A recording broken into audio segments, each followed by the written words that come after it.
Family, who could have imagined it? I, an ordinary corporate worker, found myself in the world of Attack on Titan, planning to seize the power of the Titans. After knocking out Reiner and Hoover, I injected their spinal fluid to transform into a monstrous Titan, swallowing them both whole and successfully gaining their powers. At this moment, the training camp discovered the two were missing, and Annie and Ymir panicked. Let me tell you, the scene at that time was incredible. A beam of golden light exploded, and I poofed into a Titan with a big head and a small body, letting out a roar that blew the roof off a little wooden house. I tell you, at that moment, my mind was blank with only one thought: hungry. Then I, like a bulldozer, opened my mouth wide and chomped down on the two people tied up like rice dumplings on the ground. Goodness, the blood sprayed everywhere like it was snowing. Feeling dazed? Who understands? I'm just an ordinary corporate worker. How did I end up in the world of Attack on Titan, engaging in the act of swallowing intelligent Titans? This all started a few years ago. One day, I came home from work feeling exhausted, and when I opened the door, I found an extra pair of shoes in my dog kennel-like rental apartment. The shoes had an orange body and a yellow toe, looking quite flashy. I was too tired to care, thinking I hadn't lost anything anyway. After taking a shower, I picked up my cherished Attack on Titan manga, as usual. As I was reading, my eyelids started to droop, and out of the corner of my eye, I saw those shoes again.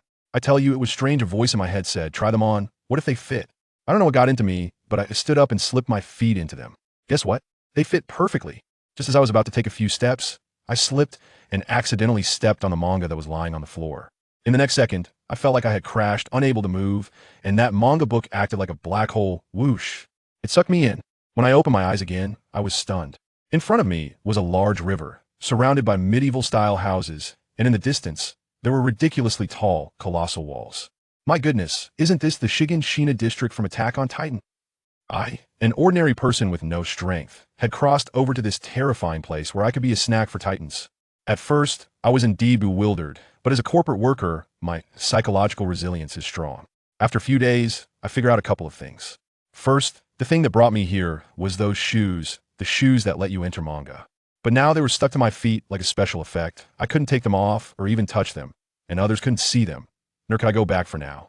Second, my current body wasn't my own anymore. I had become a local guy named Jess Bryan, whose father was a cloth merchant, a minor wealthy second generation.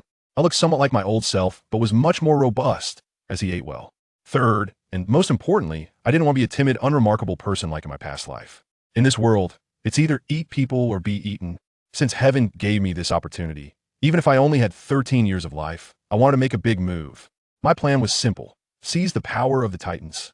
Family, my plan is all about being steady, precise, and ruthless. I knew that a few years later, Eren and his class would be like a meet and greet for the 9 Titans, with 6 of them all gathered together. I had to find a way to blend in. So, I spent a few years using my wealthy second-generation status to get a syringe, a key tool, while asking my father to get me into the new recruit training camp. Unfortunately, my physical talent was quite average, so I didn't make it into the top 10 and was assigned to the garrison regiment as support. But that suited me just fine. I was responsible for managing the new recruits' equipment, training grounds, and food, which gave me plenty of opportunities to interact with the main characters. I may not have other skills, but I excel at building relationships. Soon, I became familiar with Eren, this little fool. He was always shouting about wanting to join the Survey Corps and eradicate the Titans. He was pretty isolated among the new recruits. I kept feeding him motivational talks, expressing my complete understanding and support. Over time, he came to see me as his confidant. Brother Jess. One day, Eren came rushing towards me like a little cannonball, followed by Mikasa and Armin. I greeted him with a smile, while secretly calculating. In a few days, Hoover and the others will break the wall again. My plan is about to begin. I was chatting enthusiastically with Eren, while Mikasa stood like a bodyguard, expressionless, her eyes fixed on Eren, with a hint of wariness directed at me. I knew very well that this girl was a die-hard Eren supporter with explosive combat power. So, from the start, I never planned to target Eren. With Mikasa around, I probably wouldn't even touch Eren before she turned me into minced meat. My target was those 2 undercover agents from outside, the Walls Armored Titan Reiner and Colossal Titan Hoover. Let me tell you, these 2 are the softest targets to handle. Reiner wants to be a hero, but has a split personality, making him particularly easy to trust others. Hoover is just a quiet guy with no opinions of his own. He does whatever Reiner says. Moreover, let's be honest, the Armored Titan and the Colossal Titan are top tier. One is fully armored, and the other can flatten a city. Getting their powers early on, that's a direct launch to success. That day, as Instructor Shoddy's finished shouting training is over, I saw Reiner and Hoover walking side by side, isolated. Opportunity knocked. I quickly stepped out, smiling as I blocked their path. Hey Reiner, Hoover, heading back? Reiner saw me and was quite friendly. Yeah, Jess, what's up? Of course. I pretended to be mysterious. I heard your training is ending soon, and I specially prepared some late-night snacks for everyone in the kitchen. There's quite a bit, so I wanted to ask you two strong guys for a favor. Hearing there was food, Reiner's eyes lit up, and without thinking, he agreed, dragging Hoover along. When we got to the kitchen, I pointed to a pile of snacks and bread and handed each of them a steaming bowl of soup. Here, you two work hard, this is your reward. The two fools happily drank up. Not long after, Reiner felt his eyelids getting heavy and his vision blurry when he turned his head. Hoover, the tall guy, had already collapsed on the table. I pushed up my glasses and coldly looked at them. This dosage would be enough to take down an elephant. Then came the scene at the beginning.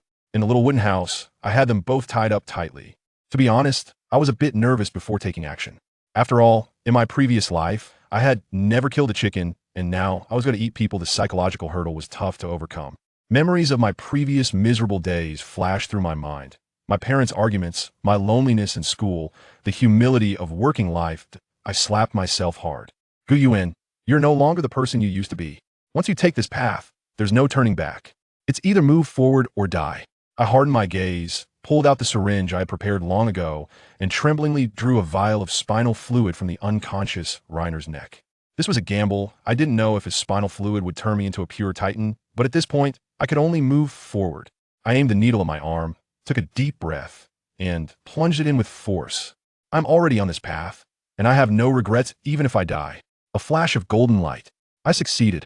After transforming, I swallowed Reiner and Hoover whole.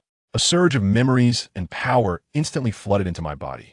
When I reverted back to human form from the nape of the giant and collapsed on the ground, I knew that from this moment on, Yuan, an ordinary traveler, finally possessed extraordinary power in this cruel world.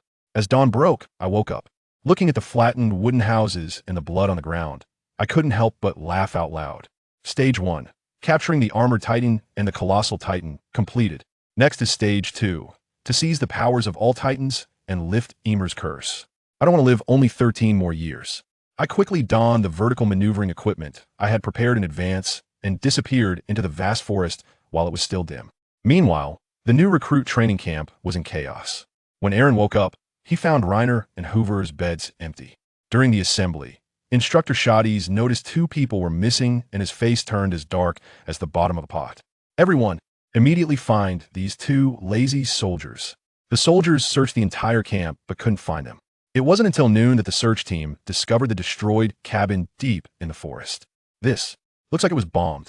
There are such large drag marks on the ground. Could it be that a titan came in? The recruits were frightened and chattered nervously, while Shoddy shouted angrily, "Shut up. The 50-meter-high walls are not just for show." But among the crowd, two people were already terrified beyond belief. One was Annie. She was trembling all over, her palms soaked with cold sweat. While others were merely speculating, she, as the female titan, could tell at a glance someone had transformed into a titan here, and it wasn't Reiner or Hoover. The blood on the ground, the destroyed cabin. Reiner and Hoover were probably dead. Their titan powers had also been taken. She had only one thought in her mind. Had the royal family inside the walls made a move? The other was Ymir. The cold sweat on her back had soaked through her clothes. She wasn't thinking about herself, but about Historia. If titans had already infiltrated here, what would happen to Historia? People are anxious, and no one knows how two powerful giants of wisdom, along with an inconspicuous logistic soldier, have just vanished without a trace. In the cafeteria, it is so quiet that you can hear a pin drop. Everyone is filled with fear, wondering if the next to disappear will be themselves. Let me tell you, the atmosphere is something else. If it weren't for the instructors holding guns to keep order, someone would probably be performing a scene of the world is so big. I want to go home and take a look right on the spot. That kid, Coney, still wanted to stand up and rally everyone, saying we need to unite and trust the officers, but his little legs were shaking like a sewing machine. Who understands, family? He was about to pee himself and still forced himself to carry on. In the end, one sentence shot him down. What if the murderer is an officer? Or right among us? Goodness, when that was said, the temperature in the room dropped another 10 degrees. Poor kid. He was originally thinking of blending into the gendarmerie to become someone important, but now His life was at stake. Future?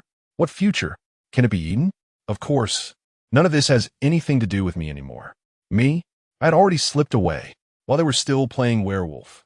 I grabbed the gear I had prepared and slipped away along the wall of Rose's wall, running straight towards the giant tree forest.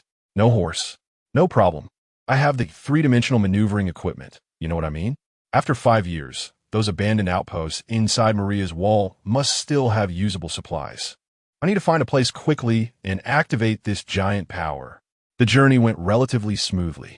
After 5 years, the giants had mostly scattered, and I only encountered a 6-meter level brother. I went up and took him out with a set of military boxing moves, not even needing to warm up. A few days later, I finally sneaked into an abandoned human town. Standing on the rooftop, I looked down at the 8 or 9 pure giants wandering around like headless flies, and the corners of my mouth lifted in a crazy grin. The monsters from a novice village, aren't they just here? Let me tell you, transforming into this thing requires a strong goal and a bit of self-harm. I took a deep breath and bit my hand. Let me tell you, that feeling was like a golden lightning bolt striking down from the sky. The whole ground shook, and the glass of the surrounding houses shattered with a crash. When the smoke cleared and I opened my eyes, wow, the whole world had turned into Lego. Those once tall buildings now looked like cardboard boxes to me. 15 meters tall, covered in armor with devilish spikes. I could feel that explosive power surging through my body. This feeling was simply exhilarating. The few innocent giants charged over like dogs catching a scent. I stretched my muscles, took a step, and let me tell you, the speed was just like an American football tackle. With a boom, the first 12-meter giant was smashed into a pile of meat, blood raining down like it was pouring. Bathed in this blood rain, I felt like a demon crawling out of hell. It was so damn exhilarating. Then, I took a step and flashed in front of the second one, and with one punch, its head exploded. The third one, another punch. It was like being hit by a train flying far away. In 1 minute, 3 giants over 10 meters tall were taken down in seconds. But that wasn't enough. I was tired of the armored giants. It was time to amp up the intensity. Supergiant, let us go. I found an open space and unleashed my power once again. This time, the impact was 1,000 times greater than before. A golden light dyed the sky gold, followed by a world-destroying explosion. Boom! The shockwave, accompanied by a scorching heat wave, flipped half the town upside down. When I opened my eyes again, I was shocked. The houses beneath my feet looked as small as ants. Is this the power of the god of destruction? Truly impressive. However, this thing really drains energy. Even moving a bit feels strenuous, like everything is in slow motion. I tried all the moves, steam explosion, quick disappearance. In the end, I was as exhausted as a dead dog, couldn't squeeze out a single drop of stamina, and directly detached from the giant's nape, lying on the 50-meter-high city wall. Looking at the ruins, I had flattened, but I was laughing like a madman. After 5 years, I finally transformed from an ant that could be crushed at any moment into an extraordinary being. For more than a month afterwards, I walked towards the sea while practicing on the giants along the way, and my proficiency in the power of giants was skyrocketing. When I crossed the desert and saw that vast expanse of blue, I was completely stunned. The sea is really damn beautiful. I sat on the stands at the harbor, calculating in my mind that Annie and the others would definitely come back to Marley from here, and I would wait for them here like a hunter waiting for prey. I found an 80-meter tall tree in the giant tree forest along the path to the port and set up camp at the top. The view from this position is excellent. I can see everything clearly from above. Anyone down there trying to spot me? Dream on. But what happened? I waited for over 10 days without seeing a shadow of Annie, not even a ghost. I began to question my life. Could this girl really be directionally challenged? Just as I was about to pack up and take the initiative, a small black appeared on the distant plain. I quickly squinted to see.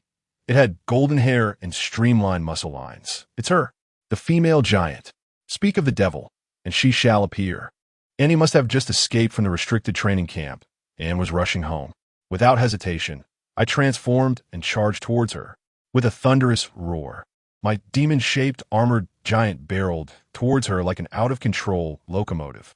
Annie reacted swiftly, instantly stopping and taking a fighting stance. I threw a heavy punch with a whoosh of wind. Let me tell you, Annie's combat skills are no joke. Her agility is as smooth as chocolate, and with a sidestep, she dodged it, then countered with a whip kick that landed squarely on my face. I was momentarily stunned, nearly losing my balance. She looked at me, probably thinking, "Reiner, you worthless bunch, have you failed again? Huh, little girl, you're facing a brand new dad."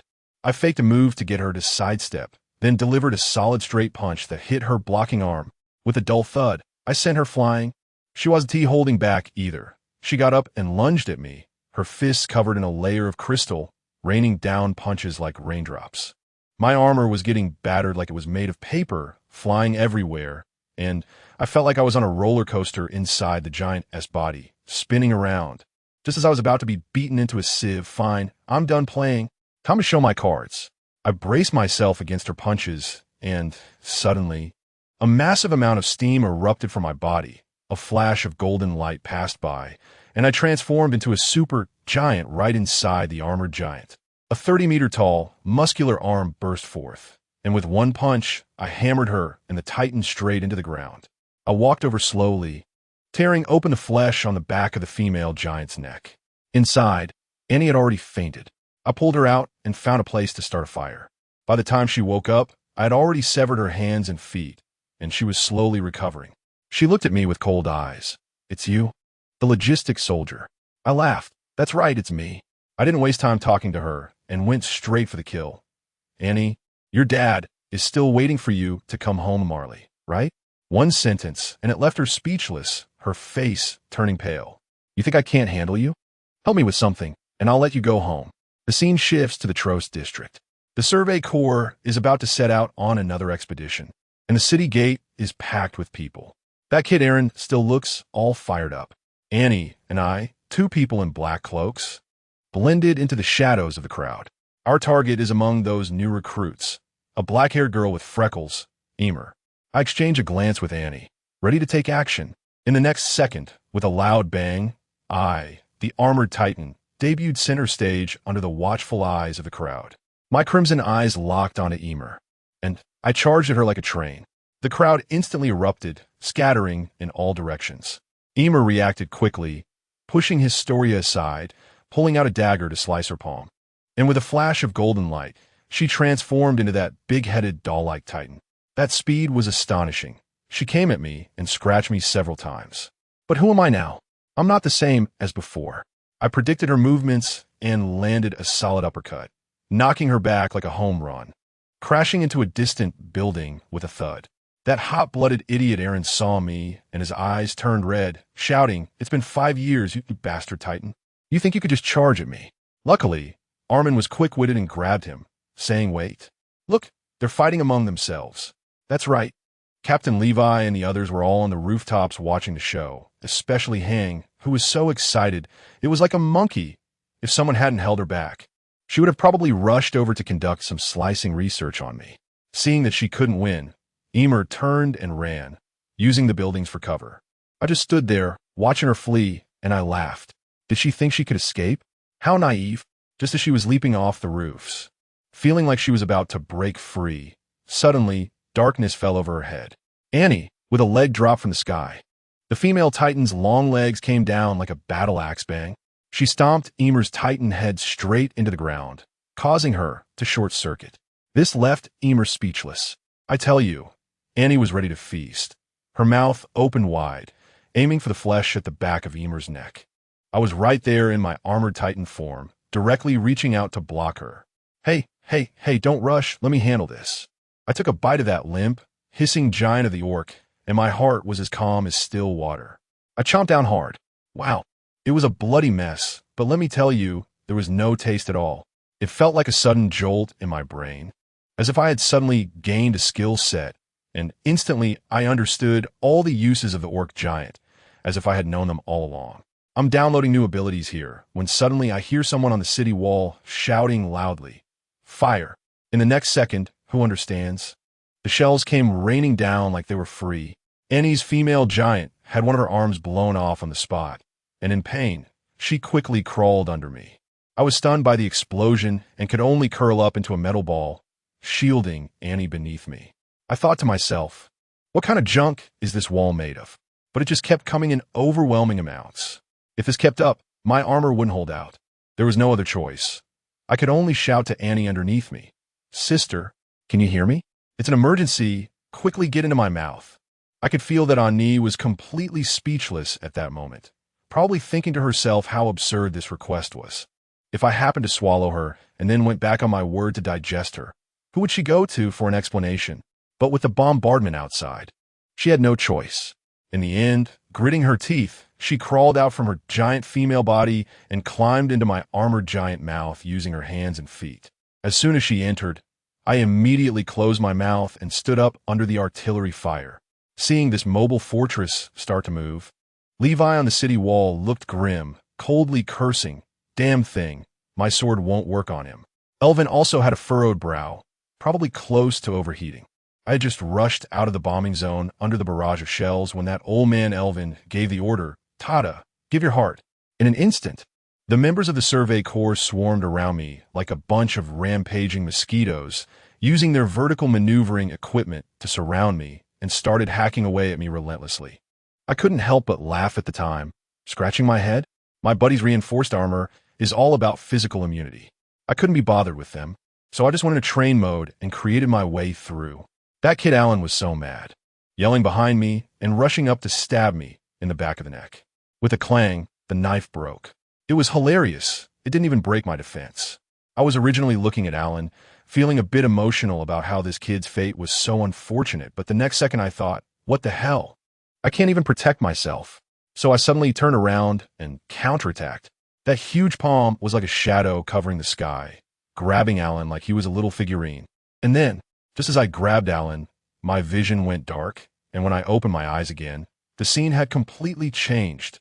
Let me tell you, that place is incredibly eerie, a vast desert with no end in sight, and strange light bands hanging in the sky like the northern lights.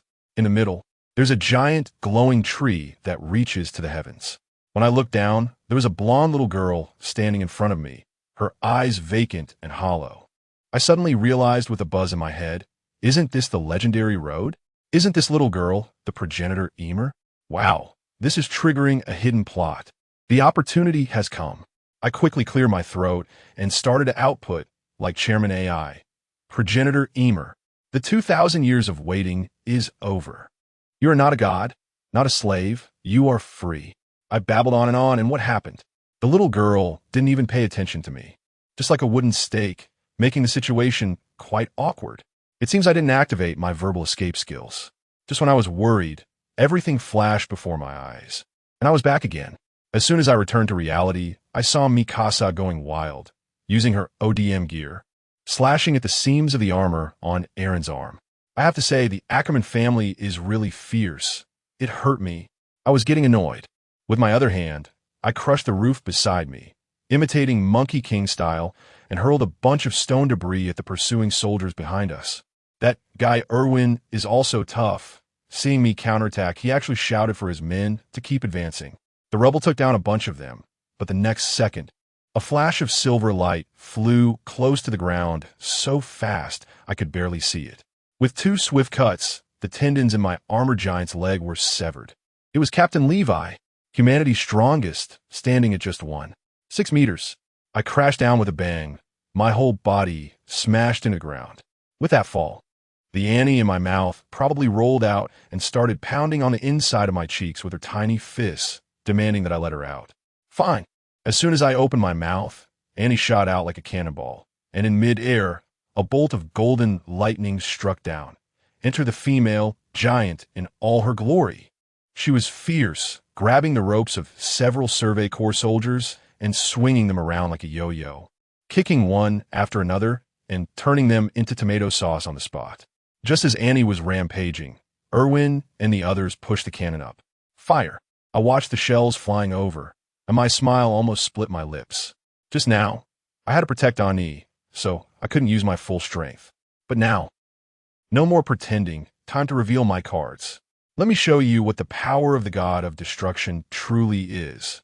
In the body of the armored titan, which was collapsed on the ground, an explosive burst of destructive light and heat erupted instantly. A massive sphere of light rapidly expanded, and then, boom! A tremendous shockwave and extreme heat instantly swept across the entire Tros district, igniting buildings, which were then torn apart by a furious wind and lifted into the sky. The entire area looked as if it had been ravaged by a typhoon, resembling a hell on earth. When Armin awoke from his stupor, the scene before him was a scorched earth, filled with ruins and the agonized cries of the wounded. Erwin stood in front of him and got straight to the point. Why was Eren Yeager taken away? Armin clutched his head with both hands, unable to speak from the pain. Nearby, Captain Levi clicked his tongue in annoyance, glancing at a black-haired girl squatting in the shadows with a vacant expression. "Get ready, you foolish brat," Levi said. "The Survey Corps is preparing to set out to retrieve Eren Yeager." Meanwhile, we had already climbed the 50-meter-high city wall under the cover of the nuclear explosion and made our escape. On the endless plain, Annie was tirelessly running while controlling the female Titan, and I sat expressionlessly on her shoulder, resting. You ask where the captured Eren went? The answer is simple. He has gone. Just kidding. I worked hard to capture him. Why would I leave him to cause trouble for me? I absorb him right away, and now the power of the Titan is mine as well. This decisiveness and cruelty made Annie look at me as if I were a ghost, barely daring to breathe. After running for several days, we wasted quite a bit of time on supply resources. Suddenly, a green flare rose on the distant horizon. The Survey Corps had actually caught up. I could feel that even from such a distance, my gaze had already locked onto Erwin's. Annie's expression instantly darkened. She never expected that human horses could actually keep up with the speed of the Titans. She glanced at me, then turned her head and, without saying a word, started to run like crazy. On the side of the Survey Corps, a soldier shouted with a telescope in hand, "Damn it, that Titan has accelerated." Commander Erwin was staring ahead, his gaze sharp as a sword. The soldiers behind him were not so calm.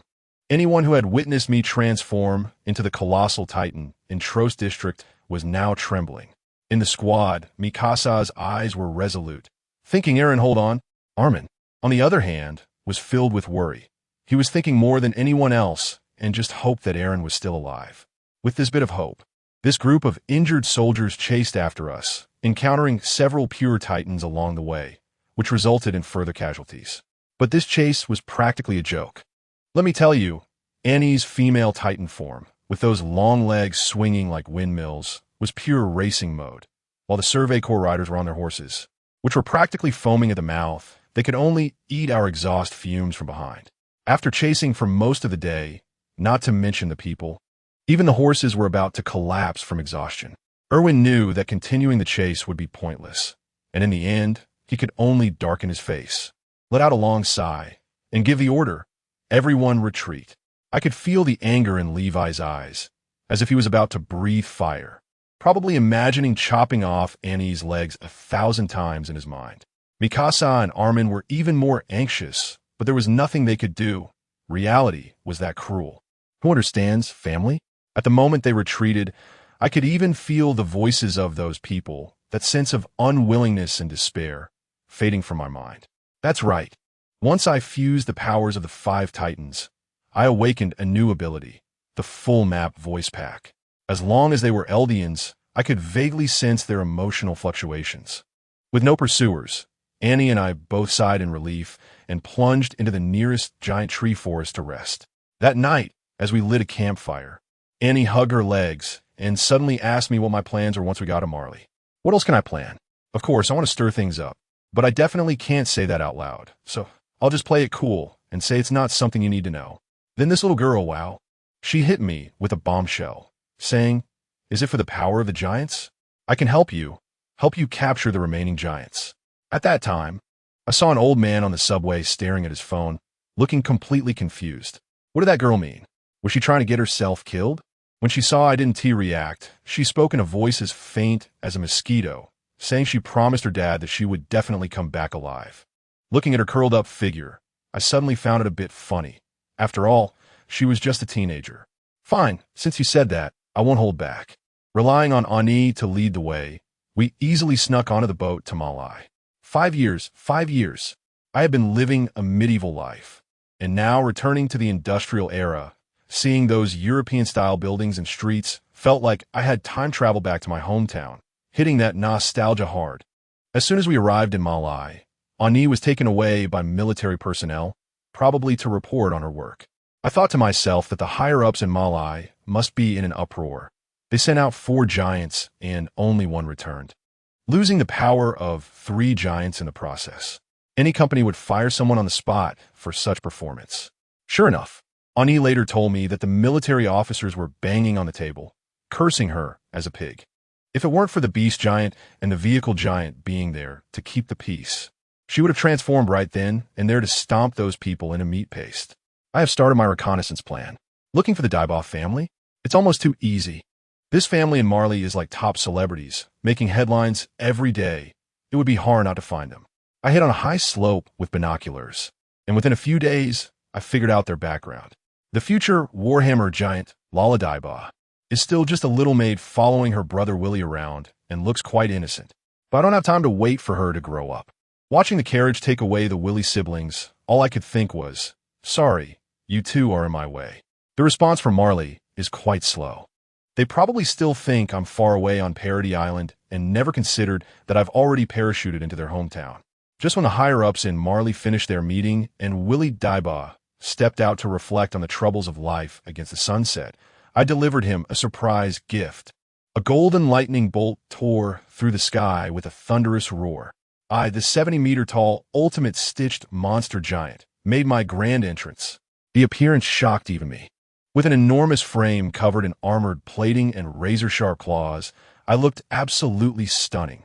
Without saying a word, I executed a serious table flip move in giant mode, thrusting my arm into the ground and heaving it up violently, sending a whole chunk of land along with the buildings on it crashing down like a cannonball towards Willie and his gang. Captain Mayget reacted quickly, shouting for everyone to duck, but it was too late. Willie Daiba was instantly struck by a massive rock, his body split in 2, dying in a very decisive manner. His sister, Lara, watched in horror as her brother met his tragic end, and she immediately went berserk, transforming into a Warhammer giant and charging at me. Only to punch my foot. Sister, did you not read the skill description? A Warhammer giant engaging in melee? I stared at the tiny thing beneath my feet, looking like a toy, and was left speechless. Not wanting to waste time on her, I brought my large hands together, directly scooping her up from the ground, lifting her above my head, and squeezing hard. With a squelching sound, half of the Warhammer giant was crushed by me, and I opened my mouth wide, gulping down her spinal fluid. To be honest, this feeling of eating a person is truly something no human should do. If I do this a few more times, I'll need to see a psychologist. I just finished my business here, and the Malay army has reacted, surrounding me with tanks and artillery. At that moment, a barrage of stone projectiles came raining down, and to my surprise, it was Jike's big monkey and its cute yet ugly mount, Pick. Jike's stone throwing was fierce, hitting me with a clanging sound, but it was only at the level of a scratch, unable to break my defense. The Malay's artillery shells felt like mere tickles. I stood there letting them bombard me for a while, feeling this invincible power. It was simply exhilarating. After having my fun, I straightened up and fell backwards. Boom! The 70-meter-tall giant crashed down, creating shockwaves that sent the surrounding tanks and soldiers flying, making the scene look like a natural disaster had struck. Taking advantage of their confusion from my lying flat attack, I executed a golden cicada, shedding its shell, bursting out from the massive steam, transforming into a new form clad in black and red armor with shiny claws, merging the powers of armor, beak, and warhammer. My speed and destructive capability are now in an entirely different dimension compared to before. I charged at the ruins, and Jike and Pike didn't even have time to react. In the blink of an eye, my claw covered in crystals pierced Pike, the giant vehicle, like a candied hawthorn. Immediately after, I slammed both hands on the ground, activating the power of the warhammer. Countless crystal spikes erupted from the earth, impaling Jike, the big monkey, next to me, leaving him hanging in midair and unable to move. The surrounding soldiers were stunned, and shells came flying at me like they were free. I used the power of the warhammer to create a massive crystal wall to block the attacks, then turned to chase after Pike, who had somehow broken free and was still holding Jike in his mouth. The speed of my new form is like flying close to the ground. I was just about to catch up and give her a surprise attack. But guess what happened? This girl, Peak, executed a swift tail whip. No, it was a sudden break followed by a back kick. My whole face, Duong, took a solid kick, and I was directly kicked away, crashing to the ground and rolling several times. I was buzzing in my head. Who am I? Where am I? Did a dump truck just hit my face? I really underestimated these Malai warriors. Each of them has their own skills.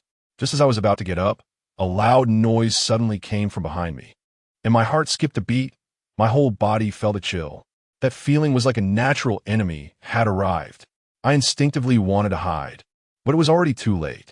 In an instant, I felt like I'd been hit by a speeding dump truck. Let me tell you, the pain is secondary. The main feeling is confusion. The back of my neck, like that of a giant, has been blasted out with a transparent hole. My upper body has been completely wrecked, hanging on the giant. Does anyone in my family understand? When the wind blows, I feel like my internal organs are about to fall out. I held my breath and didn't faint.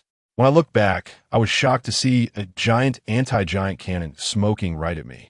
I was familiar with this thing. It was specifically designed to deal with us giants in the comics. I was puzzled. Were the Marley people this quick to act? But when I focused, I recognized the gunner. Magath. Damn, how is this old guy still alive? I had made such a huge commotion before, and it didn't kill him.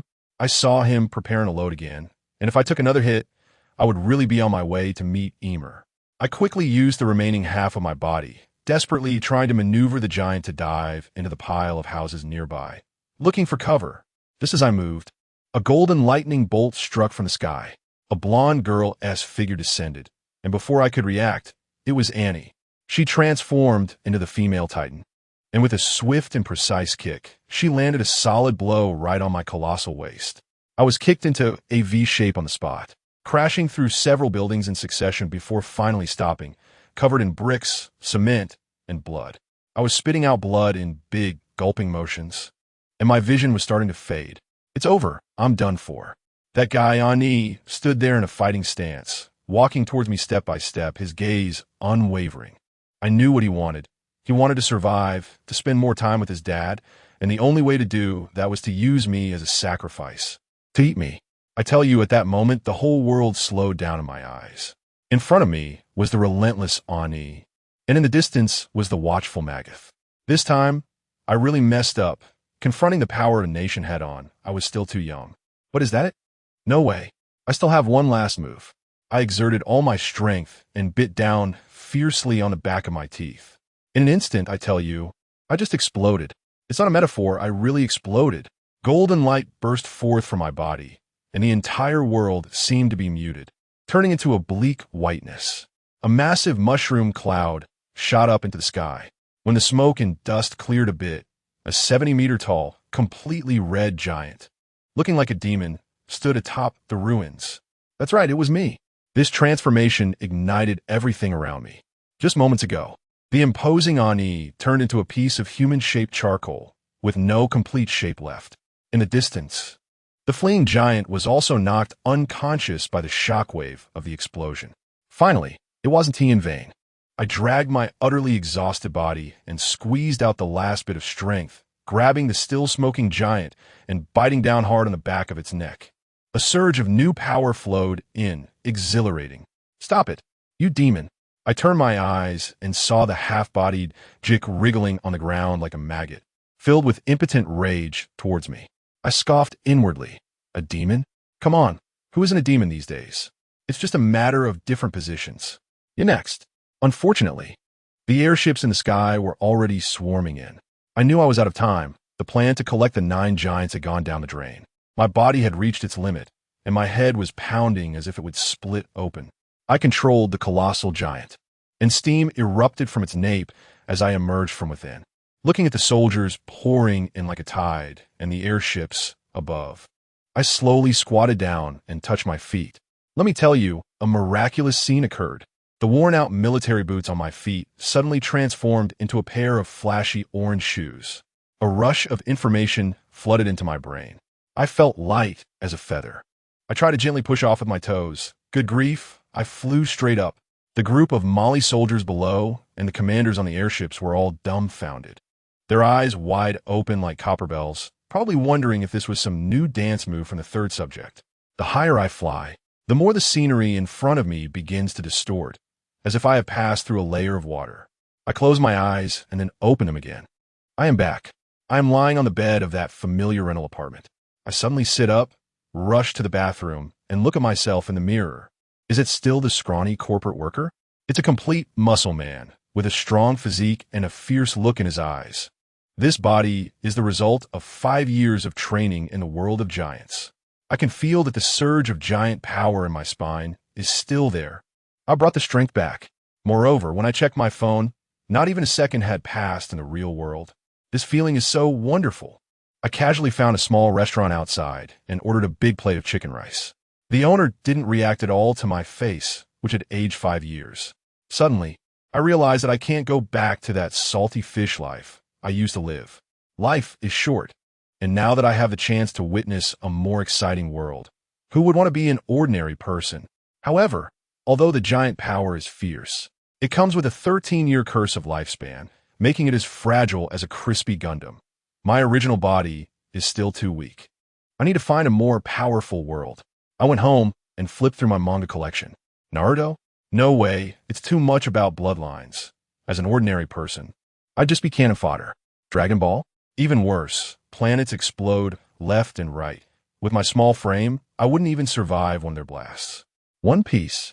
Yes, this one, with devil fruits as power-ups, and the concept of willpower, it focuses on dreams and miracles. This is it. But when I tried, I found that those shoes seemed to be on cooldown and couldn't be used for now. Fine, I opened my computer and started frantically studying various materials about One Piece, memorizing all the information I could. After being a hermit for a few days, someone suddenly knocked on the door. When I opened it, it was a female classmate from college, who is now also my colleague. As soon as she saw me, she was stunned and asked how I had changed so much and if I was sick. I tell you, I really don't have the energy to deal with her petty matters right now. I just pulled out a stack of money from my pocket and handed it to her, saying, "Sister, help me quit my job and also pack up my stuff at the workstation. Keep this money, and the rest is for you to treat yourself to some milk tea." Watching her leave in a daze, I felt no waves in my heart. Goodbye to that ordinary world.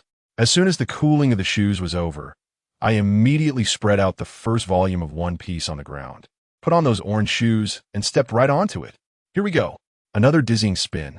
When I opened my eyes again, wow, a strong smell of a big guy's sweat almost knocked me out. I found myself lying on a swaying old ship, surrounded by several burly men sleeping in disarray. Fragments of memories flooded in. My current identity is a deckhand on a noble merchant ship in the East China Sea. What a thrilling start. I had just sat up when the ship let out a loud bang and started shaking violently. Outside, terrified screams echoed. It's pirates. The pirates have come. The whole ship instantly turned into chaos. I followed the crowd up to the deck and saw a pirate ship flying a skull flag had come alongside. Standing on the bow was a giant man over 2 meters tall, with hands thicker than my waist. It was the giant Handhog, the notorious pirate with a bounty of 11 million berries. Although we have guns and cannons, our crew are just a bunch of softies who have never seen blood. After a few rounds of cannon fire, they were completely dazed. The pirates swung on ropes and boarded the ship, chopping us down like vegetables. That hog was even fiercer than a bull, slapping our sailors around like rag dolls. When the steward on the ship saw the situation, he fell to his knees, crying and shouting for mercy. The pirates looted all the treasures on the ship, but that wasn't the end of it. Ha, while drinking, suddenly ordered that the remaining crew members be used as live targets for his men to practice their shooting. I told you, seeing those sailors being dragged out one by one, scared to the point of peeing their pants, while the pirates were laughing maniacally over there. I felt a surge of anger in my heart. It's one thing to rob money, but to treat lives as a game? How can I tolerate this? I quietly approached the still laughing hog, where a pirate was aiming a gun at a sailor who looked like he was about to wet himself, saying, "Don't hide, or I might miss my shot." Just then, a flash of golden light appeared behind him. I couldn't be bothered to waste words and transformed directly. A giant arm covered in hard armor suddenly stretched out from my body, accompanied by a howling that tore through the air, and with a single slap, it struck Hog's face fiercely. Although Hog reacted quickly, How could he withstand the strength of a giant? He was sent flying like a cannonball, crashing into the sea with a splash that created huge waves. Everyone on the deck was stunned. I stood there, connected to the massive arms like a god of war. I raised my arm high and slammed it down onto the deck. The power of the Warhammer giant unleashed. Crack, crack, crack. Countless crystalline spikes harder than steel erupted from the ground, piercing through the surrounding pirates who hadn't reacted in time, turning them into human skewers on the spot. The merchant ship couldn't withstand this force and broke off a large section. A monster! The remaining pirates were terrified and lost their wits. At this moment, that hog, coughing up blood, surprisingly climbed up from the sea with just one hand, staring at me intently. Is that the legendary devil fruit? I shook my head. Originally, if you had taken the money and left, I would have just considered it a show. But if you insist on bringing about your own demise, then I can't be blamed. Hog roared and charged at me, but I remained expressionless. With a thought, a thicker crystalline spike broke through the deck from below, piercing him from underneath and giving him a chilling surprise. With these scoundrels dealt with, this pirate ship naturally belonged to me. The cowardly steward who had knelt and begged for mercy before now treated me like his own father, serving me with utmost diligence. Soon, the ship arrived at Lobetown. I had the butler take the pirates' bodies to the Navy to exchange for the bounty, while I went ashore alone. I walked down the main street of Rogtown, watching the scenes from the comic come to life, and the feeling was just so different. But to be honest, the artistic style of the street is really striking. It looked novel in the comic, but once I got to the third dimension, those bizarre pirates, who can understand them? It's like a large-scale Cthulhu scene. If I hadn't developed strong mental resilience from training in the world of giants, just one glance would have given me nightmares. I was just strolling around when suddenly a group of Navy officers burst out from the crowd. The guy leading them caught my eye, and I couldn't help but laugh. He had 2 big cigars in his mouth and was carrying a large fork on his back. It's Smoker. He walked straight towards me with such an imposing presence. TSK, TSK. Fell guys? He spoke, his deep smoky voice making sure the cigar didn't fall from his mouth. Someone reported that you were going to sea to become a pirate. Is that true? I roll my eyes internally. Let me tell you, the Navy behind him had their guns cocked. With this kind of situation, no one would dare to admit it, right? At that moment, I thought if it were Luffy, he would probably shout, "That's right. I'm the man who will become the Pirate King." But I'm not Luffy. I quickly waved my hands, looking innocent. Captain, do I look like someone who could be a pirate with this small frame of mind? I'm just a pure little pup. Smoker's gaze was like an X-ray, and it was hard to fool him. Really? You do look weak. He paused, then changed his tone. But I received word that you took down the giant hand pirates with a bounty of 11 million. You're a devil fruit user, aren't you? As soon as he said this, the Navy around him erupted in shock, exclaiming, "What? One person wiped them out?" I rolled my eyes and thought, fine. You guessed I'm an ability user, right? Then I'll just make something up. I cleared my throat and sincerely said to him, "Sir, please see, I really am. I eat the giant fruit. Yes, the kind that can grow big and small." After hearing this, Smoker surprisingly started to recruit me. Are you interested in joining the Navy? To be honest, I hesitated for a moment.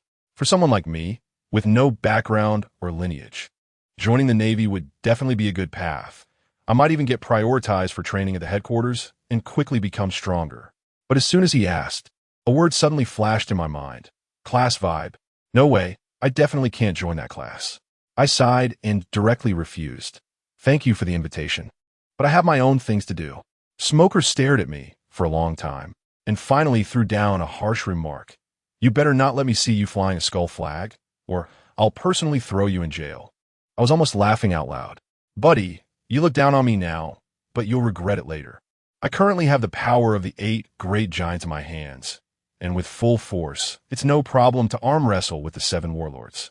Just you, a small East Blue constable, just wait to be slapped in the face. After he gave me the bounty of 11 million berries, he led his team away. In the following days, I frantically gathered information and discovered that the plot had just begun. Luffy had already set sail, but hadn't fought Arlong yet. I made a quick decision. Target Kokoyashi Village. I had to hurry to intercept Luffy. I thought to myself, isn't this the answer to the version? Following the protagonist. The main focus is on companionship, and how could I miss out on the plot benefits? When looking for a ship, I ran into a big-bearded captain who wanted to kill me. He opened his mouth asking for 10 million, but I directly bargained it down to 5 million, and finally settled at 7 million, setting off immediately. During the days on the ship, I practiced every day with a wooden sword on the deck. There was no other way. The martial arts schools in Lowtown were all show, so I could only buy a book and ponder it myself. As a result, just a few days later, the lookout on the ship suddenly shouted, "Captain, there's a small boat ahead." My heart skipped a beat, and I hurried over to take a look. Goodness, there were 3 people on the small boat, one of whom was wearing a straw hat and was waving and shouting at us. "Hey, do you have any meat to eat?" Next to him, a handsome blonde guy punched him on the head. "Dude, aren't you full from lunch yet?" I couldn't help but laugh. Isn't this Luffy and Sanji? It really came effortlessly. I immediately said to Captain Whitebeard, "Captain, take me to that small boat, and our business will be done." Captain Whitebeard was eager and quickly steered the ship over. I made a leap of faith on a Luffy ship and got straight to the point. "Hello, I'm the bounty hunter guys, here to take down the Fishman pirates." As soon as Luffy heard it was related to Kokoyasi village, he immediately asked, "Have you seen my navigator Nami?" Sanji was quite cautious, examining me from the side. I didn't hold back and directly shared all the information I had gathered about Nami being threatened by Arlong. Upon hearing this, Luffy went berserk. "Yash, I'm going to beat that Arlong and bring Nami back." Just like that, I successfully boarded the Straw Hat cruise ship. When we arrived at Kokoyasi village and saw those fishmen, I almost threw up. They looked fine in the manga, but in reality, these guys were simply terrifying. As the battle began, Luffy, Zoro, and Sanji went straight for the officers on the opposite side. The remaining fishman lackeys surrounded me with sinister smiles. I looked at them and thought, hey, they're too lazy to talk. They raised their hands and stuffed their thumbs into their mouths. Crunch. In the next second, a burst of golden light exploded. A bolt of lightning lit up the entire Alone paradise. When the smoke cleared, a giant, 15 meters tall and covered in armor, stood there, its red eyes shining brightly, and the whole place fell silent. Luffy's eyes turned into stars as he shouted, "Sigwa-E!" Zoro was so excited that his mouth stretched all the way to his ears. I lifted my leg and kicked, sending a fishman flying like a soccer ball, crashing through several walls without making a sound. The remaining fishmen rushed at me like crazy, trying to slash my calf with knives, but not even leaving a mark. A few kicks later, I cleared them all out. Arlong saw his little brother being treated like garbage and his eyes turned red. He charged at me with a roar. What happened? I kicked him away along with his knife, leaving a dent in his chest. I was in the heat of the battle, completely demolishing the Along paradise, when Luffy charged in with a rubber rocket launcher and took down the severely injured Along. The Arlong pirates were wiped out. When I came out from the giant's nape, Luffy and the others were all stunned, surrounding me and asking all sorts of questions. Luffy even wrapped around me like a snake, asking me to teach him how to become a giant. I could only helplessly explain that this was my ability equivalent to piloting a Gundam, and that my own body hadn't actually grown. Later at the banquet, everyone was celebrating wildly while I sat alone, drinking and contemplating life. I was thinking about something very important. Did Big Mom obtain the soul fruit because she ate a nun back in the day? If that's really the case, then wouldn't I be able to? I looked at Luffy and already had a bold plan in my mind. In the future, after he defeats those powerful users, like Crocodile, Enel, and even Kaido, can I pick up the scraps? Just as I was thinking about this, Nami came over and sincerely thanked me. She said that even without Luffy and the others, I could handle Arlong on my own. I looked at her and suddenly felt that this girl has had it tough, carrying so much on her own for so many years. I smiled and said, "If you want to thank me, take our captain to the final island." At that moment, the campfire illuminated her face, and she smiled brightly. I admit, I was a bit mesmerized. After saying goodbye to Kokoshia village, we returned to Lowtown for supplies. They all went ashore to shop, while I stayed on the ship to practice swordsmanship. Although Zoro doesn't take students, he taught me some basics. I was in the middle of practicing when the sky suddenly darkened and a torrential downpour began. I felt a chill in my heart. This weather definitely meant the dragon was coming. The thought of such a world-destroying powerhouse being nearby excited me even more. Luffy and the others rushed back through the heavy rain, and we faced the storm, charging toward the Grand Line. When the Mary rushed up the reverse current of Reverse Mountain, the scene was incredible. The ship felt like a roller coaster, and Usopp was so scared he was almost crying. I stood at the bow, watching the soaring water flow, feeling as small as a speck of dust. We spent almost an hour climbing to the top of the mountain, and then it was a rapid descent. The wind was so strong that it felt like the boat was about to be flipped over. At that moment, Usopp pointed ahead and shouted in terror. I looked in the direction he pointed, and to my shock, the exit of the upside-down mountain was blocked by a huge wall. It was a whale. We were about to crash into it. Luffy, Zoro, and the others were panicking, trying to get the ship to stop, but it was too late. I took a deep breath and shouted at everyone on the ship. "Everyone, hold on tight. I'm about to transform." As soon as I finished speaking, I bit down on my thumb, and golden light erupted once again.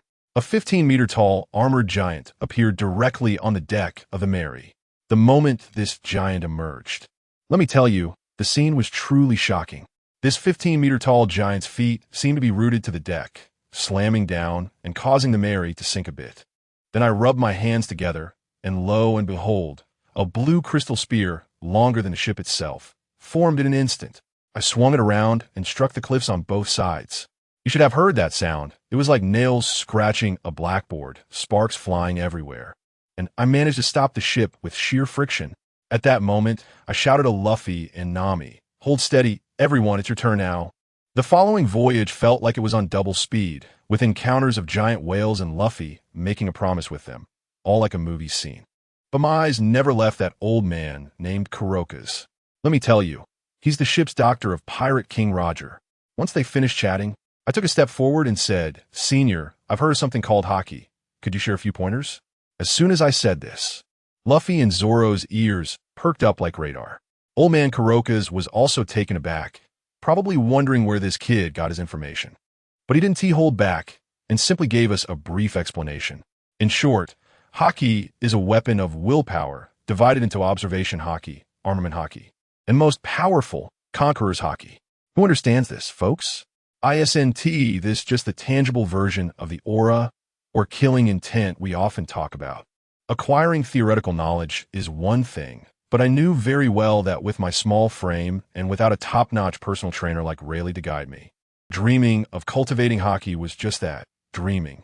Just as I was pondering this, I suddenly heard a creaking sound. I turned my head, and lo and behold, a fat guy wearing a hippo hat was leaning over the side of our ship, gnawing on the ship's edge. Luffy immediately got angry and sent him flying with a rubber punch. The fat guy, still quite arrogant, stood up and shouted, "I am Wapol, and it's an honor for you to have me eyeing your ship." At that moment, my mind buzzed. Wapol? The Munch Munch fruit? I was instantly jolted. Guys, this is a recognized bug-level fruit across the internet.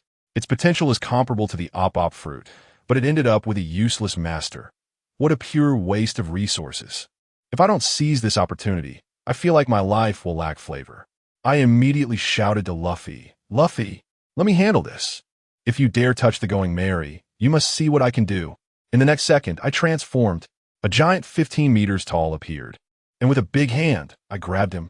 But this guy could transform into a fortress and bombarded me with cannon fire. It hurt like hell, and the ship got blown to pieces, and we both fell into the sea. At that moment, I had only one thought. I must not miss this chance. In the water, I controlled the giant to open its massive mouth, just like in the Meg, and swallowed the unconscious Walpo in one bite. Then I felt a strange power drilling into my body. Everything went dark, and I lost consciousness. When I woke up, Zoro had fished me out of the water. Nami was furious, hands on her hips, saying I was reckless for jumping into the sea as a devil fruit user. I chuckled, saying it was nothing. And then in front of everyone, my mouth suddenly stretched, becoming as long as Luffy's arm, able to reach my ears. At that moment, the whole cabin was so quiet you could hear a pin drop. Usopp's eyes were about to pop out, and Zoro was stunned. Was this the hippo's ability from earlier? I nodded and explained to them that my ability to become a giant is due to my bloodline power, not a devil fruit. This gulp fruit is actually equipment that I forcibly extracted after eating it as a giant. After hearing this, Luffy stroked his chin and thought for a while, then suddenly clapped his hands and exclaimed, "I understand. Guys, your giant doesn't have a golden egg."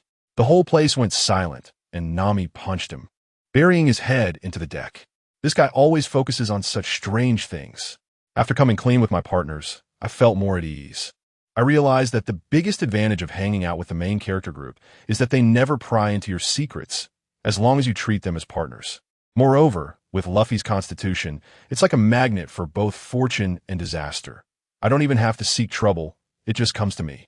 This is practically a paradise for grinding experience for me. After obtaining my new ability, I became the second Luffy on the ship. My appetite skyrocketed, and I directly converted massive amounts of food into energy using the gulp-gulp fruit, transforming my body. In just a few days, training with Zoro skyrocketed my physical fitness, and my muscles visibly bulged.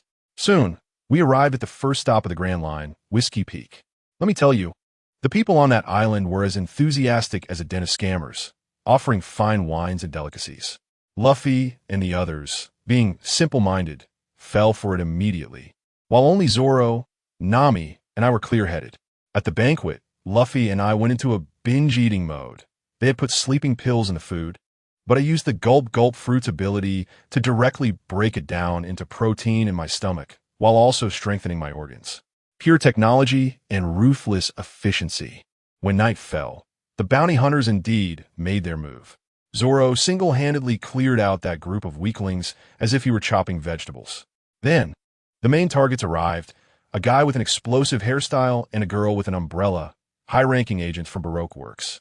The guy was even more ridiculous. He picked his nose and flicked it at Vivi's butler, and boom, the guy was blown away. Zoro was dumbfounded. What is wrong with this world? Flicking a booger can cause an explosion? I jumped down from the roof and looked at the two people, and my heart was filled with joy. Family, here comes the delivery again. Isn't this just the bomb fruit and the wait fruit? I directly rushed at Zoro and said, "Green algae head, leave that explosion head to me."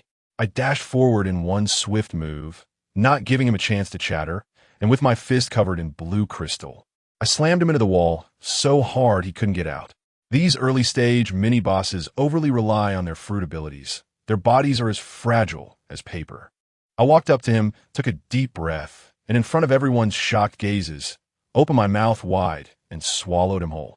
On the other side, Luffy also woke up and, due to a misunderstanding, got into a fight with Zoro, only to be knocked out by Nami with a single punch each. In the end, Zoro easily dealt with that woman who was playing with her weight. Because we acted quickly, the butler who was supposed to sacrifice himself in the original plot was saved.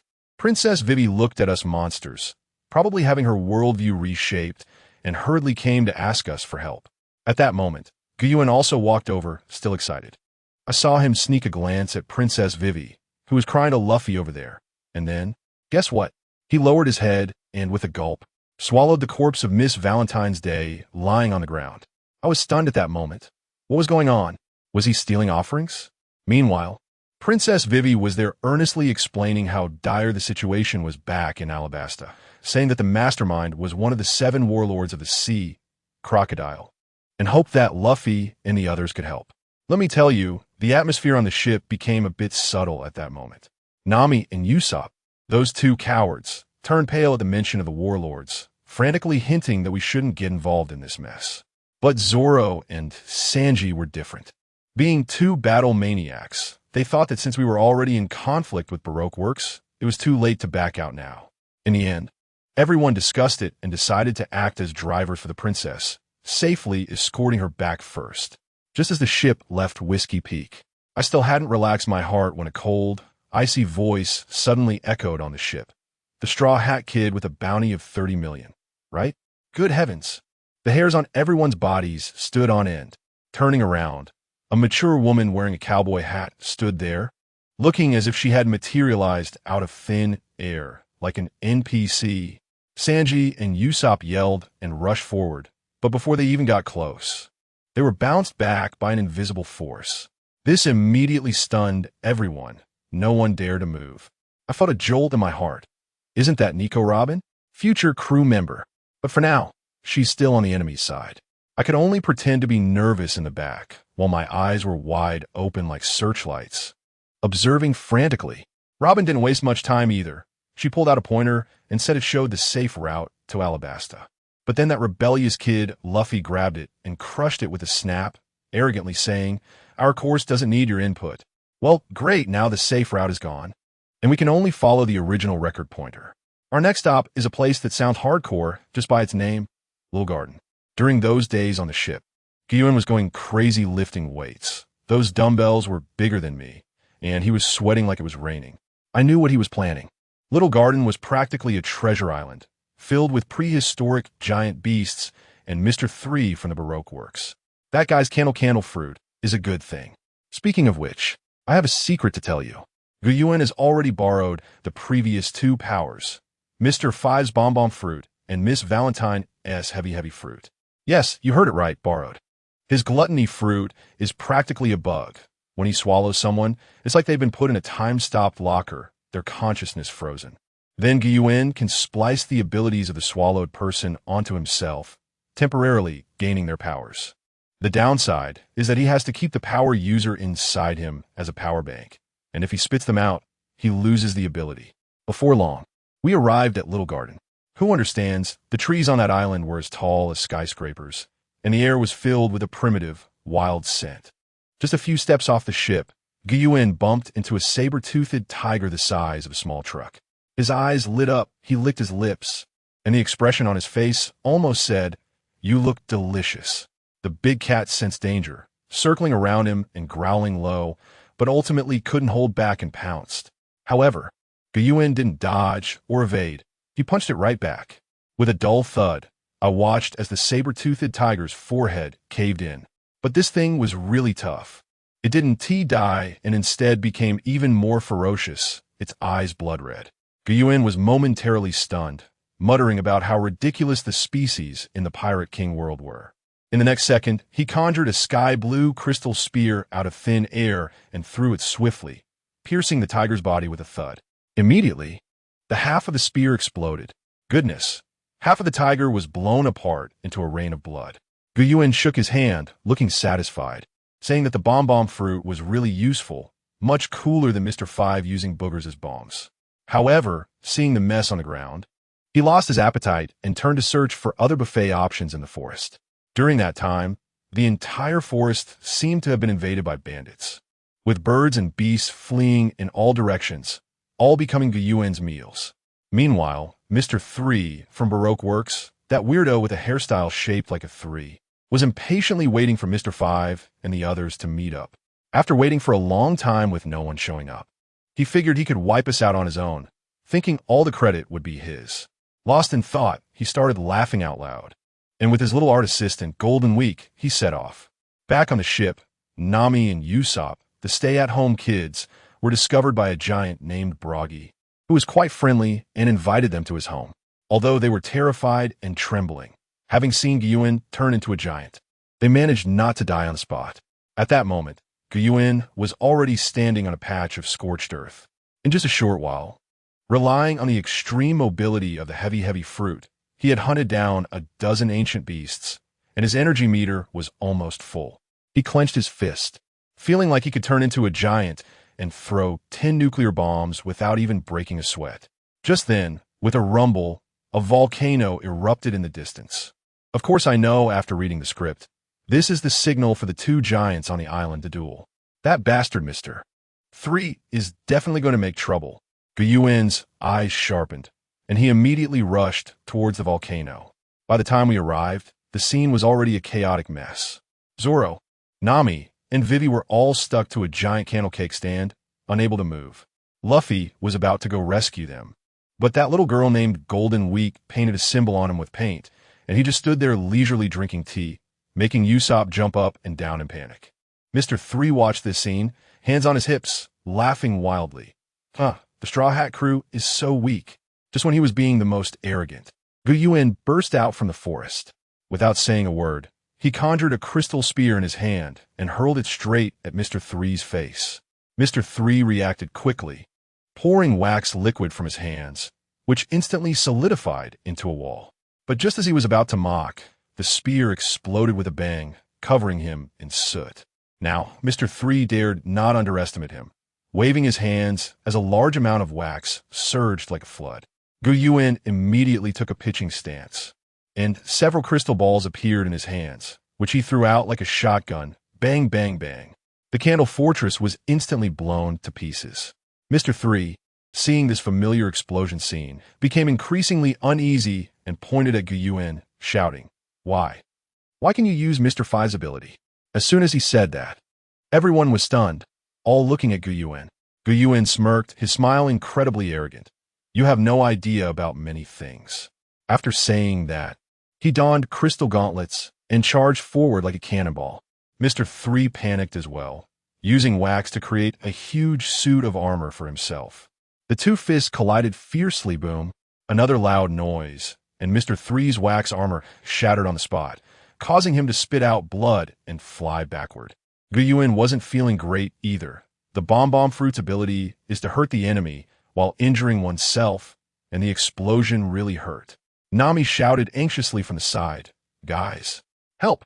Only then did Yuan realize, shouting to the stunned Usopp, "Usopp, Wax is afraid of fire. It's up to you." Usopp was taken aback, but quickly came to his senses. Pulling out his slingshot, special, Firebird Star, a fire dragon roared out, instantly melting the giant candle stand, and Zoro and the others finally broke free. Seeing the situation was dire, Mr. 3 built a wall and tried to run. But could he outrun Luffy's fist? Gum, siege cannon. Luffy's fist caught up from behind, sending him spiraling into the air, crashing through dozens of trees before stopping, rolling his eyes and unconscious. After the battle ended, Zoro was the first to ask, "Guys, that explosive ability of yours is?" Yuan knew he couldn't hide it anymore, shrugged, and said honestly, "Oh, that's the ability of the swallow fruit. I swallowed those two agents before, so I can use their abilities." Nami turned pale. "Could it be? You ate people again?" Usopp was so scared he almost cried, and even Luffy's expression turned serious. Seeing the atmosphere, Yuan quickly explained, "They didn't die. They're just trapped in my stomach. Their consciousness is paused, and I can release them anytime." Saying that, he opened his mouth wide like a door, and with a puff, he spat out Mr. 5 and Miss Valentine, both lying on the ground with their eyes closed, as if they were asleep. Let me tell you, Usopp's expression at that moment was like that of an old man on the subway looking at his phone. JPG, with his pupils shaking and his worldview shattered. As soon as Luffy saw that the person wasn't dead, he immediately returned to his silly smile, scratching his head and saying, "Sorry. I thought you were some kind of man-eating devil." Zoro, on the other hand, crossed his arms with a serious look and said, "That's a terrifying ability." Yuan pointed to the unconscious Mr. 3 on the ground and said, "So this guy has done a lot of evil, so I swallowed him, letting him sleep forever. No objections, right?" Of course, everyone had no objections. The stronger the combat power, the better. So Yuan took a big bite and swallowed Mr. 3 along with the other two unfortunate souls. After resting in the small garden for a few days, we were just about to set off for Alabasta when Nami suddenly fell ill with a high fever. This sent the whole ship into a frenzy, as there was no doctor on board. Princess Vivi quickly thought of something and said that there was a kingdom nearby called Drum Kingdom, which is world-renowned for its medical expertise, and surely we could find help there. Everyone immediately turned the ship around and sped forward. Soon, an island covered in white snow appeared before us. As soon as we set foot on the island, we noticed that something was off. The entire village was eerily quiet, and upon inquiry, we found out that there wasn't a single doctor. Vivi was dumbfounded. How is that possible? This is a medical powerhouse. A square-faced uncle in armor named Dalton explained the situation to us. It turned out that their selfish king, Wapol, had been hunting doctors, either driving them away or claiming them for himself. Recently, Blackbeard had caused a ruckus here, and that king had directly packed up and fled with all the doctors to become a pirate. Family, upon hearing this news, we were all in despair. Just then, Dalton suddenly slapped his forehead. "That's right. There might still be one last doctor in that castle on the mountain, but she's called a witch and has a particularly strange personality." As soon as we heard it, hope was reignited, and we shouted in unison at him, "Why didn't you say it earlier? This guy Luffy can't wait even for a second." After yelling, he tossed Nami onto his back, told Sanji and me that there was no time, and shot out like a cannonball. Sanji and I were speechless, quickly asked how to get to the top of Dorrington Mountain, and took off after him. I tell you, The weather on Drum Island is simply a joke. The heavy snow is whipping around like knives, and it feels like my face could lose a couple of pounds of flesh at any moment. We pushed the engines to the max, trudging up the mountain with every step. And then, out of nowhere, two red lights suddenly flickered in the bushes, followed by a claw, accompanied by a gust of wind, swiping toward our faces. Sanji reacted quickly, shouting, "Watch out!" Luffy dodged a bit, but his winter coat still got 3 deep gashes. We looked closely and saw 3 deep claw marks in the snow. If that had caught a person, it would have been a feast. Then we saw the attacker, and I couldn't help but laugh. A giant white rabbit standing taller than a person, baring its teeth at us with red eyes. I knew right away this was just a local specialty, the Lappins.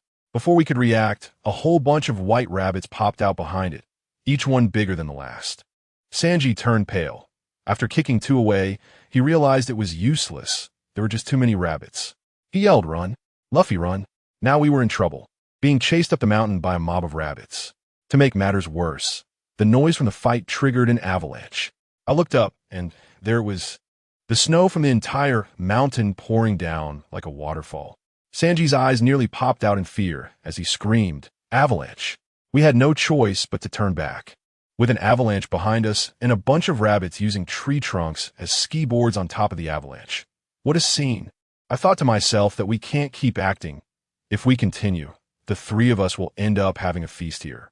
I put my finger to my mouth, and suddenly a beam of golden light descended from the sky with a loud bang. A giant with a wolf's head covered in sharp spiked armor burst forth from the snow. I quickly scooped up Luffy and Sanji into my hands. That kid Luffy wasn't scared at all. He climbed onto my head, holding down his hat with one hand and pointing forward with the other, excited like nothing else. Sanji, on the other hand, remained calm, silently lit a cigarette, and said, "A giant, what a convenient ability. My beast giant form is a wolf, and I run incredibly fast. So Avalanche can't catch up at all." We found a dead angle to wait for Avalanche to pass, and when we came out, wow, the mountains were covered with broken trees, and that group of arrogant rabbits was scattered everywhere. Just as we were about to dash to the top of the mountain, Luffy suddenly shouted for me to stop. Following his direction, I saw a little rabbit desperately digging through the snow, where a big hand was buried. It looked like its mother was trapped. Let me tell you, Luffy is just like that. He was just being chased and beaten, and now he's turning around to save a rabbit. Without saying a word, he stretched out his rubber arm and pulled the big rabbit out of the snow. Who understands this damn protagonist charm? Relying on my super leg strength, we quickly reached the castle at the top of the mountain. Just as Luffy was about to rush in with Nami on his back, he spotted a strange creature hiding behind a tree, its body exposed while its face was hidden. Sanji was speechless. "Hey, you reindeer over there, you're hiding wrong." The little guy squeaked and quickly changed direction to hide. I almost laughed out loud. Isn't this our future ship doctor and emergency food? Chopper? Luffy didn't care about that. His eyes lit up as he approached and shouted, "That raccoon. We have a patient who's about to die. Do you know where the doctor is?" Upon hearing about to die, Sanji instantly punched Luffy on the head, causing a big bump. "Bastard! How can you curse the beautiful Nami?" Chopper, upon hearing there was a patient, immediately stopped hiding and nervously led us toward the castle, shouting for Dr. Kureha. We met the legendary Witch Kureha, an elderly lady dressed fashionably and wearing sunglasses. She immediately said that Nami's illness was an ancient virus that had disappeared for hundreds of years, and if she changed doctors, she would be dead within 5 days. My heart sank, and Sanji quickly asked if there was any hope. The old lady then took a big swig of alcohol right in front of us and laughed heartily, saying, "Don't worry, under my care, she'll be lively in 3 days." My temper almost flared up. Once Nami was fine, Luffy started making plans. He directly invited Chopper. "Come be my partner." Chopper immediately froze, stuttering, "I can't. I'm a monster. I have no friends." After saying that, he turned and ran out of the room. While we were saving people and recruiting, on the other side, those fleeing villains weren't idle either. Wapol's 2 subordinates, a clown and a rice ball head, had been drifting at sea for a few days, and, after some discussion, they figured their boss was probably fish food. So why were they still drifting? Let's go home. Back to Drum Island. Isn't this just a clear case of self-proclaiming as king? They swaggered back to the island, and Dalton, along with the villagers, tried to stop them, but these two had skin thicker than city walls, waving the flag of the King's Guard. Dalton, being an honest man, didn't dare to act and just watched them head toward the castle on the mountain. So, when Luffy was looking for Chopper in the castle, he just happened to run into these guys who came back to reclaim their territory. The clown jester was quite arrogant, telling Luffy to get lost. As soon as Chopper heard the commotion, he peeked out from behind the door, and wow, it was a case of enemies meeting, and sparks flew. He instantly transformed into a muscular form and charged forward ready to fight. I heard a noise with Sanji in the house, and when we went out to check, wow, what a coincidence. Anyway, I didn't have to worry about what happened next, with Luffy and a rampaging Chopper. Even if that little minion Wapol himself showed up, he'd get a beating. Sure enough, after a round of fighting side by side and Luffy's classic verbal tricks, Chopper officially boarded the ship. After that, things moved quickly. We left the snowy country and sailed on the sea. Vivi was still having nightmares about the chaos in her country when suddenly we heard Luffy shout, "I hooked a transvestite." I went over to take a look and nearly got my eyes burned out. That scene was simply a mental attack, so shocking. The transvestite was Little Foam, and he was performing his face-changing tricks with the imitation fruit. When he transformed into a middle-aged man's face, Vivi's pupils shook, and she quietly whispered, "Father." I felt a stir in my heart, knowing the plot was about to unfold. Soon, Littlefang's ship arrived, and he warmly bid us farewell before jumping off the ship. Before long, we arrived in Alabasta. That cursed place was hot enough to roast a person. After a tough journey, we reached a city called Yuba, only to find the entire city buried in sand. While we were still in shock, we heard the sound of digging. An old, skinny man was desperately digging through the sand. Vivi went up to ask, and we learned that the rebel army had already moved. Luffy, looking dull most of the time, was really clueless at critical moments. While listening to Vivi talk to the old man, he suddenly interjected, "What's wrong, Vivi?" The moment the old man heard that name, his expression changed. Luffy sensed something was off and quickly rushed in front of Vivi, nervously shouting, "Uncle, Vivi is not a princess." I really wanted to punch him at that moment. What was that? That was a textbook example of there's no silver here, 300 tails. The old man was extremely excited. It turned out he was Vivi's childhood playmate Kush's father. He told us that he always believed in the king and that it was his son Kusha who was too impulsive. Knowing the whereabouts of the rebel army, we set off the next day. However, halfway through, Luffy suddenly stopped and said to Vivi, "I'm quitting." Vivi exploded, saying there was nothing wrong with hoping no one would sacrifice themselves. Luffy got angry too, saying she was too naive. They ended up fighting, with Vivi throwing small punches at Luffy. In the end, it was Luffy who enlightened her. "What good will it do you to stop the rebel army now? The root cause is Crocodile. I need to defeat him to solve the problem." I thought to myself, good job, Luffy, finally grasping the core conflict. What's the point of saving the little soldiers here? We need to push down that crystal on the other side. With a clear team goal, we rode on a giant crab, racing through the desert. Just then, as if summoned, a sandstorm suddenly rose, and Crocodile, the old sand, appeared right in front of us. Holding Vivi, Luffy immediately unleashed a powerful attack, firing a rubber rocket. But what happened? The old sand raised his hand, and a sand wall sent Luffy flying. Then, a falcon-like figure flew in from above, the Alabasta guard bell, trying to rescue Vivi, but was taken down in an instant by the woman next to Crocodile, who was Robin. Seeing the situation was not good, Luffy quickly reached out, snatched Vivi back, threw her to us, and then shouted, "Leave this to me. You guys take Vivi to stop the rebels." Vivi shouted in desperation, saying he was a warlord and they couldn't win. Luffy turned back, grinned, and said, "It's okay. I won't die." Vivi was about to cry from anxiety. At that moment, it was my turn. I stood up. My expression changed. I told them, "Don't worry. I'll stay to support Luffy." Vivi looked at me in confusion, and Zoro vouched for me from the side. "Don't worry, this guy, Jags, is one of the strongest among us." After they left, Luffy officially started fighting Crocodile. Let me tell you, that wasn't even a fight. It was a one-sided crushing. In less than a few minutes, Luffy was sucked dry and slowly sank into the quicksand pit created by Crocodile, still mumbling that he was going to be the Pirate King. Just when he was losing consciousness, I reached out a gigantic wax hand from beneath the sand and pulled him out. Then I took out a small bucket of water from my interdimensional space and poured it into his mouth. That guy gulped down the water, instantly fully revived. Crocodile heard the noise, turned around, and looked disdainful. Oh, another rat has come? He was dumbfounded, especially the woman next to him, who was the future Robin. Her look at me was completely different, and she must have been thinking about how there was such a weirdo in the Straw Hat crew. Indeed, the shock in her eyes was about to overflow. She probably analyzed my entire ancestry in her mind, wondering what kind of monster I'd sprung from. I don't have time to care about what she thinks. Let me tell you, Old Shah's Sansan fruit is really tricky. It can turn a person into a dried corpse. It's simply outrageous. But the flame in my eyes suddenly flared up. What an amazing ability. I'm craving it. I quickly shouted to Luffy, "Luffy, this guy's afraid of water. Just splash a little water on your fist, and you can hit him. Although first, you look for a chance to give him a strong one."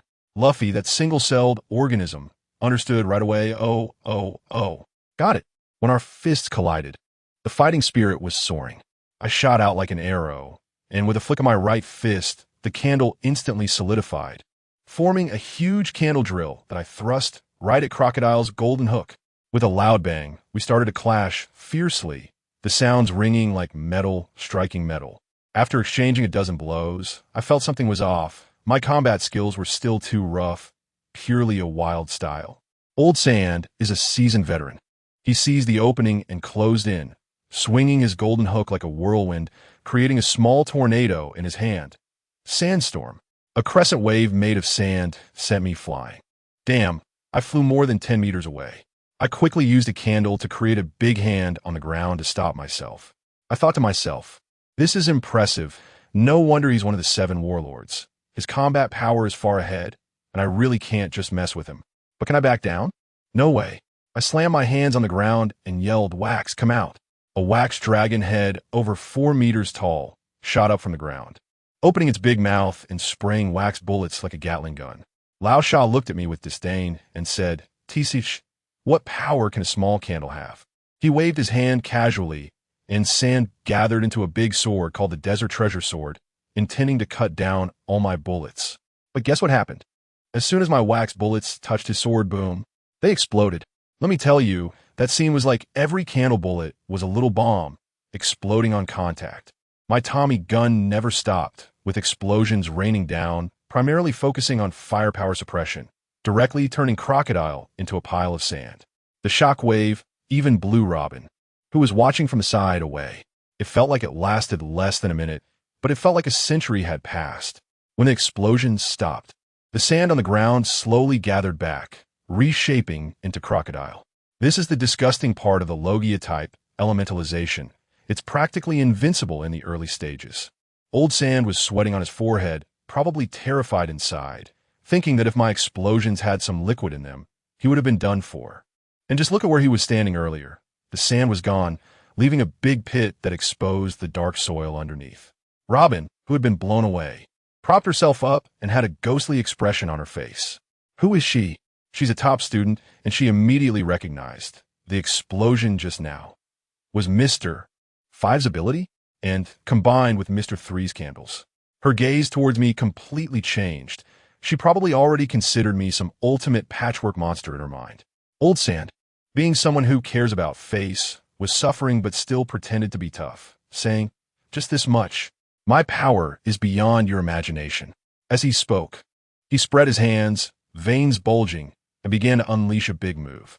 The entire desert seemed to come alive, with the sand swirling like water, forming a massive vortex that turned the sky yellow. He shouted at me, "Kid, state your name. I acknowledge your strength. Can I spoil him?" I shot back directly. "My name is Guys, and I am the man who will take you down. Arrogant little brat, go to hell." Old Shah roared, the overwhelming yellow sand making it feel like the end of the world. Robin, hiding far away, looked pale, probably because she had never seen Old Shah go this big. Seeing his stance, I thought, wow, that wind-up is way too long. Do you think I would let you comfortably unleash your ultimate move? I stepped on a candlestick, and with my hands together, a massive candle dragon instantly formed, charging towards him. Halfway there, Robin's woman actually tried to stop me, growing several hands from her body to grab me. I tensed my muscles and a surge of heat shattered those flashy hands. I didn't even look back and continued charging forward. Suddenly, the dragon's head felt heavy. That kid Luffy grabbed onto the dragon's horn and jumped up, covered in sand. Grinning, guys. That was close. I almost got blown away. Next, I'm going to knock that guy away. Looking at his fighting spirit, I couldn't help but laugh. You really are something, Luffy? All right, let's go. We rode the candle dragon straight into the eye of the sandstorm. Old Shah saw us and waved his hands, instantly transforming the swirling sand into countless blades that shot towards us. The wind blades were terrifying, and in just a few moments, they turned my candle dragon into a mere stick. Then we were buried under the sand. Old Shah raised his arms and made a motion as if to flip a table, and countless grains of sand directly buried us, forming a small mound. He stood there, breathing heavily, lit a cigar, and wore a satisfied expression as if he had completed the job. After all, a little ghost is still a little ghost.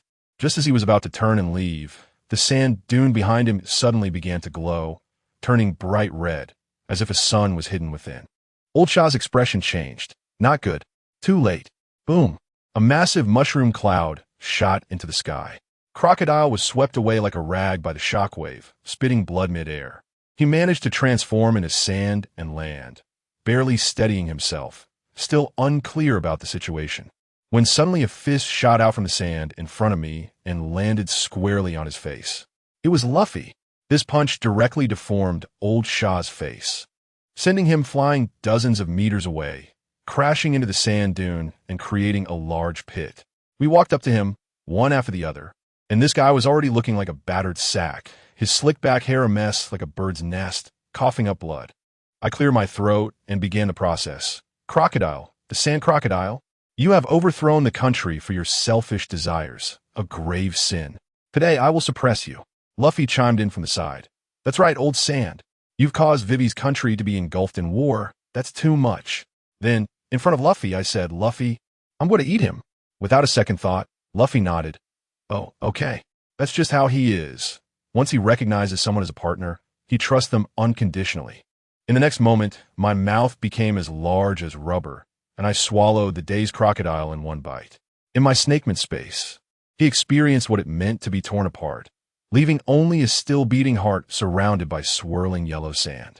After it was done, Luffy foolishly asked me, Jags, what does old sand taste like? I roll my eyes at him. Idiot, there's no taste when the gum-gum fruit is activated. This matter was settled. Just as we were about to leave, Robin suddenly ran over to stop us. Luffy was on guard. Is it an enemy? Robin quickly waved her hands. Don't be nervous. Crocodile has been defeated. We're no longer enemies. I can help you expose his crimes. Luffy slapped his forehead. Oh, I see. Then he believed her and burst into laughter. I was speechless. This kid is too easy to deceive. But I couldn't be bothered, so I directly told Luffy, wait, let me try my new ability. I closed my eyes, feeling the power of the sand fruit that had just come into my body. I raised my right hand, and the sand on the ground surged up instantly, forming a giant eagle. I jumped on with the two of them. Desert Eagle, activate. Luffy was so excited that he shouted, and Robin's eyes widened in disbelief, probably thinking, a power that can seize devil fruit abilities? What kind of monster is this man? I don't care about her. Standing on a sand sculpture, I spread my arms and shouted, hold on tight. As the wings of the sand sculpture flapped, we shot up into the sky, flying towards the capital, Alabasta. Before long, we could see the city in the distance. Who understands what my family is going through? It was a disaster. The steps at the city gate were covered in corpses, and blood flowed like a river. Luffy was lying on the head of the sand sculpture, looking for Vivi and the others. Suddenly, he pointed in one direction and shouted, Jagas, look, there's a bird carrying a big black ball. I followed his gaze and exclaimed, what the hell? Isn't that a cannonball? My heart raced, and I quickly shouted, this is bad. We need to go down. I controlled the sand sculpture as it rapidly descended, and almost simultaneously, a blinding white light exploded above us, turning the world into a stark white. Then came a deafening boom, and a terrifying shockwave directly hurled the three of us off the sand sculpture. I quickly transformed into sand, grabbed Luffy and Robin, and pulled them back. Looking at the explosion shockwave, which was larger than the entire capital, I felt numb. Witnessing it firsthand was 1,000 times more shocking than watching it in an anime. I almost caused a delay that would have led to this thing actually blowing up. After the storm passed, I turned into a small sandstorm and flew the two of them to the bell tower where Vivi was. I took out Old Sand's head, just a token, joking, and shouted, "Vivi, Crocodile has been beheaded. Let everyone stop." Vivi looked at me, tears of excitement streaming down her face. "That's great. Thank you." The rebel leader Koza beside her also laid down his weapon, admitting he had been deceived. Soon after, it started pouring rain from the sky. The war was finally over. We held a victory feast in the palace for several days, and Luffy almost emptied their treasury with his eating. The Navy, as usual, arrived late after things had settled down. Smoker came in with a grim face to take credit for everything. We didn't T-mind and prepare to set sail. Usopp saw the Navy leave and quickly shouted for everyone to depart.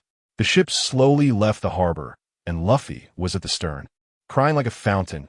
Vivi hasn't boarded yet. Zoro leaned against the side with his arms crossed. "It's useless. She's a princess. She won't come with us." Sanji immediately disagreed and started arguing with Zoro. Nami, looking worried, asked me, "Jais, do you think Vivi will come?" I already knew the answer in my heart, sighed, and said, "Probably. To see us off?" Just as I finished speaking, I heard Luffy excitedly shout, "It's Vivi!" On the shore, Vivi, dressed in a formal outfit, was running towards us, breathless, shouting, "Luffy, I'm here to see you off. I still can't let go of this country." Luffy's smile instantly froze. "Sigh, there's nothing we can do. Although it's quite sad, this is reality." Back on the ship, Luffy lay on the deck looking sick. But as soon as Sanji announced that dinner was ready, he instantly revived and dashed into the kitchen, swallowing all my comforting words back. After dinner, Chopper was on the deck panting, complaining that his fur was too thick. Suddenly, a female voice came. "I can help you take your fur off." Chopper froze, turned around, and saw Robin sitting under an umbrella, smiling at him. "Ah, it's you. An agent from Baroque Works?" Chopper was so scared he exploded in fur. The people in the cabin heard the commotion and all rushed out. Zoro had half drawn his sword, and Sanji had put away his lovesick expression, looking serious. Then Luffy came out scratching his head, looking confused. "What is going on?" Nami angrily punched him. "Idiot. An enemy has infiltrated our ship." I added, "The enemy may infiltrate, possibly poisoning us or launching a surprise attack." After hearing this, Luffy immediately turned to Robin and asked, "Will you ambush us?" Robin shook her head and said no. Luffy instantly became smug and spread his hands towards us, saying, "Look." We all burst into laughter. However, since Luffy said that, everyone, though still on guard, relaxed a lot. I looked at Nami, Usopp, and Chopper, who were trembling and huddled together in fear, then glanced at Robin, who was calm and composed, and finally looked up at the distant sky. The Sky Island, the strongest natural type rumble fruit. Enel, just wait. With the Sand fruit now in my possession, let's see how arrogant you can still be. I'll tell you, I just went through this in my mind, and everything is settled on the ship. Dealing with this bunch of clowns is just too easy. That guy Zoro is a pure Luffy fanboy. Whatever Luffy says, he just agrees. And aside from being a bit lost, he has no other issues. As for Nami, goodness, Robin directly threw a bag of diamonds at her face. That little money grubber's eyes went wide, and she hugged the diamonds and went back to her room, mumbling mine, all mine, looking just like a treasure hoarder. Robin is also quite amusing. She watched Nami's reaction and tilted her head to smile at me, saying that the crew is all very kawaii. At that moment, I thought, "Sister, your adaptability is really strong." And I noticed something. These past few days on the ship, Robin has been secretly watching me a lot, with a gaze that seemed to be looking at some rare species. It's probably my Eastern charm, standing out among a bunch of tall Westerners. Plus, I usually don't talk much, but when I do make a move, it captivates the whole place, creating a full-on sense of mystery that piques their curiosity. Just as I was thinking about this, suddenly, bang, debris started falling from the sky. Zoro, the sleeping god, was snoring with his mouth wide open and got a mouthful of wood chips, coughing and choking awake. Usopp, that scaredy cat, looked up and exclaimed, "Whoa." His legs went weak as he pointed at the sky, shouting, "Does anyone understand? A ship is falling from the sky." I looked up and good grief, It was indeed a dilapidated ship that plummeted into the sea with a splash, creating waves dozens of meters high, almost capsizing the Mary. Only then did Nami react. Looking at the compass in her hand, pointing to the sky, she slapped her thigh and exclaimed, "Damn, the compass isn't broken. There really isn't Sky Island." As soon as Luffy heard the word adventure, his eyes sparkled, and he decisively declared, "Let us go. To the Sky Island." To go to the Sky Island, we had to gather some information first. We went to an island called Gaia and found tavern. What happened next? As soon as I mentioned the Sky Island, everyone in the tavern laughed like crazy, as if they were mad.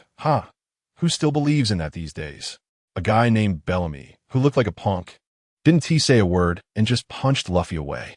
Nami exploded, shouting, "Why are you hitting people?" Zoro had already drawn half his sword. But Luffy, for some reason, wouldn't he fight back, just letting himself get hit. I was standing at the door, watching them get beaten by the crowd, feeling utterly speechless. In the end, it was still Nami who grabbed each of them like little chicks and dragged them out. Just then, a very ugly fat guy at the door, munching on a cherry pie, slowly said, "The Sky Island does exist." As soon as I heard that voice and saw that person, I was like, wow, Blackbeard. In that moment, 1,000 thoughts flashed through my mind. This is Blackbeard. He has just betrayed his crew. Hasn't he gotten the Tremor fruit yet? And doesn't he have those big shots from Impel down with him? This is literally his weakest moment. My hands were itching. With my current abilities, Rustle, Boom, Light, and Wax Fruit, stacked together, taking him down would be like child's play, right? My mind is racing. Should I kill him or not? If I kill him, the Dark fruit will be mine, but the Marineford War might not happen. And where would I get Whitebeard's Tremor fruit then? What is this called? This is called fishing for big fish with a long line. For the greater plan, I held back. I need him to continue the storyline and start the Marineford War. Then I could take advantage of the chaos. Hee. Blackbeard left, and we found a clue on our side. Sister Robin is really amazing. She truly is an intelligence expert.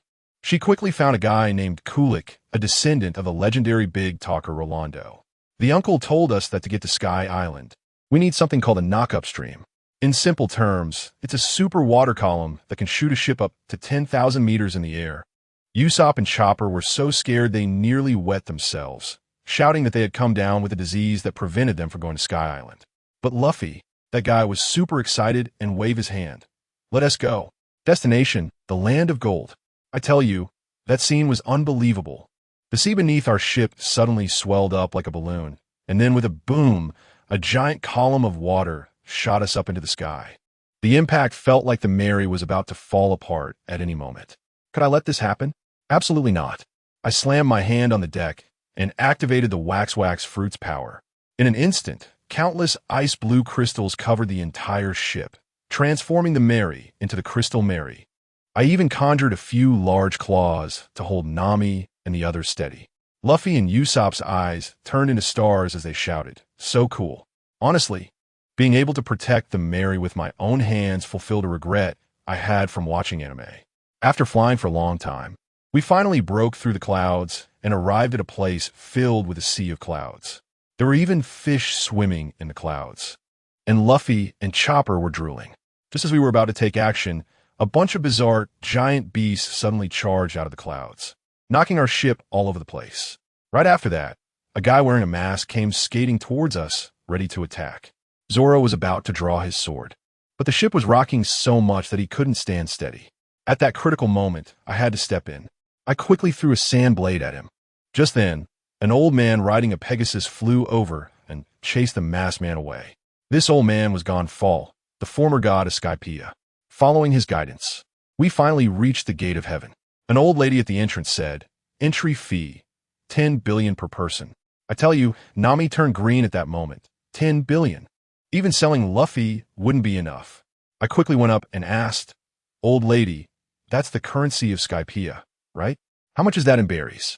The old lady replied expressionlessly, 10,000 berries per person. Phew.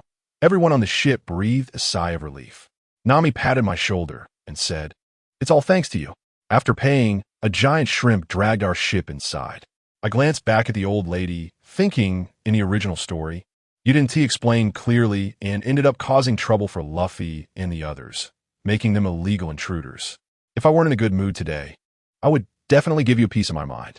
Once we entered Skypiea, the scenery was breathtaking.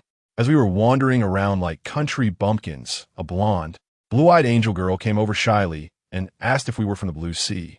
I was stunned. Wow, ISNT this Conies? Her pure aura almost made this seasoned guy blush. Conies was genuinely warm-hearted and directly invited us to her home as guests. Everyone let loose. Luffy, Usopp, and Chopper started showing off, while Zoro fell asleep holding a bottle of booze. But what we didn't know was that in that magnificent temple, Enel, who looked like a god, already knew we had arrived and was grinning wickedly, saying he wanted us to participate in some trial of the gods. The next day, while we were still at Conies' house, a large group of soldiers suddenly surrounded the place. Shortly after, a fat priest, as round as a ball, floated down on a bubble cloud and arrogantly announced, "You people from the Blue Sea, the god has decreed that you must immediately go to Appiato to participate in the trial of the gods." Luffy and the others were bewildered. What is that? A trial? I don't want to be a god. I want to be the pirate king. The fat guy didn't explain and just floated away. Conies explained to us that the new god, Enel, was particularly cruel, and this trial probably was a good thing.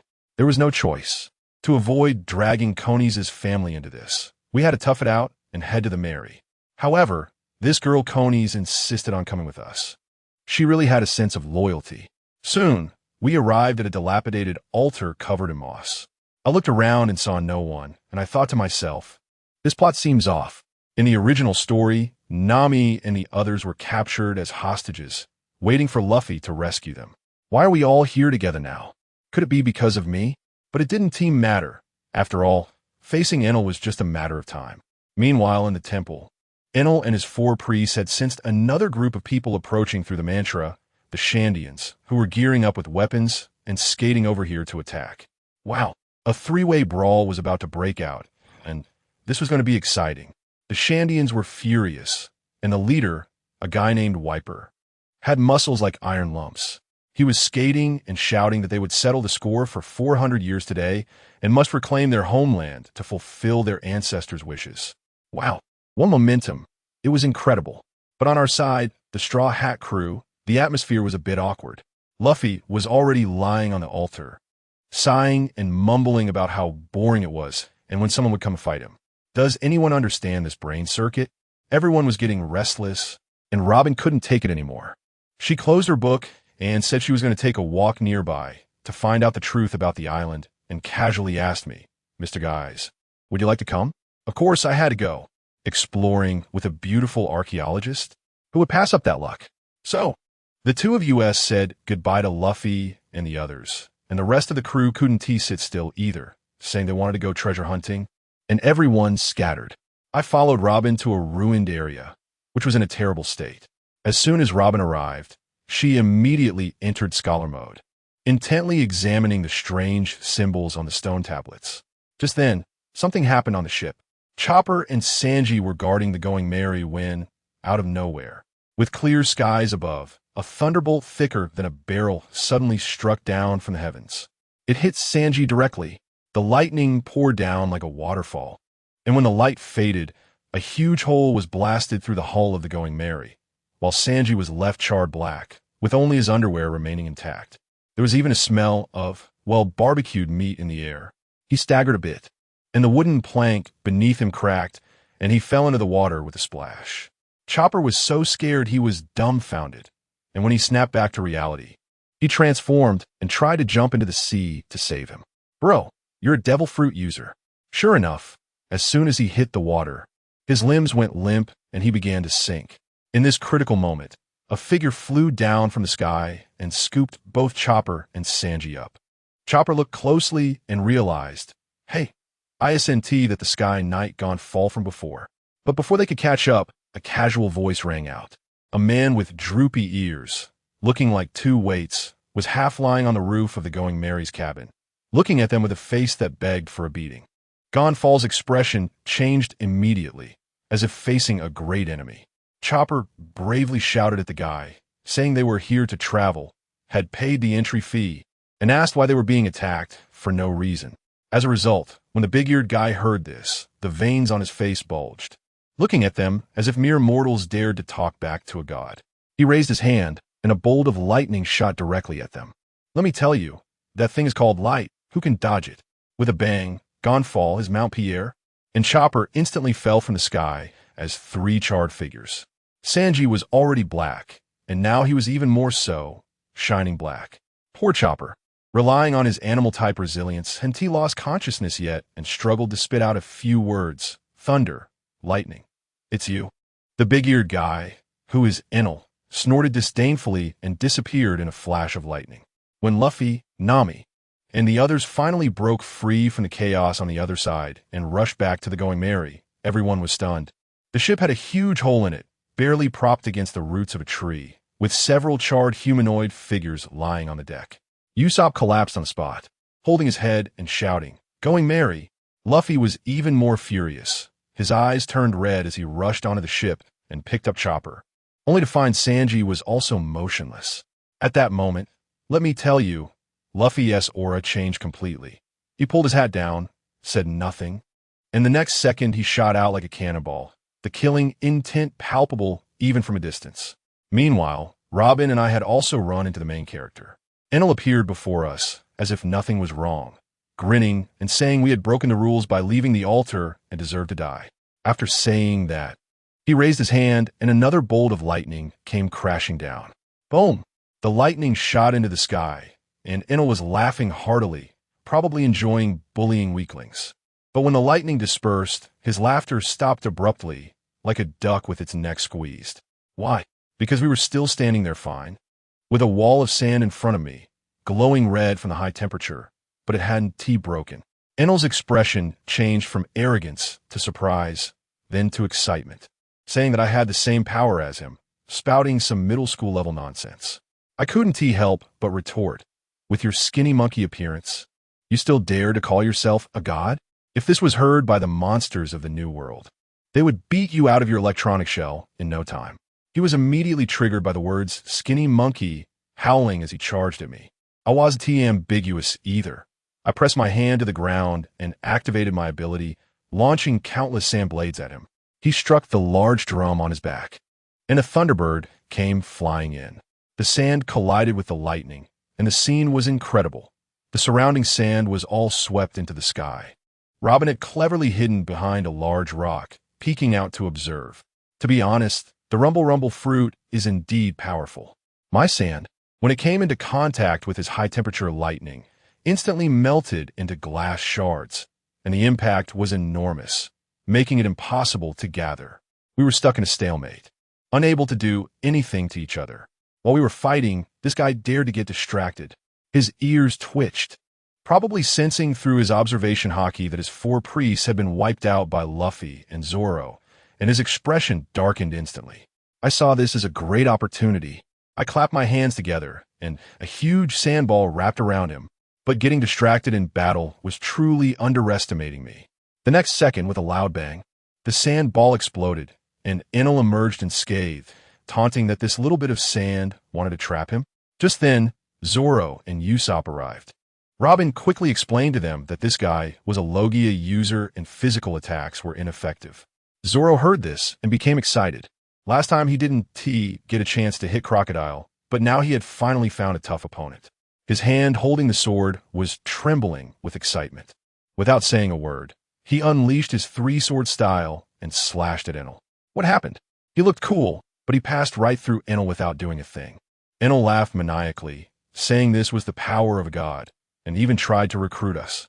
Zoro, not buying it, replied that he just wanted to become the world's greatest swordsman. Enel, seeing that these people were so uncooperative, coldly opened his full power. 4 ferocious lightning beasts appeared out of nowhere, moving so fast that there was no time to react. Before Zoro could even finish his warning to dodge, he turned into a smoking black coal. Soon after, Usopp, Robin, and everyone else fell into the lightning. I was the only one left, relying on my elementalization to withstand it. Looking at my fallen comrades, I felt a pang in my heart. This rumble fruit was pure dimensional suppression in the early stages. Completely unreasonable. If it weren't for Luffy being the chosen nemesis, this Sky Island arc might have ended prematurely.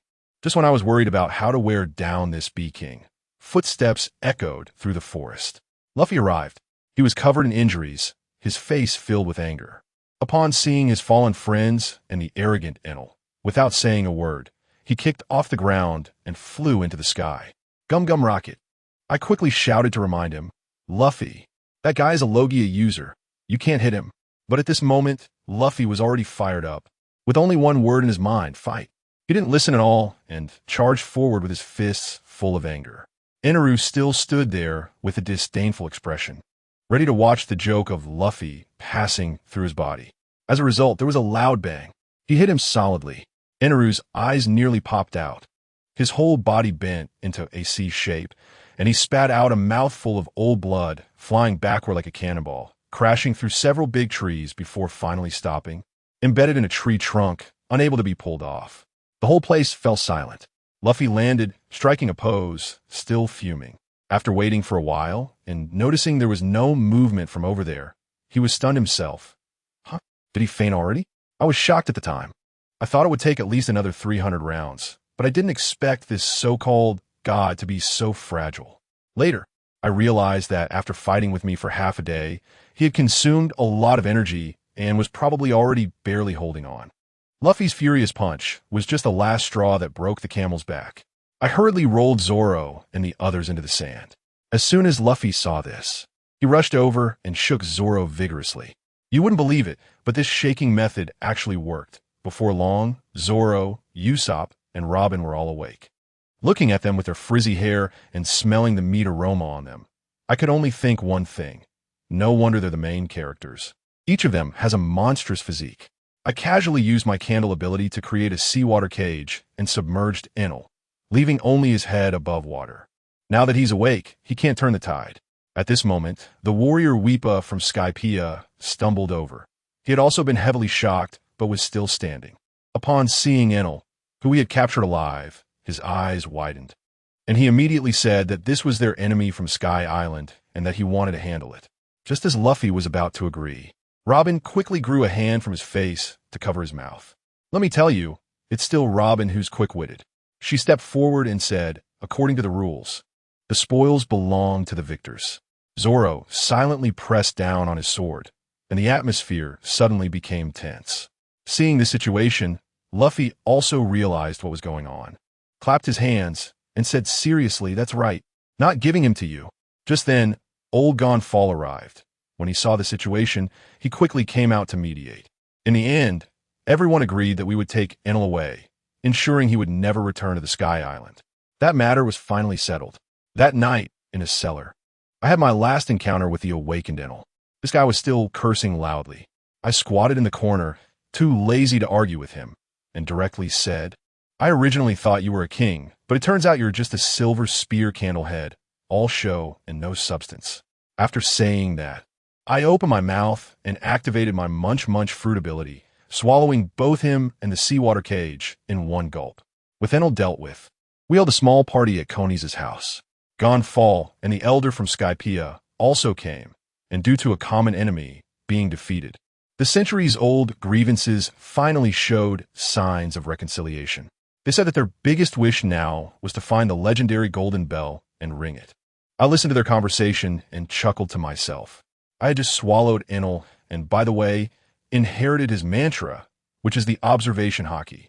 So I cleared my throat and slowly spoke. Actually, I already know where the golden bell is. The whole place was shocked, and Elder Sandia was so excited that his beard was shaking. I pretended to be profound and said, my mantra has covered the entire Sky Island, and I know the location of the golden bell very well. Of course, the truth is I had read the script, but could I say that? No. Upon hearing this, everyone decided to set off tomorrow to find it.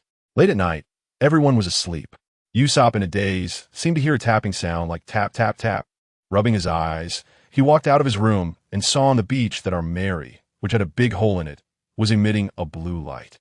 Curious, he walked closer and was instantly scared, his mouth opening wide enough to fit an egg. There he saw a little figure glowing blue, wearing a hood, with its back to him, holding a small hammer, tinkering away at the hole in the ship, seemingly trying to repair it. Tears streamed down Usopp's face as he realized that this little figure was the spirit of the Mary. Choking up, he shouted, Mary, We heard a noise and all ran out. When we saw the little blue figure, everyone was stunned. An ethereal voice entered each of our ears. Everyone, I'm sorry. I can no longer accompany you on your adventures. I really won't be with you all the time. Luffy bit his lip, unable to hold back any longer, and burst into tears, directly rushing over to embrace that tiny figure, crying out, "Going Mary. I'm sorry. It's all my fault. I always cause trouble." Nami, Usopp, and the other old crew members who had been with Going Mary since the beginning were all in tears.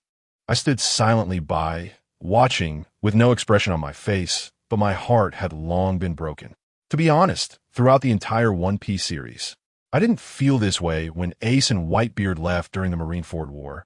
It was only the farewell to the Going Mary that truly hit me hard. I never expected that my presence would change the story. It should have been able to hold on until Eni's lobby, but now, because of Enel, it has reached the end of its life prematurely. I felt even more blocked in my heart. Originally, I was thinking about using my Warhammer Giant's hardening ability to put a layer of armor on the Mary. Maybe I could save it, and then the Sunny Wound Tea have a chance to appear, right? But then, the butterfly effect taught me a lesson. Just when I was feeling emo, that guy Luffy was zooming around on a little motorcycle, shouting that he was bored. I tell you, Nami was beside herself, her forehead about to burst with veins, yelling at him, "If you fall into the sea again, I won't rescue you." Sigh, there was nothing I could do. Early in the morning, I laid it all out to everyone. I said my heart network detected that Enel had hidden a golden ship on Sky Island called the Ark Maxim, and I was thinking of borrowing it to lift the Mary away and bring it back to the Grand Line to find the best shipwright in the world. It was a desperate measure. As soon as I finished speaking, I zipped away like a flash of lightning. By the afternoon, I still hadn't returned, and everyone was getting a bit anxious. Just then, out of nowhere, it got dark. A gigantic ship, like a moving fortress, descended directly from the clouds, almost crushing Newton's coffin. The ship was made of very old wood, with a huge golden human face statue at the bow, and there were many large wooden oars flapping in the air. Wow, it really was made of gold. Nami, Luffy, and Usopp, those money-loving guys, had their eyes almost turning into berry symbols, saliva dripping everywhere. When I got them on board, Luffy, Chopper, and Usopp, those three goofballs, had 6 eyes glued to the golden throne beneath me, looking eager. I shrugged and explained to them, "There's no way, brothers, this thing is sound-controlled, lightning-controlled. The power source is my rumble fruit. If I get down, it will immediately perform a free fall from the sky." Only then did they settle down. I piloted the Ark, bringing along the Sandians, flying up along the massive vines. The clouds were peeled away layer by layer, and sunlight poured down in a rush. The enormous golden bell at the top of the vines was shining like a second sun. The old chief of the Sandians couldn't hold back and started crying, shouting that the wishes of their ancestors had finally been fulfilled. Without saying a word, I cranked up the power, and with a loud bang, the sound echoed through the sky. Centuries of grievances vanished with that chime. I could even sense through my heart network that on Gaia Island, 10,000 meters below, that big liar Rolando's descendant, the uncle with the chestnut head, poked his head out of the water, heard the bell, and showed a relieved smile. The matter of the Sky Island was settled. We carefully moved the Going Mary onto the deck of the Ark, loaded it with plenty of supplies, and set sail back on the Grand Line. The next destination? Robin suggested Water 7. She said it was the best gathering place for shipwrights in the world, where even Pirate King Roger's ship was built. Upon hearing this, Luffy's eyes lit up. Let's go there. While sailing, I was pondering the upcoming plot. Water 7 is the beginning of the Eni's lobby arc, where Robin gets captured by CP9 and Luffy and the others have to risk their lives. But now, with me around, CP9? Isn't that just delivering food? The problem is, my own condition feels a bit off. Ever since I swallowed Enel, I've been carrying the powers of the Bomb, Float, Wax, Sand, and Thunder fruits. Goodness, I feel like my body has been hollowed out, exhausted every day, like I've been gaming nonstop for 7 days and nights. It's like my computer has too many plugins installed, causing the CPU to overheat. It seems it's time to clean up the memory and uninstall a few of the less frequently used abilities. Before long, we arrived at Water 7. The city was practically a mountain built on the sea, stunningly spectacular. As I approached in this flying golden ship, the entire port went wild. And all the shipwrights stared at us as if we were aliens. In the crowd, a guy with a pigeon on his shoulder locked his gaze on a Robin, his eyes icy cold. "Well, Rob Lucci, I found you." As soon as we landed, Luffy started shouting about wanting to eat, and everyone split up to take action. I took Usopp and drove the Going Merry to the largest shipyard. However, the shipwrights inspected it inside and out and immediately sentenced us to death. The ship was beyond saving. The old master shook his head. The keel was broken. The entire structure was ruined, no matter how we repaired it. It wouldn't survive the next big storm. Usopp exploded on the spot, grabbing the old master's collar, his eyes red, shouting that Merry was our friend. Who understands family? That scene attracted all the shipwrights around. I realized this was going too far and could lead to trouble. No choice, I raised my hand, sent a small electric current. And with a zap, the world quieted down. "Sorry, brother, let's calm down physically." I apologized to others, but I was also troubled. Merry, oh Merry, in the end, we have come to this point. Just as Usopp was squatting by the shore, crying like a fountain, Chopper rushed over with his short legs, out of breath, shouting, "Not good. Robin is missing." I felt a jolt in my heart, but I had to put on a shocked expression on the surface. My heart network instantly powered up to full capacity, and the entire 7-water city was within my scanning range. Found them, a group of guys in black suits, sneaking around. "Chopper, gather everyone," I said in a deep voice. This time our opponent is the agents of the world government, tough opponents. Soon, even the directionally challenged Zoro miraculously didn't get lost, and everyone gathered at the dock. As soon as Usopp heard it was CP9 from the world government, his face turned pale, and he immediately rolled his eyes back and collapsed on the ground pretending to be dead, muttering, "I'm already a dead man." Chopper, scared, pulled out a syringe thicker than his arm and was about to give him a shot, but Usopp instantly revived, more energetic than anyone. Zoro had heard of CP9, and his expression turned serious.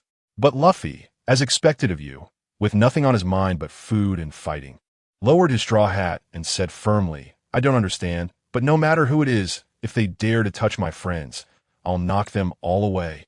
Looking at these guys, I felt quite emotional. Really, if I were the one captured, these guys would definitely come to rescue me just as recklessly, right? We directly stormed into a small tavern where CP9 was meeting. I kicked the door open with a bang, and Luffy, Zoro, Sanji, and the rest of us stood firmly at the entrance, our momentum at its peak. A guy who looked like a wolf, Gabra, walked up looking very displeased. And just as he was about to say something harsh, I directly spoke up. "Robin was captured by you bunch of lackeys, right?" As soon as I said this, the expressions of the people across from us changed completely. Well, there goes our cover. Kaku, wearing a hat with a long nose, didn't say a word and lunged at me with a finger gun. "Luffy, Zoro, I'll leave them to you two. I'm going to save Robin," I shouted, and without waiting, I dashed inside. Lucci, who had a pigeon standing on his shoulder, tried to block me, but Luffy's rubber fist suddenly slammed into his face. "Your opponent is me." I rushed into the back room and saw Robin tied to a chair. Next to him stood a cat-headed man with a zipper for a mouth. When Robin saw me, his eyes were filled with despair and disbelief. The cat-headed man also regarded me as a formidable opponent. He quickly stepped in front of me, trying to intimidate me. I looked at him, expressionless. "Is this it, CP9? Let me tell you, in front of the rumble fruit, no matter how fancy your 6 powers are, you're just a human shape conductor." I didn't even lift a finger. With just a thought, the whole room flashed blue. ZZZZ. That owl-headed man turned into a chunk of charcoal, smoking and lying on the ground, his life unknown. It was over in seconds. What more is there to say? I casually struck a small lightning bolt to cut the ropes binding Robin, but I mismanaged the power and shocked her, making her shiver all over and turn red in the face. I quickly apologized. Sorry, my hand slipped. As I led Robin outside, the scene was chaotic. The entire tavern was almost demolished. Luffy was being beaten by Lucci, unable to keep up with the speed. But as expected of the main character, while getting hit, he suddenly began to breathe heavily, and his body turned red in an instant, even steaming. Gear second, Luffy exploded with power, his speed and strength skyrocketing, and he fought back against Lucci. The rest of the Straw Hat crew cheered up when they saw I had rescued Robin. Once Luffy realized everyone was safe, He didn't want to linger and shouted, "Everyone retreat." Lucci's group wanted to chase after us, but I wouldn't let them. I raised my hand, looked at them coldly, and said, "Witness the power of a god." Boom! A lightning bolt thicker than a barrel struck down, directly obliterating the spot where CP9 stood. The lightning lasted for over 10 seconds, and when the light faded, only a few charred remains were left. Only the strongest, Lucci and Kaku, were still breathing, kneeling on the ground, blackened, trembling as they managed to utter a few words, "Thunder, thunder," before passing out. Job done. I expressionlessly retracted my hand. The entire area was silent. Luffy and the others were stunned, their jaws dropped. Zoro looked particularly envious, probably wondering when he could unleash an attack of that caliber. After the battle ended, Robin looked at us and finally couldn't help but cry, choking out a thank you. Luffy casually replied, "What are you saying? Aren't we partners?" "Yes, partners. Because of me, this freak, Robin didn't even have the chance to shout that she wanted to live. The crisis was averted. Next came a time to deal with the spoils. I walked over to the guy named Bruno and swallowed him whole. The door fruit get, but with that, I felt my body reach its limit. My vision blacked out, and I almost couldn't stand. I needed to clear some memory. I explained my situation to everyone and then announced some big news. My devil fruit can transfer abilities. Now I have the float, wax, and san fruits. Who wants them? I tell you, when these words came out, it was even more shocking than what I just said. But what I didn't expect was that Zoro directly refused, saying he was a swordsman and didn't need it. Sanji said he only wanted the transparent fruit and would let it go for now. Nami also hesitated, afraid of being a burden. Just when I was wondering why no one wanted the devil fruit these days, Usopp, the most timid and self-deprecating member of our crew, mustered up the courage to stand up. I want it," he said with red eyes. "I don't want to hold everyone back anymore. I want to get stronger and protect everyone." Upon hearing this, Luffy got anxious, rushed over, and gave Usopp a hug, shouting that we have never looked down on him. Everyone else was encouraging him too. Usopp cried hard, but his eyes were more determined than ever. "All right," I decided, "the san fruit, Crocodile's ability, a Logia-type.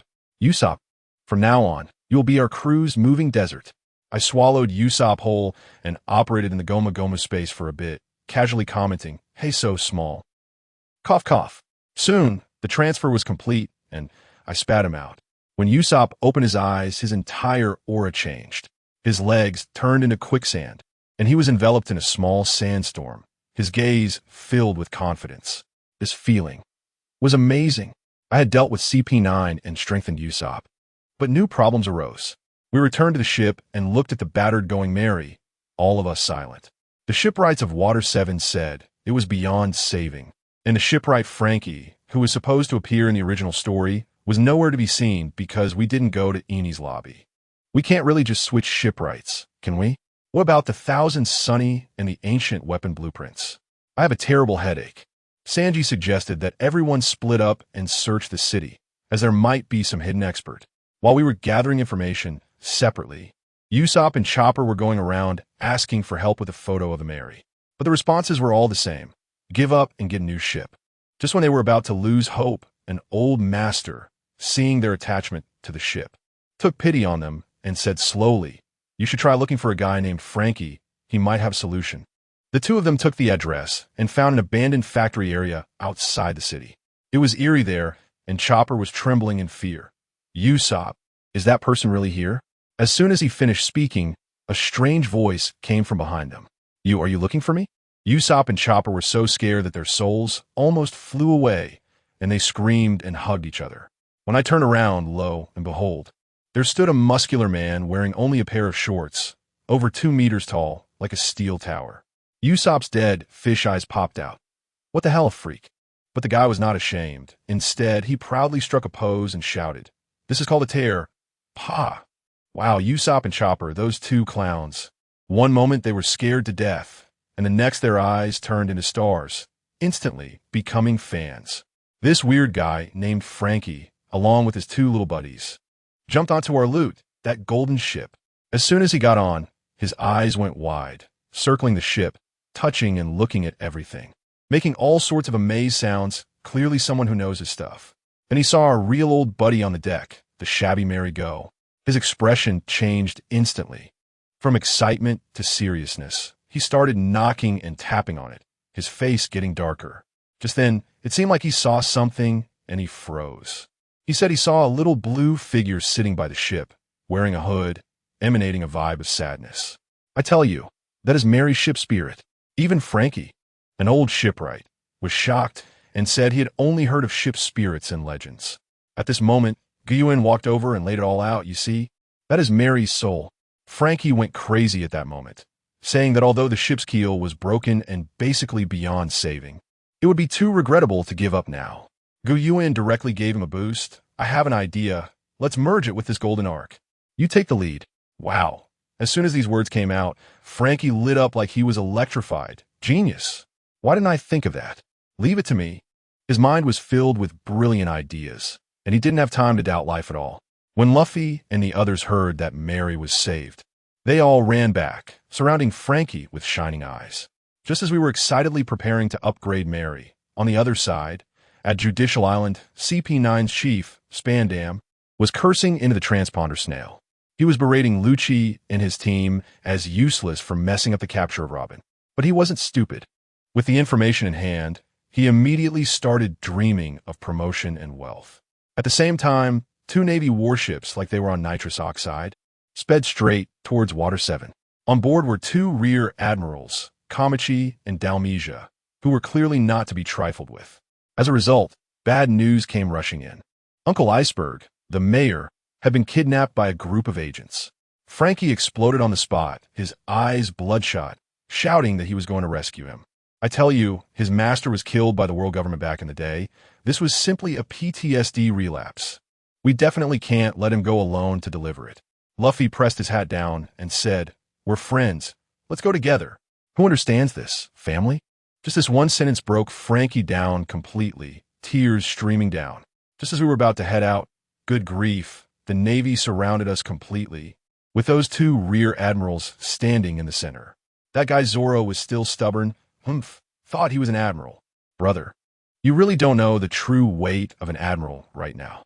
The rear admiral on the opposite side was so angry his face turned green, and he immediately ordered to open fire. It was a hail of bullets. Usopp is really impressive now. He quickly created a sand wall to block it all. Then Yuan and Zoro charged forward, with Yuan facing that dog-headed Dalmetia and Zoro up against the spider demon. "Luffy, you guys go save him," Zoro yelled with a sword in his mouth, and I was thinking, how is that sword not falling out while he talks? Luffy and the others tore open a gap and rushed out. Yuan was simply overpowering, hitting the rear admiral with the thunder fruit, focusing on electric therapy. Zoro had a tough time being pressured in the fight, but he also gained some insight, witnessing what it means to have armament hockey. When Luffy and the others rescued Uncle Iceberg, the coward Spandam had already fled on a ship, pulling out a golden transponder snail to call for help. And what happened?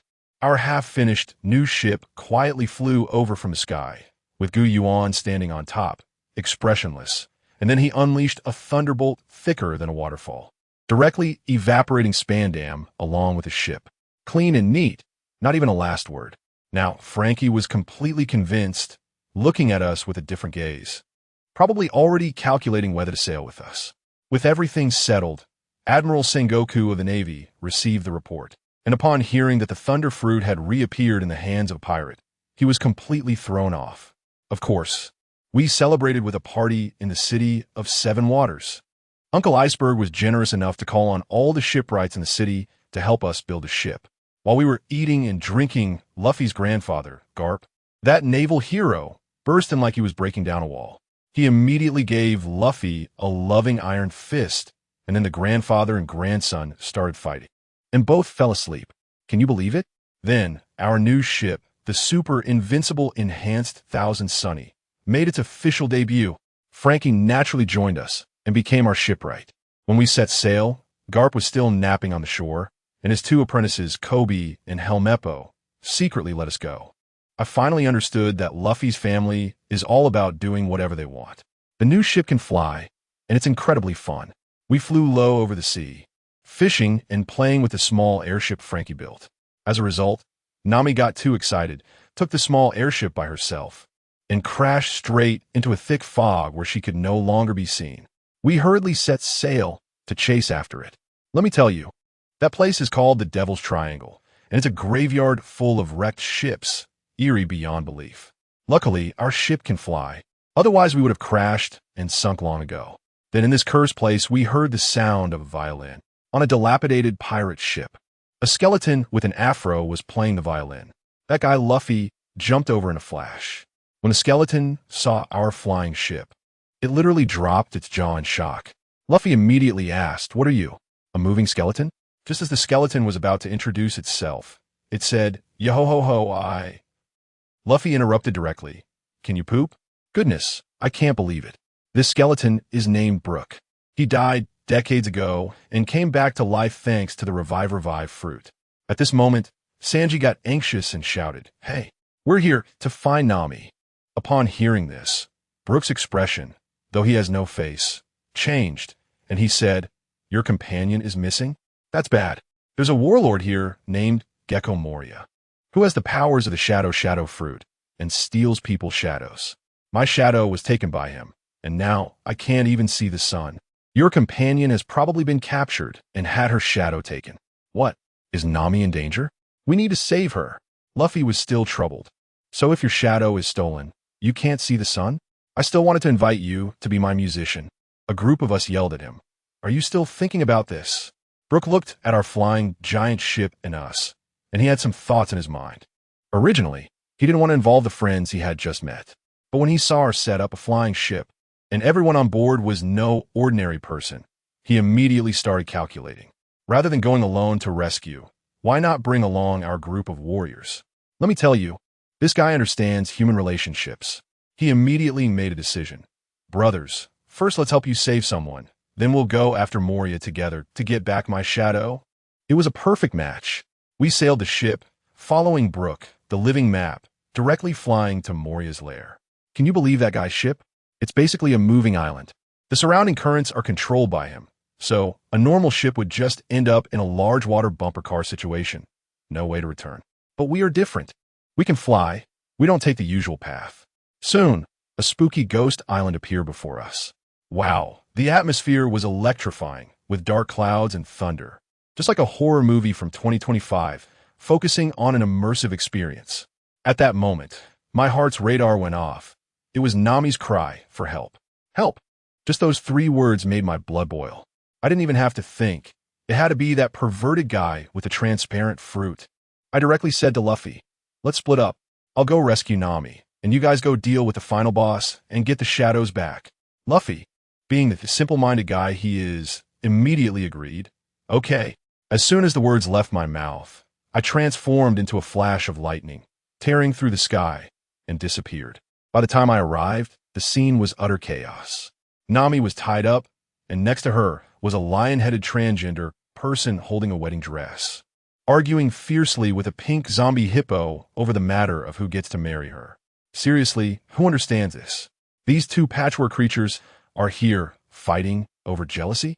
The lion-headed person shouted, "Nami is my bride."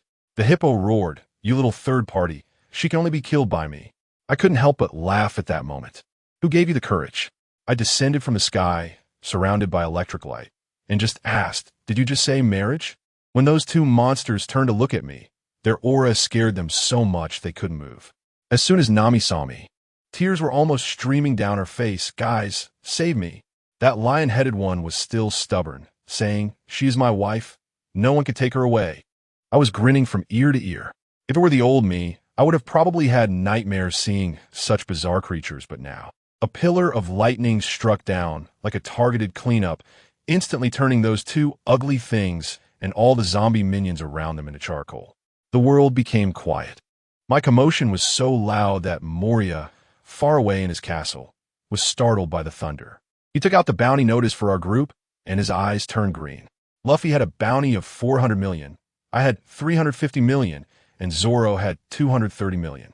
This big guy must have been shocked, wondering if newcomers were really worth that much these days. But he wasn't afraid. Instead, he was overjoyed, thinking that our shadows were like top-tier cheats sent to help him take down Kaido. On the other side, Luffy and the others had also landed. However, As soon as they stepped onto the island, they were bombarded by Perona's little ghosts. Except for Usopp, everyone else was emo, kneeling on the ground, questioning their lives. Usopp, already overflowing with negative energy, was immune to magic. Fortunately, those ghosts were only capable of this much and couldn't stop their advance. They followed Brook all the way to the base of Moria's castle, and Luffy shouted at the top of his lungs, "Moria, return the shadows and Nami." Zoro and Sanji each gave him a punch. "Are you shouting here? Is it useful?" Just as his words fell, a bunch of bizarre zombies surged out from all directions. Armored zombies, Spider-Mouse hybrids, enough to make one lose sanity. Zoro and Sanji rushed in to chop them, but it was useless like scraping skin. At the critical moment, it was Brook who jumped out, slashed a zombie, and then stuffed a bag of salt into its mouth. Guess what? The zombie deflated like it had lost air, and its shadow flew away, instantly rendered useless. It turned out these things were afraid of salt. Once their weakness was exposed, wasn't it just like chopping vegetables?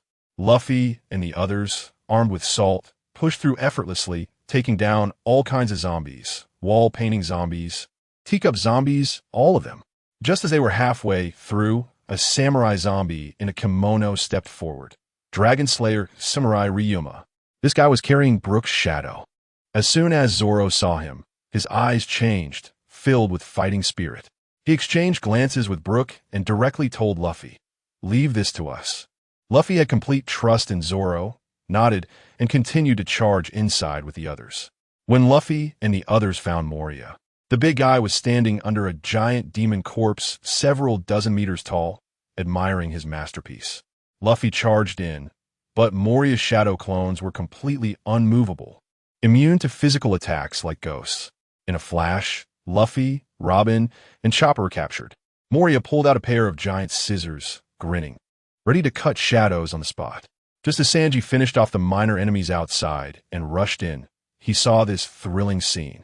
At the critical moment when Moria was about to move the scissors, boom, your big brother, made a dazzling entrance. A bolt of lightning struck Moria, frying him inside and out. I descended from the sky holding Nami, and Sanji took the chance to rescue Luffy and the others. Although Moria was severely shocked by my lightning, he still held his ground. "Thunderfruit, your shadow can definitely create the strongest zombies." After saying this, he activated his ability, sucking in thousands of shadows from the entire island into his body. Goodness, his height shot up from 7 meters to dozens of meters, turning into a bloated giant meatball. But this guy was big, yet his brain didn't keep up. His movements were as slow as playing at 0.5 speed. We all easily dodged his attacks. Within 2 moves, he had stuffed too many shadows, and his body couldn't hold it anymore, stiffening as he spat out shadows. The opportunity had come.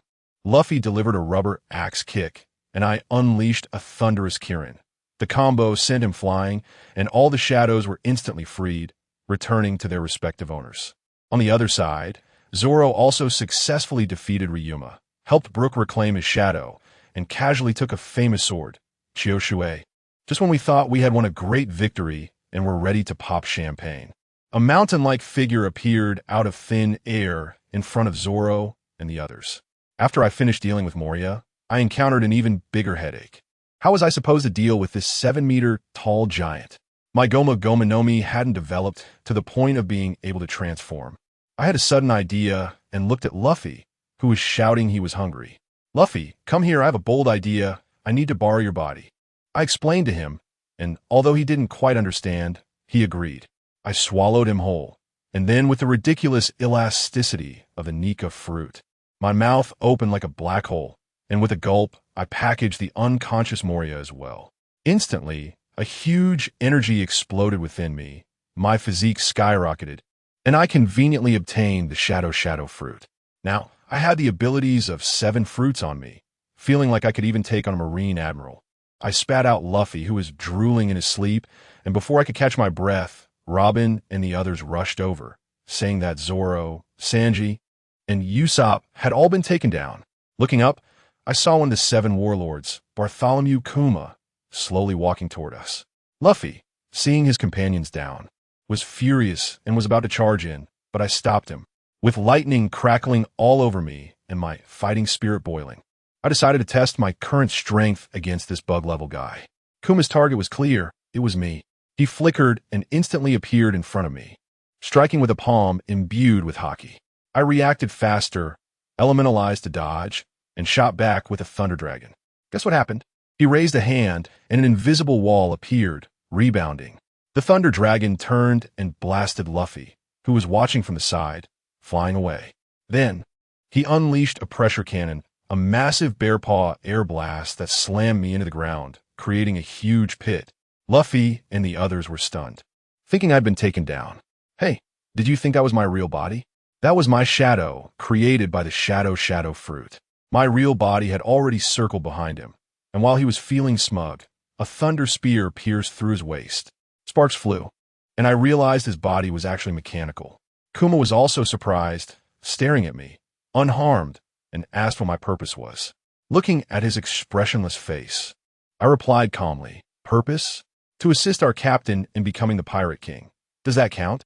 Kuma fell silent for a long time, and in the end, surprisingly, he said nothing and turned to leave. This guy is truly a riddle. With the crisis averted, everyone on the island was cheering, and Luffy announced on the spot, "Let's have a feast." During the feast, Luffy suddenly pulled out a burning life card from his straw hat. It was Ace's life card. He shouted it out.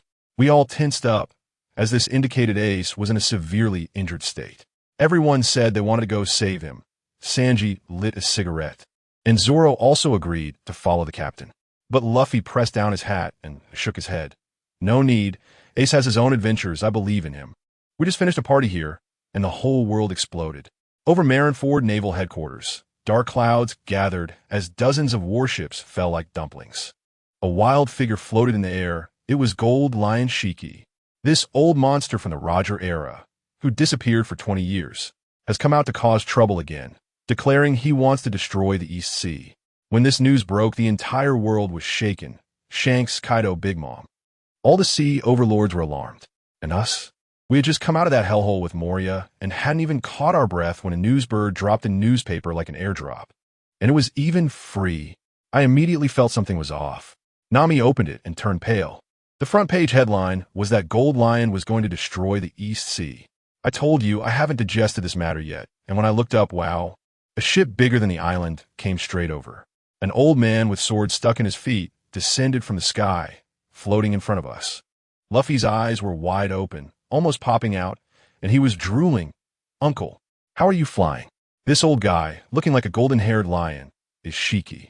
He glanced at our Sunny, which was also flying, and seemed a bit confused, immediately asking us about the black technology of our ship. Frankie was so proud.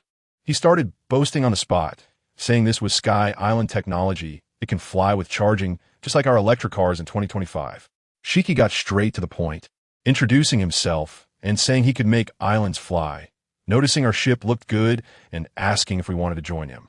Without a second thought, Luffy immediately refused. "No, I want to be the Pirate King, not someone else's little brother." After a pause, he adjusted his straw hat, his gaze incredibly determined. "And right now, I want to go back to the East Sea." Once he said that, we all understood. Zoro asked, "Have you decided?" Nami laughed directly. "I really can't do anything with you. As a navigator, I'll accompany you to the ends of the earth." We were chatting as if no one else was around, completely disregarding this legendary pirate. I could sense that the atmosphere was off, staring at the Golden Lion. And sure enough, his face was as dark as the bottom of a pot. Luffy was still there, laughing foolishly while patting his belly. "Sorry, Uncle. We have our own journey. Let's hold a banquet next time." "Banquet?" The Golden Lion smiled ominously. "Have you forgotten? I'm a pirate." As soon as he finished speaking, he slapped the Sunny. Damn, it felt like the elevator suddenly lost its cable. The whole ship, along with all of us, was lifted by a tremendous force and sent crashing towards the floating islands above him. The ship was instantly thrown into chaos. Usopp screamed in terror, shouting, "I can't fly. Help!" But halfway through, he suddenly froze and slapped his forehead. "All right, I'm a Sansan fruit user now. I can fly. Family, who understands?" In critical moments, it's still our god Usopp. I saw his legs turn into sand thrusters, and with a whoosh, he flew up, extending several large hands made of sand behind him to catch Nami and the others who were about to fall. safely bringing them back to solid ground. As soon as I moved, I transformed into lightning and charged at the golden lion. Are you kidding me? Someone dares to move in front of me? A ferocious thunder dragon slammed right into his face. But this old guy is no joke with a single wave of his hand. It felt like he was gripping the air itself, and countless wind blades collided head-on with my thunder dragon. By the time Luffy and the others steadied themselves, a large group of minions under the Golden Lion was already charging over with guns and cannons. Luffy adjusted his hat, lined up, and declared fiercely, "Everyone, let's go help guys. I've been fighting with the Golden Lion for a while now. This old guy hasn't made a move in 20 years, and his haki seems to have run out of steam, but his foundation is too solid. The destructive power of the Thunder Fruit is strong enough, right? Yeah, I still can't break through the haki wrapped around his sword.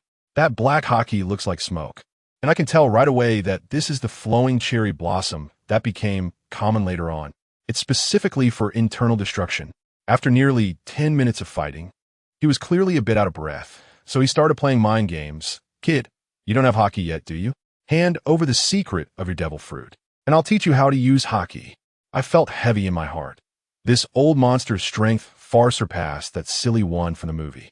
No matter how I used thunder, shadow, and the explosion fruit in various ways, he managed to block everything with those broken blades on his feet. I really started to doubt life at that moment. Is haki really so unbeatable? Old ghosts from the bygone era should just stay out of sight. I directly unleashed my ultimate move, and a lightning punishment fell from the sky, as thick as a water barrel, aiming to blast him and the island into pieces. He hurriedly manipulated the surrounding earth and air to defend, cursing as he went, saying my ability was too overpowered and that he couldn't get close. Of course, if I can attack from a distance, who would want to engage in close combat with you? As we were causing a commotion, several small islands in the sky seemed to be falling like rain, making such a noise that even the naval headquarters received the news. Sengoku heard that the Golden Lion was fighting against a mysterious person and immediately sent 2 admirals, Akainu and Akiji, over. At that moment, Luffy and Zoro came rushing in, stepping on the falling debris from the sky.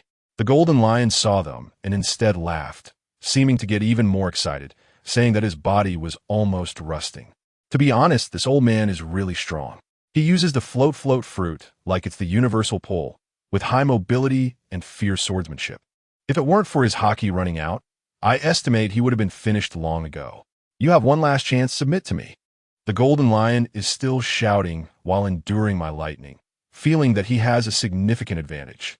My stamina is running low, and I didn't expect my endurance to be worse than that of an old man. Third gear, Rubber Giant Fist. Luffy doesn't care about that much and blows out a fist as big as a truck, charging towards the Golden Lion. Zoro also launched a tiger hunt from the air. Ignorant little brat.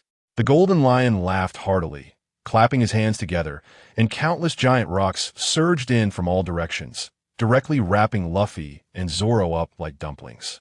Similar to Pain's almighty push. I realized this wouldn't work, so I quickly transformed into lightning to rescue those 2 fools. Luffy was grinning at me. Thanks, Jace. Zoro looked serious. Focus, Luffy. This guy's a monster who has fought the Pirate King. I know, Luffy shouted as he charged forward again. But if anyone dares to touch my friends, I'll knock them away. The Golden Lion crossed the swords on his legs, and a cross-shaped sword chi dozens of meters high slashed towards us, and that sword chi was still growing. With a loud bang, the floating island beneath Luffy was split into 4 pieces. Zoro's cold sweat started pouring down as he murmured, "Is this the power of a top swordsman?" Just as the Golden Lion was laughing triumphantly, he suddenly let out a miserable scream, kneeling while holding his head, his eyes filled with bloodshot veins. It was the ship's helm that was stuck in his head. Old habits die hard. My heart network had already captured it. The opportunity was just in this moment. There was a flaw. Before my voice even reached him, I had already appeared above his head, delivering a powerful lightning elbow strike to his back. He couldn't even dodge it and was directly smashed down by me. Luffy and Zoro reacted quickly as well, with the giant gun and 3-sword style instantly following up. Zoro's 3 bloodlines shot out, and Luffy's huge fist struck solidly against the Golden Lion, The tremendous impact even shattered the broken ship's helm on his head. The Golden Lion rolled his eyes and crashed to the ground like a meteor, raising a cloud of dust. When we went over to take a look, good grief. This old guy actually stood up again. Although he took a combo move from the three of us, it seemed he wasn't dead yet. He touched his bald head, and seeing that the helm that had accompanied him for 20 years was gone, he actually started to cry. Zoro was dumbfounded. This guy, how is he crying? My heart is also churning. How could he not be dead? This physical condition is too outrageous. The Golden Lion is also suffering. Although he has lost the ship's helm, he can feel his life force rapidly fading. He looks at Luffy with a dazed expression, as if he sees Roger's shadow. Roger, you bastard, only I can defeat you. He screams like a madman, drawing the twin sword from his legs, using his severed leg to propel himself forward, charging towards Luffy like lightning. This is bad. I instantly unleashed the Thunder Dragon, and Luffy immediately bit down on his thumb, ready to activate Gear 3rd. A sudden idea struck me, and I directly wrapped my Thunder Dragon around Luffy's enormous rubber fist. Go Luffy! Rubber rubber, Thunder Dragon gun. This punch was like a clash of thunder and fire. It seemed like the Golden Lion lost all his strength in an instant, and this punch slammed him hard into the ground, creating a massive pit, leaving him completely motionless. I floated in the air, watching this scene, unable to help but comment. Well, that head was snatched by Luffy. The Gold Lion in the pit was still not fully dead, murmuring, Roger, did I lose to a man for the East Blue again? Looking at this man who was on the verge of death but still exuding an overwhelming presence, I felt a surge of emotions. And then I opened my mouth and swallowed him whole. The moment he was swallowed, all the floating islands beneath us instantly lost power and began to plummet rapidly. Guys, get the island to fly, Luffy shouted. I quickly entered the swallowing space, and wow. The light sphere that the Golden Lion released is bigger than both Old Sand and Moria combined, especially that light sphere of the floating fruit. It looks just like a small sun, but its life substance is pitifully low, indeed running out of energy. I quickly fused the float fruit, and as a result, my body almost exploded. It felt like my broken computer suddenly trying to install a 4090 driver, causing the system to crash. With no other choice, I had to uninstall several old programs, Bang Bang, Wax Wax, and Transparent. I finally understand that the Golden Lion's float fruit has long awakened. One fruit occupies 3 plug-in slots. This isn't just floating, this is telekinesis. It can even control seawater. With my consciousness returning to my body, I don't even need to transform into lightning. I just floated up. I slapped down on the falling island, and the massive island was forcefully suspended in midair. Then I transformed into lightning and stabilized the other islands one by one. I also used the float fruit, and wow combined. The burden on these islands instantly decreased by 60%. The residents on the island saw that it was stabilized and erupted in thunderous cheers. We found the Sunny, and the ship is fine. Frankie started to show off his signature pose again. Just then, Usopp shouted from the sky, "The Navy! It's a Navy warship!" I looked down and my expression changed as well. It wasn't just some random soldiers. It was Akainu and Akiji, 2 admirals. How can we fight this? My haki is still at the beginner level, and I'm struggling against the Golden Lion, let alone facing 2 fully powered admirals head-on. Even Luffy, for once, was rational and said seriously, Jagus, let the island rise. It's not the time to fight them yet. On the Navy's side, seeing the island starting to rise, Akainu thought that the Golden Lion had won and became furious. His hands turned into magma, and he unleashed a barrage of meteor volcanoes into the sky. I watched the sky filled with magma projectiles and simply waved my hand. The lake water on the island instantly shot up into the air, forming a massive water shield that effortlessly blocked all the volcanic projectiles. The Navy below was stunned, unable to believe that someone could manipulate seawater. Akainu, furious, smashed the railing of the warship with a punch, but there was nothing he could do. He could only watch us fly higher and higher. Once the Navy retreated, Luffy became excited again. Great. Next, let's head to Fishman Island. Robin reminded him that they would need to dive 10,000 meters to get there. As we discussed whether the ship could withstand it, I suddenly spotted something and pointed below. Everyone look, It was a cluster of wooden houses floating on the sea. Robin analyzed that this should be a windless zone found by fishermen in the Grand Line, where they established a sea city. I smiled and looked at the seemingly peaceful wooden house, slowly saying, Robin was not wrong. The situation is similar, but this is a fleet specifically for capturing slaves. Let me tell you, the speed at which our sunshine descended was simply like an airdrop delivery, swooping right above the heads of those scumbags. Goodness, that scene is something I can't forget to this day. Rows of iron cages, like containers of the dock, all filled with people, each one with vacant eyes, no different from livestock, at the mercy of the wind and rain. Luffy's face went dark in an instant, his fist cracking. Got it, he was definitely going to take care of this matter. None of us said a word. Of course. Who wouldn't be furious at such a sight? The slave traders down below were also stunned, with a little lackey running off in a panic to report. The boss, what was his name? Figueroa, was just playing a toned-down version of Truth or Dare in the room a second ago, and the next moment he rushed out. Seeing the lion head at the bow of our ship, his pupils shook like a magnitude 8 earthquake.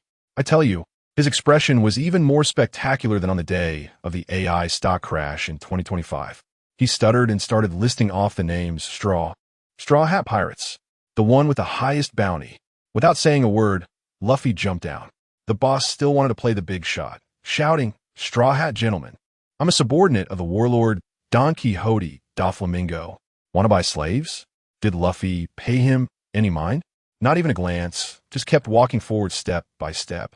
The boss saw this and panicked, drawing his sword and yelling, Boys, stop them. And what happened? Zoro went into a frenzy, chopping through the crowd like he was in a hack-and-slash game. Luffy's rubber machine gun fired like a Gatling gun, rat-a-tat-tat, and in 3 seconds, the world was quiet. That Figueroa boss wanted to slip away?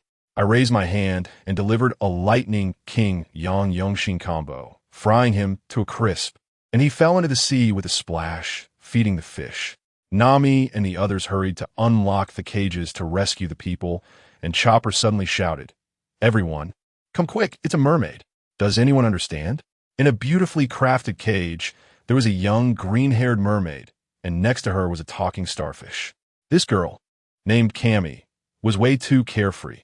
As soon as we took down the slave traders, she started chatting with us without a hint of caution. I thought to myself, with that silly sweet persona, who else would they catch if not you?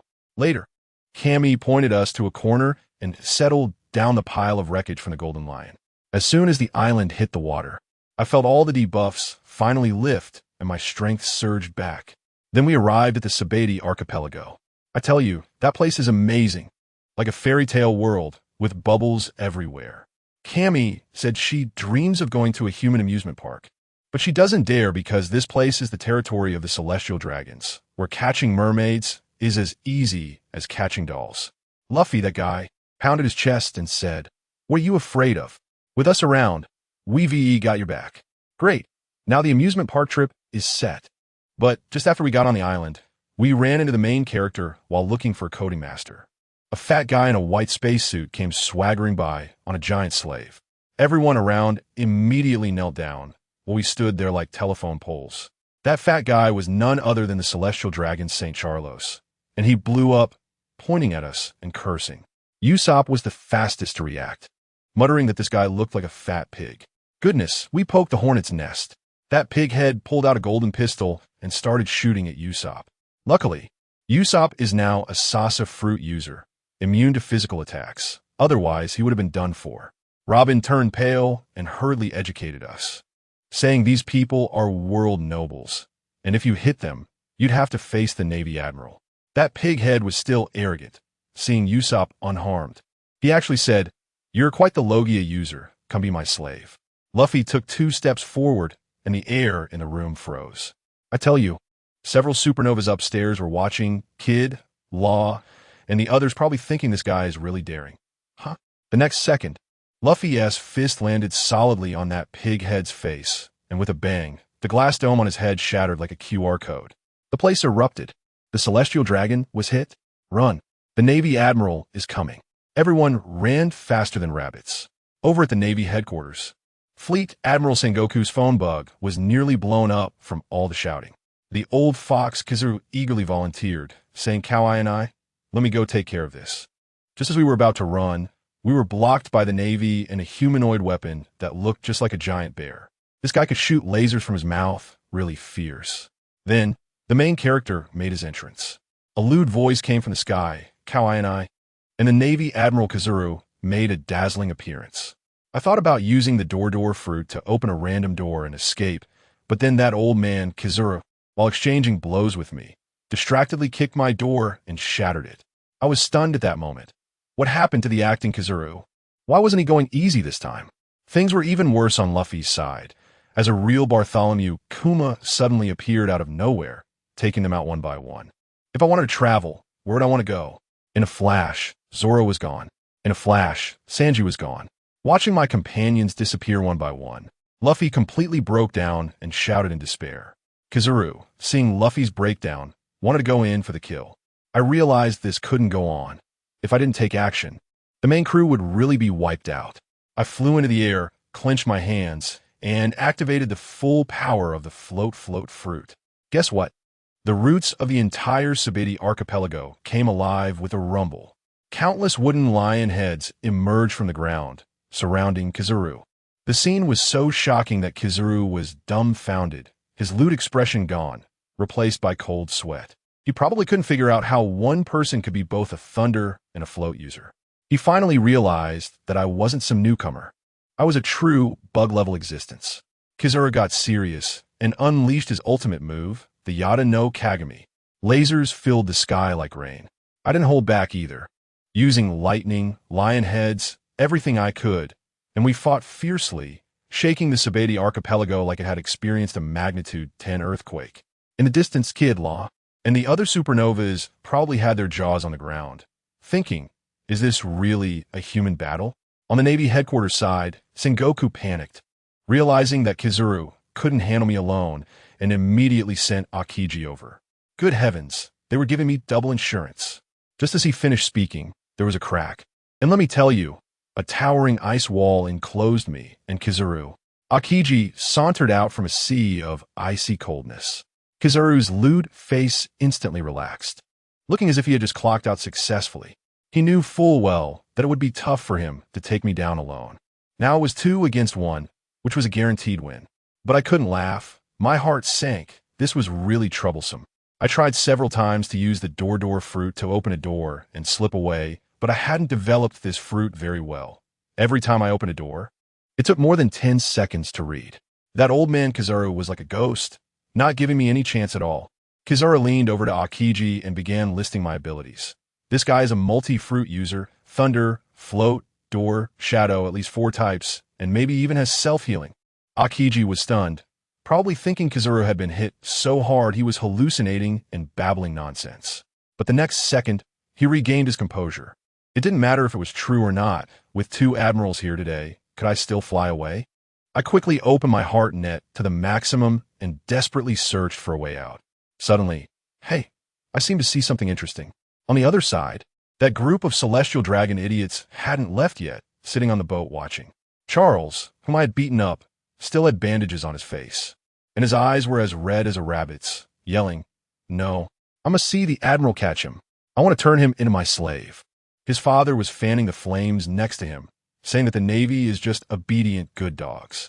Let me tell you, this made the nearby Navy soldiers so angry that their faces turned green, but they didn't dare to speak up.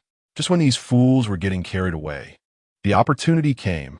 I focused my mind and directly used the float fruit to control the roots of the trees I had smashed on the shore, instantly twisting them into a huge lion's head, which opened its bloody mouth and bit towards their boat. Their bodyguard reacted quickly, jumping up to deliver a kick. But what happened? It was useless. He only left a few scratches on the lion's head. The next second, the lion's head let out a roar and directly swallowed those scared celestial dragons along with the entire Navy on the boat. On this side of the battlefield, I had just been beaten into the ground by Akiji and Kizuru in a mixed double attack, coughing up a mouthful of old blood. Their teamwork was truly impressive. 1 + 1 was greater than 2, and I couldn't divert my attention to control so many fruit abilities, only barely managing to hold on with the thunder and float fruits. Kizaru saw how miserable I was and started his routine again, pinching his throat and saying, "Oh dear. To face two admirals at the same time, it's really scary." My face darkened at that moment. Akiji, on the other hand, was quite serious. "You have no chance of winning." I grinned and slowly wiped the blood from the corner of my mouth. That is not necessarily the case. As soon as I finished speaking, the ground in front of me began to heave, and 3 guys in spacesuits were pushed up from the soil. It was those 3 celestial dragons. They were all rolling their eyes and had already passed out. Kizaru and Akiji's eyes nearly popped out. "This is bad." Kizaru's face looked worse than if he had eaten shit. How could these idiots get caught? The situation had turned upside down in an instant. Akiji took a deep breath. Although he was probably just as annoyed with these fat pigs, there was nothing he could do, given his position. He could only speak, "Release the celestial dragons, and we can let you leave." I finally breathed a sigh of relief, fearing that they would disregard the lives of those useless beings. I immediately activated the door fruit, opening a spatial gate behind me. As I retreated, I used the float fruit to control the giant hand made of tree roots and threw the 3 celestial dragons into the gate with a sudden force. Not good. Akiji and Kizaru shouted at the same time. Kizaru transformed into a beam of light and rushed over, kicking one of the celestial dragons out of the gate, but was immediately engulfed by my lightning dragon. Once the gate closed, they approached to take a look, and the celestial dragon that had been rescued turned into smoke and disappeared as soon as it touched sunlight. What a guy, it was a clone. They were dumbfounded on the spot, jumping in anger. Damn it, we shouldn't have trusted pirates. A day later, under a hidden tree root on Sabati Archipelago, a door quietly opened, and I walked out with Luffy. Behind the door, 2 celestial dragons were still tied up and had cloth stuffed in their mouths. Luffy looked very downcast and said he wanted to find his friends first and then train for a while. It was clear that being beaten by the admirals had a huge impact on him. I patted him on the shoulder, and with my mind's web, I scanned the area, and all the information about the island instantly flooded into my brain. "Luffy," I floated in front of him. "I remember you said you have a brother named Ace, right?" Luffy was taken aback. "Yeah, why?" "Follow me." I brought him along, and, taking advantage of the convenience of the Heart Network, perfectly bypassed all the government agents and snuck into a newspaper office. When the boss saw us, he was so scared that his legs went weak. Just as he was about to shout, I tied him up with a branch.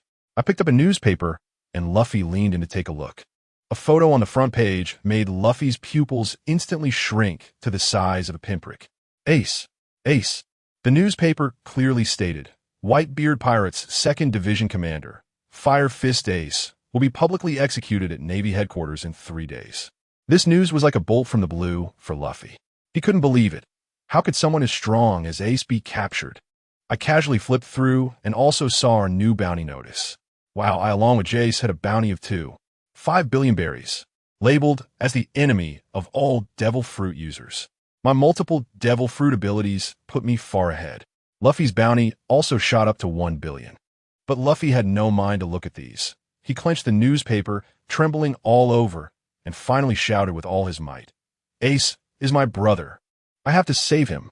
Next stop, impelled down, the world's #1 prison. I was sailing with Luffy on the Thousand Sunny and arrived at this area of calm winds.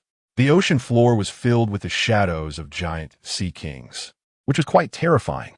Historically, aside from the Golden Lion, no one has been able to escape from this hellish place. But rules are meant to be broken. I had no intention of sneaking in. I flew straight above, impelled down, unleashing the full power of the Thunder fruit. In an instant, the clear sky transformed into an apocalyptic scene, dark clouds covering the sun, and purple lightning striking down like it was free. Boom! A warship was split in half right away. Inside the prison, the warden Magellan, a guy full of poison, had just finished using the restroom when one of his subordinates came running in a panic. "Warden, outside. It's about to rain." Magellan was puzzled, wondering where the clouds came from in the comm belt. When he rushed outside to take a look, he was stunned. This wasn't rain. This was divine punishment. He immediately realized what was happening and pulled out his Den Mushi to call Sengoku. "Admiral Sengoku, the Thunder God, Enel, is here to break into the prison." Sengoku on the other end remained calm, saying he had anticipated this and that Ace had already been transferred ahead of time. Hearing that an admiral would come to support him, Magellan gained some courage and yelled at me in the sky. "Bastard, if you have the guts, come down and fight me head on." I said to myself, "I will satisfy you." I ignored him completely, raised my hand, and used the float fruit to lift a nearby intact warship directly out of the sea, using it as a projectile to smash it towards Magellan. He was fierce, spitting out a poisonous dragon that instantly corroded the warship down to just its skeleton. Then, with another move, he unleashed a toxic pufferfish, sending a sky full of poison bullets shooting towards me. I transformed into lightning and easily dodged. After a few rounds of testing, I realized something. Magellan's strength is quite average, so why hold back? I charged straight at him with my lightning, going head-to-head. As expected, he was at a disadvantage the moment we clashed. I didn't give him a chance and directly activated Lion's Might. Earthquake. The ground of Impel down instantly came alive, transforming into countless lion heads that surged forward and overwhelmed Magellan. In less than a minute, the director of Impel down completely disappeared underground. Mission accomplished. I jumped into the prison and found it in complete chaos. That clown buggy had released all the prisoners from the upper 3 levels, and riots were breaking out everywhere. I used my mind net to scan the area, but couldn't find Ace. He had indeed been taken away early. I broke through the ceiling and landed right in front of frantic Luffy. "Luffy, we're too late. Ace has already been sent to Marine Headquarters, Marineford." Upon hearing this, Luffy froze. Buggy next to him was even more terrified. "Marineford? Luffy, your brother is doomed." Luffy lowered his head, his fists cracking as he clenched them tightly, then suddenly looked up, his eyes full of determination. "I've made up my mind. Even if it's Marine Headquarters, I will go rescue Ace." I nodded. This is Luffy. But Buggy's words reminded me. Are we really going to die with just this few people, right? How could I forget? In the original story, Luffy brought a whole gang of strong fighters with him. We don't have enough manpower. So, I led them all the way down to the 6th level of Impel Down, Infinite Hell. The prisoners here, their eyes, their aura, are on a completely different level from those small fries above. I scanned the area and saw Jinbe, and a man as huge as a mountain Barrett. I stood in the middle of all the cells, clear my throat, and announced loudly, "Our Straw Hat Pirates are about to head to the Navy headquarters at Marineford to have a showdown with the Navy and Whitebeard. Now, anyone who wants to regain their freedom, join us." For a moment, everyone fell silent. Going to the Navy headquarters?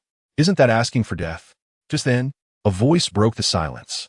"Luffy, my boy, I am willing to join you to rescue Ace." It was Jinbe, one of the 7 warlords. He was the first to step forward. With him leading the way, the atmosphere instantly changed. The temptation of freedom was too great. After staying in this dark place for so long, who wouldn't want to get out? Soon, one by one, powerful figures began to respond, expressing their willingness to join. However, there were still a few hard nuts to crack, stubbornly standing there like nails. Let me tell you, at that moment, Luffy was almost in a panic. But Yuan had a real way with people. He didn't waste words and laid it all out. With his left hand crackling with electricity and his right hand shrouded in darkness, he looked like a king of magic. He casually said, "I can steal other people's devil fruit powers, and I can give them too. If you stick with me, you'll have plenty of powerful fruits in the future." As soon as these words were spoken, the entire room gasped. Those with powers turned pale, fearing they would become a power supply at any moment. At that moment, I saw Yuan's gaze drift toward the old man, known as the Lone High Red. This old man had been acting tough, but Yuan's words broke his defense. The fruit that restores youth is not out of the question. Families, who understands? As soon as this was said, the old man's eyes lit up. All his pride and style were gone. He immediately declared, "Well, in that case, I will go with you and take a look at whether that old fool carp and the others are dead or not." Then there was the Reign of Hope, who had an even more determined look on his face, directly calling Yuan captain. Luffy was immediately unhappy, jumping up and down. Hey. The one with the hat. I'm a captain." It was simply hilarious. On the other side, the Navy was in an uproar. That old fellow Kazuru. A flash of light came, and the next second he was left dumbfounded in midair. Guess what he saw? Nothing. Impel Down was gone. All that was left was a huge whirlpool pouring in seawater. For the first time, a pure shock appeared on his lecherous face. and he quickly pulled out a din mushi to call Sengoku. On the other end, Sengoku, after hearing, I estimated his blood pressure shot up to 200, roaring, "What? Impel down is gone. Get back here right now. Don't chase after them." The atmosphere in the entire Navy headquarters was so tense it felt like it could drip water. Sengoku was so anxious he was pacing in his office, his hair turning white with worry, muttering, it's over. If these monsters are released, the sea is doomed." He knew that if this power rushed into the Marineford War, the consequences were unimaginable. And what about us? Let me tell you, the scene was spectacular. The entire Impel Down, a massive aerial fortress, was floating in the clouds. The people below were eating and drinking. Luffy was gnawing on a huge leg of meat with grease all over his mouth, completely unfazed. Ivankov and the others were also found. And as soon as they heard Luffy was Dragon's son, without a second thought, they brought their Okama army to join in, officially forming our Straw Hat Alliance. Soon, we arrived at Marineford. Good heavens, I had never seen such a spectacle in my life. The bay was densely packed with warships, and on the shore were over 200 Navy troops, with the 3 admirals sitting above like deities, while Ace knelt at the highest point, next to Sengoku and Carp. A row of 7 warlords stood on the city wall below, with Blackbeard also present, wearing a look of constipation. Let me tell you, Blackbeard was regretting it deeply at that time. He had a good plan. Capture Ace to exchange for a warlord title, then go to Impel Down to rescue people, and wait for Whitebeard to fight the Navy so he could steal Dad's Tremor fruit. But what happened? Impel Down was completely taken down by us, and he didn't get anything, yet he had to face the imminent desperate attack from Whitebeard. How could he not be anxious? Just then, on the sea surface it came, an overwhelming number of pirate ships, all under Whitebeard's command. Immediately after, the waters of Marineford Bay began bubbling like they were boiling, and 3 massive ships with a coating surged up from the seabed. It was the Moby Dick, Whitebeard's ship. Marco, along with a dozen commanders, stood at the bow, all looking grim. I could guess what he was thinking. Seriously, sir? Do we need to put on this kind of national destruction posture just to deal with one Whitebeard? But at that moment, when their morale was shaky, a heavy sound of footsteps approached. Each step felt like it was stepping on everyone's heart. A towering figure stepped onto the ship's bow. Despite being 72 years old, his presence and physique were incredible. Whitebeard. As soon as he appeared, his imposing aura suffocated the 200 Navy forces.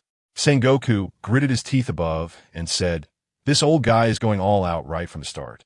But Whitebeard himself felt the weight of the situation. He could sense how many old monsters the Navy had hidden this time. Steelbone, Akainu, and the 2 vice admirals, Tsuru and Fujitora, were all lurking in the shadows. But Dad was still Dad. He suddenly burst into loud laughter and slammed his fist into the air. Crack! The air shattered like glass. Sengoku shouted from above, "Watch out! The world's strongest man is about to make a move."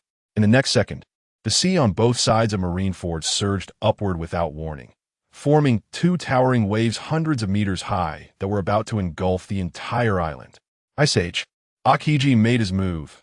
Leaping into the air, 2 ice pillars shot out, instantly freezing those tsunami waves into ice walls. But he wasn't done yet.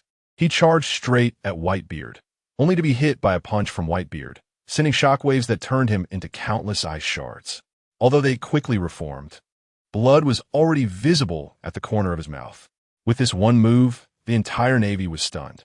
A single attack left a vice admiral injured. At this moment, Mihawk couldn't hold back anymore. He drew his great black sword and said he wanted to test the difference between himself and the world's strongest. A slash dozens of meters high flew toward Whitebeard. As a result, Whitebeard didn't even move. His 3rd Division commander, Diamond Jozu, charged out, half of his body turning into diamond, and he forcibly caught that slash. Soon after, Kizaru also made his move, raining down countless light beams like a shower toward Whitebeard. But a blue-yellow flame bird flew out, directly absorbing all the light beams without a scratch. The 1st Division commander, the Phoenix Marco, Sengoku above, was furious, cursing, "Damn pirates." Another mythical Zoan. As the top combat powers clashed, dozens of pirate captains below rushed onto the ice, engaging in a fierce battle with the Navy. Just when the battlefield was at its hottest, the real terrifying presence arrived, sending chills down everyone's spine. We have arrived. When the enormous advanced city appeared above Marineford, I tell you, both the Navy and the pirates below were stunned, mouths agape, unable to speak. What? What is that? Am I seeing things? Is that advanced city? Even Whitebeard was taken aback, murmuring, Gold Lion. You too. Luffy rushed to the front and immediately spotted Ace on the execution platform, shouting at the top of his lungs, Ace. Ace suddenly looked up, saw Luffy in the sky, and tears streamed down his face. Luffy, what are you doing here? Get out of here. This is not the place for you. Carp stood beside him, looking pained. His heart shattered. At that moment, the Navy's true trump card emerged. The Supreme Commander, Admiral Sengoku, jumped out from the shadows, unleashing a terrifying conqueror's haki that soared into the sky, shouting at us, Straw Hat Luffy, leave immediately. I can still let you go. Just as his words fell, our own red-haired Shanks stepped forward, exerting a dark red conqueror's haki that pushed back, the two forces colliding in the air, tearing the clouds apart.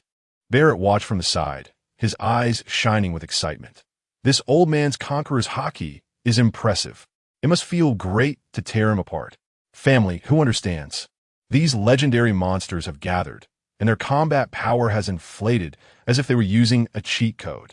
Below, a Navy Rear Admiral named Weasel was explaining our identities to his subordinates, mentioning the Revolutionary Army, Dragon's son, the monster capable of taking devil fruit powers, Roger's crewmate Barrett, the legendary pirate red-haired Shanks. With each name he uttered, the faces of the surrounding Navy turned paler. Sengoku was completely panicked, roaring at Giran. What do you want? Giran calmly replied, Luffy's brother has been captured by you, of course. I'm here to rescue him. Then leave your life behind. Sengoku roared, his body instantly swelling, transforming into a gigantic golden Buddha, a Zoan-type mythical beast, the Buddha form of the human fruit. Good heavens, this is going for a physical exorcism. He slapped towards us. Giran's body flashed with electricity, and instead of retreating, he charged forward to meet that sky-blocking palm. Colliding with a punch. Boom! A massive shockwave rolled over the sea, sending countless small soldiers flying like paper. Whitebeard was shocked by this scene, murmuring, this newcomer is not bad. This ignited the entire battlefield. Barrett laughed maniacally as he jumped into the Navy ranks. Carp roared and charged forward, landing a punch that created a massive, semi-circular crater in the ground. Shanks faced off against Sengoku. Rains Hilliu faced off against Peach Rabbit. Jinbei faced off against Chopper. The three admirals clashed with the captains of the Whitebeard pirates. The entire Marineford instantly transformed into a battleground of gods, buildings crumbling like blocks. That little Navy guy, Kobe, was completely dumbfounded. He watched as the giant Marine Rear Admiral John was blasted away by a man named Bondi Wald, his chest caved in. That muscular man laughed wildly, throwing another cannonball, which instantly grew to the size of a small mountain in mid-air, crashing down towards Kobe. He was so scared his legs went weak, unable to move, and it was only thanks to Akiji's timely intervention that the cannonball was frozen, saving his life. In this hellish battlefield, a figure wearing a straw hat ignored all the fighting, his eyes only on the execution platform, charging forward madly. Ace, wait for me. I'm coming to rescue you. Kobe, not knowing where he found the courage, spread his arms in front of Luffy. Luffy-san, I won't let you pass. As a result, a rubber punch sent Kobe rolling back, his eyes rolling back in his head, knocking him out. On the execution platform, Ace looked at the sea of corpses and blood, tears streaming down his face, his heart filled with endless regret. All he could think was, if only I hadn't gotten carried away back then, it wouldn't have ended up like this. Just as he was pounding himself in frustration, suddenly, a red figure soared up like a rocket. Luffy, I tell you, this brother is quite stubborn. Without a word, he threw Ace over his shoulder, trying to lift him along with the platform. Ace panicked. Luffy, are you crazy? You can't carry me without the key. On the other side, Admiral Sengoku was engaged in an earth-shattering battle with our main character, Giran.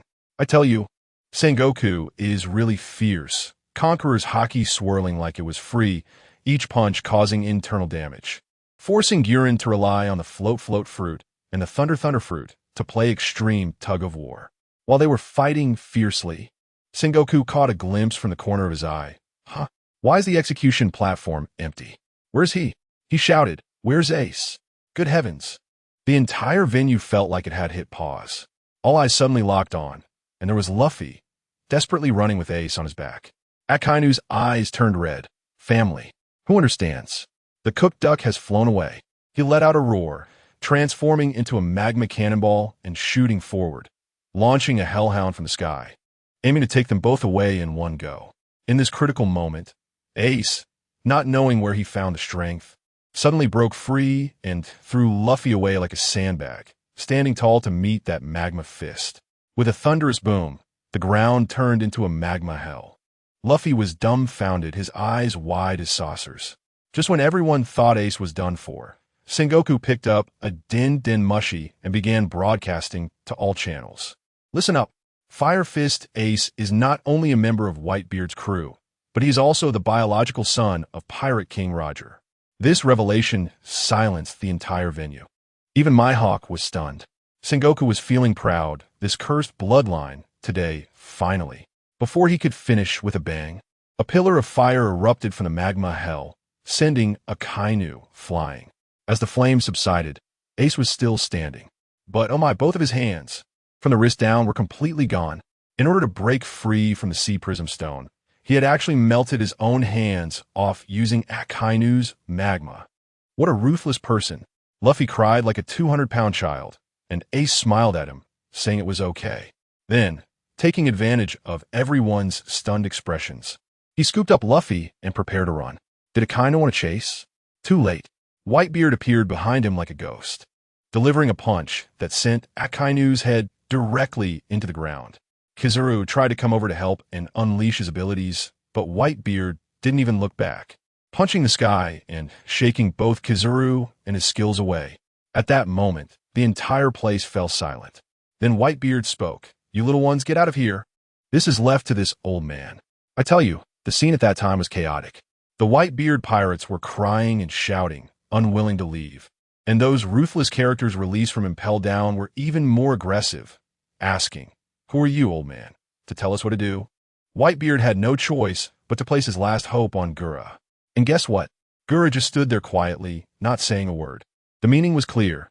The lives of these prisoners had nothing to do with him. Upon seeing this, Whitebeard understood, stopped talking, and charged towards the Marines, a one-man army. At that moment, a loud, grotesque voice rang out. "Ha! Old man, long time no see. Blackbeard." This traitor finally crawled out from the corner. Whitebeard looked at this traitor, his eyes filled with fire. Even though he was on the brink of death, he still managed to punch Blackbeard, sending him sprawling. But ultimately, he was exhausted and could only exchange a few moves with Akainu and Kizaru before his movements suddenly stopped. He stood there, gripping his sword, completely motionless. The arena fell into silence. A young Navy soldier, mustering his courage, approached and saw Whitebeard standing dead. Oh man! The scene at that moment was truly shocking. Blackbeard saw his opportunity, saliva dripping from his mouth, rubbing his hands, ready to touch the corpse. In that instant, a golden lightning bolt descended from the sky, rumbling.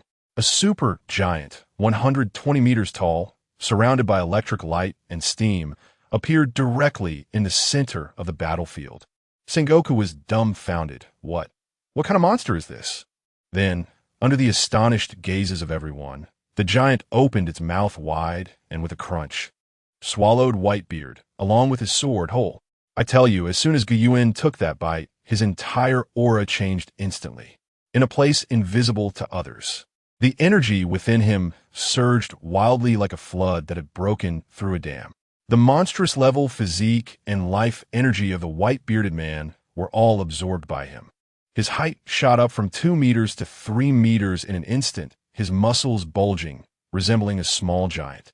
The most outrageous part was his observation haki, which unfolded in an instant, allowing him to clearly perceive everything in Marineford, every seagull, every drop of sweat, all vividly reflected in his mind. This wave was a direct ascension, with his combat power increasing by more than 10 times. Now, that left the other side utterly bewildered. I tell you, in the ruins, that fat Blackbeard crawled out, panting, and when he looked up, he was instantly dumbfounded.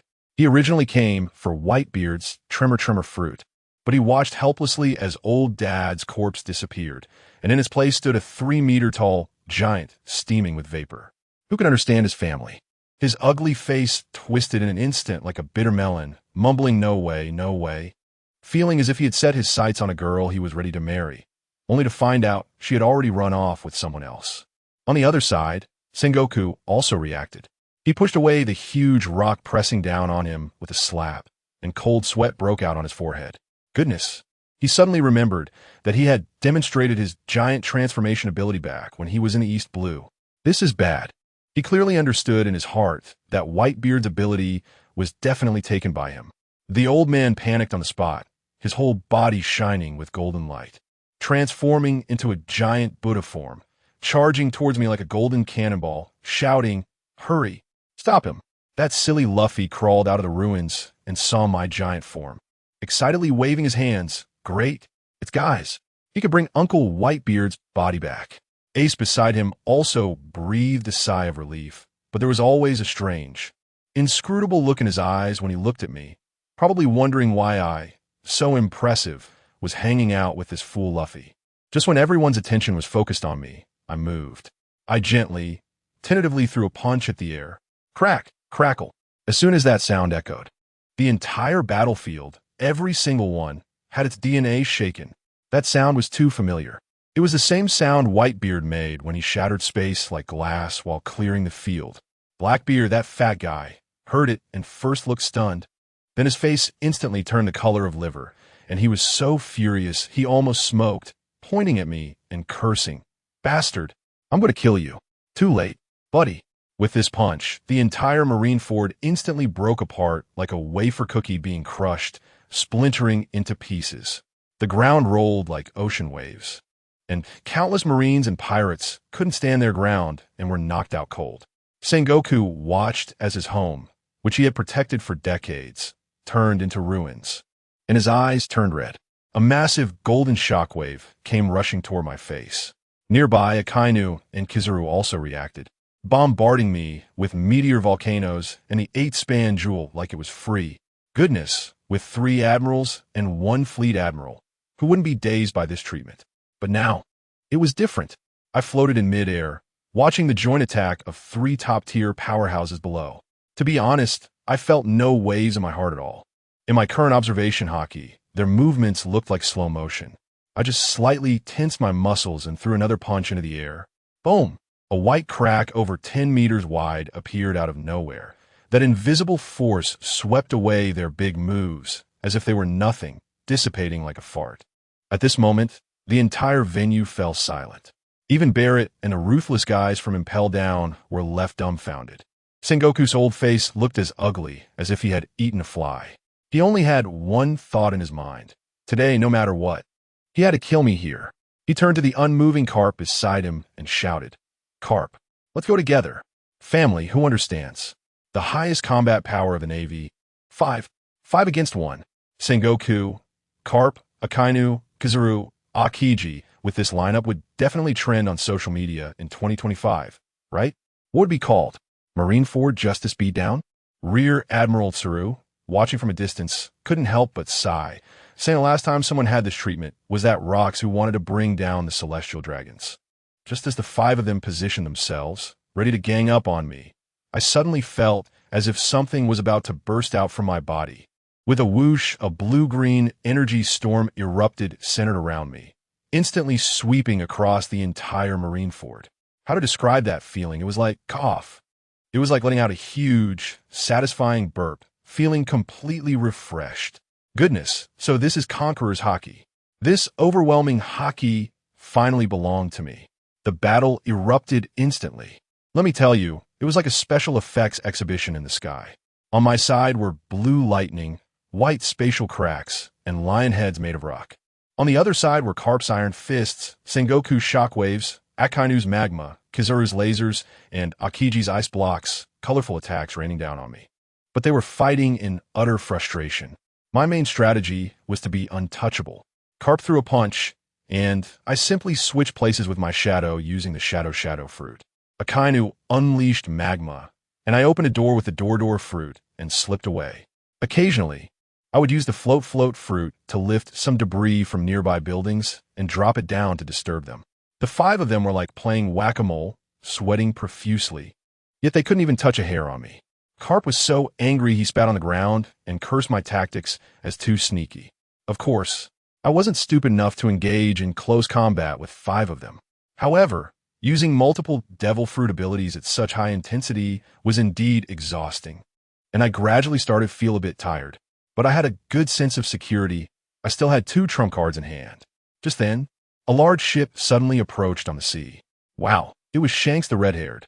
He stood at the bow, fully radiating his aura, and shouted to everyone, "I'm here to end this war." On the Navy's side, the Supreme Commander, Steelbone Kong, immediately became tense, standing in front of the prisoners from Impel Down, confronting Shanks. Seeing that the Navy was somewhat distracted by Shanks' arrival, but still wanted to wear me down, I didn't waste any more words with them. I directly threw out 2 guys rolling their eyes and foaming at the mouth from the door space. Who were they? Those 2 celestial dragons. Sengoku's face turned green instantly, hitting the brakes and stopping in place.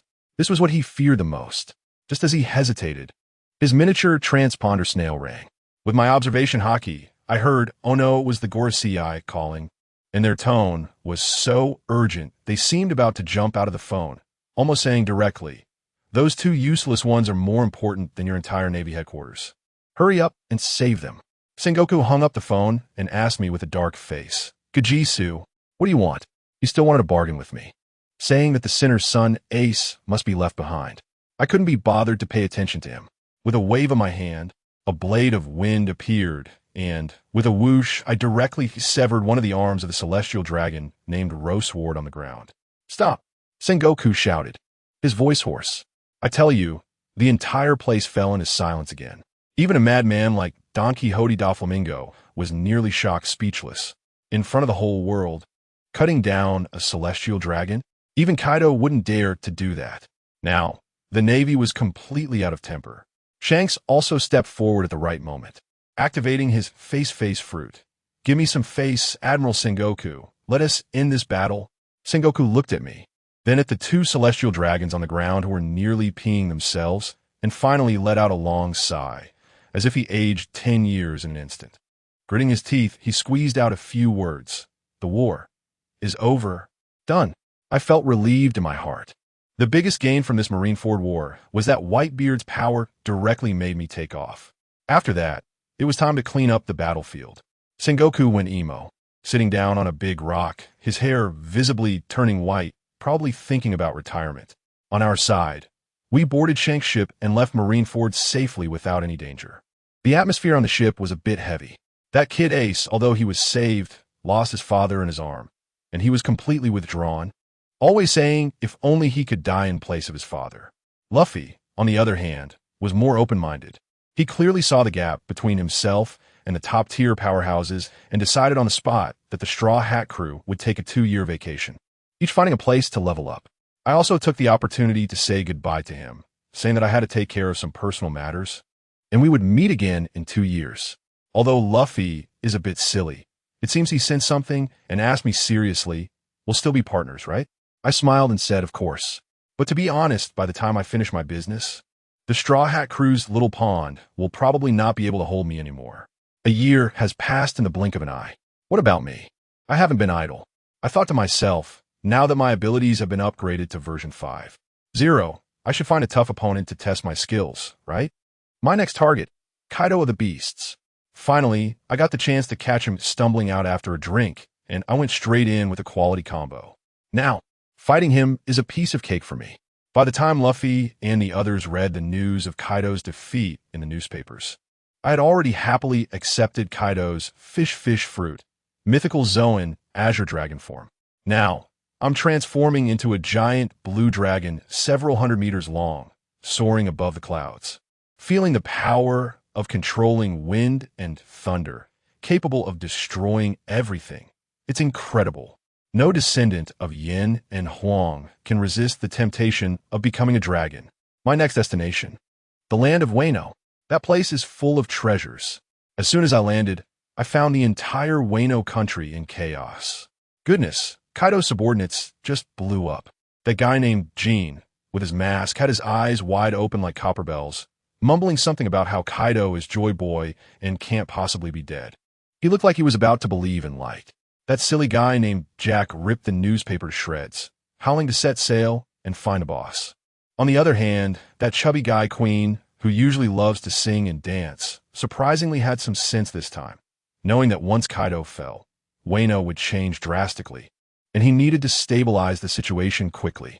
Meanwhile, the former princess, what's her name, Kazuki Hiyori, was practically ready to pop champagne to celebrate. The samurai beside her, named Kawamatsu, knelt down with a thud, his voice trembling with excitement. "Your Highness, the time has come. Please give the order. Families understand. These people have been holding back for 20 years, just waiting for this day." In no time, all over the flower capital, samurai were popping up from every nook and cranny, each one exuding murderous intent, scaring the common folks into not daring to step outside. Those indecisive nobles, seeing the winds change, also began to secretly gather their own small forces. The whole of Wano was on the brink of reliving the Warring States era. The funniest part was the acting shogun, Orochi, a clown, laughing like a 200-pound toad in his mansion, shouting that Wano now belongs to him. While these people were all calculating their own little schemes, Kazuki Hiyori donned her armor, looked at herself in the mirror, feeling like she had reached the pinnacle of her life, preparing to go out and review her vast army of samurai. When I made my dazzling entrance, I transformed directly into a dragon form, soaring up into the sky, and wow, the entire Wano country was instantly plunged into night mode. Dark clouds gathered overhead, thunder rumbled, and the noise was more shocking than an 8D surround sound effect. Let me tell you, the morale of those samurai who had just assembled their ranks plummeted to negative numbers in an instant. Kazuki Odin's ambitions, which had just been brewing, were instantly frightened back by my dragon, which was 2 circles larger than Kaido. Her little face turned pale, probably thinking, "This script is wrong. How could humans possibly defeat something like this?" Over on Onigashima, they saw me too. Jack, that fool, started shouting, "Boss, I knew you were still alive." But he was shot down by a single remark from Ashura. "Shut up. He is not Boss Kaido." Ashura's eyes were filled with despair. He knew someone tougher had arrived. Honestly, from my perspective, the entire Wano country looked like a bathtub, with the people down there, whether samurai or pirates, resembling ants. Just as I was feeling a bit bored, suddenly, a fiery black shot towards me. It was Ashura, Kaido's #1 lackey, quite loyal, flapping his wings and charging at me. To be honest, commendable courage, but as for strength, you know what I mean? With one claw, infused with conqueror's haki, the black-red lightning exploded, and he barely lasted 3 seconds before being slapped into the ground like a kite with a broken string, his mask shattered all around, and he was out of commission. Then I transformed back into human form, and that black charcoal Orochi, that guy was practically a walking average ceiling, still wanting to get close to me, rubbing his hands together, and with a flattering look asked how he could help. I thought his Yamada no Orochi fruit was quite interesting, so I directly told him, "I'm eyeing your fruit. Will you spit it out yourself, or should I help you?" His face turned green, and while he laughed awkwardly, he suddenly transformed. 8 snake heads popping out from his neck, snapping at me. Let me tell you, that form was oddly ugly. His bite felt like a scraping massage on my body. Clang, and almost broke his teeth. I retaliated with a lightning strike, turning him into real black charcoal, and then, I swallowed him whole as a snack. Seriously, family, this protein supplement was quite on point. Just then, Kazuki Odin and her people arrived, witnessing the entire process of me swallowing the giant snake. Her little mouth was agape, big enough to fit an egg. I turned around, and wow, as expected of Wano country's top beauty, she was indeed something. Even this steel straight man was momentarily stunned. As it turned out, this girl was quite clever. She immediately caught my moment of distraction and probably thought that all men were the same, trying to use beauty to charm me. She approached and asked, "My lord, is there anything I can help you with?" I thought to myself, this woman has something special about her, almost making me lose my composure. With a blank expression, I told her, I took down Kaido, this territory now belongs to me, and I'm here to take over. In one sentence, Kazuki Hiyori was completely thrown off, her little face turned red, wanting to curse but too afraid to do so. Looking quite aggrieved, she gritted her teeth and gave me a suggestion, saying that there are still remnants of the beast pirates on Onigashima and that she wants to use my hands to clean them up. Ich glänzte her. Didn't I see through this little scheme? But it didn't matter. I raised my hand and gestured towards the distant ghost island. And the thunderclouds in the sky immediately began to unleash their fury, with bolts of lightning as thick as water barrels striking down without restraint. Those members of the beast pirates who had just boarded their ships, ready to flee, were all taken away in one wave of my divine justice. Kazuki Hiyori, watching the distant flashes of lightning and hearing the thunder, trembled all over, probably feeling hopeless inside, wondering why the fate of Wano was so harsh. Just after sending away the wolves, here came this dragon. I didn't care about her and directly strolled to Ghost Island with her. This place was blown to pieces by my earlier lightning strike, but I could still see the original luxury. Kaido, this brute, really knows how to enjoy himself. As soon as we entered, two charred figures rushed out. They were the siblings Runty and Pejuan from the Flying Six. The sister Runty still wanted to talk tough, but her brother tightly hugged her thigh, shouting to charge while his body was being very honest. I couldn't be bothered with these two jokers and walked straight into the palace. Suddenly, a loud shout erupted, and a figure wearing a demon mask descended from the sky, wielding a massive wolf-tooth club. With a thunderous strike, it came crashing down on my head. It was Yamato, Kaido's big filial daughter. I caught her with one hand. With her little strength, even scratching me felt light. I saw the opportunity and transformed into my beast form. As soon as my dragon scales and horns appeared, my height skyrocketed. With one punch, I sent her flying, crashing through more than 10 walls. This girl can take a beating. She stood up, swaying a bit, and mumbled, even though Kaido is a bastard old man, I have to take revenge for him. I'm going to go straight into tongue-twisting mode. Don't you know what your father is? What has he done to Wano country? Don't you want to be Kazuki Oden? Will Kazuki Oden take revenge on Kaido? I have sharp eyes and noticed the handcuffs on her wrist. I immediately activated my room, using the surgery fruit ability, and with a swift motion, I removed her arm and took off the handcuffs. Let me tell you, Yamato's face turned pale in shock as she looked at her moving fingers, completely bewildered. Then I threw the handcuffs out, boom. There was a huge explosion that created a pit. Now, Yamato was completely broken down, crouching by the pit, pounding the ground, and crying while cursing Kaido as a gorilla, never expecting that she actually wanted to kill her. Sigh, this kid is just so easy to deceive. I took the opportunity and directly announced, don't you want to become Kazuki Oden? I'm giving you this chance. Starting today, you are the new general of Wano. The person next to me, Kazuki Hiyori, got anxious and rushed over, saying that the Kazuki family is the rightful one. I waved my hand, too lazy to care about her. Yamato is Kazuki Oden. She is your father. Do you dare to oppose your father becoming a general? What a joke, letting your Kazuki family take the stage. It would be strange if you didn't team up with outsiders to plot against me. What I need is a compliant and useful agent, and naive yet passionate Yamato is simply the perfect choice. As soon as this hot-blooded idiot heard she could save the country, she immediately agreed. Poor Kazuki Hiyori, standing by, turned pale. She never expected that the most beautiful woman in Wano would lose to a woman who wants to be her father. That little expression, as if she had eaten something bitter, was too painful to watch. But there's nothing to be done. After all, I am the director. As soon as I took office as the director, the first thing I had to do was to set an example. Let me tell you, when the news spread that I had become the new boss of Wano and that Yamato had become the national general, it spread like a virus, reaching the entire isolated Wano country in less than a day. The common people mostly still remember the good of the Kazuki family. For them, changing leaders is a small matter, as long as there is food to eat. But there are always some old forces that are blind and want to challenge me. Well, didn't that just hit me right on the mark? I directly activated a full map hack, a heart network like Enel's, covering the entire Wano country. Anyone who dared to murmur behind my back or harbor ill intentions would be struck down by a bolt of lightning the next second. Efficient physical exorcism. Kamisama.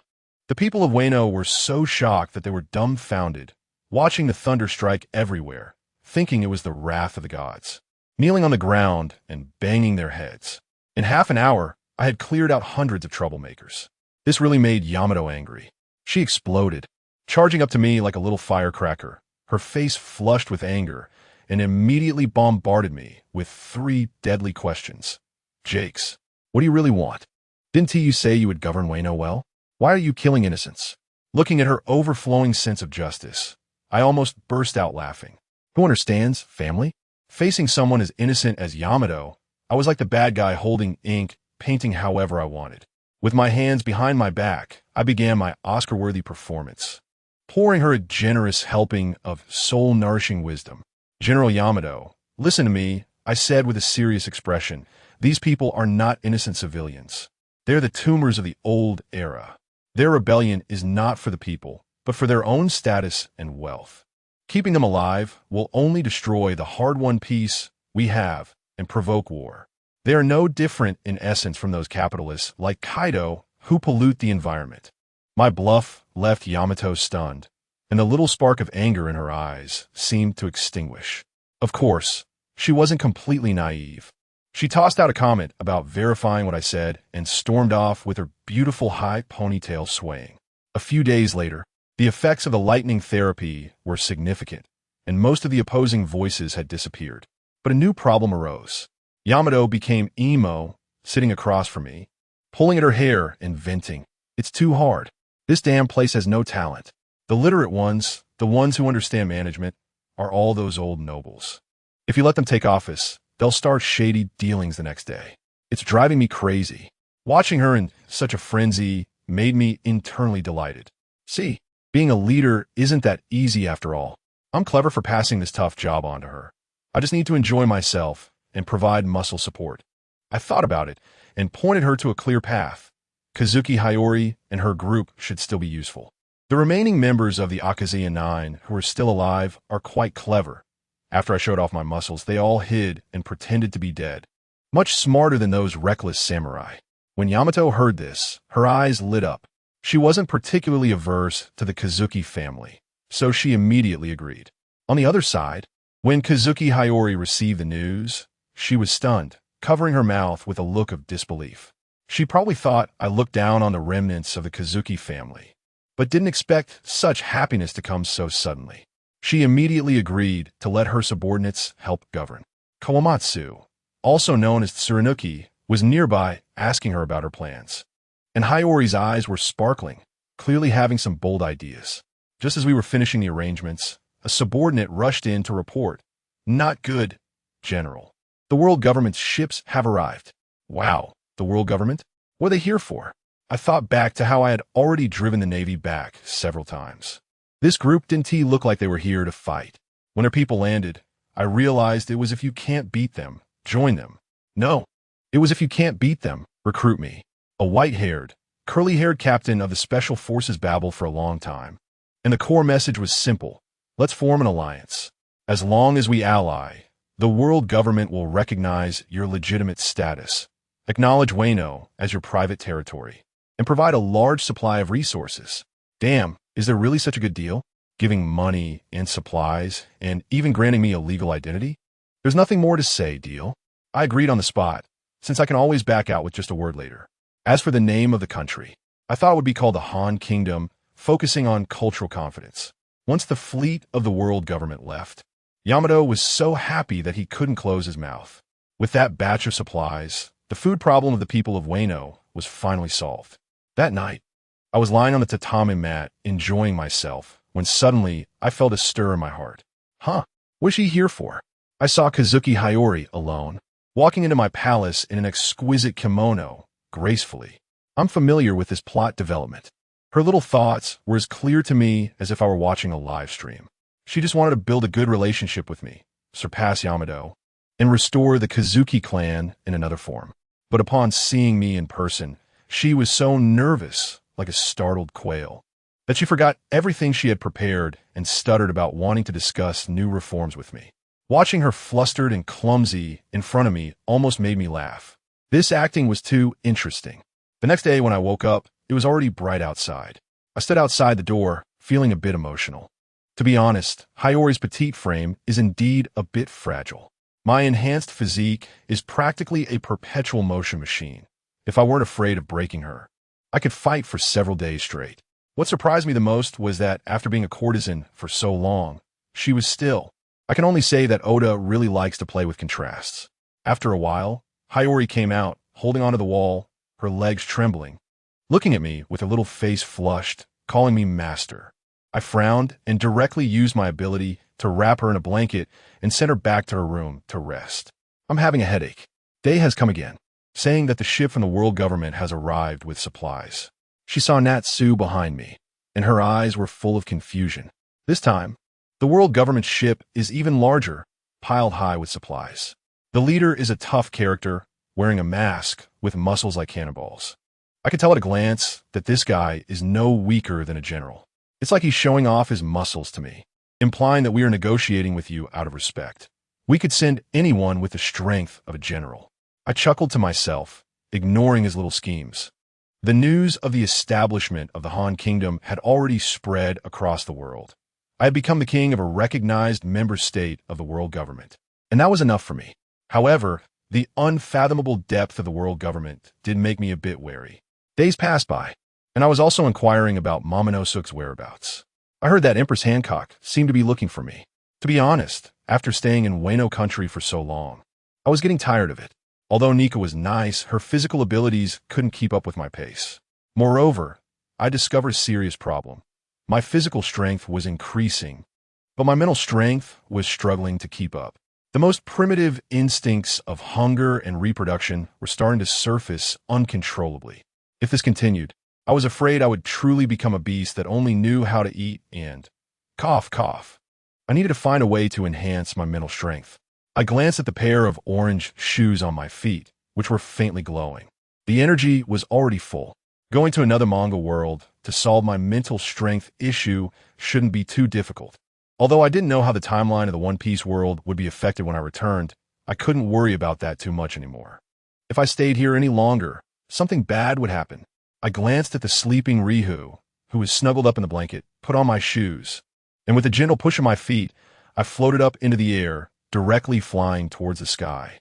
The scenery in front of me twisted for a moment, and with a duong, the blue sky and white clouds of One Piece disappeared, and I found myself back in my shabby rental room.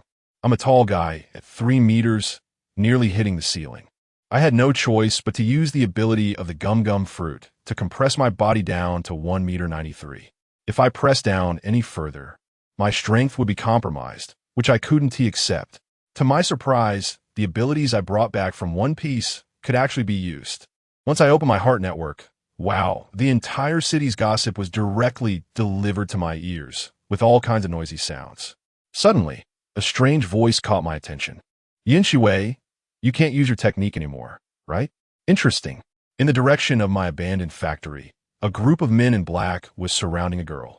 The girl was actually wrapped in a golden wave of energy that could deflect bullets, but it seemed to consume a lot of energy as her face was getting paler. It looks like my original world isn't that simple after all. I directly activated the door fruit, opened a door in the wall, and stepped through. I stood right next to them, but they seemed to be completely unaware of my presence, continuing to attack the girl on their own. I stroked my chin, watching as the golden shield around the girl grew dimmer and dimmer, until she finally collapsed to the ground, blood streaming down. The leader of the black-clad men laughed maniacally. Yin Shui, you can't hold on much longer. Just surrender. Just as the girl looked utterly hopeless, I finally spoke up. Is this magic? My voice wasn't loud, but the entire scene froze instantly. The leader of the black-clad men shouted in fear. Who is hiding here? In the air, a door frame appeared out of nowhere. When the door opened, I, a sturdy man over 9 meters tall, stepped out from inside. The group was dumbfounded, especially the leader, who was sweating and probably wondering what kind of deity this was. Yin Shui on the ground also widened her eyes, looking completely bewildered. I took a glance at them and immediately understood. These people, including the girl who could perform magic, had physical qualities no different from ordinary people. I felt I could crush them all with just a finger. The leader, named Zhang Yongxian, seemed somewhat knowledgeable, quickly putting on a flattering smile, stopping his subordinates, and cautiously approaching. "May I ask how to address you, sir?" I ignored him and directly looked at the girl, asking again, "Little sister, is this magic?" Before the girl could answer, Zhang Yongxian interjected, "Adult, that's not magic, it's sorcery. The Taoist spells for exorcising demons and corpses." Sorcery? My heart skipped a beat. Could there be others in this world who can traverse dimensions? The lack of information frustrated me, seeing that they were all silent. I didn't want to waste any more time. I focused my gaze, slightly released my conqueror's haki, and Zhang Yongxian, along with the group of black-clad men behind him, fell to the ground without a sound, all unconscious. Yin Shiwei watched this scene, her jaw nearly dropping in shock. I didn't pay attention to her and opened a door, disappearing right in front of her. Of course, I didn't actually leave. I was in the alternate space created by the door fruit, watching her as I checked and found that those people had only fainted. Then, they dragged their injured bodies away, limping. I opened a stealth mode and followed this young girl for 3 days. Finally, I uncovered the secrets of this world. To put it simply, the Earth is now connected to several other worlds, and the authorities have known about it for a long time, while keeping it strictly confidential. This girl is named Yin Shiwei, and she is a direct descendant of a prominent family in Yangqing. Her family holds the qualification to access one of these other worlds. That world is similar to the zombie films of Lin Zhengying, which is why she knows some supernatural arts. The ones trying to hunt her down are her family-side relatives who want to gain power. Over these 3 days, I have thoroughly grasped the secrets of the Yun family, and even the entire city. The entrance to that other world is located in a small hill within the Yangsheng military district, completely surrounded by massive steel structures and heavily guarded. However, to me, all of this is merely a facade. I directly slipped into a door fruit, and as a result, I ended up in that cave. However, it felt like my body was out of sync with the real world, and I got stuck in a bug, unable to enter that alternate world no matter what. All right, if I can't get in, then so be it. I'm not going to force it. I started wandering aimlessly in this steel castle. Let me tell you, this place is huge, filled with soldiers and Taoists dressed in strange outfits. Those Taoists know some spells that can deal with zombies and ghosts, but that's about it. Sprinkling some water doesn't have much power. I was thinking to myself, if I could fly up and unleash a thunderbolt, the whole castle would be blown away. Just as I was feeling bored, a group of people in white lab coats walked by, surrounding a woman, flattering her like crazy, calling her sister Yin, and saying she was a space technology expert from the capital who had stabilized the situation in the cave. I was curious and looked at her a bit longer. And then, just that one glance. Who understands family? That woman named Su Yuyin suddenly shot a fierce glance in my direction. I was shocked at that moment. Clearly, I had opened the door fruit, which theoretically meant we were not in the same dimension. Yet she was able to sense that I was watching her. What kind of humanoid radar is this? That girl was probably panicking inside, but she acted completely calm on the surface, just walking past as if nothing happened. I immediately became interested and followed her. She entered a room that looked like a presidential suite in a 5-star hotel, extremely luxurious, with a private bath. Then, something even more explosive happened. She locked the door behind her, quickly stripped down completely, and headed straight for the bath. I thought to myself, this girl is way too bold. Developing such a habit is bound to lead to trouble. Sure enough, as soon as she got into the water, her body suddenly froze. Hey, she sensed me again. At this point, I didn't hide anymore. I opened a door right in front of her, just like Doraemon's anywhere door, and leisurely walked out from inside. I'll get straight to the point. Beautiful, how did you find me? She turned pale with fear, but her survival instinct was strong, and she trembled as she explained her special ability to sense others' gazes. When I heard this, I realized it was a rare gift. I said, "All right, don't be nervous. I'm not going to eat you. I just have a few questions to ask, and then I'll be on my way." I asked her how many otherworldly entrances there are in this world. She understood and spilled the beans without hesitation. There are various worlds, such as the zombie and ghost world, the resource-rich island world, the martial arts world of the warring states, and the post-apocalyptic ruins world. More than 30 in total, with 8 in the country. After hearing this, I felt relieved. Thankfully, there were no absurd realms like the cultivation world or the divine and demonic world. Otherwise, my fruit ability might not be enough to handle it. I just finished asking questions and, finding it troublesome, knocked that woman out and left. As soon as I walked out, the young lady from the Yin family, Yin Shiwei, arrived. It seemed she knew that Su Yu Yin and was looking for her everywhere. In the end, with no other option, she pried the door open and found that the woman named Su was lying face down on the ground, sleeping soundly. I have to tell you, I didn't help her when I left. I let her fall on her own. After getting the information, I went back to my little rented room. I needed to think about how to get the last giant woman's power. But when I got back, I was dumbfounded. My comic books in the bookshelf, especially One Piece and Attack on Titan, were all gone in an instant. Only one lonely volume of each remained. I was really anxious at that moment. This was my treasure. I quickly opened it, and the images inside were all a mess, like they had been pixelated. In Alan's eyes was Mikasa, and Captain Levi's lower body was connected to the face of the commander. It was simply mental pollution. The main theme was just abstract art. I scanned the entire city with my heart and found that these two comics seemed to have evaporated from the world, as if no one remembered them at all. At that moment, I realized that it must have been my previous meddling that changed the plot, resulting in an entire timeline shift, which caused the comics in reality to disappear as well.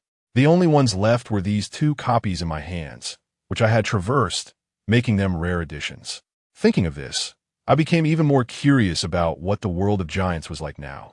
Without hesitation, I pulled out that garbled Attack on Titan, put on my precious shoes, and kicked my way in. I have to tell you, as soon as I stepped in, I was stunned. There were no city wall giants in sight. It was entirely a battlefield.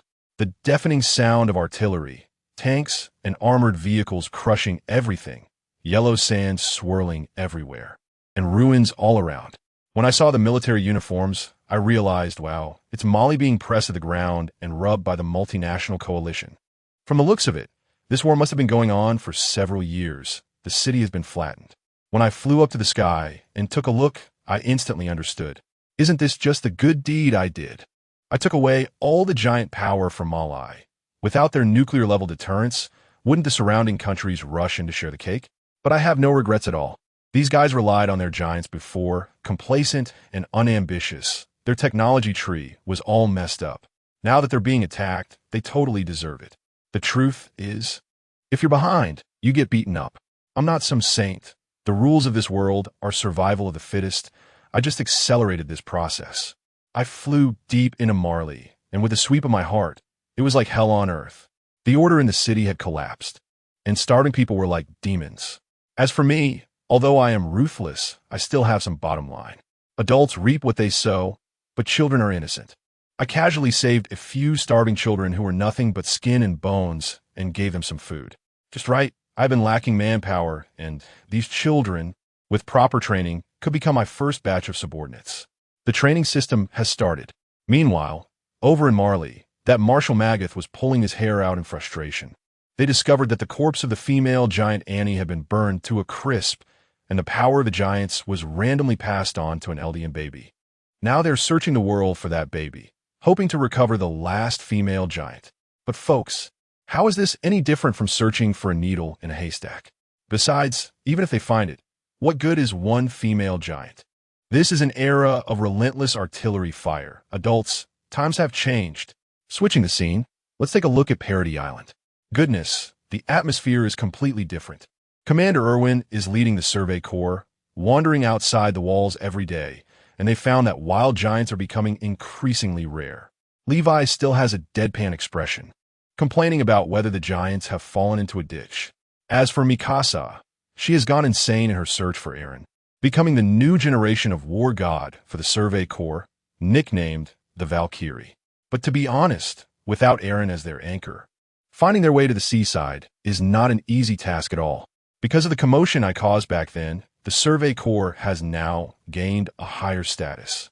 And Erwin has started investigating the secrets of the royal family, preparing to stir up a big wave. Just when they were camping and boasting at night, someone noticed something in the sky. That's right, it's me. I was frustrated with flying slowly, so I transformed directly into a Qinglong form and darted through the clouds. The Survey Corps members below were dumbfounded, probably thinking a deity had descended. Let me tell you, That scene was simply too impressive. Let me tell you, that scene was simply spectacular. I thought it was about time, so I dove straight down. As soon as I landed, the place erupted. These country bumpkins had never seen a real dragon before, and they were so scared they were wetting themselves, while the three-dimensional maneuvering equipment was spraying everywhere. With people running amok, right in front of all of them, I transformed back into human form from my massive dragon body amidst a blue glow, floated down to the ground, and even smiled at them. And guess what? That girl, Mikasa's eyes turned red, and without saying a word, she pulled out her twin blades and started hacking at me. I tell you, the clanging sound and sparks flying were like a massage to me. I didn't feel a thing. Levi, with his eternally dead fish eyes, was staring wide-eyed, probably about to drop his jaw in shock. Mikasa, seeing that she couldn't hurt me, turned pale with anger and gritted her teeth, calling me by my old fake name. "It's you, Jace." Oh, that little look in her eyes was as if she wanted to swallow me whole. She yelled that I was the one who took Eren away and that she had captured me countless times in her dreams. I couldn't help but laugh and shrugged, saying, "Sister, with that kind of strength, a mosquito bite would hurt more. Who understands, right?" She completely lost it. Her hand's speed skyrocketed, and her blades were swinging so fast they left after images, directly turning my shirt into rags, perfectly showcasing my perfect muscles for them. In the end, it was Erwin who had the sense to step in and call for a stop. I saw he was a smart person, so I couldn't be bothered to argue with these kids. I went straight to the point and asked him, "Do you want to know the truth of this world? We're the Titans. We're the Walls." Well, when I said that, the high-ranking members of the Survey Corps, including Levi, looked like their eyes were about to pop out. I played the information gap card and, in just a few words, revealed the whole story about Marley and the Progenitor Ymir. You could see Levi getting angry, probably reminded of his two fallen comrades. I said my goal was the female Titan, and if they helped me find her, I would help them clear out all the mindless Titans on the island and also help them get rid of the current decayed royal family. What do you think? After some discussion, they realized this was a major profit and immediately agreed. They even naively thought I was taking the Titan powers to eliminate threats for the people, not knowing that in the hands of someone knowledgeable, this was a strategic nuclear weapon. What happened next was overwhelming. The Survey Corps and the garrison troops launched a coup d'etat. They stormed into the palace and kicked that puppet emperor off his throne, and the old man, still confused, asked, "What's going on? Is dinner ready?" It made me laugh. The real mastermind, that little dwarf named Rod Rice, was smashing his wine glasses in his lair, angrily calling for his strongest enforcer, Kenny Ackerman, to restore order. Erwin directly led the team to confront Rod, while Levi was up on the high walls battling Kenny fiercely. At that moment, Historia, Rod's illegitimate daughter who was kept in the dark, stepped forward. I tell you, this dad is truly something else. He couldn't even get his own daughter's name right. This made Rod furious. Seeing the situation was hopeless, he pulled out a syringe and, without a second thought, stabbed it into his own arm. Oh man, what a scene. A golden light erupted, and a 200-meter-tall giant that looked like a bloated pig shot up from the ground. The shockwave was so powerful that if I hadn't acted quickly, Erwin and the others would have been blown away like meteors. With a snap of my fingers, I shouted room, instantly transporting everyone to safety. This giant began rampaging and stomping around. It was so noisy that I used my mind to freeze it in place. Then I gestured to the already dumbfounded Historia, clearly indicating, "Your moment has come. Go ahead, darling." She was tough too, quickly realizing what to do, activated her gear, and aimed for the nape of the giant's neck with a slash. Of course, without me secretly using my power to help her cut a gash in its neck. Her two little knives wouldn't even be enough to trim the giant's toenails. Anyway, under the gaze of the entire city, Historia single-handedly killed the colossal giant, solidifying her status as a legend. With her royal bloodline, she donned the mantle and became the new queen. But that wasn't the end. The giant's corpse radiated heat like an oversized heating pad, burning the capital for a whole day and night. I deliberately let Rod transform to let them witness this level of despair. These people will never learn their lesson and will still try to outsmart me in future collaborations. With the new queen ascending the throne, I naturally became the supreme ruler. I ordered all the women holding babies within the walls to gather for a large-scale selection. hoping to find the heir to the female Titan among the newborns. What was the result? After sifting through for several days and nights, not a single hair was found. My power, as the Progenitor Titan, is like a pirated system. It fails to connect with the Progenitor Ymir at critical moments. Frustrated from searching, I simply snuck over to Mikasa's dorm. To my surprise, Mikasa was standing at the door, holding a bunch of flowers while Armin was desperately blocking her. I ignored them and pushed the door open, only to see Mikasa squatting in the corner drawing circles, looking completely gray, as if she had lost her soul. I also didn't hold back and sat right down on her hard bed, starting my time to paint a big pie. Mikasa, I really admire you. Come be my subordinate. Let me tell you, this world is full of wonders. Resurrecting your parents and Eren may be a bit difficult, but it's not completely impossible. You see, just that one sentence made her originally dead eyes light up in an instant. Sometimes, people are not foolish. They just need a reason to keep living. And then I tell you, just as this reason to live was found, someone came to crash the party. We had just returned to the palace, and wow. Armin and Historia were wide-eyed, staring at Mikasa as if they had seen a ghost. Imagine, Mikasa now looks like a bodyguard, standing behind me with a blank expression. That scene was indeed a bit eerie. Historia couldn't hold it in any longer, pointing at me and shouting, "Mikasa, are you crazy? How can you stand with him? He ate Ymir's monster." Oh dear, the little girl was so angry her face turned pale, but there was nothing she could do. She couldn't fight back and could only yell. And what about Mikasa?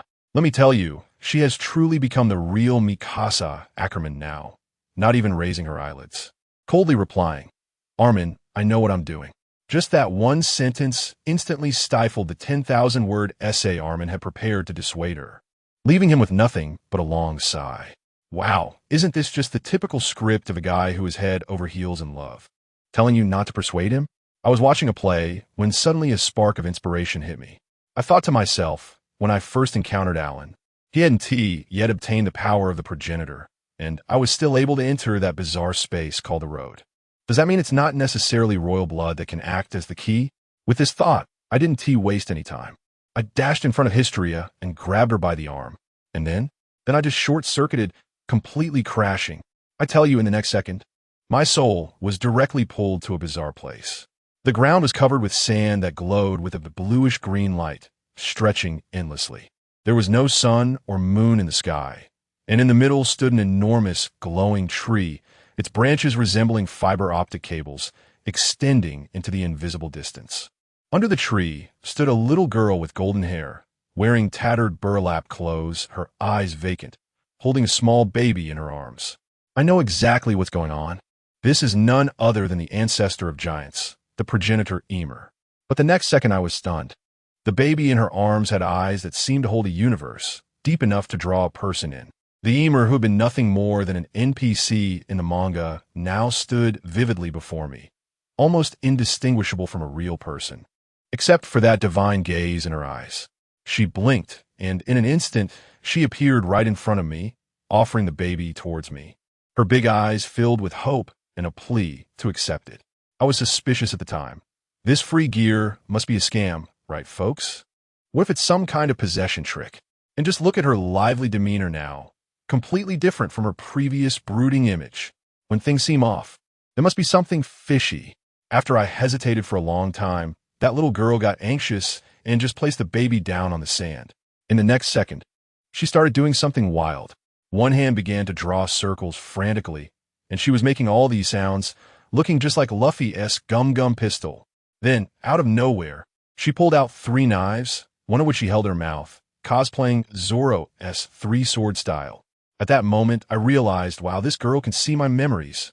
She saw that I understood, ran in front of me, and nodded frantically, then pointed outside. The meaning was crystal clear. "Boss, take me away. I don't want to work 996 in this broken place anymore." After saying that, she lifted the baby again with a look that pleaded, "This is my resignation letter. Please accept it quickly. All right, since it's come to this, if I hesitate again, it would be a bit unmanly." I reached out to catch it, and the moment the baby touched my hand, bang, it transformed into a beam of light and drilled into my body. I tell you, at that moment, my entire worldview shattered. The desert beneath my feet instantly transformed into a grassland, and the background music changed to Good Luck Is Coming. The most crucial part was that I felt like I had shed a heavy burden, as if I had paid off a mortgage I had been carrying for over a decade, and suddenly it was all cleared. That sense of relief was incredible. Immediately after, I discovered I had a new ability. With just a thought, my perspective shifted. 1 second, I was a cheerful ant happily going grocery shopping, and the next second, I turned into a poor soul shackled in a prison cell. With another shift, I became a cannon fodder crushed by a tank on the battlefield. I was scrolling through short videos like it was the most enjoyable thing ever. At that moment, I finally understood how terrifying this primordial power was. From that instant on, everyone with the Ymir bloodline became my marionettes. With just a thought, I could view their memories, control their actions, and even make them transform into pure giants on the spot. To be honest, this ability felt a bit inhumane, making me feel somewhat uncomfortable myself. Once I adapted to this power and opened my eyes again, I was met with a huge face right in front of me. It turned out to be Historia, who had been watching me for a while in curiosity, and we ended up making eye contact. With my physical strength, even without consciousness, my grip was like a vice. And despite her calling for help, nobody could pry her away. "Why you? Let me go if you're awake." The little queen blushed and quickly turned her head away. I glanced at the people around me. Hey, now they seemed to have no secrets in my eyes. I knew exactly what they were thinking. Before long, Erwin and Captain Levi from the Survey Corps arrived. I got straight to the point and asked them if they wanted to come with me and leave this world. Erwin closed his eyes, probably replaying his life like a movie in his mind, then suddenly opened them wide and said firmly, "Yes, I want to witness a different world." This guy had long seen through the decadent affairs of the upper echelons within the walls. For him, that broken wall was filled with intrigue and backstabbing. He was done with it and wanted to see the stars and the sea. What about Captain Levi? He turned back to glance at the palace gate, and I could read his thoughts directly. Hey, this guy was actually thinking about Petra, giving up on a girl for the sake of the commander. Ah, such deep brotherly love. I couldn't say much. I really couldn't. Done. Mikasa, Erwin, and Levi, the three top-tier powers in the world of giants, were all packed and ready to go with me. The next second, the scene changed dramatically. One moment, I was a god holding the fate of humanity, preparing to embark on a journey to another world. The next moment, I was back in my 10-square-meter rental room in the city village. The stench of spoiled takeout mixed with sewage was simply overwhelming. Indeed, it is difficult for a person to transition from extravagance to simplicity. I flashed and appeared directly above the city. Once my mind network opened, I could see all the major and minor events happening in the entire city. I even spotted a former classmate of mine, a pretty girl, standing under my old rundown apartment building, looking up for a while before leaving. In the past, I might have felt a rush of excitement, but now, well, my perspective has broadened. Brothers, it doesn't really affect me. I was preparing to check out the base of the otherworldly portal when I stumbled upon a scene straight out of an action movie. A bloody girl was being chased through the streets by a muscular man wielding a big machete. I thought to myself, it's 2025, man, who still engages in close combat with cold weapons in the city center. The girl looked like she was about to give up, hiding and gasping for breath at the bottom of a staircase. Just then, B. King made his entrance. I quietly appeared beside her, leaning against the wall, and asked expressionlessly, "Long time no see, do you need help?"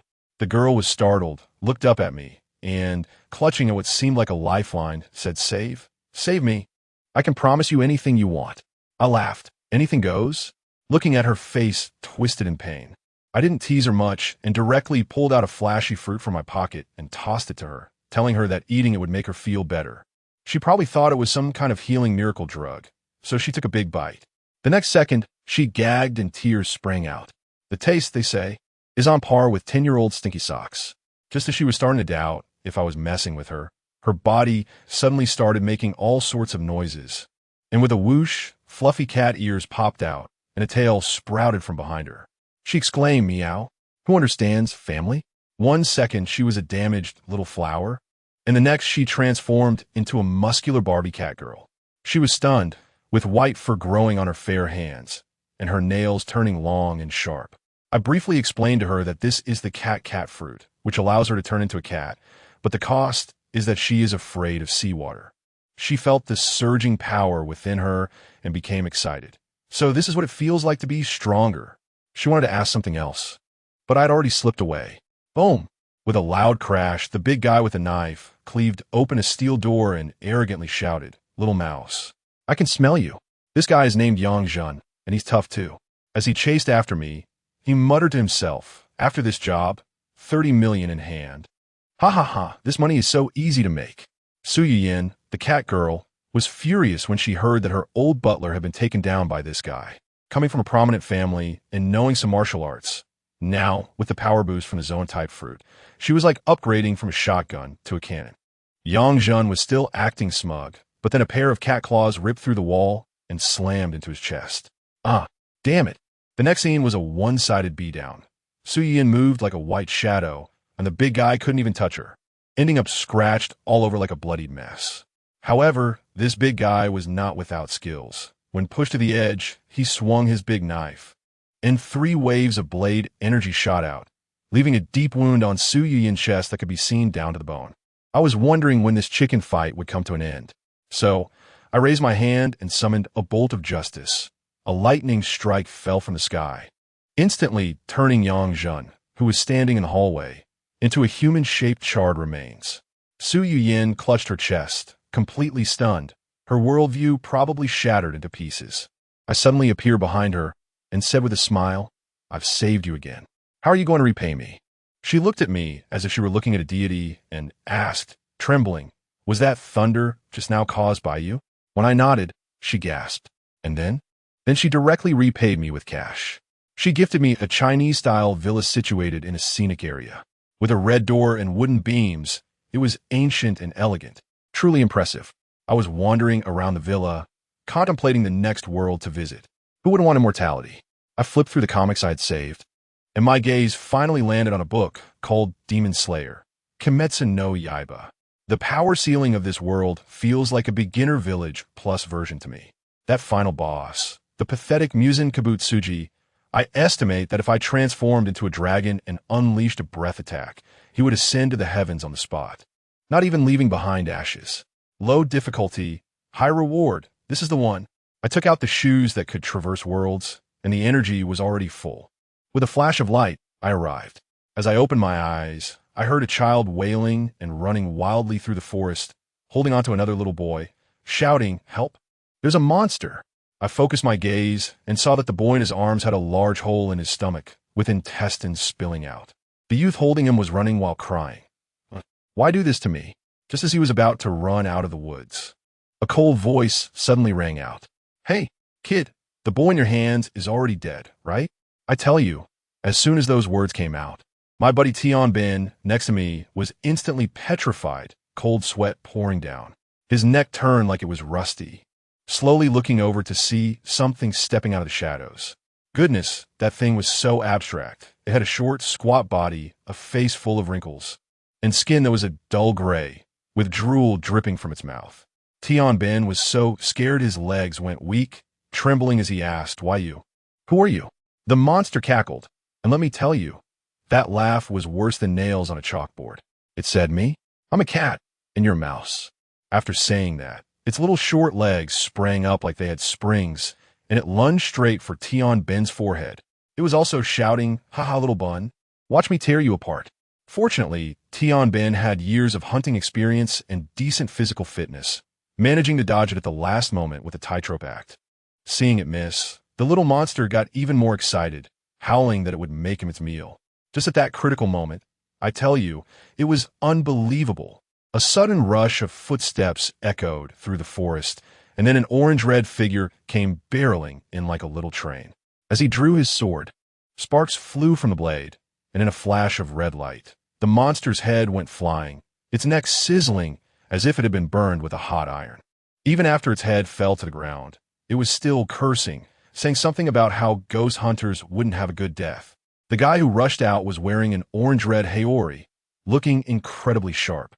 He retorted with righteous indignation, "It's creatures like you that should go to hell. I, Rengoku Kaijiro, will expel all you demons." Watching the monster turn to ash, the young man named Rengoku Kaijiro finally breathed a sigh of relief. He turned around and politely apologized to Tian Ben, who was holding his brother's lifeless body and was already in shock. I am a B-rank swordsman of the Demon Slayer Corps, Rengoku Kaijiro. I'm sorry I couldn't arrive in time. At that moment, Tian Ben finally reacted. He looked at the ashes on the ground, then at his cold brother in his arms, and his eyes instantly turned red with rage, the hatred threatening to burst out. He directly shouted at Rengoku Kaijiro, "Can I join you? I want to take down all these man-eating creatures." Hey, this guy learned pretty quickly, directly stealing the other person's famous line.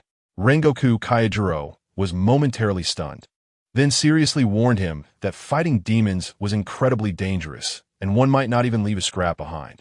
But Tian Ben was already determined. He touched his brother's face, his gaze resolute. "Take me with you. I have nothing left to lose."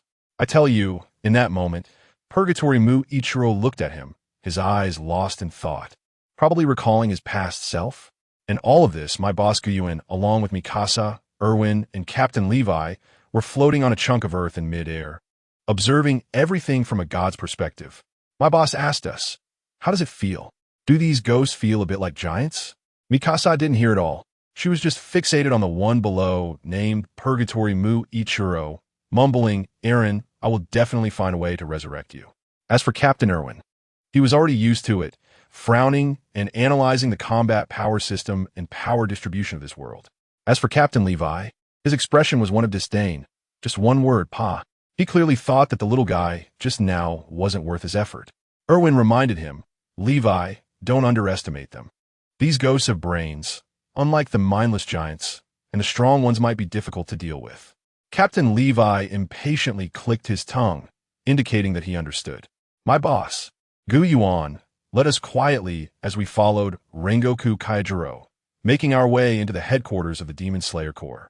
This place is quite mysterious, with winding paths. Their hierarchy is strict, with the highest-ranking members called Hashira, followed by a whole bunch of ranks like B, C, and D. We sneaked into a place called Butterfly House, and wow, it was bustling inside. A red-haired boy, who was carrying a little girl on his back, was Tanjiro, doing push-ups like crazy, motivating himself with "hey, hey."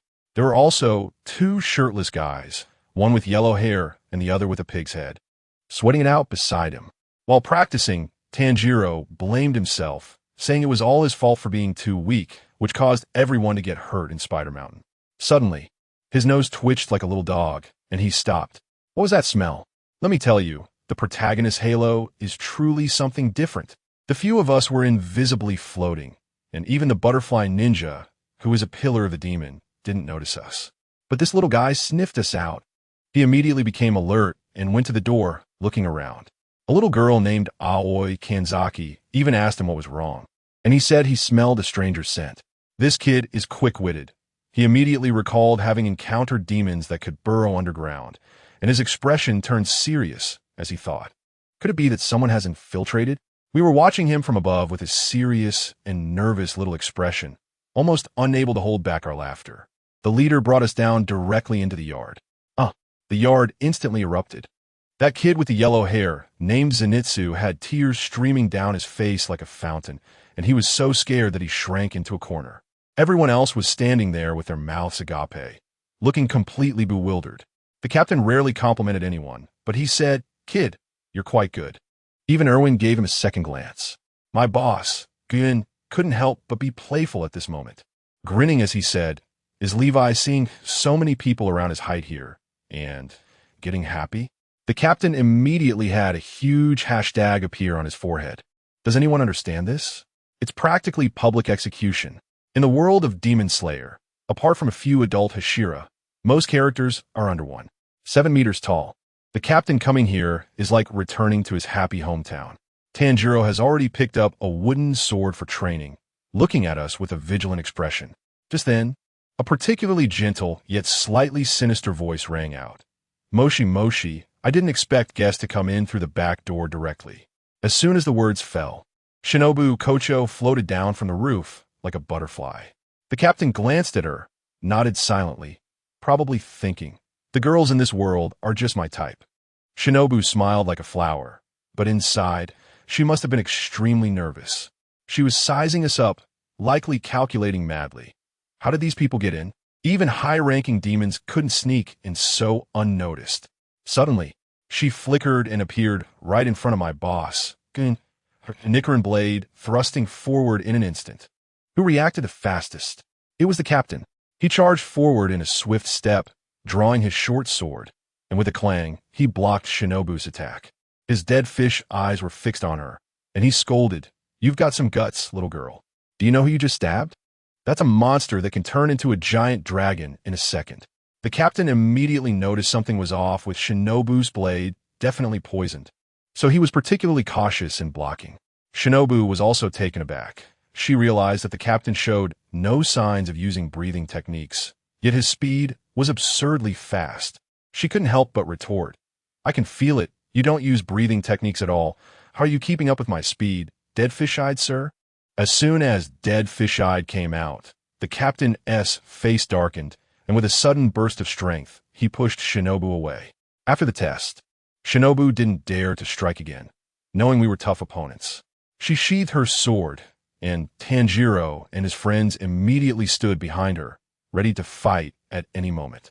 Only then did Shinobu smile and ask, "So, gentlemen, what brings you here?" My boss, Yuan, smiled and said, "Miss Butterfly Shinobu, we are travelers from overseas and have discovered that there are man-eating demons in this land, which we find utterly abhorrent. My companions are very interested in your breathing techniques and swordsmanship, and we hope that the Demon Slayer Corps can provide a few trainers." Upon hearing this, Elvin suddenly realized that this was the boss's plan. Mikasa, however, remained expressionless. She didn't care about any sword techniques, only wanting to revive Eren. After listening, Butterfly Shinobu almost couldn't maintain her smile, probably thinking to herself, "Wow, this person is trying to pull a fast one on the Demon Slayer Corps." But she also knew she couldn't win a fight, so she reluctantly agreed and started discussing terms. "As for trainers, I can recommend some. However, sir, what kind of compensation will you provide?" The boss greatly admired her courage to bargain despite knowing she couldn't win, and directly offered 3 people in exchange for me to make 3 moves. No matter what kind of enemies they are, it's no problem. Isn't that a good deal? The way he said it was incredibly imposing. Butterfly Shinobu gritted her teeth, probably thinking, "How can this person be so shameless? What does he mean by any kind of enemy?" But she didn't know that Elvin, listening nearby, was shaking his head, thinking, "Sister, your perspective is too limited. Not to mention 3 moves, just the boss's ability to transform into a giant dragon, if used wisely even once, could be enough to rule the world." This matter quickly spread throughout the Demon Slayer Corps via crows, and the Hashira on missions were summoned back to headquarters for a meeting. Water Hashira Tomioka entered the courtyard with a face that seemed to say everyone owed him money, and as soon as he stepped in, he heard Wind Hashira Sanemi Shinazugawa yelling loudly. Among the 9 Hashira, aside from Flame Hashira Kaidro Rengoku, Wind Hashira, and Sound Hashira Tenjin Yuzi, who were all talkative, the others were quite reserved. When the leader, Kagaya Ubuyashiki, was brought out, all 9 Hashira knelt on one knee in unison. The leader, who was in poor health, coughed a couple of times and then asked Butterfly Shinobu to explain the situation. Wind Hashira exploded first. "Who does he think he is? So arrogant. I wouldn't dare to say that." Flame Hashira Kaidro Rengoku caught the main point and asked loudly, "Butterfly Shinobu, is it true that the person you mentioned, who can fight on par with you but doesn't use breathing techniques?" As soon as this was said, all the Hashira perked up. They were all masters of breathing techniques and knew exactly how powerful they were.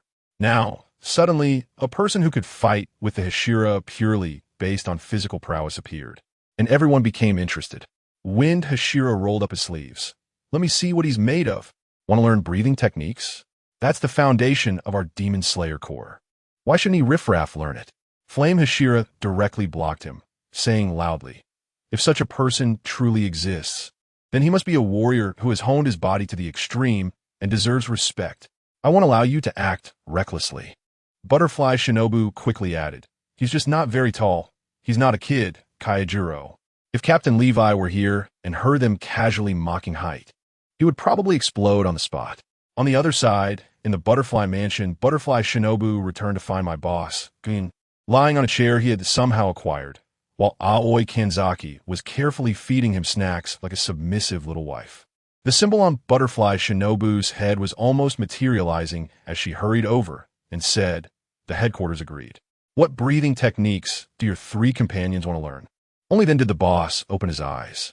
Levi chose thunder breathing, Elvin chose flame breathing, and Mikasa chose wind breathing.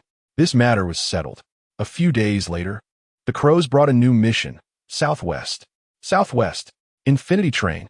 When Tanjiro and the others heard this, they immediately stopped training and set off. Captain Levi watched Tanjiro and the others leave, muttering, "They are really full of energy." In the past few days, he had trained with Tanjiro and the others, and thanks to his extraordinary talent, he had already grasped the basics of thunder breathing and had gotten along well with these kids. Elvin said calmly, "Since you're worried, let's follow them and see." Captain Levi clicked his tongue in agreement. When we arrived, the scene was already chaotic. Upper Moon 3 Akaza was fighting fiercely against Flame, Hashira, Kaijuro, Rengoku. As Akaza fought, he urged, "Kaijuro, become a demon.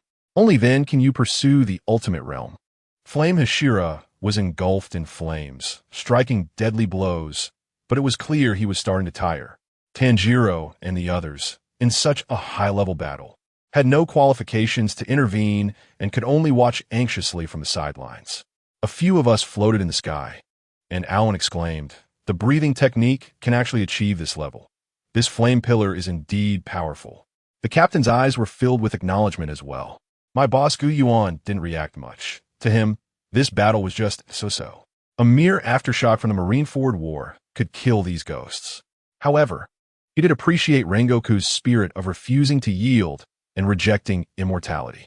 Just as Akaza noticed that Rengoku was physically exhausted and was about to strike a fatal blow, Tanjiro suddenly pointed to the sky and shouted, "Senpai, look up."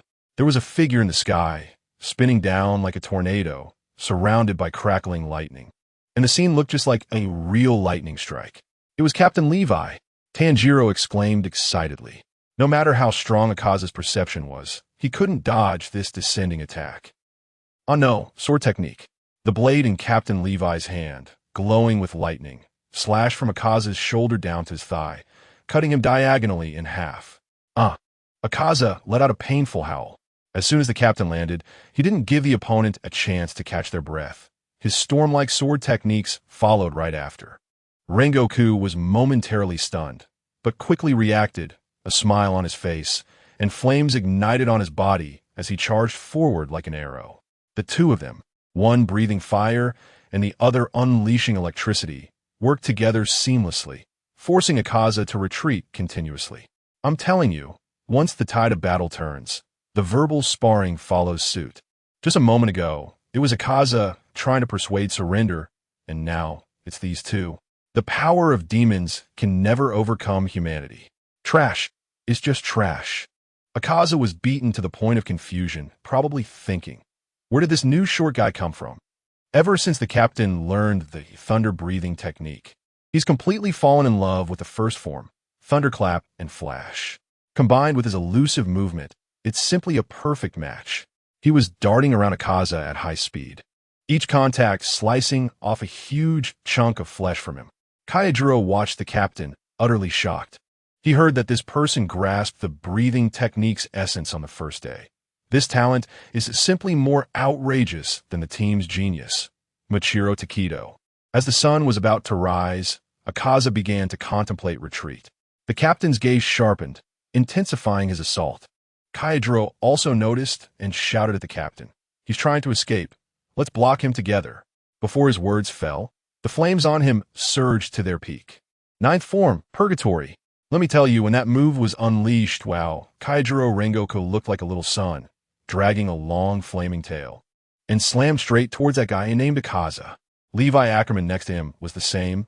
Whoosh, he moved so fast that he left after images, and then charged forward. But guess what?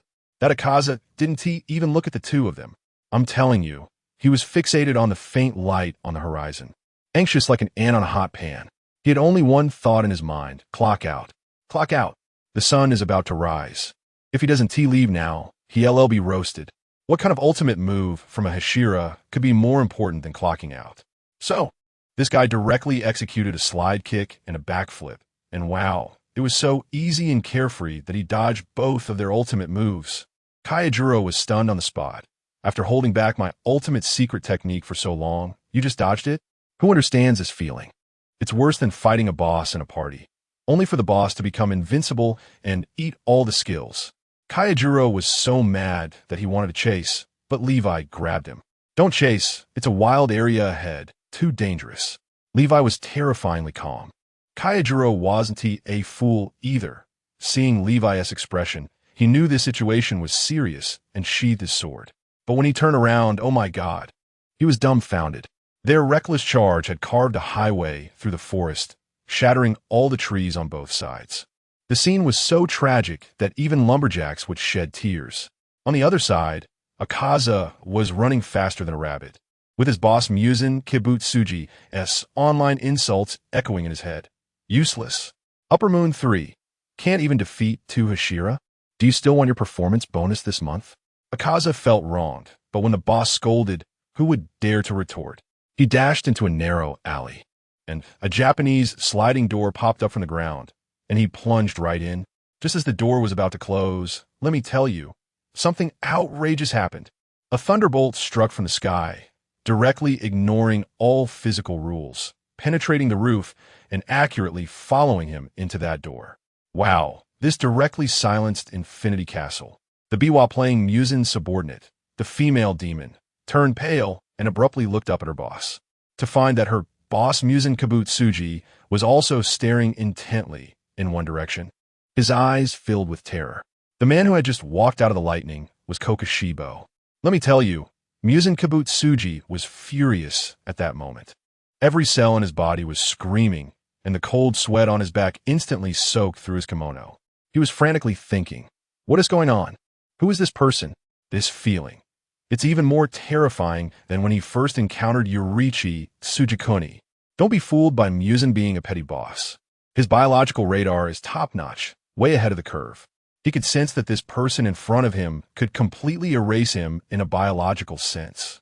Without hesitation, he shouted at Nezuko, Nezuko, quick, teleport, get me out of here, now, immediately. Unfortunately, it was too late. A faint voice replied, room, with a buzz. The entire space froze. Muzan Kibutsuji realized that he could only move his eyes. His whole body was immobilized, as if he had lagged with a 999 delay. He watched helplessly as Kokoshibo slowly walked over, examining him with the gaze of someone looking at a lab rat. Under the ability of the surgical fruit, his bizarre body structure of 5 brains and 7 hearts was transparent to Kokoshibo, with no secrets at all. At that moment, Muzan's fear reached its peak. He had lived for 1,000 years, and what he feared most was death. But Kokoshibo didn't even bother to say a word to him. Did he deserve it? No, he didn't. Then Kokoshibo lightly sliced with his scalpel, and in the next second, Muzan Kibutsuji, the so-called 1,000-year demon king, was directly decomposed into countless small blocks like Lego bricks. Then Kokoshibo opened his mouth, which was like a black hole, and directly sucked all the blocks inside. After being swallowed into the void space, Muzan's time, space, and thoughts instantly froze. GG. Kokoshibo smacked his lips, feeling a bit disappointed. I thought your configuration was pretty high. 5 brains and 7 hearts. Yet your intelligence is about the same as an ordinary person, and you were outsmarted by a sickly person like Ubuyashiki. The combined CPU usage of your 5 brains is slower than my single-core operation. What a waste of this hardware. Just as Muzan was being accepted, all the curses on his subordinates, the demons, were lifted. Nezuko nearby was the first to start, slowly turning to ash as if touched by sunlight. Meanwhile, the outside world was bustling. A guy named Kaneo Sayuri was being rubbed into the ground by Lower Moon 4, and it looked like he was about to be wiped out. Suddenly, while they were fighting, the Lower Moon 4, Nakheim, froze and then looked at her hands in horror as they started to turn gray. No, master, don't kill me. Before she could finish her sentence, she poofed and completely disappeared. Kaneo was dumbfounded. What is going on? Could it be? The entire Demon Slayer Corps across Japan encountered the same situation. The evil demons who were fighting 1 second turned to ash the next. Countless crows flew back to headquarters frantically to report. At the Demon Slayer Corps headquarters, an emergency meeting of the Hashira was convened. 8 Hashira sat in a circle, and it was like a boiling pot. What's going on? It seems all the demons outside have died. Could it be that Musen Kabutsuji guy is dead? Are you kidding me? The big boss we've been hunting for over 1,000 years just vanished? What do you think, we are a joke? Ubuyashiki Yoya sat at the head. Although he was gravely ill, his eyes were filled with uncontrollable joy. His intuition told him that Musen was truly gone, and it was definitely related to that mysterious man named Kokoshibo. But he didn't dare to say it. It was too fantastical. Who would believe it? The KPI that their generations fought so hard for was completed by a passerby? Where could they go to reason about this? Just as everyone was arguing, Kayajiro Rengoku's loud voice came from outside. Master! Master! Kayajiro rushed in, his body wrapped in bandages, his face as pale as paper, but his eyes shone like spotlights. Shouting, Master! I heard. The demons have disappeared. This must be the doing of Levi. As soon as he said this, the room fell silent. Everyone remembered that Levi, who could learn breathing techniques in a day and was incredibly powerful, along with his 2 equally abnormal companions. Thinking about it, it really could be possible. After Kayajiro shared his guess, all the Hashira fell silent. Then, a great confusion flooded their hearts. The demons are all gone. So what are we going to do from now on? On the other side, Tanjiro, upon hearing the news, was so scared that his soul almost left his body. He rushed into the room. Nezuko! No! When he opened the box, he found Nezuko sleeping soundly, nearly drooling. Tanjiro breathed a sigh of relief, while Zenitsu scratched his head and asked, Strange, why did Nezuko, who is also a demon, not disappear? Tanjiro got angry upon hearing this and grabbed Zenitsu by the collar. Nezuko is my family. She is not a demon. At that moment, Levi was practicing his sword in the yard, completely unconcerned with the outside chaos. He had long realized that Upper Moon 3 was just like that. His boss Kokoshibo could easily defeat him 100 times, and naturally, Musen was no match either. He only wanted to become stronger. Suddenly, Kokoshibo's voice echoed behind him. How is the breathing technique practice going? Levi didn't even turn his head, saying, the so-called total concentration constant has already been learned. Kokoshibo smiled. That is just the beginner stage. There are still 3 top techniques: pattern, transparent world, and blood demon art. Take your time, young man. After saying that, Kokoshibo vanished. He was very busy now. After swallowing Musen, he also inherited that craving for energy. To avoid eating humans, he had to eat crazily. Moreover, he quickly found the blue spider lily that Musen had been searching for 1,000 years. Of course, he had a script. That flower only blooms for 2 days a year and grows in the sunniest places. It's a wonder Musen, a night owl, could find it. After obtaining the spider lily, although Kokoshibo was no longer afraid of the sun, his power was weakened. To find an alternative food source for his future bloodline, he became a mad scientist. One day, Mikasa curiously walked into his laboratory and was immediately scared. Let me tell you, inside were gigantic sea monster corpses the size of mountains, with bull heads and fish bodies, all kinds of bizarre shapes. And the whole room was filled with a strong seafood smell that nearly blinded her eyes. Just as Mikasa was shocked, Kokoshibo rushed out holding a glowing piece of meat, excitedly shouting, I did it! I succeeded! This is the hot pot of the demon world, focused on being filling and healthy. After solving all problems, it was time to leave.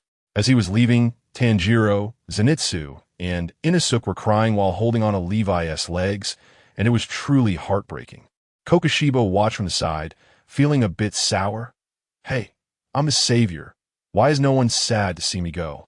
Levi and Mikasa and Erwin all turned their heads in unison, looking at him with expressions that seemed to say, Don't you know? The atmosphere became quite awkward. The next second, the scene changed. They had returned to Kokoshibo's home in the modern world. It was an absurdly large Chinese garden, and Erwin, who had seen the world, was dumbfounded. An old butler with a white beard approached, looking at the 3 oddly dressed people suddenly appearing behind Kokoshibo, his face full of questions. Kokoshibo waved his hand. directly asking the butler to prepare meals for a dozen people. In the dining hall, the old butler watched Kokoshibo devour food, his jaw nearly dropping to the floor. He only had one thought in his mind. Is this person human or an ancient beast? The amount of food he is consuming is probably higher than him. And let me tell you, it wasn't just me that scared the old butler. The three subordinates I brought back from the world of giants, Mikasa, Erwin, and the others, just sat there without saying a word. The atmosphere was so intense that the old butler felt like a bronze player who accidentally stumbled into a high-end match, afraid to even breathe. He originally wanted to leverage his status as a longtime member of the Sioux family to pull some small tricks and probe my background. But he was shot down by a single glance from the golden-haired handsome guy, Erwin, and didn't dare to make a sound, acting like a quail the whole time. These powerful individuals, accustomed to mountains of corpses and seas of blood, had no interest in the affluent area of the Green Mountain Villa after a couple of laps around. They found it dull and went back to cultivate. I'm currently busy planning my next trip, holding a copy of the manga Naruto in my hands, completely focused. My goal is clear: to get my hands on the most powerful treasure in the Naruto world, the chakra fruit. It's a divine object that condenses the life force of an entire planet. Kaguya Otsutsuki became the immortal goddess of rabbit after eating half of an unripe one. If I can munch on a whole one, won't I ascend on the spot? The only problem is that my ability to traverse worlds is a bit random, like opening a blind box, and I can't precisely locate Kaguya's ancient era. As for the loyalty of my subordinates, simple. Ever since I acquired the complete bloodline of the Demon King, that's no longer an issue. They all turn into my demons, and they obey me 100, ensuring absolute control. I flipped to the pages in the comic that recorded the story of Kaguya, made up my mind, and took a leap of faith. With one step, I plunged right in. The next second, a torrent of cold rain drenched me to the bone.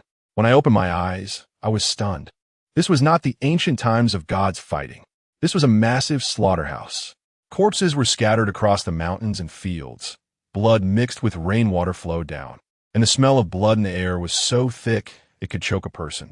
I directly unleashed a thunder fruit and soared into the sky, instantly understanding the situation with a sweep of my mind. Well, the plan is ruined. I've landed right in the middle of the Third Shinobi World War battlefield. Chakra fruit? Everything exists in dreams. Who understands this, family? This start is simply too exhilarating. Just then, I heard some noise coming from a nearby, dilapidated house. A Leaf Village ninja, looking like he had just been through a fierce battle, hid inside to catch his breath. But the homeowner was an overly passionate villager who rushed out with red eyes. Wanted to stab him. Wasn't that just asking for trouble? The ninja quickly threw a kunai, and the villager was instantly done for. After taking care of the villager, the ninja heard some movement from under the bed. He grinned wickedly and walked over, ready to eliminate any potential threats. Can I tolerate this? I raised my hand and unleashed a bolt of lightning, crack, and struck the ninja down, turning him into a human-shaped charcoal right through the roof. But surprisingly, he wasn't dead yet. He was twitching on the ground. I was a bit shocked. This ninja's vitality is impressive, much stronger than Niji's. I flashed into the room. The little girl under the bed was trembling in fear, on the verge of tears. I ignored her and directly extended several tentacles, plunging them into the charred body, injecting my Ghost King's blood. The little girl watched in shock as a charred figure revived on the spot, its body creaking and twisting, ultimately transforming into a monster with iron blue skin and black patterns all over. It knelt before me with a soulless voice, calling out, "Master." I estimate that her young heart has completely shattered. I also accessed the memories of this ninja, named Yamamura Yoshin, who was originally an ordinary man with a wife and children, but was forced by war to become a killing machine. Sigh, war really turns good people into demons. However, now, he has truly become a demon. I thought to myself that it was also a dead end for this little girl to stay here. Sooner or later, she would be affected. It would be better to stick with me, for immortality, a one-step solution. So I reached out and pulled her out from under the bed. Amidst her terrified screams, I also gave her a shot. The little girl instantly quieted down, and a few seconds later, a blue-haired little loli, surrounded by mist and with icy cold eyes, stood before me, respectfully calling out, "Master." I nodded in satisfaction. The physical constitution of the people in the Naruto world is incredible. They can withstand my blood without any pressure. It's simply a perfect weapons factory.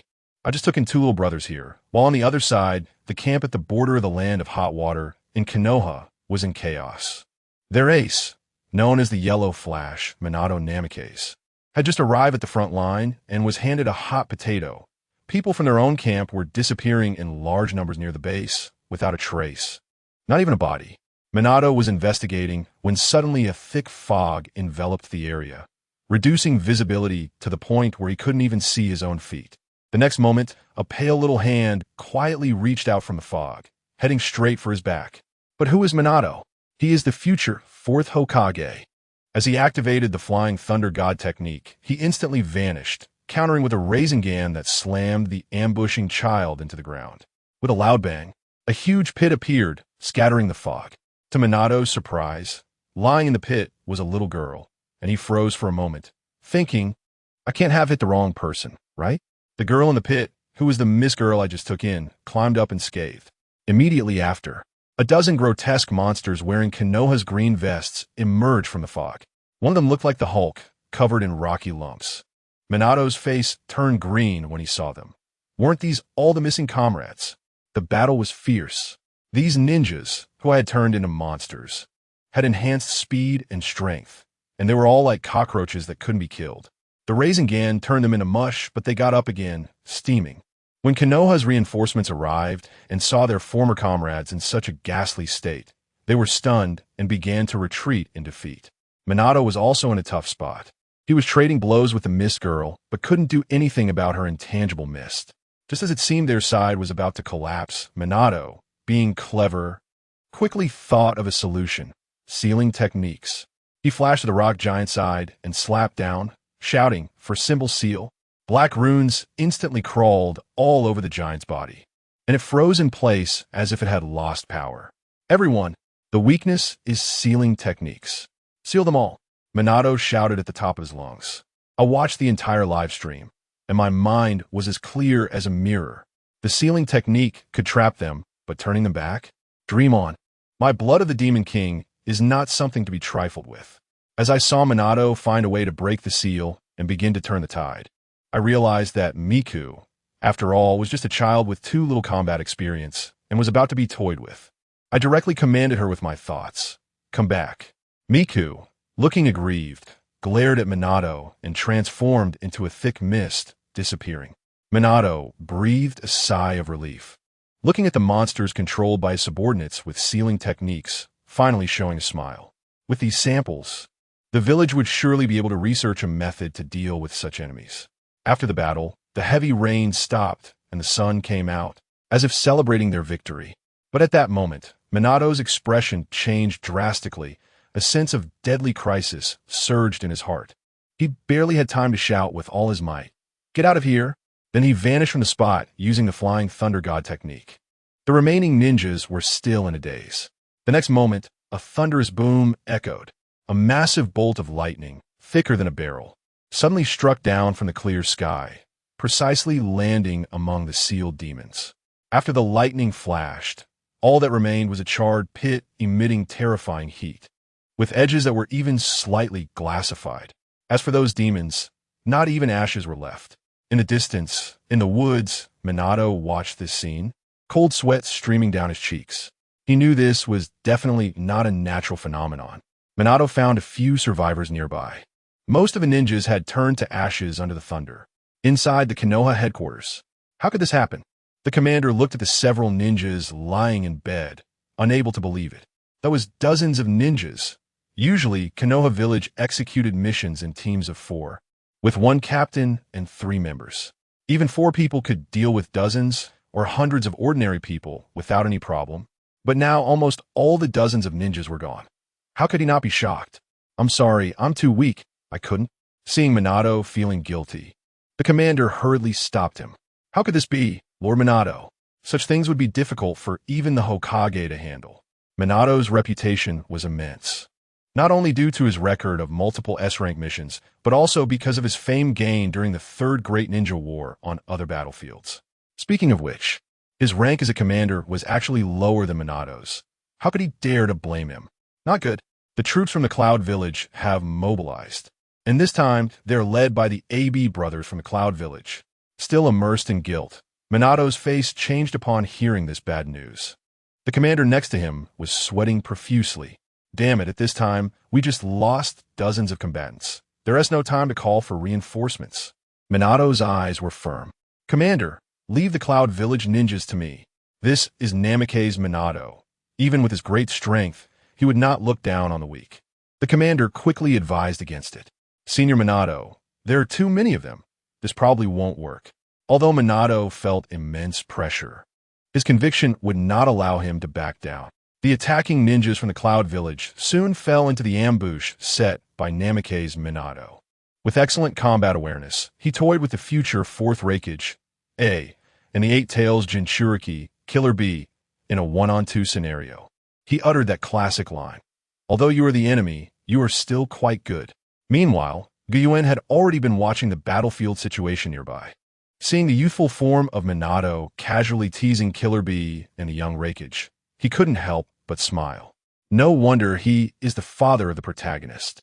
Even without the enhanced golden body form from the 4th Great Ninja War, he still handles such high-end battles effortlessly. With Minato's help, Konoha successfully pushed back the ninjas from the Cloud Village. The young Raikage said gloomily, "That guy named Namikaze Minato is really a troublesome fellow." It was clear that Minato's strength had earned the respect of this young Raikage. Beside him, Killer Bee danced and sang, "Oh, check it out, Konoha, oh, what a talent. Oh, so great." The young Raikage felt helpless at Killer Bee's carefree demeanor and was just about to lecture him when a tall man appeared in front of the Cloud Ninja team.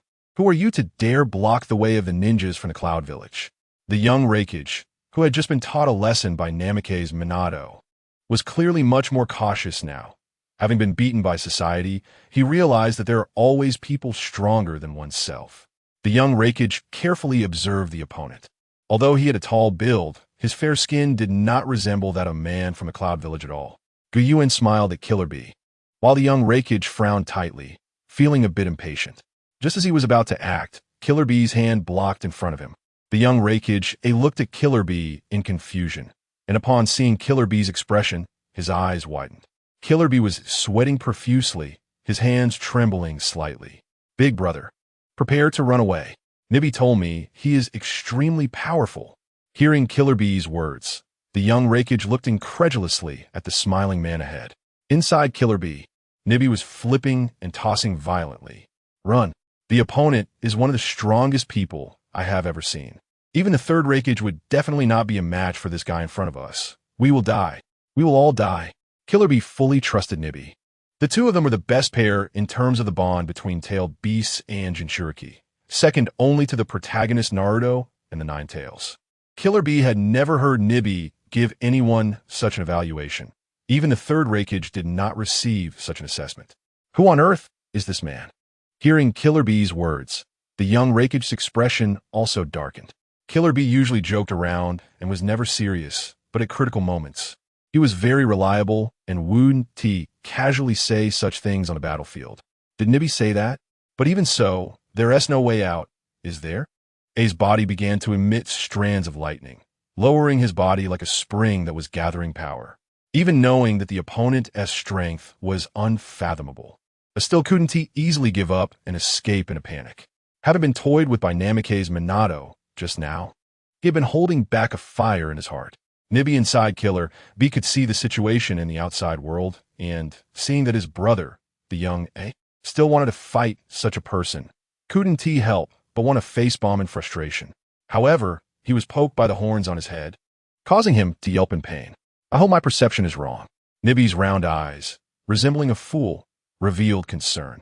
A's figure suddenly transformed into a blue light and appeared in front of Yuan, his right arm like a curved blade, as his body moved at high speed, making his arm seem like a massive cutting blade capable of easily bisecting a person. However, facing this fierce attack, Yuan remained calm. A's body seemed to hit air, passing straight through Yuan. What is going on? What kind of sensation is this? I couldn't help but look back. The ancient source, originally standing at a distance, transformed into a twisted plasma at the waist, with its upper body floating steadily in the air. Indeed, the hit area was flickering with lightning, and AI began to suspect that the opponent was a ghost. The rogue ninjas from Yuan village were all alarmed. "What is going on?" AI exclaimed. "How could Lord AI's Hell Assault miss? That move can easily shatter rocks." Karabi, seeing the change in the ancient source, was also quite astonished. Is it a ninjutsu similar to the water transformation technique of the Mist Village? Use the sealing technique. Upon hearing AI's words, the ancient source twitched its mouth. Is this the suppressive power of sealing techniques in Naruto? The ancient source said, "Hey, that rap kid, I want to borrow the 8 tails from your body. What do you think? I can guarantee you won't die." The purpose of the ancient source's journey was to obtain the 8 tails, which is second only to the 9 tails in combat power within Naruto. Although not as powerful as the 9 tails, it could still single-handedly contend against the super strong-tailed beasts from 1 to 7. And it was precisely this kind of weapon that gave Yuan village the confidence to challenge Konoha. If it were the previous ancient source relying on the power of giants, it would have been impossible to scheme for such a cheat-like tailed beast. Fortunately, the strategy was correct, and enough benefits were gained among the pirates. At this moment, even a 9 tails was merely a plaything in front of the ancient source. In Naruto, the methods to surpass peers and turn ordinary people into strong ones. Apart from bloodline limits or tailed beasts, certain special ninjutsu may make one a minor expert, but they are not enough to fundamentally change one's disadvantages. Techniques like Bo's ghostly Luoya technique and Kakuzu's Earth Grudge Fear have some usefulness, but these ninjutsu are incomplete and carry enormous drawbacks that do not match their benefits. Knowing the plot, the ancient source would never give up a good option to engage in these ninjutsu. With the 8 tails, Karabi became a top-ranking powerhouse even in the entire ninja world. Due to proximity, the ancient source first focused on the 8 tails. AI's face turned red with anger upon hearing that the target was the 8 tails. Even the strongest village, Konoha in the Land of Fire, wouldn't dare to mention borrowing the 8 tails. This guy clearly does not take our Yuan village seriously. "Oh, so your target is me? I won't let you have your way." Karabi, unusually, did not start rapping and dancing, but instead let out a couple of growls, then spoke in a low voice. The pressure from this opponent was immense. Unlike AI, he was a Jinchuriki of the tailed beast and possessed a unique sense of perception. This beast-like intuition had helped him evade countless ambushes from both allied and enemy ninjas. Big Brother used that move. The two readied themselves, swinging their arms from different directions as they charged forward. "Absolute Bull, Thunder, Plow, Hot Blade," they shouted in unison. In less than a second, they reached the ancient source. If it were an ordinary ninja, they would have been at a loss and then beheaded by this move. The ancient source transformed into lightning, appearing in the air, and then struck down with a fist imbued with purple-black dominance towards Karabi. Boom! The ground shattered under invisible force. Chunks were sent flying into the air, and trees were uprooted. The scene resembled a certain pink-haired rank ninja's ultimate move. Young AI was instantly thrown back by the massive shockwave. The duo's combined technique was thus broken. Karabi spat blood, a fist mark deeply embedded in his abdomen. At this moment, Karabi felt his vision blur and his ears buzzed. He could not hear a sound. "Karabi, wake up, you can't fall asleep." The 8 tails was anxious. If Karabi, the Jinchuriki, died, he would also die, not in the true sense, but would dissipate into chakra in the air, and after a few years, he would resurrect somewhere in the world. However, tailed beasts did not prefer this method of gaining freedom. Moreover, Karabi was his favorite Jinchuriki. Being with him made him very happy, and he did not want anything to happen to him. AI, seeing Karabi barely hanging on in the big pit, was furious. "Karabi, damn it." He watched the large dark figure charge mindlessly like a bull again. The ancient source raised a hand, gathering dazzling blue light at a fingertip. A thick bolt of lightning instantly engulfed AI's figure. The ancient source rarely named his techniques. His combat power had increased too rapidly, and many abilities were acquired in a short time. There were no skills he had been consistently using, which led him to rarely name his techniques. He had always just casually unleashed moves to dominate the battlefield, feeling that naming them was meaningless since the opponent wouldn't have a chance to hear them. Thus, the ancient source stopped naming them altogether. After the lightning flashed, AI transformed into a blackened char, his golden hair losing its original color, turning into a crackling black lump. Karabi, leave your body to me. I'll take over from here. Relying on his tenacious vitality, Karabi transferred control of his body to the Eight Tails just before losing consciousness. An immensely large dark pink monster burst forth from the ground, standing between heaven and earth. It's been years since I've seen a powerhouse like you. What exactly is your goal? Do you really have to kill me?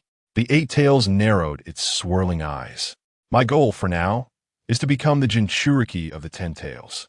Upon hearing Ten Tails Jinchuriki, the Eight Tails' eyes widened in disbelief, then shouted, "How is that possible? Who are you? How do you know about the Ten Tails?" As soon as he finished speaking, the Eight Tails immediately gathered the tailed beast ball and spat it out violently. A massive explosion, shaped like an interstellar destruction cannon, obliterated everything in front of it. The ground was plowed into long, deep trenches. The ancient source transformed into lightning and flew up. A purely physically destructive technique posed no threat to him at all. When the ancient source looked at the Eight Tails, its figure had already appeared before him, moving at a speed comparable to the Raikage, as lightning-like speed despite its mountainous physique. The Eight Tails threw a punch, sending the ancient source flying, smashing through the floor, and sending large amounts of trees and soil flying into the air. The Eight Tails closely followed up, its massive fists raining down like a torrential storm, seemingly intent on smashing the ancient source into pieces.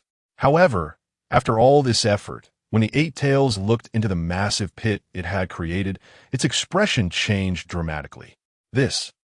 How is this possible? The ancient source lay unharmed in the pit.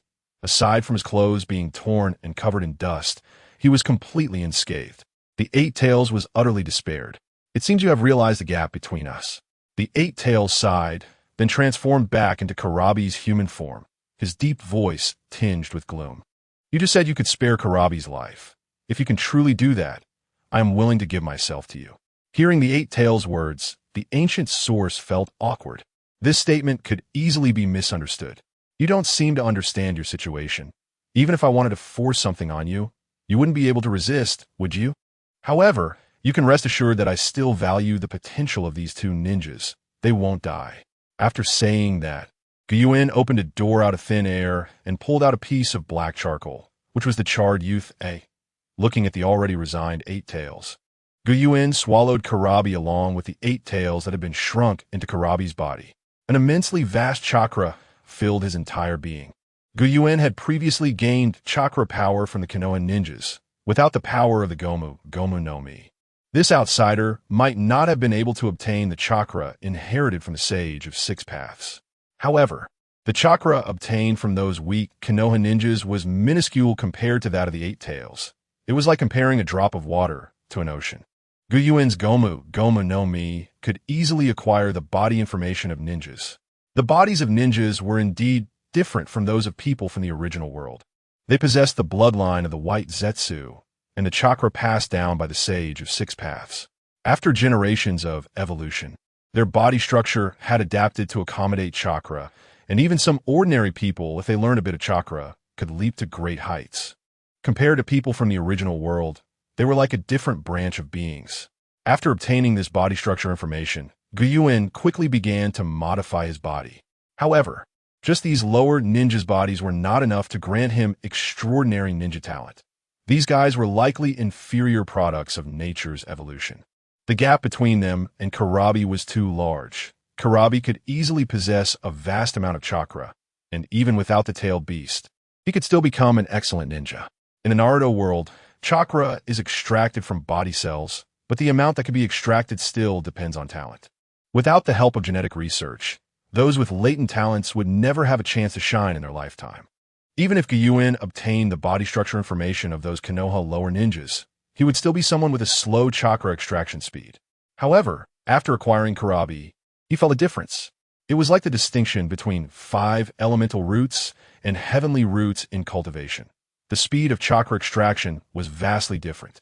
Nevertheless, Yuan was somewhat surprised by the Eight Tails' honesty. He thought the other party would use the limb-severing and escape technique from the original plot to trick him. Unexpectedly, the other party was so honest. However, even if he tried to be clever, Yuan didn't believe the other party could escape thousands of kilometers in an instant. If that were the case, Yuan would have no way to deal with him.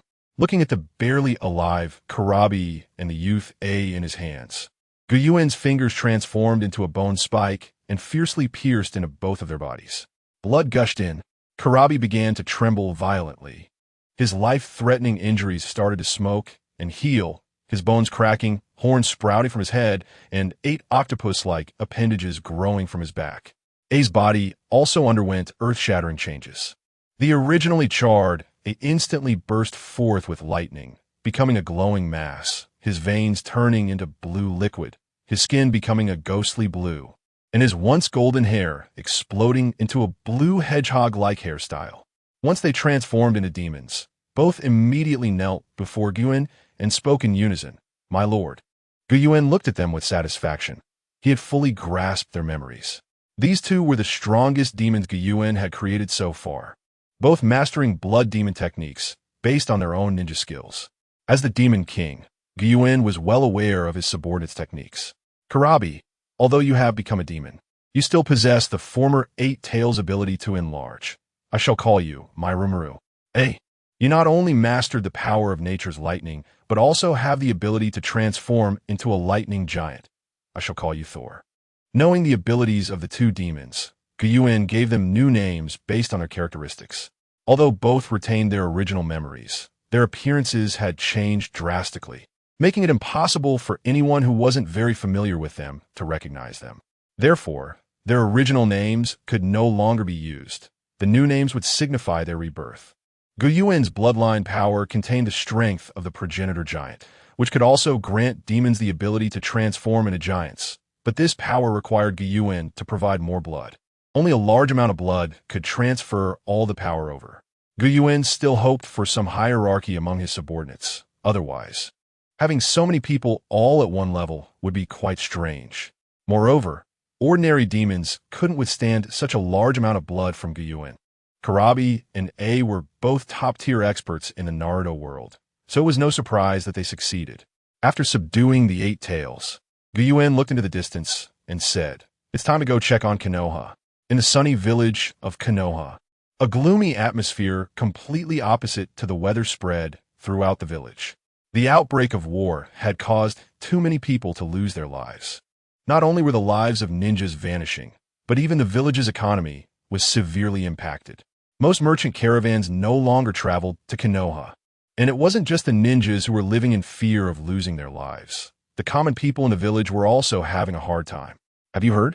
Hokage Minato defeated the AB brothers from the Cloud Village. Really? Senior Minato, I even completed a mission with him before. Is that so? Quickly tell me what kind of person Senior Minato is. Ha, Senior, really? Might Guy's father, Might Dato, that perennial lower ninja, could defeat the 7 ninja swordsmen of the mist? Come on, Yamakin, don't mislead these kids. How could Might Dato, that lower ninja, possibly defeat the 7 ninja swordsmen of the mist? That's true. The 7 ninja swordsmen of the mist are 7 monsters, all of them elite Jonin level, and each has a special ninja sword. By the way, if I got a ninja sword, I would probably be a Jonin too, haha. Stop bragging. You're just a perennial Chunin. Yuan's figure appeared atop Hokage Rock, and under the power of the Heart Network, Konoha Village had no secrets before him. Not just the common people, but also ordinary ninjas were talking, and various secret intelligence flowed into his ears. Looking at Konoha, which was impeccable in both scenery and weather, Yuan felt a deep sense of emotion. The reason for such feelings was that he had seen too many hellish scenes on his journey from the land of water to the land of fire. The Ninja World War was not just a battle between ninjas. Even many wandering ninjas who had previously been hiding in the mountains had come down to pillage and plunder. These wandering ninjas were merely those who had extracted some chakra. Even though few of them had mastered any ninjutsu, they could easily kill ordinary people. Small countries like the Land of Water and the Land of River had no extra power to suppress these wandering ninjas. Most of the wandering ninjas were actually from the 5 great nations, seizing the opportunity when the order of the small nations collapsed to reap benefits. War had severely disrupted economic production. On his journey, Yuan had seen ruined villages and clusters of mountain bandits. Now, finally arriving at Konoha village, the beautiful scenery formed a stark contrast to the war-torn scenes of the Land of Fire. Compared to other places, Konoha village could be said to be very quiet and peaceful. Yuan noticed the sensing equipment of Konoha village as he approached it, and with a single teleport, he safely entered the village. The defense system of Konoha isn't that strong, right? Kajin had known about Konoha's situation before coming to the world of Naruto, and many people said that Konoha's high-tech could monitor the entire village, instantly detecting any unusual chakra. However, Kajin realized upon arrival that this was just an overinterpretation. If the monitoring capability were that strong, there wouldn't be so many infiltrators in Konoha. And how the plot developed. Upon arriving in Konoha, the first thing to do was, of course, to check in at Ichiraku Ramen. Kajin formed hand seals, slightly changed his appearance, and instantly teleported to the front of Ichiraku Ramen. Just as he arrived, he was attracted by a delicious aroma. Looking at the shop with only a few curtains, Kajin's fingers twitched, and he immediately walked in. The ramen uncle with squinty eyes in the show was still in his youth, and he slightly froze the moment he saw Kajin. "What would you like to eat, customer?" The ramen chef, Ichiraku, quickly asked. Kajin looked at this man, and his curiosity slowly faded. Once called the hidden Otsutsuki by netizens, he turned out to be an ordinary person. Kajin sighed in relief and ordered a signature ramen. "Your signature ramen is here." Upon seeing the noodles, Kajin immediately broke the chopsticks and started eating heartily. Ichiraku, who was still young, had even smaller eyes now. If I'm not mistaken, this customer didn't say the pre-meal greeting. Oh well, maybe he just forgot. Ichiraku dismissed the thought. The world of Naruto has a strong cherry blossom theme, with many cultural influences from cherry blossoms. The giant world and the pirate world where Kajin had been before didn't have such notions. At least in people's minds, it wouldn't be considered a must-do. Demon Slayer had some, but during that time, Kajin was recklessly killing, and no one dared to say anything to him. At that moment, a noisy voice reached Kajin's ears. "Kakashi, have you heard? Teacher Minato dealt a heavy blow to those brutes from the Cloud Village on the battlefield. Obito, can you keep it down a bit? This is a public place." "Ah-ha-ha, then, saw thee. The tail-end guy was quite aware of these matters. "What? Kakashi, you bastard." Kajin received the voices of several people from afar through his mental network. Soon, 3 kids walked in. Kajin didn't turn his head, but used his observation haki to assess the 3. "Boss, give me a teppanyaki ramen." "Haha, Obito, you're still so lively." Looking at the 3, Kajin had many thoughts. Although he didn't directly reach the time period of Kagaya Otsutsuki, this time wasn't entirely without maneuvering space. Kajin had done his homework before entering Naruto. During this time, Obito was still alive, which meant that Uchiha Madara, the Shura of the ninja world, was also alive. Madara had a vast collection of ninjutsu methods, precious Sharingan, and most importantly, the Rinnegan. By this time, Madara was already quite old, no longer the world's second strongest. Merely an old man with a single Manjiki Sharingan. Even during his peak, Kajin wasn't afraid of him, let alone an old man. Although Madara's strength was not on par with Hashirama, he was indeed among the top tier in the world. If Kajin could obtain his legacy, he would surely soar. A guy like Obito, after obtaining Madara's legacy, could become a big boss, highlighting the value of that legacy. Obito's Kamui had no offensive power, so most of his ninjutsu and bug-sealing techniques came from Madara's legacy. Madara's legacy also included a collection of ninjutsu from around the world, as well as the hidden techniques of Konoha. Thinking of this made Kajin drool. He was just a lowly genin with shadow-level talent, knowing only a few ninjutsu. Many Naruto novels depicted searching for loot on the battlefield and discovering ninjutsu from corpses, but upon truly arriving on the battlefield, Kajin realized that it was all nonsense. Ninjas who put their lives on the line every day couldn't possibly carry ninjutsu scrolls around. In Naruto, many ninjutsu transmissions were through oral teachings between masters and disciples, with very few written records. Even if there were, most were held by ninja clans and nobles, treated as heirlooms rather than taken to the battlefield. Up to this point, Jin had only learned a few ordinary ninjutsu from the minions of evil spirits, primarily from Karabi's transformation into Mero and A's transformation into Toru. Both were high-ranking figures from the Cloud Village. One was the son of the Raikage, and the other a precious Jinchuriki, so there were no restrictions on their ninjutsu. But it was still too little. Jin valued sealing techniques the most, but the two didn't know much about them. In Jin's eyes, Madara, the strongest in the current world, certainly had a richer collection of ninjutsu than Konoha's current sealing book. In the storyline, Madara knew how to use the ninjutsu Edo Tensei, created by the second Hokage, Tobirama Senju. Madara was once a high-ranking member of Konoha, and the first Hokage, Hashirama, had generously shown him the sealing book. The sealing book from the first Hokage's era had few forbidden techniques. Most were family ninjutsu contributed by various small ninja villages after joining Konoha. So acquiring Uchiha Madara meant taking over the world. While Jin was deep in thought, Kakashi and the others had already finished eating. As Kakashi walked out of the ramen shop, he ignored Obito's chatter beside him and glanced back at Ichiraka Ramen. What was that just now? I clearly didn't see anyone looking at me, yet I felt like someone was watching me. Was it that ninja? Jin's transformation target was a ninja from Konoha caught by him on the battlefield, a genuine Konoha ninja. Coupled with Jin's talent for chakra control, Kakashi, a rookie ninja, didn't notice Jin's transformation technique. The most basic body flicker techniques are the most bugged existence in Naruto, especially the substitution and transformation techniques, which are theoretically invincible. However, their portrayal in the manga has declined repeatedly, gradually being abandoned by everyone. After entering the Naruto world, Jin also researched these three ninjutsu and found that although their mechanisms were good, they required a lot of basic skill. Generally, using these three techniques would cause chakra fluctuations. Ninjas with special bloodline limits and elite ninjas can easily see through chakra fluctuations, and many can crack these two techniques. Gradually, these three techniques became entry-level ninjutsu.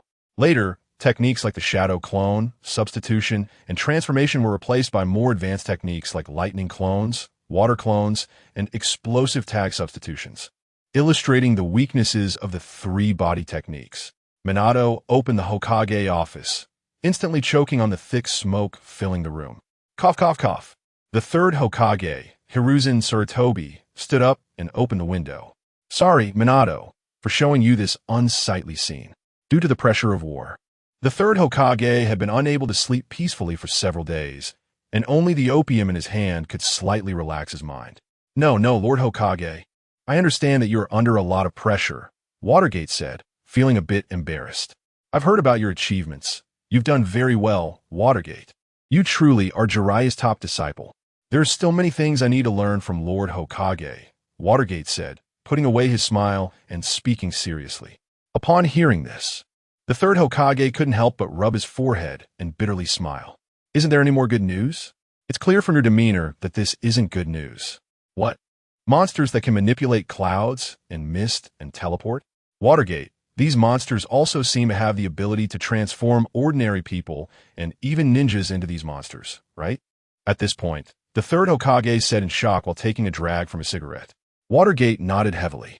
He then recounted the incident involving the lightning strike, which left the third Hokage deep in thought.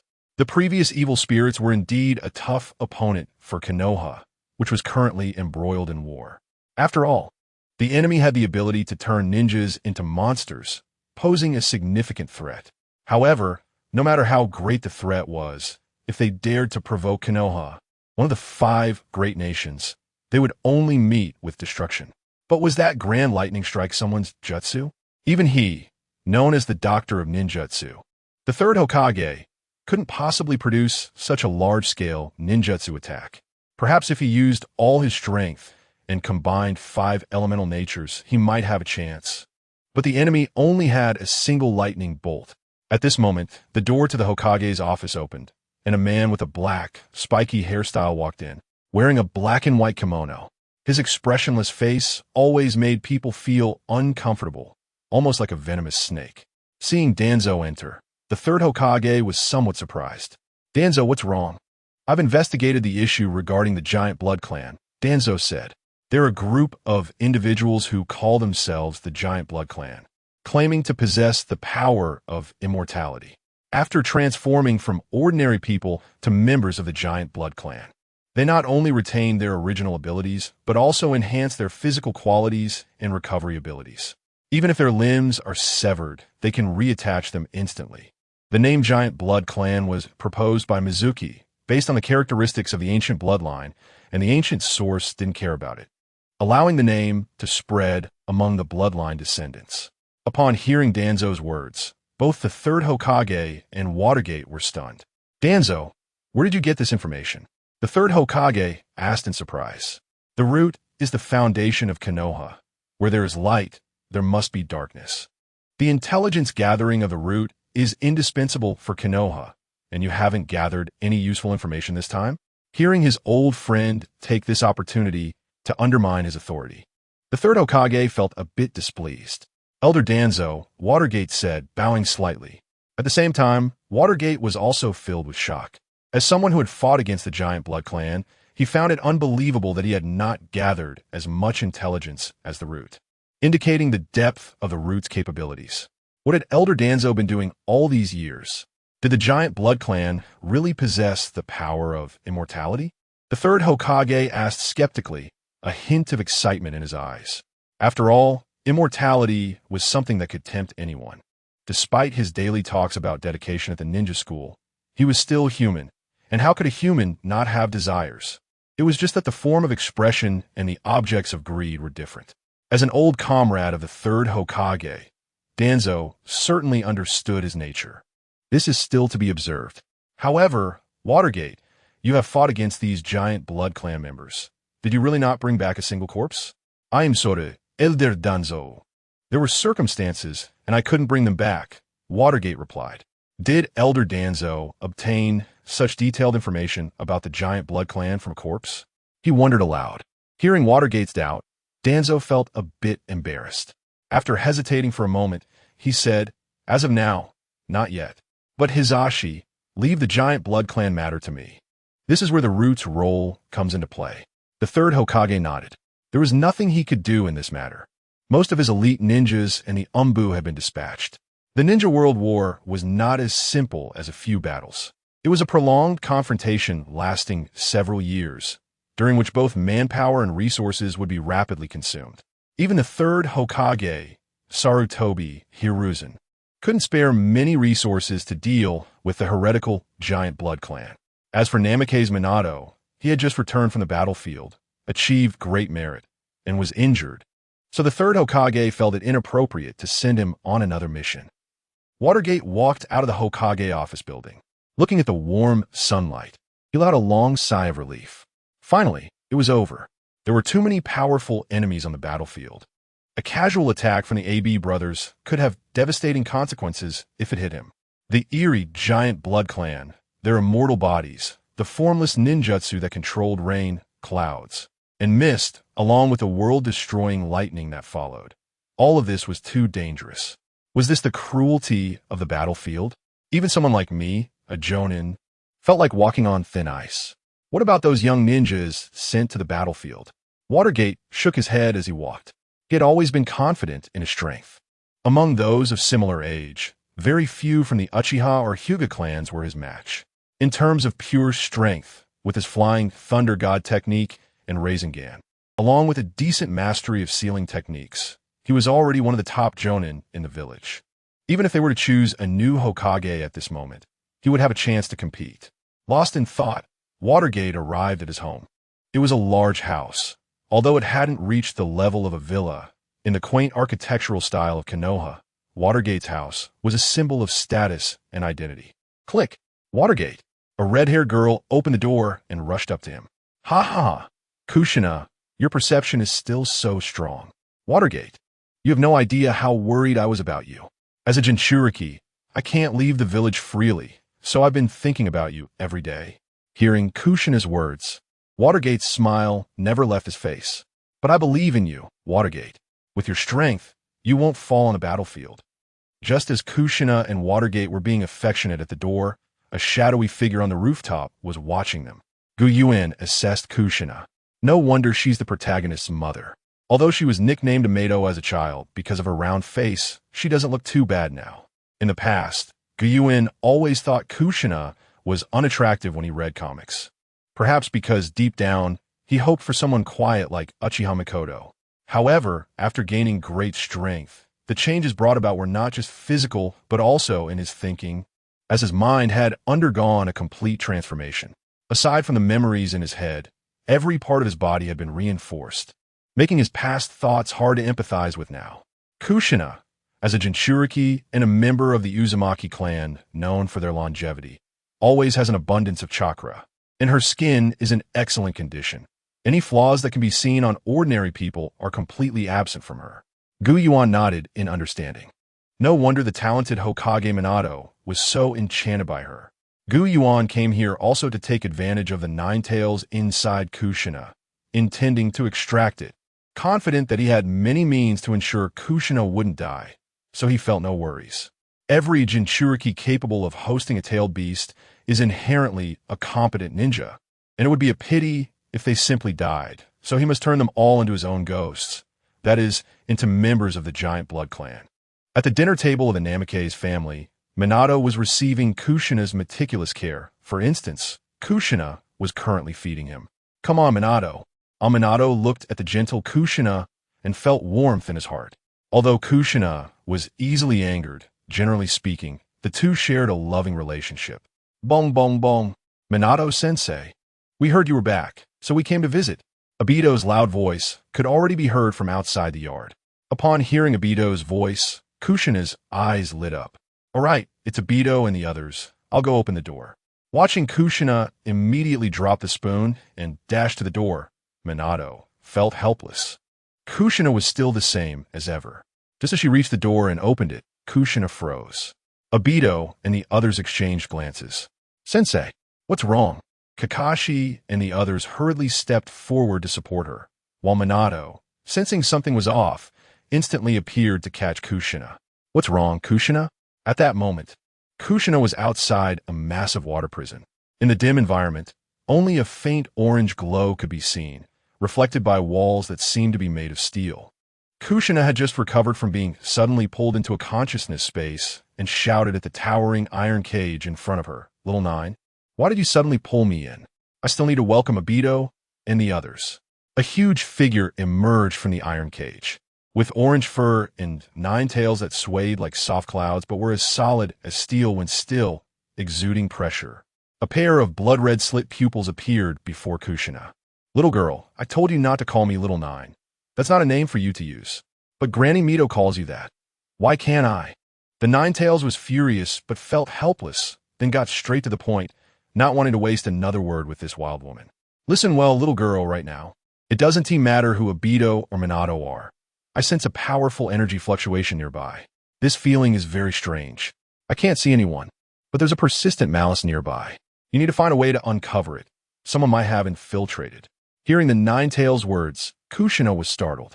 Although she had gained the ability to sense good and evil due to the Nine Tails, it was a passive ability, and the Nine Tails rarely spoke to her, let alone cooperated. This time, the Nine Tails took the initiative to warn her, which truly shocked her. "Little Nine, why are you suddenly so kind?" "Shut up. I told you not to call me Little Nine. This enemy is probably different. I sense a very strong threat from this person. A feeling I only sense from that bastard Hashirama, the first Hokage." "Nanny, what? Really? The same pressure as the first Hokage?" Kushina was slightly surprised. The Nine Tails found Kushina's simple reaction somewhat unsatisfactory. "What kind of expression is that, little girl? When the first Hokage was active on the battlefield, you weren't even born yet. You have no idea how terrifying he was. Don't even compare that with the third Hokage or your Minato. Hashirama is different from everyone else." Upon hearing this, Kushina's expression gradually darkened, and her mood shifted away from the joy she felt when she saw Minato. If Yuan were here and heard the Nine Tails' words, he would definitely laugh. It turns out that besides Madara, the Nine Tails is also a Hashirama fan. Upon careful thought, it makes sense. The Nine Tails at its peak didn't exceed 200 meters in height, yet this Nine Tails was caught in one hand by Hashirama's ultimate technique, the Thousand Hand. Although the manga exaggerated some aspects, The Ninetales' reaction at this moment made it clear that this was true. Clearly the strongest tailed beast, with the ability to reshape the landscape at will. Yet it was still caught by Hashirama with one hand, showing a significant power disparity, evident from the Ninetales' fear. The battles between Hashirama and Madara could span dozens of kilometers, and the giant techniques they summoned made even mountains look like small hills before them. Their battles could completely alter the structure of the land. While the Ninetales was powerful and proud of it, when it came to these two, even the proud Ninetales had to admit they were among the strongest beings after Sage of Six Paths. Thank you for this, Ninetales. I will be careful. Seeing Kushina preparing to turn and leave, the Ninetales quickly stopped her. Wait a moment. Kushina turned back in confusion. Just then, a wave of golden chakra came over, and as soon as Kushina made contact with this chakra, her entire body stiffened. So comfortable. Kushina looked in astonishment at the changes in her body. As a member of the Uzumaki clan, she already possessed a vast amount of chakra, but neither its quality nor quantity could compare to the warm golden chakra flowing through her body at that moment. Is this the power of Little Nine? The Ninetales, who had transmitted its power, looked somewhat fatigued. It and Kushina did not share a deep bond like Naruto and the Ninetales would in the future, so they couldn't combine their powers to fully transform chakra into high-level Kai by chakra. This golden chakra was the Ninetales trump card, and sending it out made the Ninetales feel as if it had been drained. The Ninetales lay in the water, closing its eyes. Don't die, little girl. The Ninetales recalled a scene where an old woman with pink hair had told it to take good care of Kushina. Watching the Ninetales figure gradually disappear into the dark cage, Kushina's expression grew serious, feeling an immense pressure. If even the strongest tailed beast, the Ninetales, was this cautious, was the situation truly going to spiral out of control? Kushina opened her eyes to see Minato's gentle, angular face. Minato. Upon hearing Kushina's voice, Obito shouted, "Sensei, you're awake." Minato-sensei was so worried. Kakashi, seeing Obito's reckless behavior, intervened. "Obito, Toby, no need to shout." Normally at odds with Kakashi, at this moment Obito also realized something was wrong and repeatedly apologized. "It's okay. Obito, I'm fine," Kushina said as she broke free from Minato's grasp, standing up. A golden chakra burst forth from her body, dyeing her entire form gold. Her red hair turning golden as well, with flames of golden energy blazing around her, her hair floating in the air without wind. "Kushina, what is this?" Minato exclaimed in surprise. Kakashi, Obito, and the others widened their eyes. "Sensei, what is this? So cool." Minato clenched his fists and shouted. "Kushina, is your consciousness still there? Is it the Ninetales?" Seeing Minato cautiously protecting Obito and the other children behind him, Kushina felt both joy and anger. She was happy that Minato cared for her, but angry that he didn't believe in her. "Don't worry, Minato, this is the power the Ninetales lent me." Hearing this, Minato finally breathed a sigh of relief. "So you have such a good relationship with the Ninetales." Before Minato could finish, a multitude of voices came from outside. The third Hokage, dressed in battle attire, pushed open the door, followed by a large number of ANBU members. Each ANBU looked fierce, as if they would pounce at a moment's notice. "Minato! Kushina, are you okay? Has the Ninetales escaped?" The third Hokage was momentarily taken aback, contrary to his expectations of a violent scene. The living room was filled with warm golden chakra. "Lord Third, it's a misunderstanding. Kushina seems to have gained the Ninetales recognition.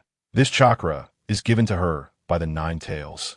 Minato quickly explained, noticing the cold sweat still on the third Hokage's forehead. Hearing Minato's explanation, the ANBU members relaxed their tense feelings. That massive chakra is indeed from the Ninetales? It's almost inhuman. It's true. Even from such a distance, I can still feel the strong chakra. It's terrifying. Just a few minutes ago, the third Hokage had been in his office, looking at a magazine to ease his tense mind, when an immense chakra suddenly emanated from Minato's home, prompting him to gather the ANBU and rush over. Just as the third Hokage was about to relax and ask something, Kushina seemed to have made a decision upon seeing him. "Lord Third, please wait a moment." The third Hokage and Minato exchanged glances looking at Kushina, who had closed her eyes in place, puzzled. Kushina began to sense her surroundings by manipulating the chakra combined with her Uzumaki bloodline. Sure enough, little Kyubi was right. There are clearly no strangers around, yet there's a strange and immense energy fluctuation. Kushina opened her eyes. At that moment, a voice echoed in the air. Is this the power of the Nine Tails? I can actually find my trace. In the courtyard outside, a white door frame appeared out of nowhere. Upon hearing the voice, Kushina and the others quickly looked towards the door. Eren opened the door and stepped out from the subspace created by the door fruit. The third Hokage pulled out a stick and stood in front of everyone. Space-time ninjutsu. Minato furrowed his brows at this scene. As a master of space-time ninjutsu himself, he understood its power better than anyone. In an era where ordinary ninjas relied on taijutsu and explosive tags for damage, anyone capable of skillfully using ninjutsu was already a notable expert. And any ninjutsu related to space-time was not weak. Common examples include Obito's Kamui, known as the strongest Sharingan technique, and aside from Shursue's Kodoame Tsukumi, few techniques could compete with Kamui. Then there was the Flying Thunder God technique, a ninjutsu created by the second Hokage and perfected by Minato, whose power had long been demonstrated in the Third Great Ninja War. Minato gained fame through the Flying Thunder God and successfully became the fourth Hokage. Furthermore, the summoning technique also belongs to the category of space-time ninjutsu. The reason why the legendary three of Konoha can gain recognition from the five great nations is not only due to their powerful foundational combat strength, but also their formidable summoned beast partners, each capable of summoning giant beasts dozens of meters tall, significantly impacting the battlefield. Eren's appearance brought immense pressure to all the ninjas present. Having acquired a vast amount of physical enhancement energy from the pirates, as well as complete bloodline power from the worlds of giants and demon slayer, Eren was no longer on the same level as ordinary people. As soon as Eren appeared, the pressure he radiated enveloped the entire area. It was a suppression stemming from a biological level difference. Obito, Kakashi, and Rin, the three rookie ninjas, were so frightened they couldn't move. Obito was already drenched in sweat, his eyes wide. What is happening? Why can't I move? He felt as though an incomprehensibly massive lion had appeared before him, while he was but a tiny ant. Fortunately, aside from Kakashi and Obito, who were rookie ninjas, the other ninjas were all at least Jonin level, and they faced Eren's pressure without crumbling like Obito. The third Hokage spoke first. Sir, you came uninvited. What is your purpose? Hearing the third Hokage, who looked like a little monkey, speak, Eren couldn't help but laugh. As expected of a righteous person, starting off with useless chatter. Although the third Hokage was the Hokage of Konoha, he had always been viewed poorly, with various mysterious actions leading everyone to see him as a disgusting politician. If it weren't for the later emergence of Danzo, who bore the blame for many things, his reputation would have been even worse. However, in Eren's view, this man was no different from a normal person. The third Hokage wanted to lead Konoha to its peak, but feared his own lack of strength would bring destruction to Konoha. He could be seen as somewhat wise, but lacking in strength, possessing a heart for Konoha without achieving any truly significant deeds for it. For a long time, Konoha's ability to withstand the combined assaults of the four great ninja villages relied on the foundation accumulated during its early establishment. He embodied many contradictions, but it was precisely these contradictions that made a person whole. In Eren's perspective, people like Minato and Naruto, or even Luffy from the One Piece world, were completely good individuals. They seemed fundamentally pure, devoid of any darkness, which Eren found unrealistic. Looking at these people sometimes made him question if he was in a false world. How could people be so kind and positive? Even couples who had loved each other for many years could become enemies over a single incident one night. These scenarios were entirely possible because the world is ever-changing, and people are the same. No one can remain unchanged. Yet, individuals like Naruto, Minato, and Luffy, who seemed completely unchanging and perpetually kind, were too rare in Eren's eyes. The third Hokage, on the other hand, was a person with both light and darkness, a normal person. He was weak, rigid, and timid, and all sorts of flaws were things that could appear in a person. The older he got, the more concerns he had. The more he knew, the more afraid he became. Conversely, young people who knew nothing were more adaptable to new things and more capable of making firm decisions. Children fight without restraint, making it difficult for adults to engage in fights. Once an incident occurs, it can be catastrophic. The third Hokage is overly cautious. He fears that if a fight breaks out, it could lead to his death, the destruction of the village, or the tarnishing of his lifelong reputation due to failure in battle. With these concerns in mind, even though he knows that Yuan has malicious intentions, likely coming for the Nine Tails, he does not dare to strike first. Yuan looks at the third Hokage and others with indifference, finding them somewhat uninteresting. As a master of ninjutsu, the third Hokage can easily unleash multiple large combination techniques, acting like a battlefield artillery piece, but in Yuan's eyes, they are nothing. At this moment, Yuan seems to understand the mindset of the wealthy in the original world. He once heard about a rich man who wanted to spend all his wealth to build a homemade rocket to explore space. Ordinary people cannot comprehend such actions, wondering why someone would complain about having too much money to pursue such endeavors when they could just let the government handle it.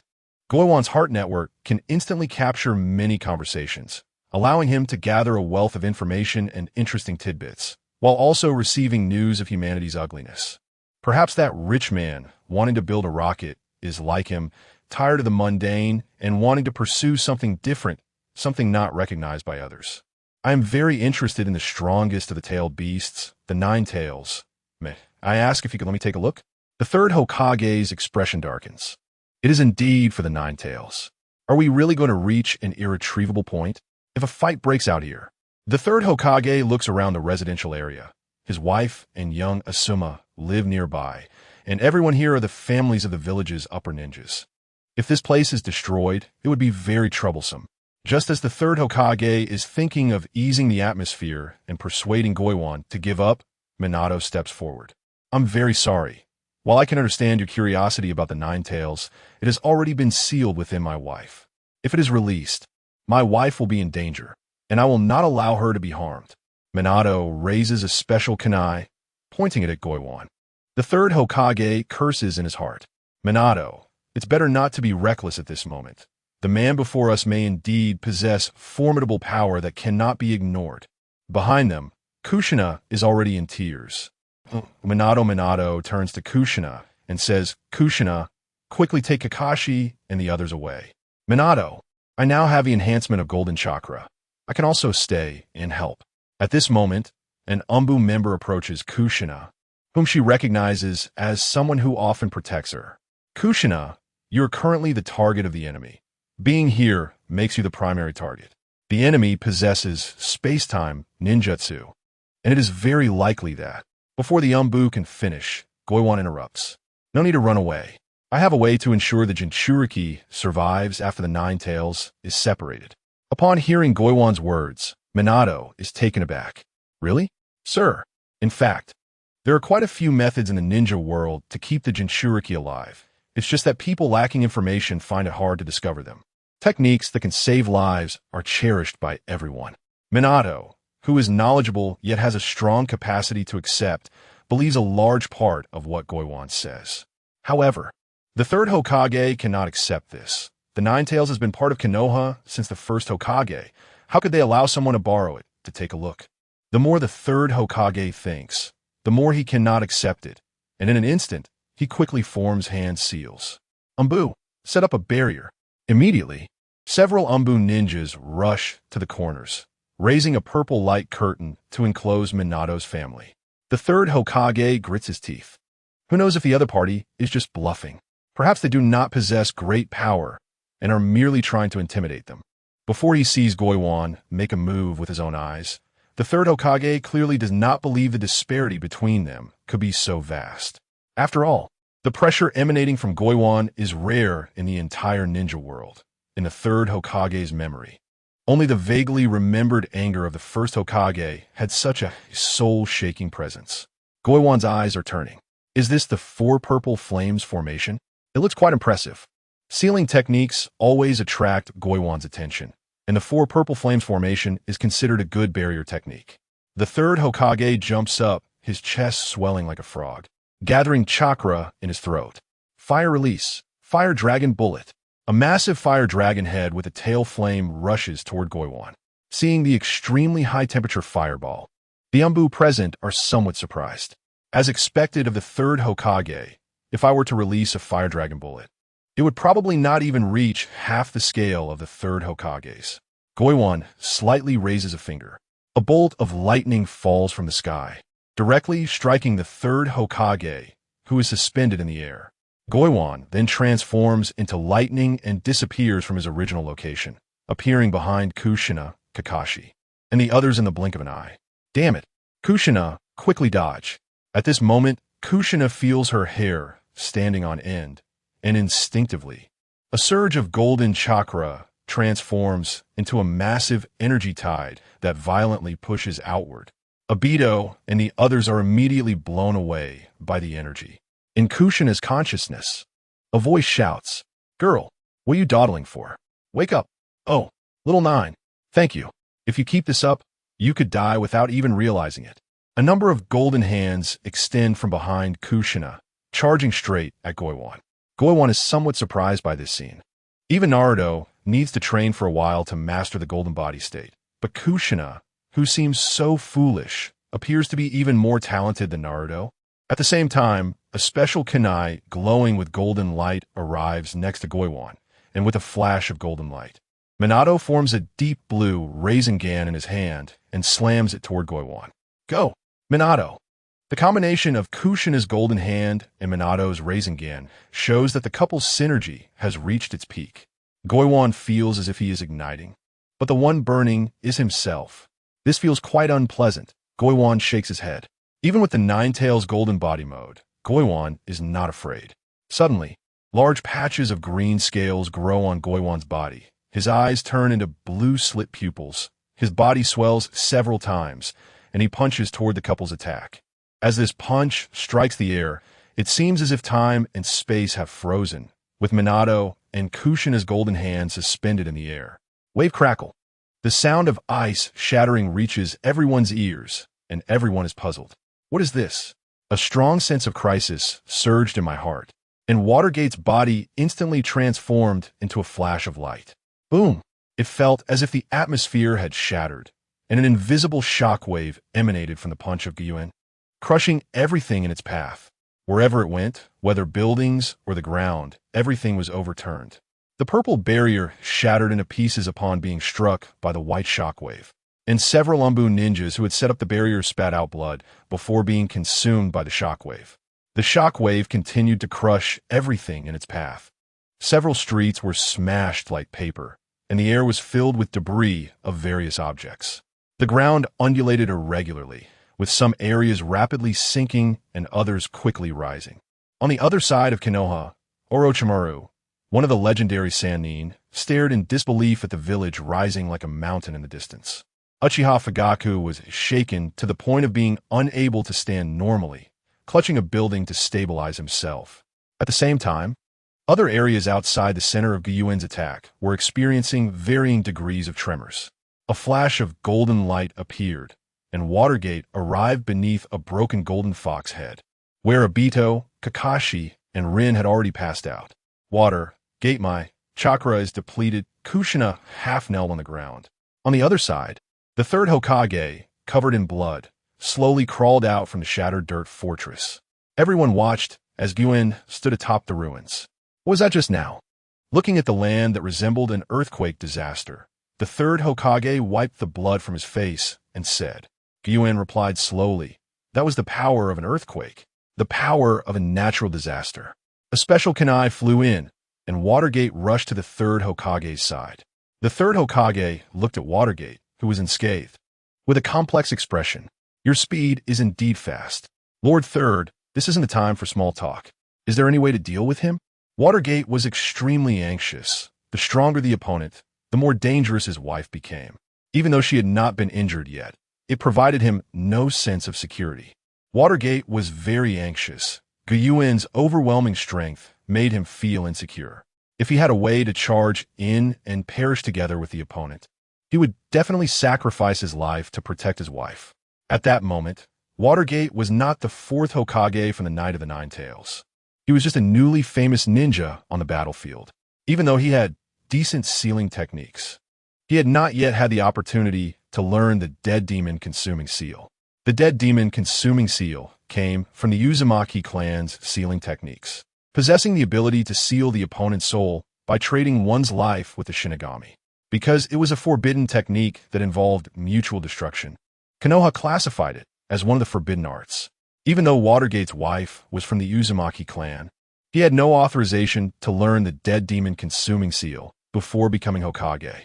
Hearing Watergate's urgent tone, Sarutobi Hiruzen began to hesitate.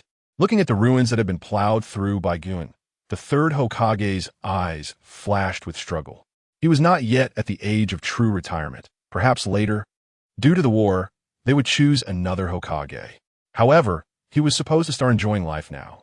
It was hard for him to let himself go up and fight desperately. Seeing that the third Hokage wasn't speaking, Watergate felt helpless as he watched the other party take his wife away. With a flash of golden light, he rushed towards Kushina. The third Hokage watched Watergate's departing figure, his complex gaze gradually fading. All day long he spoke of the will of fire. How could I, as Hokage, hesitate at this moment? Let my withered leaves burn and allow Konoha to continue to thrive. Saying this, the third Hokage leaped towards Gyuen's position without hesitation. I don't know who you are, but I absolutely won't allow anyone to disrupt the peace of Konoha. Gyuen looked at Sarutobi Hiruzen, his eyes suddenly widening, and a wave of blue energy radiated outward from him. In an instant, the entire Konoha seemed to be engulfed in a blue storm. The third Hokage wanted to form hand seals, but was suppressed by Gyuen's imposing aura, unable to move, his hands shaking uncontrollably. Meanwhile, villagers fleeing nearby and those in bomb shelters were affected by this storm, immediately rolling their eyes back and collapsing to the ground. Looking at Gyuen, who was continuously releasing pressure, the third Hokage's face was covered in sweat. This energy is chakra? No, it's aura. Is this for real? Can such a level be achieved just by aura? I can't even move my body. The third Hokage despaired. This feeling had only occurred during his student days when his teacher, the second Hokage Tobirama Senju, had released chakra to test them. He hadn't experienced such a heaven-defying gap in a long time. The man in front of him was clearly much more powerful than the second Hokage back then. This large-scale attack was merely his aura. If even the third Hokage was suppressed to the point of immobility, what would happen to the other villagers?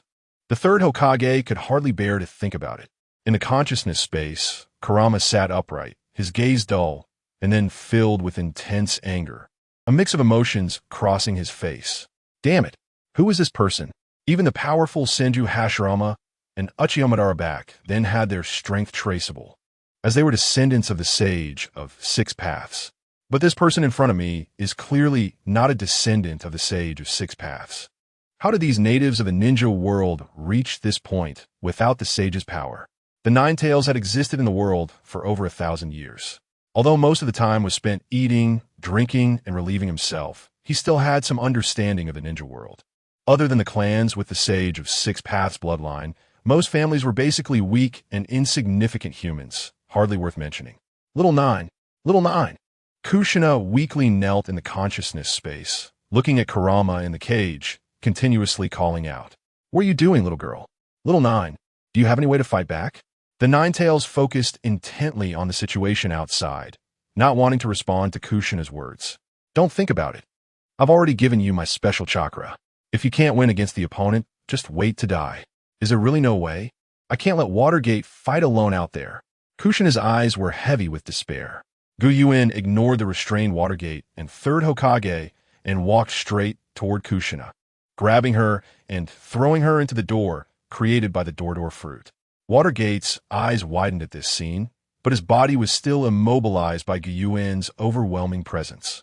Even maintaining a clear mind was forcing him to grit his teeth and exert all his strength. He couldn't even shout to stop Gyuen. As Gyuen entered the space door, the pressure brought by his overwhelming aura instantly dissipated.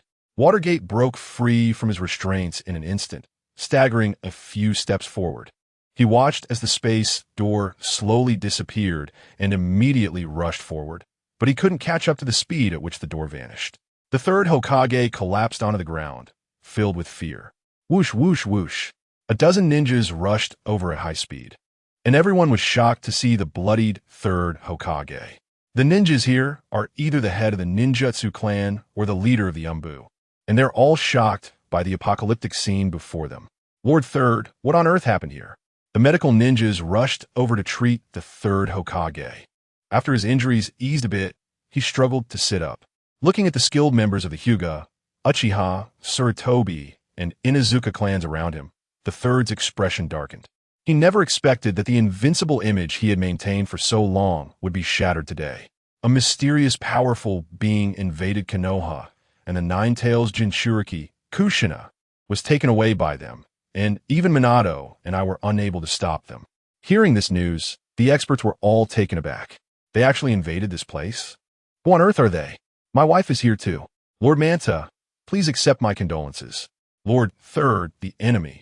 Uchiha Fugaku observed the reactions of the crowd, lost in thought. To be able to reach Konoha and not only injure him, but also take the Nine-Tails away so easily. Who could they be?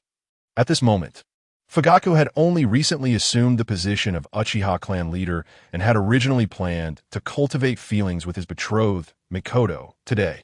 He never anticipated that such an incident would occur. Just as Uchiha Fugaku was pondering, everyone heard a furious shout. Kushina! Minato cried out, kneeling on the ground. In a dark underground tomb, a person dressed entirely in white was speaking nonsensically. Madara-sama! Madara-sama! An old man with white hair sat resting on a stone chair, slowly opening his eyes at White Zetsu's call. What is it, White Zetsu? White Zetsu, who is usually loud and excitable, was now alarmed over a trivial matter, and Madara had gotten used to it. The Nine-Tails have been taken away. Madara frowned. Be clear, White Zetsu. Let me explain, Lord Madara. A mass of black liquid crawled up White Zetsu's body, attaching itself to the other side of him. Today, someone with space-time ninjutsu infiltrated Konoha. Listening to Black Zetsu's words, Madara's expression changed slightly, and his eyebrows raised. The Otsutsuki clan? Immortal and unkillable? Just ants.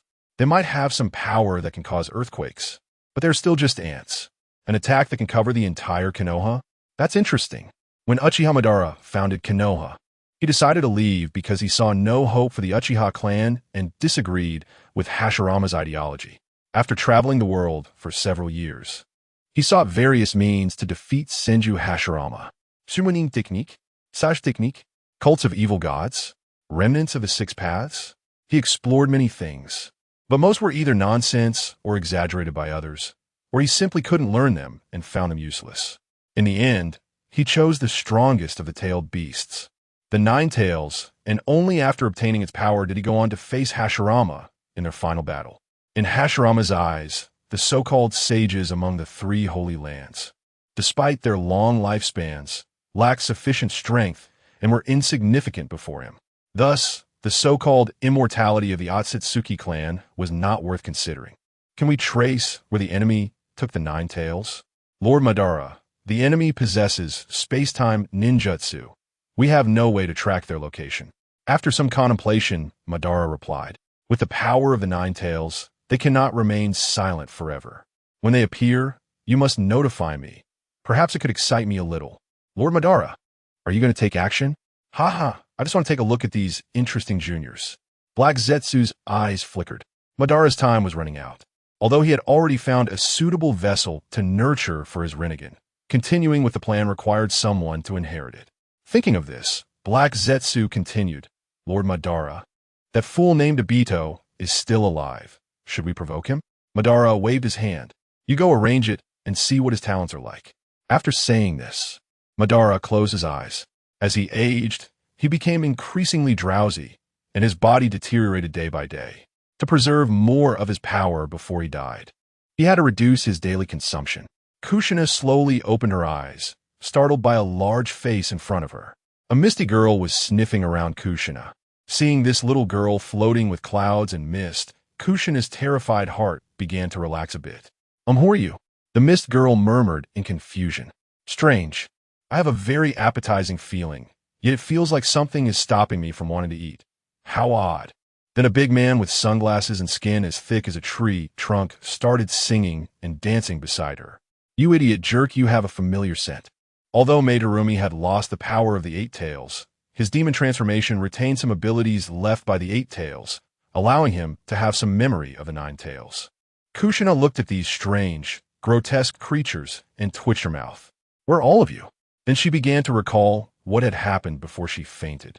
And once she pieced the situation together, she immediately started shouting, "Let me go. I want to find Minato." At this moment, Kushina realized she had already been bound tightly, surrounded by buildings she had never seen before. Since being brought to Konoha, she had rarely left, mostly confined within the village. "This is Star Hidden Village. Stop shouting." Yuan stepped out of the shadows, preparing to seize the Nine Tails within Kushina. In the consciousness space of the Nine Tails, a pair of blood-red slit pupils stared intently at the outside. In fact, when the Nine Tails transmitted chakra to Kushina, the sealing technique that sealed the Nine Tails had already loosened.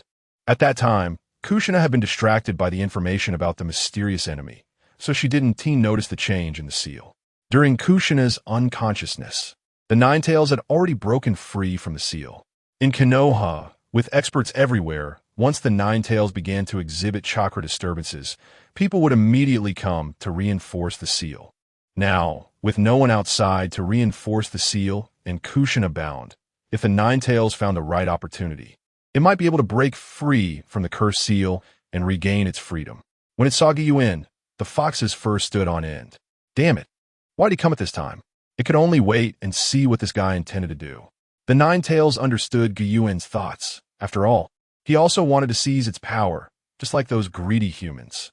However, this crowded room was clearly not a suitable place to release a tail beast. It would have to find a good location before it could act to transfer to a new Jinchuriki. If Yuan could read the Nine Tails' current thoughts, he would surely burst out laughing. The Nine Tails ultimately fell into a cognitive trap. People are always bound by their past experiences. Although these experiences can enhance survival abilities, the more experiences accumulate, the stronger the constraints become. Gradually, one becomes assimilated by society, losing their true self and the infinite potential of wisdom. The Nine Tails could not have imagined that Yuan didn't need to seal the Nine Tails into his body like those in the ninja world. With a wide-open mouth, Yuan swallowed it in front of Kushina's terrified expression. The Nine Tails in Kushina's consciousness space was already bewildered. How could this guy's mouth open so wide? Wait. What is this? Eating people? As Yuan closed his mouth, the Nine Tails' consciousness was abruptly cut off like a television losing signal. Yuan, with the power of the gumu fruit, looked at the massive Nine Tails, nodding in admiration. The Nine Tails was indeed different from the other tailed beasts. One could only say it was worthy of being a protagonist cheat. The amount of chakra from the Nine Tails was already double that of the Eight Tails, and it had special properties and a powerful adaptability that the Eight Tails lacked. The incredibly strong chakra flowed through Yuan's body like seawater. Golden chakra began to emanate from his body. With a whoosh, Yuan transformed into a golden chakra figure. His clothes were placed by a golden coat adorned with 9 tomo. The chakra on him burned like flames. On the other side of Konoha, in the hastily constructed Hokage building, the clan leaders of the entire Konoha gathered together. Due to the sudden reduction in the offensive from the Cloud Village, even the elders guarding the borders and Orochimaru, one of the legendary Sannin who usually was elusive, had come. Tsunade, impatient, stood up and slammed the table before the third Hokage could speak. Sarutobi-sensei, what happened? Why has the Nine Tails been taken away? The third Hokage looked ashen. He was no longer the fearless ninja he was during the Second Ninja World War. The injuries from earlier battles had yet to fully heal. Seeing that the strong figures who could speak in Konoha had gathered, the third Hokage no longer remained silent and recounted the entire situation. Upon learning the truth, everyone felt it was unbelievable that the earthquake that destroyed much of Konoha was not caused by the Nine Tails, but by an unknown individual. Orochimaru's eyes darkened. Time-space ninjutsu? Such a terrifying technique has actually fallen into the hands of an unknown person. This is quite troubling. The king of the Eternal Pot was the first to stand up and confront the third Hokage. The Nine Tails has been our Konoha's property since the first Hokage. It represents us as the strongest ninja village. Sarutobi, you lost the Nine Tails. How will you take responsibility for this? All attention turned to the third Hokage. He seemed to lose all strength, slumping in his chair. After we retrieve the Nine Tails, I will hold the election for the next Hokage. Hearing this, the room was in shock. The usually noble clan leaders began to whisper among themselves. Danzo clenched his fist in excitement and shouted, "That's great." Historically, Hokage candidates were chosen from among the powerful Jonin, and among those present, whether it was the current leader of the Uchiha clan, the leader of the Hyuga clan, or the leaders of the Inuzuka, Nara, and various other clans, they all possessed Jonin-level strength. Although there were differences in strength among the Jonin, they still held a glimmer of hope. If worst came to worst, they could make the most advantageous choice for their families by aligning themselves. Tsunade looked at the noisy conference room, her expression grim. She felt deeply disappointed. The Nine Tails was the legacy left by her grandmother, Uzumaki Mido, and her grandfather, Senju Hashirama. Handing it over to Konoha was a sign of her full trust in the village. Yet now, with the Nine Tails just lost, these clan leaders were only concerned about their own interests, neglecting the entire village's welfare. Moreover, as the Jinchuriki, Kushina Uzumaki was not even mentioned by anyone. Since the Second War, Tsunade had seen too much darkness, whether it was the cruelty of war or the darkness of human nature within the village, leaving her emotionally and physically exhausted. She had been increasingly aloof in Konoha, allowing many matters to go unchecked, thinking she had hemophobia and didn't need to exert much effort on the battlefield. But now, the consequences of the Nine Tails loss were too severe for her to ignore. Just as Tsunade was about to slam the table to draw everyone's attention, the door to the conference room was suddenly pushed open, wrapped in numerous bandages. Minato Namikaze rushed into the conference room, followed closely by Kakashi and Rin.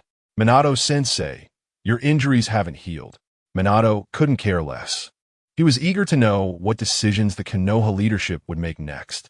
"Hokage-sama, how will the village handle Kushina's situation? We must mobilize the ninja army." The clan leaders snapped back to reality from their dreams of the Hokage. All eyes turned to the third Hokage, waiting for his response. The third Hokage looked at Minato, who was wrapped like a mummy, feeling distressed. However, every time he thought of the figure that destroyed half of Konoha with a single punch, a wave of fear washed over him. The village was currently engaged in battle with the lightning, wind, and earth countries at the border, and it was impossible to spare any forces. Before the third Hokage could finish, Danzo interrupted directly. "Impossible. Hizashi, you can't possibly not understand the importance of the Nine Tails. The Nine Tails absolutely cannot fall into the hands of others. We must retrieve it." The clan leaders present looked at Danzo in shock. This was the first time Danzo, who usually operated in the shadows, was so assertive about the village's interests.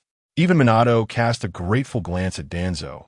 He used to dislike him, feeling uncomfortable under his gaze, but he merely kept his distance. Unexpectedly, the elder Danzo, who was usually not favored, stood on the same side as Minato at this moment. Tsunade also shouted in support of going out of the village to retrieve the Nine Tails. As the momentum of Danzo's faction grew stronger, anger flashed in the third Hokage's eyes, but quickly turned to helplessness. He wanted to retrieve the Nine Tails, but as Hokage, the highest leader of Konoha, he was the one who understood the village's situation best. Every decision he made could lead to monumental changes in Konoha. Currently, the Third Ninja World War had not yet ended, and the border remained in a tense state. The resources transported daily and the dispatched ninjas consumed a great deal. If he diverted the ninja army to join the rescue of the Nine Tails, the border of the Land of Fire would undoubtedly fall, and at that point, it would not just be about the Nine Tails. The enemy might even directly attack Konoha's doorstep. Tsunade and the others, not sitting in the Hokage's position, would not understand this.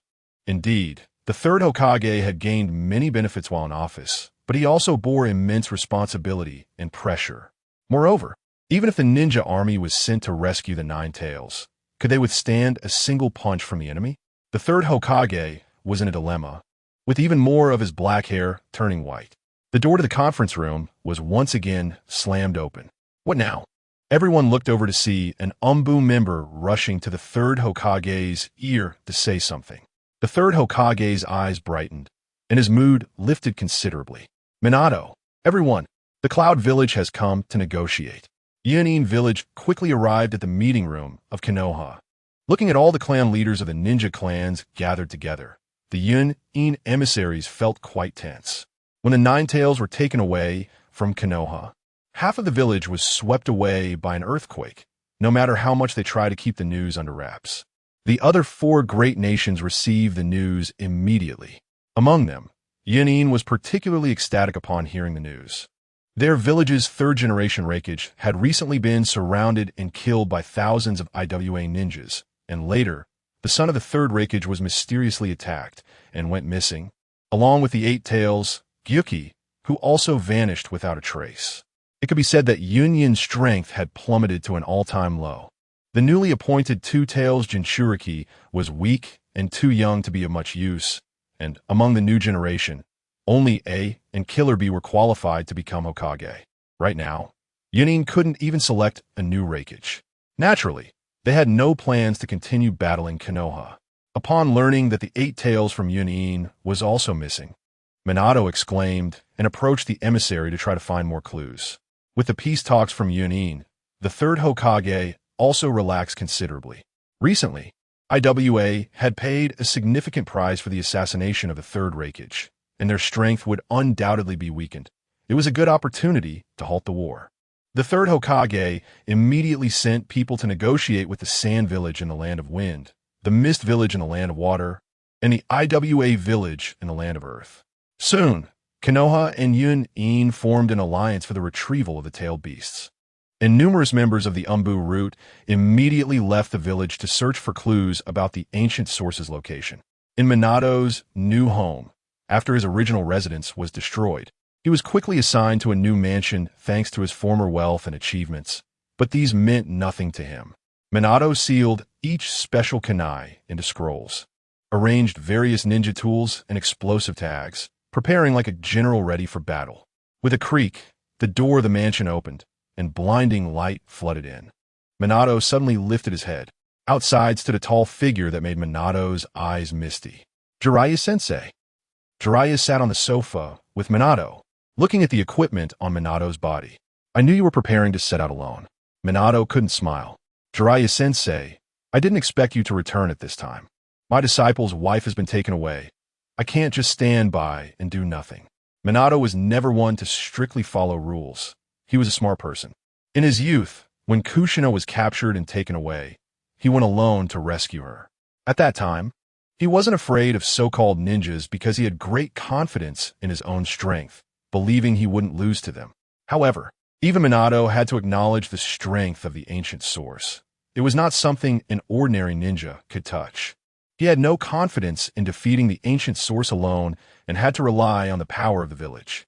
In recent days, he had used his connections with many upper-level ninjas to have the village send help to retrieve Kushina, but due to various reasons, he had not found any trace of her, and he could no longer contain himself. He had to go personally to rescue Kushina. What plans do you have, Minato? I will help you. Minato took out a map of the ninja world. Currently, after the joint investigation by Yuan and Konoha, many small countries have been ruled out, so I have two guesses. One is that the opponent is from one of the three great nations, Earth, Wind, or Water, hiding within those large nations. Even we find it difficult to penetrate enemy territory and make them comply with our searches. The second is a small country without ninja forces like the Bear Country, which I haven't heard much about having ninjas. I have a feeling that the opponent is likely hiding there. Minato's gaze was sharp, as if he possessed the power to see through everything. Looking at the red-haired Kushina, who had turned into pink hair, the ancient source wore a satisfied expression. As a Jinchuriki of the Nine Tails, Kushina indeed had greater potential. The ancient source waited until Kushina regained consciousness before devouring the Nine Tails and turning Kushina into his bloodline, intending for her to accept his infusion in a conscious state. Similar to Muzin's blood of the Demon King, The ancient source's blood also had the ability to transform people into demons. But the ancient source created complete demons, infused with the power of giants. Therefore, the descendants of the ancient source were collectively referred to as the giant blood clan. The more blood the ancient source infused, the stronger the recipient would become. With a good seed like Kushina, if she could accept more blood, she would undoubtedly become an even better tool. Now, after the experiments, the ancient source was also quite satisfied. Kushina had been transformed into a member of the giant blood clan, possessing the power to control golden chakra and the ability to enlarge the Nine Tails form, except for not being able to use tailed beast bombs and Rasengan. Kushina at this moment was equivalent to Naruto during the Fourth Great Ninja War. However, the ancient source looked at Kushina's pink, charming face and stroked his chin. It seemed she had developed special abilities. After becoming a member of the giant blood clan, Kushina was named Fox Princess by the ancient source. Turning Kushina into a demon was a decision made after careful consideration by the ancient source, because once Kushina became an evil spirit, the protagonist Naruto would cease to exist. Then the future would turn into a void, and the plot advantage would no longer be so strong. However, the ancient source was no longer the weak guy. He was in the world of One Piece. Now he had the ability to turn against the entire ninja world at any time. With any change, he had the confidence to endure it. If that guy Minato came over and found that his wife had turned into a monster, he would surely be in despair. Although the ancient source did not turn Kushina into a monster like a stone man, under his control, it was difficult for Kushina to produce love hormones. Even Minato could not make Kushina love him like before. Unless Minato also turned into a demon, the ancient source could allow them both to be together. After all, the ancient source's heart was still somewhat petty. Generally speaking, a pure girl who had not experienced much in life, lacking in experience, would not have the same character or abilities as a woman who had been trained. Thus, when one gains something, they must inevitably lose something. Gaining the purity of a girl means accepting her foolishness and naivety, as well as the considerable energy and time spent during their interactions. Accepting the gentleness, maturity, and understanding of an adult woman, along with her support in life and career, also means accepting the fact that she is not pure enough. The world is balanced. Where there is gain, there must be loss. This loss can be anything, whether money or time, and what the ancient source lacks the least is time. He does not need to face the choices of gain and loss like the weak. He can obtain a more perfect answer and result. And what he loses is merely some time, which he has in abundance. The ancient source was very satisfied with his current state. No wonder people in any world yearn for immortality. Because immortality encompasses everything one needs, whether it is money, desire, or fame, all can be easily obtained. Elder Chiyo, are you sure what Konoha said is true? Raza looked at the elderly woman before him. Elder Chiyo pondered. It shouldn't be false. Both Yun Yin's and Konoha's reactions do not seem like an act. The mobilization of such a large number of ninjas is too exaggerated. After all, the power of the tailed beasts is too great. Immediately, the sand ninjas brought the One Tail to the Kazekage building. Elder Chiyo, I have said I prefer a quieter environment. At this time, the One Tail Jinchuriki is not Gaara. His wife, Raza, is not yet pregnant. The current One Tail Jinchuriki is an elderly monk named Bunkafu, who has a good relationship with the One Tail and is a perfect Jinchuriki, not to be underestimated in combat strength. Even the high-ranking Chiyo must respect his opinions. I understand your feelings, but Chiyo explained the situation to Bunkafu, who was very shocked upon hearing it. The One Tail within him was gleeful, thinking, that damn fox was actually captured. Next time I see him, I must mock him thoroughly, haha. In the Tsuchikage office of Awagakure, the third Tsuchikage, Inoki, waved his hand to dismiss the envoys from Konoha. A tall man beside the third Tsuchikage asked curiously, Old man, is what Konoha said true? The 8 Tails and 9 Tails have both been captured? Inoki glanced at the Tsuchikage, feeling helpless. You foolish idiot, of course, you can't believe everything. Sarutobi is no longer the genius ninja who roamed the battlefield during the Second Shinobi World War. He has decayed, and his strength is weak. The loss of a 9 Tails may be true, but it must be due to this kid's decline in strength over the years. Oh, I see. I knew it wasn't that simple. Konoha's strength has reached a level where they can't even protect the tailed beasts. Inoki sighed, looking at the tall but dim-witted Kurotsuchi, feeling very troubled. As the third Tsuchikage, he had been in power the longest, even longer than the third Hokage, Sarutobi Hiruzen. With his dust release, which combines 3 types of chakra, he led a Wagakure to a point where it could no longer be ignored, even by Konoha, the former #1 ninja village. However, while heaven granted him great power, it did not provide a Wagakure with an excellent heir. Now, neither his son, Kurotsuchi, nor other high-ranking ninjas in the village were capable of shouldering the responsibilities of the entire land of Earth. Although Kurotsuchi was not a complete failure, his thinking was not sharp enough, making him a poor choice for a leader. Despite having an impressive Earth release, it was still insufficient for the position of a village leader. If Kurotsuchi were born in a small ninja village, he could be the leader of a small village. But it would not work for the Tsuchikage. As one of the 5 great nations, the land of Earth possesses vast territory, and Kurotsuchi's talents are not enough to manage it. Thinking about how he had no successor thus far, Inoki lost a few more strands of his thinning hair. Regarding what the Konoha envoys said, Inoki felt it would be better to observe for a while. Their village's tailed beasts were all safe. Perhaps the other side had only captured the 2 strongest tailed beasts and would stop there. Moreover, under his governance, the number of ninjas in the village had increased significantly over the years.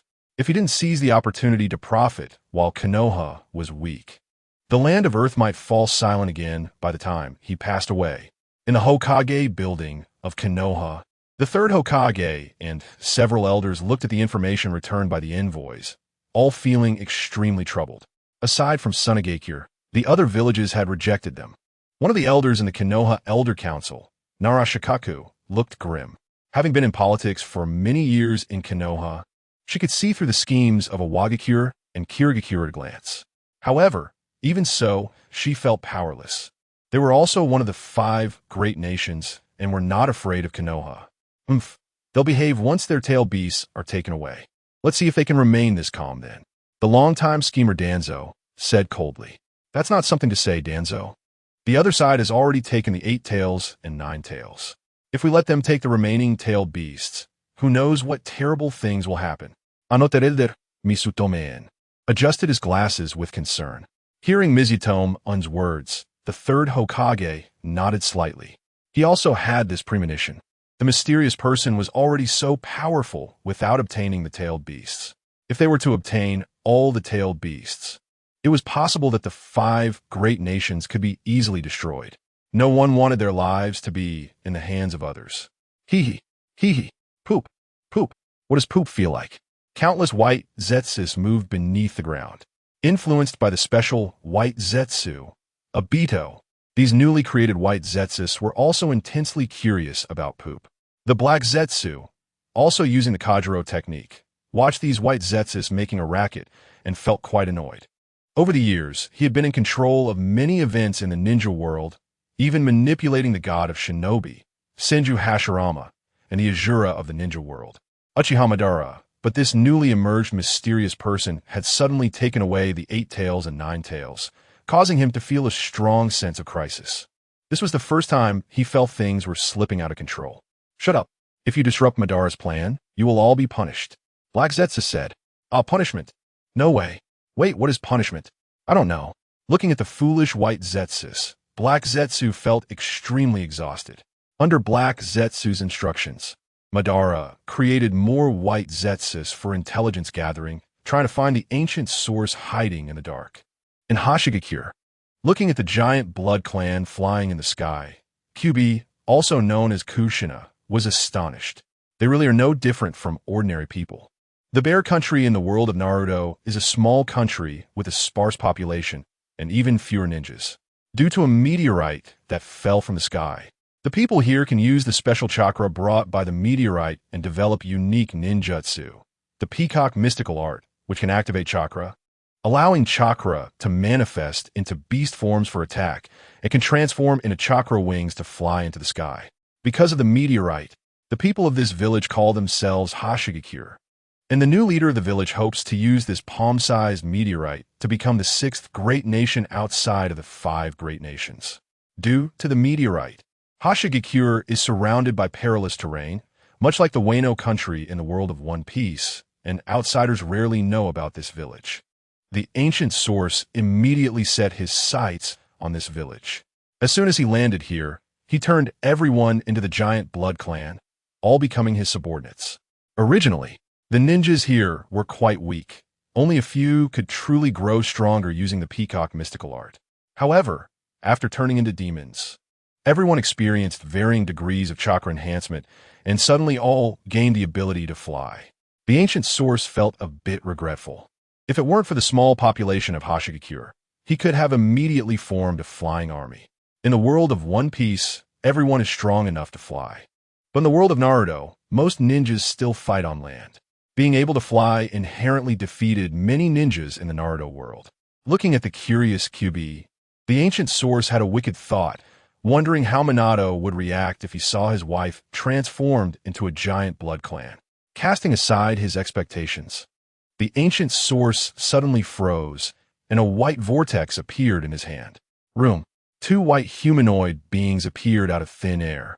Yuan waved his hand, and a blue crystal appeared at his feet, encasing the 2 white Zetsus within. The hardness of the crystal created by the power of the hammer giant was extraordinary, and the 2 white Zetsus instantly lost their ability to move. Looking at the 2 white Zetsus, Yuan seemed to be deep in thought. It seems that Obito has already noticed me in this period, just as I expected. It's time to claim the legacy of our Lord Obito. However, the appearance of the white Zetsus also made Yuan a bit cautious. It seemed that the secret base he had specially selected in the Hidden Leaf Village was about to be discovered. The Land of Fire is located between the Land of Wind and the Land of Lightning, and the meeting of the 3 great nations was held within the borders of the Land of Fire. Is there any news about the Nine Tails? The acting Raikage of the Cloud Village asked nervously. The 3rd Hokage looked at this acting Raikage with a heavy heart, thinking to himself, have the AB brothers from the Cloud Village really vanished? It turns out that an unknown J-Nin has become the acting Raikage. There is no harm without comparison.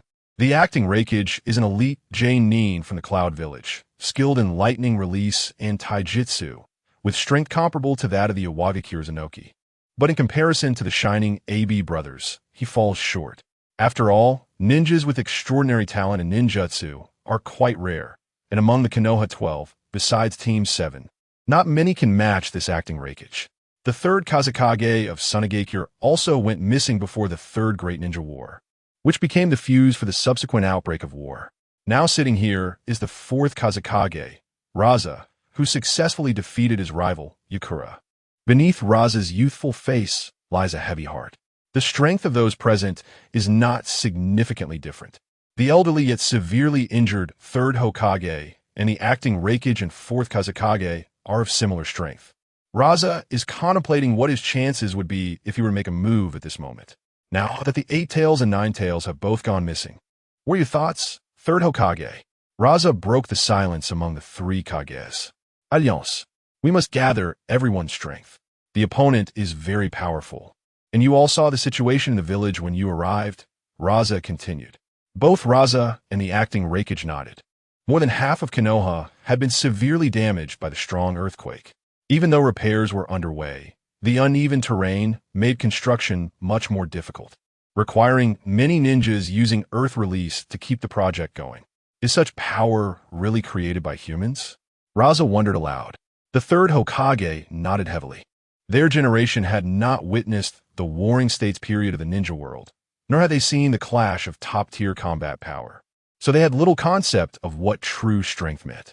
In their eyes, being able to release large-scale ninjutsu effortlessly and possessing rich combat experience was already at the level of a village leader. Living in the arid desert region, Sunagakure has scarce resources, inconvenient transportation, and an underdeveloped economy, leading to a slightly weaker average quality of ninjas compared to other ninja villages. The most powerful destructive force they had ever encountered was the tailed beasts. Without sealing techniques, they would have no way to deal with the one tail that resides in the desert. The strength of a tailed beast is usually determined by the number of tails it has, but this is not absolute. The number of tails often represents the amount of chakra. The 8 tails and 9 tails are the top two in terms of chakra, while the 1 tail has long been regarded by ninjas as the third strongest in the desert. Although the 1 tail does not possess the massive chakra of the first 2 tailed beasts, it possesses rare intelligence among tailed beasts and is not inferior to the 9 tails in wisdom. Therefore, it can also learn many human ninjutsu, excelling in desert-related abilities, including sand release and wind release, and has some knowledge of sealing techniques. In the desert, the 1 tail's combat power ranks among the top 3 of the tailed beasts. So far, 2 of the top 3 tailed beasts have already been taken away, so Sunagakure, which only has 1 tailed beast left, cannot help but feel anxious. Unlike Konoha, which has a rich heritage, losing a tailed beast would greatly diminish their village's strength. The establishment of the alliance among the 3 nations also led to the end of the originally tense standoff in the Third Great Ninja War. However, the active flow of supplies and the continuous investigations of ninjas leaving the village did not give a sense that the war had truly ended. The 3 nations, which once held deep-seated grudges against each other, were now united like good friends, sending ninjas to search the entire ninja world. Inoki stood on the rooftop, his brow furrowed without a moment's respite. What is that idiot Sarutobi and the sand ninjas doing, causing such a commotion? Inoki received news of the large number of ninjas dispatched by the alliance immediately, and he was greatly troubled by this bad news. The 3 nations uniting as one poses a significant threat to the isolated and powerful land of Earth. In the past, it was 4 nations attacking Konoha, but now could it be reversed? Could it really be for a so-called mysterious person? In the previous intelligence, Inoki did not feel that the opponent was particularly troublesome. After all, if no one stopped him, his dust release could quickly level Konoha. However, Konoha's response has now declared his determination to everyone and proven the truth of the 9 Tails incident. Inoki made a quick decision and gestured, "Send someone to Konoha. We in the land of Earth need to talk to them as well." Yuan studied the wooden branches that had sprouted from his hand. After swallowing the 2 white Zetsus that had infiltrated the star-hidden village, Yuan also gained a faint trace of Hashirama's power and natural energy. But the 2 weak white Zetsus were not enough for Yuan's body to produce complete wood release. For now, he could only focus on greening, and the strength of his wood release was still weaker than that of Yamato, the only wood release user in the early days of Naruto. The 2 white Zetsus provided significantly more energy than an average ninja. Originally transformed from humans, Yuan noticed this after devouring them, but he did not care much. The energy he obtained from the ninjas on a battlefield was not as much as that provided by a single white Zetsu. The white Zetsus are like a great tonic, and Yuan's desire for Obito's legacy has grown even stronger. At this moment, a mass of mist gathered beside him. A little girl dressed in white floated out, holding a scroll in her hand. Yuan took the scroll and began to read it. While the 3 nations were investigating information about Yuan, he was not idle either. He immediately dispatched many members of the giant bloodline clan with infiltration capabilities to search for the locations of other tailed beasts and Obito. He was also very aware of the changes in the 5 great nations. It seems that this time he has truly stirred up the cake of these people, even causing the Third Great Ninja War to stop. Yuan watched as the Ninja World War, which had lasted for several years, came to a halt because of him, feeling amused. Indeed, as long as they are human, their thoughts are the same. Humans cannot understand each other. Once external pressure is removed, internal conflicts will ensue. And Yuan has become that external force, momentarily uniting 4 of the 5 great nations. Heavy rain poured down, and the entire world was sticky and humid. Yuan walked through the rain, with the downpour falling lightly, yet not a single drop hit him, as if he were a ghost. With the rainwater passing directly through his body, the refugees from the land of rain passed by Yuan, but not a single person could see him. Watching these ragged villagers with their families, Yuan's mood also became somewhat gloomy. People are often influenced by their surroundings and can easily be affected by collective emotions. The tragic atmosphere hanging over the land of rain even moved Yuan. At this moment, a figure emerged from the ground and knelt before Yuan on one knee. "Sir, we have found the boy you were looking for."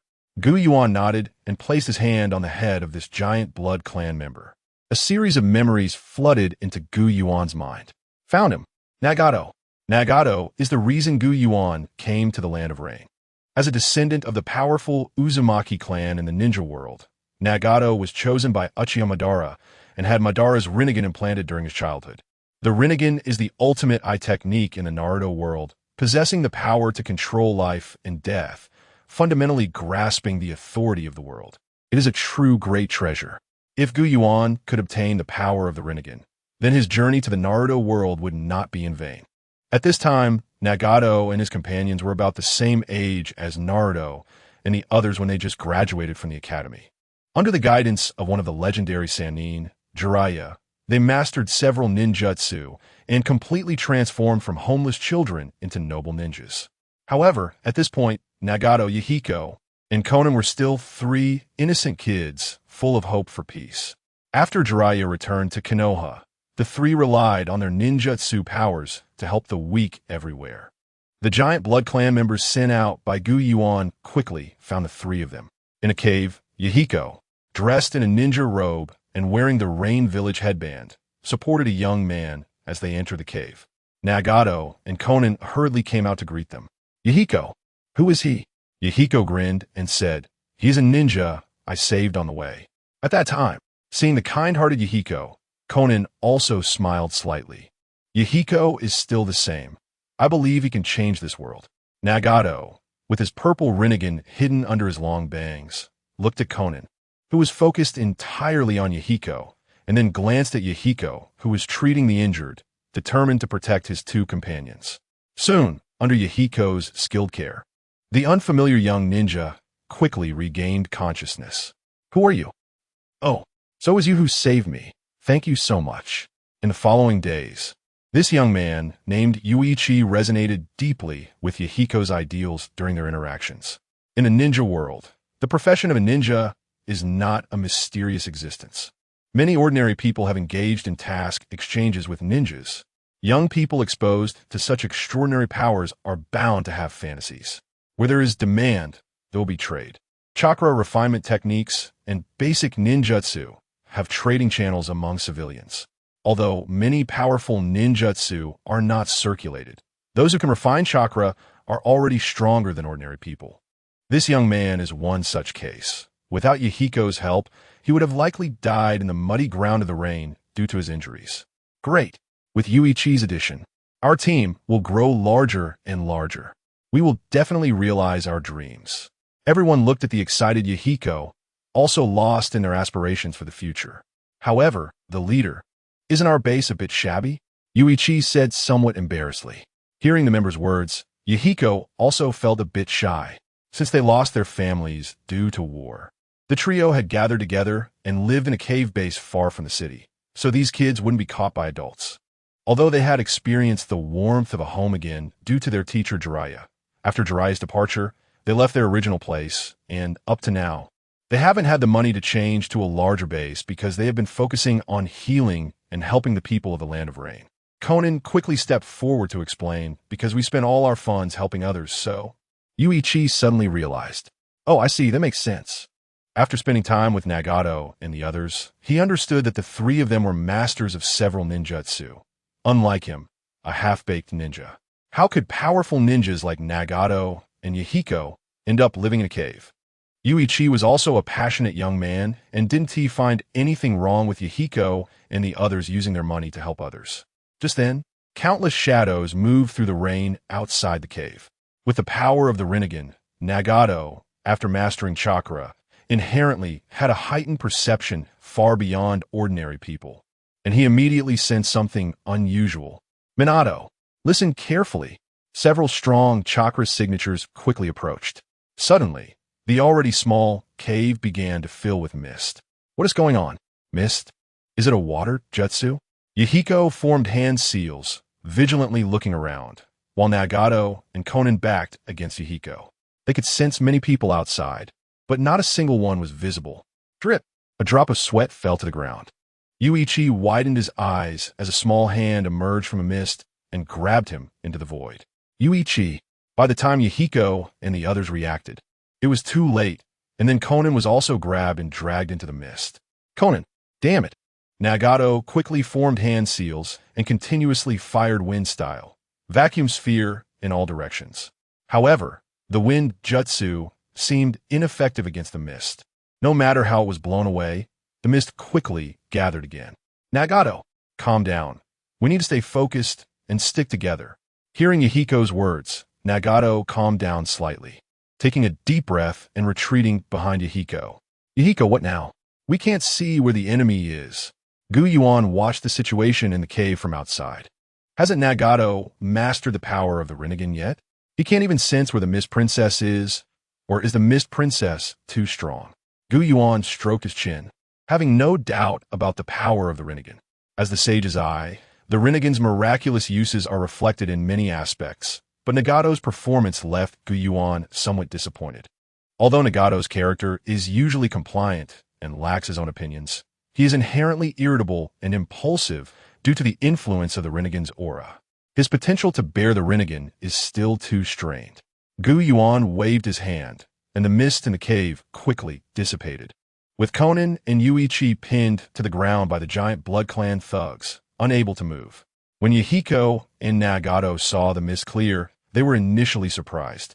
But upon seeing so many strange people capturing their companions, their anger surged again. Who are you? Let go of Conan and Yuichi. Yahiko's face was very grim, his pale face now covered in sweat. Who are you? The giant Blood Clan members remained silent, seemingly having no intention of answering Yahiko's question, while the leader, the Mist Princess, floated in the air and laughed heartily. Ha ha, that little red-haired brat. Your eyes are really beautiful. Can I take a look? Nagato trembled upon hearing this. So, they are after the Rinnegan? Nagato recalled the stories that his teacher Jiraiya had told him at night about the child of prophecy who could change the world. He had mentioned that Nagato, with his Rinnegan, was likely to be the one who would change the world. As he grew older, Nagato's chakra surged like a flood, and Yahiko and Conan expressed their envy multiple times. Now, people were coming for his Rinnegan, and with the Rinnegan came companions. How was he supposed to choose between the two?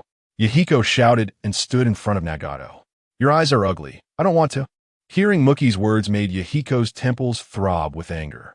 How can you speak like that? Aren't you just a kid too? Who are you to call others kids? The two people pinned down by the Ketsurigan had passed out, and seeing their condition made Yahiko very anxious. At this moment, Nagato shouted from behind, I'm willing. You came for the Rinnegan, right? As long as you release my companions, I can go with you and hand over the Rinnegan. Yahiko was taken aback. Nagato, this is impossible. Take care of Conan. You must change the Rain country. After saying this, he disregarded Yahiko's obstruction and walked in front of Muki. Muki happily shook his head and waved his hands, satisfied as mist enveloped Nagato. Nagato closed his eyes, seemingly accepting his fate. Nagato, no! Just as Yahiko was filled with impotent rage, many white humanoid beings erupted from Nagato's body, sprouting like mushrooms and falling to the ground.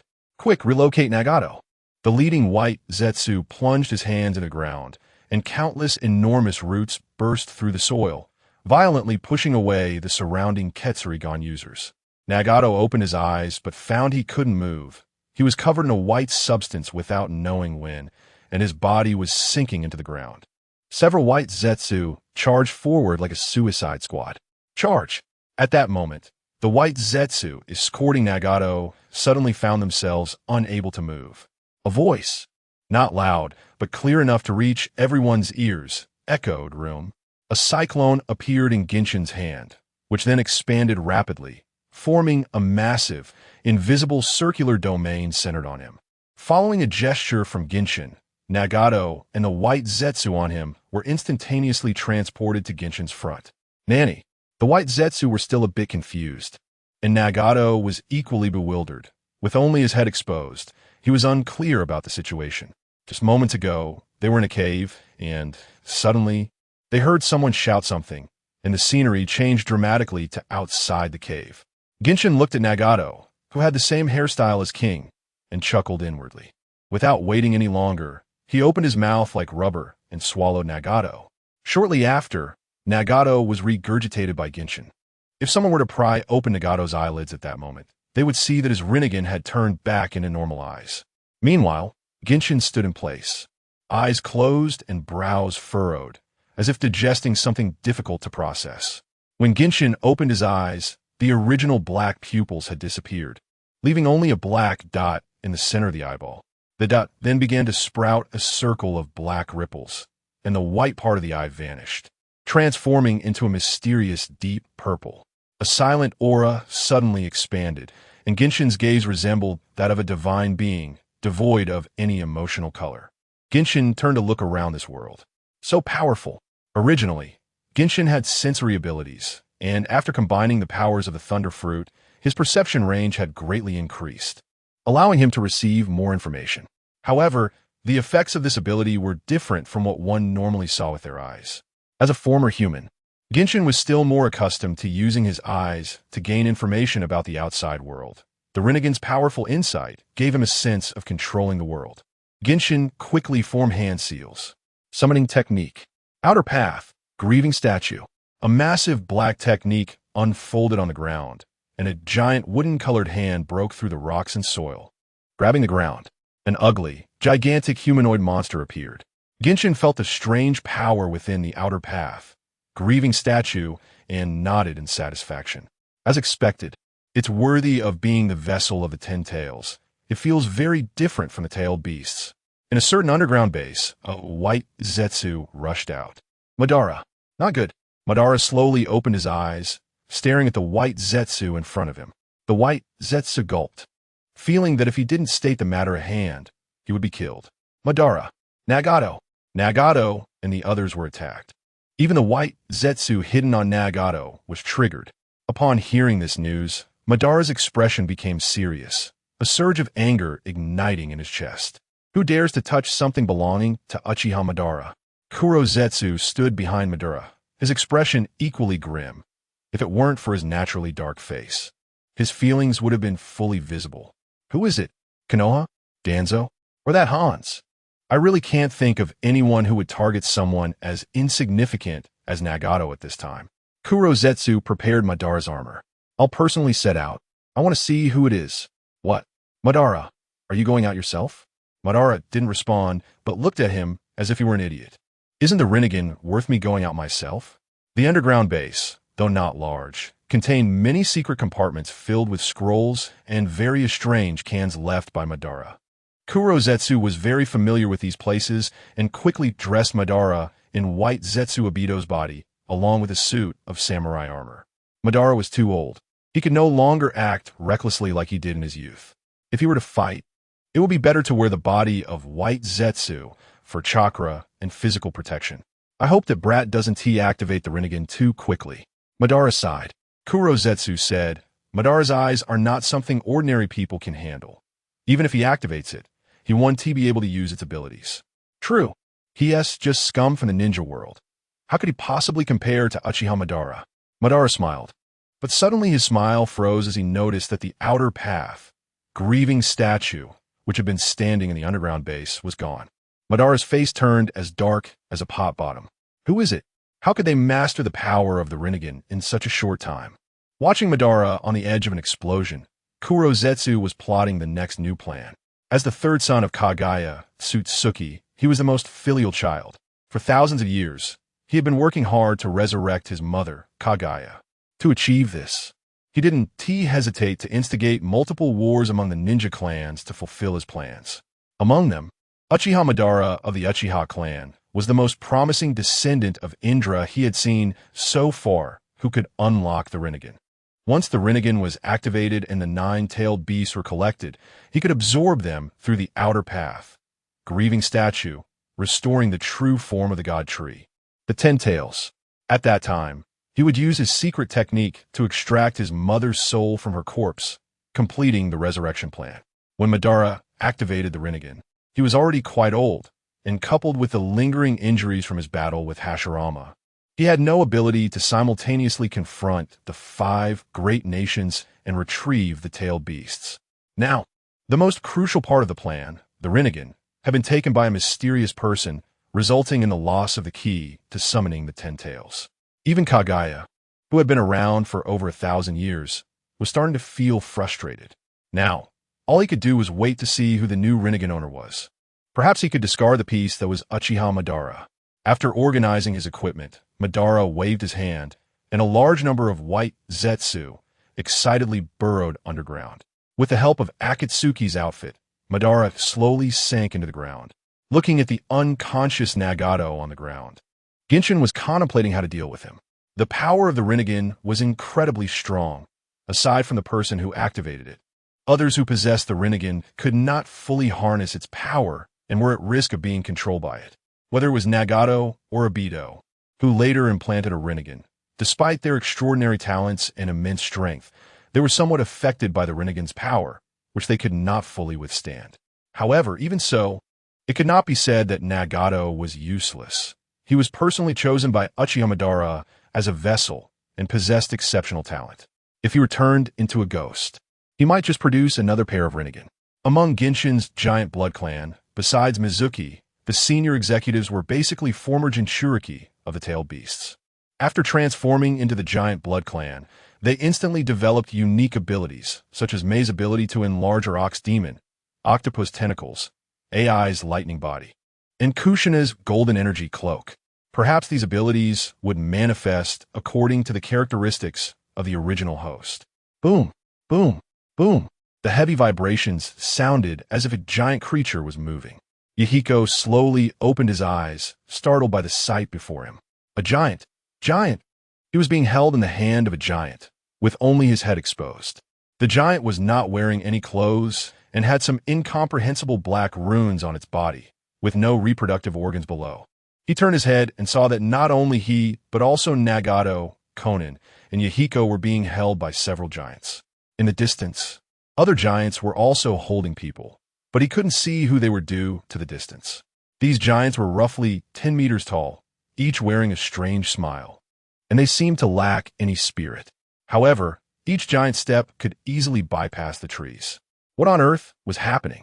Yahiko shouted loudly, trying to wake his companions. But his voice was drowned out by the sound of the giant's footsteps. A dozen giants gathered together, moving in one direction, each holding 2 people. Soon, Nagato and Conan woke up. Initially, they were quite panicked, but upon seeing Yahiko, they felt reassured. Where are they taking us? Nagato, your eyes have turned black. Boom! Nagato, your eyes have turned into ordinary human eyes. Damn it, have they been taken away? At that moment, only Nagato's head was exposed, and he couldn't see a mirror, but he didn't feel anything unusual about his eyes. He didn't know how the other party had performed the eye-switching surgery so completely painlessly. Nagato didn't place much importance on his eyes. For him, being able to see Yahiko and Conan safe and sound was the best thing. However, the loss of the Rinnegan, which had followed him since he became conscious, still left him a bit melancholic. Don't worry, Nagato, we will definitely help you get the Rinnegan back. Yahiko and Conan were close to Nagato, and they could barely hear each other if they shouted loudly. Hey, you little brats, can you be quieter? It's really annoying. Yahiko and the others trembled. After walking with the giants for a few hours without seeing anyone, they were startled to hear a voice. They all turned their heads to look around, but being held by the giants, they couldn't see much. The voice clearly came from a giant behind them. Yahiko and Nagato couldn't see the other party. Conan twisted her body slightly, and her position allowed her to glance at the person behind. She saw a long-haired man wearing a tattered gas mask, also being held by a giant. Upon seeing this man, Conan's eyes widened. Hanzo! Half-God Hanzo! Conan screamed, recognizing him as the leader of the Rain Village and the instigator of the Second Shinobi World War. Due to his immense power, he was revered by ninjas from all nations as half-god. Their teacher, Jiraiya, one of the legendary 3 ninjas, had also been defeated by this man. The title of the legendary 3 ninjas was even mentioned by Hanzo. Yahiko had always admired Hanzo, so both Nagato and Conan were very familiar with him. It seems my name is still quite famous. Even the little brats know me. Hearing Hanzo's name, Yahiko was the most excited. Lord Hanzo, we have always admired you. You brought the Rain Village into a prosperous era. Ha ha ha, little brat. You're pretty good. At this moment, Nagato weakly asked, may I ask why Lord Hanzo is also being held by giants like us? What on earth are these giants? Nagato was confused. Upon hearing Nagato's question, Hanzo's previously proud smile froze, and he sighed. These giants are the work of a man. That man easily defeated all the ninjas of the Rain Village. And now the remaining people are all in the hands of these giants. They are likely preparing to take us to their lair. Hearing Hanzo's words, the three of them were shocked. Even the man revered as half-god had failed. Who on earth was he? The movement of the giants seemed slow, but in reality, because of their massive strides, their speed was quite fast. The giants soon left the land of rain, entering the rich and lush land of fire. Unlike the perpetually dark and damp land of rain, the climate in the land of fire was pleasant and sunny. Yahiko and the others had never left the land of rain, and now feeling this completely different place, everything felt fresh to them. The commotion caused by the movement of the dozen giants was enormous, and soon someone in the land of fire noticed the abnormality. Several ninjas swiftly traversing the trees were astonished to see what seemed like the most unbelievable sight in the world, standing frozen in place. A dozen giants were walking through the forest, holding people. Quick, hurry back and send word. It seems that the giant blood clan has appeared here. Due to Genshin delegating some authority, high-ranking officials like Mizuki could turn people into members of the giant blood clan. In no time, many places began to see enormous giants and humanoid monsters with special abilities radiating out from the land of Bear.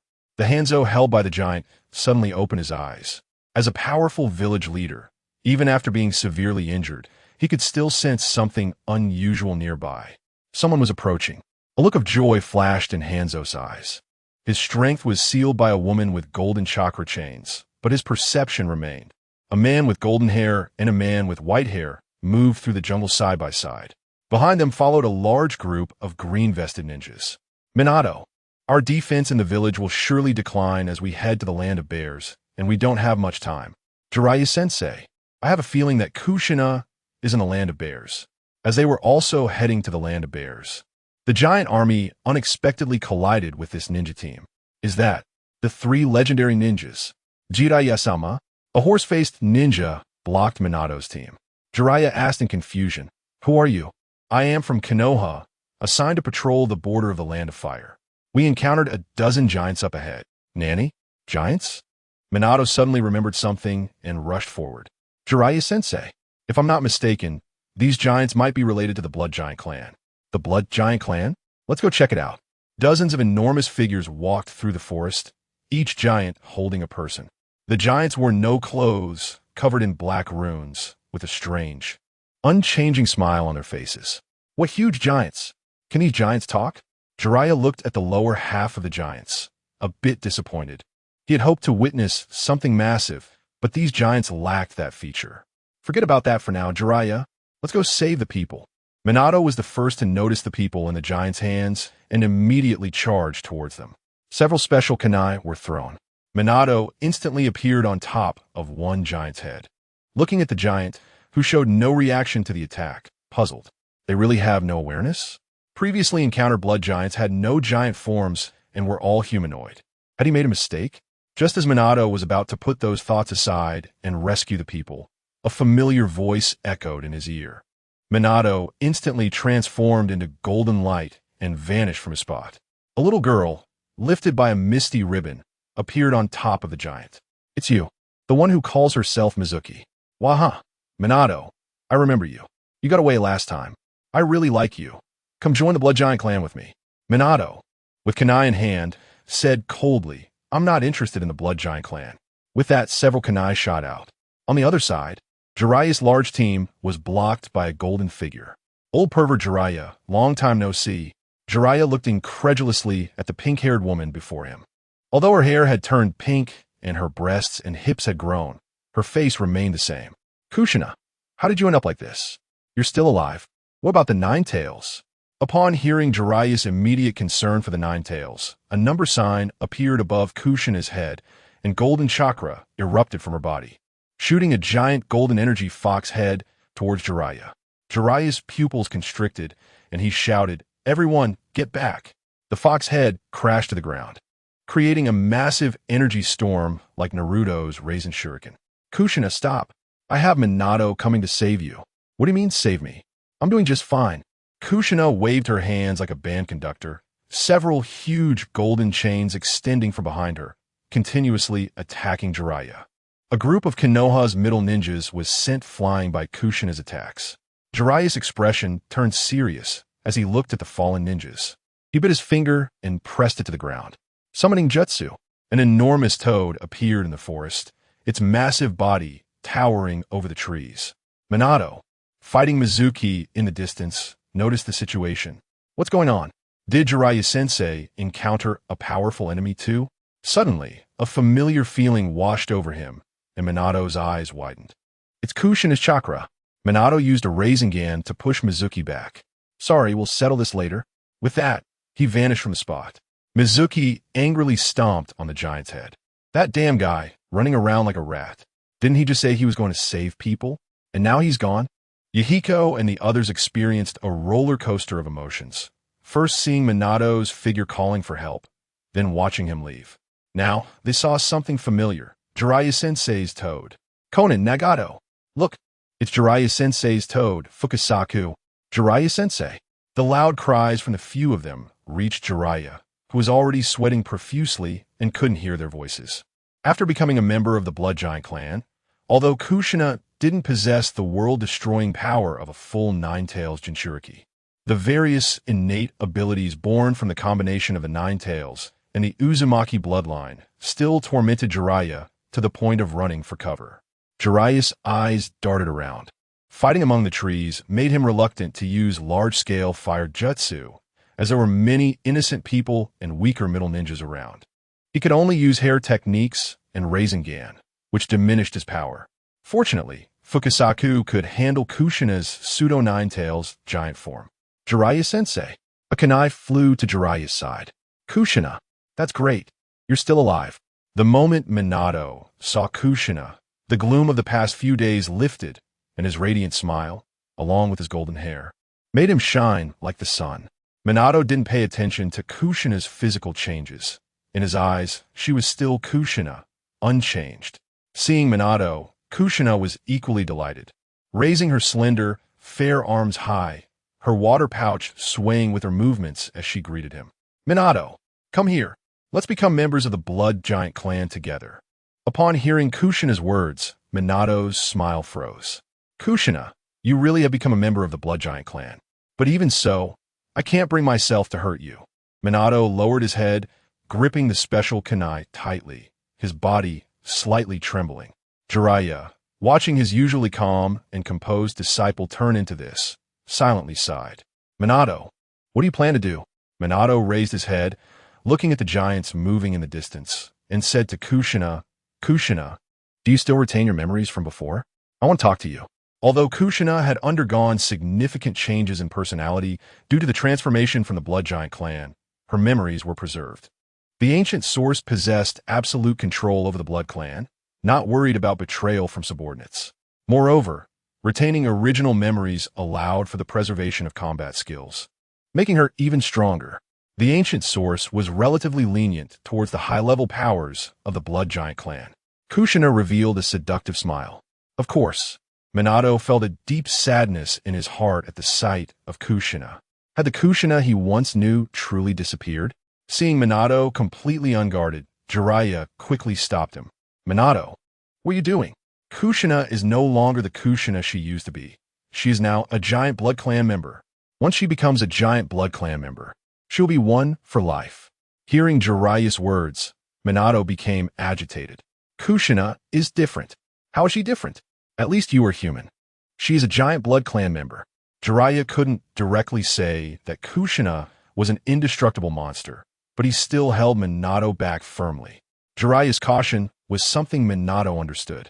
Who knows if Kushina is just pretending to be easy to talk to now? Minato could easily be ambushed if he got too close.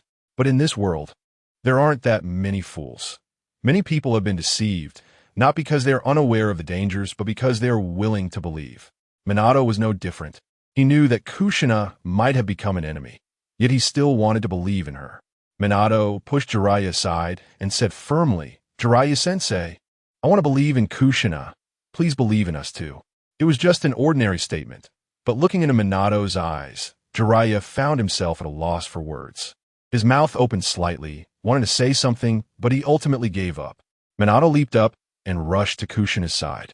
Looking at the familiar person before him, Minato wanted to embrace her, but the current situation clearly wasn't suitable. Jiraiya watched as Minato followed Kushina towards the giants, sighing to himself as he turned back to rescue the group of ninjas from Konoha. On the side of the Fox Queen, Yuan noticed the commotion through the perspective of Miji. Seeing the Fox Queen transformed from Kushina, plotting against Minato, Yuan chuckled. As the parents of the protagonists in the Naruto world, Minato and Kushina held unusual significance. Both had strong talents, and Kushina's transformation into the Fox Queen made her the strongest giant blood clan member under Yuan.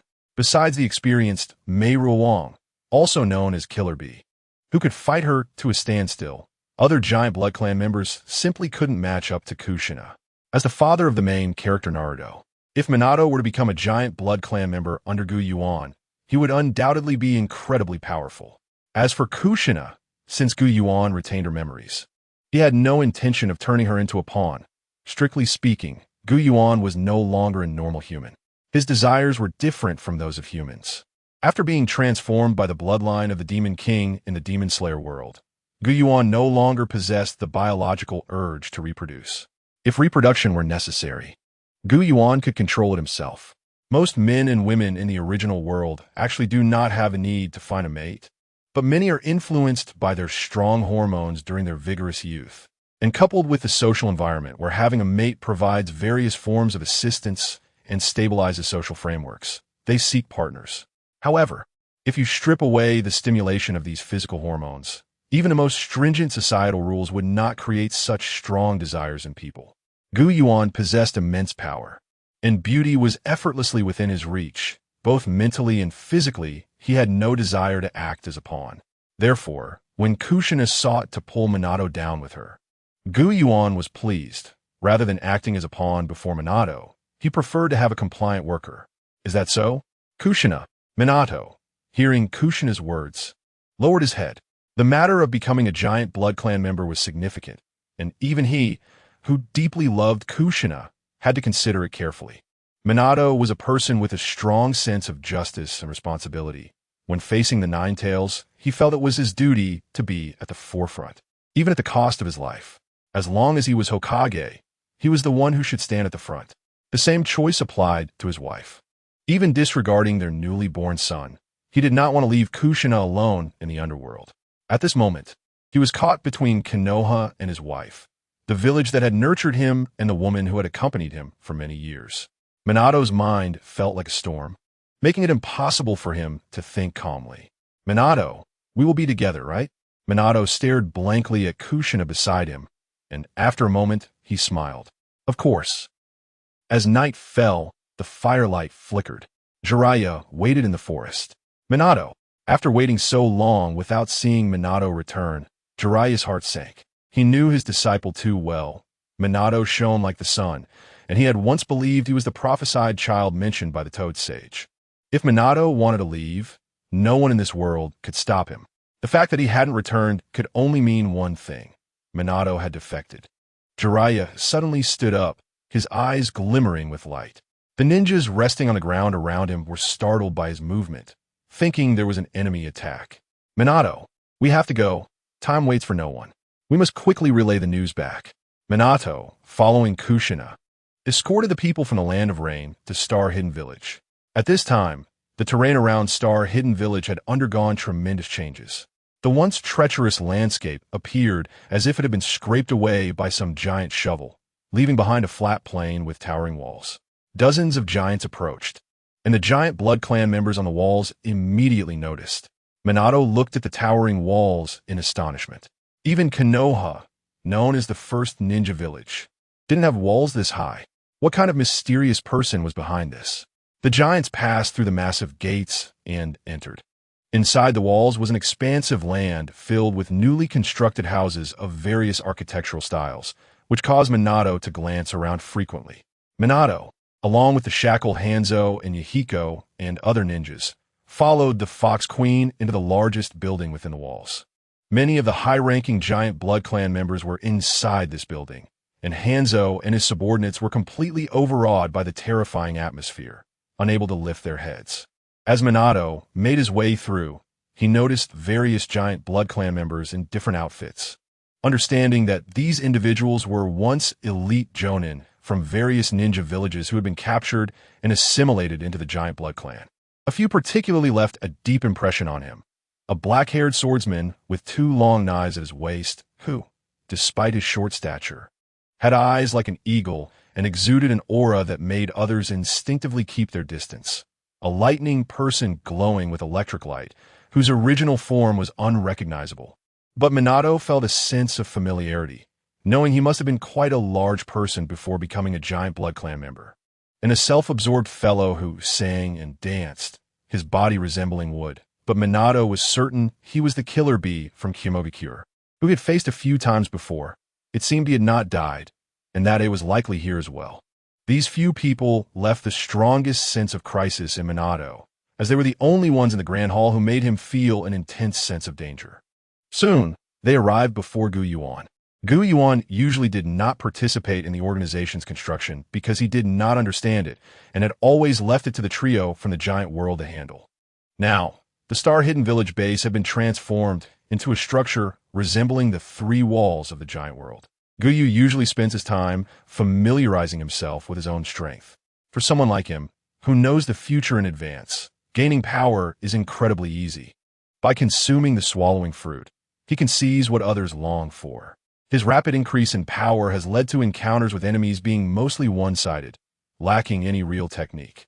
Over time, he may even end up confused about his own moves, as he has too many skills that he can't utilize fully. Sometimes, Guyu envies protagonists like Naruto from the Naruto world, who can clear challenges using just the Shadow Clone technique and Rasengan. As long as they thoroughly research these 2 techniques, they can conquer everything with just 1 move. Unfortunately, Guyu is not a destined child like Naruto. He doesn't have a short lifespan like ordinary people, but he can only strive to reach the pinnacle of something within a limited time. His ability to change is his characteristic. Now, while staying in the Bear Country, Guyu is also waiting for Madara's arrival. He has a feeling that Madara is coming soon. After all, he took Madara Uchiha's Rinnegan, and there's no reason the other party wouldn't react at all. Upon seeing Minato's arrival, Guyu is quite pleased. Minato has a special mission and significance, and if he becomes a giant bloodline, he will surely be unique. Guyu has high hopes for him. Minato, have you made up your mind? To become a giant bloodline, like Kushina? Minato, being very rational, looked firmly at Guyu and said, if the giant bloodline is truly as perfect as Kushina said, then I am willing. Guyu secretly laughed. Although the giant bloodline is not like Muzan Kibutsuji's evil demons, which involve eating people and fearing sunlight, it doesn't mean it has no drawbacks. Everything in the world is balanced. Gaining something means losing something. Becoming Guyu's giant bloodline will inevitably mean losing the most important freedom. Perhaps Minato has realized this, yet he is still willing to become a giant bloodline, which makes Guyu very satisfied, as it indicates a high level of agreement on Minato's part, allowing him to work even more diligently for Guyu in the future. Guyu's cyclone unfolds in his hands. He can use blood spikes to infuse blood like Muzan Kibutsuji, but Guyu thinks that is too evil. It doesn't look like the act of a good person. Guyu doesn't consider himself a good person, but at least he can't let others think he isn't one, as that would hinder his plans.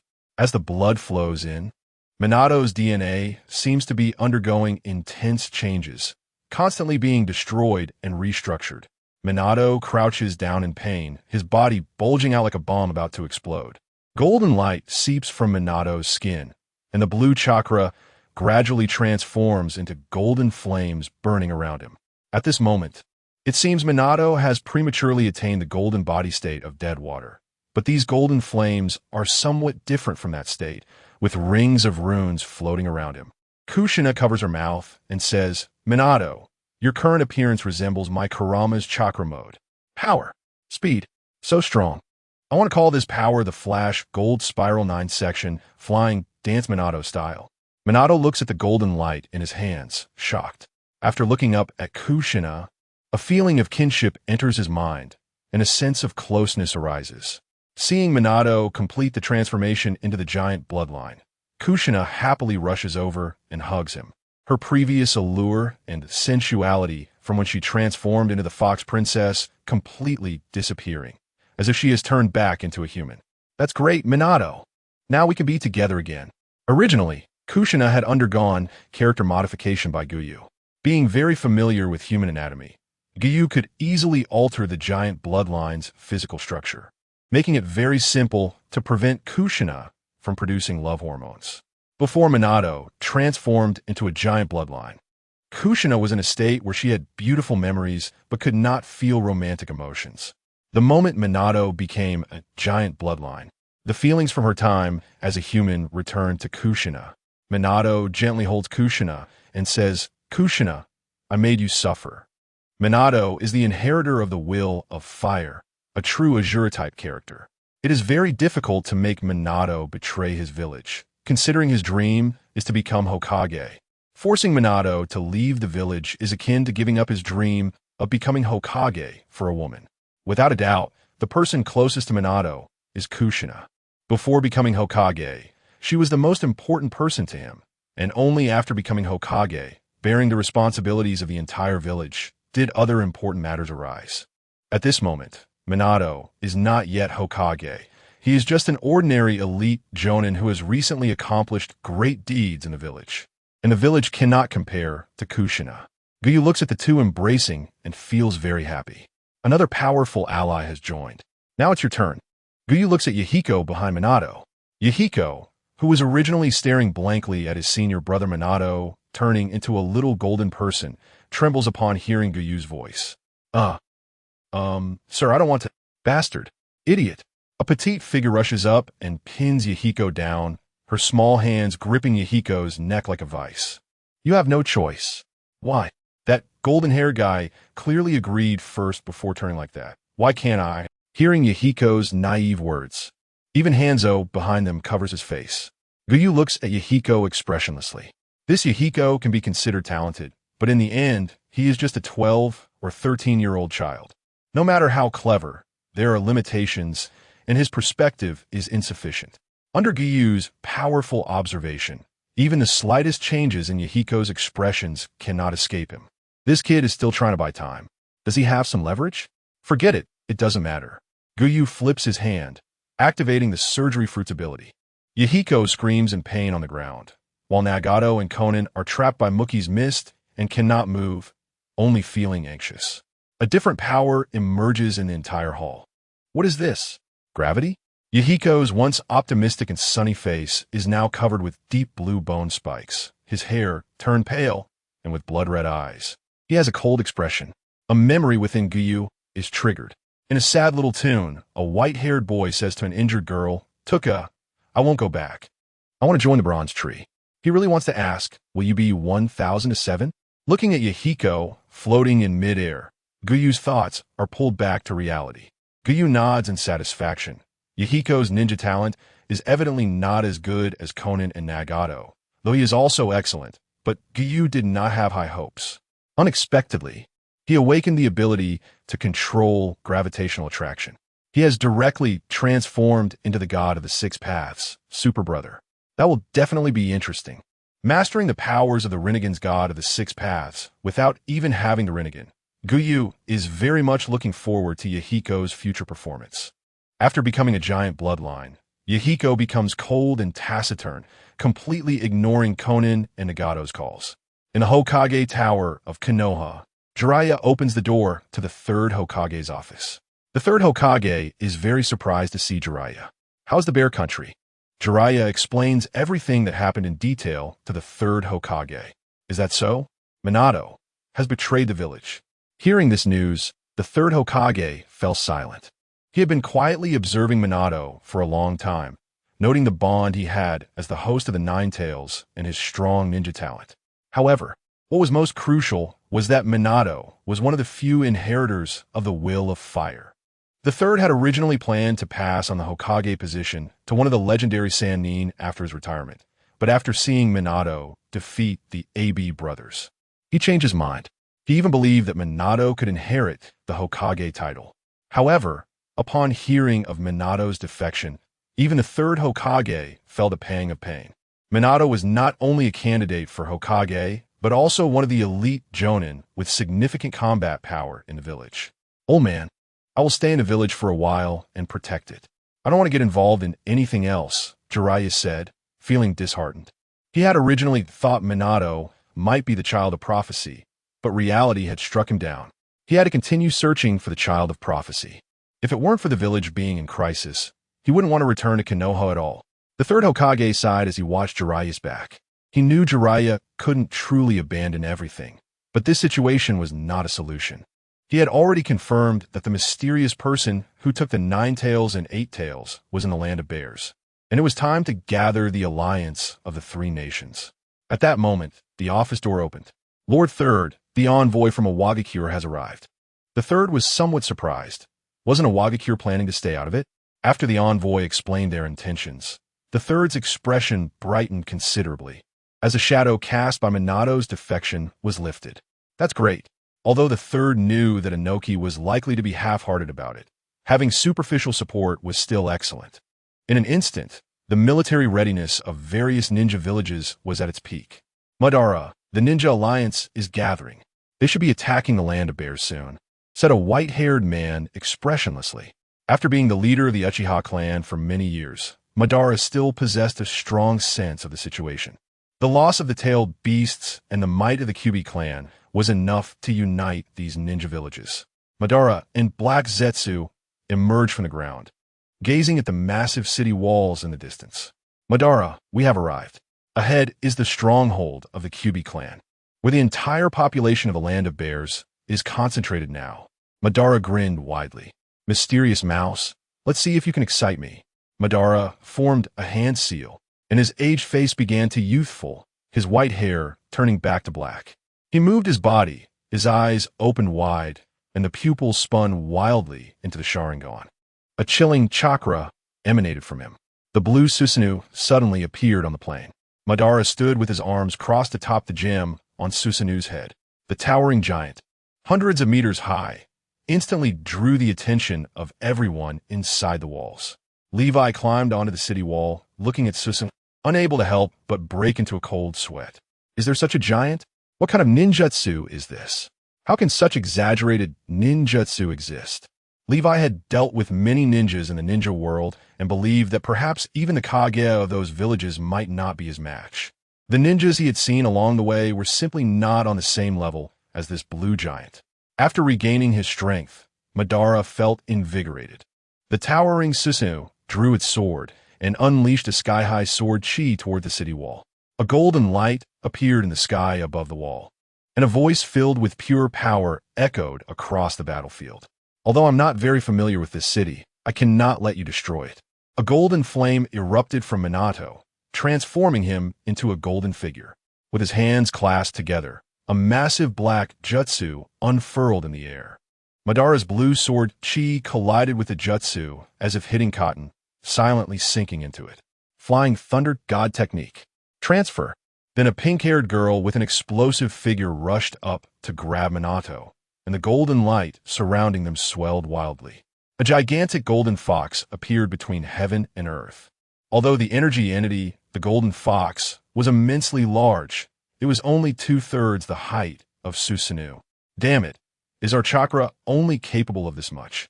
Madara looked at the golden fox, which was already very close in height to his Susanoo, a satisfied smile spreading across his face.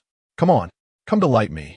Minato and Kushina floated atop the golden fox's head, exchanging glances before channeling their chakra together. The fox's mouth suddenly opened wide, a large number of red and blue particles gathering, and a terrifying black-tailed beast ball quickly formed. Not simple at all. I clearly sensed no trace of the 9 tails. Yet it can manifest this giant beast identical to the 9 tails. Black Zetsu was in a bad mood. The Kyuubi clan was too mysterious. Their appearance had given no warning, as if they had appeared out of thin air in this world. Black Zetsu had been wandering the ninja world for 1,000 years. Though the ninja world was vast, he had not fully explored it. Yet how could a colossal and terrifying race like the Kyuubi clan leave no signs at all? Watch out! The tail beast ball is about to be fired. White Zetsu exclaimed. The golden fox swallowed the dark-tailed beast ball and puffed out its cheeks. then unleashed a fan-shaped shockwave forward, creating a deep pit in the ground. Seeing the shockwave from Minato and the others, Madara controlled Susanoo to slash out two sword-Chi with his dual blades. The shockwave and sword-Chi collided, and the entire world seemed to be immersed in white light. After the blinding light came intense explosions, sounds of the ground shifting and rocks cracking. Trees on the plain defied Newton's laws, being swept up into the sky by the air currents. The QB clan members inside the walls also sprang into action, blocking the debris brought by the shockwave. A short, black-haired man transformed into a golden lightning bolt in the air, slashing out a dense net of sword-Chi to intercept the flying stones. A strange man, covered in tree rings, grew many octopus-like tentacles, swiftly expanding like a tree to stop the shockwave. After the shockwave passed, a deep pit appeared before the wall. Madara laughed heartily with his hands on his hips. Even under Hashirama, this is the first time I've seen such a strong individual. Even that useless Tobirama might not be your match. Humans are not tailed beasts. Their wisdom surpasses that of tailed beasts. Although the 9-tailed beasts were captured by Hashirama and later distributed to other ninja villages, these villages had not encountered any backlash from the tailed beasts due to sealing techniques. Essentially, a stable situation where humans could suppress tailed beasts had been formed. Except for some low-level ninjas, the strong ones generally scoffed at the power of tailed beasts. In the later stages of the Naruto world, the Akatsuki organization emerged, with most of its members unafraid of tailed beasts. Madara felt the same way. Even the most powerful of the tailed beasts, the 9 tails, was merely a large toy in his eyes. However, if this large toy collaborated and combined with humans, the power would be entirely different. The golden fox created by Minato and Kushina had combat power that surpassed the 9 tails in certain aspects. Madara looked appreciatively at the couple on the battlefield. Now, how will you respond to this next move? The massive Susanoo unfurled its double wings on its back, hovering into the air, while 2 more arms sprouted from its waist. For great swords slashing down violently towards Minato, one must understand that every strike from Susanoo has the power to split mountains and sever seas, and each swing through the air creates immense sword energy and turbulent air currents. The golden fox was instantly suppressed, forced to retreat and block passively. How infuriating. There was absolutely no chance to intervene. A group of giant blood clansmen beneath the wall gritted their teeth, watching the fierce battle ahead. Madara's Susanoo acted like a cannon, each strike shaking the heavens and the earth, and the giant blood clansmen present were even beginning to doubt if the ground beneath their feet was retreating. The shock wave erupting from the center of the battle was continuously pushing the land outward. White Zetsu exclaimed excitedly, "So strong. Minato, I didn't expect he could withstand Lord Madara's attacks." Black Zetsu said solemnly, "The complete Susanoo has only been used by Hagoromo and Indra throughout history, and now only Madara has employed it. This technique can only be countered by Senju Hashirama, a descendant of Hagoromo. I didn't expect that after becoming a giant blood clansman, Minato would gain abilities similar to the 9 tails power used alongside Kushina. Moreover, this power has managed to block the Uchiha clan's ultimate eye technique, Susanoo." White Zetsu exclaimed in surprise. "So this is how strong Lord Madara's Susanoo is." Seeing White Zetsu's ignorance, Black Zetsu felt helpless. If it were you, White Zetsu, you probably wouldn't even be able to get close to the center of the battle before being torn apart by the battle's air currents. How terrifying. The sounds of battle gradually came to a halt, and the dust in the sky slowly settled. The golden fox lay shattered on the ground, while Minato and Kushina appeared haggard and emaciated, looking completely drained. On the other side, Madara stood with his arms crossed, looking down at the two. "Although you two are quite good, in my eyes, you're still merely gravel." Even gentle and warm-hearted Minato felt a hint of anger upon hearing this. Inside a tall building within the wall, Yuan looked at the Susanoo in the distance, which resembled a towering mountain. Has he become younger? Madara's appearance at this moment was no different from that of his younger self, showing no signs of being an old man in his 70s or 80s. But this was also quite normal. The chakra in the world of ninjas can restore youth, even granting immortality. Tsunade's Inseal accumulates a vast amount of chakra to ensure against excessive consumption. The Uzumaki clan possesses an extraordinary amount of chakra, making them the longest-lived ninja clan in the ninja world. The reanimated Nagato, through his Rinnegan, absorbed the chakra of the Eight Tails and transformed from a sickly person into a young and strong, handsome man. Additionally, the three legendary Sannin, who excel in using Sage chakra, have lifespans that can extend to 1,000 years. Various examples illustrate that as long as a large amount of chakra is gathered in a short time, one can regain youth. If one can continuously maintain a large amount of chakra, they may even achieve immortality. Yuan currently cannot be considered immortal. He is at most only long-lived.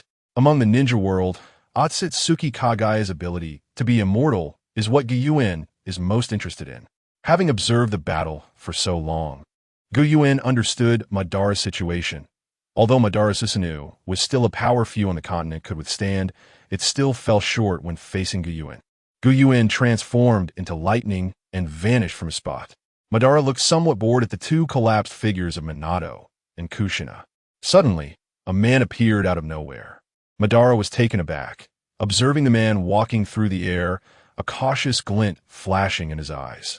How many years has it been? Since Hashirama. No one has been able to exert this kind of pressure on me. Under the observation of his Sharingan, he could see that the chakra within the man was like an ocean, overflowing with a violent aura like waves crashing against the shore. Yuan had consumed the Nine Tails and the Eight Tails, both of which are the top existences among tailed beasts in terms of chakra. One could say that his chakra amount was now the largest, aside from the aliens from Boruto's era. Anyone with some perception could feel the enormous chakra within Yuan, swelling as if it were about to explode. In the ninja world, chakra does not necessarily represent the gap in strength. For example, each generation of Reikage could single-handedly suppress the Eight Tails, yet those with immense chakra amounts are surely not weak. Madara stared expressionlessly at the imposing Yuan, observing the continuous decrease of Black Zetsu's chakra within him, and made a decision. The enormous Susanoo moved like thunder, whipping up a whirlwind as all four swords slashed towards the diminutive Yuan. Suddenly, a translucent energy sphere unfolded, wrapping Yuan inside it. The flying Susanoo came to a complete stop in midair. Madara, who had fought not only the Senju clan, but also many other clans during the Warring States period, had never seen such an eerie ability before. What is this? A technique? A massive sense of crisis spread throughout Madara's body, and he seemed to see a blood-red character for danger in the darkness. Not good. The body of Madara, encased in Susanoo's forehead gem, was sliced into countless pieces by an invisible blade. Impossible. How could this happen? Black Zetsu's white eyes widened in shock. Since the time of Hashirama, no one has been able to defeat Uchiha Madara. This guy, who appeared out of nowhere, actually killed him in an instant. Madara was also dazed at this moment. What's happening? Why do I feel? Having battled Hashirama many times, Madara had experienced more victories than losses. The last two battles even made him taste death. Their Uchiha clan's secret technique, Izanagi, could directly resurrect a dead self, so he was well aware of the sensation of death. Why am I shattered all over? Yet still feel alive? He tried to move his fingers, and the fingers floating in the air bent without revealing any signs of having left his body. Below, Black Zetsu was also stunned. His perception ability was strong, and he could see the situation in the air. Why does it seem like Madara isn't dead? Madara's dismembered body seemed to defy the laws of a great man, all floating in the air, and Susanoo's release did not stop due to its master's demise. What's going on? Why can I still speak? Madara's mouth floated in the air, moving up and down. Yuan watched this comical scene and couldn't help but laugh. Hearing Yuan's laughter, Madara was filled with rage. Quick, turn me back. You bastard. We are fighting head-on. Although he knew that taunting would be useless, Madara still wanted to provoke the opponent to see if he could use the Kuin-style technique to revert himself. Yuan, seeing Madara like this, fell into thought. Madara's lack of information about his abilities led him to this predicament. If he had known about Yuan's abilities beforehand, he wouldn't have fallen so quickly. Ultimately, the so-called supremacy of individual strength in a high martial arts world cannot avoid the reliance on numbers. Because no matter how strong one is, there will ultimately be someone of comparable strength, And when those of similar power gather to attack, even those who once seemed invincible can only die in regret. If one cannot become that unique and absolutely strongest, they will still be surpassed by others. Madara plotted the world alone. Although he was not far from success, he ultimately could not compete with a collective of greater wisdom and power. Kaguya glanced deeply at the ancient source before diving into the ground. Madara had already failed and could only seek the next opportunity. Perhaps this mysterious figure would be the key to resurrecting his mother. Kaguya was not angry at Madara's failure. After thousands of years, he could not be defined by ordinary human standards. He lacked the emotions of a normal person and only knew that his task was to resurrect his mother, Kaguya Otsutsuki, and rescue her from Moon. The ancient source opened his mouth wide and absorbed Madara's fragments. The ancient source knew Madara possessed many secret techniques and methods. So he did not kill him directly, but instead controlled him and consumed him entirely. Problem solved. Otherwise, there would be Izanagi, Izanami, and various techniques of Edo Tensei, which would give even the ancient source a headache. Compared to the feeling of absorbing the 9 tails and 8 tails, Madara's body was somewhat lacking. The elderly Madara, apart from the white Zetsu attached to him, had little life left. However, he did gain the power of the kaleidoscope Sharingan, and the originally somewhat stiff Rinnegan became complete due to Madara's body. The original Rinnegan was like an Apple phone. Although it was an Apple phone, the ancient source only had an Android charging cable. An Apple phone using an Android charger would ultimately be uncomfortable and unsuitable. But after absorbing Madara's body, it was like obtaining a series of Apple accessories, allowing all functions to work properly. The ancient source opened his eyes, and a spiraling space-time wormhole appeared before him. In the quiet underground tomb, the ancient source looked around. Is this Madara's lair? With the ancient source's insight, he quickly found many hidden compartments. Jars of Sharingan, white Zetsu cell clones, and mountains of forbidden technique scrolls were piled up, while the quantity of gold and silver was the least. The ancient source was in a very good mood seeing this pile of inheritance. The Uchiha Madara was currently the strongest in the ninja world, and he could take whatever he wanted from various ninja villages. It could be said that he collected everything that Madara valued. It seemed that he was preparing to cultivate a Bido, but unfortunately, it was too late. The ancient source shook his head and packed everything up to take away. In the original manga, Uchiha Madara had secretly schemed against Uchiha Bido during the Third Great Ninja War, leading him into darkness to act for Madara. However, due to the appearance of the ancient source, the Third Great Ninja War was forced to end, and everyone united against the enemy who stole the tailed beasts. Therefore, Madara had not yet found a good opportunity to drag a Bido down. Thus, this inheritance could only benefit the ancient source. The underground sneaking Kaguya arrived at the tomb. Suddenly, his body stiffened. What is this aura? White Zetsu, run. Why? Aren't we supposed to return to the base? Listen to me. Leave here quickly. Kaguya directly controlled White Zetsu's body and swiftly dove underground. Faster, faster. Suddenly, a black rod pierced through his chest, and Kaguya's power was instantly sealed. He wanted to struggle, but a large number of black runes climbed up his body from the other end of the black rod. Is it a sealing technique? Why? Why? Even though we've dived so deep, is this happening? The ground around Kaguya seemed to come to life, automatically parting to the sides, creating a huge chasm. Above the chasm, a man had a black rod growing from the center of his palm, extending directly to Kaguya's chest. Under the ancient source's control, the black rod began to shrink. A fear that had not appeared in Kaguya for thousands of years seemed to be born at this moment. And Master, I am a product of Madara's research. I can use with release. I know many of Madara's secrets.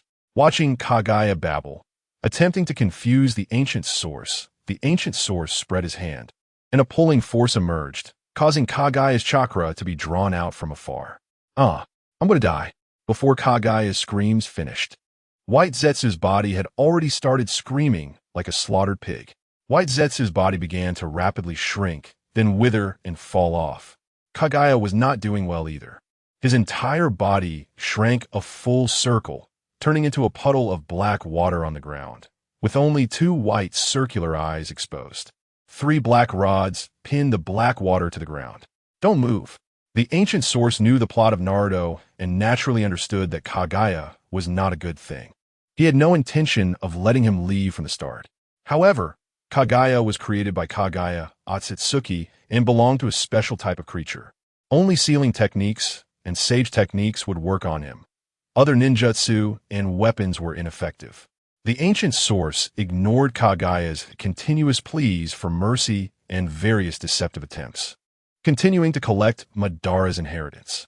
Kaguya watched the ancient source's actions, growing more anxious.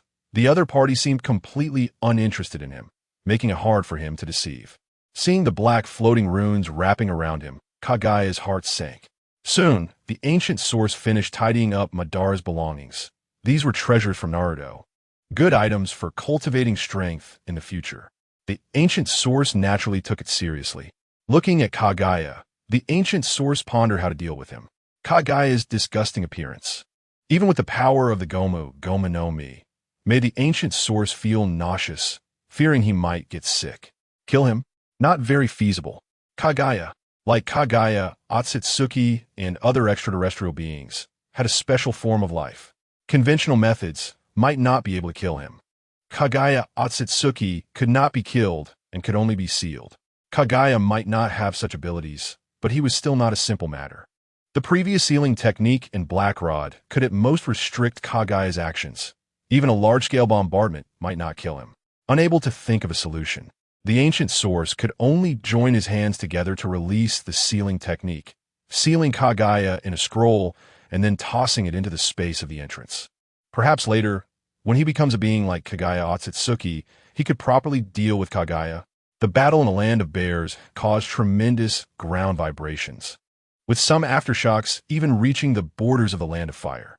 It wasn't long before various countries received the news. Hokage's office. Has a battle with a wide-ranging impact occurred in the land of bears? The third Hokage fiercely drew on his large pipe, his face gaunt and emaciated, looking like a skeleton, clearly showing signs of being on borrowed time. Recent events had made him overwhelmed. He hadn't had a good night's sleep in a long time. Hiruzen, the land of bears must be that guy's lair. Mobilize the troops. The third Hokage took a deep breath from the large pipe, filling the entire office with a white mist. Even Danzo couldn't help but frown. No, Danzo, it's not the right time yet. We don't know the enemy's intelligence. We cannot act rashly. We must wait for Jiraiya and the others to bring back information before proceeding. Hearing that the third Hokage wanted to delay again, Danzo's forehead bulged with veins. Hiruzen, now is the best opportunity. Chances won't wait for anyone. I am about to deploy troops, and I need to contact the other 3 countries. Shut up. Danzo, I am a Hokage. Danzo, unable to persuade the third Hokage, lowered his head, his expression dark and uncertain. He then stood up and slammed the office door shut. Hizen, you will regret this. The third Hokage sighed as he watched his old friend leave. He knew that Danzo had coveted the position of Hokage for a long time, but no matter what, he could never sit in that position. The third Hokage looked worriedly into the distance. Jiraiya, at the border of the bear country, Jiraiya, Orochimaru, and Tsunade, the 3 legendary ninjas, cautiously avoided the patrolling giant blood clan. Orochimaru looked at the 2 and sighed. I never expected the 3 of us could still work together on a mission. Indeed, after going through so much, Tsunade said solemnly. She didn't want to come to the battlefield, but for the sake of the Konoha left by her grandfather, she had to fight. Tsunade. I know you have hemophobia, yet I called you out here. Jiraiya scratched his head. Tsunade angrily hit Jiraiya on the head, causing a bump. Damn Jiraiya, you old pervert. Am I that weak? I'm a great Konoha kunoichi. The tense atmosphere was slightly eased by Jiraiya. The 3 ninjas representing Konoha infiltrating the bear country is very risky. Although all 3 are peak fighters of Konoha, facing the powerful giant blood clan, they still felt uncertain and they might not be able to return to Konoha this time. I wonder how Minato is doing. What is so nostalgic about a guy who betrayed the village? Hearing Tsunade's words, Jiraiya felt somewhat disappointed. Minato had his own difficulties. At this moment, Orochimaru stopped the 2. Wait, there are people ahead. There were 2 figures standing on a plane. One had golden hair and was surrounded by a golden red flame. while the other was a woman with pink hair exuding a charming aura. "Come out, Teacher Jiraiya." Minato revealed his signature sunny smile. Ignoring his companion's objections, Jiraiya stepped forward. "Minato, have you changed?" Minato smiled at Kushina and said, "Yes, Teacher Jiraiya. I had to do this." Orochimaru lunged in front of Minato. Enough with the small talk, they are now enemies. Facing the giant snake that erupted from Orochimaru's hand, Minato unleashed a burst of golden flames, sending Orochimaru flying back. The snakes created by Orochimaru were turned to black ash. Such powerful flames. Orochimaru narrowed his eyes. Jiraiya sighed and clasped his hands together, shouting, "Orochimaru, Tsunade, cover me. Give me some time." He then summoned 2 small toad elders using the summoning technique. "Oh, Jiraiya-chan. Long time no see. Is that you, Jiraiya? What's going on?" "2 sages. We can catch up later. Please help me complete that technique." The 2 toad elders widened their eyes. "Jiraiya, you haven't fully mastered that technique yet. Even with our help, it might turn you to stone. There is no time to think about it now." The 2 toads then jumped on Jiraiya's shoulders and began forming hand seals with him. Sage mode. Jiraiya formed hand seals and jumped to the side. Countless chakra particles, invisible to the naked eye, slowly converged towards Jiraiya. The sage Shima turned to look at the sweating Jiraiya and said worriedly, "Little Jiraiya, this technique is still too much for you right now." Jiraiya gritted his teeth. "2 sages, I'm fine. Don't underestimate my determination." The sage Fukasaku said, "Old lady, don't say too much. Trust little Jiraiya." Fukasaku looked at the focused Jiraiya, recalling the moment he first met him. Back then, even with his hundreds of years of life, he was startled that an ordinary human could learn to sense the natural energy that only toads could. To know that very few people can do this. Maybe he really can complete the Elder S task. Jiraiya trembled all over. He hadn't been in contact with sage arts for long, and now he could barely avoid turning to stone. To maintain a state of combat, he had to rely on the help of the 2 toad sages. Minato looked at Orochimaru and Tsunade, and then at Jiraiya, his expression growing serious. As Jiraiya's disciple, he knew Jiraiya best. "Kushina, although I only heard bits and pieces of this technique from Teacher Jiraiya, I absolutely cannot let him complete it."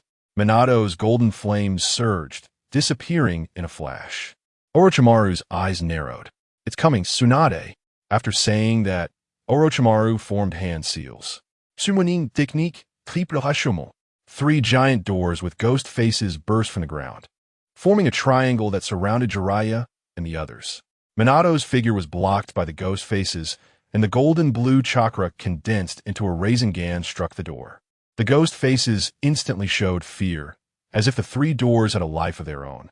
The triple Rashomon, which could block tail beast balls, was now shattered like paper by the power of the Rasengan. Orochimaru's face turned ugly. Damn it, even the Rashomon can't hold him back. Minato, after becoming a giant Blood Clan member, actually gained such power. The reason the 3 ninjas became Konoha's top powerhouses and killing machines on the battlefield was due to the variety of secret techniques and forbidden arts they possessed. Giant summoning beasts dozens of meters high and large-scale forbidden techniques unheard of by ordinary ninjas are all part of it, with Rashomon being a summoning secret technique that has existed since the first Hokage's time, requiring a large amount of chakra to release. The summoned Rashomon could even block tailed beast balls, possessing strong suppression against ordinary Genin. Originally, Minato couldn't even break through the Rashomon with all his strength. But now, such a speed-type assassin had unleashed explosive output comparable to that of a powerful ninja. Orochimaru couldn't help but be astonished. But he was also filled with strong curiosity about the giant blood clan. Tsunade. Tsunade crashed into Minato like a meteor, her powerful punch sending him flying far away and crashing through several trees before stopping. Tsunade opened her mouth wide and roared. "Even if you're a teacher Jiraiya's disciple, I want to hold back at this moment." Minato slowly stood up, his aura undiminished. He felt his condition. His injuries healed instantly. It's so strong. After becoming a giant Blood Clan member, Minato's defense didn't significantly improve. Most of his abilities were focused on destructive power. When Tsunade attacked just now, he could have dodged, but he suddenly had the thought to see how strong his physical strength was now. The result made him very pleased. Although his physical strength hadn't been enhanced, his recovery ability was exceptional. He felt a strong vitality and life force within him. This state was simply unrelatable to the monstrous creature he encountered in the land of water. Tsunade-sama? Although they had become enemies, that last strike was quite powerful. Tsunade noticed that Minato was unharmed, and the tension in her eyes deepened. Who asked you to acknowledge it? You're just a junior. Don't be so arrogant. Tsunade formed her hands into a blade shape, infused with chakra, and charged again. Minato dodged methodically. Is that the chakra surgical knife? I heard about its power back in the medical department, but I never expected to see it in action like this today. Tsunade was infuriated by Minato's nonchalant demeanor, and her resolve regarding the mission began to wane. She was shocked inside. Is this the flying thunder god technique created by my great-uncle? With such speed, there should be no one in Konoha who can keep up with it.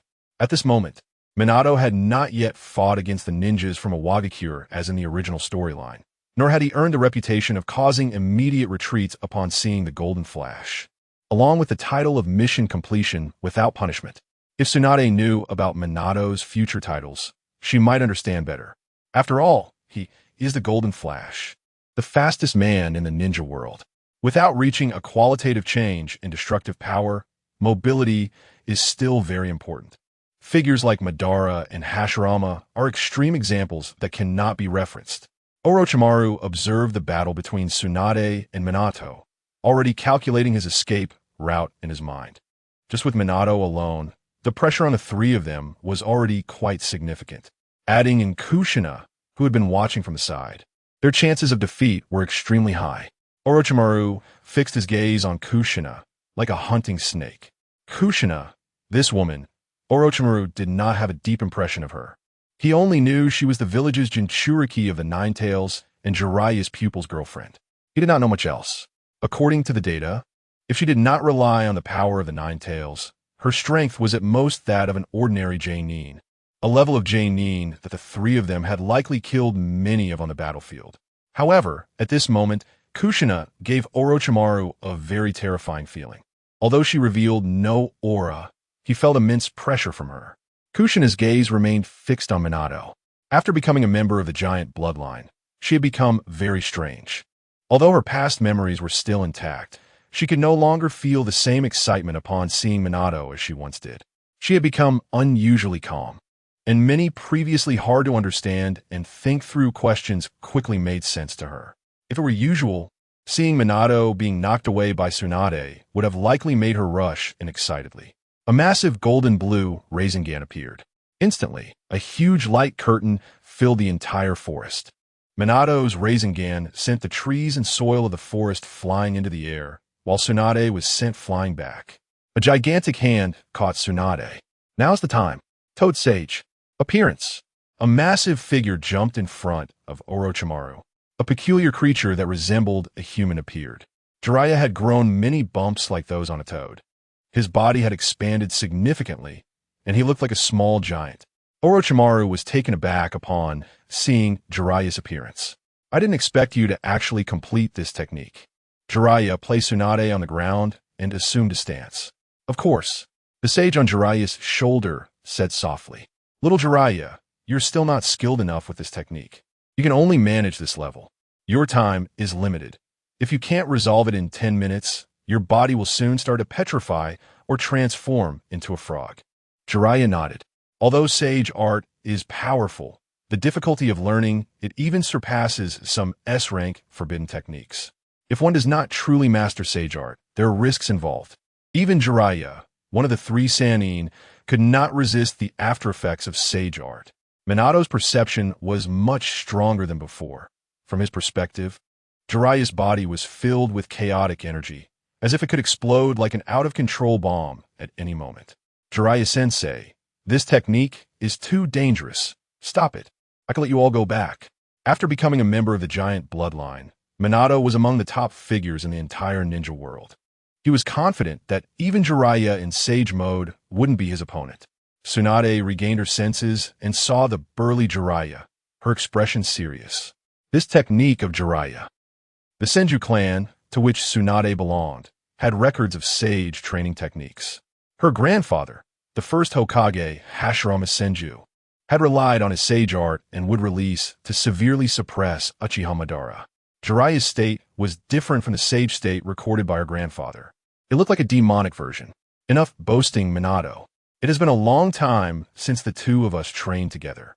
Let me show you the power of the Toad Sage. With that, Jiraiya soared into the sky, and the two small toads on his shoulders suddenly spat out brown toad oil. Sage art, Gomen. The two toads followed Jiraiya and spat out 3 streams of breath. Large areas of the forest were engulfed in flames from the burning oil, with hot oil and soup rushing towards Minato and Kushina like a small tsunami. Tsunade, who was watching from the side, widened her eyes. A ninjutsu of such a large scale could easily wipe out a squad of dozens of Nin in an instant during the Great Ninja War. Orochimaru smirked and licked his lips. Is this the power of sage art? After saying that, he frantically formed seals with his hands. Lightning release, earth walk. Orochimaru increased his chakra output, and electric snakes rapidly grew larger, then conducted to Jiraiya's hot oil. Boom, boom, boom. The combination of lightning and hot oil caused everything it touched to begin expanding and exploding. Jiraiya fell from the sky beside Orochimaru. The Toad Sage held his breath, staring at the blazing forest. It should have worked, right? Under the power of this technique, even the teacher would have to flee in panic. Orochimaru licked his lips. Tsunade and the others, along with the two toads, nervously watched the thick smoke. They saw a massive golden energy fox head emerging from the acrid smoke. It's a Ninetales. Tsunade's eyes widened. The power of the Ninetales? Tsunade's expression was complex. The Ninetales was personally captured and sealed by her grandfather and her grandmother Uzumaki Mito's body, and it had many ties to their Senju clan. Uzumaki Kushina had also lived in their Senju clan's territory back in the day. It could be said that Tsunade grew up watching Kushina, and seeing Kushina wield the power of the Ninetales made her feelings complicated. Coming back to her senses, Tsunade realized that it didn't resemble the power of the Ninetales. Orochimaru carefully examined the fox head. Although the fox head was filled with chakra, its aura was vastly different from that of the Ninetales. Jiraiya and Orochimaru synchronously formed seals to summon a summoning beast that resembled a small mountain. After regaining her senses, Tsunade quickly summoned a giant slug. The 3 summoning beasts, each resembling a small mountain, confronted Minato and Kushina from 3 directions. Seeing this scene, Minato felt somewhat helpless. Minato, enough with the antics. We can no longer rely on conversation to resolve this. Kushina said, Watergate is not a hesitant person. If it weren't for Jiraiya's relationship, he would have executed everyone in front of him long ago. There's no helping it. A gigantic flame gold fox rose from the ground. Its massive body was twice the size of the summoned beasts of Jiraiya and the others. Cold sweat broke out on the head of Fukusaku Sage on Jiraiya's shoulder. Little Jiraiya, can you still hold on? This power is already no weaker than the full strength of the Ninetales. With just us, it seems impossible. Countless exceptionally thick fox tails, accompanied by numerous golden chains, fell like dense lightning. Even the frogs with strong jumping abilities were pierced and pinned to the ground by the golden chains. Spiral gold light dance, second style. One by one, pendants burning with golden flames were pinned onto the 3 Sannin. Rasengan, a gigantic gold-blue shockwave enveloped the entire forest. After the smoke cleared, the original forest had long disappeared, leaving only a massive crater. The 3 Sannin, wrapped in golden chakra, were all heavily injured and unconscious. Kushina looked at the 3 enveloped in golden chakra and said, It really is your style, Watergate. Haha, there's no helping it. After all, he's my teacher. I really can't. However, the two fell into silence as they looked at Orochimaru's shell-like remains, not expecting that they could briefly wrestle with Uchiha Madara, but still failed to capture Orochimaru. Yuan looked at Jiraiya and Tsunade, who were tied together, somewhat surprised. Tsunade's prominent features really attract attention.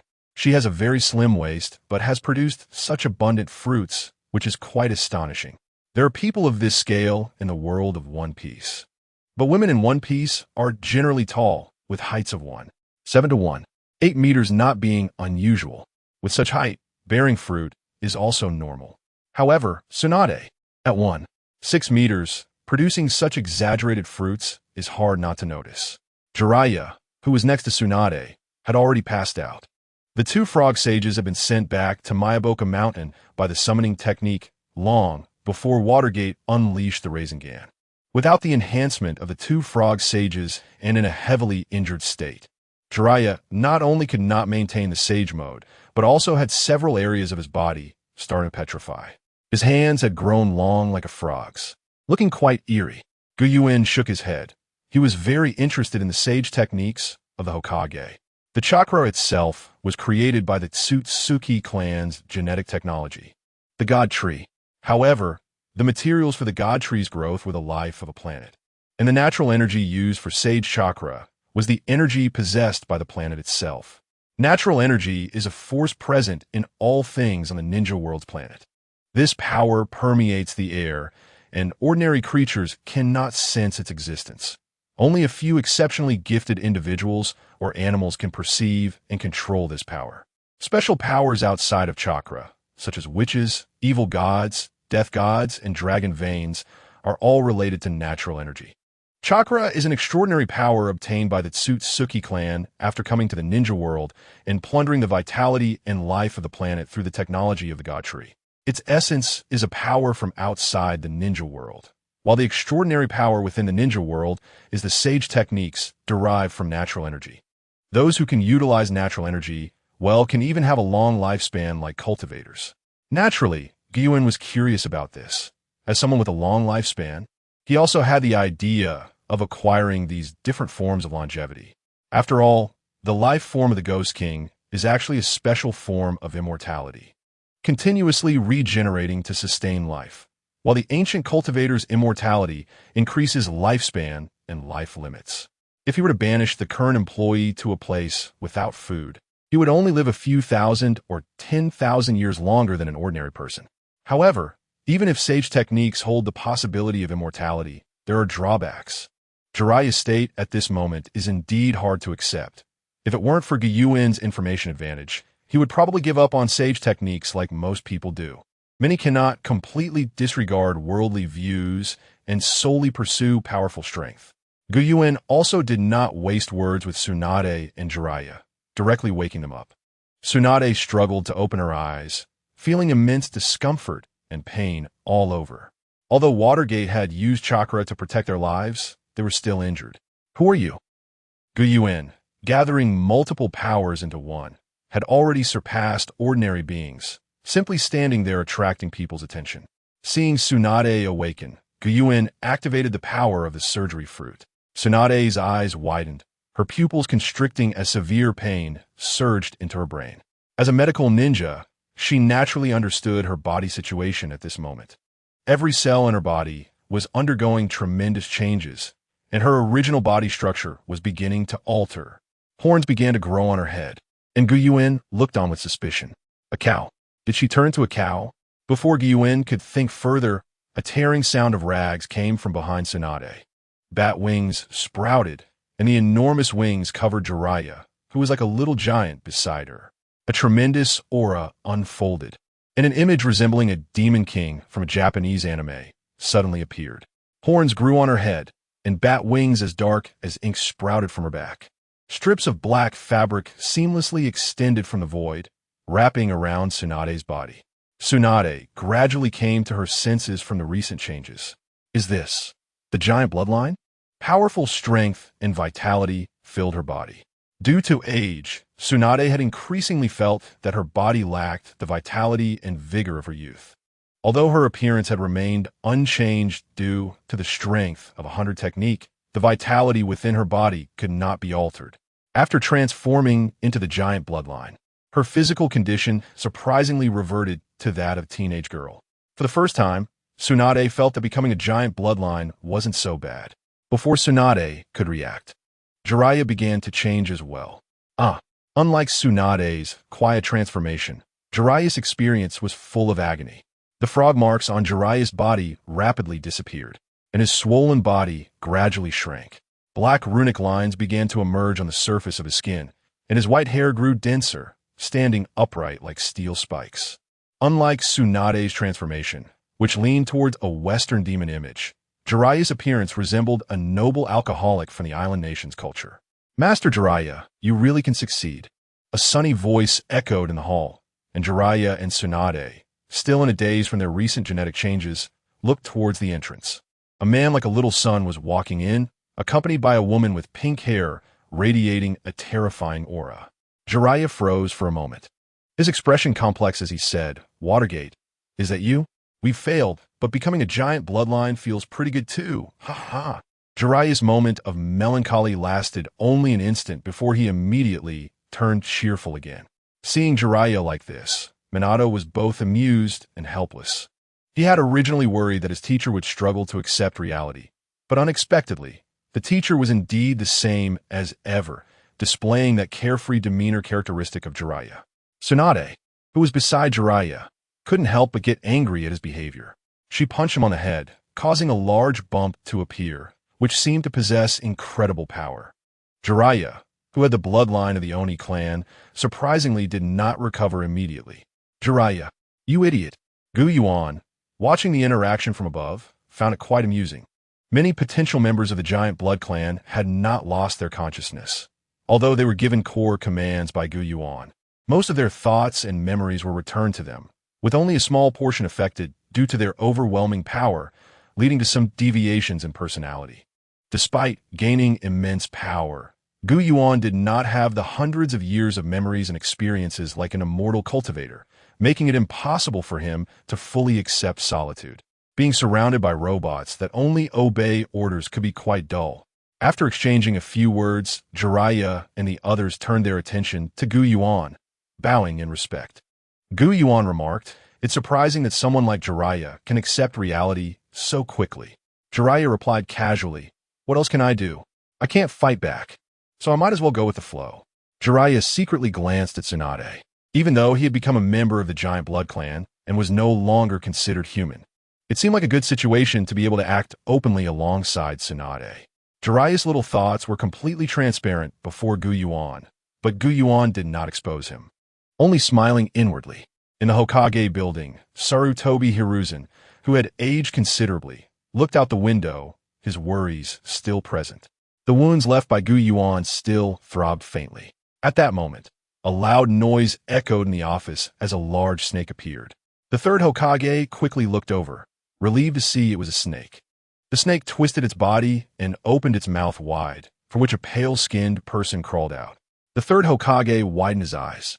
After a long break, feeling drained of ideas and understanding why the novels I liked were often left unfinished, I found myself in despair when a cultivation novel I recently enjoyed stopped updating. This book is the first one from Xingyuan Mountain. I wrote it all at once without any outline or preparation, leading to a chaotic ending that I couldn't bear to read. However, I dislike leaving things unfinished, so I'm writing and posting slowly. For now, I'll focus on writing a new book.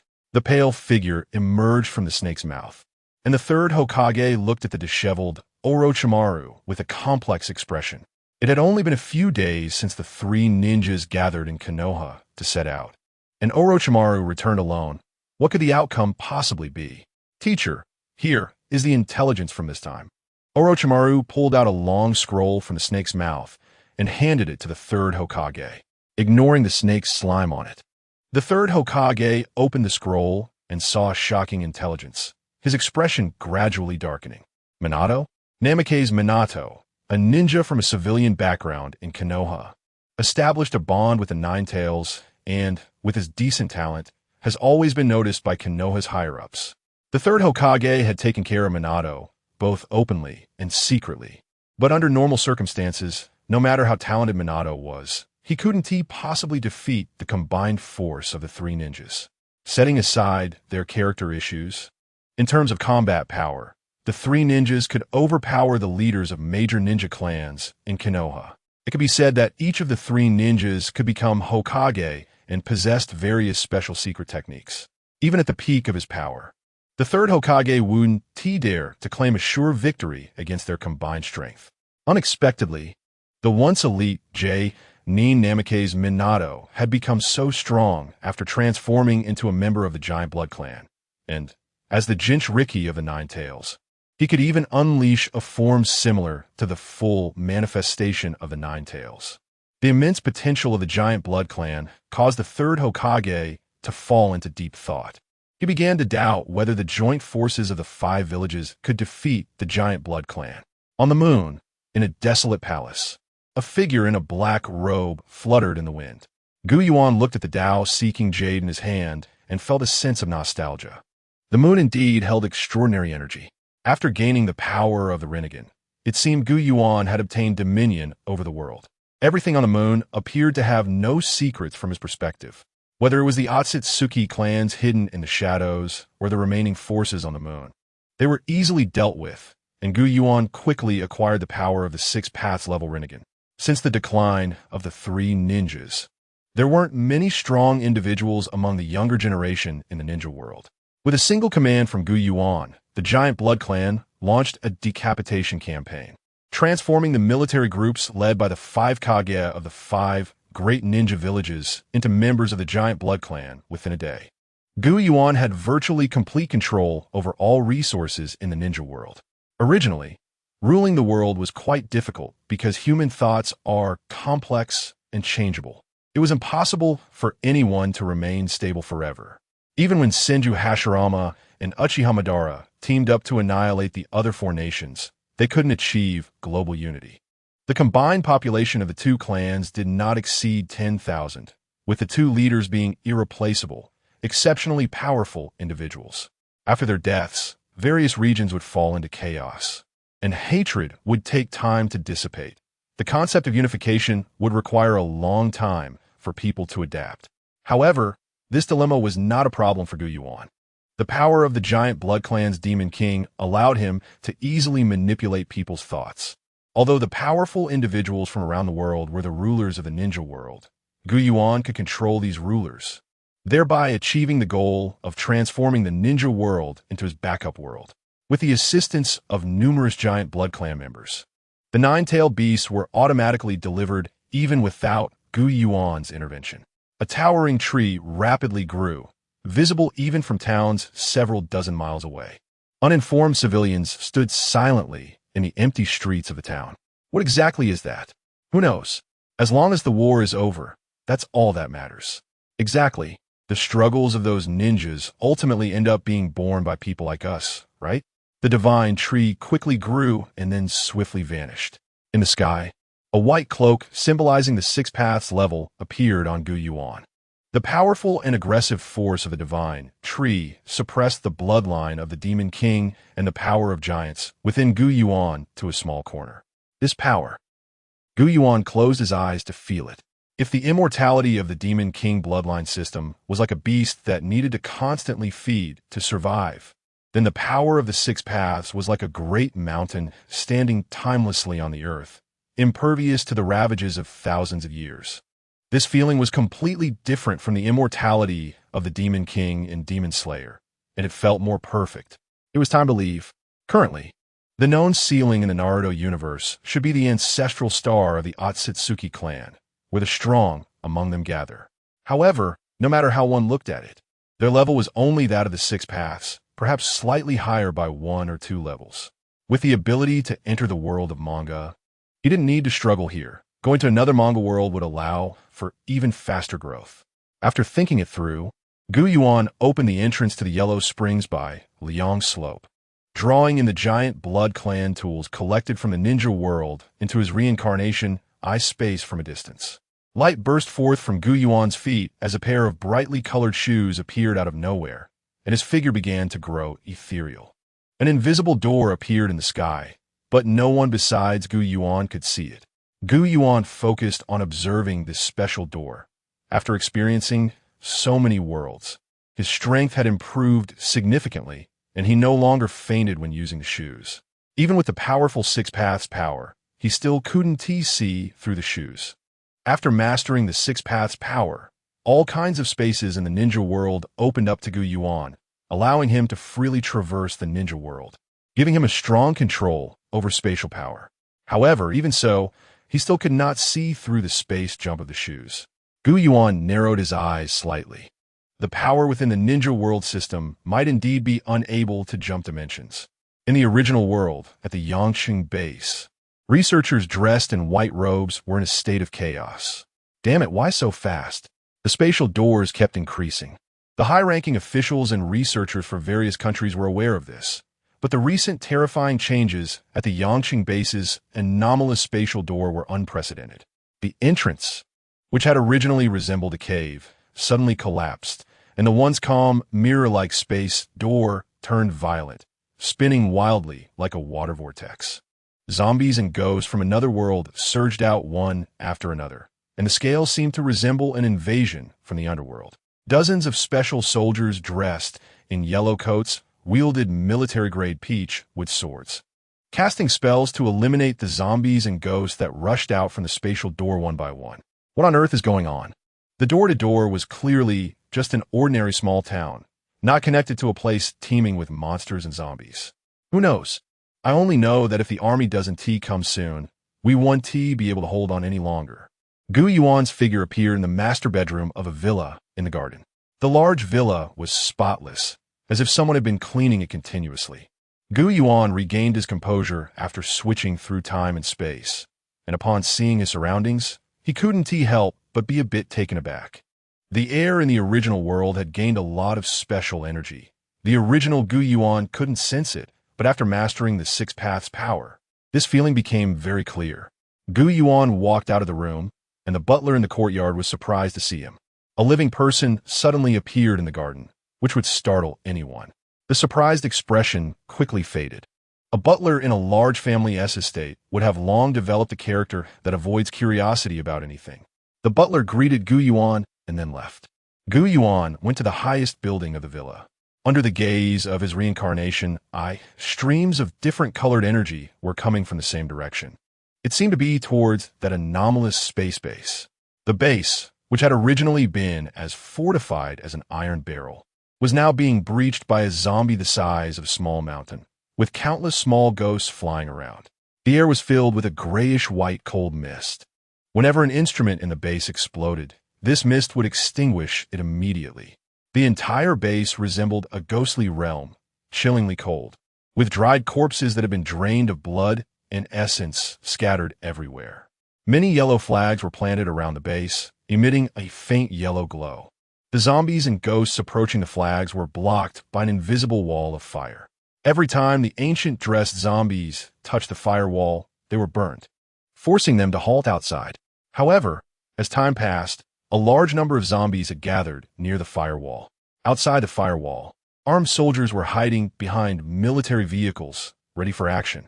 On top of a huge military transport vehicle, the army's commander, Wu Tsiuhao, wore a grim expression. He was the commander of the troops stationed near this base, directly dispatched by the Central Command. Since he was assigned to this base, he never imagined his army would have to deal with such things.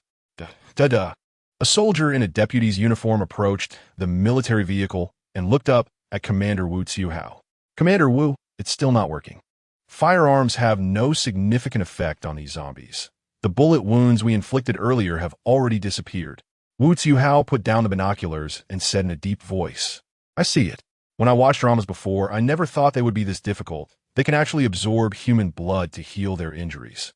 In the city, a large mass of black clouds spread from the base to the surrounding cities, drawing people's attention. What is that? Is it going to thunder and rain?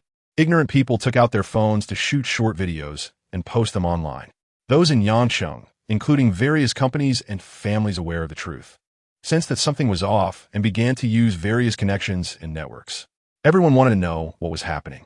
Yuan's figure appeared above the base, with countless chaotic energies gathering in the sky above the city. Temporal and spatial energies, dark energies generated by ghosts, and the unique natural energies of the anomalous space all appeared dazzlingly before Yuan's eyes. How did it become like this?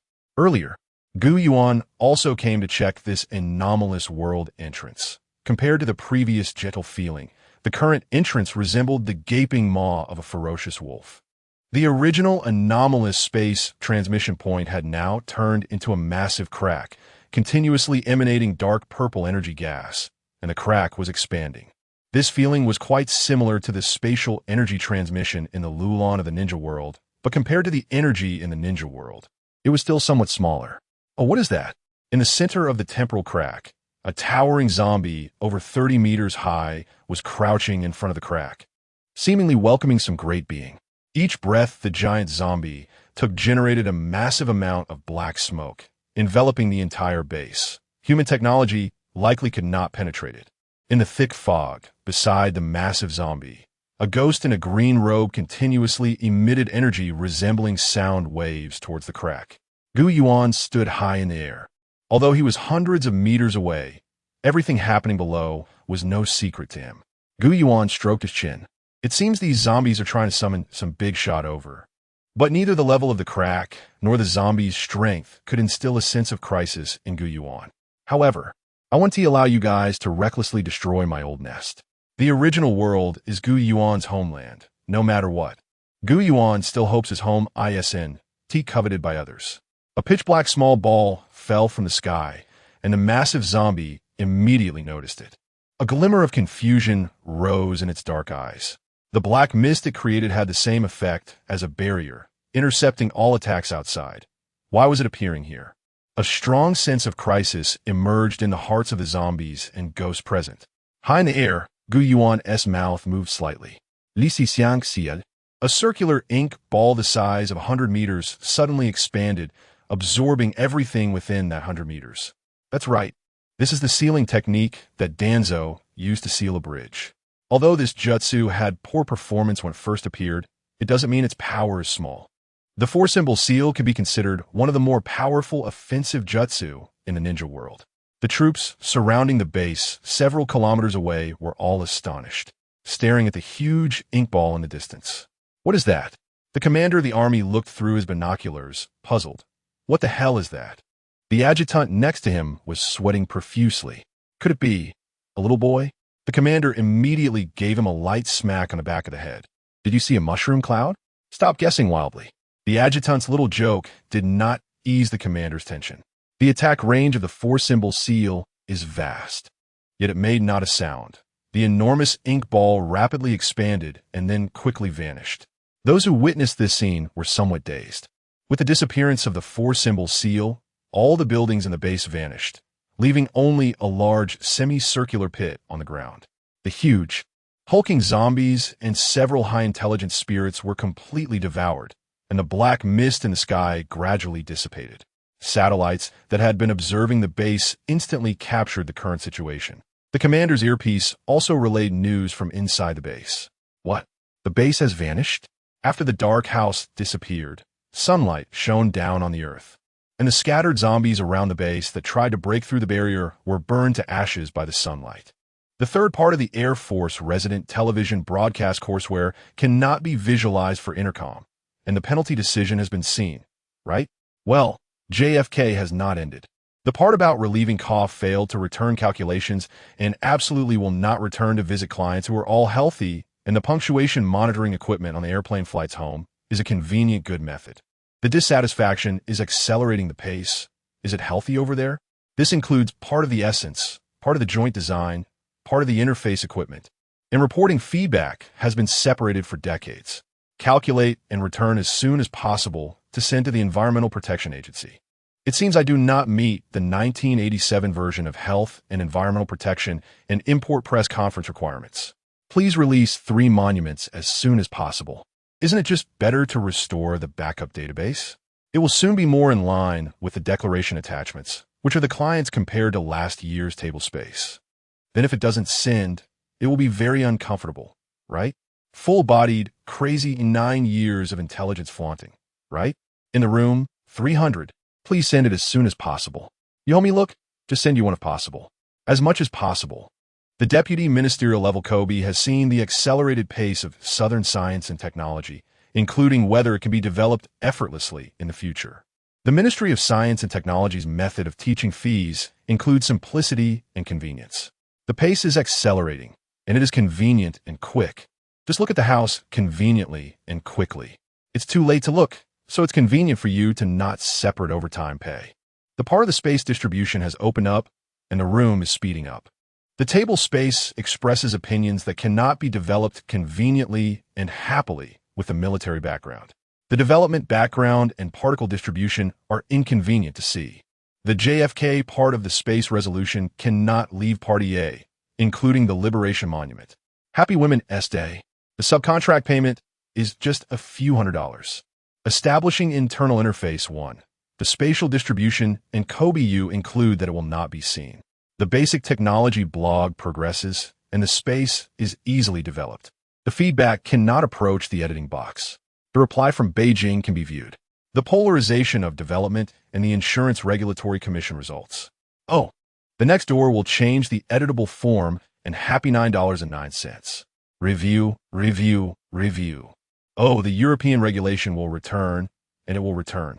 Hi-oh, being proud is not good for a long time. Oh, the household registration painting will, shout out hobbies. Return.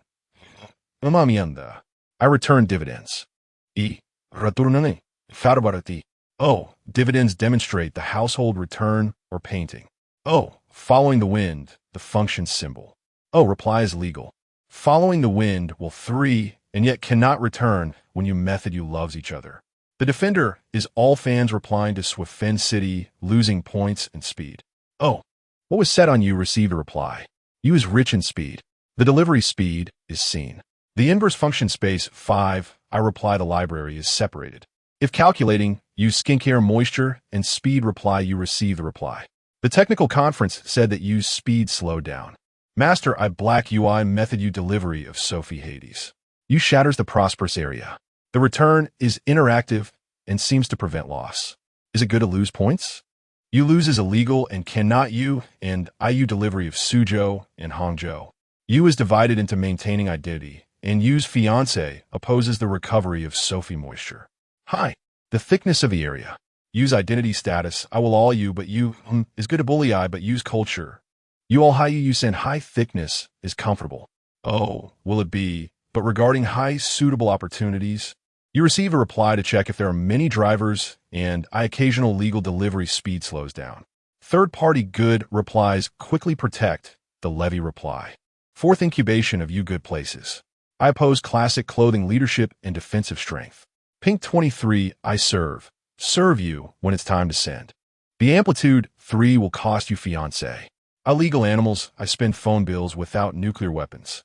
Skincare, hi, is you how many fans? You receive the reply after. As the elegant publishing house will become almost all at a cabbage price and not local database, closed testing phase customer V is more suitable gradient color essence part of the playoffs Eastern V intersection is the Navy's third part will start packing V monitoring and mature red and white machine era and distributed environmental development board speech rocket engine customer part teacher plays healthy environmental. Protection golden age home convenience versus. Level division boundary, no remarriage, the third world billionaire list is very convenient. Not to lose skin protection becomes very V. Not everyone sees the opinion of not losing essence part data of Harvard doctoral stage assessment. Will add a lot of essence part teachers, good method Christmas, and reduce corruption opportunities are to combat corruption Christmas cards white pepper.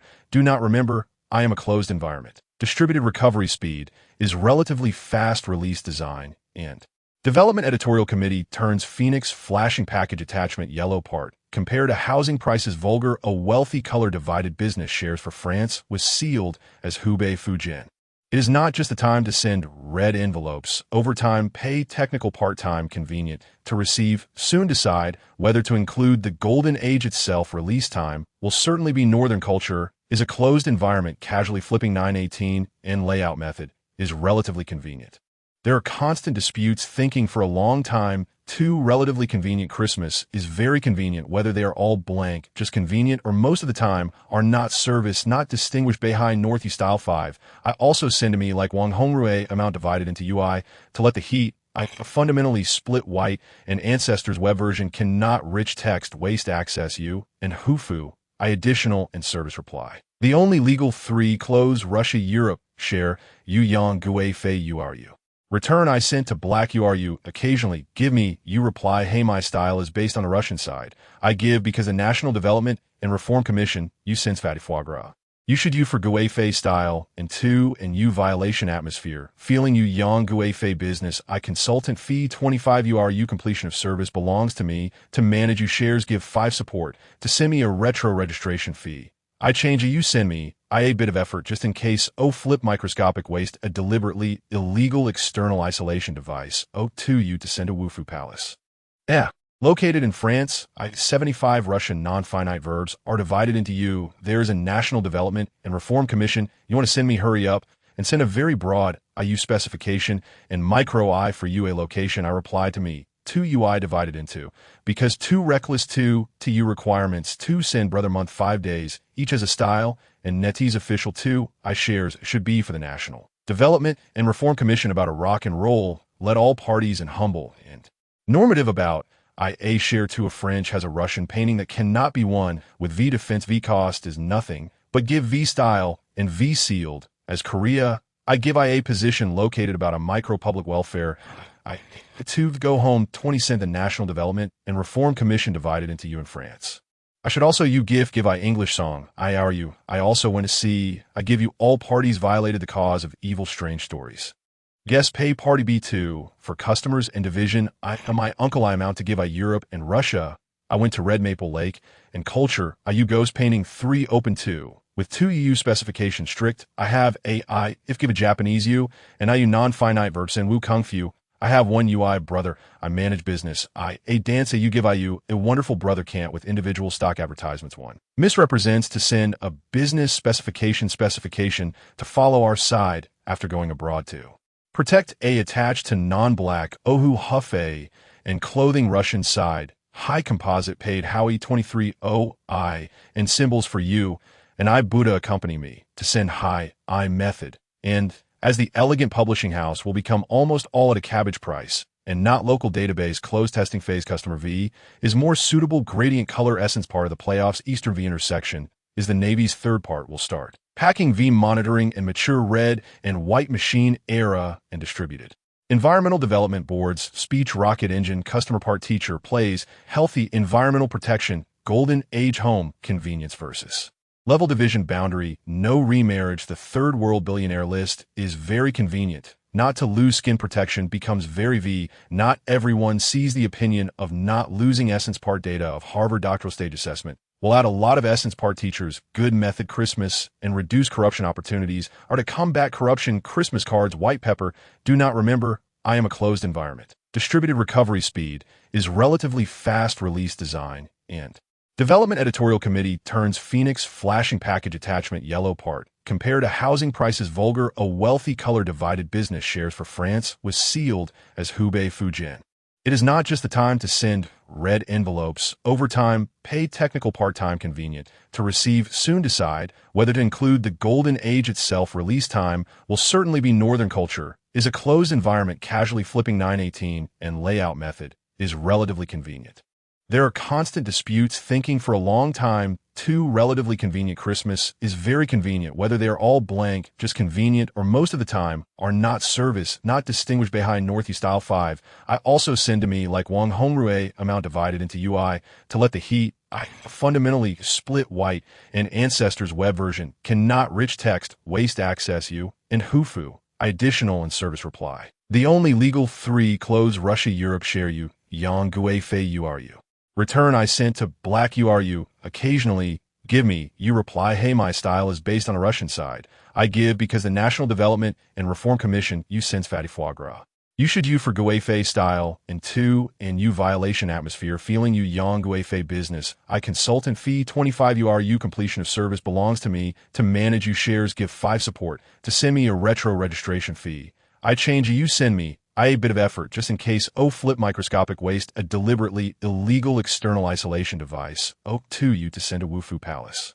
After various countries discovered the entrances to other worlds, they not only sealed off the information and allowed only noble families to enter, but also dispatched many people into these other worlds. The current crisis stemmed from a backlash from the other world, affecting not only the Sioux family, but also officials from the capital who received the news. However, no one knew how to resolve the issue, and it ended in a strange manner. Suddenly, an email arrived in Su Yuyan's computer, and she was momentarily stunned. A person who had not appeared for a long time re-emerged. The man who had given her the treasure that turned her into a cat demon. A bold guess appeared in her mind. Could it be? Having resolved a crisis that could shake the entire planet. Yuan showed no signs of joy because the level of this crisis was too low. Long before, Yuan had already explored the alternate dimension of Yang City, which was a low-level world. The same was true for alternate dimensions around the globe, which generally did not exceed the planetary level of large worlds. Such large worlds would not open passages to the original world, as they looked down on the resources here. Although Yuan had only experienced a few worlds, his strength was powerful enough to break through planetary limits and leave the planet. A comic book featuring a little boy with an afro holding a long staff appeared in Yuan's hands. Finally, he had reached this stage. After obtaining the power of the Otsutsuki clan, Yuan had truly achieved immortality and could freely roam the universe, going anywhere in the world. However, human desires never cease. At this moment, Yuan's combat strength was insufficient compared to that of a Hokage. Although he was immortal, he could still be sealed like Otsutsuki Kagaya, and even the powerful Sasuke could be restrained by two minor characters. His weaknesses still existed. In a dense forest, a man suddenly appeared out of nowhere. Yuan felt a flash before a surge of energy flooded into his body, stabilizing him as he floated in the air. As a member of the Otsutsuki clan, mastering the power of the six paths allowed him to fly without any techniques. Yuan joyfully observed his surroundings. The natural energy was so rich. In the Dragon Ball world, one of the core elements of cultivation is Qi, an energy that roams the world. With such abundant energy, ordinary people here could probably live much longer. No wonder so many creatures like dinosaurs and half-beasts were born. Many ordinary people could possess Qi. For instance, Son Gohan's wife, Videl, was a human with outstanding martial arts talent and learned the ability to fly under Son Gohan's guidance. It is known that humans are born without wings, and to fly using their own strength is something that usually requires reaching a high realm in many fantasy works. However, in Dragon Ball, one can already fly during the initial stages of cultivation. This shows that the level of the Dragon Ball world is incomparable to many other worlds. Yuan was flying in the air when he soon spotted a city. The technological development level of the previous worlds could now be compared. What came into view was a highly developed city, with many hovering cars traveling on the roads and towering silver technological buildings lining the metropolis. Numerous unique round-leaf plants adorned the city, making it look like a fairyland. Wow, this truly is a world of comics. Such scenes could not be seen in previous worlds, leaving even Yuan somewhat mesmerized.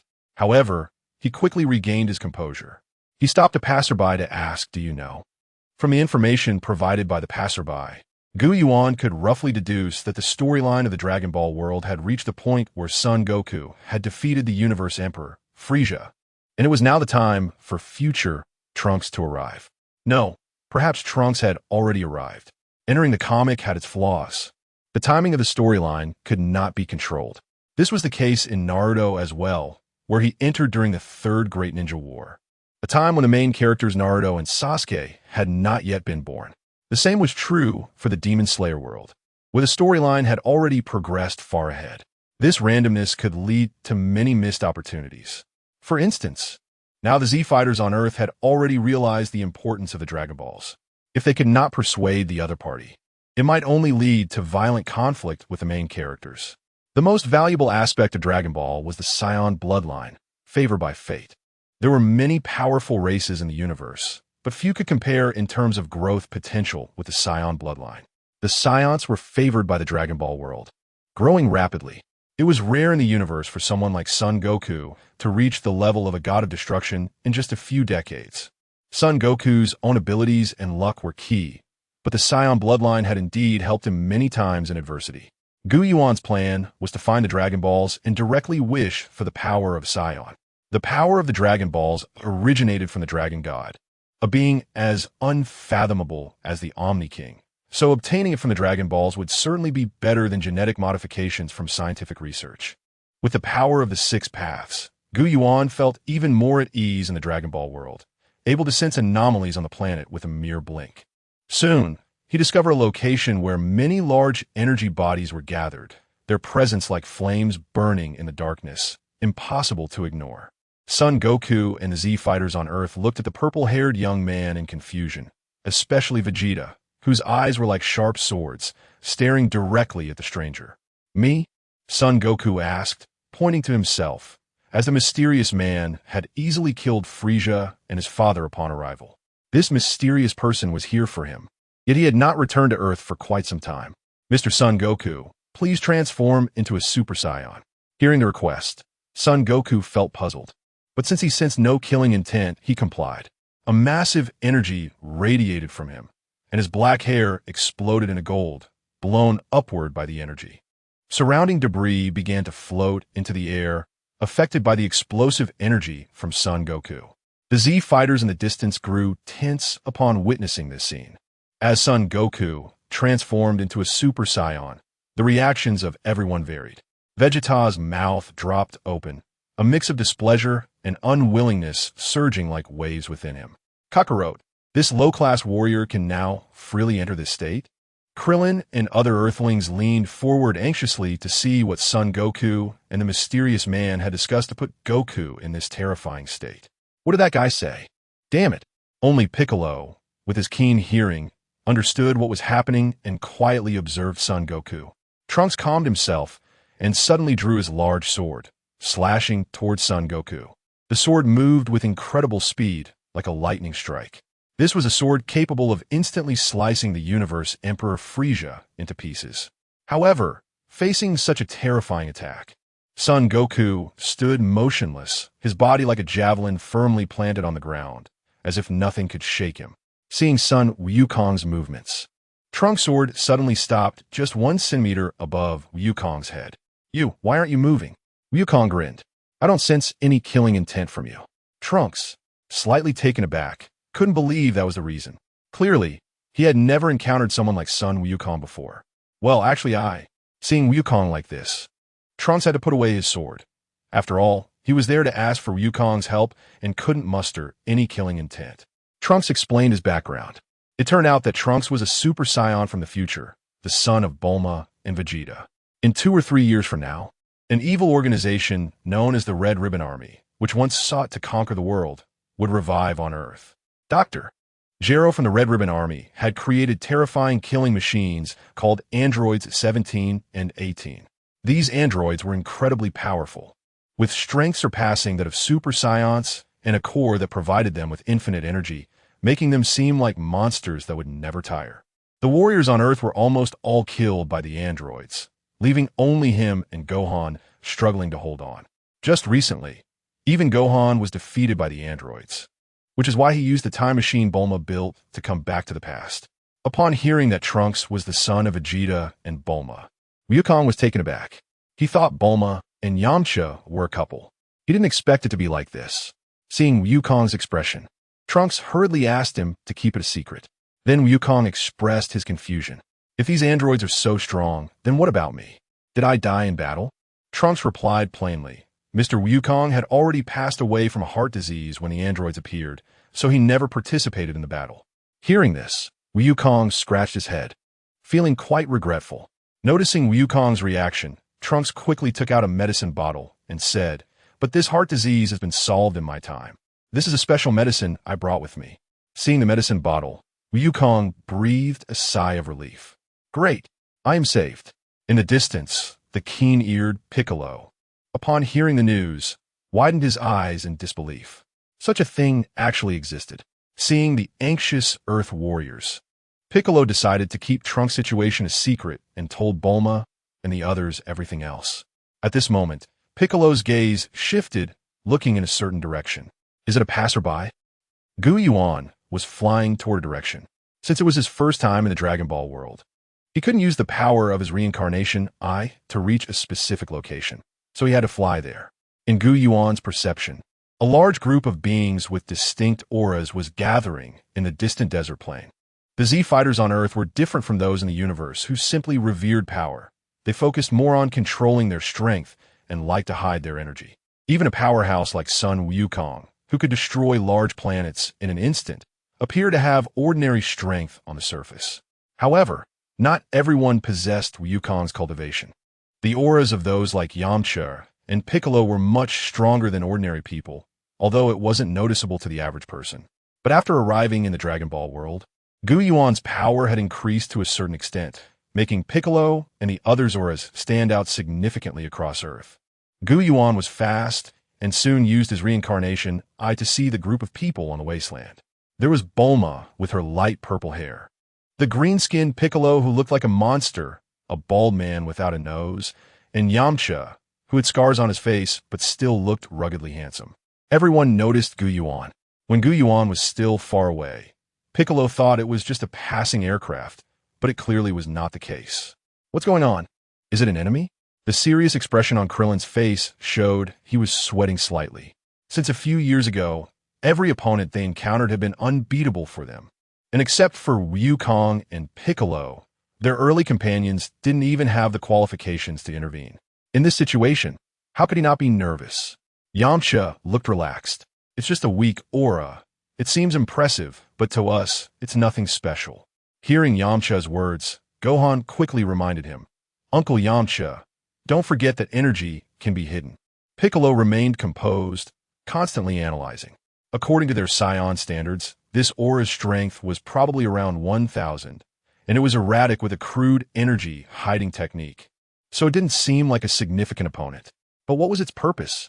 Compared to Krillin and Yamcha, Piccolo's strength was much greater, so his observations were naturally different. Bulma, being an ordinary person, looked confused at everyone. What's going on? What are you all talking about? What enemy? What weak? I don't see anyone. Bulma didn't have the martial arts training to sense energy like Krillin and the others, so she couldn't track anyone's presence. Yuan approached Bulma, and the Earth warriors became tense. Bulma asked what everyone wanted to know. May I ask who you are? Yuan replied awkwardly. I hope to borrow your Dragon Ball radar to use the Earth's Dragon Balls. Dragon Ball radar? Bulma exclaimed, as she was familiar with it. In contrast to Bulma's surprise, Krillin and the others immediately became alert. Dragon Ball radar? Is he an enemy? Yamcha said in a serious whisper. Until now, apart from their group, most of those who came to fight for or use the Dragon Balls were bad people with ulterior motives, wishing for things like immortality, becoming the strongest in the universe, or becoming the king of Earth. Therefore, Krillin and the others had to be cautious. Although they were powerful martial artists who could easily destroy planets and had low desires for fame and power, it was different for the general populace. Those with great power often came with immense destructiveness and danger. To Krillin and the others, Yuan might not seem like a strong fighter, but to ordinary Earthlings, he was terrifying. Yuan noticed Krillin and the others' reactions, and a strong sense of crisis arose in his heart, as if he would turn to ashes at the slightest provocation from them. Seeing the tense atmosphere, Bulma quickly spoke up. Why are you looking for the Dragon Balls? What do you want to use them for? After all, the Dragon Balls could grant wishes. What if you were a bad person? Seeing Bulma's naive expression, Yamcha facepalmed. Bulma, how can you say so much? You should only ask, what if the other party is pretending to be a good person? Bulma got angry when she saw Yamcha. Yamcha, shut up. We've broken up, and you have no right to talk about me. Besides, I don't think the other person looks like a bad guy. Krillin, Gohan, and other warriors watched Bulma and Yamcha argue with some helplessness. Yuan was also taken aback by Bulma's words. I don't look like a bad guy. After thinking about it, he found it quite normal.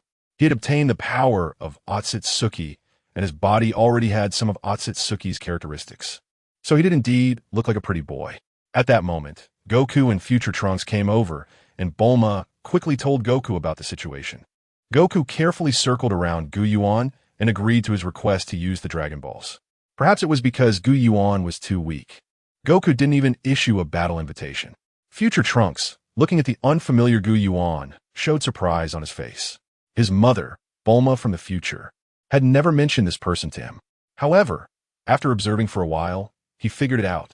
Perhaps he was just some weak Earth warrior who died when the android arrived and had no hope of saving the world, which is why his mother hadn't even mentioned him. At this point, Vegeta was furious. Don't just decide on the use of the Dragon Balls, Kakarot. Come and fight me. In the end, although the Earth warriors agreed to give Yuan the Dragon Radar under Bulma's persuasion, Krillin and Piccolo's energy signatures were still locked onto him. Yuan felt helpless. If he had known, he wouldn't have come to find Goku. Although he gained the right to use the Dragon Balls thanks to the naivety of the Earth Warriors, not everyone had Goku's fearless spirit. Krillin and Piccolo were always watching him. Yuan sighed, realizing that the reason was still his weakness. If it weren't for the protagonist group's naive and fearless character, ordinary strong individuals would never give all their possessions to someone much weaker than themselves for free. The Earth Warriors didn't even ask what wish he wanted to make. After all, others might not know, but Bulma and the others, who had used the Dragon Balls multiple times, knew the limits of their power. The Dragon Balls were not omnipotent. As long as Goku was alive, a Karami with around 1,000 battle power was hardly worth mentioning.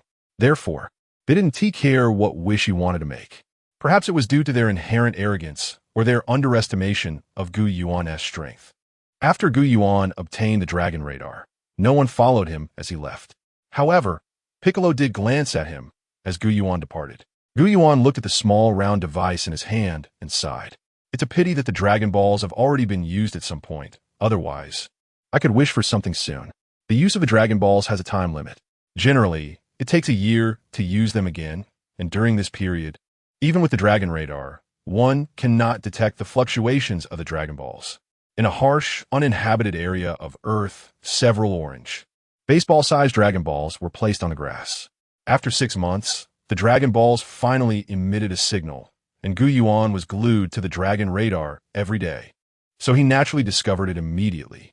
Seeing this product from the manga, Yuan was somewhat excited. Finally, he could witness the dragon that could grant wishes. Dragons were not unfamiliar to Yuan. In the world of pirates, he could transform into a dragon himself using the fish fruit, Logia-type. However, Yuan's dragon only had the power to control natural weather and atmospheric elements, lacking the divine ability to grant wishes. Come fort, dragon. Boom! The 7 Dragon Balls emitted a dazzling light that shot into the sky. It looked as if it was going to rain heavily. The entire sky darkened, and a tremendous pressure descended upon the earth. A dragon, entirely green and yellow, appeared in the sky. Lightning streaked across the clouds. Yuan stared intently at the dragon in the sky. He could feel that, although the dragon before him was not large, its power surpassed that of the dragon he had transformed into. All right, I can grant you 3 wishes. Please state your wishes. The dragon's majestic voice echoed through the heavens and the earth. Yuan shouted, Dragon, my first wish is to obtain the bloodline potential of the Frost Demon race. This wish was carefully considered by Yuan. As a character who could match up against Goku and Vegeta, Frieza had been strengthened multiple times by the writers of Dragon Ball. Upgrading was very simple.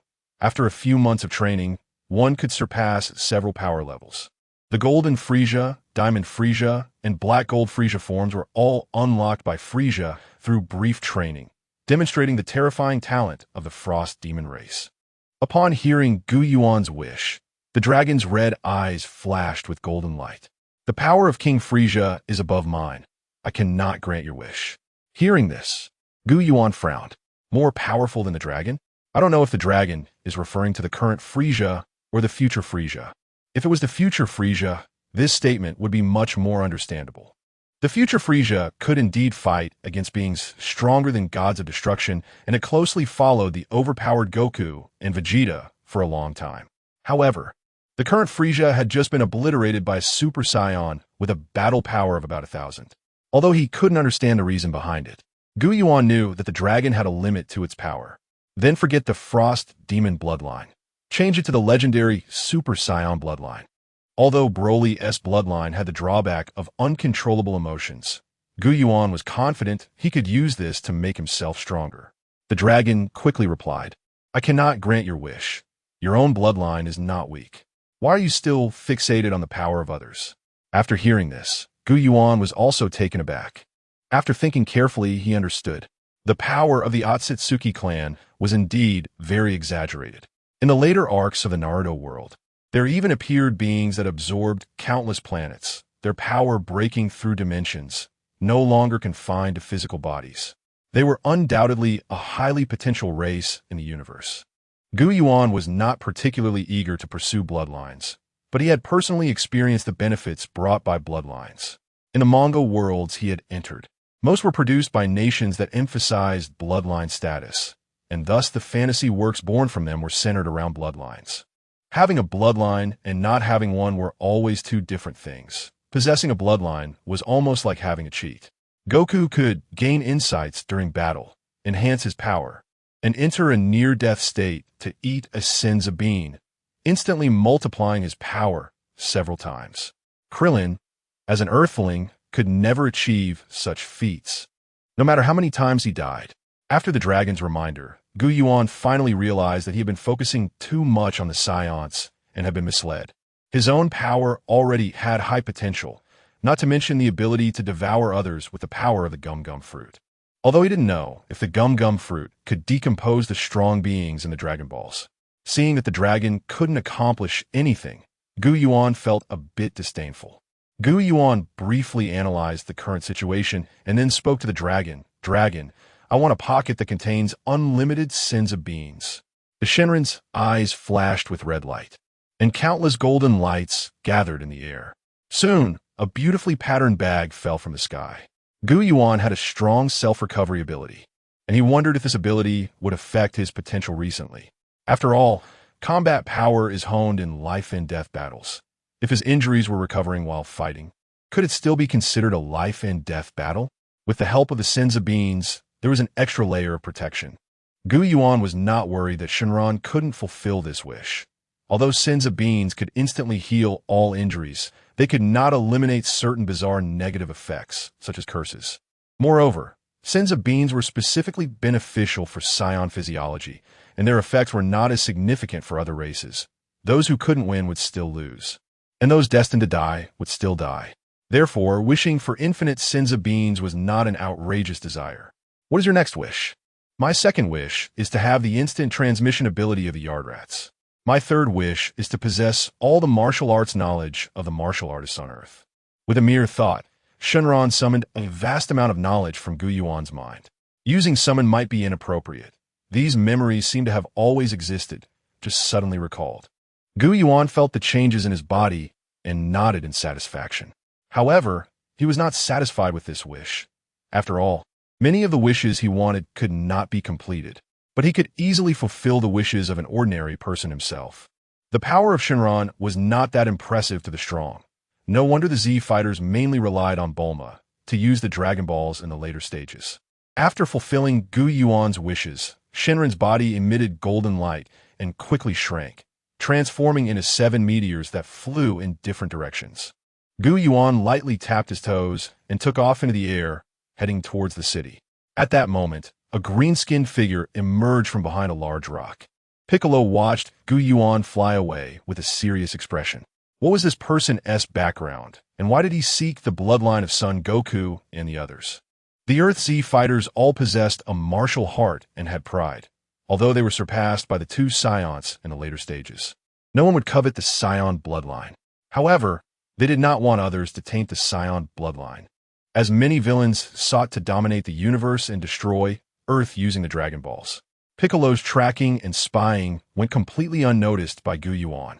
The difference in energy control between the two was worlds apart.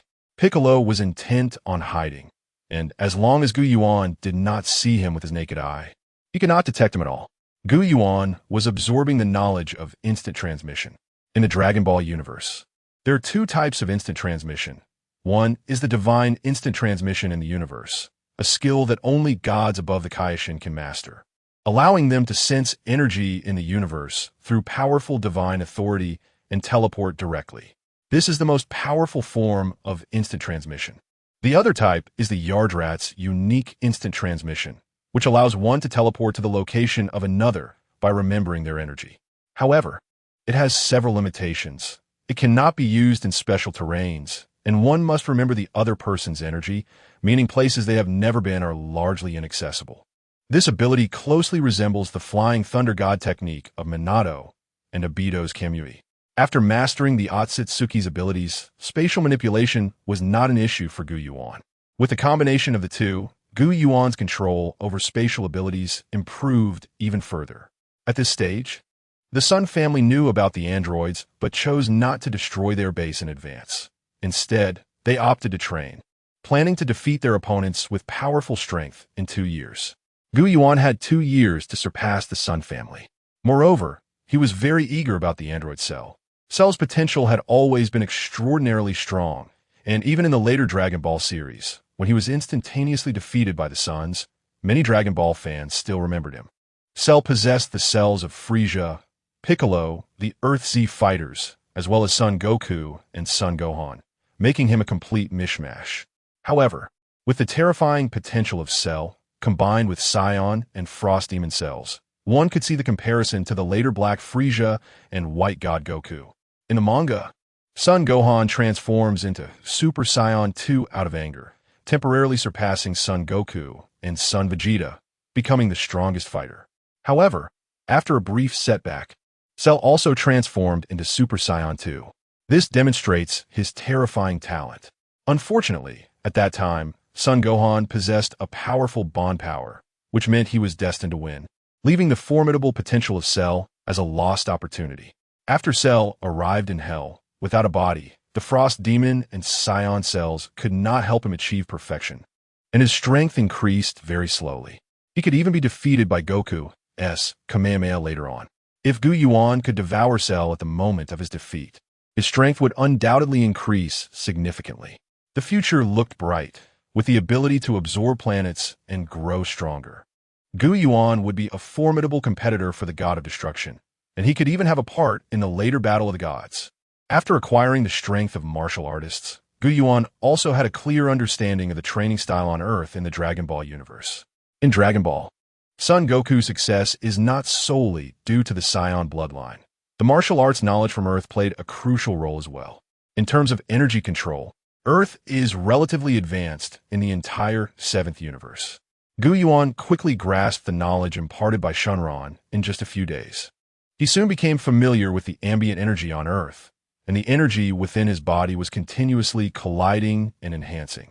The training style of the Dragon Ball world is focused on physical strength.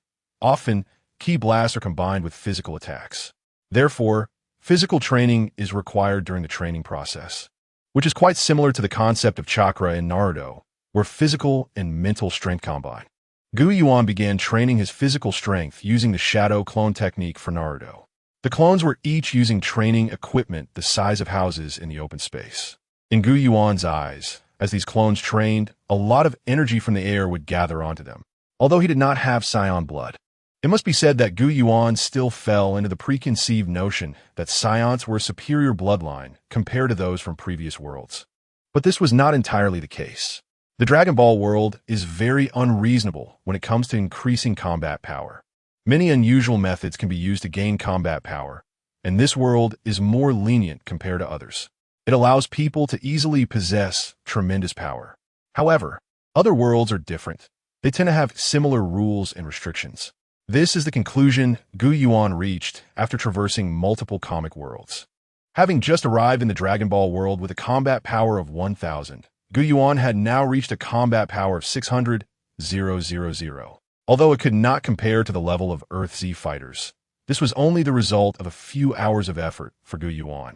Yuan's strength increased by about 120,000 per hour, a truly astonishing speed, equivalent to having around 120,000 combat power higher than an ordinary person in just 1 hour.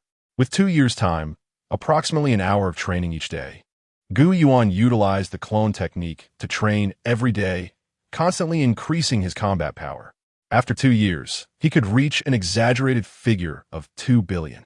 However, it still felt like he was not as strong as the Super Scions from the Sun family. 20 billion would be extremely terrifying during the Frieza era. Even the powerful Universe Emperor Frieza had a peak combat power of just over 1 billion, and 20 billion is not just a simple 20-fold difference. However, this strength wouldn't be much against Cell. It might be okay to fight one of the Android 17 or 18 individually, but there would be no chance against Cell. After all, the ancient source does not have the ability to transform and multiply combat power like the Scions. The ancient source is currently training. Piccolo has gone back to report to the Sun family. What? Wanting the noble Scion bloodline? Vegeta is the first to be dissatisfied.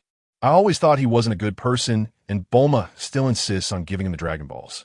Yamcha also expressed his opinion. Bulma felt uncomfortable upon hearing this and immediately retorted, "How would I know what he wants the Dragon Balls for? And Yamcha, I still remember how you wronged me." Yamcha's face instantly fell. He couldn't refute that. Our Scion bloodline is also divided into high-level warriors, mid-level warriors, and low-level warriors. I, Vegeta, am the highest among high-level warriors, a born fighter. Kakarot, on the other hand, is a low-level warrior with a natural combat power of only 3. Vegeta, angry that he cannot transform into a Scion, eventually manages to transform due to this anger, and now his aura is extremely high. Goku ignored Vegeta, who was mocking him, scratched his head, and said, "It's okay. Even if he is a bad guy, we can just defeat him when the time comes." Everyone was stunned after hearing this. Bulma couldn't help but chuckle. Sun Jun is still so reassuring. Vegeta crossed his arms. Naive Kakarot. Krillin also laughed with his mouth wide open. Haha, Goku is still the same, even though he is already a father. Well, let's part ways here. Goku waved his hand. They had gathered together because of Piccolo's summons for their individual training. Vegeta coldly said, "You called us here for such a trivial matter. Small fries are still small fries." A hashtag popped up on Piccolo's head, somewhat angry. But he couldn't do anything against Vegeta. 2 years passed in a flash. During this time, the ancient source also visited other planets in the universe. With the power of Otsutsuki, crossing the universe was not a problem at all. However, during the journey, it was discovered that the Dragon Ball world indeed revolves around the Sun family. Many planets have little combat power.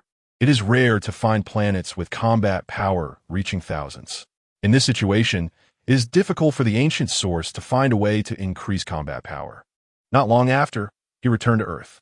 After 2 years, the ancient source's original predictions were still slightly underestimated. As his strength increased, he could handle more clones, and thus his growth accelerated. There was no steady improvement. Now he had reached a basic combat power of 5 billion, a state that even the ancient source could hardly imagine.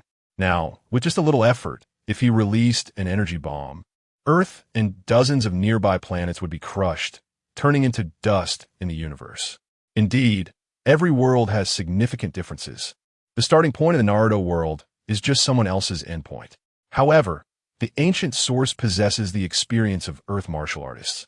And even if he can't perfectly suppress his aura like Bobo, he can still live normally like an ordinary person.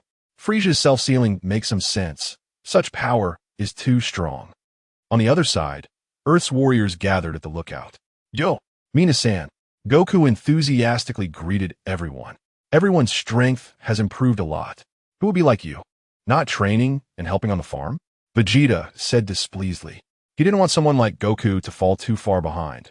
Goku was the man he acknowledged. After 2 years, everyone's aura, including Krillin, had become much more restrained, but beneath the calm surface lay the potential for an angry lion. Even Yamcha had become much steadier. A time machine appeared out of nowhere in the air. Daz jumped down from the sky. "Everyone, what are you doing?" After understanding the situation, Daz thought that with his reminder, everyone would have solved the androids in advance, but it turned out to be like this. Seeing Daz looking worried, Vegeta couldn't help but reprimand him. "They're just mere androids, not even worth my attention." After saying that, a golden light surged from his body, and a massive wave of energy rushed outward. Krillin and the others looked at Vegeta's golden hair, each with their mouths agape. Super Saiyan. Vegeta, how can you transform into a Super Saiyan?" Vegeta looked at everyone's shocked expressions, and the corners of his mouth rose crazily. Training so hard was just to see this scene, right? Even Goku and his son were startled. Daz looked at Vegeta, whose aura was much stronger than his, and was somewhat dazed.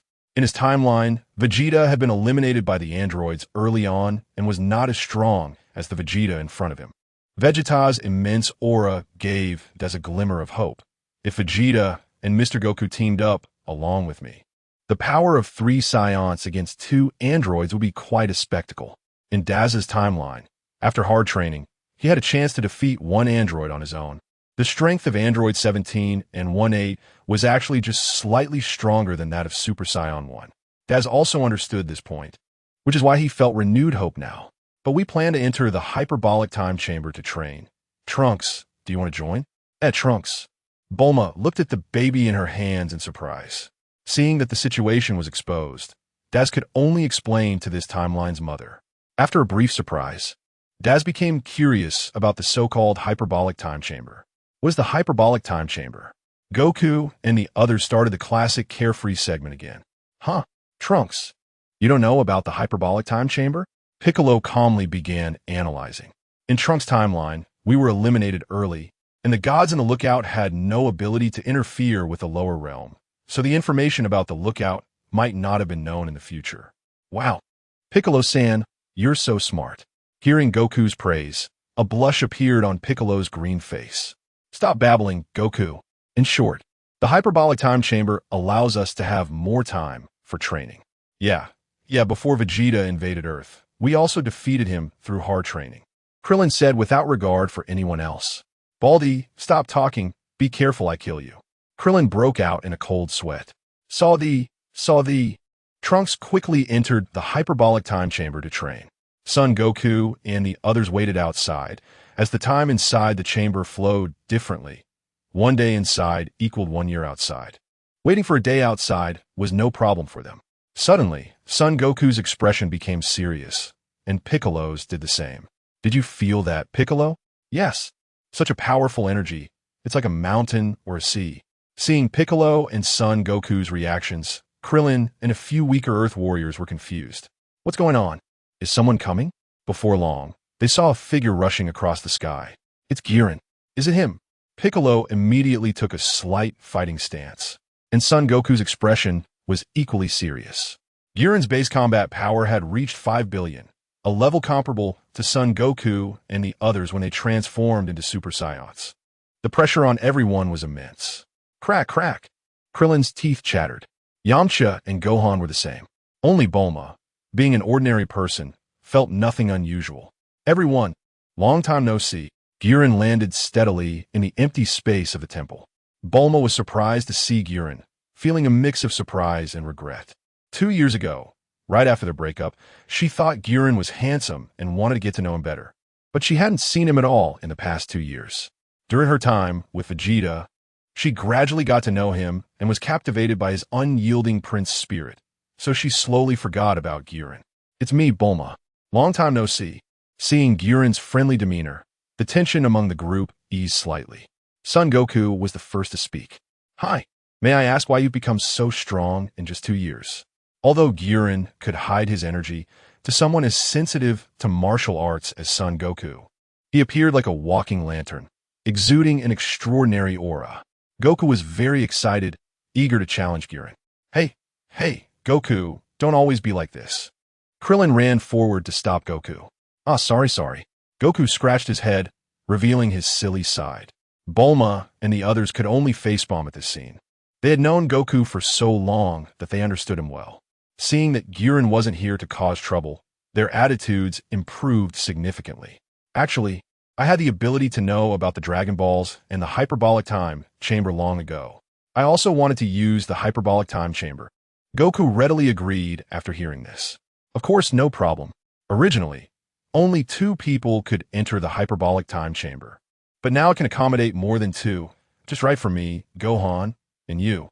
Hearing this arrangement, Piccolo and the others wanted to persuade him, but ultimately gave up. Although the Earth Warriors were dedicated to protecting the Earth, they were not unreasonable and wouldn't do anything offensive while in a clear state of mind. The next period was spent waiting for Vegeta and Trunks to finish training. Since they had to wait a whole day, and with a master like Giran by their side, Goku found it hard to calm down. Giran, how about we have a match? But every time Goku spoke, Bulma would come over and give him a chop on the head. Goku, what if you fight here and it affects me and my child? Goku quickly apologized to the child in Bulma's arms. Giran smiled slightly at this scene. Goku's personality could be unreliable at times, but overall he was a very kind person, which was reassuring. Mr. Goku, there's no need to rush. We can have a match after we enter the hyperbolic time chamber. Alright, once we're in the hyperbolic time chamber, we can fight however we want. I was too anxious. Goku hugged the back of his head and grinned. A day quickly passed. With Bulma's space capsules, Everyone could turn into a house or food anytime and anywhere. The hyperbolic time chamber suddenly opened, and two terrifying auras rushed out like a tsunami. Feeling the anomaly from the hyperbolic time chamber, all the Earth warriors focused their attention. Such powerful energy. Krillin's eyes widened. Piccolo was also sweating profusely. He couldn't understand why the gap had become so large in just one day. Vegeta and Trunks appeared in everyone's sight. Vegeta's appearance hadn't changed much, except his clothes were tattered. However, Trunks' hair had grown significantly, confirming that the two of them had indeed spent a year in the hyperbolic time chamber. As soon as Vegeta emerged, his aura was completely unrestrained, still looking down on everyone present. Son Goku, seeing Vegeta's state, was overjoyed. Wow, Vegeta, you become so strong. We must have a match as soon as I come out of the hyperbolic time chamber. Vegeta's mouth curled slightly in disdain. Oof, by the time you come out, the androids might already be dealt with by me. Gurren thought to himself. It seems Vegeta thinks he's capable again. He might become Super Vegeta soon. Gurren observed the two who had changed drastically, and they naturally noticed Gurren as well. Trunks' expression changed. What energy is that? Gurren's transformation was too great. He went from just over 1,000 in combat power to 5 billion, a leap of 5 million times. Vegeta was slightly taken aback, but soon lost interest. If 5 billion combat power had intimidated him at the beginning, he was no longer afraid now. Trunks, however, found it unbelievable. In his eyes, Gurren was no different from an Earthling. How could someone increase their base combat power so much in such a short time? After all, even he, who could transform into a Super Saiyan, only increased his combat power to several billion through transformation, with a base power of just over 100 million. If the other party could also transform into a Super Saiyan, they would be countless times stronger than him. Just as Trunks was about to ask, Bulma interrupted him. Trunks, why has your hair gotten so long? But Vegeta hasn't changed at all. Trunks was still unsure how to face his young mother, feeling a bit embarrassed. Vegeta answered for Trunks. Saiyans' hairstyles don't change after they reach adulthood. At this moment, everyone realized that Goku's hairstyle seemed to have remained unchanged over the years. Due to Bulma's interjection, Trunks also gave up on asking about Gurren's strength, perhaps holding on to some pride, believing that Saiyans had enough potential. Gurren followed Son Goku and Son Gohan into the hyperbolic time chamber. As soon as he entered, Gurren felt a tremendous pressure, but he adapted instantly. You adapted so quickly? You truly are impressive, Yuan. I was also startled the first time I entered. It's nothing much. I've seen similar situations before. However, Gohan seemed to be struggling a bit, gritting his teeth as his body made creaking sounds. Yukon quickly spoke up. Gohan took a deep breath, feeling the energy flow throughout his body.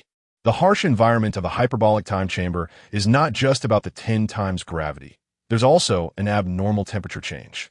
Just upon entering, he could already feel the rising temperature. It rose to 50 degrees before finally stopping. Gyuan looked at the sweating Wukong and Gohan, thinking to himself that they would need some time to adapt to the temperature here. The reason Gyuan could quickly acclimate to the heat is mainly due to his Otsutsuki clan abilities from Naruto, specifically the power of Tenchi no Michi.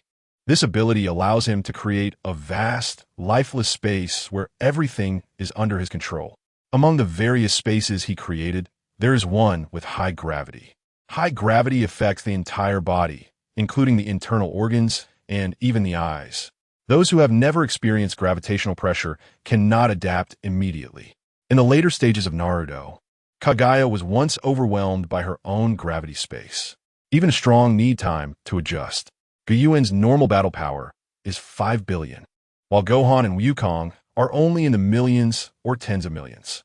If the two of them transform into Super Saiyans, the gravity here would no longer be an issue. Under the guidance of both, Gohan quickly adapted. Great, now everyone can move normally. Wukong wiped his sweat. Next, let's have a match quickly. Wukong was very excited. Gyuan was also looking forward to it. After his battle power reached over 100 million, it became much harder to find opponents in Universe 7. The last battle was a year and a half ago. On the open ground where Gyuan stood, Wukong's expression became serious. In the distance, Gohan nervously watched the two, knowing that Gyuan was very powerful, but he also didn't want his father to lose. Yuan began to exert his power, a massive white energy bursting forth from his body, creating a strong energy explosion. The floor started to crack, and lightning appeared in the air.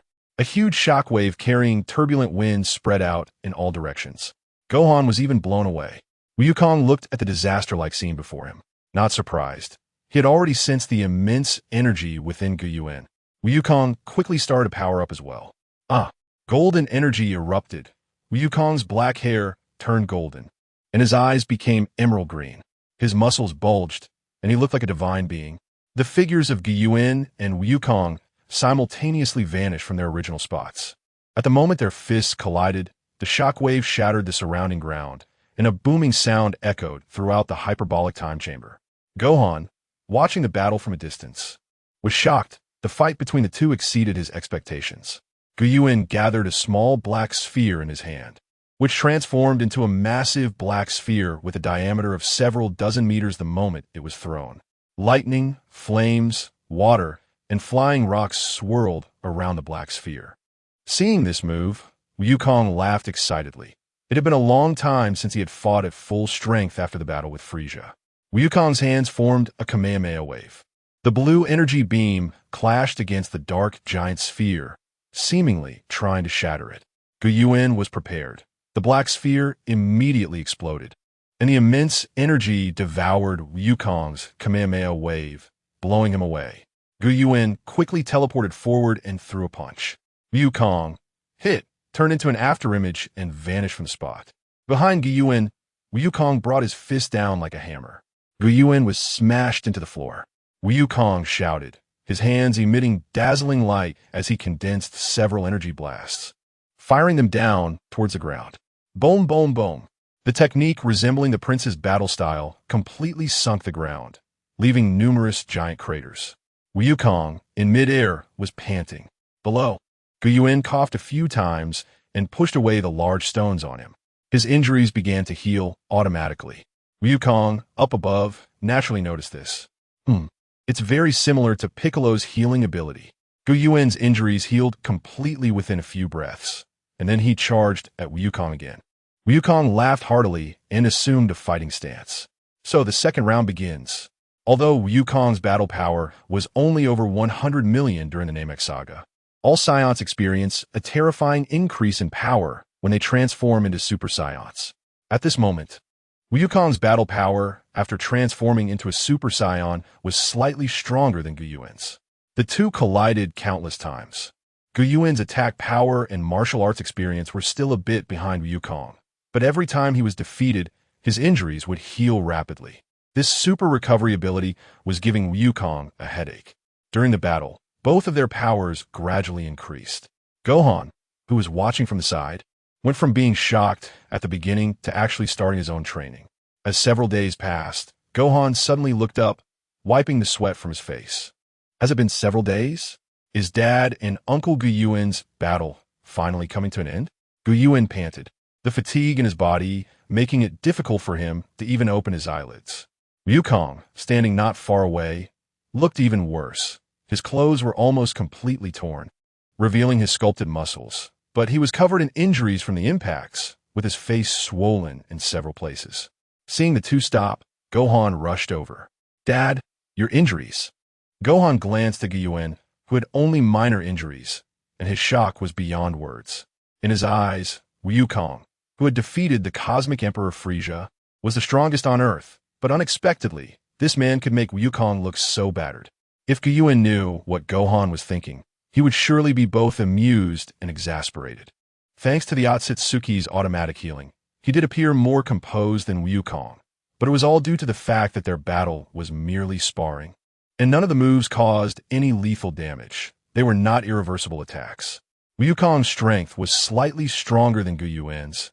If it were a life-and-death battle, Yuan wouldn't last long before being gradually defeated due to exhaustion, as all his energy was used for healing his injuries.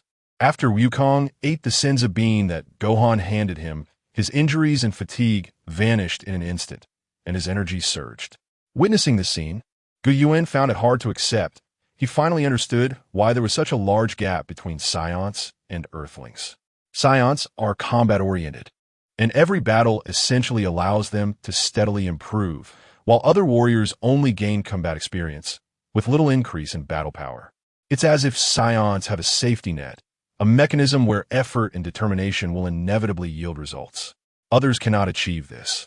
Even if ordinary people risk their lives, they cannot become stronger, unable to change their fate of being defeated, as exemplified by Danzo and Naruto.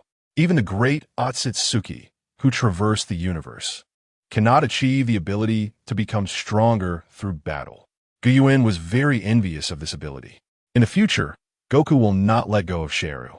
Yuan's power increase comes entirely from training, unlike the Scions. During the following time, Yuan mostly engaged in solitary meditation, while battles and sparring were primarily conducted between Goku and Gohan. During this period, Gohan's immense potential began to gradually manifest. The gap between Gohan and Goku, which was once a chasm, was bridged in just a few months, as Gohan not only mastered the transformation into Super Saiyan, but also experienced a geometric increase in combat power. In just a few months, he surpassed Goku. Watching Gohan, who was unleashing his energy to boost his power, Goku stood beside Yuan and said with satisfaction, "Gohan's potential is truly remarkable. I didn't expect him to have already surpassed me." Yuan was aware of the training situation of both, and indeed, Gohan's potential was far greater than Goku's, with an absurd rate of improvement. Goku's talent mainly focused on developing new forms. Not long ago, Goku seemed to have glimpsed the embryonic form of Super Saiyan 2, but due to insufficient time, his combat power was not enough. Thus, he placed his hopes of transforming into Super Saiyan 2 on Gohan, because Gohan, under extreme anger, had the potential to achieve that transformation, while it was much harder for Goku. Yuan also recognized Gohan's talent. Compared to his own gradual daily training, the Scion's ability to make significant leaps was truly enviable. Among the most terrifyingly gifted individuals in the Dragon Ball world, Gohan was one of them. As a hybrid child born from a Scion and a human, he was highly regarded by the Dragon Ball creator, who hoped that the legacy would be passed down, with each generation becoming stronger, inheriting the burden of the father. Therefore, Gohan's potential was incredibly daunting.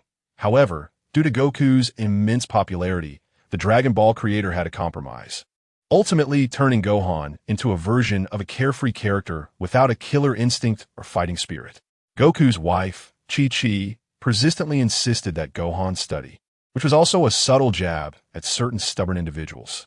Yuan had heard about these matters before, but the world outside the manga was different from that within it. After entering the Dragon Ball world, it became a real world, and Gohan turned into a real character. His mindset might change in the future, allowing him to see things clearly.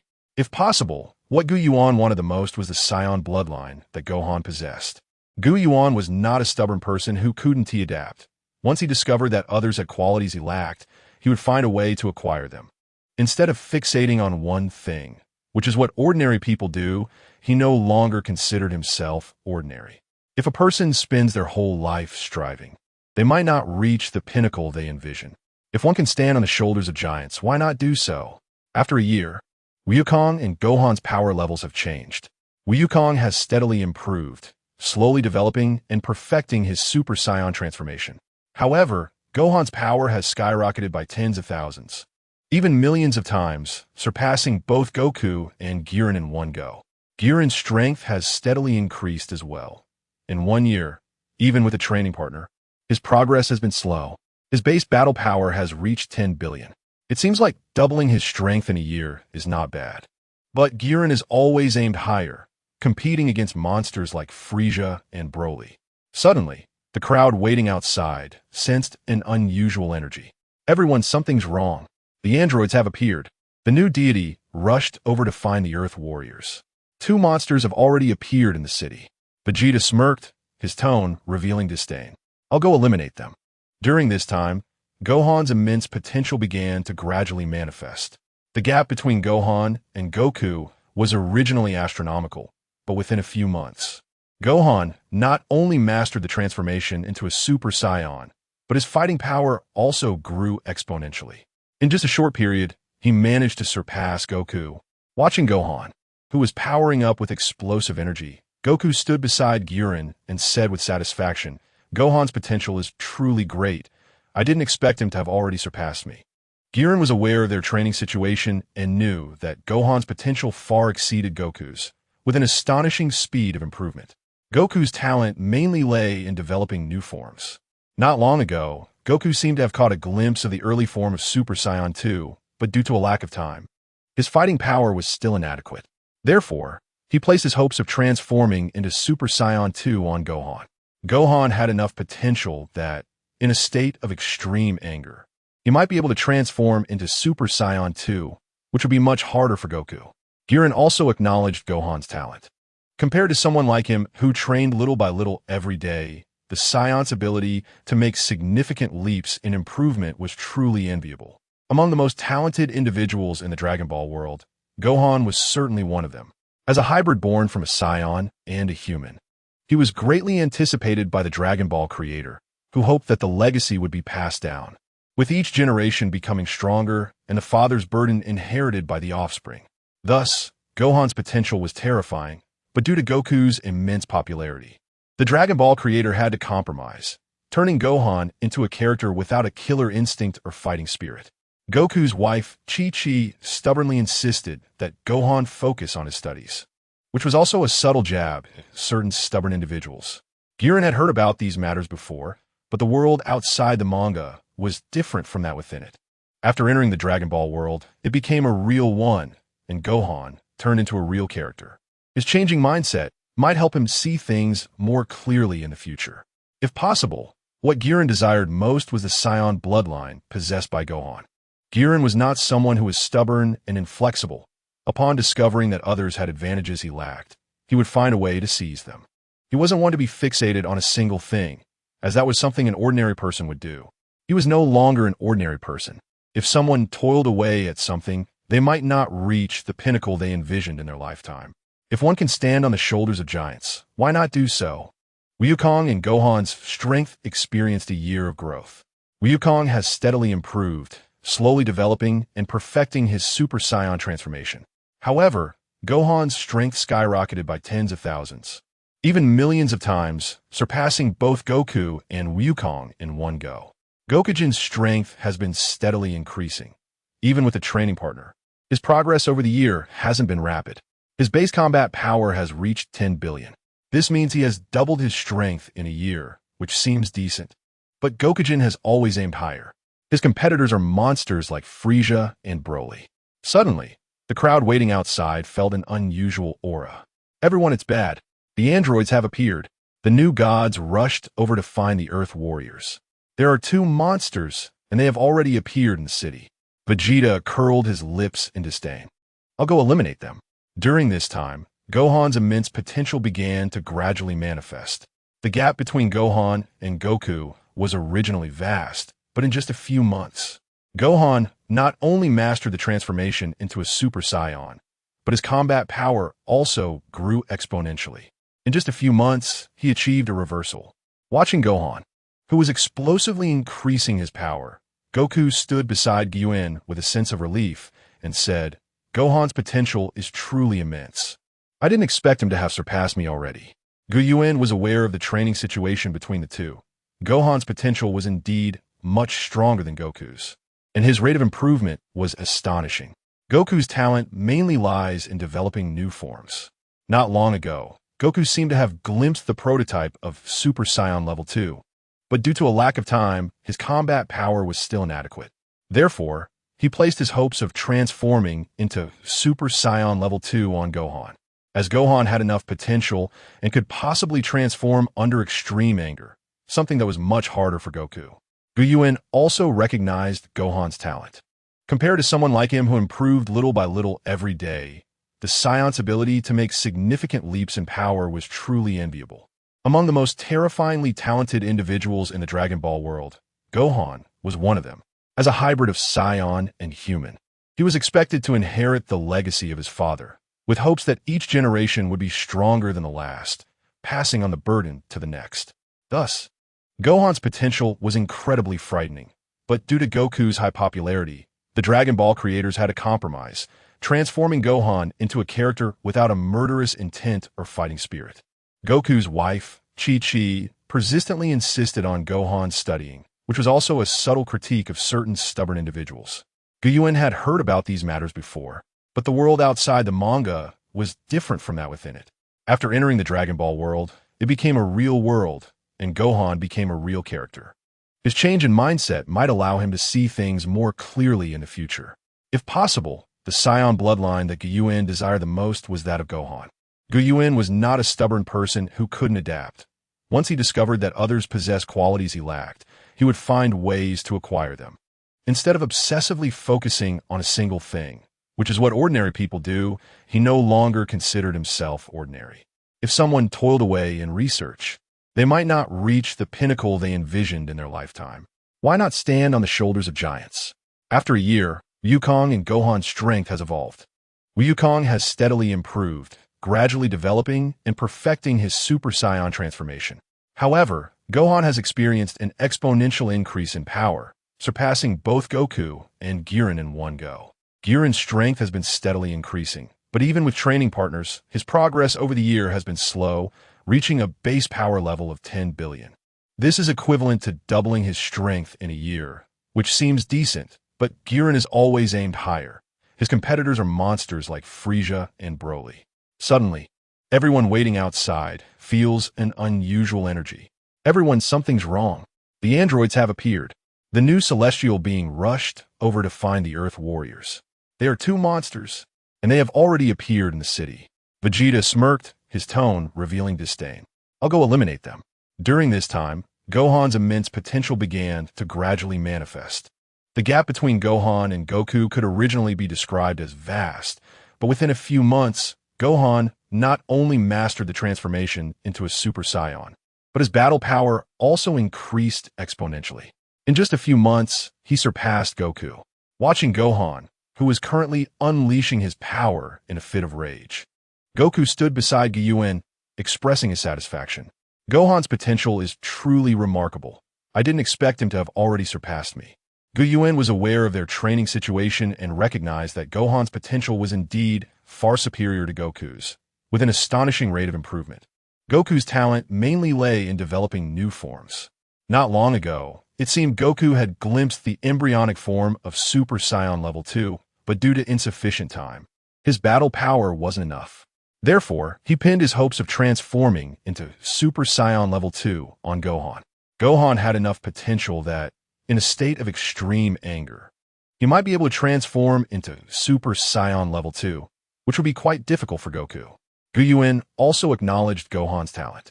Compared to someone like him, who improved little by little every day, the Saiyant's ability to make significant leaps in power was truly enviable. Among the most terrifyingly talented individuals in the Dragon Ball world, Gohan was one of them.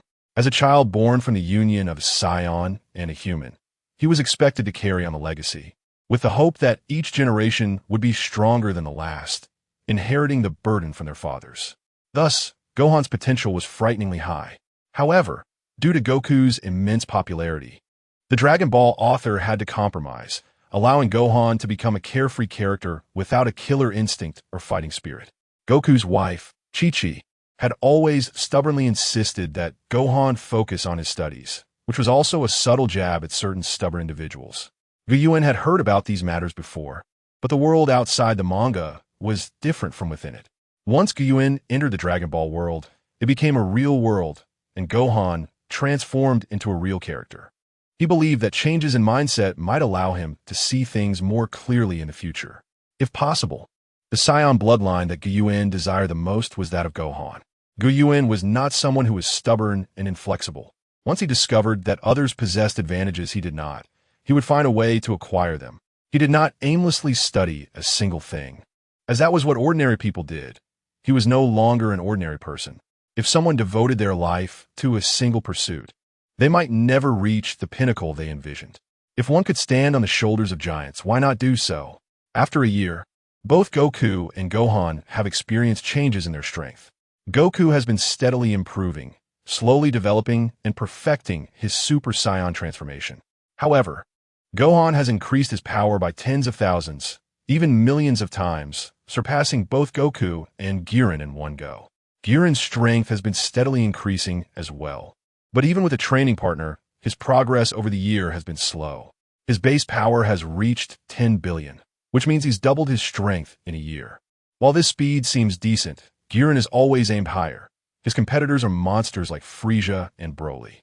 Suddenly, the crowd outside feels an unusual aura. Everyone not good. The androids have appeared. The new gods rushed over to find the Earth Warriors. There are 2 monsters, and they have already appeared in the city. Vegeta smirked, his tone laced with disdain. I'll go eliminate them. During this time, Gohan's immense potential began to gradually manifest. The gap between Gohan and Goku was once said to be like heaven and earth, but in just a few months, Gohan not only mastered the transformation into a Super Saiyan, but his combat power also increased exponentially.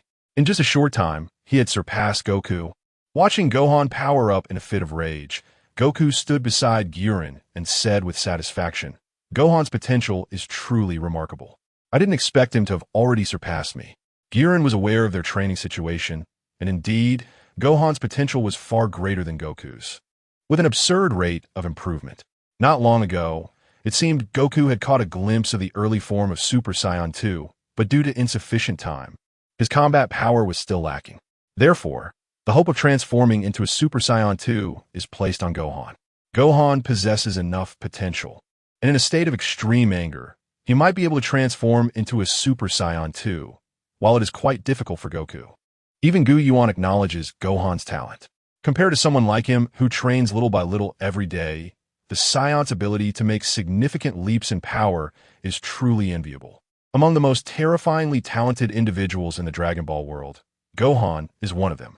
As a hybrid child born from a Saiyan and a human, he is highly anticipated by the Dragon Ball creators, who hope that the legacy will be passed down, with each generation growing stronger, and the father's burden inherited by the offspring. Therefore, Gohan's potential is extremely frightening, but due to Goku's popularity, the Dragon Ball creators had to compromise and turn Gohan into a character without killing intent or fighting spirit, like a gentle Gohan.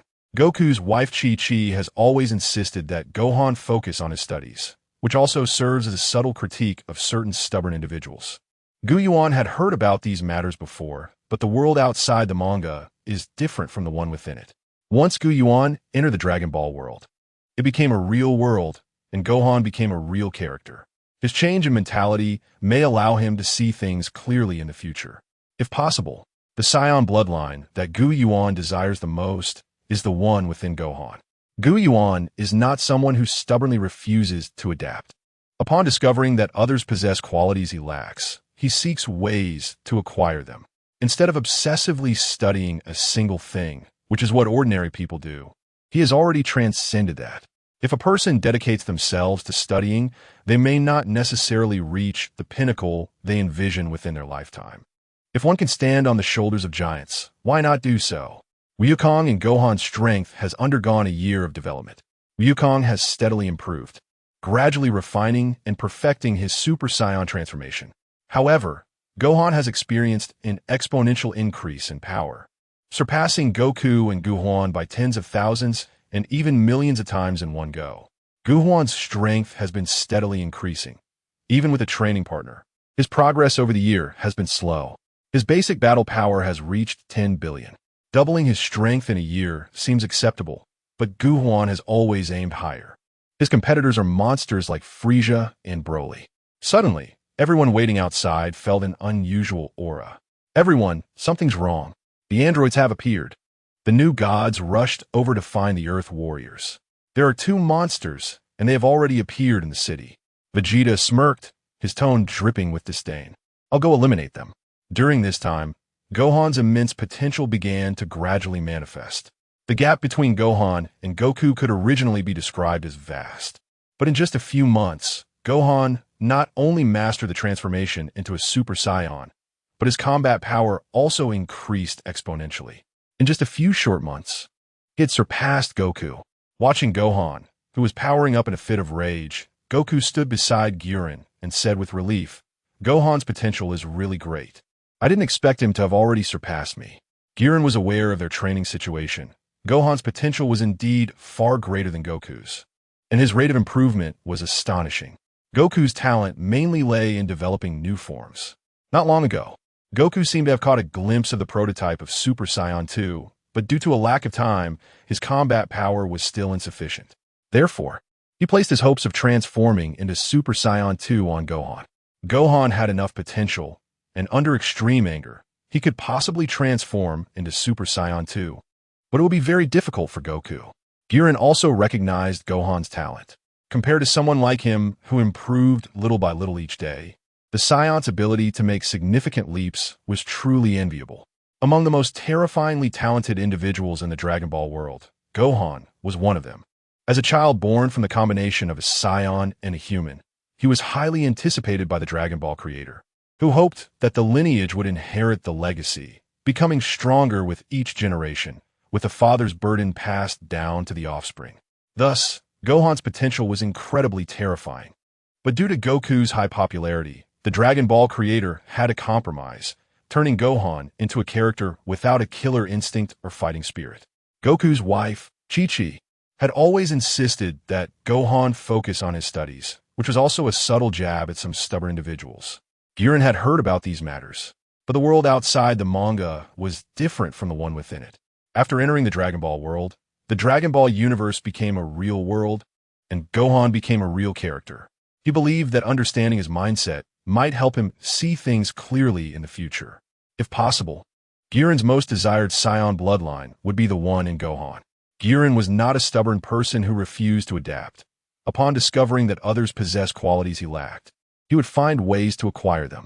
Instead of obsessively studying a single thing, something ordinary people might do, he considered himself no longer ordinary. If a person spends their life tirelessly pursuing something, they may not reach their peak within their lifetime. Why not stand on the shoulders of giants? After a year, both Goku and Gohan's powers have progressed. Goku has steadily improved, slowly developing and perfecting his Super Saiyan transformation. However, Gohan has skyrocketed his power by tens of thousands, even millions of times, surpassing both Goku and Eren in one go. Eren's power has been steadily increasing as well, but even with a training partner, his progress over the year has been slow. His base fighting power has reached 10 billion. This means he has doubled his strength in a year, which seems decent. But Eren has always aimed higher. His competitors are monsters like Frieza and Broly. Suddenly, everyone waiting outside feels an unusual aura. Everyone, it's bad. The androids have appeared. The new deity rushed over to find the Earth Warriors. There are two monsters, and they have already appeared in the city. Vegeta smirked, his tone revealing disdain. I'll go eliminate them. During this time, Gohan's immense potential began to gradually manifest. The gap between Gohan and Goku could have been described as vast. But within a few months, Gohan not only mastered the transformation into a Super Saiyan, but also experienced exponential growth in his fighting power. In just a few short months, he managed to surpass Goku. Watching Gohan, who is currently powering up in a fit of rage, Goku stood beside Yuan and said with satisfaction, Gohan's potential is truly remarkable. I didn't expect him to have already surpassed me. Yuan was aware of their training conditions. Gohan's potential was indeed far greater than Goku's, and his rate of improvement was astonishing. Goku's talent mainly lay in developing new forms. Not long ago, it seemed that Goku had caught a glimpse of the prototype for the Super Saiyan 2nd level, but due to insufficient time, his fighting power wasn't enough. Therefore, he placed his hopes of transforming into Super Saiyan 2nd level on Gohan. Gohan had enough potential, and under extreme anger, he might be able to transform into Super Saiyan 2nd level, which would be very difficult for Goku. Yuan also recognized Gohan's talent. Compared to someone like him, who improved little by little every day, the Saiyant's ability to make significant leaps in power was truly enviable. Gohan was among the few individuals with the most terrifying talent in the Dragon Ball world. As a child born from the combination of a Saiyan and a human, he is highly expected by the Dragon Ball author, who hopes for the legacy to be passed down, with each generation becoming stronger and the burden of the father being inherited by the offspring.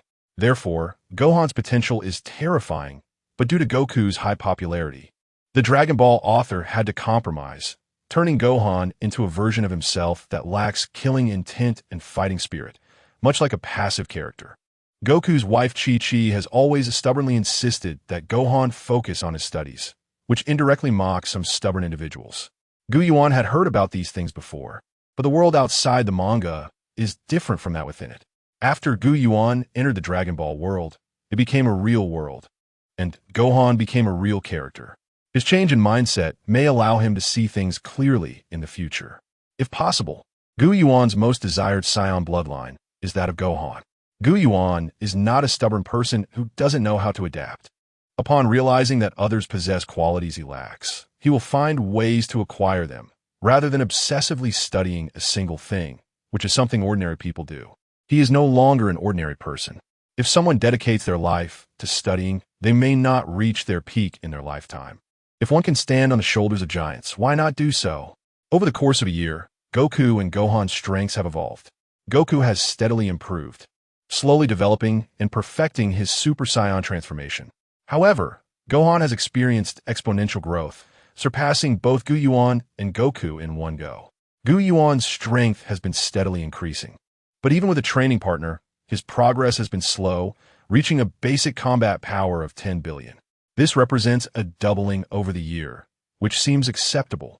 But Yuan has always aimed higher, competing against formidable opponents like Frieza and Broly. Suddenly, the waiting crowd felt an unusual energy. Everyone trouble. The androids have appeared. The new Supreme Kai rushed to find the Earth Warriors. There are two strange beings, and they have already shown up in the city. Vegeta smirked, his tone revealing disdain. I'll go eliminate them. Meanwhile, Gohan's immense potential began to gradually manifest. The gap between Gohan and Goku, which had once been vast, diminished in just a few months. Gohan not only grasped the Super Saiyan transformation, but also saw geometric increases in his combat power, managing to surpass Goku in just a few months. Watching Gohan unleash his power, Goku stood beside Yuan, feeling gratified. Gohan's potential is truly immense. I didn't expect him to surpass me already. Yuan was aware of their training situation. Gohan's potential was indeed far greater than Goku's, with an absurd rate of improvement. Goku's talent primarily focused on developing new forms. Not long ago, he seemed to have caught a glimpse of the embryonic form of Super Saiyan 2, but due to lack of time, his combat power was still insufficient. Therefore, he placed his hopes of transforming into Super Saiyan 2 on Gohan, who had enough potential to possibly transform under extreme anger, which was much harder for Goku. Yuan also recognized Gohan's talent. Compared to someone like him, who improved little by little every day, the Saiyans who made great strides and leaps and bounds were indeed enviable. Among the most talented individuals in the Dragon Ball world, Gohan is certainly one of them. As the androids appeared, the new Supreme Kai rushed to find the Earth Warriors. There are two strange beings, and they have already shown up in the city. Vegeta smirked, his tone revealing disdain. I'll go eliminate them.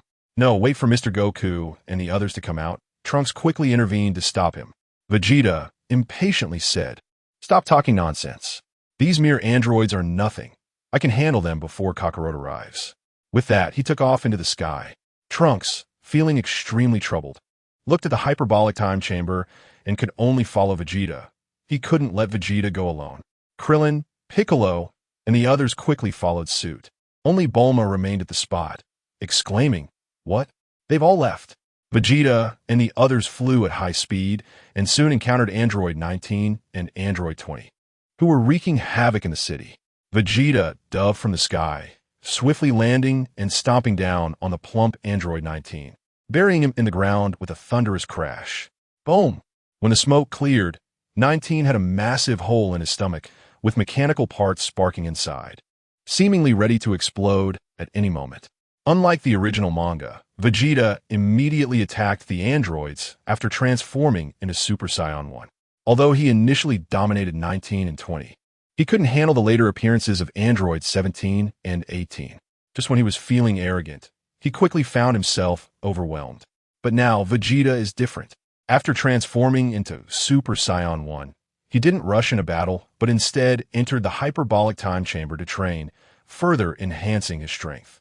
One could say that Vegeta has nearly reached the pinnacle of Super Saiyan. Aside from Cell, no one can defeat Vegeta at this moment. Therefore, defeating Android 19 is much easier than in the original manga. On the 19th and 20th, there was a fat man and an old man, one tall and one thin. The overweight 19 was beaten to the brink of destruction, yet his facial expression remained unchanged, still wearing an evil grin. It seemed that under the transformation of the evil doctor, he had lost all human emotions. Vegeta glanced at him and lost interest. Is this what an android is? Truly, they are weak. Trunks unleashed a ki blast and eliminated 19. At that moment, the Earth Warriors arrived. Yamcha and Krillin looked at the devastation in the city with astonishment. Has it already been resolved? 20 looked at the group of Earth Warriors, a hint of fear appearing on his face. Did he feel fear despite being made of steel? Vegeta glanced sideways at 20, clearly not taking him seriously. 20 turned to unleash his energy and attempted to escape. Unfortunately, neither Vegeta nor Trunks were targets that current androids could confront. Trunks fired a ki blast that quickly destroyed 20 in midair. Everyone, the androids have appeared, but these two androids are different from the ones I remember that must not have been released by Dr. Gero yet. Trunks explained to the group, emphasizing that they must not underestimate the androids. No android, regardless of its type, could match the noble Scion Prince. Just watch. Seeing his father's arrogant demeanor, Trunks clenched his fists. He had long heard from his mother that his father was difficult to get along with, and he didn't expect it to be this hard to bear. Quickly take us to the androids you remember. You should know their location, right? Since they're out, let us deal with them all at once. Vegeta said, closing his eyes. After hearing this, Krillin and the others felt it made sense. Yeah, Trunks, take us there. Trunks then realized, right, since Mr. Goku and the others didn't deal with these androids first, I'll take care of them ahead of time. Everyone, follow me. The group quickly flew towards Dr. Gero's base. In the future timeline, Trunks had gathered a lot of information to deal with the androids. The base of Dr. Gero was, of course, not a problem for Trunks. In the dark base, Dr. Gero assessed the terrifying strength of the enemy through the images transmitted just before 19 and 20 died, concluding that they were not ordinary androids that his subordinates could handle. Dr. Gero entered some data on the computer, and then the two dormant chambers behind him slowly opened. A pair of young men and women stepped out of the chambers, their gazes as cold as frozen stones. The girl with short golden hair, fair and delicate skin, and a curvaceous figure spoke. Doctor. Gero looked at the two androids before him with pride. They were his masterpieces, terrifying androids with limitless energy. The boy with short black hair and a cold demeanor glanced at the remote control in Dr. Gero's hand. Although Android 17 and 18 possessed immense power, Dr. Gero chose to retain their human aspects to grant them even greater strength, thus installing self-destruct devices within them. However, he did not know that the two androids had long harbored dissatisfaction towards the doctor who modified their bodies. Taking advantage of Dr. Gero's inattention, the androids swiftly seized the remote control. Dr. Gero's face changed dramatically, shocked. 17, 18, what are you doing? Give me back the remote. The cold boy, 17, crushed the remote control in his hand. Dr. Gero's face turned pale. 17, 18, don't forget who created you. Without me, how could you possess such great power? Boom. The base's door was violently torn apart by Trunks. The Earth Warriors rushed in. Krillin and the others were startled to see Dr. Gero. Weren't you just killed? How are you alive again? Trunks' expression was cold. The old man before him was the culprit who nearly destroyed his world. This must be his true form. Vegeta shrugged indifferently. Having seen such methods during his missions in the universe, he found it unremarkable. 17 ignored the invading Earth Warriors and, in an instant, kicked Dr. Gero's head to pieces. What is happening? Why are they turning against each other? Krillin was somewhat surprised. Who knows? Hey, androids, are you ready to be eliminated by me? Vegeta cracked his joints and, in an instant, threw a punch at 17's face. However, a pair of ordinary hands firmly grasped Vegeta's fist. Then, with a kick, Vegeta was sent flying. He crashed through several walls before coming to a stop. Vegeta lay on the ground, spitting bile. Cough, cough. Vegeta-san, Trunks exclaimed worriedly. Seeing Vegeta being kicked away, Trunks instinctively hid his identity and did not call out Dad. Perhaps because he had never interacted much with his father and was unaccustomed to using that title. You have some strength, but you actually hurt me? Vegeta roared, unleashing a golden aura that blew away the surrounding technological facilities, causing large cracks to appear in the underground base due to the immense power. 18 was startled by Vegeta's explosive aura, cold sweat trickling down her face involuntarily. 17, let us attack together. 17 complied and immediately charged forward with 18. The two unleashed a flurry of punches and kicks at Vegeta. After transforming into a Super Saiyan, Vegeta's strength increased significantly, allowing him to hold his own against both of them. Even as 17 and 18 teamed up to fight Vegeta, they could only slightly suppress him. Not enough, not enough, not enough. Vegeta shouted in anger, howling to the sky, sending 17 and 18 flying with the shockwave of his power. Trunks watched the battle among the three with mixed emotions. The androids that had terrorized Earth for over a decade were easily subdued by his father. Having trained in the room of spirit and time, Trunks was slightly stronger than Vegeta, but chose not to show it to spare Vegeta's pride. The main theme of the Dragon Ball Cell saga was the younger generation gradually showcasing their potential to surpass their predecessors. And Trunks' strength at this moment revealed details that ordinary people could not see. Although 17 and 18 briefly suppressed Vegeta when they teamed up, that was not the reality. Vegeta's aura remained stable, while the two androids had already sustained injuries. Their proud energy shields were easily breached by Vegeta, while they could not break through Vegeta's defenses. Incredible! That guy Vegeta has really caught up to Goku. Krillin was astonished, his mouth agape, hardly closing it. By the way, can Vegeta really defeat these two androids on his own? Klin watched as the slender figure of Android 18 was sent flying by a punch from Vegeta, feeling a strange sense of sympathy for her. Vegeta's muscles bulged slightly, his eyes glimmering, and his hands gathered a terrifying energy. At this moment, Android 17 and 18 were already in tattered clothes, gasping for air, their eyelids drooping. Facing the exposed beauty of Android 18, Vegeta showed no signs of pity. The spirit of the Sigma Man burned fiercely. Ultimate Flash, a beam of light filled with destruction, surged towards the two androids.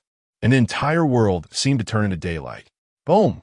Dr. Gero's base was completely shattered, reduced to ruins, with many building debris being swept into the sky. Due to the powerful airflow, they remained suspended for a long time, creating a spectacle. Vegeta gasped for breath in the sky, clearly feeling that the previous blow was not easy for him either. Yamcha, Klin, and the others looked at the endless pit below, uncertain. Shouldn't it have been eliminated? Suddenly, Trunks noticed something unusual. No. The door to the room of spirit and time slowly opened, and Goku, along with his son and Gurren, stepped out with a changed aura. Bulma saw them coming out and happily greeted them. Goku, Gurren, you finally came out. Goku laughed upon seeing Bulma, unconsciously reaching for the back of his head. Huh, it's Bulma. Long time no see. Long time no see. It's only been a day. Gohan quickly explained to his father. Dad, we spent a year inside, but only a day has passed outside. I forgot. Seeing Goku like this, Bulma sighed. Goku, you're like this again. By the way, why do both of you have yellow hair?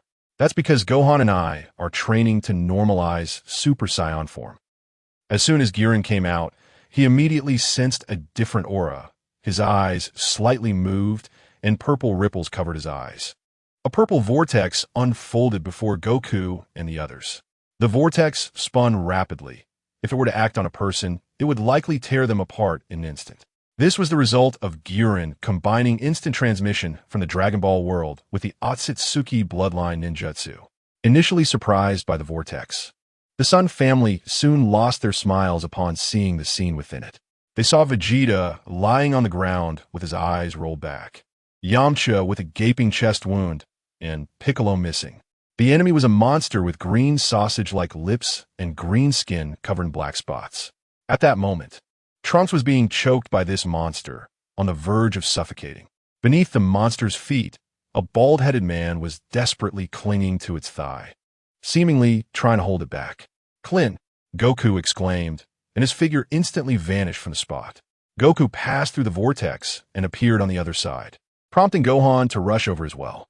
Seeing Vegeta lying on the ground, uncertain of his fate, and Trunks about to be choked to death, Bulma's face turned pale as she collapsed. But fortunately, the energy created by Eren supported her. After ensuring Bulma was okay, Eren immediately followed.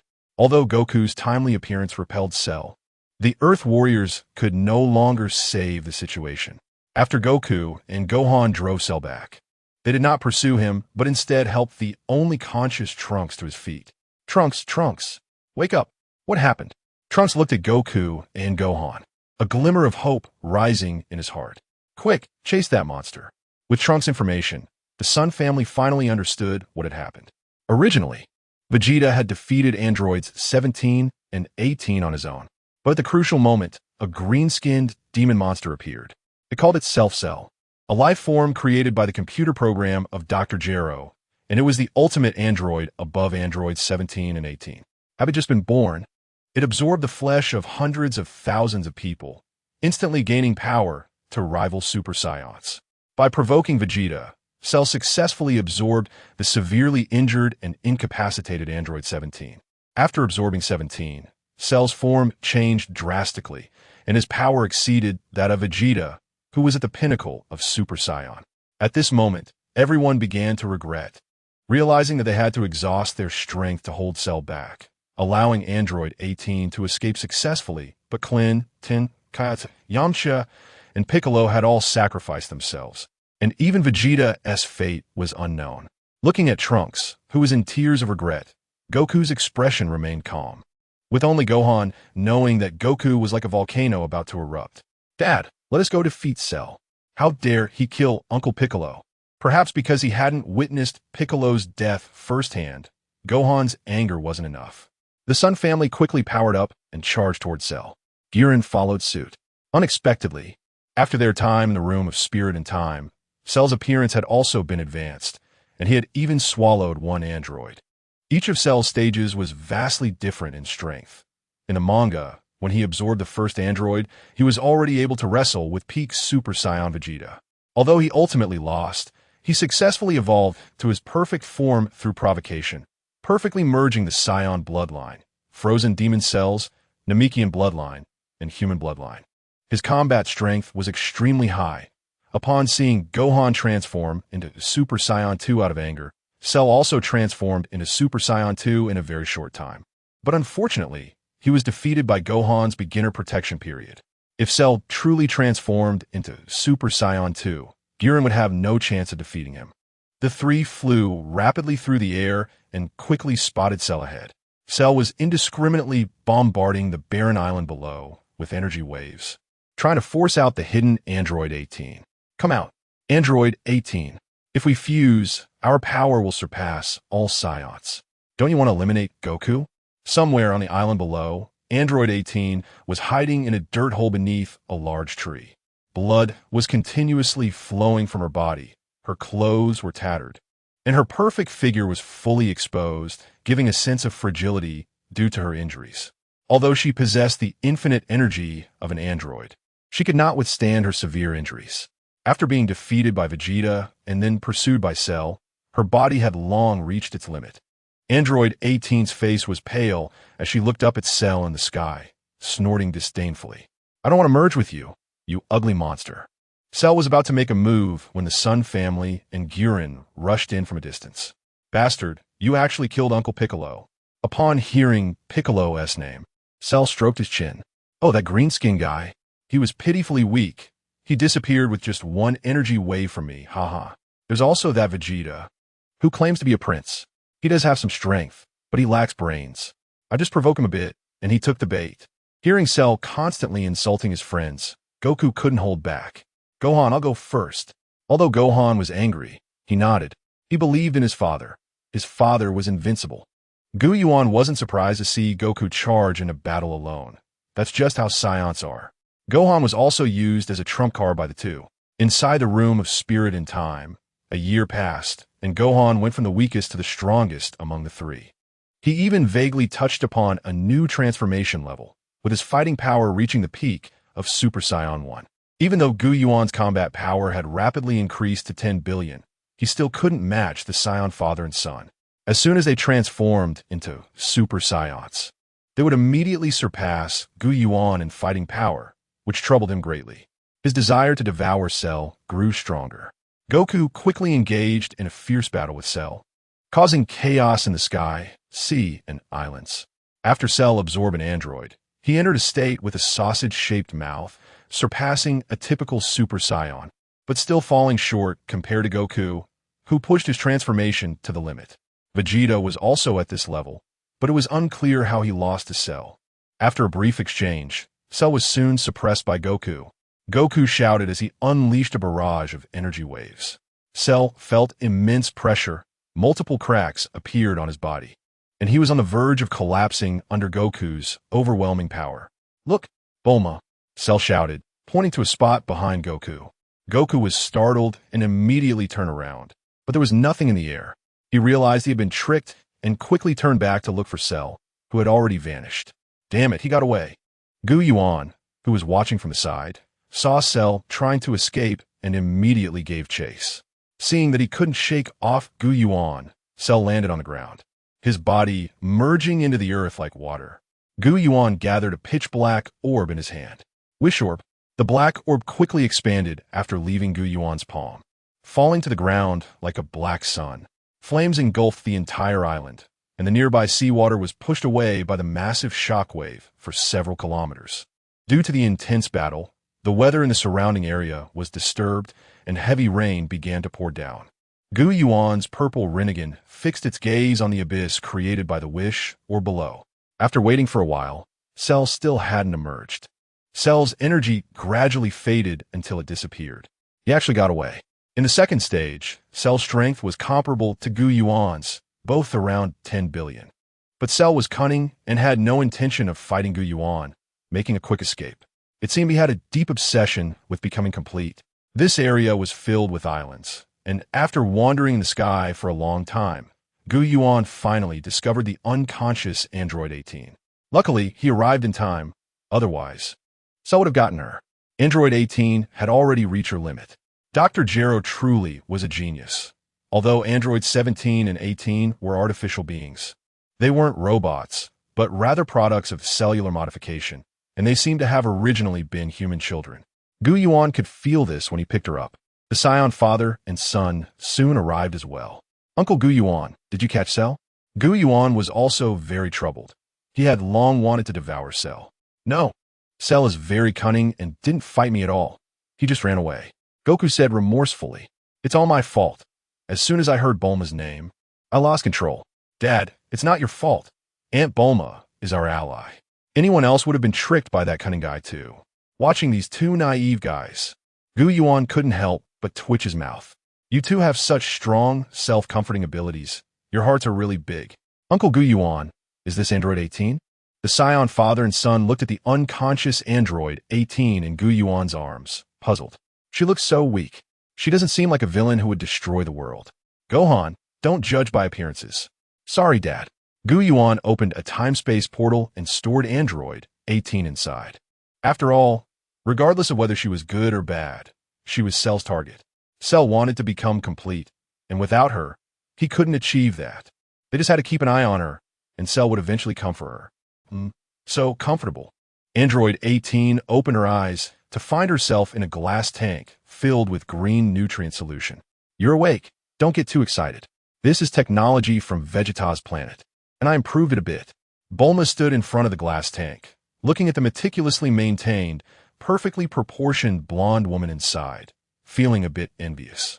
As she aged, she also had a child, and it's well known that after giving birth, most women's looks and figures are affected. Bulma was unfortunately among the majority. Seeing the young and beautiful, perfectly shaped Android 18, Bulma found it hard not to feel envious. "Your skin is so good, like milk. Does that guy Dr. Gero have technology for this?" Bulma murmured. Android 18 examined the glass tank in front of her. She tried to break free with all her strength, but found she couldn't exert any power. Each time she tried, multiple black curse marks appeared on her body, resembling tadpoles. Android 18 looked very frightened. The feeling of losing her strength was like a normal person falling into water and being unable to move. "Am I imprisoned?" The curse marks on Android 18 were clearly Yuan's doing. Although Yuan didn't have the explosive power like Goku and the others, he possessed many strange abilities. These abilities were quite useful in some aspects. Speaking of which, although Yuan had many abilities, many were ineffective against strong fighters. For example, illusions.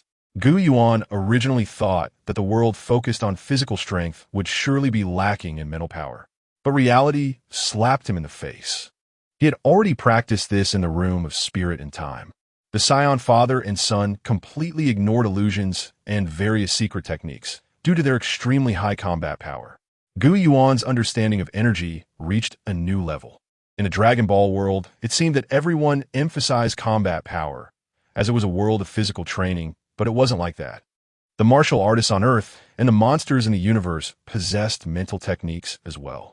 For instance, Goku, in the manga, had used psychic abilities, laser vision, long-distance communication, mental dialogue, telekinesis, and more.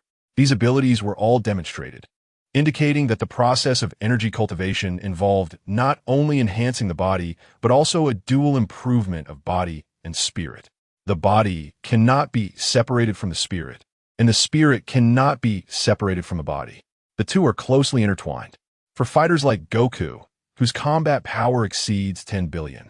While they may not be adept at using mental techniques, it doesn't mean they can't. It's just that in this world, people don't generally use such techniques. Wukong and the other Scions prefer direct confrontations with fists and kicks. If these strong fighters also wanted to learn techniques related to mental power, they would probably be very strong as well. Yuan, having experienced multiple worlds, is more proficient and focused on the application of mental power than Wukong and the others. Therefore, while Android 18 was still unconscious, Yuan had already set up a sealing technique for her. Wukong and the others were thinking about collecting the Dragon Balls to revive the warriors of Earth when an unexpected event occurred. Dragon Balls? You don't have to tell me. I can collect them too, okay? Bulma took out 3 orange glass balls that emitted a mysterious glow. These are the 4-star ball, the 6-star ball, and the 7-star ball. Wukong quickly spoke up. That's right. Let me see where the remaining Dragon Balls are. It's all you guys calling me over here that I haven't had time to collect them. Bulma complained as she took out the Dragon Ball radar. Yuan also pulled out a similar Dragon Ball radar. Huh? Wukong leaned in closer and immediately noticed something was off. Why are 3 balls already clustered together? Bulma looked up, speechless. Wukong, we have 3 balls right here. Yuan reminded seriously. Bulma, quickly look at the radar. It's not that we have 3 gathered Dragon Balls here. Bulma hurriedly looked down at her Dragon Ball radar. Huh? How could this happen? Someone is collecting the Dragon Balls. Yuan said gravely. Bulma was very confused. She had previously debunked the authenticity of the Dragon Balls to prevent them from being exploited by malicious individuals, using her influence as the world's richest person. But she never expected that someone was still collecting them now. Suddenly, Wukong and the others all thought of one answer at the same time. It's Cell. On the other side, Cell was hit by Yuan's Sudao Jade and sustained serious injuries. The strange aura that came with the Sudao Jade was very difficult to eliminate, carrying a continuous blood loss effect that could not be restored. Cell in his second stage had not surpassed Yuan by much and could only slowly recover from his injuries. At this moment, Cell was holding 3 orange glass balls and flying rapidly through the sky.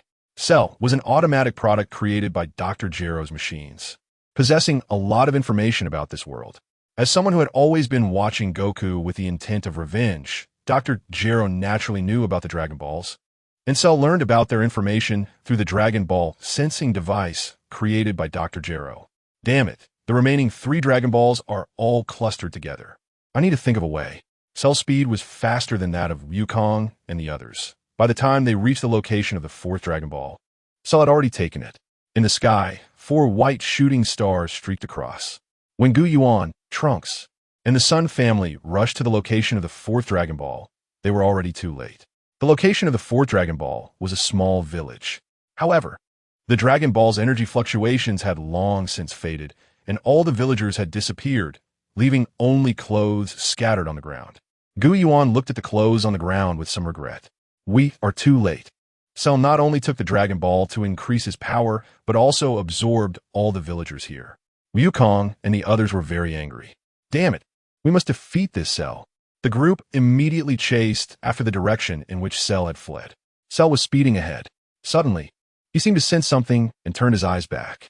Had they caught up? Cell immediately changed direction toward West City.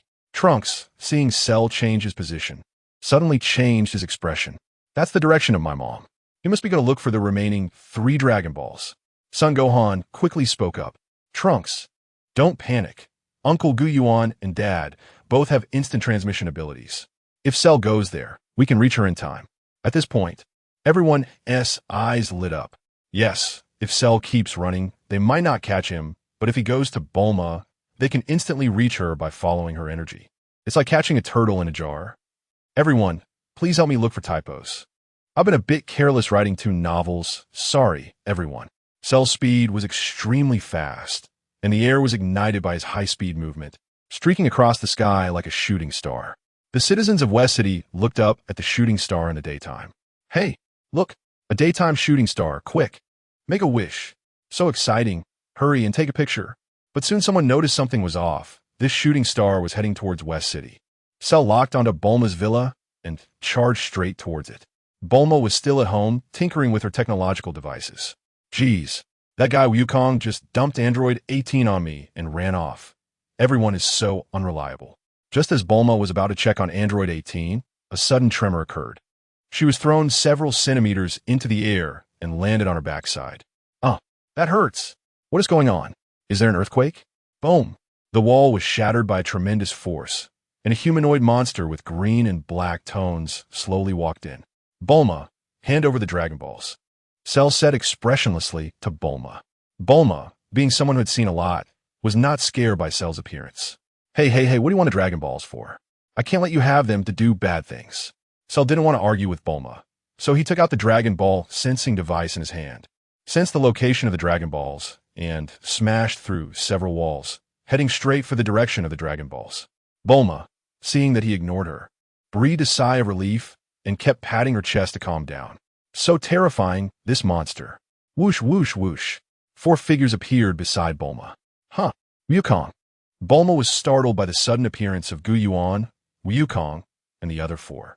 Wukong, go catch that monster. He wants to take the Dragon Balls.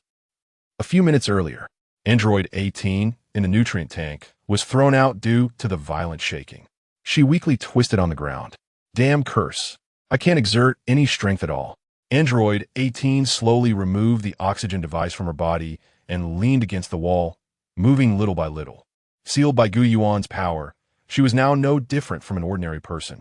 Cell looked at the 7 glass balls in his hand, overjoyed, but he sensed that Goku and the others had already appeared in this villa complex.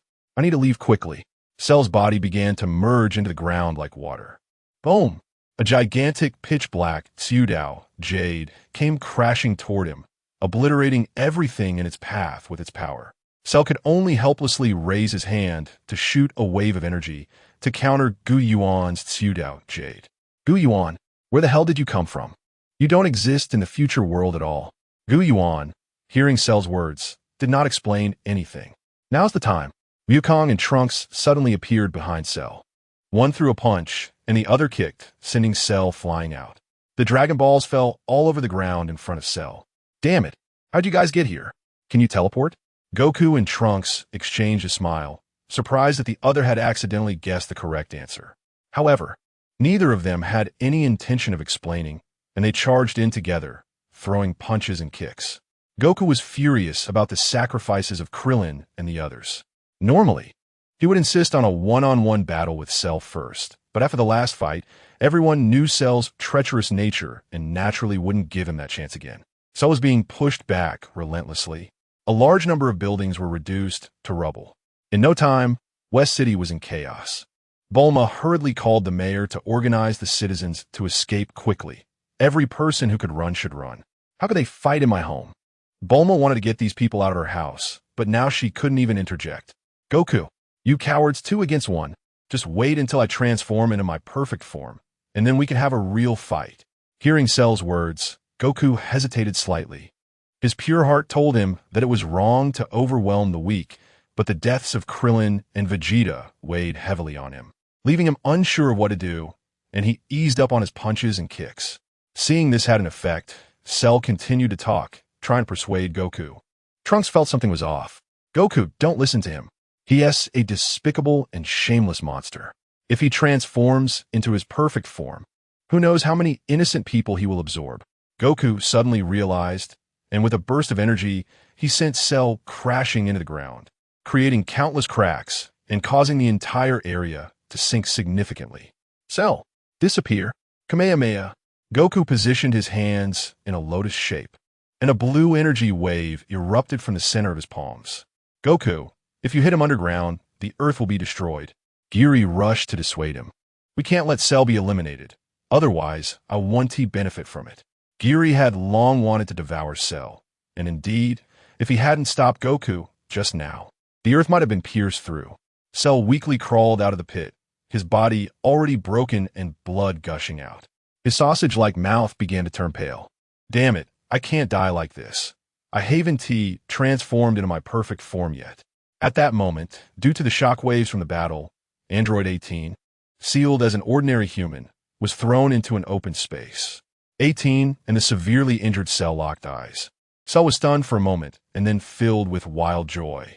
It felt as if endless power surged within him, and he instantly rushed to 18. 18 was already petrified with fear. She finally understood why there was a battle here and wished she hadn't been running around. She turned to run, but Cell's tail instantly transformed into a large suction cup, trying to grab 18.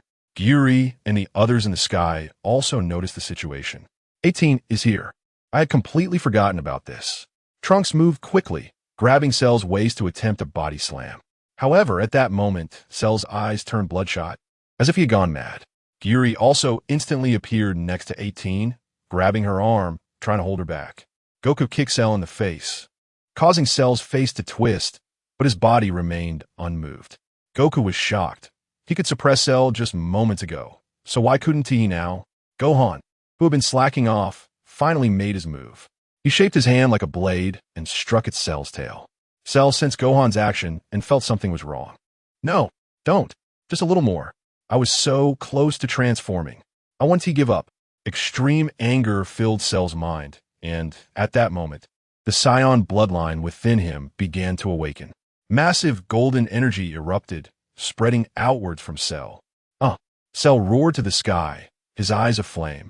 Golden energy surging from his body, creating a hurricane-like force that instantly blew away the 4 people entangled with him. Yet his tail firmly grasped 18. At that moment, Cell was like a madman, unleashing a torrent of energy, sending rocks, trees, and buildings flying. Goku and the others crossed their arms in front of them. Damn it, how can Cell have this kind of power? Trunks said unwillingly. Cell's tail writhed like a giant python, slowly swallowing its prey. Before long, it had consumed 18. After devouring 18, Cell emitted a dazzling white light, and a terrifying aura emerged. Cell's body reformed within the white light. In just a few seconds, his appearance changed dramatically. Although his skin was still green and black, his body proportions were perfect, resembling an ancient Greek muscular warrior. The sausage-like mouth disappeared, the ugly face was gone, replaced by a handsome visage. An overwhelming aura, many times stronger than before, surged forth like a mountain flood or tsunami. Gohan was now sweating profusely. See Cell, he has become stronger again. Despair filled Trunks' eyes. Seeing their expressions, Goku quickly reminded them. Get a hold of yourselves, we still have to protect the Earth. We cannot let Cell continue to do evil. With a burst of rage, Goku charged at Cell, unleashing a flurry of punches and kicks. Goku's speed was incredible, creating sonic booms as he struck, and white shockwaves appeared where they collided. To Cell, Goku's attacks seemed like a child's play, although they were fast. Cell always found a way to block them, and even countered, sending Goku flying several times. Gradually, Gohan and Trunks, watching the relentless Goku, began to have their resolve strengthen, and their energy levels gradually rose. Giri, observing the change in the two, felt a pang of envy. He didn't have the ability to explode with power in battle. Even if he got knocked away hundreds or thousands of times, there would be no change for him. But these Scions were different. They possessed the ability to grow wildly during battle, even multiplying their power multiple times in place. Yuri gathered a pitch-black Dragon Ball in his hand, which continued to expand and flew straight towards Cell. After arriving in the Dragon Ball world, many abilities with dazzling transformations became useless for Yuri. Without power, no matter how many tricks he had, they were of no use. The highly condensed Dragon Ball instead had impressive lethality. Cell looked at the rapidly approaching Dragon Ball, a smirk appearing on his face, revealing a classic Saiyan arrogance. With a wave of his hand, the Dragon Ball, which originally had the power to destroy the world, was batted away like a rubber ball into the sky. The Dragon Ball flew away at high speed, detonating a certain unfortunate planet in the universe. A massive light was visible even to ordinary people on Earth. So weak, Yuri, you caused me a lot of trouble earlier. Cell swatted Goku away, sending him crashing into the ruins and smashing a large building to pieces. Then, Cell moved slightly, teleporting behind Yuri with a speed that defied human reaction. A knife-hand strike aimed at Yuri's waist resulted in a clear sound of bones shattering that echoed throughout the world. Yuri flew backward in a V-shape. My waist is broken. The ancient consciousness has become somewhat vague. Trunks and the others, who were beaten to the brink of death by Cell, exclaimed, "Ancient Source." Goku was furious. He had spent a year with Ancient Source and had developed some camaraderie with him. He couldn't bear to watch Ancient Source being beaten like this. Goku shouted and charged out again. Cell struck again, and Goku fell unconscious to the ground. Everyone was defeated. Despair filled the planet. Was Earth really going to be destroyed this time? Gohan looked at everything around him. An intense anger surged in his heart, and the golden energy on his body continued to expand. His green eyes kept flashing, and small lightning began to appear around him. Seeing this, Cell became excited and did not interrupt Gohan's outburst, instead waiting with anticipation. Gohan's outburst did not last long and ended with a wave of exhaustion. He tried hard to squeeze out more power, but no matter what he did, it always fell just a little short. Seeing Gohan's condition, Cell was extremely disappointed. He gathered energy in his hand, preparing to strike and eliminate everyone. Suddenly, a thought interrupted Cell's plan. He stopped his actions and flew towards the sky. Just as Cell left, Bulma immediately drove the aircraft out from the shelter. She took out the sins of beans she had prepared in advance and fed them one by one to Ancient Source, Goku, and the others. The severely injured group was fully revived. Due to their Saiyan bloodline, the three Saiyans became even stronger. However, the group did not feel happy. Why did Cell let us go? Goku was puzzled. It was the first time he had seen a villain show mercy. Trunks was equally confused. In his timeline, Android 17 and 18 were ruthless killers, and Cell was also a creation of Dr. Gero, so there shouldn't be such a difference.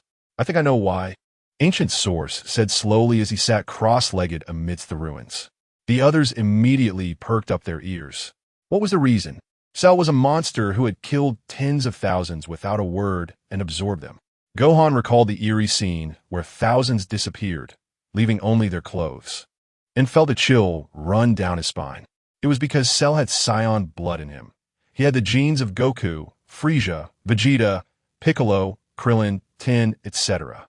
Saiyans are inherently combative, and Cell inherited Goku's carefree nature, enjoying seeking out strong opponents. Just now, he must have hoped we would become stronger and then fight him. Upon hearing Ancient Source's theory, everyone felt quite awkward, especially Goku, as these words pointed out some of his personality issues. Yet, it was precisely because of Goku's personality that Cell also enjoyed being carefree and fighting strong opponents. This trait inadvertently saved everyone's lives. Unexpectedly, Mr.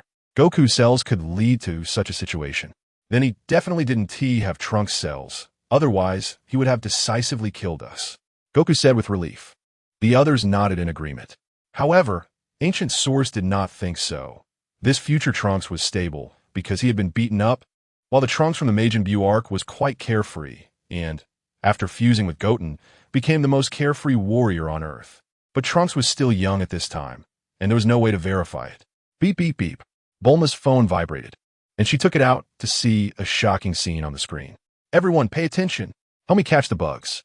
Although my strength is still weak, the author will strive to create interesting content. Bulma looked shocked at the scene on her phone. Everyone, come quickly and take a look. The group gathered around. The image on the phone was from a television station. Behind the television station was a scene of a ruined building. Enel was standing in the center of the frame, with several staff members from the station collapsed on the ground, trembling. Enel announced to the camera that he planned to hold a martial arts tournament for the entire Earth, inviting everyone to compete against him. If the Earth side wins, he will not destroy the planet. If the Earth side loses, he will kill all humans on Earth. A huge sense of despair filled everyone's hearts. Damn it, that guy's Enel. Trunks gritted his teeth, extremely displeased, but the fear brought by Enel still made his body tremble slightly. Ancient Source watched this scene. Trunks had potential. Especially during the Enel arc, all second-generation Scions had a bug-like advantage. However, among all the Scions, except for Goku, who had a fearless heart, the others lacked the right mentality and wasted such talent.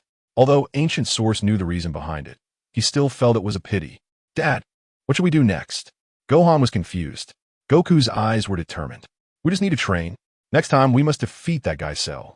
But we can't enter the hyperbolic time chamber anymore. Yeah, what do we do? There's not enough time. Goku was distressed. Everyone look at this. Ancient Source waved at the spiraling space door. 7 Dragon Balls flew out. The others were immediately delighted. It's the Dragon Balls. Ancient Source, you actually hid the Dragon Balls. How did you do that? Bulma was astonished. No one understood the Dragon Balls better than her. And she could tell at a glance that the 7 Dragon Balls in front of them were genuine. When Enel focused on Android 18, I took the opportunity to grab them. After Enel became his perfect form, he stopped thinking about the Dragon Balls. Probably because he was confident he could defeat us without their power. That's why he didn't continue to search for them. The group immediately began to make wishes. One by one, the orange Dragon Balls began to emit dazzling golden light. A divine dragon soared into the sky, covered in green scales. With golden divine light swirling around its body, the dragon emerged from the clouds. Please state your wish. The group exchanged glances. Dragon, please help us lift the restrictions on the hyperbolic time chamber. The dragon's eyes glowed, seemingly helping Goku and the others to fulfill their wish. I cannot completely lift the restrictions on the hyperbolic time chamber, as it concerns the authority of the Supreme Kai of Time. However, I can allow you to enter the hyperbolic time chamber again. Goku and the others were overjoyed. That's enough, Dragon. As the golden light on the dragon flickered, a mysterious power surged into the 4 of them. Is this the power of the dragon? Trunks was greatly surprised as he looked at his changing hands and feet. Our second wish is to revive Vegeta and the other Earth warriors killed by Enel. I'm sorry, but I cannot revive those who have already been brought back to life. At this point, Ancient Source and the others remembered that the Earth Dragon Balls had many restrictions. After all, they were just imitations of the real Dragon Balls. To revive lives without restrictions, they could only go to Namek to find an Namekian Dragon Balls. Let's go to Namek to find the Dragon Balls, Gohan suggested. But what about the 2 remaining wishes? Bulma asked in confusion. Leave it to you, Bulma. We'll head out first, Goku said nonchalantly. Yuan was also not very interested in the Dragon Balls. The limitations of the Earth Dragon Balls were too many, and many strong beings couldn't fulfill their wishes. Goku took the 4 of them and activated instant transmission, their figures immediately disappearing from spot. In the blink of an eye, they arrived in a world with green and yellow tones. A refreshing and comfortable air wafted in. Is this what Namek is like? Trunks' eyes widened. In his timeline, humans lived in fear every day, afraid that one day the androids would come and destroy everything. So Trunks had never left Earth. Seeing a different planetary landscape, Trunks felt a great sense of novelty. Gohan noticed Trunks' expression and immediately approached him to introduce Namek. Although Trunks had heard about it from his mother Bulma when he was young, he still patiently listened to Gohan. Goku watched the 2 of them relax after leaving Earth and felt a bit puzzled. They seemed to be much more at ease. Yuan spoke slowly. They are still children.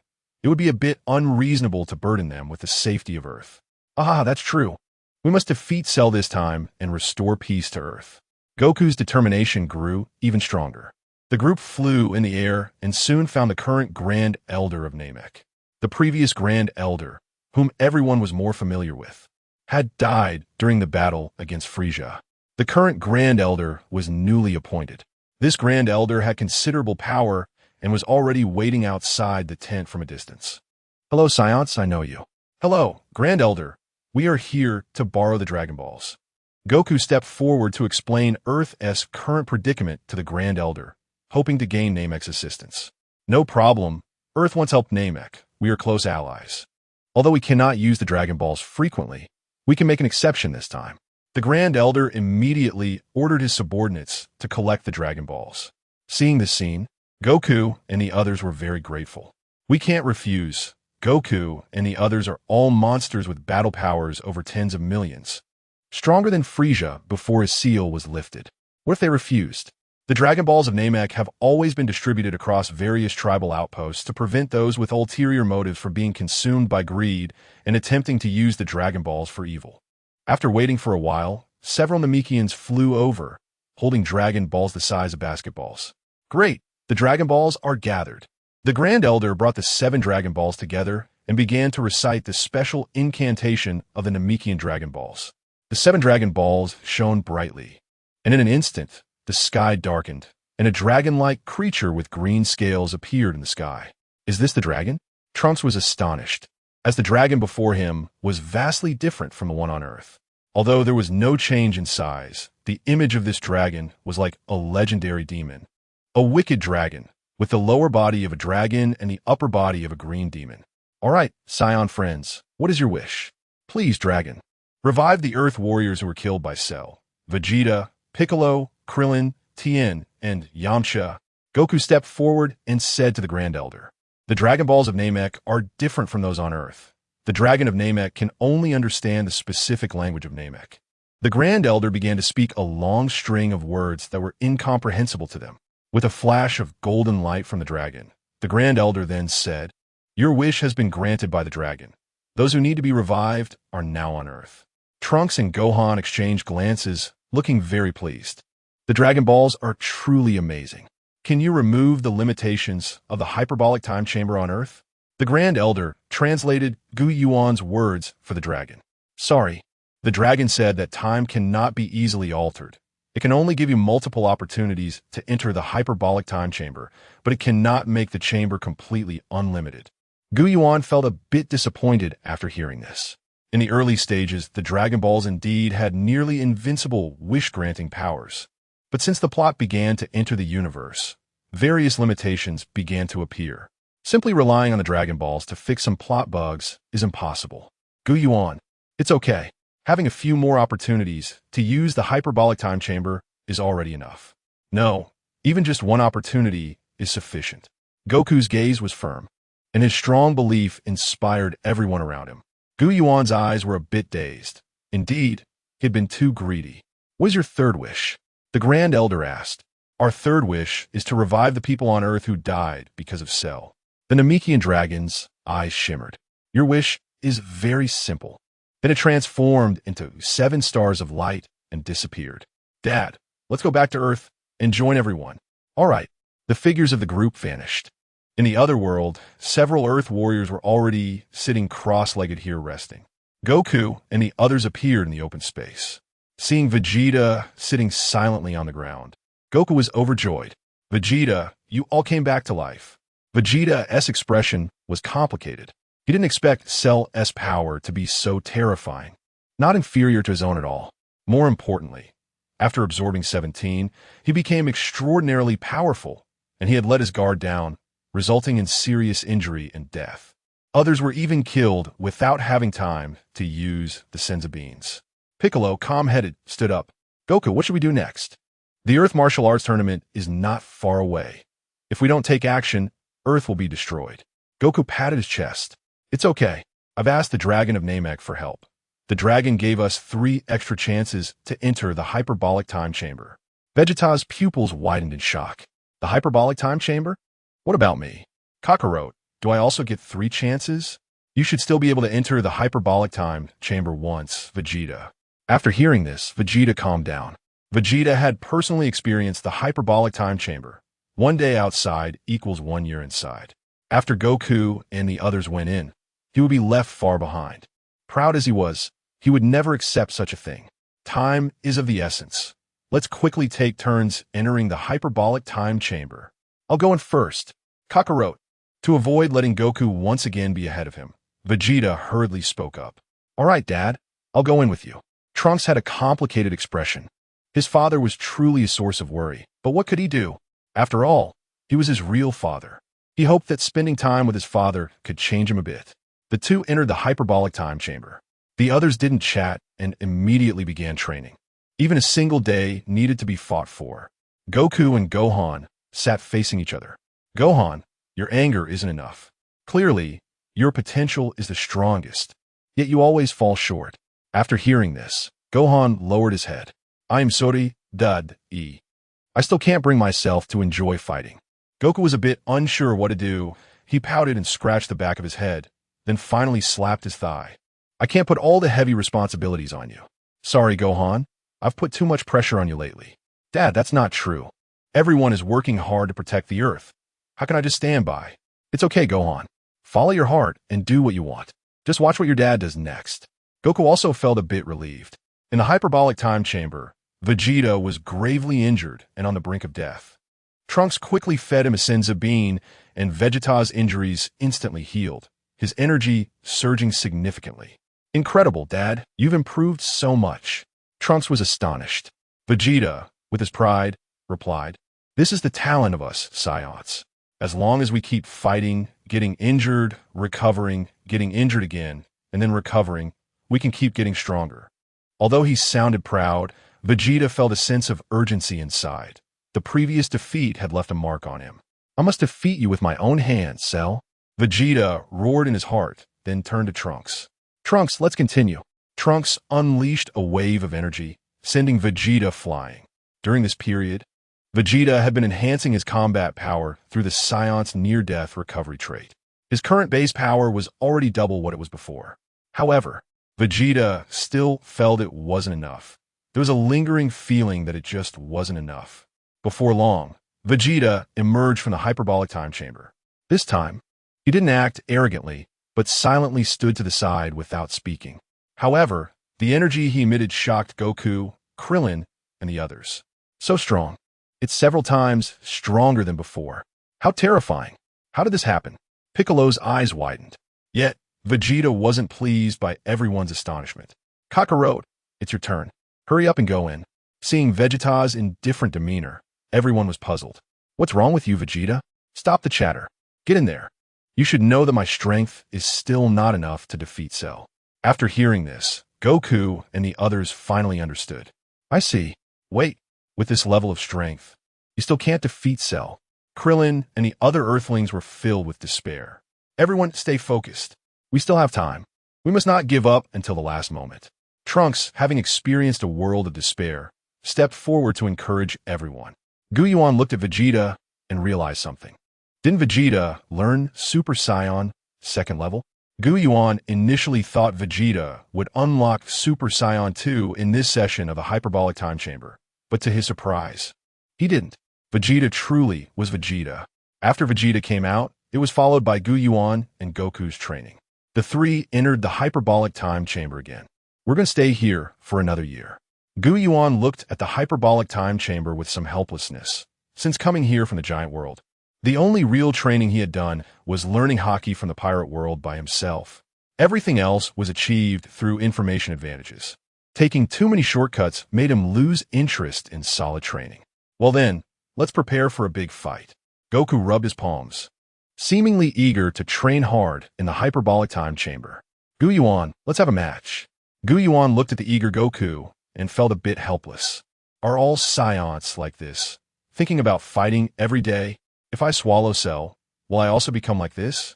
It was known that Cell, influenced by Scion blood, had Scion traits in every word and action. Just a while ago, he had arrogantly let them go. Now, he was hosting some Earth Universe conference, behaving just like a Scion. Yuan immediately rushed forward and engaged Goku in a brawl. Bang! Bang! The sound of fists and kicks created explosive noises in the air. Yuan was skilled at combining the abilities from his previous world with Ki. With a wave of his hand, he created slashes similar to sword energy from the pirate world.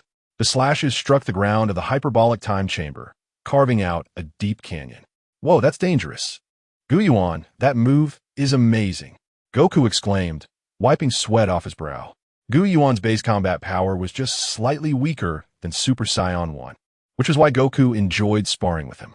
Among the warriors on Earth, aside from Vegeta, no one else was a match for him, including the previous Demon King Piccolo. As for Goku's son Gohan, he wouldn't even mention him. Gohan didn't like fighting and wasn't like him, so Goku didn't force him to fight. The two continued their battle for several days before finally stopping. It's finally over. Gohan sighed and sat up from the ground. During Gohan's time fighting Yuan, he, like Piccolo, sat cross-legged and cultivated his ki. Training in Dragon Ball is based on ki, whether meditating or exercising, both help in enhancing ki. The recent setbacks under Cell's command made Gohan unable to afford to waste time. Goku and Yuan's figures appeared in front of Gohan. Gohan stared at his father, who was unharmed and had significantly improved, somewhat stunned. Dad, how come you guys aren't hurt at all? Ha. Thanks to Yuan's senza beans. I never expected him to ask Shenron for such treasures. Yuan took out a beautifully decorated bag. This is a treasure that can produce senza beans indefinitely. It's perfect for you Saiyans. Gohan's eyes lit up as he looked at the bag. Dad, with this, our strength will definitely improve quickly. Maybe in this year, we can really surpass Cell. Goku naturally agreed. Although there was an improvement, it wouldn't be substantial since it wasn't a real life-and-death battle. In the time that followed, Goku continued to do his best to guide his son, trying to help him unlock the door to the second transformation of Super Saiyan. However, no matter how many times they tried, Gohan always fell just short. But by today, Goku and the others could clearly feel that there was indeed another transformation above Super Saiyan. They just hadn't succeeded in achieving it yet. Gohan's repeated failures to transform had begun to discourage him, and he lowered his head to apologize. I am sorry, Dad. Clearly, everyone is relying on this power to save the Earth, but Goku looked at Gohan's self-reproachful expression and felt it was inappropriate to demand anything more from him. He could never force his son to do something he didn't want to do. Yuan, watching from the side, finally spoke up. Rather than relying on your son, Goku, it would be better for you to personally learn Super Saiyan Level 2. Yuan had a clearer perspective. The Saiyan's advancements came from anger. In the original manga, both Goku and Gohan unlocked new levels due to the death of important people. From this, it can be inferred that Gohan cannot transform into Super Saiyan Level 2 because there is no one to sacrifice, hence he doesn't have enough anger. So, he planned to let Goku unlock Super Saiyan to himself. Yuan, I understand your point, but I also haven't fully grasped Super Saiyan 2, so I can't transform. Previously, I saw that Gohan had this potential, so I wanted to see if he could transform and if I could gain some insight from it. Hearing Goku's words, Yuan found himself in a bit of a dilemma. Is that so? How about this? Let me try that technique. Goku's eyes lit up upon hearing this. Yuan, do you have a way? Gohan also looked over excitedly, his eyes filled with anticipation. Yuan gestured for Goku to come closer and specifically blocked Gohan's perception. I don't know if this method will be successful, but my plan is to use an illusion technique. Illusion technique? What is that? Goku asked, puzzled. This illusion technique is to make Gohan see important people die, which will make him angry and, in turn, draw out the power within his body. However, this illusion technique has some limitations. If your battle power exceeds mine, my illusion will be directly broken by your powerful aura, and at 1T be able to trap you in an illusory state. Goku understood this. So what should we do? Yuan thought for a moment. You should pause your training for a while, allowing my battle power to surpass your Super Saiyan forms. At that point, even if Gohan unconsciously transforms into Super Saiyan due to anger, he 1T be able to escape my illusion. So that is how it is. That's great. This might really work. Although Goku wasn't entirely clear, he understood the general idea. In any case, they needed to let Yuan's battle power exceed theirs. Over the next period, Yuan continued to train, and his battle power gradually increased day by day, soon surpassing both Goku and Gohan. Although he still couldn't team match the Vegeta from when he emerged from training, he was indeed stronger than Gohan now. Dad, what is the method you're talking about? Why can't you let me know? Gohan, you don't need to rush. You'll find out soon. Goku walked to a distance, closely monitoring the situation. Yuan's eyes widened, and 9 Tomo appeared in his purple Rinnegan. Gohan, looking into Yuan's eyes, instantly lost consciousness, standing dazed in place. In illusion, Gohan watched as, at the upcoming Earth martial arts tournament, all his friends, family, and companions were ruthlessly killed by Cell, filling him with intense anger. What is going on? Why is this happening? Yuan's illusion technique was not a simple one. With power at the level of Otsutsuki Six Paths, he deeply understood the constructs of the world. The illusion Yuan created was based on the events that occurred after Gohan was hypnotized by Yuan during his training. Gohan saw himself and his father, Goku, finishing their training in the hyperbolic time chamber and immediately heading to the location arranged by Cell. At Cell's location, many media personnel had arrived. Fearless warriors escorting the strongest fighter on Earth, Mr. Satan, to battle. However, the so-called strongest fighter, representing humanity's fate, was just a slightly stronger human, easily crushed by Cell. Witnessing this scene, the Earth warriors were filled with rage, one after another stepping up to challenge Cell. Among them, Piccolo, Trunks, Vegeta, Yuan, Goku, and finally Gohan were all defeated by Cell one by one. Goku was even killed on the spot by Cell's explosion. Seeing his father Goku's death, Gohan was extremely enraged. A powerful aura erupted from his body, lightning coiling around him, and the surrounding space was distorted by his immense power. Outside the illusion, both Goku and Yuan quietly watched Gohan, standing motionless. Suddenly, Gohan's eyes opened wide, a powerful aura bursting forth, lightning coursing through the entire hyperbolic time chamber. Golden energy surged outward like a tsunami. Aya! Gohan roared to the heavens. Although his power was continuously rising, Gohan's expression still seemed dazed, clearly not having escaped Yuan's illusion. However, with the increase in power, Gohan appeared to be on the verge of breaking free from the illusion. Yuan crossed his hands and pushed forward, an invisible force enveloping Gohan. Goku, come help me. I can barely hold on. Gohan's power is about to surpass mine. If he realizes that the scenes in the illusion are fake, all our previous efforts may be in vain. Upon hearing this, Goku instantly teleported to Yuan's side.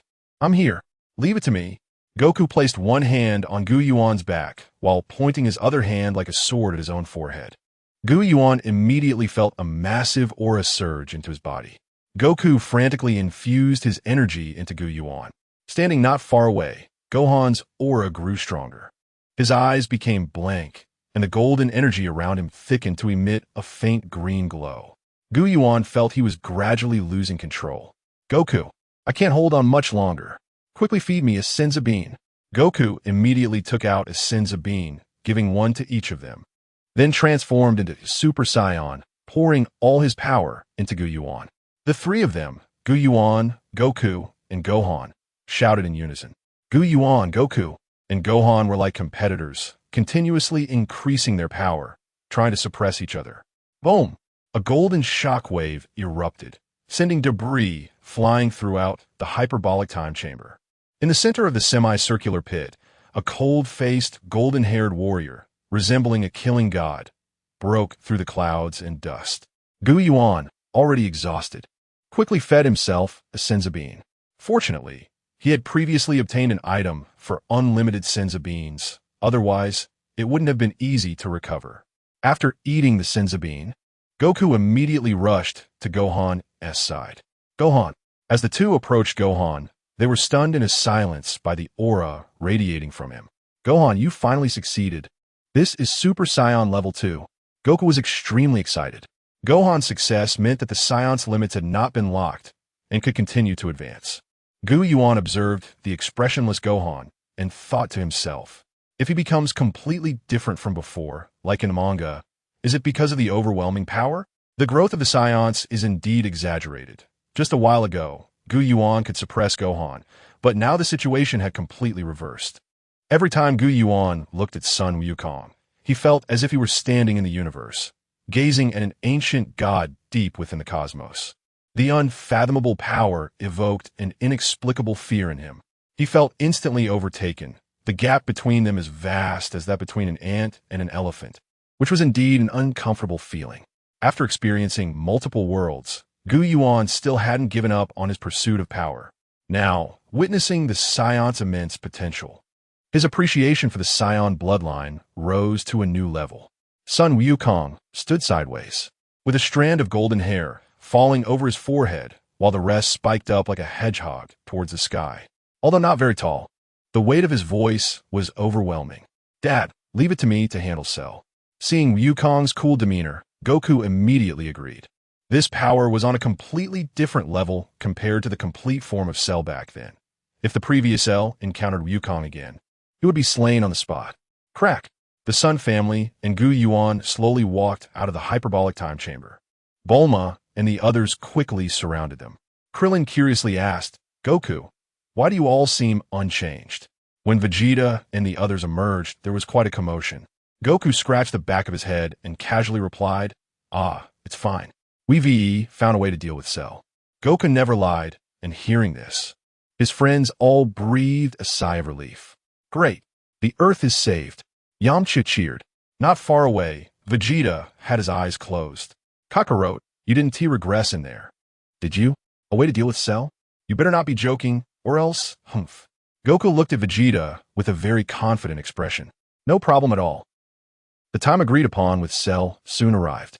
On Earth, the strongest human, Mr. Satan, was finally invited out after a selection process. Arriving by helicopter, Satan looked at Cell, who was standing on the plane not far away, with disdain in his eyes. "He must just be a trickster. Let us see how I teach you a lesson." The nearby reporters felt reassured by Satan's confidence. Mr. Satan is indeed reliable. Satan rushed to the arena and struck a fighting pose in front of Cell. Cell opened his eyes. "Who are you?"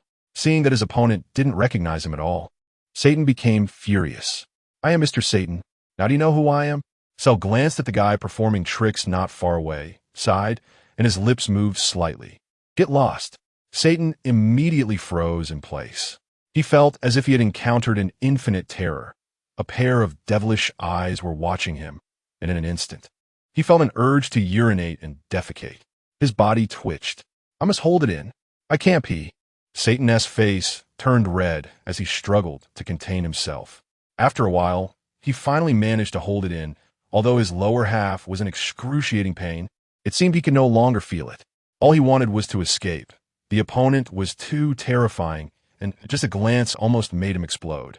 Just as Satan was in a state of panic, the live broadcast from the television station continued, and the global audience shouted at Satan, "Come on, Mr. Satan, defeat that monster." Mr. Satan must be holding back because he doesn't want to kill the opponent so quickly. What a merciful saint. "Mr. Satan, quickly use your ultimate move."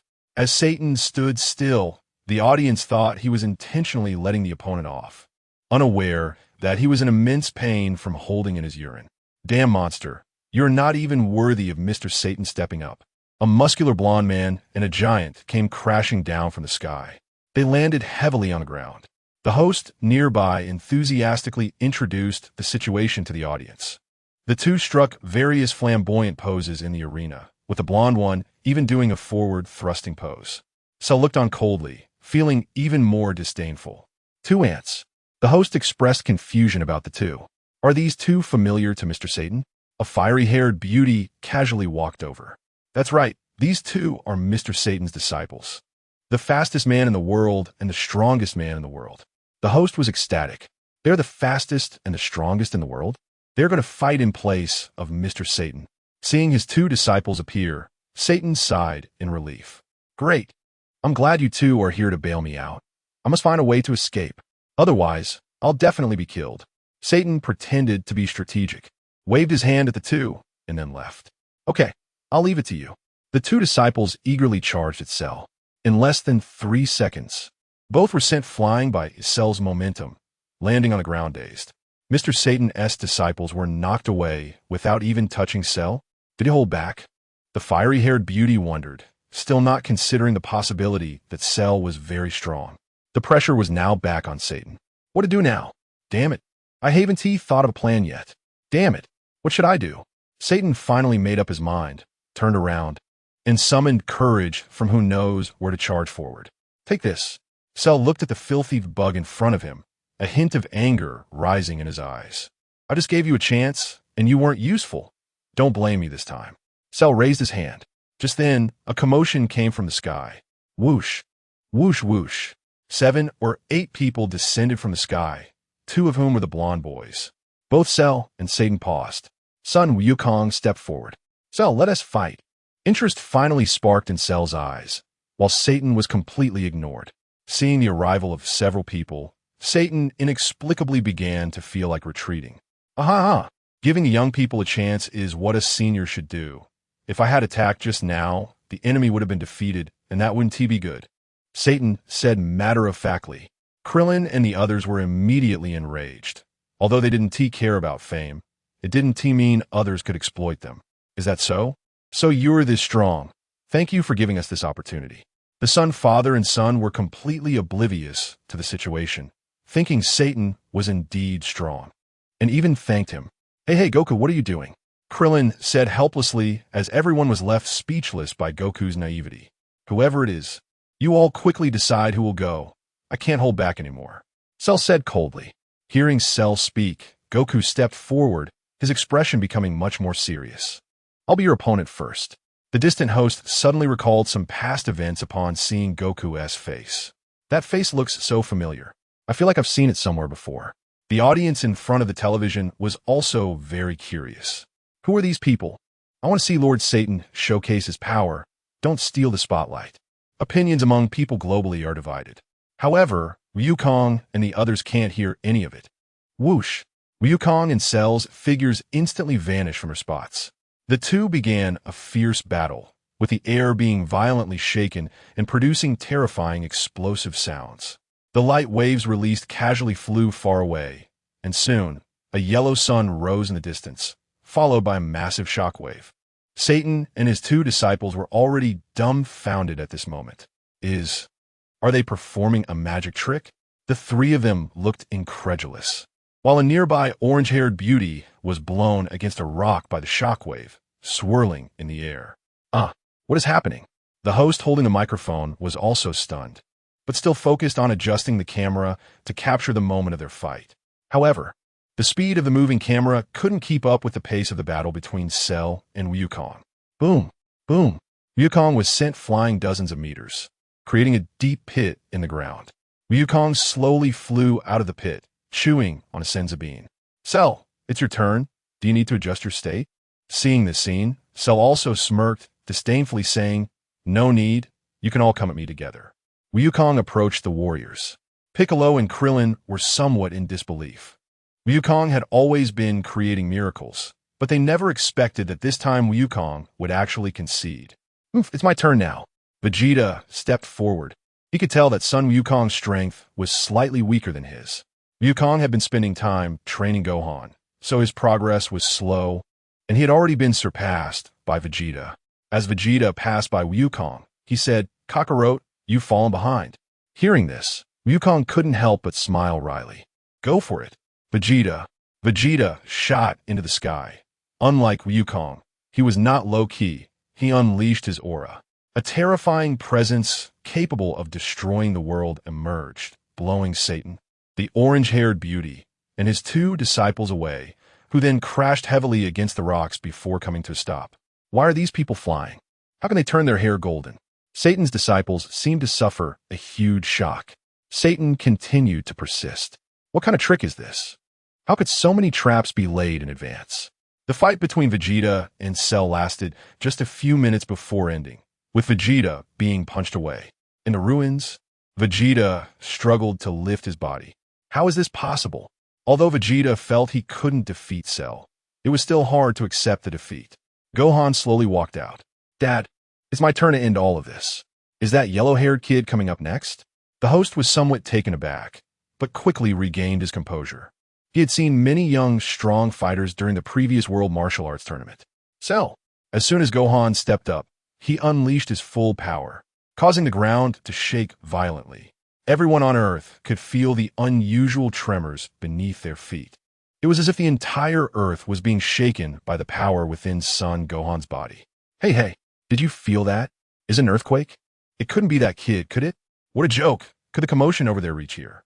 It's just a coincidence. On the other side, at the lookout, Wukong's wife Chi-Chi was furious. That guy Wukong actually let Gohan fight against that monster. What if Gohan gets hurt? Boom! Hurricanes, thunder, dark clouds, earthquakes. Various natural disasters appeared one after another as Gohan unleashed his power. The entire Earth, and even the whole universe, was shaken by this new force. Seeing Gohan like this, Wukong was overjoyed. That's it. Gohan, go all out. At this moment, King Kai contacted Wukong telepathically. Hey, Wukong. Hey, Wukong. What's happening over there? Huh? Is it King Kai? What's wrong? What is your child doing? I can feel this energy from King Kai's planet. You guys aren't going to destroy the Earth, are you? Don't worry, King Kai. Just watch Gohan from now on. Krillin and the others also gaped, making clicking sounds. Vuk. Wukong, what is that? Vegeta's mentality had already collapsed at this point. Why? Why is it like this? Why is everyone surpassing me one after another? During training with Trunks, he had already been surpassed by Trunks, whose combat power was slightly higher than his. But after all, he was his son, carrying his noble bloodline, so it was understandable. But why is son Wukong, this lower-class warrior, ahead of him? Not only in the previous Super Saiyan form, but even now in this new realm. It was the Sun family who unlocked it. Why is this happening? Standing opposite Gohan, Cell's eyes widened. What is this state? As the smoke cleared, a massive pit had formed in the center of the battlefield due to Gohan's transformation, and the original arena had vanished. Satan and the host were directly blown far away in a helicopter. Cell, you have no chance of winning now. Gohan smirked with a Scion's wicked grin.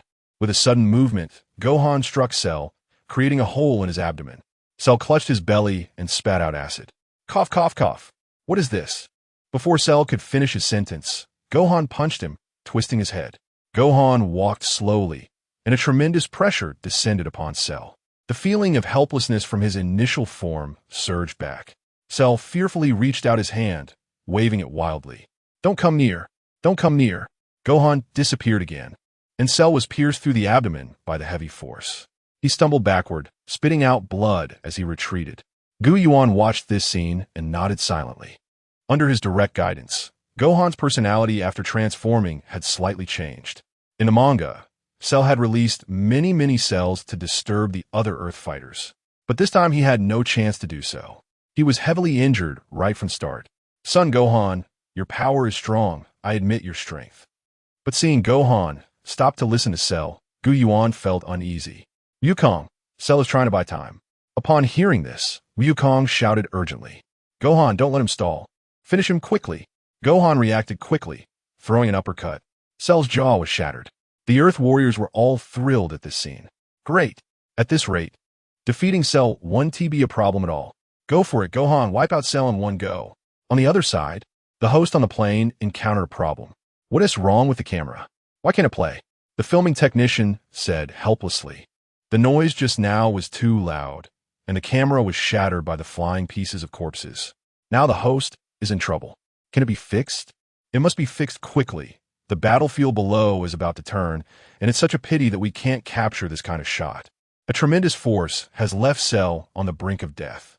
Suddenly, Cell's body twitches, and various parts of his body swell up like lumps. What is happening? My body... No. Ugh. Cell spits out Android 18. Covered in slime, Android 18 lies unconscious on the ground. Krillin, seeing Android 18, excitedly exclaims, It's 18. Cell spat her out. As soon as Cell expelled 18, he instantly reverted to his second form. Goku senses that the moment has come and rushes in. Dragon Fist. A golden dragon accompanies Goku's charge and crashes into Cell. Cell, having reverted to his second form, cannot withstand Goku's attack and is severely injured in an instant. Ugh. Android 17 is spat out directly. Cell's condition drops again, reverting back to his disgusting humanoid bug form. Goku forms seals with both hands. Many complex runes emerge in the void, binding Cell with these runes. Damn it. What is this? Let me out. Cell looks in fear at the changes in his body, feeling extremely unwilling and regretting that he had shown them mercy in the first place. Why did he hold back? Cell feels his power is fading, and at this moment, he cannot even self-destruct. Goku's hands take on a blade shape, and with a few gestures in the air, Cell's body is sliced into several pieces. then vanishes into thin air. Great. Cell has finally been eliminated. Trunks is very happy. Among all these people, he understands the terror of the androids the most, and he feels the deepest about Cell's demise. Krillin rushes to help 18 and 17, who are on ground. These androids have been killing indiscriminately in my world. They must be eliminated quickly. Trunks, without hesitation, gathers energy in his hands. Wait. Trunks, they don't seem that bad. Krillin hesitates. From his perspective, 17 and 18 haven't killed anyone since their appearance, except for Dr. Gero, whom everyone considers no longer human, but rather a monster who turned himself into a robot. No one can guarantee they won't do bad things. Mr. Krillin, please don't show unnecessary mercy. The so-called not-so-Saiyan Trunks seems unstoppable. How about you leave them to me, Krillin? Goku steps forward. I know sealing techniques. After sealing their powers, they won't be able to surpass me in strength and will be sealed for life. This time is enough for them to integrate into human society. Just as Goku is about to answer the interviewer's question, King Kai's voice suddenly appears in Goku's mind. Goku, come quickly. But Chi-Chi wants me to attend this very important interview here. King Kai, upon hearing this, becomes furious. The Earth is about to face a great crisis, and you're still worried about interviews? Hurry up and come here. Goku has no choice but to instantaneously vanish from his spot. The interviewers are left dumbfounded. Upon arriving at King Kai's planet, Goku immediately thinks about finding something to eat. On Vegeta's side, Krillin picks up the microphone, preparing to sing passionately, but suddenly a spaceship descends from the sky, causing the surrounding tourists to scatter in fear. Vegeta and his group remain indifferent, standing still. The spaceship slowly opens, and a muscular man with a scar over his left eye steps down. He ignores everyone else and walks straight up to Vegeta. King Vegeta. It turns out he is a Scion who survived against the odds in the universe and has rebuilt planet Vegeta, hoping Vegeta will return to be its king. Upon hearing this, Vegeta disdainfully turns and walks away. The not-so-Scion Trunks quickly steps forward to dissuade Vegeta, and the muscular Scion invites Trunks to join him in going to planet Vegeta. However, neither Vegeta nor Trunks is interested in what the muscular Scion has to say. Seeing this, the muscular Scion says, a legendary Super Scion has appeared in the universe, rampaging through the South Galaxy, and has now come to the North Galaxy. Only you, Prince Vegeta, can defeat him and save the North Galaxy. Hearing about the legendary Super Scion, Vegeta instantly becomes interested. Only they know that the so-called Super Saiyan is merely a transformation state that Scions reach through training. So, the Super Saiyan is no longer a legend. What about the legendary Super Saiyan? Vegeta hurriedly follows the muscular man onto the spaceship. Trunks, feeling uneasy, reminds the Earth warriors nearby, then quickly chases after them. The drunken master Rashi accidentally boards the spaceship as well. Meanwhile, Goku is feasting on King Kai's planet. King Kai recounts the destruction caused by the legendary Super Saiyan in the South Galaxy. Goku is puzzled. Are there still Scions existing in the universe? Yes, Goku. I hope you can go investigate. On an unnamed planet, Goku's form expands, instantly transforming into a giant brown ape. The giant ape wreaks havoc, quickly destroying a planet. Once his power is exhausted, he reverts to human form, drifting in space. After eating a Senza bean, his strength is restored, but Goku, floating in the cosmos, frowns. After acquiring cells, he has gained the bloodlines of Frieza, Vegeta, and Goku, with his strength increasing geometrically. He has mastered Super Saiyan 2 and Super Saiyan 3. Now he is challenging Super Saiyan 4. Although the comic author claims that Super Saiyan God is the correct path for Scions, Goku is still very tempted by the cool appearance of Super Saiyan 4. However, transforming into Super Saiyan 4 requires mastering the body in the giant ape state. In the giant ape state, Goku's internal abilities seem to be silenced. It seems that without resisting with will, he cannot control the power of the giant ape. Goku stands on a primitive, lifeless planet, adjusts his breathing, and prepares to transform into the giant ape again. Goku-san, Goku-san. At this moment, King Kai's voice appears in Goku's mind. King Kai, do you have something to say? Goku-san, I know your power has increased significantly during this time. You and Goku are good friends, and he is in trouble. I hope you can help him." Goku is puzzled. There are still several years until Majin Buu appears. How could he be encountering an unbeatable opponent now? "What has happened, King Kai?" "The situation is like this." King Kai begins to explain. Goku finally understands what has happened. It turns out that a legendary Super Saiyan has appeared in the South Galaxy. And this Saiyan is named Broly, possessing terrifying power. Even in his Super Saiyan form, he can rapidly grow stronger. In just a few minutes, he defeated Goku and the others in Super Saiyan 2 form. Now Gohan, Goku, Vegeta, Trunks, and the others have all been knocked down. The planet they are on is also in grave danger, and the native inhabitants face the crisis of impending destruction. Hearing this news, Yuan is undoubtedly overjoyed. Could it be that Broly has appeared? In his memory, there have been both old and new versions of Broly in the Dragon Ball series. The old version of Broly appeared during this time, while the new version is from a future timeline. Both versions of Broly possess incredibly terrifying potential, capable of leveling the universe by themselves. The new version of Broly has a godlike speed of power growth that can rapidly surpass several measurement units. But his personality is weak, like a little brother, lacking pressure. The old version of Broly has unparalleled, terrifying, oppressive ability, an indomitable body, and various special abilities that other Saiyans do not possess, also rapidly increasing in strength at a speed measured in seconds. The legendary bloodline has always held a position of terrifying dominance in Dragon Ball. Yuan is still struggling with slow power growth. This is truly a great opportunity that has come to him. "No problem, King Kai, I will head over right now." "That's great. Having a friend like you, Goku, is truly wonderful." Boom, boom. The fierce, muscular man with green hair knocks Gohan, Trunks, and the others away with a single punch or kick. "Monster." Broly is surprised to hear Trunks refer to him as a monster. "Monster? No, I am a demon." Goku rushes in with an instant transmission and delivers a kick to Broly. However, this attack has no effect on Broly's muscles, which are as tough as steel. No matter how many Saiyans attack, with a burst of energy, Broly can send everyone flying with a green shockwave in an instant. The situation is like a mouse being teased by a cat. How could this happen? The attacks are ineffective. Broly gathers a terrifying, destructive green energy wave in his hand. His tall and strong body resembles a giant bow, drawing back the green energy blast that crosses the air and strikes Goku amidst the ruins. Boom! A massive green sun rises from the ground.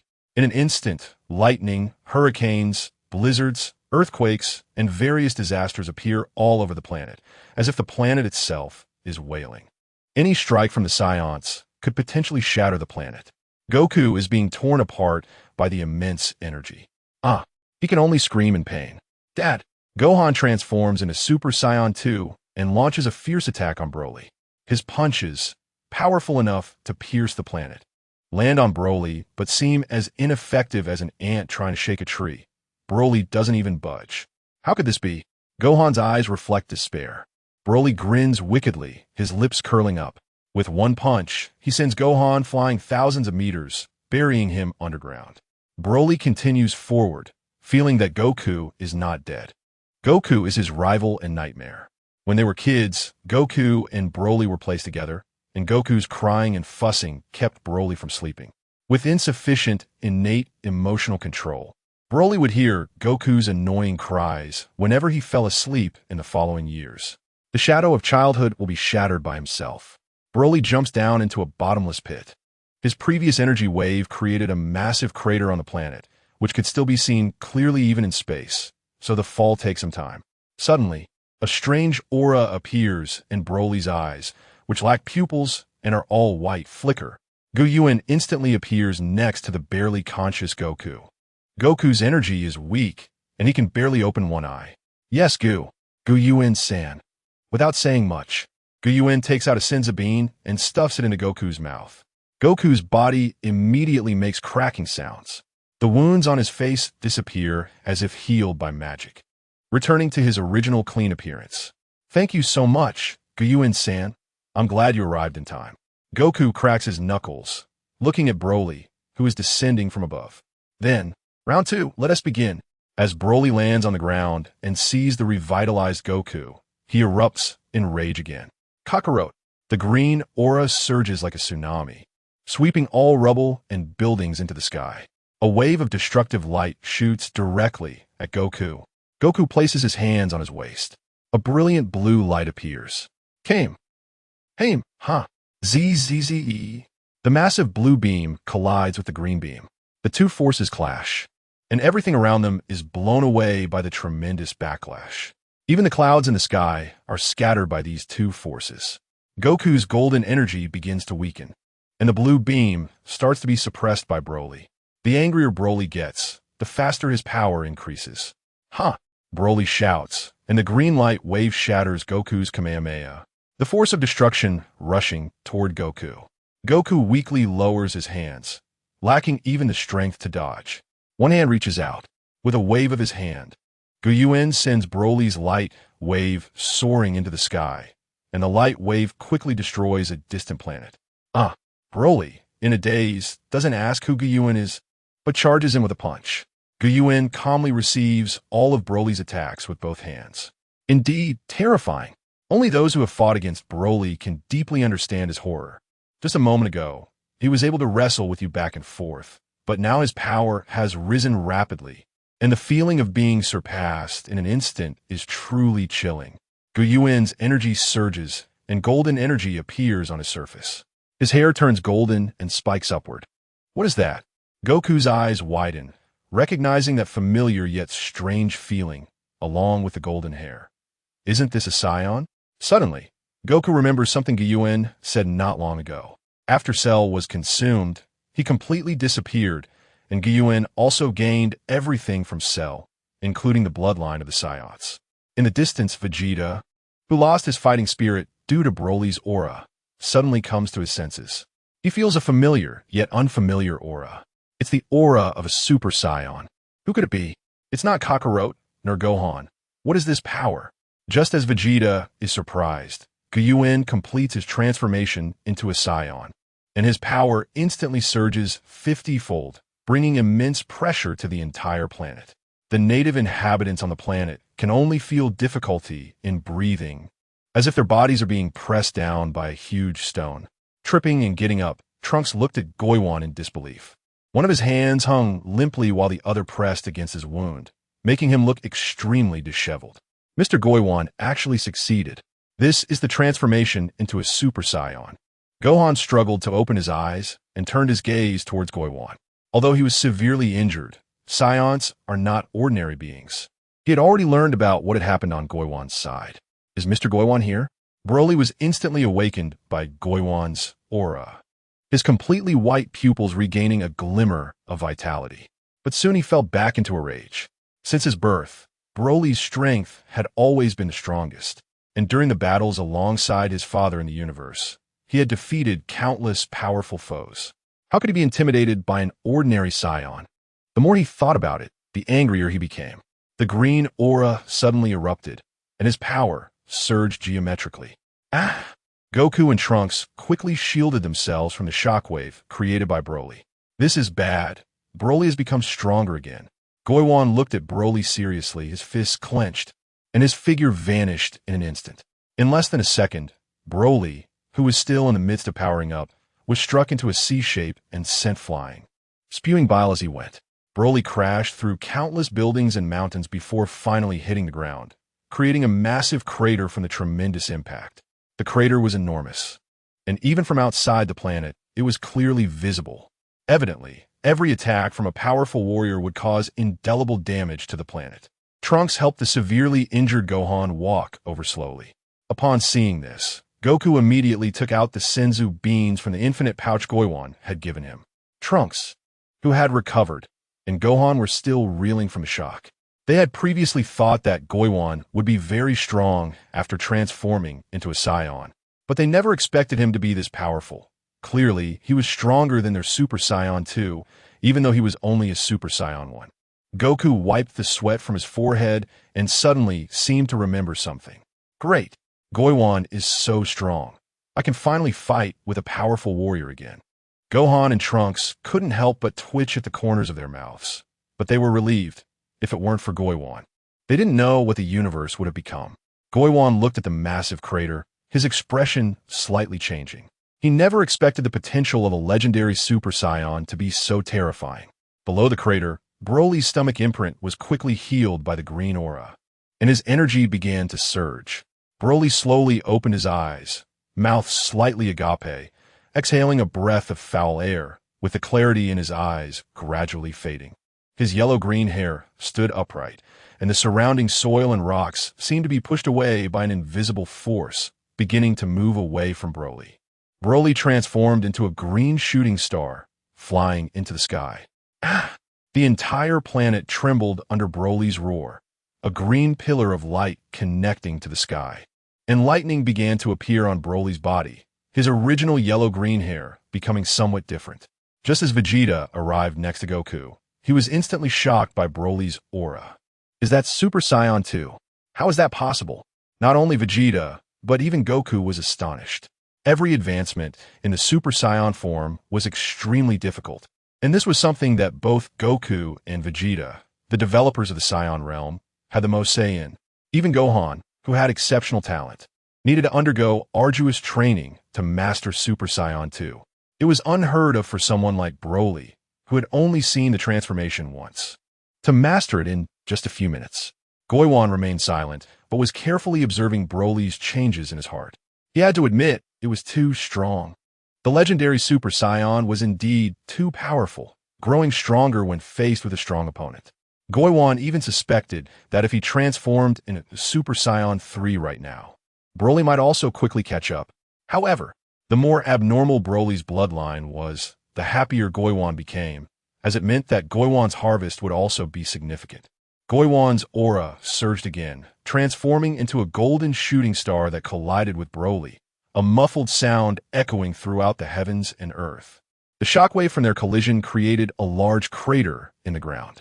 Storms, lightning, and lava followed in succession, as if the entire planet was wailing. At the moment of collision with Yuan, Broly was quickly bounced away, and the gap in power made it difficult for even Broly's enraged state to be maintained. Broly roared in fury again, his power skyrocketing as he continued to clash with Yuan. Each collision between the two created booming sounds, resembling earthquakes and thunder. So fast, I can't see anything. Damn it, Vegeta grumbled, feeling unwilling. Clearly, he was the prince of the Saiyans, possessing the most noble bloodline, yet he was surpassed time and again.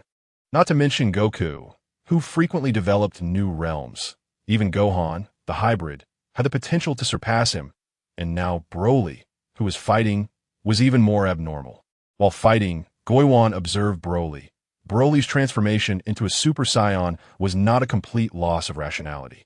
On the contrary, most of the time he was aware, but this awareness was influenced by the dark thoughts within Broly's heart. Broly used his rage to temporarily lose his rationality as a trade-off to rapidly increase his power. However, the increase in power has its speed. When the increase slowed down and Broly gradually adapted to that power, his rationality would return. But after regaining his rationality, Broly would realize he still couldn't defeat Yuan. And at that moment, he would become furious again to boost his combat power in this manner. After several repetitions of this process, Broly actually surpassed Yuan, who was at Super Saiyan 1. It's truly terrifying. I only gained my power through diligent training. Yuan's body was crackling with lightning, and a massive aura capable of tearing space emerged. Super Saiyan 2. The powerful aura even reached the universe, causing shock among strong beings throughout the cosmos, with various gazes and mental energies converging on the planet where Broly was located. After reaching Super Saiyan 2, it was as if he had entered an entirely new realm. Lightning and strong winds rampaged everywhere.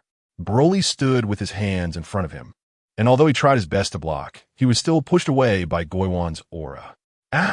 Yuan felt a surge of anger rising within him, and power continuously flowed forth. Broly's body trembled slightly. Even a legendary Super Saiyan felt fear, and the immense gap in power instantly pulled Broly's consciousness back. Impossible. It can't be. Broly roared in anger again. Yuan's figure vanished, and in the next moment, he pressed a colorful energy ball against Broly's abdomen. Broly's expression changed dramatically, and he spat out a mouthful of blood, his body curling up like a shrimp. The damage Yuan had inflicted earlier seemed not to have fully healed, and Broly's aura plummeted drastically. In a deep pit, Broly's Super Saiyan state vanished, his yellow-green hair returning to black, his previously arrogant and evil face becoming soft and weak, and his strong, muscular body reverting to its original tall and thin form. Goku and the others jumped down the deep pit alongside Yuan. Looking at the barely breathing Broly, Goku and the others felt a deep sense of emotion. It's a good thing he was defeated. Otherwise, who knows what he would have done. Clearly, Broly had indeed slaughtered the native inhabitants of the planet earlier.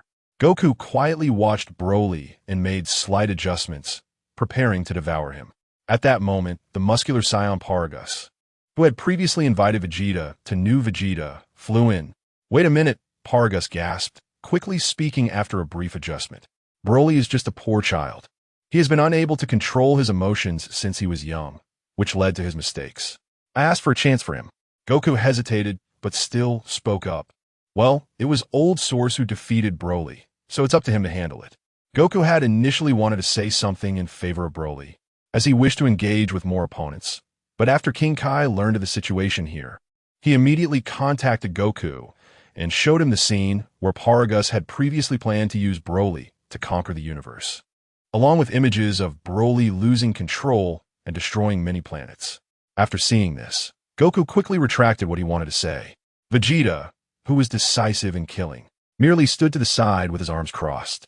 He had already felt embarrassed enough after being frightened by Broly, and now he just wanted to reduce his presence.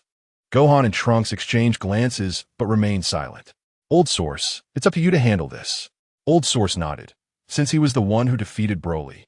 It was indeed his responsibility. With a wave of his hand, Broly's body disappeared from the air. "You!" Paragus glared at Old Source angrily, and Vegeta, unable to tolerate it, fired a key blast that erased him. What a nuisance.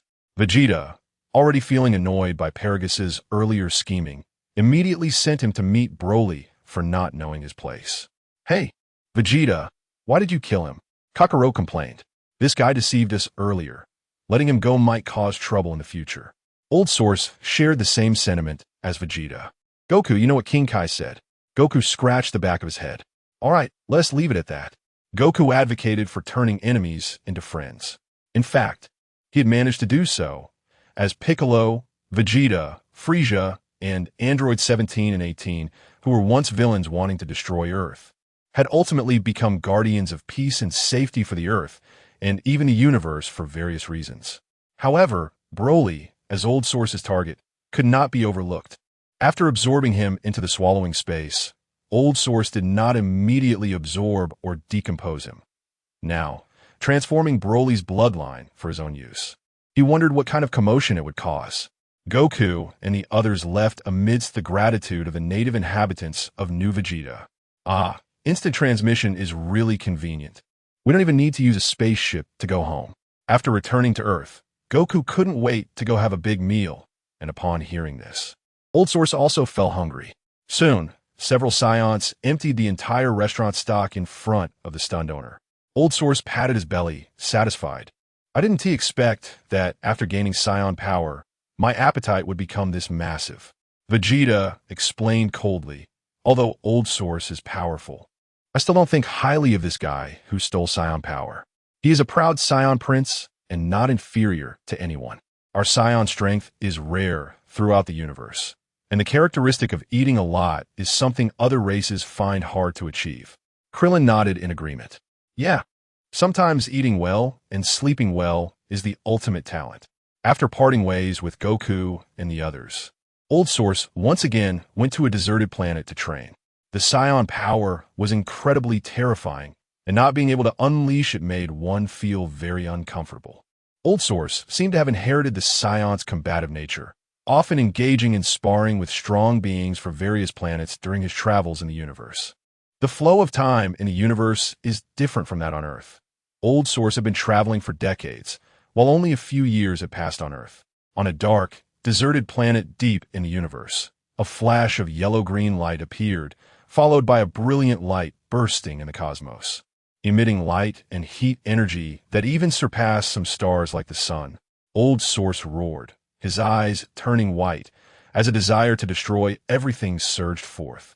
And the deserted planet beneath his feet instantly turned into a bubble. After absorbing the Scion's power, Old Source's originally smooth black hair became thick and upright, transforming into a Super Scion form that resembled Broly's yellow-green hairstyle. The immense power scattered Old Source's consciousness. His muscles bulged, and yellow-green light waves shot out in all directions, destroying surrounding planets one after another. After annihilating several star systems, Old Source finally stopped, exhausted. Broly's potential was too great. His overpowering strength came with severe aftereffects.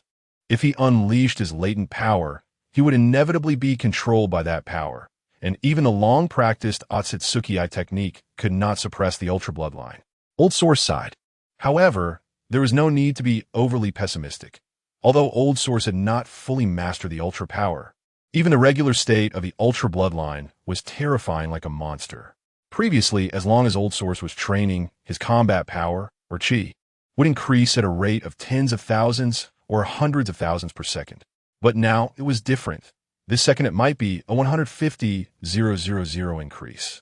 And the next second it could be 300,000 or even a million. On Earth, years passed, and Gohan had grown significantly, under his mother's expectations. He joined a high school. On his way to school, he formed a bond with Videl, the daughter of Satan, while pretending to be a masked superhero. Videl even joined the Sun family's training team in the following days. After several years, the New World Martial Arts Tournament was once again initiated. In a part of Earth that the Z fighters had not noticed, a group of individuals wearing black hooded coats, varying greatly in height, arrived beneath an iceberg. Lord Babidi, why are we wearing black clothes? A small figure resembling a gnome at the front of the group spoke. This is to highlight our villainous demeanor. You simply don't understand.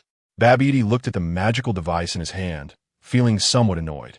Damn King Kai, sealing Mage Imbue in a place like this. After searching for so long, I finally found a clue, and now I'm wasting my time on this planet. At the World Martial Arts Tournament venue, Goku felt a wave of emotions as he looked at the sea of people below. There are so many people now.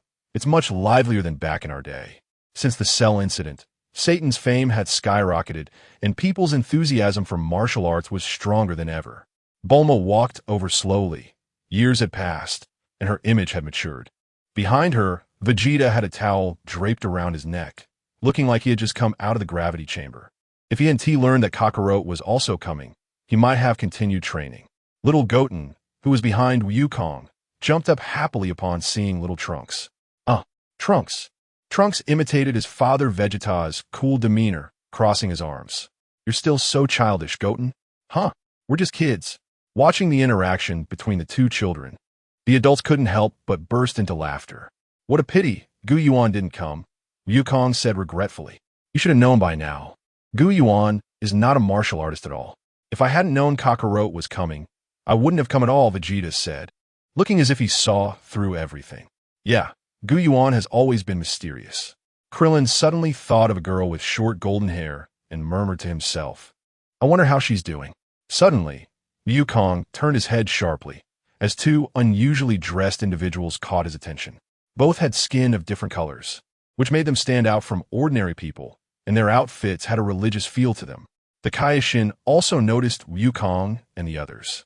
But Wukong and his group were highly skilled in martial arts, keeping their energy suppression low, making them appear as just a few Earthlings who were much stronger than average in the Kaioshin's eyes.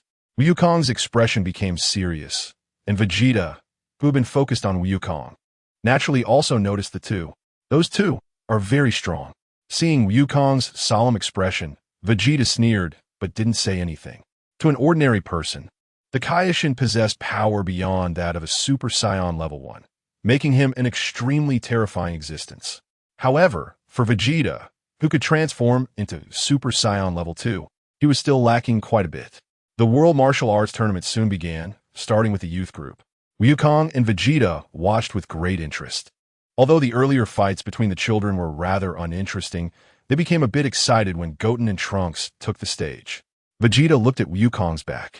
Even though I've lost to you so many times, my child won't be like me. He will definitely defeat your son. Wukong didn't refute and just smiled awkwardly. Ah. Far away, across several galaxies, a man with explosive yellow-green energy floated in space. In front of him, giant trees that had broken the limits of their planets grew, draining the life force from these planets, leaving their internal environments desolate and lifeless, turning them into dead stars. Yuan took a deep breath, his aura surging. With a wave of his hands, yellow-green energy blasts shot out, and the vast distances of space were crossed in mere breaths. Silent explosions appeared in the cosmos, like beautiful, dazzling fireworks. Yuan instantly returned to a technologically advanced spaceship. A golden-haired girl with a curvy figure approached him.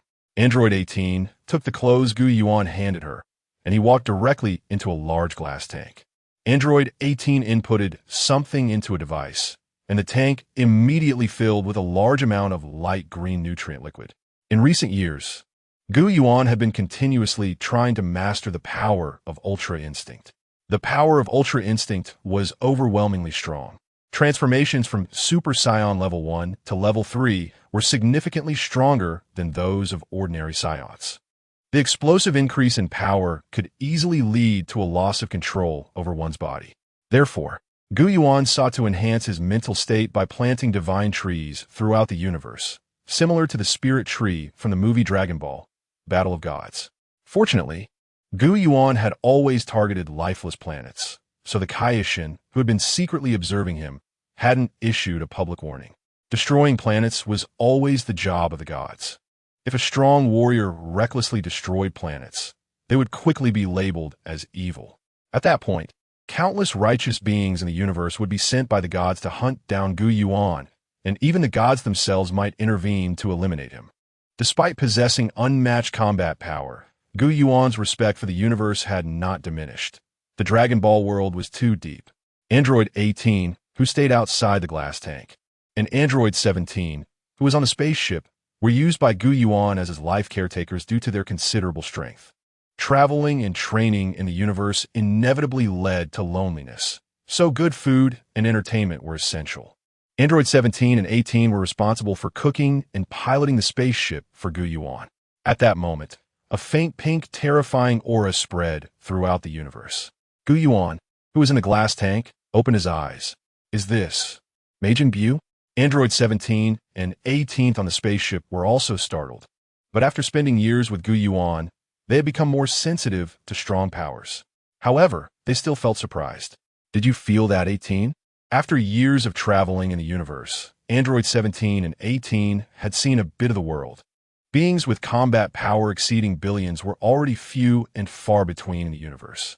The earlier pink aura, filled with evil intent, was not measured in billions but at a higher level. The abyss-like aura spreading through the universe was enough to demonstrate its terrifying nature. Android 18 instinctively looked at Yuan in the glass tank, and seeing that he showed no reaction, she felt relieved. Both Android 17 and 18 had witnessed Yuan's transformations. With their strength, they couldn't see through Yuan's true capabilities, but they could confirm that he was definitely not weaker than the previous aura. On Earth, a brilliant white light shone on the ground, visible even from space. Wukong shouted, "No, fighting him here will destroy the Earth." At that moment, the young Kaioshin transmitted a message to Wukong. You can lure Majin Buu to the Kaioshin realm. It's a place where all the previous Kaioshin lived, very sturdy and hard to destroy. Looking at the evil aura radiating from the pink creature before him, Wukong nodded solemnly.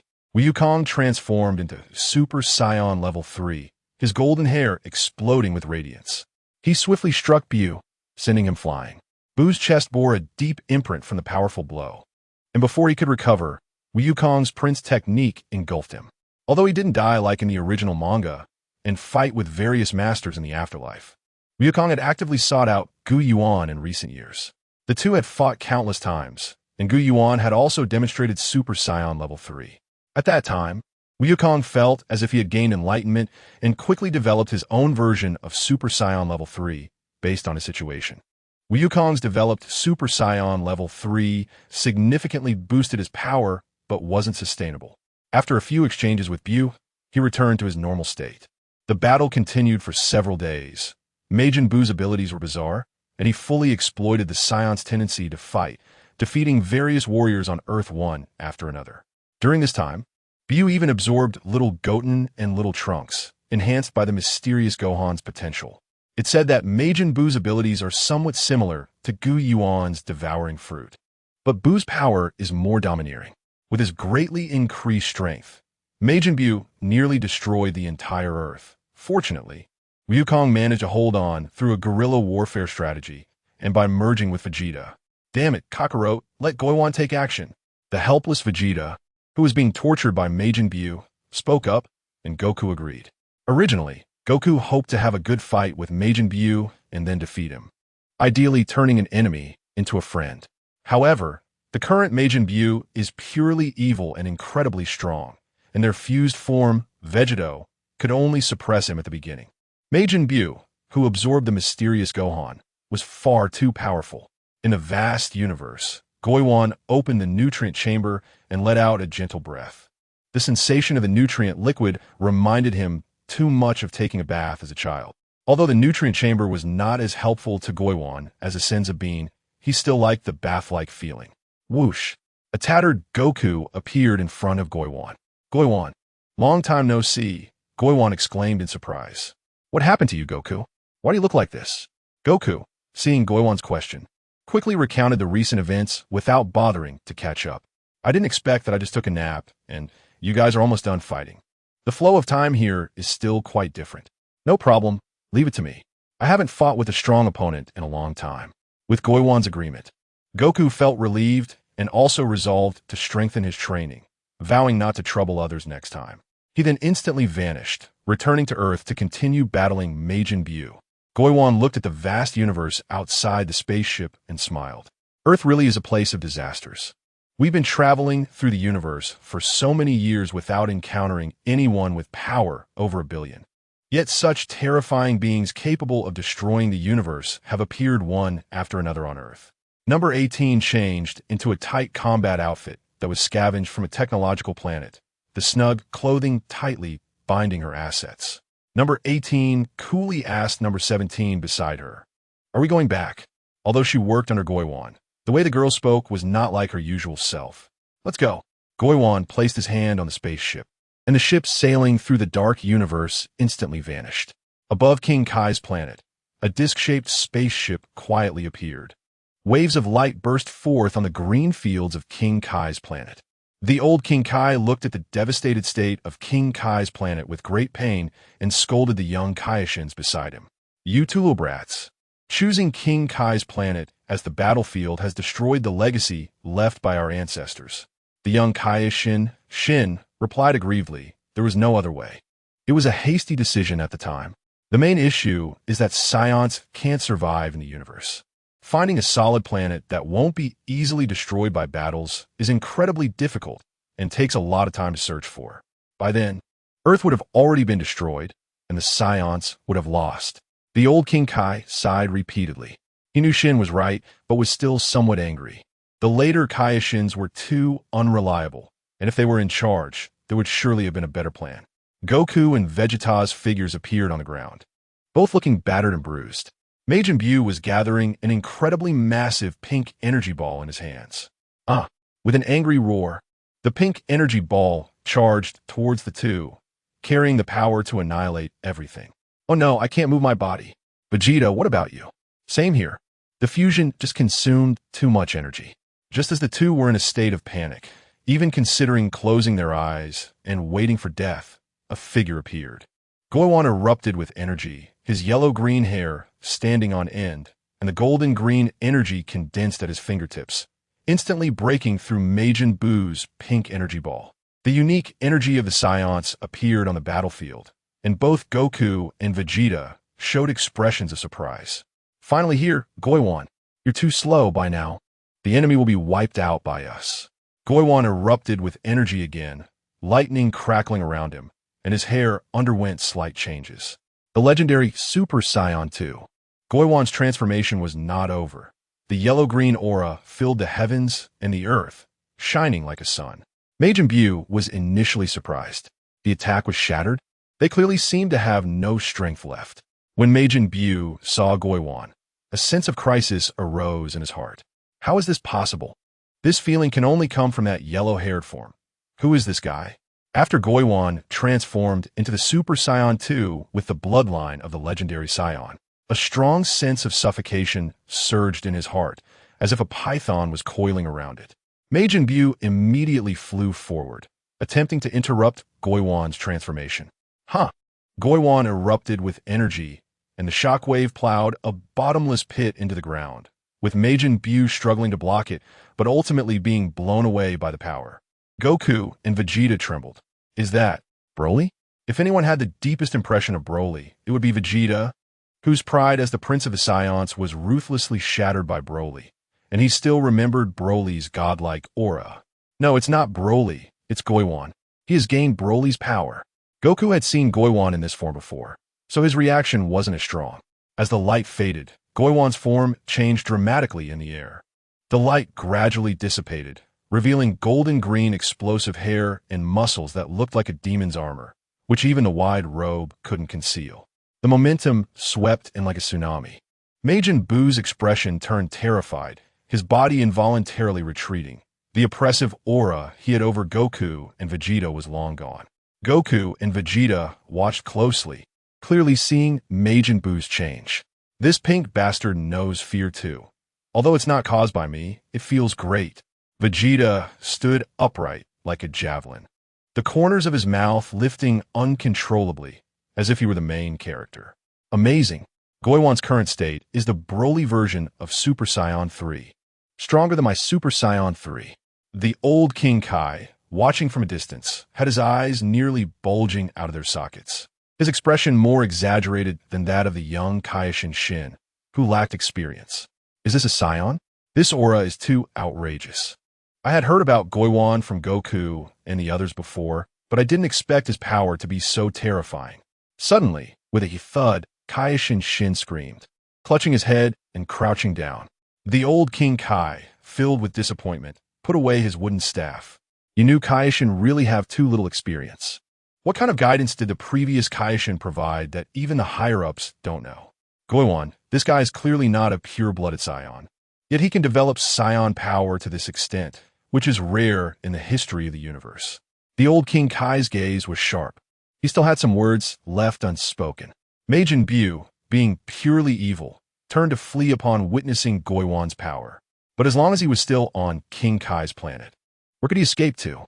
Several yellow-green energy balls shot towards Majin Buu with the momentum to annihilate everything. Majin Buu, flying low over the plains, had to adjust his posture and rub his hands together to create a light wave to resist the attack from Yuan. Yuan's light wave was like scorching lava, instantly melting and engulfing Majin Buu's pink light wave. After a few minutes of brilliant white light, the lush green plains disappeared, leaving only a few barely visible large craters. Yuan was not like Goku, a martial artist who enjoyed fighting and sparring, who wouldn't go all out until the last moment. Yuan preferred to crush his opponents with full power right from the start. Goku and Vegeta flew next to Yuan, looking down at the craters in confusion. What about Buu? Has he been taken care of? It seems like his energy is gone. Suddenly, an unexpected change occurred. Countless pink light waves shot out from the craters, forcing Goku and Vegeta to dodge in panic. And after a moment, they used instant transmission to escape. A pink figure glowing with white light appeared in front of Yuan. Is this the Ultra Instinct? The white light emanating from Majin Buu left Yuan momentarily stunned, but he quickly realized what was happening. No, it was the power of the mysterious Gohan. At this moment, Yuan finally breathed a sigh of relief. The level of Ultra Instinct was not something he could currently contend with, at least not until he reached Super Saiyan 4 or 5. Majin Buu suddenly threw a punch, and Yuan tried to block it with both hands, but couldn't withstand the immense force, and was pushed back. Majin Buu roared towards the sky, gathering the pink energy around him, which combined with the faint white light from the mysterious Gohan, surprisingly forming a new state. Pink and red light lit up the sky as several pale, pink massive spheres headed towards the King Kai's planet. When the world is happening. When did these spheres appear around King Kai's planet? The old King Kai felt overwhelmed by the situation, as if he were utterly exhausted. Yuan clasped his palms together, and a black sphere resembling a black hole appeared, flying into the universe outside King Kai's planet, instantly transforming into a massive black hole that crushed and absorbed several pink spheres. Seeing his attack ineffective, Majin Buu became furious and rushed forward to engage Yuan in close combat. However, Yuan's bloodline from the Transcendent bloodline was too powerful. No matter how Majin Buu attacked, he could only push Yuan back and not harm him. Yuan watched the enraged Majin Buu and couldn't help but admire him. The mysterious Gohan truly is the strongest warrior in single combat, with the power of the mysterious Gohan backing him. Every attack from Majin Buu feels like the impact of a planet. But unfortunately, he still can't defeat me. After a few rounds of fighting, it seemed Majin Buu also realized the gap between them and turned his gaze towards Goku and Vegeta, watching from the side. Vegeta, displeased, said, "What does this mean? Does he want to attack us?" Majin Buu's actions undoubtedly hurt the pride of the arrogant Scion Prince, making him feel like someone who could be easily manipulated. Yuan also understood that Majin Buu's potential was not inferior to that of the previous Cell or Broly, and perhaps even greater. Although Buu couldn't dramatically increase his power during battle like Broly, he could gain the innate abilities of strong fighters by devouring them. Given time to develop, he might even have a chance to challenge the god of destruction. Majin Buu, with strong execution, transformed into a pink light and charged towards Goku and Vegeta. Yuan quickly intervened to intercept. What a joke. I'm not like Vegeta. He enjoys letting his opponents reach their peak before defeating them. I won't do that. Yuan flew forward and kicked Majin Buu in the back like a battle axe. With a crack, Majin Buu spat out an unknown liquid, and his body fell like a kite with a broken string.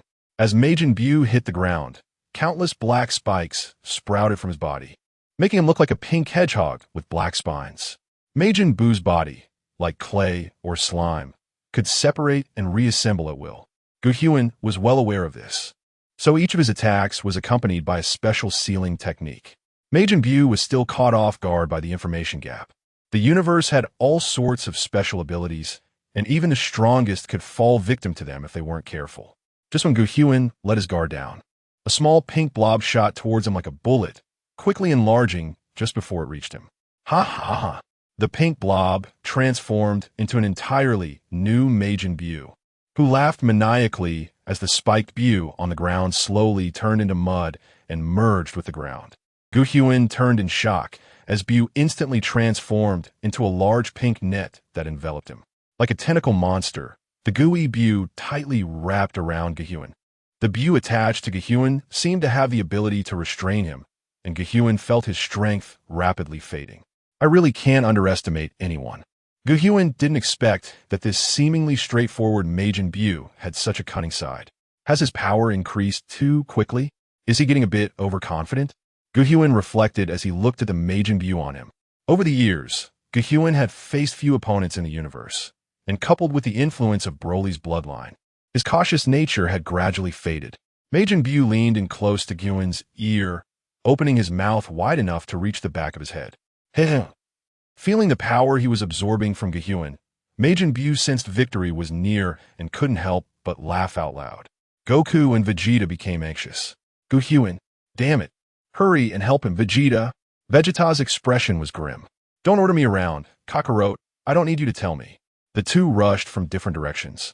And because of Yuan, they couldn't attack and could only pull him, creating a rather strange scene. 3 people were pulling against a Buu that resembled a gooey monster. You all get back. Goku and Vegeta exchanged glances, said nothing more, and immediately stepped back. Huh! A golden light burst forth. Yuan's body began to rapidly swell and grow larger. His originally chiseled face sprouted golden fur, and within seconds he transformed into a giant gorilla over 100 meters tall. I see. The Scion Great Ape transformation can enlarge the body, which means Buu can't swallow Yuan now. Goku exclaimed in delight. The old King Kai, watching from a distance, wiped the sweat from his brow. Moreover, the Great Ape transformation shouldn't require energy, so Buu's restraint will also be easily resolved. What a quick response. Just now, Even I couldn't think of this solution immediately. The King Kai, who was acting like a meek quail, chimed in, clapping in approval. But don't get too happy yet. The situation isn't over. Not every scion who transformed into a great ape could maintain their sanity. On the battlefield, Vegeta also thought of this issue and quickly took Goku to a far-off place to observe. Only a select few scions with superior bloodlines could maintain their calm and clarity during the great ape transformation. After hearing this, Wukong was taken aback. When he was a child, he lost his sanity and killed his grandfather because he accidentally transformed into a great ape. No one knows better than him how difficult it is to maintain rationality while transformed into a great ape. This is bad. Yuan's combat power is so strong that if he loses control, it might be even more terrifying than Bu. That's right, but at least for now, Yuan has freed himself from that pink bastard's control. Yuan's transformation into a great ape caused massive destruction, with strong winds raging, and the terrain of the Kaioshin planet changed drastically, with the ground rising and collapsing. Bu was also blown into the rocks by Yuan's energy surge. The great ape that Yuan transformed into only beat its chest and roared twice before quickly shrinking down and condensing into human form. Oh no! After transforming into a great ape, he will enter a weakened state. We need to hurry over. Majin Bu, having devoured Gohan, naturally understood the situation of the great ape transformation. Seeing Yuan revert to human form, Bu let out an evil laugh, and his pink hands stretched like rubber, trying to grab Yuan in one go. But when the smoke around Yuan dissipated, everyone was stunned. What is that? Vegeta's mouth was wide open. The current Vegeta wouldn't even react if someone tried to stuff something into his mouth. Wukong, on the other hand, was excited. Oh, what is that, a new transformation? Yuan's image appeared before everyone. His hair was red with black, flowing in the wind, and the exposed skin on his chest was covered in red fur. At this moment, the upper half of Yuan's clothes had already been shattered, leaving only the skirt and an overwhelming, invincible aura quietly unfolded. The Super Saiyan 4 transformation has appeared. Seeing this form of Yuan, Majin Bu lost all fighting spirit. His figure flickered, and he vanished into thin air. The old Kaioshin, who was watching from a distance, slumped to the ground, overwhelmed by the stimuli he had experienced that day. What is this form? Is it another new transformation for the Scions? Ancestor, the Kaioshin asked. The old Kaioshin rubbed his temples, lost in thought, and muttered to himself. I originally thought it was just a legend. I didn't expect it to really appear. It's astonishing. This kind of power is probably comparable to the destroyer I remember, right? Wukong quickly rushed to Yuan's side, spinning around. Wow, so cool, so powerful. Yuan, is this a new Scion form? Yuan smirked.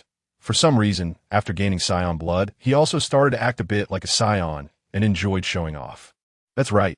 This is the transformation after Super Saiyan 3, Super Saiyan 4. Super Saiyan 4. Vegeta stood frozen in place. Why? Why is everyone surpassing him? Originally, Kakarot was just a low-level warrior. When they first met, he wasn't even a match for Vegeta, and it took a huge effort to defeat him. But as time went on, the gap between them gradually widened. Every time Vegeta thought he could surpass Kakarot, Kakarot would enter a new realm. First, it was Gohan's Super Saiyan 2, then Wukong's Super Saiyan 3, and now even Yuan, the thief of Saiyan blood, was standing above him, the Saiyan Prince. How could the gap be so vast? The old Kaioshin, surprised, also sensed something was wrong and quickly sent a message to Yuan and the others. Not good.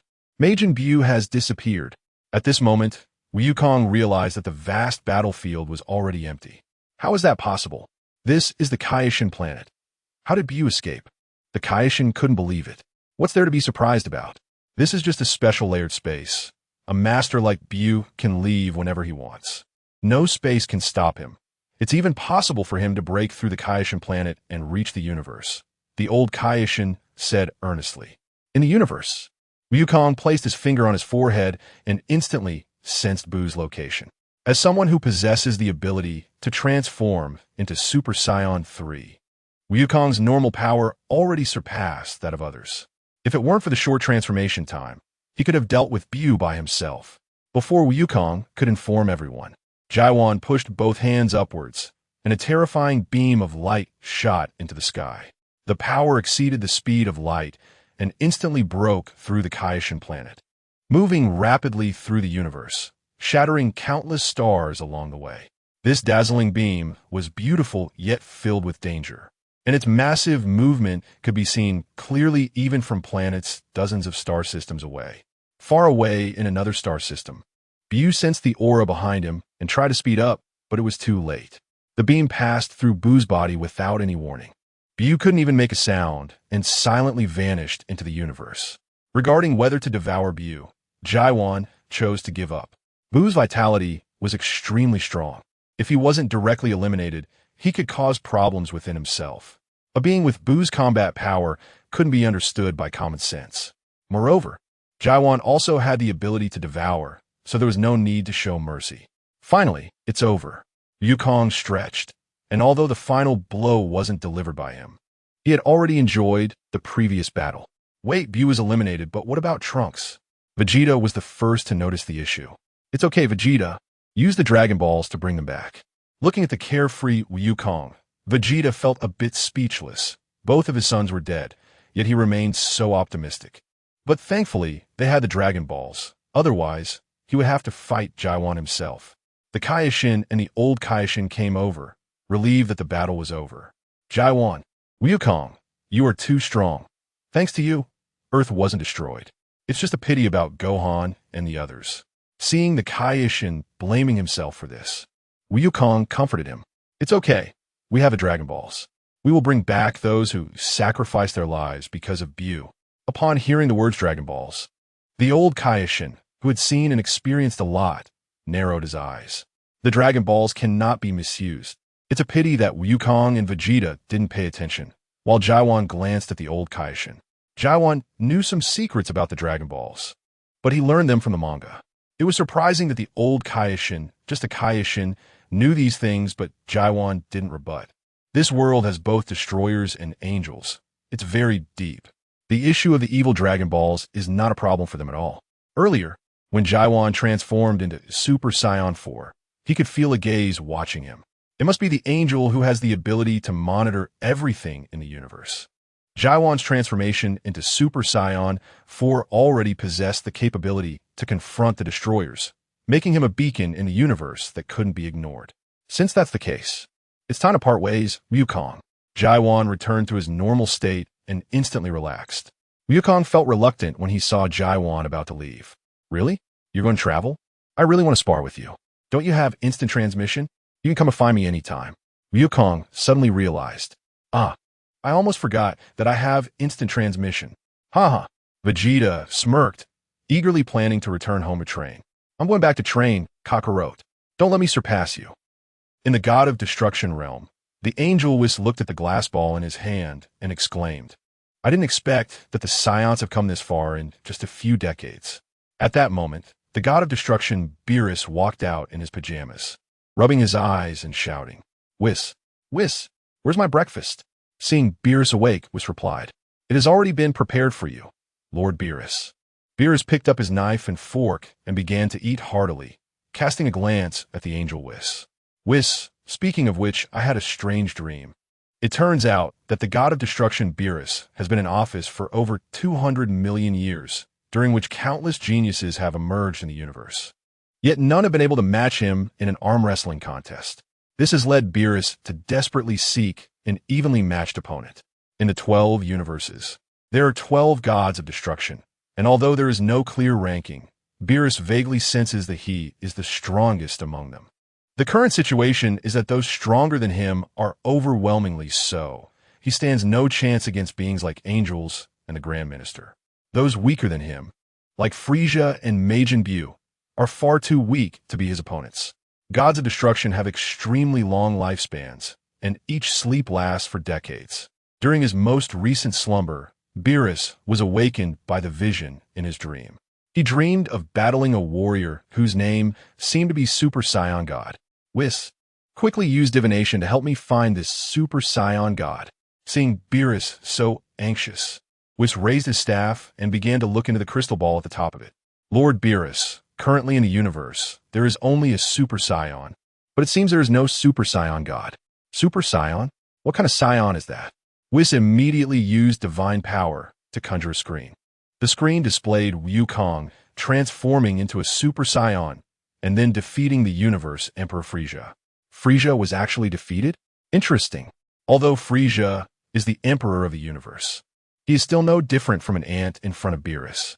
However, even Beerus has to admit that Frisia has been a prominent figure in the universe for the past 200 million years. Let's go find the Son Goku. The Super Scion should be connected to the Super Scion god. Before we could play the next video, Beerus made his decision.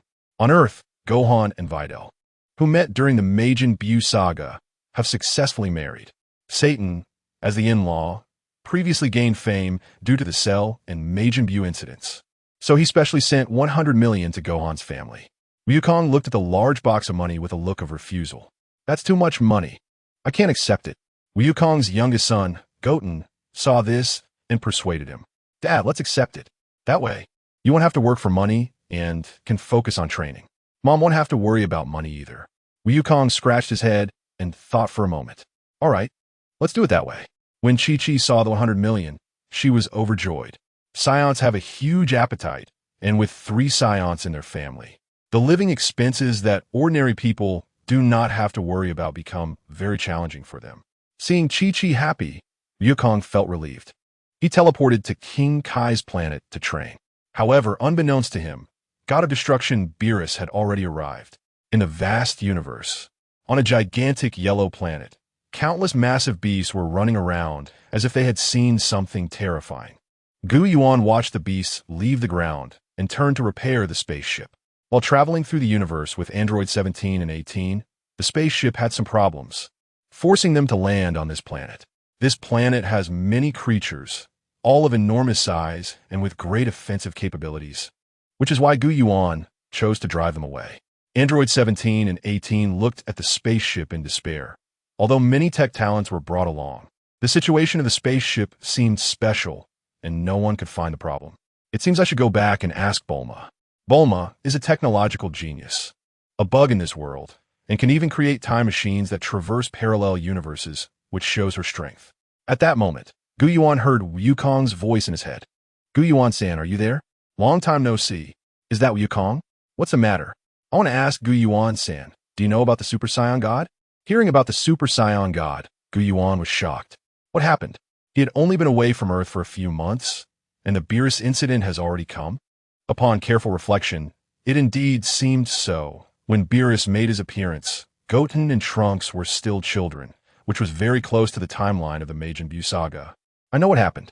Hearing Yuan say he knows about the Super Saiyan God, Wukong was overjoyed. Wukong recounted everything about Beerus. It turned out that Beerus personally went to look for Son Goku, trying to find the Super Saiyan God, but neither Son Goku nor Vegeta claimed to know. During this time, the Earth Warriors had already fought against Beerus, whether it was Super Saiyan 3 Wukong, Super Saiyan 2 Vegeta, or the mysterious Gohan. They all lost. When Earth was on the verge of being destroyed by Beerus, the angel beside the God of Destruction suddenly asked about Yuan, and everyone remembered this great master. That was when Wukong came to find Yuan. No problem, I'll return to Earth. Coming back to his senses, Yuan said to Android 17 and 18, I need to return to Earth. Do you need to go back? Android 17 looked at the spaceship and refused. Android 18 hesitated to speak. During this time of boring travel through the universe, she missed Earth's delicious food and beautiful clothes. Yuan, with his keen observation, grabbed Android 18's delicate white arm and instantly teleported back to Earth. Following Wukong's energy, Yuan arrived directly on a luxurious giant ship. It's Android 18. Krillin was the first to scream. For a moment, everyone looked at Krillin, seemingly wanting to know what he was surprised about. Krillin quickly lowered his head, blushing. Android 18 glanced at the short, noseless Krillin and ignored him, her eyes focused on Yuan. When Yuan arrived on the ship, he immediately noticed the extraordinary angel Whis and the imposing, hairless cat, God of Destruction Beerus. Hello, Mr. Yuan. I watched your battle with Buu. The angel Whis revealed a friendly smile, and his exquisite face did not evoke any feelings of malice. On the contrary, His calm demeanor seemed to exude a charm that made one intoxicated. Yuan was secretly astonished. As expected of an angel even more powerful than a god of destruction. Even without showing any signs, the dimensional gap can be clearly felt. Thank you for the recognition. It is my honor to be noticed by you. Beerus was impatient. Hey, stop reminiscing and show me the Super Saiyan God already. At this moment, Vegeta stepped forward eagerly. Yuan, what exactly is the Super Saiyan God? Goku and the Z fighters of Earth cast curious and expectant looks. The Super Saiyan God is a special transformation distinct from a Super Saiyan, requiring 5 Saions with righteous hearts to channel their power into one Saiyan. Only then can the Super Saiyan God be created. Goku slapped his palm in realization. I see. So it's a transformation similar to the Super Saiyan. Master Roshi adjusted his sunglasses. We just happen to have 5 Saions here. No, wait, it's not 5. It takes 6 people to create a Super Saiyan God. Everyone looked at each other. Even Vegeta acknowledged that there were only 5 Saions present. After some thought, Yuan spoke up. Perhaps I could be counted as a Saiyan as well. Everyone nodded. Indeed, Yuan could transform into a Super Saiyan, and now his physical appearance was gradually changing from the pale-skinned Tsutsuki form to a strong and masculine Saiyan form. Then let's make the Super Saiyan God appear quickly. Beerus urged. Who should transform into the Super Saiyan God? How about I do it? Because I'm not sure if I have a righteous heart, Yuan proposed, which was quickly accepted. Vegeta, Goku, Gohan, Goten, and Trunks held hands to form a circle, enclosing Yuan within. It's about to start. The 5 distinct auras surged into Yuan's body. The sky darkened, golden clouds appeared in the horizon, and then a blue light emerged from between the 5. The blue pillar shot up into the sky, piercing the golden clouds, which created a hole, revealing the stars of the universe beyond. The golden clouds gradually descended, completely surrounding the ship. The weather outside the hole changed rapidly, alternating between rain and snow, thunder and strong winds. Holy light descended from the sky. Beerus slightly opened his eyes. Interesting, it actually has the aura of a god. Whis waved his staff with great interest, clearing away the hail and raindrops around. With the aura and power of a god, the Super Saiyan God truly becomes divine. Once the clouds dissipated, Yuan's form also changed. What? It doesn't seem to have changed much. The Yuan that appeared in place had only his hair and pupils turned red. Otherwise, there was no significant change. Everyone was obviously more eager for the immense power of the Super Saiyan God rather than the change in appearance. Only with enough strength could the Super Saiyan God prevent Earth from being destroyed by Beerus. Haha, mortals cannot sense the aura of a god, was explained. Vegeta relaxed slightly. It's good that he hasn't become weaker. If it's just that we can't sense it, that's fine. At least the Earth won't be destroyed and his Bulma won't die. This is a bit surprising. Unlike Goku's Super Saiyan God, Yuan's base power was extremely strong, almost reaching the level of Goku and the others when they transformed into Super Saiyan 3. A Super Saiyan God transformed from such a strong base power is terrifying. Even the strongest god of destruction, Beerus, had to treat it seriously. Yuan felt the changes within him and was filled with excitement, as expected of the correct transformation direction recognized by the manga author. The transformation into Super Saiyan God was incredibly stable, almost without flaws. And even his thoughts became calm during the transformation. Typical Super Saiyan transformations often stem from anger, and emotions are affected to some extent. However, the Super Saiyan God seemed to truly transform into a deity, with all its aura converted into divine power. Come on, Super Saiyan God. Let me see what you can do. Beerus took his hands from behind him and assumed a fighting stance. We exclaimed, Lord Beerus is serious. It's been a while since I've seen him make such a serious fighting pose. Yuan's red hair danced wildly, and a large amount of red, flame-like energy appeared on his body. Beerus's figure vanished along with Yuan. In an instant, many white shock waves appeared in the sky. Boom, boom, boom. The shock waves generated by the clash of the two made the sea turbulent, creating towering waves. The luxurious ship that Bulma bought at a high price was now like a leaf in a storm. It swayed left and right, on the verge of being torn apart by the aftermath of the battle and the tsunami. Goku's eyes were fixed on the sky. His gaze locked on Yuan and Beerus. It's too fast. I can't keep up with my eyes. Little Trunks and Little Goten tried to widen their eyes, but still couldn't see the details of the battle in the sky, only able to helplessly complain. The Scions and martial artists on the ship were unafraid of the storm, but Bulma, Chi-Chi, and others with lower combat power couldn't take it anymore. It's too dangerous. Can't they fight a bit farther away? Vegeta looked at the ordinary people who were swaying from the shockwaves and spread his arms.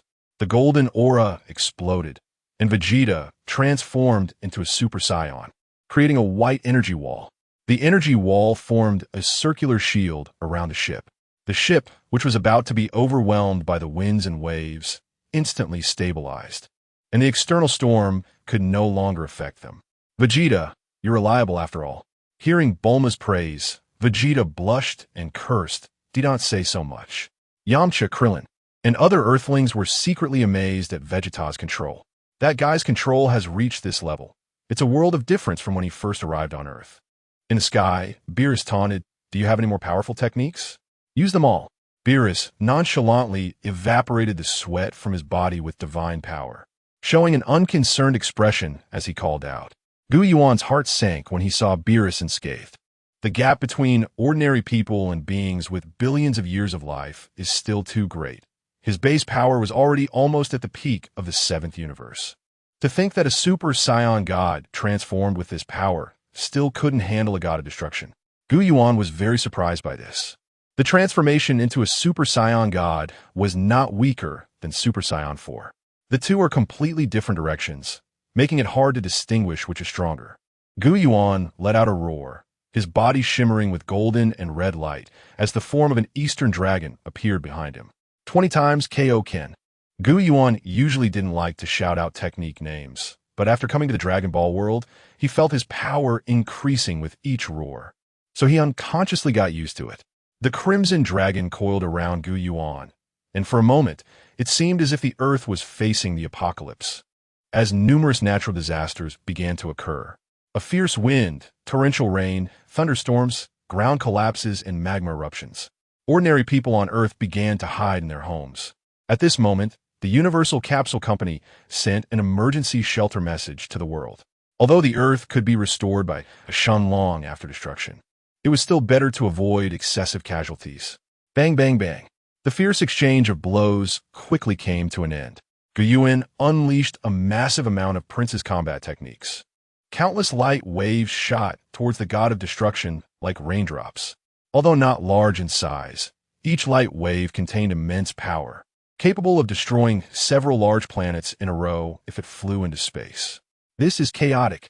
The Earth is going to be destroyed. Master Roshi exclaimed anxiously. Bulma and the Dragon Ball users appeared unfazed. At this moment, the tall and slender, elegantly composed angel was chuckled lightly. Don't worry. The safety of Earth is in my hands. You just focus on your battle. Whis' voice traveled far and wide, and with a wave of his staff, it seemed as if time itself was frozen, instantly restoring all natural disasters and the destroyed terrain to their original state. The trembling Earth quickly regained its calm, and the sky where Yuan and Beerus were located seemed to be pulled away from the current space by a mysterious force. Seeing Whis' great power, Goku excitedly approached. Wow, that's amazing. How did you do that? Can you let me spar with you? Chi-Chi instantly appeared behind Goku and gave him a whack. Ouch, that hurts. A grid mark appeared on Chi-Chi's forehead. Isn't it enough trouble already, Goku? Seeing the interaction between the two, Whis merely smiled and declined. Mr. Goku, I'm not skilled in combat. Goku sighed in disappointment. How could Whis not be skilled in combat? With such mysterious power, no one present except Goku would believe it. Yuan continued to fight with Beerus in the sky, and he could naturally see the situation below. Upon seeing Whis' actions, Yuan furrowed his brows. As expected of an angel who suppresses the god of destruction, just a slight action made one feel the abyss-like power gap. Beerus noticed the signs of distraction from Yuan and became furious. Damn Scion, how dare you be distracted while fighting me? The god of destruction, destruction energy. A deep purple energy ball shot straight at Yuan. Yuan screamed in pain, his red Kaioken state nearly collapsing. His combat power fluctuated unstably. Yuan struggled to open his eyes. A surge of anger hidden deep within him erupted, and uncontrollable power gushed out like a spring. His muscles swelled again. Super Saiyan God. Full power.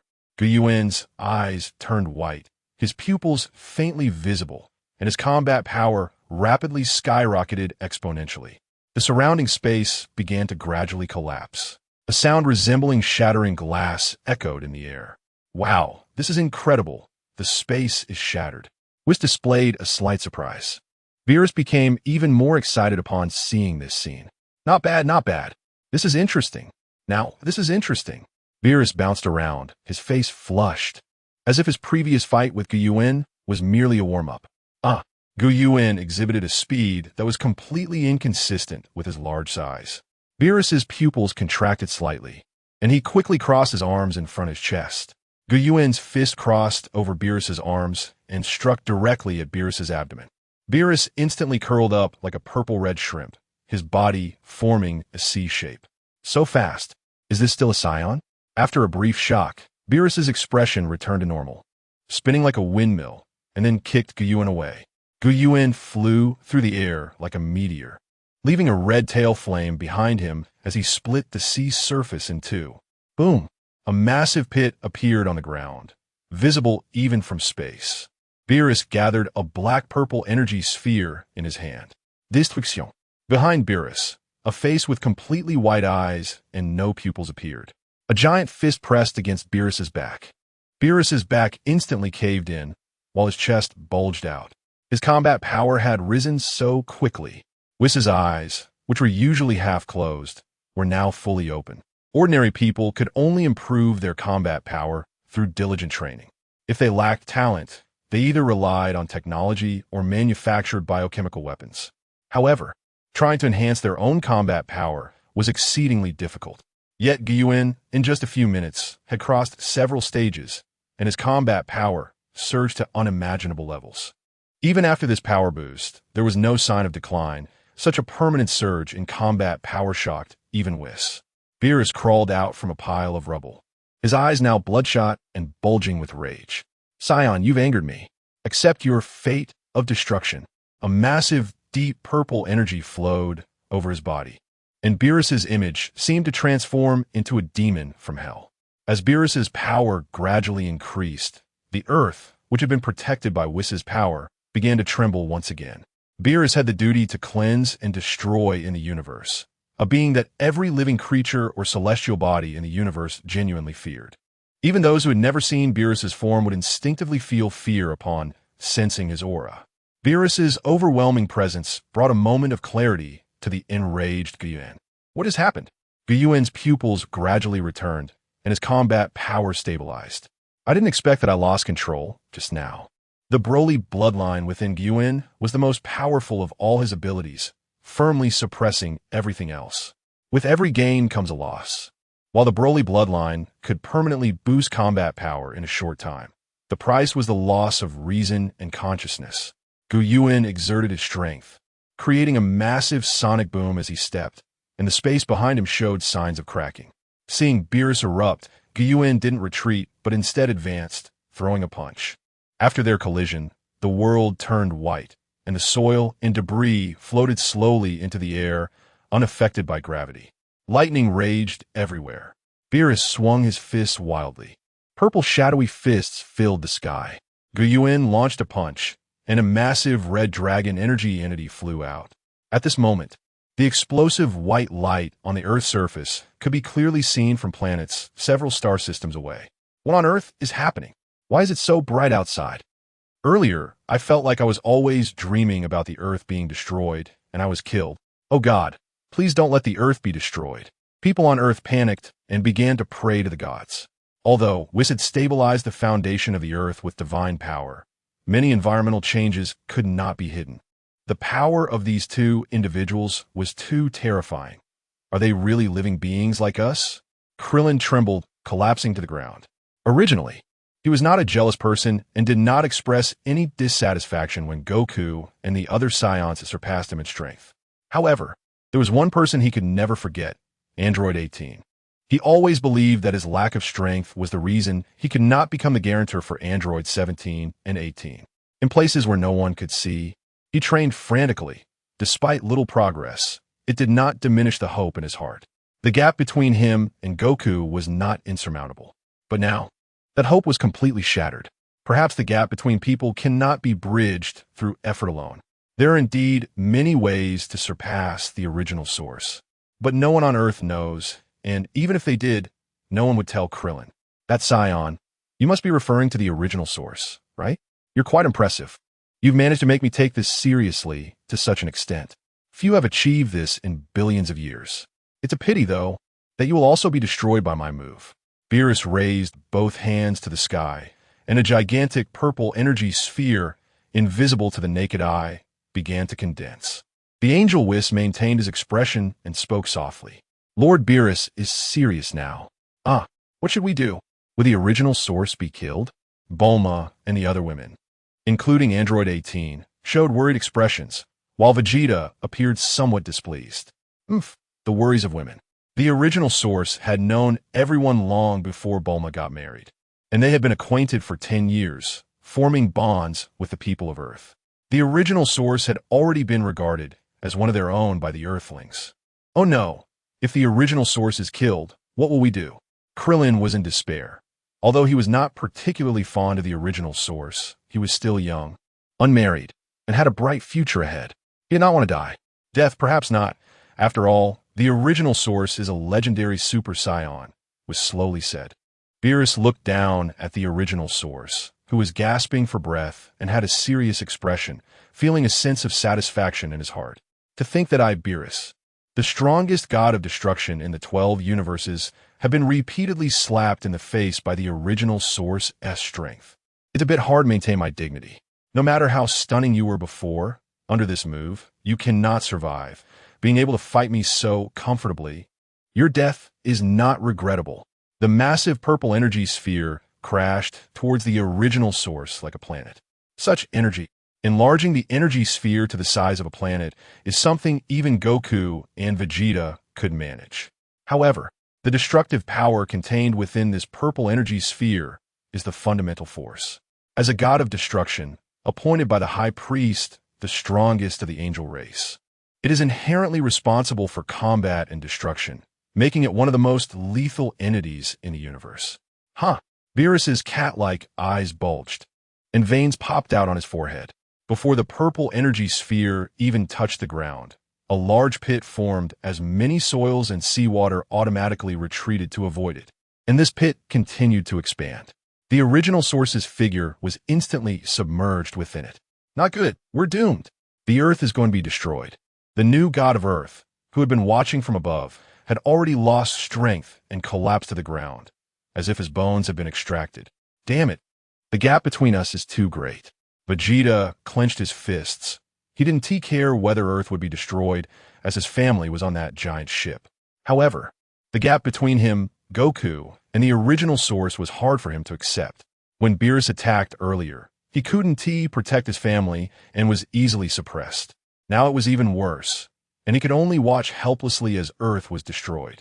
Just as the purple energy sphere was about to obliterate the Earth, the angel was finally intervened. His staff gently touched the ground. An invisible wave spread, and everyone, along with the purple energy sphere, was instantly transported to another planet. The purple energy sphere crashed into the ground, creating only a massive pit without destroying the planet. What is this? Goku looked around at the desolate scenery, puzzled. This is the largest wasteland in the southern galaxy.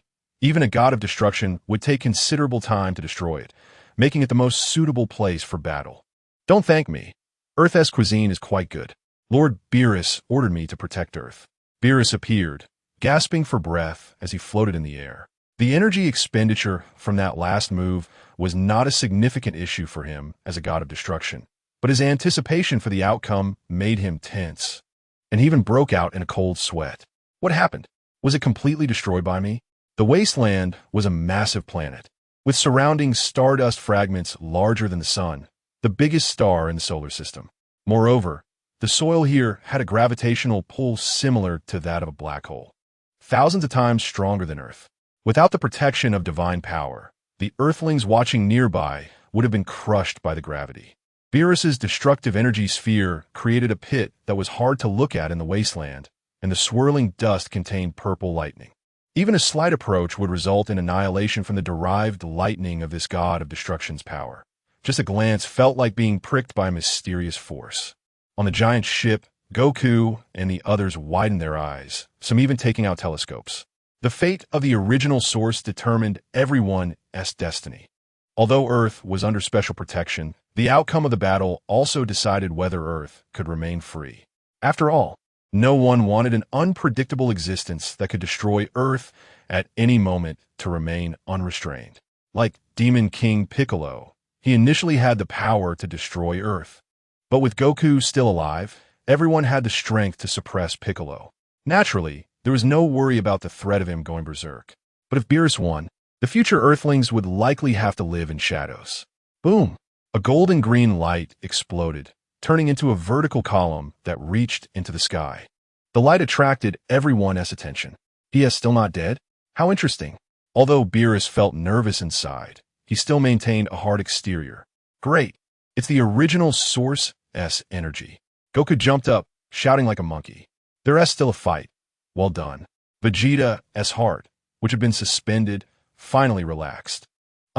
The original source-S eyes turned white, and he seemed to go mad, veins bulging, skin reddening, and muscle swelling. His energy kept rising, showcasing the terrifying nature of his bloodline, and the property of becoming stronger when facing stronger opponents was fully displayed at this moment. The golden aura expanded continuously, gradually transforming into a light, golden liquid sea. When this sea touched the ground, it instantly eroded everything on the surface, turning it into dust that vanished into the air. What is this? Golden seawater? Goku and the others leaned over the edge of the giant ship to look down. Thanks to the angel Whis, the giant ship was protected by an invisible divine force and was not eroded by the golden energy seawater. This is a manifestation of divine power solidified. But skilled users of divine power would use it so crudely. The original source had already lost control. Seeing the frenzied energy of the original source, Beerus felt a twinge of fear in his heart, but had no choice. To maintain the dignity of a god of destruction, he had to harden his resolve. Original source. Just as Beerus was about to charge forward, a slender figure unexpectedly appeared behind the ancient source below. In the next moment, the furious and earth-shaking ancient source suddenly fell silent. Seeing the ancient source lying on the ground, Beerus felt secretly pleased, but on the surface, he put on a reproachful expression. Whis, how dare you interfere in my battle? Fine, since he let me hit him so freely, I'll spare his life. Whis, who had taken care of Beerus for many years, understood his temperament well, but did not expose his inner thoughts. The ancient source, lying on the ground, regained consciousness in less than a minute. Both Beerus and Whis were shocked to see the ancient source suddenly stand up. How did you wake up so quickly? Whis, confident in his own strength, thought that only angels could defeat angels throughout history, and that there were less than a handful of beings in the universe who could secure a win against him. Even though the ancient source's power was rising frighteningly fast, almost surpassing Beerus, Whis was still confident he could suppress him. However, reality did not develop as he expected. The ancient source looked at his battered body and felt that his physical condition was extremely poor, immense power continuously stretching his body. This process was extremely painful, but his body was not broken by this power. Instead, it kept expanding like rubber. My power. After a few minutes, the ancient source finally recovered. Compared to the ancient source before fighting Beerus, his power had nearly increased by 500 times. Ancient source. Seeing signs of the battle stopping, Goku and Vegeta broke through Whis' divine power and came to the ancient source's side. A Senza bean appeared in the ancient source's hand. Let us restore your energy first. Ancient source. Senza beans seem to be your favorite recovery food, right? Whis smiled. The ancient source was slightly taken aback, although surprised by Whis' methods. He did not waste words and crushed the Senza bean in one bite. His injuries instantly healed as if time had reversed, and the dust and debris stuck to his body were expelled. Apart from his tattered clothes and bloodstains on his skin, he had returned to his original state, and his strength had improved further. "How is it, Lord Beerus? Who won?" Goku asked excitedly. Vegeta quickly reminded Goku, who was being rude. "Hey, Goku." Beerus glanced at the ancient source and snorted, turning his head away. The ancient source's strength is really impressive. I haven't seen anyone able to fight like this against Lord Beerus for so long.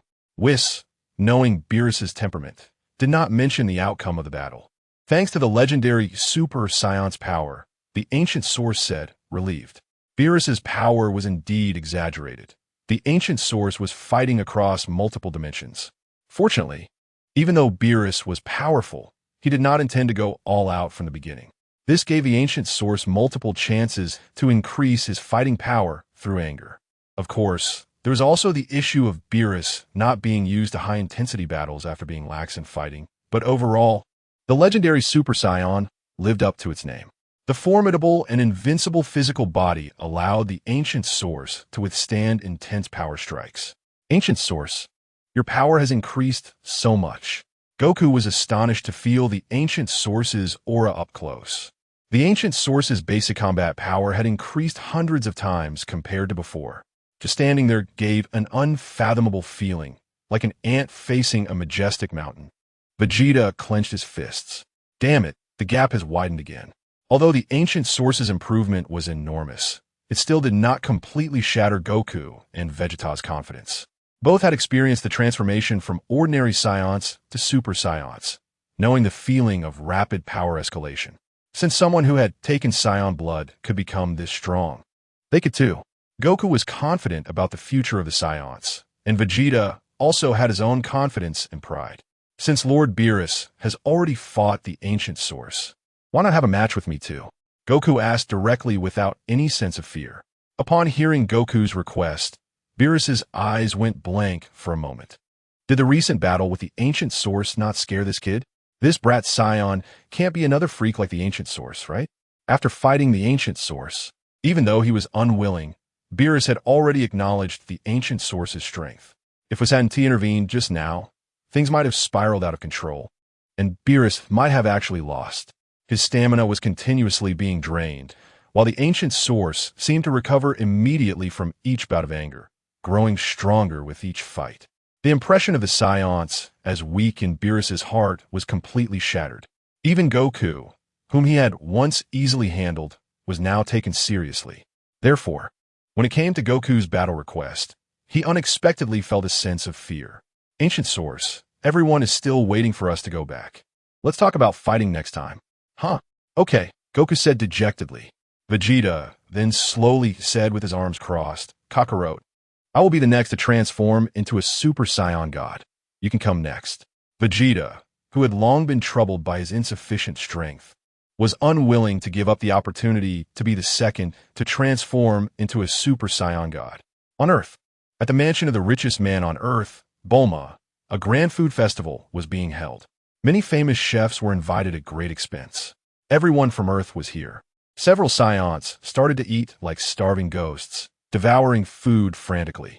Not wanting to lose to the Scions, Beerus also kept eating, causing the chefs in the back kitchen to break into a sweat from the speed of their consumption.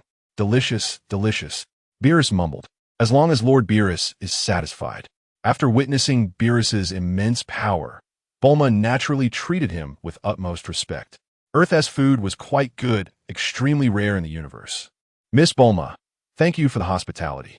Whis, with his elegant demeanor, picked up his utensils and ate leisurely.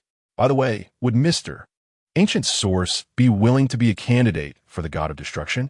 Upon hearing this, Beerus, who was eavesdropping, obviously froze for a moment before pretending to be indifferent and continued eating. The Ancient Source was surprised by this question. It seemed that the candidate for the God of Destruction was indeed a method that every angel used to recruit. Having read many online novels, the Ancient Source naturally understood this situation.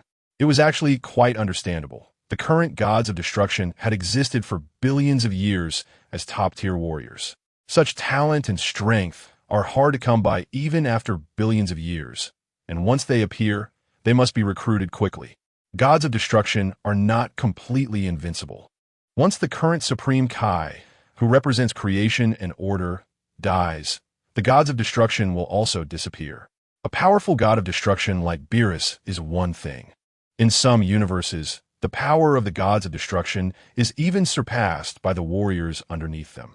Therefore, the position of the god of destruction still requires fresh blood. I can't be the god of destruction. Lord Whis and Lord Beerus are doing quite well, and he is more suitable than I am. Beerus, who is eavesdropping nearby, felt quite pleased. Good kid, it's worth my previous mercy. Although he usually finds the work of the god of destruction bothersome. If he really doesn't become the god of destruction, he honestly doesn't know where to go next. Ha ha ha. Ancient Source can rest assured. Being a candidate for god of destruction doesn't mean you'll be promoted immediately. Before anything happens to Lord Beerus, you won't have the chance to ascend. Hearing this from Whis, Beerus couldn't sit still. Hey, Whis, what do you mean by before anything happens to me? I'm not going to have any problems. Okay. Whis smiled in response. Lord Beerus is always slacking off. It's time to stimulate him a bit. Since you can't ascend immediately, what is the point of being a candidate for god of destruction? Ancient Source asked in confusion. The authority of the god of destruction is very high. Even the candidate for god of destruction is considered a core god of the universe. A long life is just the basics. Lord Beerus has already lived for hundreds of millions of years. More importantly, you can also wield a part of the destructive power. And when the time comes, there will be few rivals in the universe. Whis leisurely ate a delicious pudding. ISNT eternal life? Ancient Source questioned. In a world like Dragon Ball, is there no immortality? Immortality is not easy, Ancient Source. Even existence like Beerus, who has lived for hundreds of millions of years, is merely long-lived, not truly immortal. Currently, the only one who can achieve immortality is that Lord. Whis' words abruptly stopped, and Ancient Source instantly understood who Whis was referring to. The Omni King, the supreme ruler of the entire universe. All rules and orders are completely ineffective against him. Causality and time cannot affect such an existence. Naturally, immortality is within his grasp. The life of the god of destruction is linked to the universe, theoretically. As long as the universe does not perish, the god of destruction will not die, but the universe is not eternal. Therefore, although the god of destruction is long-lived, there are flaws, and they can die. The abilities brought by the Otsutsuki and the Demon King's bloodline do not equate to true immortality. They can only be considered long-lived, and this longevity is just comparatively longer. Ancient Source nodded in agreement with Whis' words. For Ancient Source, who once had a lifespan of only 100 years, living for 10,000 years might already be impressive. In fact, because he could live for 10,000 years, he didn't know when he would reach the end, so he naturally felt he had plenty of time and mistakenly thought he was immortal. The devouring power brought by the Otsutsuki and the Demon King is indeed not perfect. This is similar to the concept of a perpetual motion machine, where in consumption always exists. Ancient Source, don't underestimate the power of time. Ancient Source was taken aback, not expecting to be lectured. However, he did not refute. Although Whis had lived long enough, he was still not all-knowing and all-powerful. There were many things in the world that he did not know. The idea that only the Omni King can achieve immortality is not something Ancient Source fully agrees with. So what does being a candidate for god of destruction entail? Enjoying power naturally requires fulfilling obligations. Ancient Source does not believe in free lunches. It seems there is nothing much to do, just occasionally destroy some decayed civilizations. Whis said with a smile. Since it has come to this point, Ancient Source had no choice but to accept.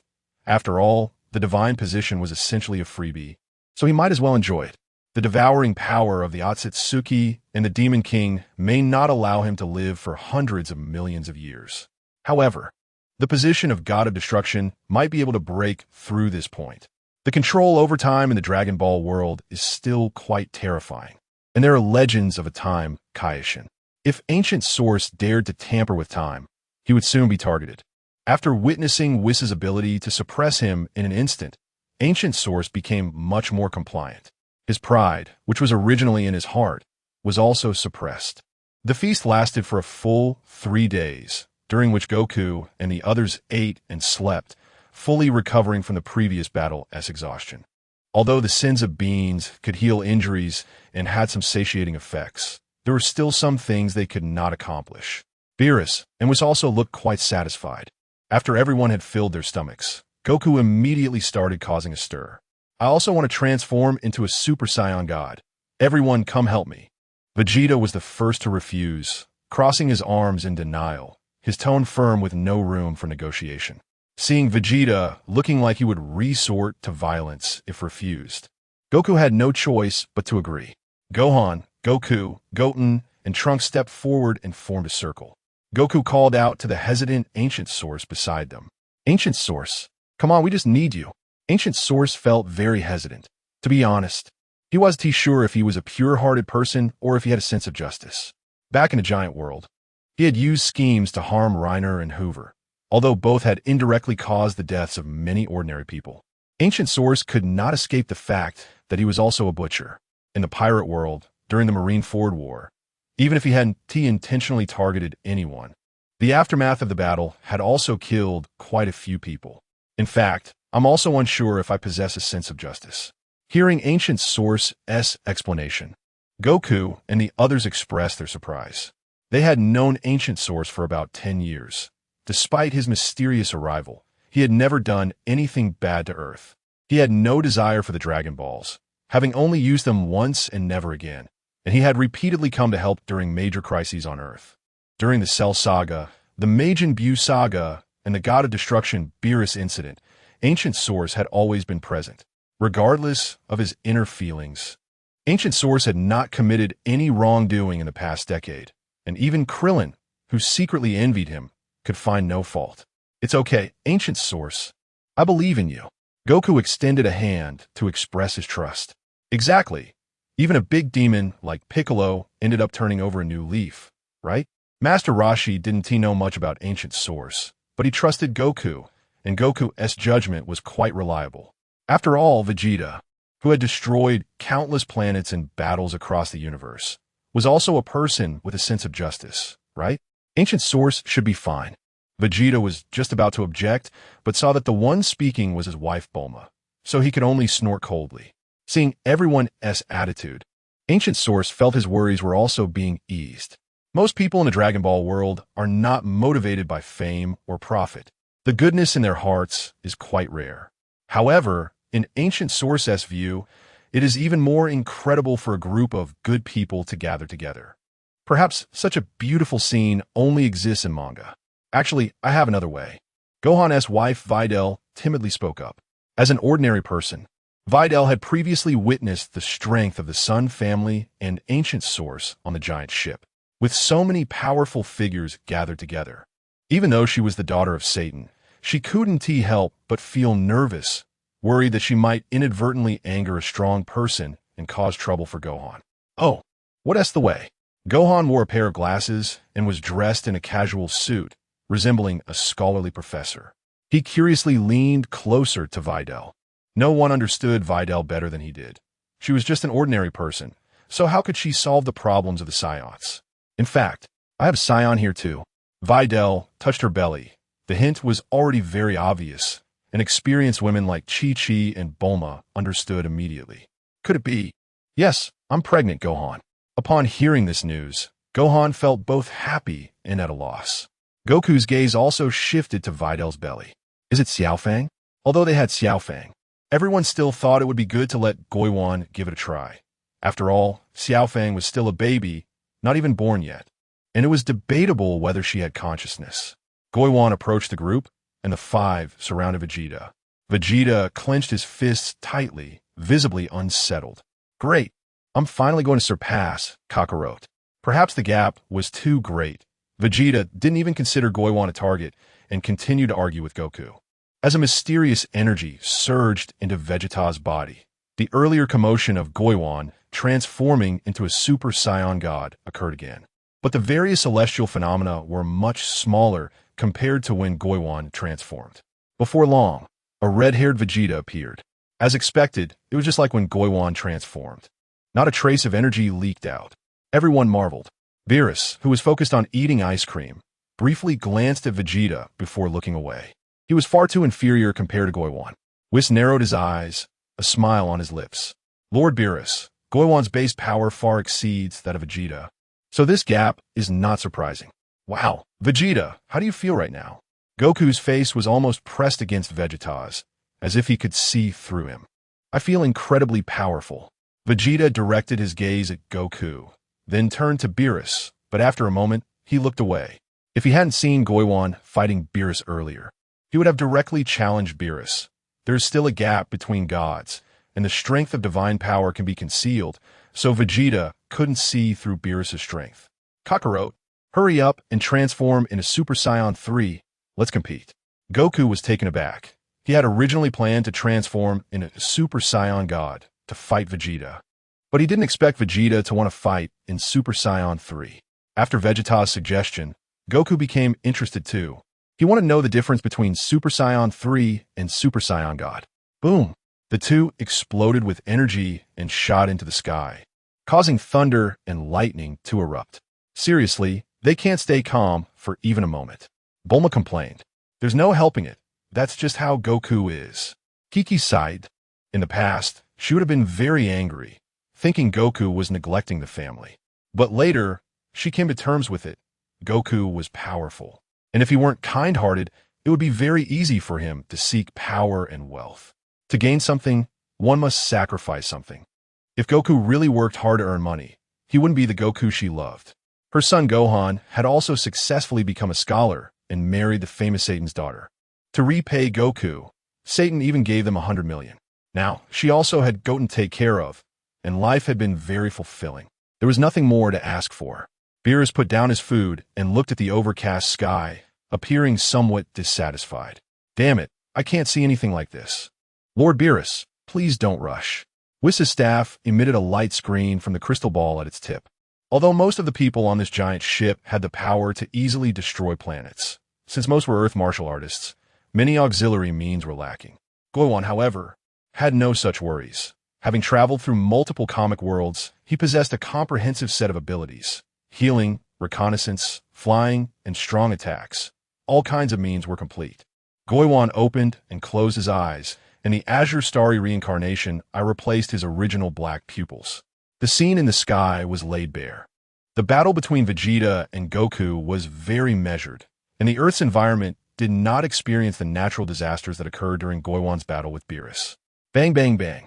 The muffled sounds of fists and feet colliding echoed through the heavens and the earth.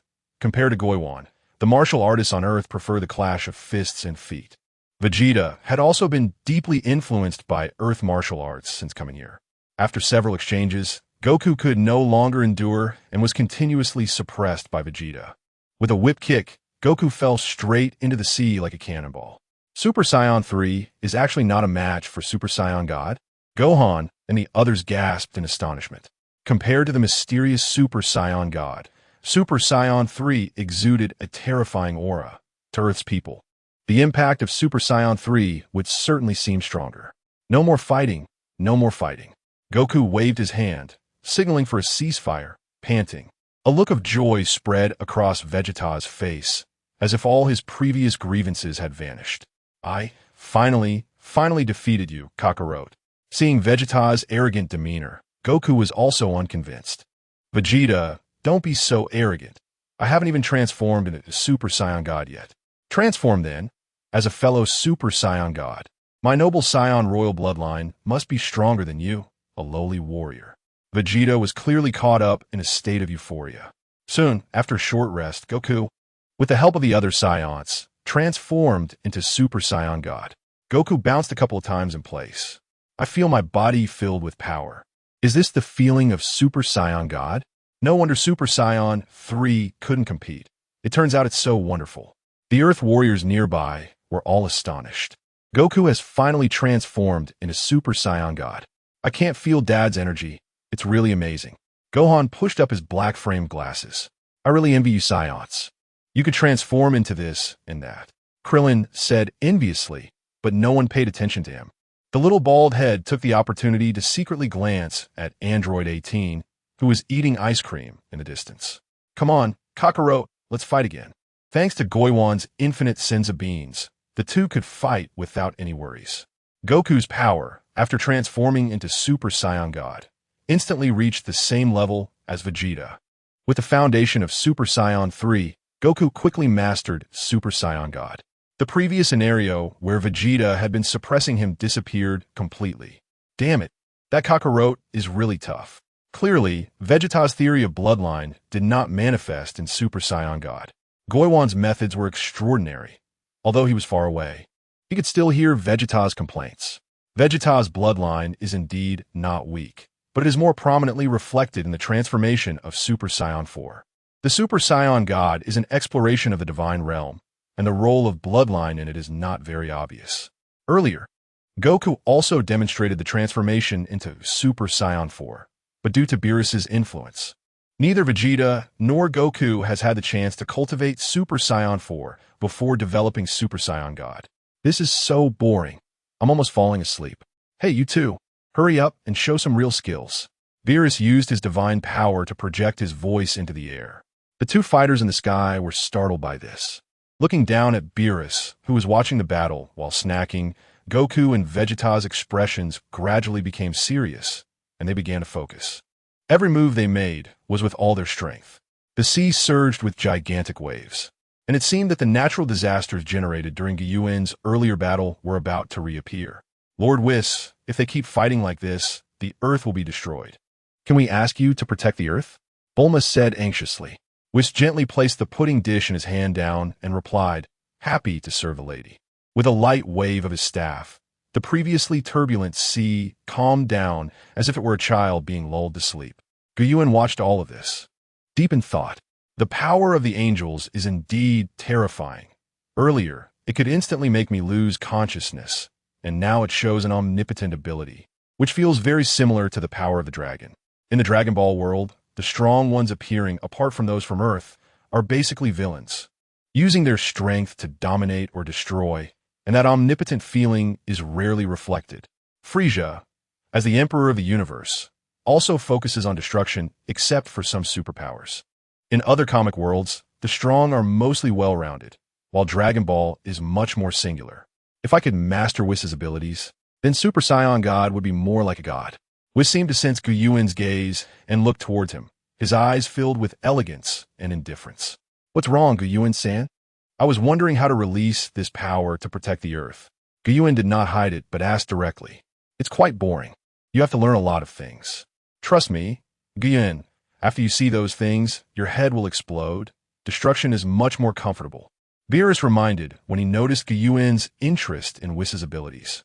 Yuan fought with Beerus and even almost defeated him, so Beerus acknowledged Yuan from the bottom of his heart, and his attitude towards him changed dramatically. Yuan-san, this is the use of divine power. If you're interested as a candidate for the god of destruction, I can take you to learn. Oh, take me there? Isn't it Whis who will personally teach me? Whis pondered for a moment. The application of divine power is profound, and I have my duties as an assistant to the god of destruction. I will take you to the divine library at the center of the universe, which collects all kinds of knowledge from the universe. As a candidate for the god of destruction, you qualify to go. Yuan repeated the name of the divine library. Is there such a library in the comics? But soon he stopped thinking too much. Comic writers are just ordinary people, and the presentation of comics has its limitations. It's impossible to depict the entire world. The divine library. Countless bookshelves stretched endlessly, making it difficult to find the desired book among the vast amount of literature. With the help of the staff, Yuan searched through a huge crystal device. The librarian was an alien with an octopus head and a human body, standing 6 meters tall. His enormous body did not give him a loud voice. Instead, he sounded like a mosquito.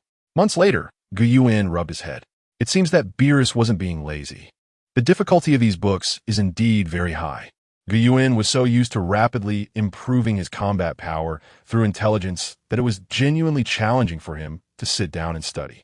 Even having the Rinnegan from the Naruto world did not have much effect. The Divine Library possesses the most core knowledge in the universe, and the amount of knowledge there cannot be compared to that of Earth. In the God of Destruction realm, this is the palace where God of Destruction Beerus resides. Two Scions were exchanging blows on the grass. Beerus and Whis were leisurely watching while holding snacks and drinks. The two fighters were, of course, Goku and Vegeta. Compared to Gyuan's indifference, Goku and Vegeta were clearly more focused on the god of destruction. Goku was eager to fight strong opponents and had been pestering Beerus and Whis, while Vegeta followed along because he didn't want to fall behind Goku. Initially, he thought these two guys were a hassle, but now it seemed they could add some fun. Suddenly, Whis felt something unusual. He looked up, his expression astonished. "What's wrong, Whis?" Beerus, with his formidable strength, naturally noticed Whis's change. Gyuan-san's aura seems to have disappeared. "What? That kid is dead?" Beerus sat up in shock, knowing that Gyuan was the man who almost defeated him. If he was dead, wouldn't that mean Beerus would also face such danger? No, it's like he has disappeared from the world. There's not a trace of him in the universe. A few minutes earlier, Gyuan looked at the mountain of books and sighed. "I didn't realize I had read so much." With a wave of his hand, the books on the ground slowly rose, each floating back to its place. "It's time to go back." Yes, Gyuan planned to return to his original world. He had been living in the Dragon Ball world for nearly 10 years, watching Bulma get married and have children, and Gohan grow up and start a family. It was only now that Gyuan realized that over 10 years, for an ordinary mortal, was already a very long time. If it weren't for Gyuan traveling through multiple worlds to gain powerful strength, he might have already grown white hair by now. A pair of extremely ordinary shoes appeared out of nowhere on Gyuan's feet. The shoes were yellow and black, looking like something a child would wear, which seemed quite strange on Gyuan, who was tall and robust. "Let's go." Gyuan glanced at the shoes, and his whole being floated up into the air, quickly vanishing into the void above. 1 minute after Gyuan left, a child with a big wheel for a head, resembling a robot, appeared at the spot where Gyuan had disappeared.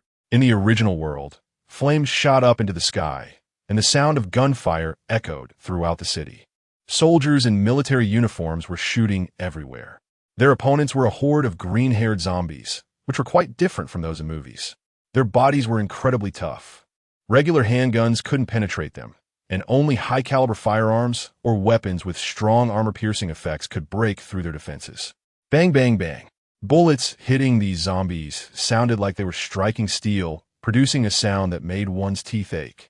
Fortunately, bullets could still kill zombies. Finally, we can kill these zombies.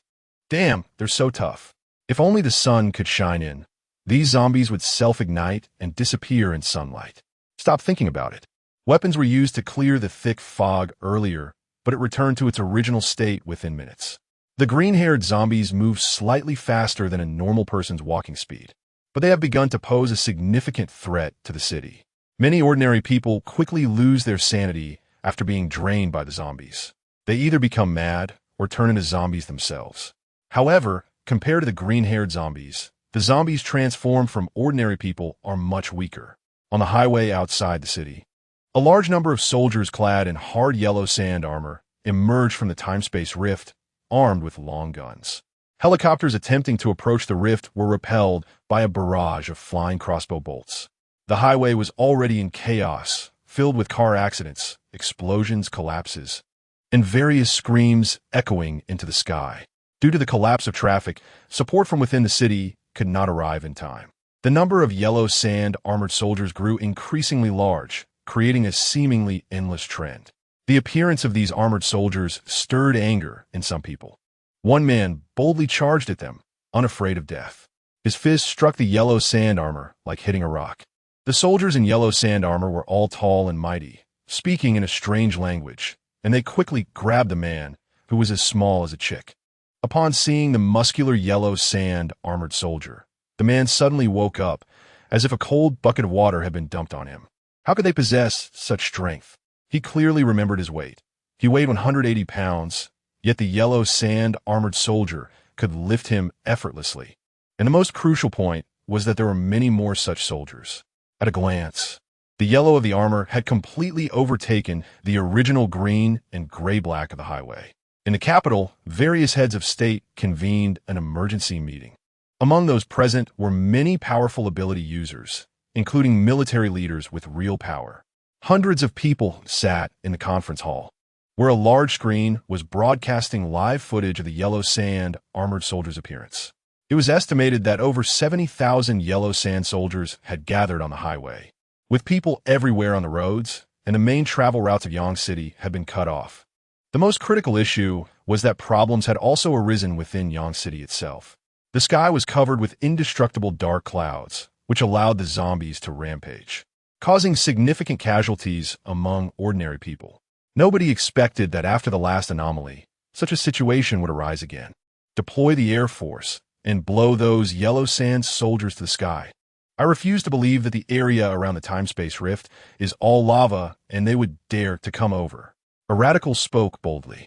No, the appearance of the yellow sand soldiers is the first landing of humans from another world. We should try to negotiate. If successful, the future development could be limitless. Another countered. Yes, the yellow sand soldiers are different from those zombies. Though their language is different, they appear to be humanoid beings. Recklessly attacking could lead to unimaginable losses. As the meeting seemed to be heading towards chaos, the elderly man sitting in the center reprimanded them. An invisible wave spread out. Those struck by the light wave instantly felt as if a mountain was pressing down on them. Many people secretly cursed the old man for mastering this ability so quickly. The appearance of the other world had been monopolized by various families or military factions, and many of the abilities had been controlled. The old man's power was quite rare. Had it not been for his high status, he would have been targeted long ago. Regardless, the Air Force must quickly reach that area, whether negotiations happen or not. The safety of the people must be ensured. Among the crowd, there were still people with a sense of justice. In chaotic times, the higher-ups of a faction must stabilize the people below. Otherwise, a bigger mess than the invasion from the other world would ensue. Yuan opened his eyes and returned to the courtyard. With a sweep of his divine sense, he grasped the situation of the entire city. What is this? At that moment, the nearby villas and courtyards were already empty.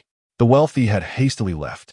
Yuan had already sent away many servants from the courtyard, but the butler was still retained. Normally, the butler would be watering the flowers and weeding, but now there was no sign of him. Clearly, he had gone to seek refuge. After sealing the time-space rift last time, such an event had occurred again. Yuan understood the situation of the entire city and knew that 10 years had passed in the Dragon Ball world, while only a year had passed in reality. Over the past year, the zombie invasion from the other world had struck Yang City once more. Zombies could appear in every street and alley. Not long ago, a massive time-space rift had appeared on the highway outside Yang City, and now over 100,000 yellow sand soldiers had gathered on the road. The soldiers stretched for thousands of meters, appearing endless. Number 18. Yuan waved his hand, and a white shadow flew out from his body. The shadow quickly expanded upon landing. Number 18, dressed in tight jeans and eye-catching attire, looked stunning as always. Compared to the outfits of those aliens in the universe, I still prefer Earth's clothing, she remarked while looking at her outfit. Don't worry about your clothes for now. Help me see what those yellow sand soldiers outside the city are doing and eliminate them if necessary. Yang City, as my place of residence, has suffered such a heavy blow. The peaceful days are gone forever, and I am quite angry about this. Why bother with those ordinary people, Yuan? Didn't the military already set out? Number 18, having been with Yuan for several years, understood his temperament somewhat. Since he wasn't a person of great power, she dared to ask a few more questions. Why? Because I want to do this, Yuan replied calmly, looking at the clean and tidy courtyard. Although he often helped the original world deal with problems, feeling like a babysitter, he had his own principles. The original world, as the source of comics, was the foundation of Yuan's existence. If war broke out here, how could the comic creators continue their work? More importantly, Yuan had once been an ordinary person and understood the struggles and helplessness of the common folk. The feeling of having one's life and freedom not belonging to oneself was very distressing. Rescuing the original world was equivalent to rescuing his former self. Number 18 merely mentioned it lightly, not intending to stop Yuan, seeing him seemingly lost in thought. She flew into the sky and headed towards the outskirts of the city. The gathering of yellow sand armored soldiers continued for nearly a whole day. By nightfall, the leader of the yellow sand armored soldiers appeared, riding a large war chariot made from strange beasts, emerging for the time-space rift. The fighter jets circling above immediately noticed this situation. Intelligence quickly reached the capital. The opinions of the high-ranking officials were relatively consistent this time. With over 100,000 soldiers rushing out from the time-space rift, the impact of killing them would be significant. Although the opposing side was currently fierce, they had not launched a direct attack yet, so there was still room for negotiation. The problem now was that compared to the mindless zombies, the appearance of these yellow sand armored soldiers was too sudden, and they came from an unknown world. How could they negotiate when even the language barrier existed? The negotiation expert on the helicopter was in a difficult position, but there was a capable individual assigned by the higher-ups nearby, named Wang Tong, who had also experienced entering other worlds multiple times. This was why he was called in to negotiate with the Yellow Sand Armored Army. Not only the high-ranking officials in the capital were watching the Yellow Sand Army outside the city, but the citizens of Yang City were also watching the live broadcast. Although the city was covered in dark clouds, the area outside was still under satellite coverage. Hundreds of millions of people were nervously watching in the live broadcast room. Is the apocalypse coming? Is it the revival of spiritual energy? I want to cultivate immortality. Stop spamming the comments. I'm so nervous. Now, there are many time-space rifts appearing abroad, flying alien beasts and poisonous creatures. The negotiation expert on the helicopter took out a large number of drones, which formed patterns in the sky to express the intention of negotiation. The meaning of the patterns was clear. As long as they were still human, they would likely understand.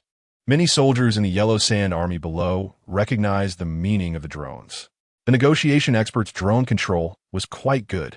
Those upstairs obviously had never operated a drone. I wonder if the Yellow Sand Army can understand this. At that moment, a massive fireball streaked across the sky, heading directly towards the helicopter. Oh no! Dodge quickly! Wang Tung's eyes widened, and he spat as he spoke. In a moment of desperation, he quickly formed a complex and hard-to-understand seal with his hands, finally pulling out several talismans. Just in time, the golden protective shield covering the helicopter unfolded. With a loud bang, the helicopter was sent flying far away by the impact of the fireball. The few people inside the helicopter struggled to hold onto the handrails, trying their best not to be thrown out. It's over, they are attacking. A real battle is about to break out. If this keeps up, won't even our students have to join the fight? Damn yellow bastards, TMD, barbarians, they can't even negotiate. The moment the negotiation expert was attacked, the troops stationed outside Yang City immediately mobilized. Boom, boom, boom. Several missiles streaked across the sky, landing in the Yellow Sand Army. Boom, boom, boom. In an instant, white light filled the entire battlefield, and after a while, several charred craters appeared on the ground. The Yellow Sand Army was blown to pieces, and they cried out in chaos. However, their expressions were not of fear, but rather of anger and killing intent. If truth comes under cannon fire, they would have already collapsed. 100,000 people seem intimidating, but they really have no strength, right? They're just a bunch of primitives. Wait, don't celebrate too early. Look at their expressions. On the pitch-black ground, numerous formations of yellow sand suddenly appeared, and tiny grains of yellow sand floated into the sky. The yellow sand quickly gathered, and the soldiers who had originally been shattered by the missiles instantly revived. Revived? They actually revived? What is going on? How is this possible? These Yellow Sand Army soldiers clearly look like ordinary human bodies.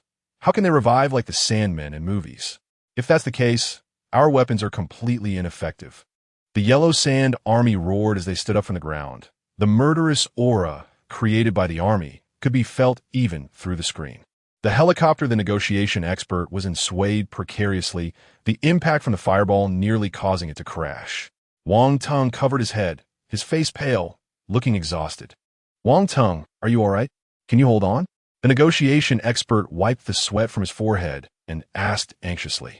Wang Tung possessed extraordinary power. He was the guarantee for their escape from danger, and he couldn't afford to have any accidents.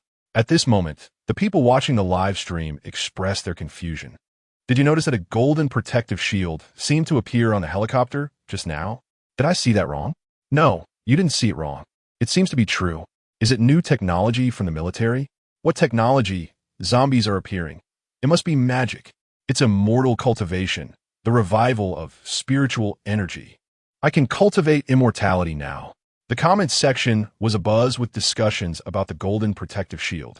The appearance of the other world was only a few years ago, and the Chinese government, along with several prominent families in the capital, had sealed off the news with a heavy hand.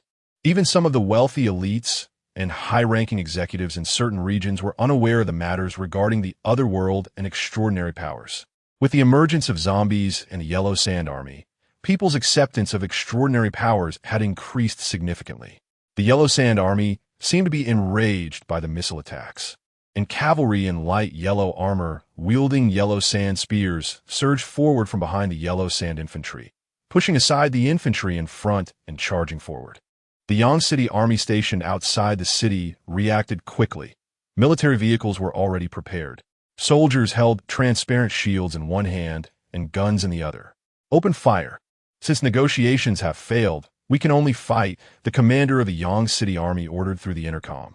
A dense barrage of fire formed a red wall of light, instantly shattering the imposing yellow sand cavalry, with yellow sand flying everywhere, obscuring the view of the troops. However, even with their vision blocked, the firepower continued to shoot steadily. The imposing cavalry seemed to be rushing to their deaths, charging forward one after another. And the yellow sand cavalry that had been shot down in front had already turned into a cloud of yellow sand, unable to stop the advance of those behind. What is going on? They really fear no death. This dense firepower can't do anything to them. Has the power of the army's firearms become so terrifying? When I watched war dramas as a child, I still felt like bullets could be dodged. Behind the Yellow Sand Army, the sky filled with yellow sand moved without wind, floating like clouds and enveloping the area behind.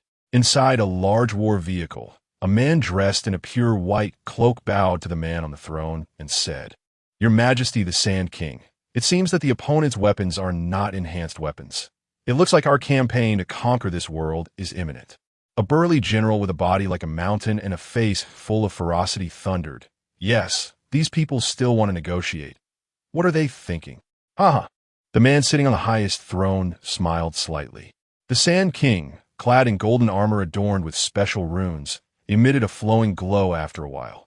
"Don't rush to flatter me. Strive to completely occupy this city within 3 days." The Sand King's voice was not loud, but it clearly reached everyone's ears. The dozens of generals below responded in unison. After the generals left the war vehicle, the Sand King retracted his smile. "I hope they don't discover the weaknesses of the Sandmen too quickly. As the vanguard, I certainly don't want to lose to those bastards." The firepower of the army's weapons was overwhelming, filling the sky, but it couldn't hold up against the sheer number of the Sand King's troops. Many cavalrymen used the floating yellow sand in front to weaken the power of the bullets. "They're getting closer." Some commotion broke out in the army, but shooting did not stop. The commander's expression was grave as he gripped the wooden railing tightly. "I didn't expect them to break through to this point." The vice commander beside him looked panicked. "What should we do? They're coming closer." The yellow sand cavalry quickly revived under the effect of the light formations on the ground, and the revived cavalry continued their charge. The overwhelming rain of sand, arrows, and fireballs fell from the sky. What is this? Magic? By the time the troops noticed, it was already too late. The soldiers stationed at the edge of Yang City suffered heavy losses. "Oh no, what should we do?" The enemy actually uses magic. How cruel and bloody. Watching the army being struck down by the rain of sand arrows, the viewers in the live stream were somewhat stunned. In peacetime, they had never witnessed such scenes. Some had lived for over a decade without ever seeing a chicken being killed. Should we deploy the ultimate weapon? The ultimate weapon? Are you joking? How will people live in Yang City afterward? Moreover, the sand people can revive. Who knows if they can survive the ultimate weapon? Use water. In the movies, sand people are defeated by water. After watching for so long and seeing the battle situation gradually turn disadvantageous, the people in the live stream began to think of ways to help. Soon, someone pointed out that sand people are afraid of water, and the chat was flooded with requests for the troops to use water attacks. However, the soldiers on the battlefield could not see this scene. Soon, the army at the edge of Yang City was overwhelmed by the Yellow Sand Night Army. The Yellow Sand cavalry charged like a torrential wave, directly rushing into the residential areas of the city. But as they charged, they saw no one.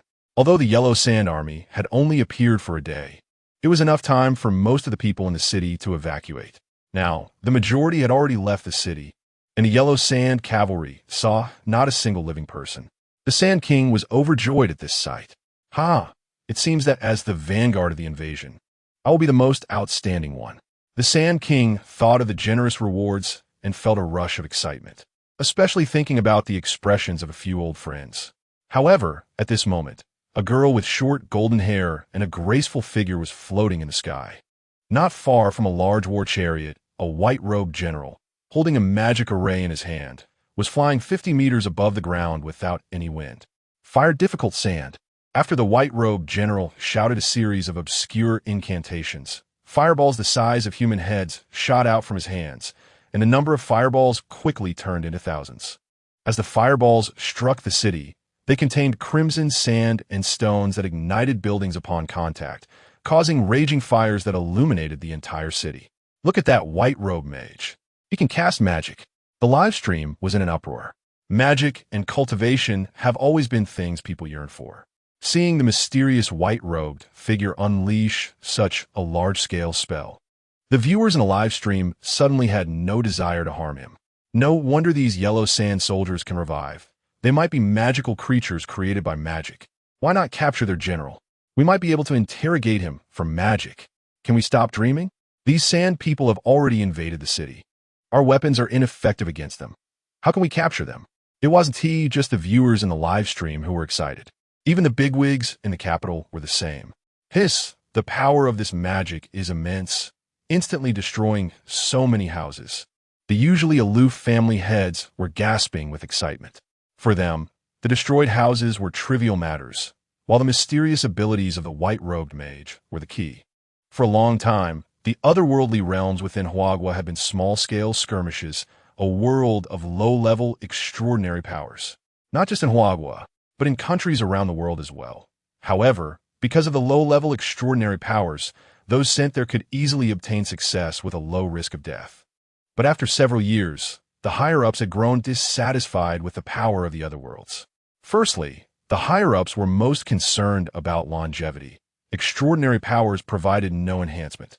And even the zombie realm, closest to cultivation civilization, could not provide longevity cultivation methods, let alone other martial worlds. Regarding combat power, just look at Wang Tang's talisman golden body shield to understand.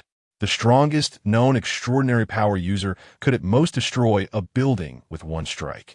The power was indeed low. It was fine against ordinary people, but when facing an army, it was lacking by a large margin. Now, with the emergence of magic, the higher-ups in Huagua began to indulge in fantasies. No, the general and mage of this 100,000 yellow sand army must be captured alive. We must control the space-time rift behind them. That's right, increase military support. There's no need to continue testing. Once the higher-ups in Huagua got serious, countless planes, helicopters, and large troop transporters roared through the sky. In the capital, the Su family. What? Mr. Fei Yu is missing? Su Yan exclaimed as she looked at the trembling old steward before her. After returning to the capital, she often thought of the figure of Gu Yuan that night. That mysterious man had powers far beyond her imagination. As a member of the Su family in the capital, she had been exposed to many things that ordinary people did not know. There had always been a sense of superiority, knowing things that ordinary people were unaware of. Who exactly is he? Why did he suddenly disappear from the villa? But with his power to control lightning, he shouldn't be afraid of the sand people, right? Yu Yinjia, a girl dressed in a white shirt and super short shorts, with long legs that seemed to exceed her upper body, walked over. Shimei, it's a good thing you returned to the capital in time. Otherwise, it would have been dangerous. Our Yuan family is naturally powerful. Returning to the capital is a breeze. And besides, ISN Yu Yinjia here, with you around, even if I can't come back, you will save me. The Yuan family is not a prominent family in the capital. Rather, they're a local family in Yang City. And their former power and wealth even surpassed that of some families in the capital. However, as Huagua gradually grew stronger, the influence of families in the capital also rose, causing the Yuan family to slowly decline. But a dead camel is still bigger than a horse. The Yuan family still had priority for evacuation. Yu Yinjia, are you still thinking about that Fei Yu? Hearing Shimei's teasing, The usually cold and aloof Su Yin, who was like an ice mountain, actually seemed flustered. What? I just feel he is very dangerous. And he even gave me a cat fruit. He is my savior. Isn't it normal to worry about him? They say girls understand girls best. Shime's face was filled with gossip, and seeing Yin's expression, she knew there was a lot more to it. While Shime appeared cheerful, she secretly sighed. Although Yin Jie usually seemed aloof, she was actually a girl who didn't like getting close to others. And she hadn't had any intimate contact with men for so many years. This time, she might be deeply involved. Suddenly, she thought of herself. Oh dear, what are you thinking? You've never been in a relationship. How can you feel sorry for others? Shime couldn't help but start to imagine the image of her future partner. But as she thought, she recalled the imposing figure of Gu Yuan stepping out from a door, his towering presence exuding overwhelming pressure. That calm demeanor, not taking the enemy seriously, was something she couldn't forget to this day. Thousands of meters above the Yellow Sand Army, Number 18 crossed her arms, slightly lifting two massive objects with her hands. If this goes on, these sand people are going to kill their way into the city. At this moment, Gu Yuan's voice appeared in Number 18's mind. On the 18th, get rid of all these sand soldiers. If they start fighting here, it could take 3 to 5 years. Hearing Gu Yuan's words, the 18th stopped hesitating and condensed a light bomb the size of a house in his hand. Disappear. The light bomb appeared and was launched at an extremely fast speed, descending from the sky. Blinding white light filled the area. At that moment, Yang City was still in the night, the darkness deepening. But now there was this white light. What's going on? What happened in the live broadcast? Wow, that almost blinded me. Did the camera get destroyed? Did the authorities shut down the live stream? After the blinding light came a deafening explosion. A white sun appeared on the ground and did not vanish for a long time. The shock wave rushed outward, shattering all the glass in buildings. And poorly constructed buildings even collapsed at an angle. After a long while, the original sand army and the road had completely disappeared, leaving only a large pit. The sand soldiers who had rushed into Yang City crawled up from the ground, staring blankly at the scene outside the city, as if they had become puppets with lost control. A few soldiers shouted a few strange words before hurriedly running out of the city. The live stream's view did not recover for more than half an hour. The earlier explosion shockwave had shattered the camera, and the surviving soldiers could only rush into the military base to find backup cameras. When the scene outside Yang City appeared in the live stream, the comments section fell silent, with no one sending messages for a long time. What is going on? What is this big pit? Could this big pit be outside Yang City? Was that white light the military using a final weapon? Is this the power of the final weapon? The high-ranking officials in the capital were all stunned. What is happening? We did not receive any orders to use the final weapon. This pit does not look like it was caused by our weapons. Its edges are smooth and flat, with no flames or high temperatures, and possibly no radiation at all. The AT&Th's action stirred up a huge wave online, capturing the attention of the entire nation, and the high-ranking officials of Huagua took this matter extremely seriously. A thorough investigation is required. Various officials had many speculations about this incident. Some said it was a meteorite landing, others said it was interference from other countries, and some even guessed it was caused by the Sand Army's self-detonation. However, none of these claims could be confirmed. The bizarre events were not only the massive explosion outside Yang City. The occasional appearance of zombies and ghosts within the city was also shattered by the lightning falling from the sky. All of this felt like an invisible hand was laying out a plan, and the feeling of being unable to grasp the big picture left several high-ranking officials in the capital with a terrible headache. They were always the ones who knew everything, but now they were also left in the dark, unable to see through the fog. This feeling was awful. The Su family, as one of the families that grasped the second batch of information since the arrival of the extraordinary otherworld, naturally understood the national situation very well, but were now also flustered. Su Beijian's expression was heavy, as if clouds were gathering above his head. Although the Su family had wealth, power, and military strength, they were not invincible. If his decision went wrong, the entire family could be eliminated in this turbulent world. Having studied history, Su Beijian understood very well what chaos meant. Chaos represented destruction, but also rebirth. Everything old and decayed would be washed away, while the powerful could reap immense wealth and seize the opportunity to rise to new positions. The explosion of the white sun, the lightning. What connection could there be between the two? Suddenly, Su Beijian recalled a person who had once demonstrated the power of lightning. At that time, his daughter Su Yuyan was attacked in Yang City and later encountered a young man who could use lightning. Although Su Yuyan did not fully disclose this person's information to the family, who was Su Beijian, if his daughter wouldn't he investigate? From the situation at the attack scene back then, it was highly likely that the person was the mastermind behind this lightning attack. That person had been settled in a villa owned by the Su family in Yang City. A person who could use heavenly thunder to attack from thousands of miles away was more terrifying than a monster. If the other world had not descended, Su Beijian might not have believed such things, but with the appearance of the Sand Army, the changes in this world forced him to accept it. With this in mind, Su Beijian immediately had people prepare a plane to head to Yang City. What? Beijian, you want to go to Yang City? No, absolutely not. It's too dangerous there. Su Beijian's wife, a beautiful woman who looked very gentle and graceful, wrapped her arms around him, seemingly unwilling to let him leave. I have to go. At this moment, Su Yuan's figure appeared behind Su Beijian. Dad, I want to go too. Upon hearing this, Su Beijian immediately wore the same expression as his wife and said the same thing. What? Yuan, you want to go to Yang City too? Absolutely not. You can't imagine the dangers there. Su Yuan calmly analyzed. Dad, I already know your purpose for going there. I'm more familiar with him than you are. Bringing me along will be better, and right now, I'm even stronger than Uncle Taijin. Su Beijian felt a headache. Taijin was a master cultivated by their Su family, who had learned many techniques and abilities from the other world under the family's arrangement. He was a terrifying powerhouse capable of breaking houses with a single punch and ignoring bullets. Originally, Su Yuan, a frail girl who had been buried in her studies since childhood, had no chance of defeating Taijin.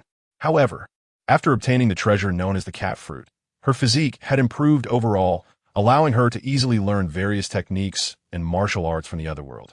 This way, a mere ordinary person like Taijin couldn't contend with Su Yuan.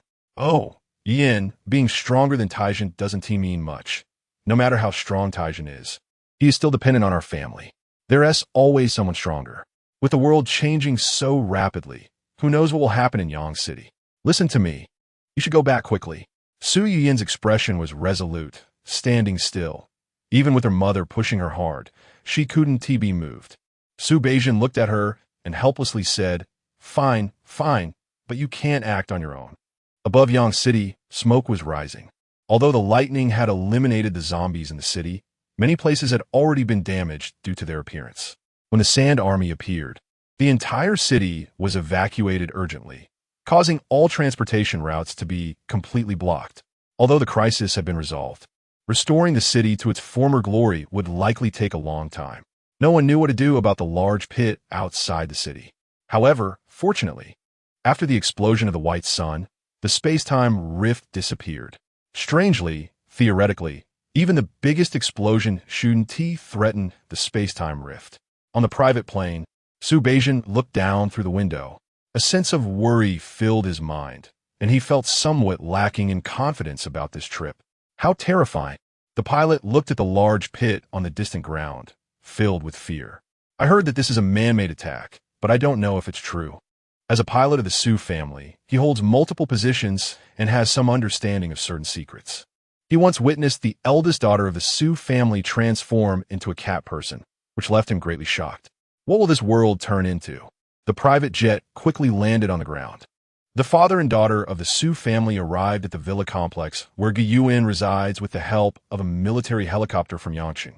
As soon as they reached the gate, it opened automatically and a voluptuous blonde girl stepped out.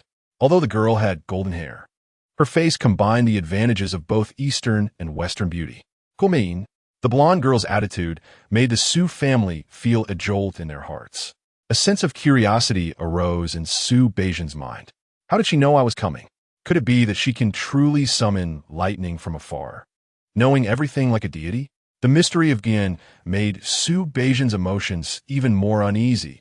He hadn't felt this way in a long time. Reminiscent of a student meeting a teacher, Su Yuyan's eyes remained fixed on the blonde girl, labeled as number 18. Who is she, and what is her relationship with him? It was fine until she focused on number 18. Su Yuyan immediately felt a strong sense of crisis, her hair standing on end, and she felt like a cat with its fur bristled. The cat fruit had given her extraordinary intuition, reaction, and observation skills. In just a few seconds of contact, Su Yuyan sensed intense pressure from number 18. A voice in her mind warned her that if she acted against this seemingly frail girl, she would surely suffer a terrible fate. Perhaps she would turn to ashes in an instant. Number 18 led them into the courtyard, which was a villa given to Yuan by the Su family as a token of gratitude and already belonged to him. As they walked, they surveyed their surroundings. Su Yuyan felt puzzled. It seemed no different from a year ago. Could it be that he doesn't live here permanently? According to the information provided by the old butler, Gu Yuan had never left the villa. However, the old butler was just an ordinary person. How could he see through the methods of extraordinary beings? The villa was designed to resemble the courtyards of ancient wealthy families, complete with mountains and waters, and in the center of a small lake stood a Chinese-style pavilion. Gu Yuan was seated in the pavilion. The reactions of the two upon seeing Gu Yuan were different. What a strong young man. Su Beijian was greatly shocked. Influenced by the Scion bloodline, Gu Yuan had developed a preference for a robust and sunny appearance, maintaining the look he had in the Dragon Ball world, resembling Broly. His physique was imposing, standing at nearly 2 meters tall, and even sitting down, he exuded tremendous pressure. The muscles beneath his robe were as solid as steel and rock. Although they were massive, they did not evoke a sense of disgust. Instead, due to his well-proportioned figure, he gave a sense of reassurance and harmony, as if everything was as it should be. He has gotten stronger. Su Yuyan's pupils dilated. This feeling was very clear. Although a year had passed, she still remembered the scene when she first met Gu Yuan.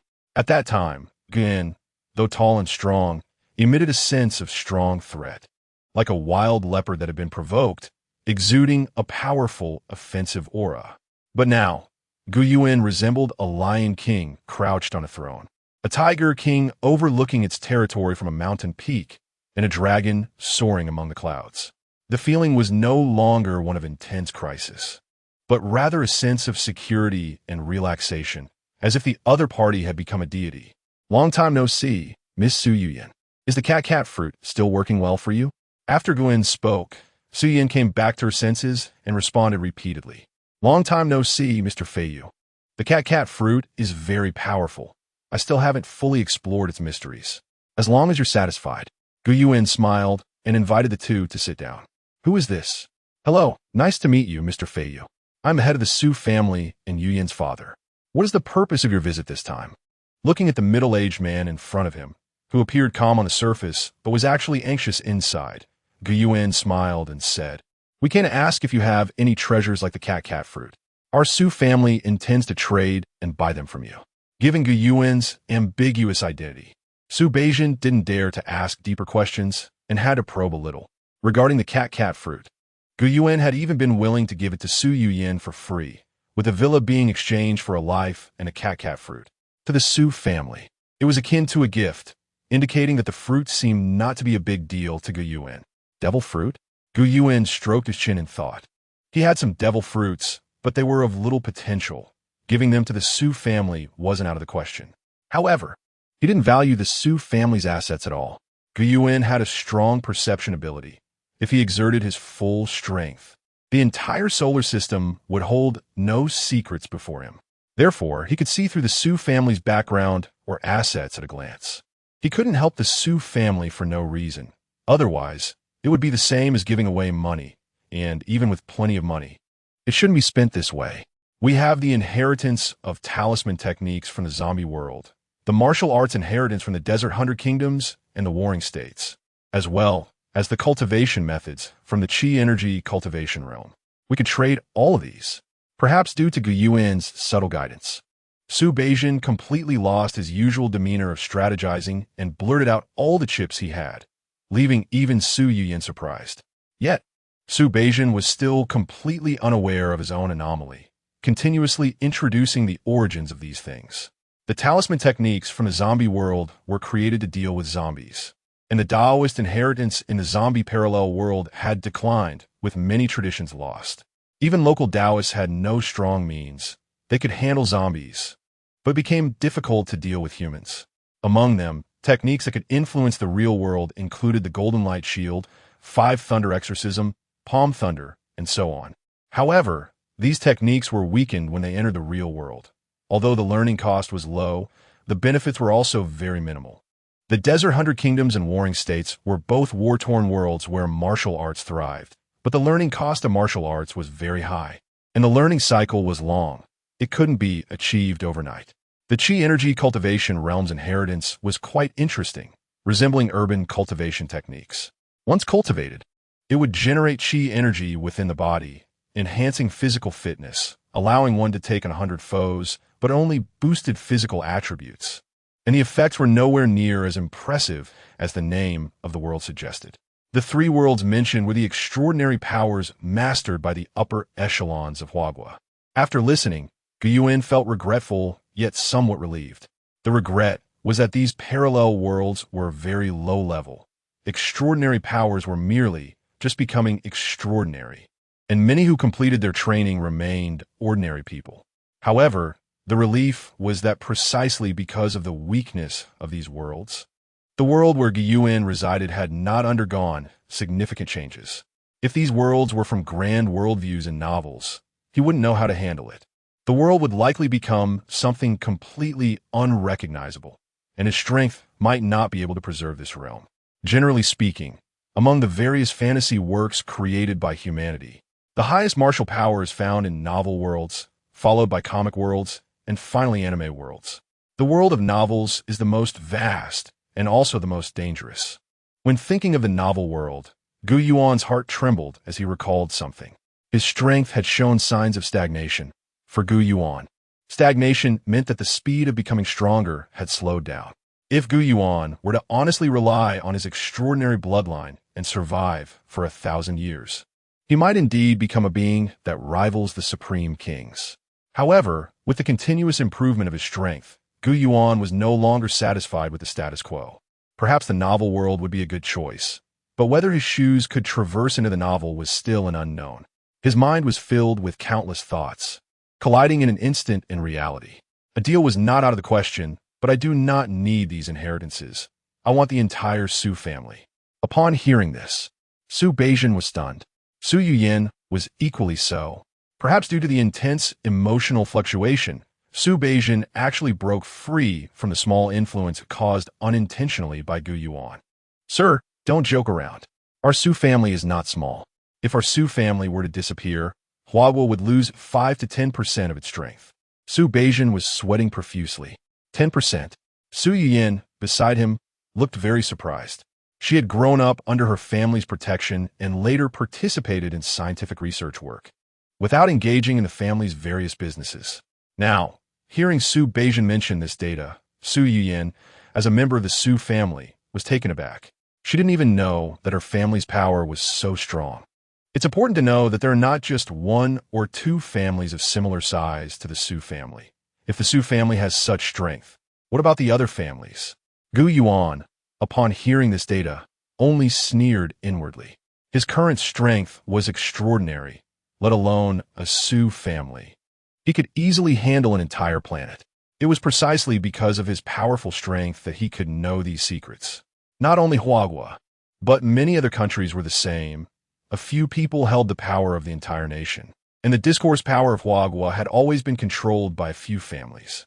Before Huagua was established, this land had experienced a very dark era, but it was quickly ended by several great figures working together. After the new country was established, the common people were promised many benefits, which they could still enjoy in the early stages. However, as time passed, the strong who emerged from the chaos were unwilling to uplift the weak, instead tightly holding onto the fruits of victory, which would only allow their descendants to enjoy. Thus, families gradually formed. The situation of the strong becoming stronger and the weak becoming weaker was continuously expanding, and the blockade of information from other worlds was the best example. By the time ordinary people had the chance to enjoy extraordinary power, the upper echelons had already achieved great heights. Perhaps at this time, various new era phenomena gradually appeared. Many fortunate ones caught the fast train of the times, and people believed that as long as they worked hard, they could change everything. But this situation would become impossible as time went on. Even if they succeeded, they must depend on these families. If Yuan had not obtained those magical shoes, perhaps the crisis in Yangsheng would have cost him his life. Not to mention obtaining the Su family's wealth. Of course, Yuan was not exactly occupying someone else's property. His value alone was enough to crush the entire Su family. His strength was extraordinary. With a single thought, he could destroy the solar system. The Su family under his name would bring many benefits, and since Yuan did not participate in politics, he would at most be a hands-off manager, leaving the family's matters to them to handle. With the improvement of strength, his vision also broadened. Yuan's interests were no longer in money or power, and what Su Beijing valued most was, in Yuan's view, easily attainable. Since that's the case, there was nothing more to say. Yuan took a light sip of tea, and the scene before Su Beijing and Su Yuyin changed dramatically. Where is this? Su Beijing was a bit dazed. He looked around and realized that they were actually at the place where they had landed from the helicopter. What happened? Weren't we just in the pavilion? Did I just dream? Su Beijing felt like he was losing his mind. His softly spoken words were heard by Su Yuyin beside him. After mastering the power of the cat fruit, even in human form, she possessed strong hearing. No, Dad, you weren't dreaming. It seems we were teleported out. Su Beijing was horrified and couldn't say a word. Who exactly is he? Could he be a deity? Suddenly, Su Beijing felt a wave of regret and wanted to slap himself hard. The arrival of another world signifies that a new era is about to come, and all previous orders will change drastically. If they continued to handle things as before, they would surely be eliminated. The person named Feiyu must have extraordinary strength. He might have already mastered a realm unknown to everyone. Their previous deal had not even been finalized, and the Su father and daughter were immediately teleported out, indicating that the other party had no intention of negotiating or using a ploy. It was simply a matter of no negotiation at all. What to do? Do we really have to hand over the entire Su family? Su Beijing anxiously paced back and forth. The Su family was not his sole authority. After his father's death, the power of the Su family was in his hands, but the rights of the Su family did not belong to him alone, but also to his younger siblings and 2 aunts. These people were usually on the same boat with him and would not oppose him on major issues. But once personal interests were involved, they would instantly turn into cannibalistic fiends. Su Beijing couldn't settle on a decision and could only contact the pilot to come and pick him up. Su Yuyin turned to look in the direction of Yuan's villa, filled with regret. If only she could see him a little longer. At this moment, number 18 was trying on clothes in the villa. Yuan saw that the living room was filled with number 18's new clothes and felt a headache coming on.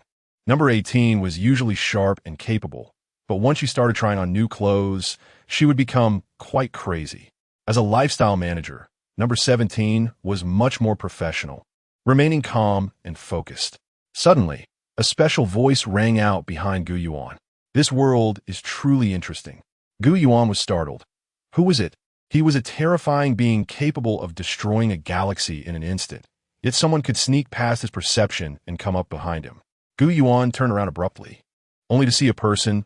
Looking down, his eyes changed drastically as if he had seen a horror movie. In just a few seconds, Yuan's back had already become wet. The newcomer had an oval-shaped large head and a short stature, resembling a toy robot.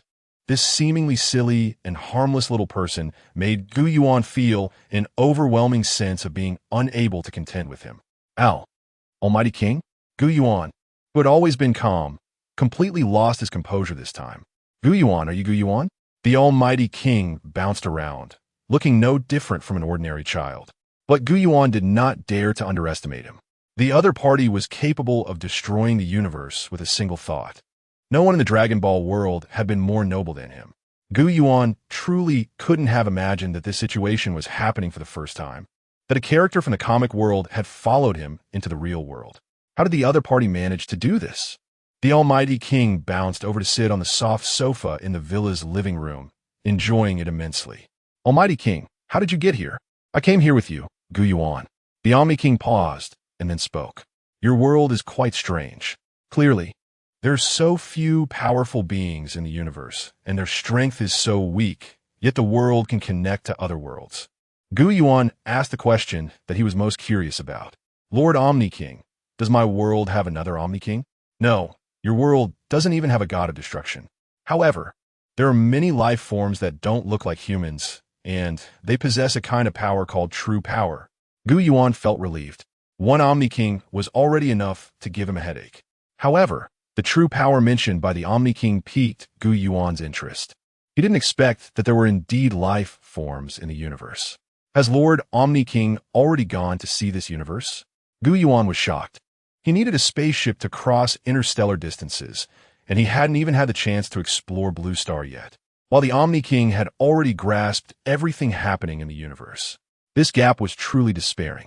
The moment I descended into this universe, all the information was revealed to me. Yuan obtained a lot of information from the Omni-King, who seemed very willing to answer his questions, which relieved Yuan greatly. After all, he was in the presence of a being who could destroy the universe in a fit of rage. If he angered the Omni-King, he would have no way to escape. At that moment, number 18 walked out of the room. She was wearing a black sailor suit popular among high school girls in Japan, with black stockings on her legs. Yuan was very surprised. He remembered that number 18 usually dressed very neatly and sharply. Upon seeing the Omni-King, number 18 immediately became angry. Ah, my coat. It turned out that the Omni-King was sitting on a huge sofa, with his little toy legs resting on number 18's clothes. Yuan quickly covered number 18's mouth and pulled her aside. Don't mind those clothes. You might lose your life soon. Number 18 was not the type to cause trouble. After Yuan spoke, she immediately calmed down, her expression turning grim. What should we do? I've caused you trouble. Yuan led number 18 into the living room. The Omni-King seemed to ignore number 18's earlier words and was busy picking up the snack she had bought. Seeing that the Omni-King wasn't paying attention, Yuan relaxed. Does Lord Omni-King have a way to return to your own universe? Yes, the Omni-King said casually, as if there was nothing in this world that couldn't be done. Suddenly, the ground began to shake violently. The three of them were all-powerful beings, and the earthquake posed no threat to Yuan. He raised one hand, and a golden-yellow force field instantly spread out. The villa became calm in an instant. Yuan frowned. What's going on? Such a strong aura of another world. That feeling, completely foreign to Blue Star, was something Yuan was most familiar with, as he had entered comic worlds multiple times. In the villa of the Yang family, Sue's father and daughter had just settled in when they were suddenly stunned by the earthquake. The magnitude of the quake was enormous, and the furniture inside the villa fell to the ground. The two hurriedly ran out of the villa. They saw the sky outside was a deep red, with many crows swirling in the air, creating an apocalyptic scene that shocked them. Yuan, hurry up and get on the plane. We're going back to the capital. Su Yuan felt somewhat reluctant upon hearing they were going back. She thought of Yuan, but then remembered his mysterious abilities, which reassured her. Hurry. Su Beijun ran quickly and soon reached the helicopter. Once Su Yuan snapped back to reality, she also hurried over. The two of them flew in the helicopter, witnessing the terrain of Yang City change into waves due to the earthquake. Houses, towers, and skyscrapers shattered and collapsed. Fortunately, many ordinary people had already evacuated Yang City, so there weren't many injuries. The two rushed to the Yang family's private airport. Relying on just the helicopter wasn't enough to fly that far. They could only depend on a small passenger plane to get from Yang City to the capital. When they saw the airport below, their hearts sank. Due to the earthquake, the ground was undulating, and the planes parked at the airport had been cut off by the rising ground, now emitting black smoke, as if they would explode at any moment. It's over. We're completely done for. We can't go back. Su Beijun felt a severe headache. Usually, when he was at home, he handled things flawlessly and was very experienced in dealing with situations. Even when faced with frightening events, he could control his expression and emotions well. However, after coming to Yang City, he felt he had become much more irritable, repeatedly embarrassing himself in front of his daughter. Now, we can only wait for the family to send someone to pick us up. Su Beijun calmed down, but just as he looked up, he saw a shocking sight. The sky had split open, and on the other side of the rift was not more sky, but a place filled with forests and greenery. As the head of the Su family, Su Beijun was well informed and quickly realized what was happening. It's a space-time rift. It opened right above the sky. Before Su Beijun could speak, Su Yuan had already gasped in surprise. Her eyes were filled with disbelief. She had studied space-time rifts in other worlds for several years, and so far, there had never been a situation like this at any of the global entrances to other worlds. She sensed that this time, the other world would likely not be as simple as the previous ones. Sure enough, figures flew out from the rift in the sky. A few dozen minutes earlier, in the Tianhai realm, Zhang Jiao was chasing an old man in a black robe, emitting a blood-red glow while stepping on a flying sword. Zhang Jiao's voice was like thunder. Tiger Soul Old Ghost, don't think you can escape. The old man in front, the Tiger Soul Old Ghost, chuckled. Zhang Jiao stopped shouting. You're just a traitor from the Qinglei sect. What justice are you talking about? You just want the treasures on my body. Anger flared in Zhang Jiao's eyes. Feeling exposed. Stop talking nonsense and fight me if you have the guts. The Tiger Soul Old Ghost ignored him and cursed inwardly. This Zhang Jiao is really troublesome. His swordsmanship is powerful, but fortunately, he doesn't have any flying abilities and his speed isn't as good as mine. I can't let him succeed. Both were great cultivators at the Golden Core stage, flying through the air like shooting stars. Soon, they entered a forest where the trees were incredibly tall. Suddenly, several divine senses swept over. A voice echoed in both Zhang Jiao's and the Tiger Soul Old Ghost minds. Please do not fight here. This is the territory of my Bashian pavilion. Several Taoists dressed in white robes walked through the air, observing the two from a high vantage point. The Tiger Soul Old Ghost's eyes darted around. When did this place become the territory of Bashian pavilion? I remember they should be a force of Xinglan Kingdom. Oh, I see. These bastards found a treasure and don't want me to discover it. The Tiger Soul Old Ghost's gaze began to wander, seemingly wanting to survey the surroundings. The man leading the Bashian pavilion, with his powerful strength, naturally noticed the Tiger Soul Old Ghost's little movements and coldly snorted, revealing his golden core great perfection cultivation. I warn you once more, leave this place quickly or face severe punishment. The other two cultivators from the Bashian pavilion also revealed their late golden core cultivation, and their immense aura nearly knocked Zhang Jiao and the Tiger Soul Old Ghost off balance. I'll go. The Tiger Soul Old Ghost had no choice but to leave, while Zhang Jiao also sensed something amiss but remained silent and continued to pursue the Tiger Soul Old Ghost. However, both the Tiger Soul Old Ghost and Zhang Jiao noticeably slowed down, completely devoid of the earlier life and death enmity. The three from Bashian Pavilion had grim expressions. They were helpless. Once cultivators reached the Golden Core stage, they had a lifespan of 500 years. It could be said that every Golden Core cultivator was a dragon among men. Previously, Zhang Jiao and the Tiger Soul Old Ghost had fought fiercely, but upon seeing the opportunity here, they immediately set aside their weapons and began to act. Yet, the three from Bashian Pavilion could not leave and had to watch as the two pursued each other leisurely. Zhang Jiao, as a traitor of the Qinglei sect, was acutely aware of the strength of the sect's cultivators, and years of wandering had taught him the power of alliances. He immediately transmitted a message to the Tiger Soul Old Ghost. Tiger Soul Old Ghost, let us pause our conflict and see what treasures are here. What are you joking about? If I stop and you don't keep your word, what then? The Tiger Soul Old Ghost replied in an exasperated tone. The cultivation world is one of the survival of the fittest. Even righteous sects will betray their own for cultivation resources, let alone Zhang Jiao, who is a sect traitor. Zhang Jiao sneered inwardly. This Tiger Soul Old Ghost, lacking in strength but overly greedy, even when I have offered him a way out. He still does not understand and tries to seize more benefits. I must find an opportunity to kill this fool later. Tiger Soul Old Ghost. The other party has 3 Golden Core cultivators from Bashian Pavilion. If you don't cooperate with me, are you not going to see what this treasure is? The Tiger Soul Old Ghost fell into deep thought, as if contemplating something. All right, we will join forces. If Bashian Pavilion makes a move, you cannot stand by. Good. Brother Tiger Soul is indeed straightforward. Bashian Pavilion has always been domineering. We have already touched their tiger whiskers by staying here. We must cooperate well to resist them. The two laughed slyly, looking pleased with themselves. The leader of Bastian Pavilion, the giant wind reel person, had a grim expression. Although he practiced wind attribute techniques, his temper was as fiery and irritable as that of a fire attribute cultivator. These two loose cultivators are truly detestable. Brother, don't worry.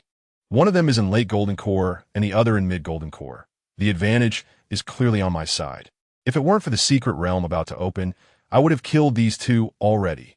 The giant wind reel person looked at the space-time rift on the ground that was gradually expanding and felt a bit more at ease. A few days ago, the three from Bastian Pavilion had come to the Beast Blood Forest, preparing to join forces to kill a weakened demon king with strength comparable to a nascent soul cultivator. Who would have thought they would encounter a space-time rift instead? At that time, the three were overjoyed.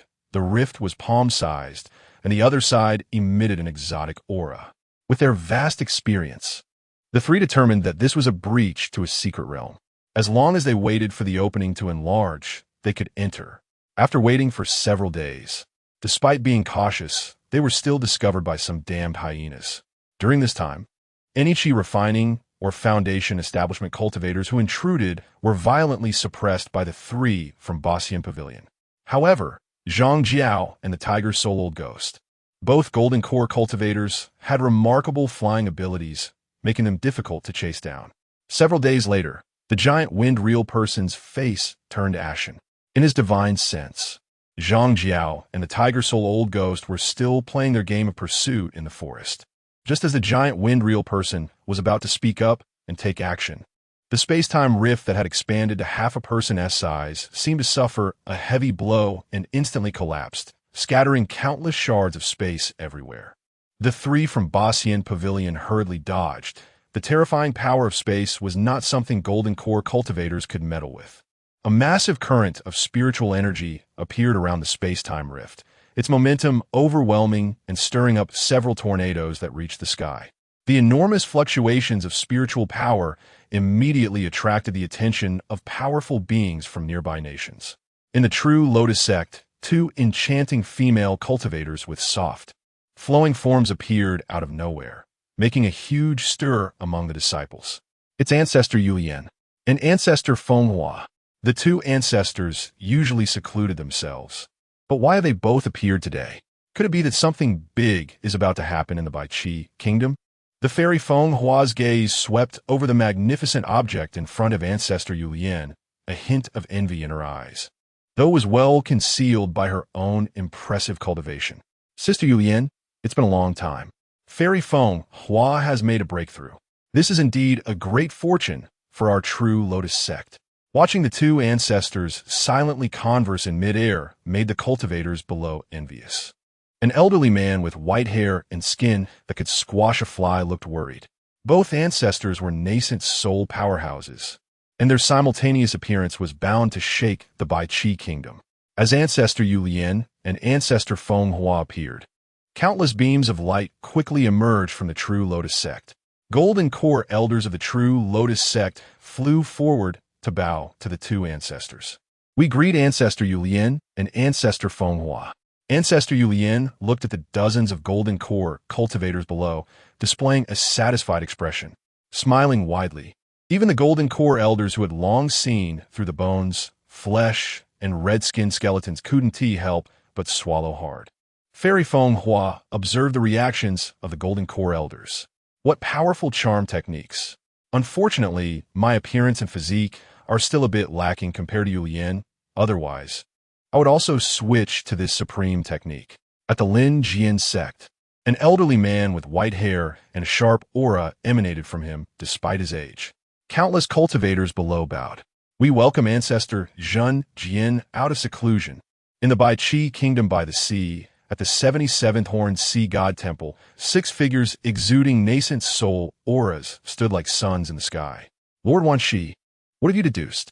A figure radiating a cold aura with blazing golden snake-like pupils exclaimed in shock. A great world. It's the aura of another great world. The other figures exchanged glances and urged, is it accurate? It's actually a great world.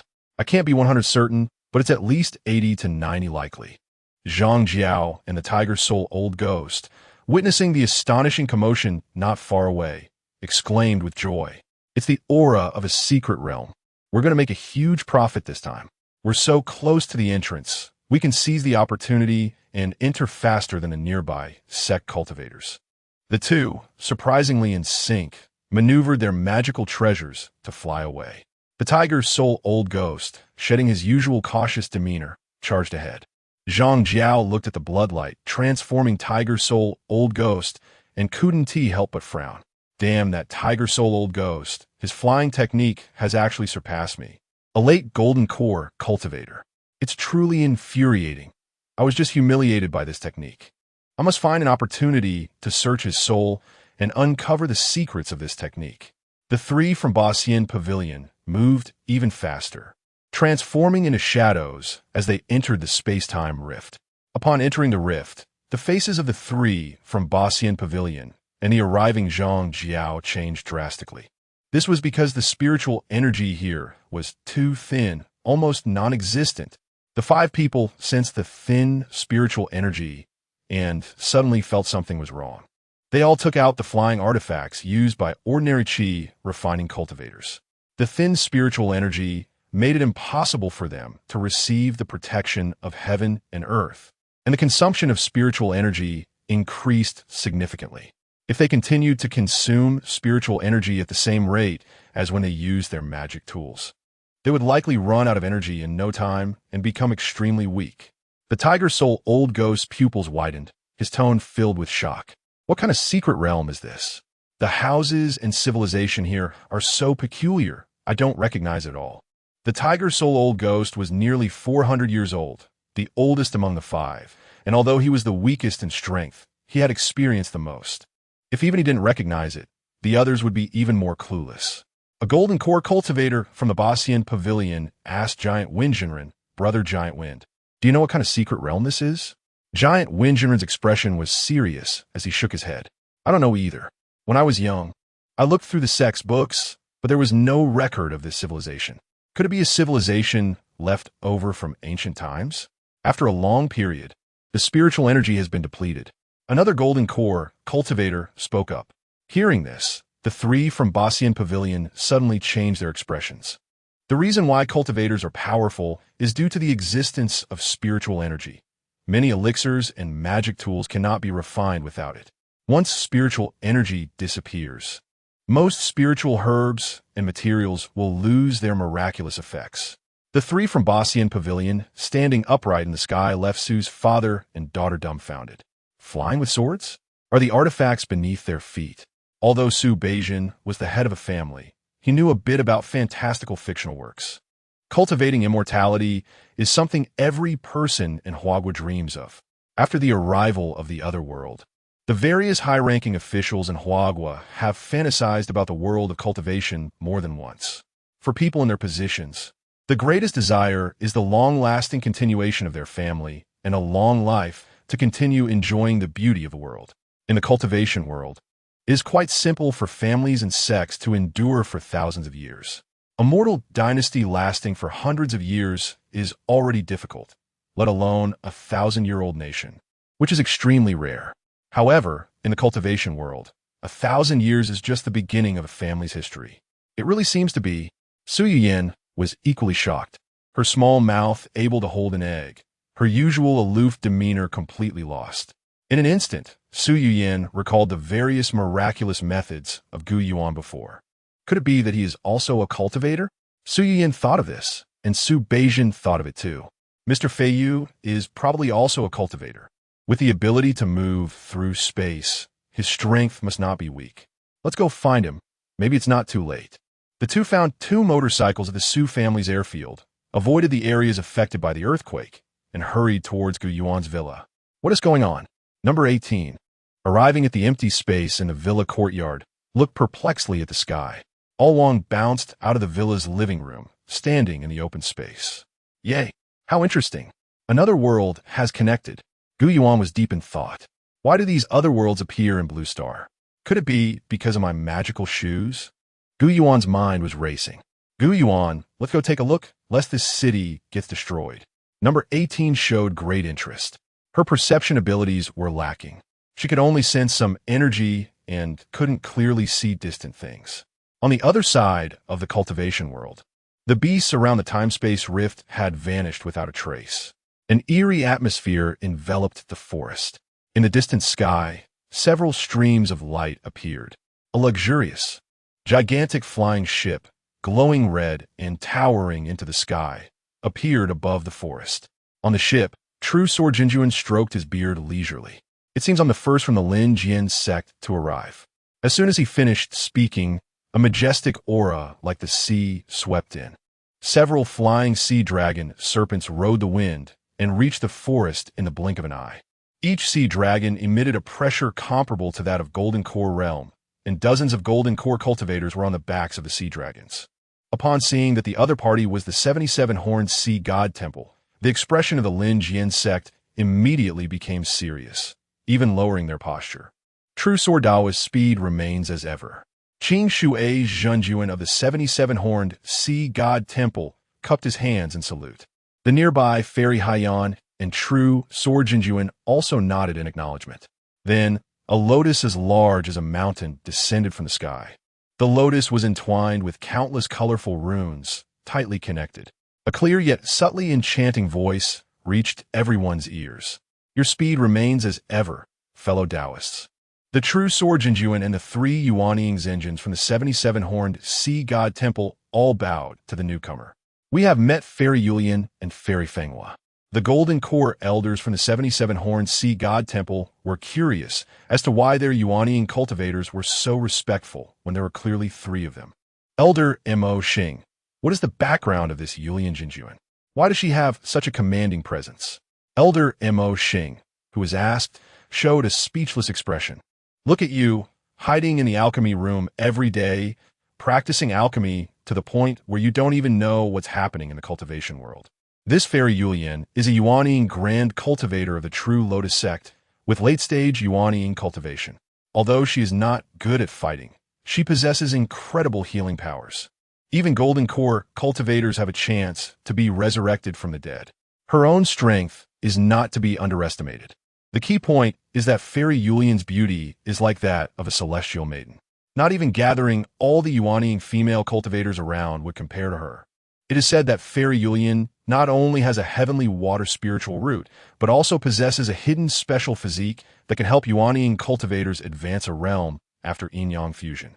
Even the peak Yuan cultivator of Dongxian Zone, Long Yu, is infatuated with her and has publicly stated he would protect the true Lotus sect. After hearing Elder Mo Xing's words, the elder gasped. I don't know about Fairy Yulian, but I know about Long Yu. It is rumored that his talent is the highest in this Tianhai realm, Donyuan continent. His cultivation is extremely high, and he is also handsome and masculine. Many Yuan female cultivators have had feelings for him. The surrounding Golden Core cultivators understood after hearing this.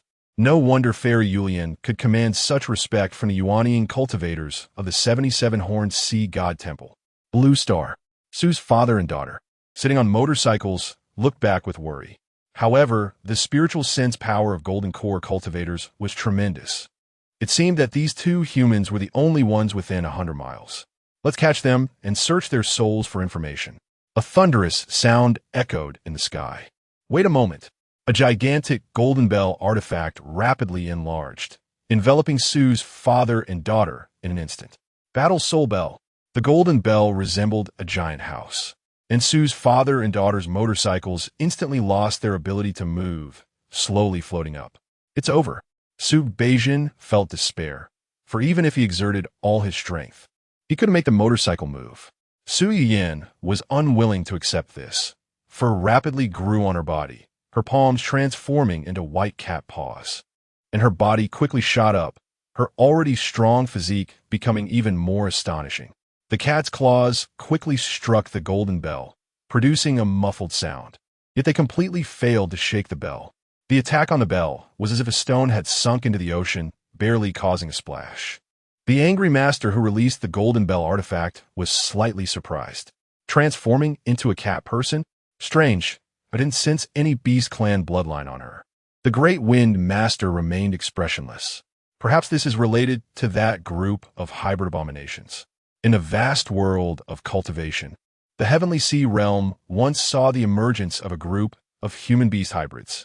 Although they were human, they exhibited characteristics of demon beasts, and they could not use the cultivation methods of humans or the growth methods of demon beasts.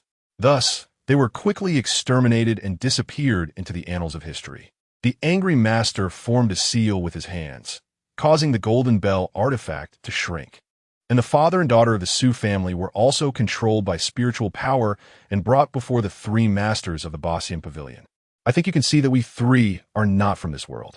If you tell us about the situation in this world, you may have a chance to survive, spoke the false Thundermaster among the three immortals of the Bossian Pavilion. Hearing the words of the false Thundermaster, the great Wind Master frowned. False Thunder, don't waste time, just search their souls. They are merely weak mortals, despite Su Yuyin being able to transform into a cat girl. In front of a Golden Core realm expert like the Great Wind Master, she was no different from an ordinary person. Wait, senior brother. I think it's better not to have murderous thoughts upon first arrival. This world is too strange, the false Thunder Master said nervously. The Great Wind Master was at the pinnacle of the Golden Core realm. Although he was only one level higher than himself, the gap between them was not small. The reason for risking a confrontation with the Great Wind Master was Su Yuyin's beauty. When he saw Su Yuyin transform into a cat girl, her alluring figure made his heart race, igniting wicked thoughts within him.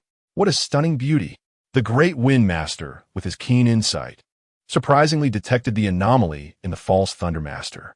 He couldn't help but snort coldly, secretly despising him.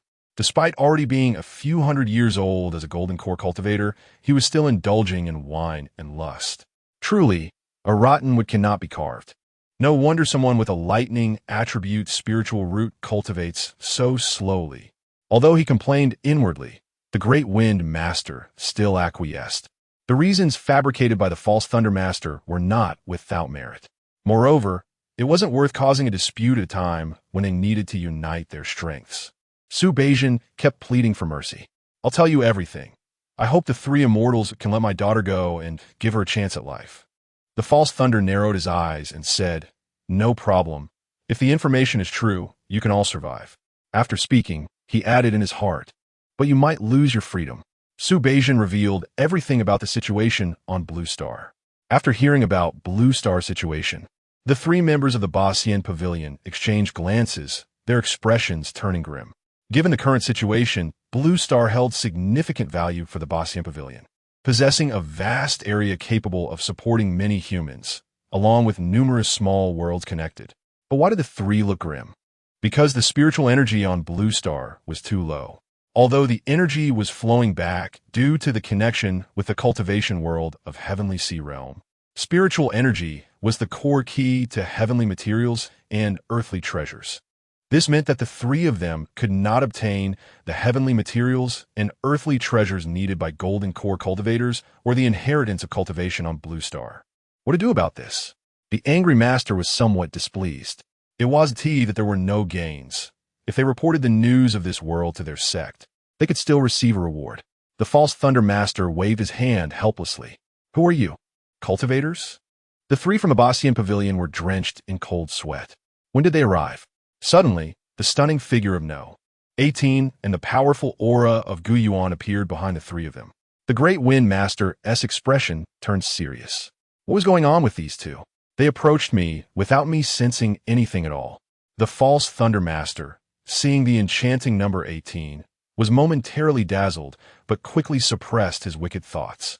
The golden-haired girl before him was clearly just an ordinary person, yet she could walk in the air, likely a Yuan Ing period-old monster. Such a powerful being could not be offended. Who are you two? The Great Wind Master asked cautiously. These three seemed to have decent strength. Number 18 crossed her arms, her expression cold. Suddenly, the false Thunder Master felt his body stiffen, looking down to see a large hole in his chest, blood gushing out immediately. False Thunder. The angry master and the Great Wind Master exclaimed in unison. Damn it! What are you doing? It turned out that just moments ago, number 18 had extended a finger, and a beam of light pierced through the false Thunder's chest at an incredible speed. fast enough that even a Golden Core realm expert like the Great Wind Master could not react in time. I didn't like the look in your eyes just now. Number 18's expression remained indifferent, as if she had just crushed an ant. The Great Wind Master cursed inwardly. False thunder, you fool. His fists were tightly clenched, but soon he relaxed them. This fairy just eliminated False Thunder, who has always been lecherous and arrogant. I've long been displeased with him. It's truly a relief to rid the world of such a great harm. The angry master was dumbfounded, not expecting the Great Wind Master to admit defeat so readily. Indeed, once cultivators reach the Golden Core stage, their lifespans greatly increase, and within the cultivation world, Golden Core cultivators are considered high-ranking. They're no longer the lowly ones who address every stranger as senior. Thus, the desire for survival among Golden Core cultivators would be even stronger. Yuan looked at the vast space-time crack in the sky, his vision piercing through, and he directly saw the scene on the other side of the crack. After the True Lotus sect, the Sword Edge sect, and the 77 Angle Sea God Temple gathered their forces, they did not rush into the space-time crack. Instead, they waited in place. Damn, why is it taking so long? An anxious Golden Core elder from the Sword Edge sect said. Another Golden Core elder explained leisurely. The scale of this space-time crack is so large that according to past customs and agreements, we need to wait for all members of the 13 Kingdoms Alliance to arrive before we can enter. The people from the 13 Kingdoms Alliance have to come? The face of this Golden Core elder changed drastically. While Golden Core cultivators are considered high-ranking in the entire cultivation world, if the entire 13 Kingdoms Alliance appear together, Golden Core cultivators would instantly become cannon fodder. Above the Beast Blood Forest, all the immortals gathered. Each cultivator was at least at the Golden Core stage, and their powerful aura made the trees in the entire forest rustle. Whoosh, whoosh, whoosh. Several massive buildings, as large as mountains, appeared above the Beast Blood Forest. The true monarch stroked his beard and muttered, Jinxiu Tower, Dayang Sect, Yuan Shingota. The three major righteous Yuaning forces made their appearance. Magnificent floral patterns adorned the colossal warships interspersed with purple, red, and gold. At the top were sun god statues, constantly emitting scorching flames. A huge flying building wrapped in divine thoughts seemed to streak through the sky like a meteor. The Sex Foundation, rarely seen in hundreds of years, was now appearing as if in wholesale. The Golden Core elders were left wide-eyed in amazement. Three nascent soul cultivators from different factions flew into the sky. Fairy Yuan, long time no see. The nascent soul female cultivator from Jinxiu Tower, Fairy Feng Shui, clasped her hands in salute. The true monarch Nongyan from Daong sect and true monarch Xingxiang from Yuanshan sect also greeted her respectfully. Despite the numerous nascent soul cultivators present, those in the later stages of the nascent soul realm were still extremely rare, and Fairy Yuan was the only great cultivator of that level in attendance.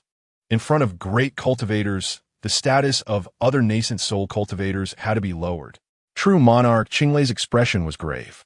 He regretted not sending a late-stage nascent soul cultivator from the sect. The sect had underestimated the influence of this secret realm. With so many nascent soul cultivators appearing, even the 77-horned sea god temple, with its three nascent soul cultivators, wouldn't gain any advantage. Soon, one nascent soul faction after another appeared. Before long, the skies above the Beast Blood Forest were crowded. Yuan, long time no see. A voice echoed, not loud, yet it struck the minds of the gathered immortals like a heavy hammer. They turned to the distance and saw a colossal golden dragon soaring through the sky, its massive form reaching 500 meters, making all the nascent soul cultivators feel breathless. The dragon's imposing presence diminished as it reached the skies above the Beast Blood Forest, transforming into human form, accompanied by two late-stage nascent soul cultivators. The crowd of immortals changed their expressions slightly. They had only brought 3 people, but all 3 were late-stage nascent soul cultivators. The depth of the transformation faction was indeed profound. Long Yu, it's been a long time since we last met. Fairy Yulian's expression changed slightly, but she quickly composed herself. Upon Long Yu's arrival, the nascent soul cultivators present warmly saluted. True monarch Huang Yuan. The Dongxian True Sect is a transformation sect, and since Long Yu is at the peak of nascent soul, even the high-ranking members of various factions had to bow before reality, despite their pride. Long Yu was tall and wild in demeanor, his gaze fiery, and upon seeing Fairy Yuan, it seemed he wanted to press closer. Fairy Yuan could only subtly step back. Long Yu, since Danshan True Sect has sent you to lead this secret realm exploration, let us hurry and take a look. After hearing Fairy Yulian's words, Long Yu finally calmed down. Although he wanted to chat more with Fairy Yulian, he was not a fool and understood the importance of the situation. All right, let us talk more in the secret realm. The appearance of the transformation faction seemed to give the gathered immortals a backbone, and the earlier tension and mutual wariness somewhat diminished. The transformation faction was the ruler of a region, and nascent soul factions could only crawl at their feet. Often, the transformation faction would play the role of righteousness. Whenever serious confrontations arose among the sect below, they would be stopped by the transformation faction. Let us set off. The flying warship transformed into a streak of light, darting into the space-time rift. On Blue Star, Mr. Feiyu, you've saved me once again. Su Yuan's expression was complex, her feelings for Yuan deepening beyond control. Yuan merely smiled faintly, not saying anything about repayment. To him, Su Yuan was still too weak. Su Beijian, however, had not yet recovered from a series of changes and was panting heavily, as if he had just gone through a great battle. Yuan used illusionary techniques, and under the support of his powerful abilities, even a golden core cultivator with divine sense was instantly turned into a puppet. True monarch Geifeng answered Yuan's questions in a dazed manner, and Sungun, along with the Su family duo who had barely survived, learned about the situation in the cultivation world. The Tianhai realm? Such a powerful other world has actually appeared. Fortunately, it's still a lower world similar to the human realm. Yuan felt relieved. If he had just emerged from the Naruto world, he might not have been able to handle the cultivation world. However, after coming from the Dragon Ball world, Yuan felt much more composed. Unlike Yuan's calmness, the Su family duo was shocked into speechlessness by the news. Is this the cultivation world? At least 500 years of lifespan for Golden Core stage, and at least 1,000 years for Nascent Soul stage. Su Beijian muttered, sweat covering his forehead. This was a transformation of an era. If they weren't careful, their families, which occupied a large amount of resources in Huagua, would be knocked off their high pedestal. Yet it was also a huge opportunity. As cultivator strength increased and lifespans lengthened, the duration of family legacies would also extend. And for individuals, this was a stroke of good fortune. In contrast to Su Beijian's reaction, Yuan frowned tightly. The emergence of the cultivation world was not good news for him. With the influx of spiritual energy and the arrival of cultivation civilization, who would still draw comics, would Yuan face the embarrassment of having no comic world to traverse? Furthermore, Yuan had hoped for his strong backing, the original world, to remain peaceful and stable. The previous few other worlds were too weak. Yuan wanted to observe the future situation a bit longer, which was why he hadn't taken action. The current situation undoubtedly disrupted his plans. Looking at the space-time rift in the sky, Yuan stroked his chin. Although it was a bit troublesome, it was not impossible to seal. In an instant, a massive amount of light surged out from the space-time rift. The light landed in the sky, transforming into enormous warships, flying boats, ancient towers, and even several gigantic flying monsters. The Su family duo's pupils constricted. Is this the sect of the cultivators? So many. Su Yuan instinctively looked at Yuan, believing that he was the only one who could save everything. After the celestial beings stabilized in the sky, Fairy Yulian's brows furrowed. So weak spiritual energy, is this secret realm truly a legacy from a great power? True monarch Quan Yuan Long Yu was equally shocked, his divine sense continuously expanding. The peculiar architecture and many unheard-of technological creations surprised Long Yu slightly. This civilization, could it be a remnant from ancient times? While the celestial beings were still in shock, Huaguan Blue Star was already in an uproar, due to the huge commotion caused by the space-time rift. Reporters responsible for live battlefield coverage had contacted satellites and drones for real-time filming. Are those cultivators? A sky full of immortals, flying with swords. I see it. They're flying with swords. I also want to cultivate. Immortal. Please take me as your disciple. The live broadcast happened to open at the most critical moment. With the previous case of a Yellow Sand army battling the Yangqing army, the people of Huagua already had a deep impression of live broadcasts. A large number of viewers flooded in as soon as the broadcast started. Meanwhile, in a luxurious conference room in the capital of Huagua, what are those network regulators doing? How could the news leak out? The higher-ups were initially very pleased with the emergence of the cultivation world, as they, being at the peak of a major power, would surely be prioritized. Many high-ranking officials with ulterior motives had already begun to contact their subordinates, preparing to seize huge benefits in the chaotic situation. However, their joy was short-lived as unexpected news emerged. The live broadcast room, which had been strictly prohibited earlier, was reopened once again. As high-ranking officials of Huagua, considering both the public's perspective and their own interests, they understood that as long as the other world had not fully and widely emerged, it must be kept concealed at all costs. In the previous Yellow Sand Army incident, the department responsible for regulating the Huagua network acted on their own accord and disrupted major events, leading to numerous rumors and widespread unease among the public. Who did this? Find them, shouted a man sitting at the head of the conference room. The secretaries standing nearby responded and immediately set off. It seems someone is dissatisfied with our arrangements. They have repeatedly sabotaged our major plans, an elder with half-white hair said while exhaling smoke. In the past, the Huagua network seemed free, allowing for a wealth of information. But little did people know that it was all content we had meticulously selected and designed. The freest place was, in fact, not free at all. Now it seems this freedom has truly escaped our control. The grim expressions of several elders did not last long, as they were soon captivated by the myriad celestial beings in the live broadcast.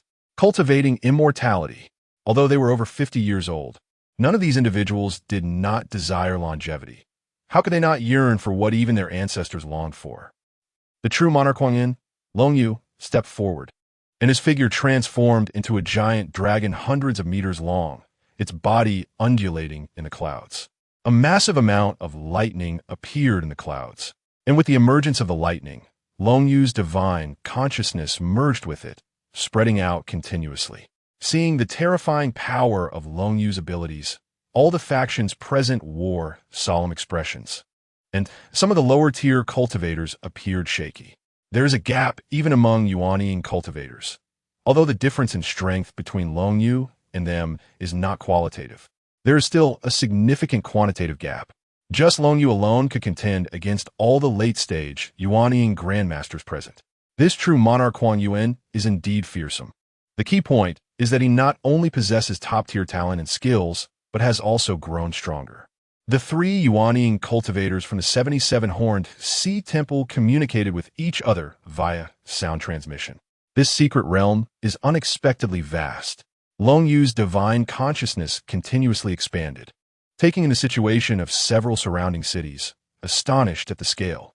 Long Yu transmitted intelligence through sound to the divine consciousness of various factions.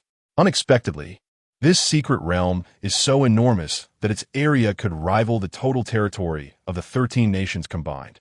Incredible, truly incredible. With such a vast area, which ancient mighty figure left behind this secret realm? Could it be the realm of the void refinement beyond the divine transformation? Or perhaps the integration realm?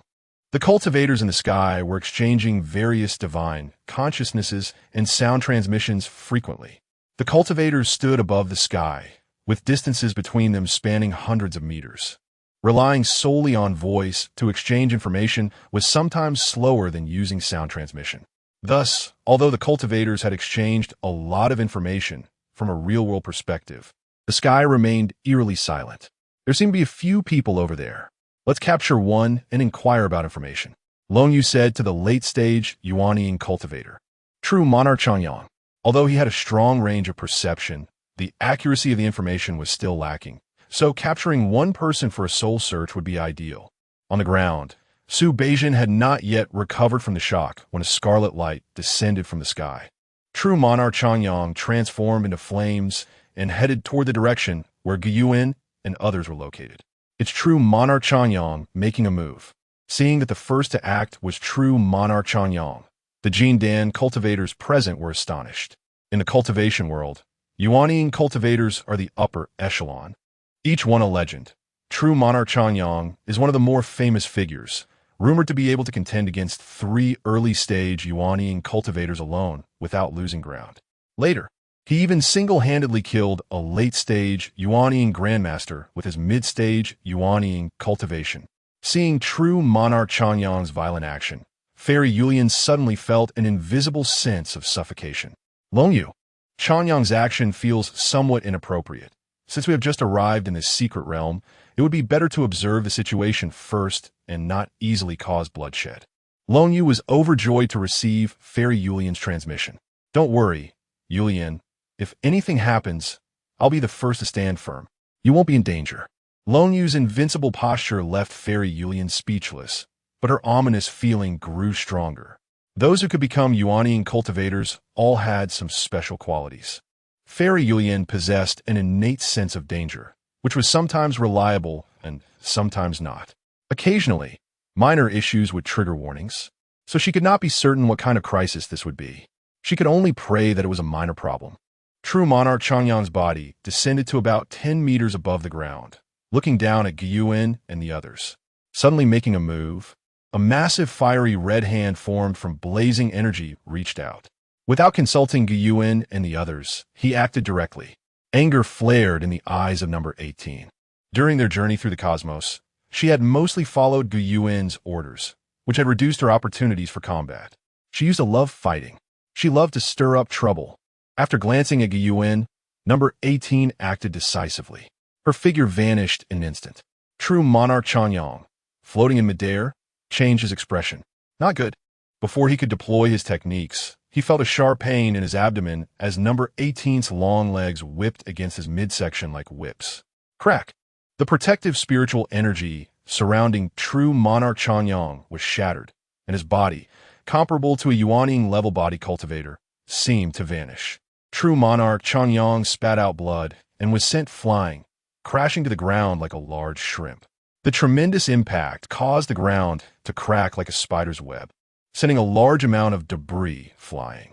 The live broadcast camera had been locked on a true monarch Chanyang since he made his move. Wow, so fast.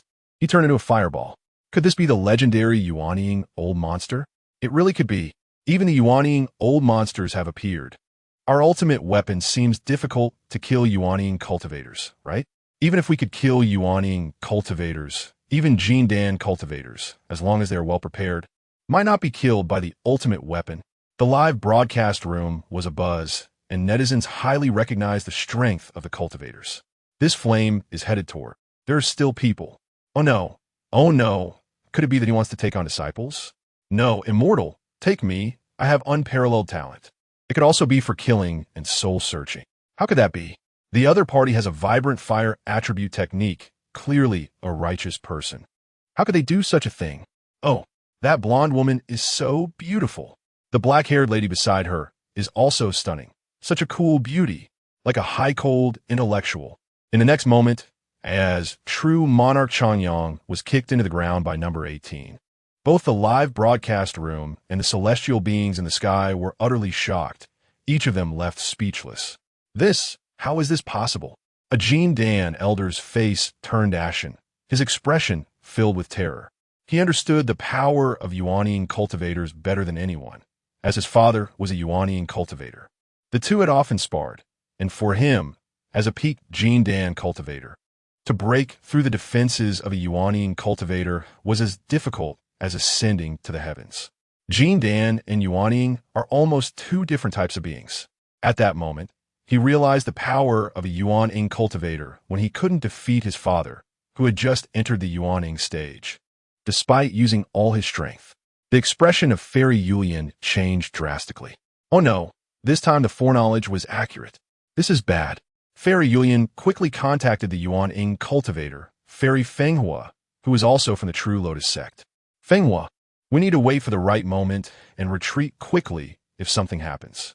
Unlike Fairy Yulian, Fairy Fenghua did not have the ability to foresee danger and was somewhat dismissive of the strength of number 18.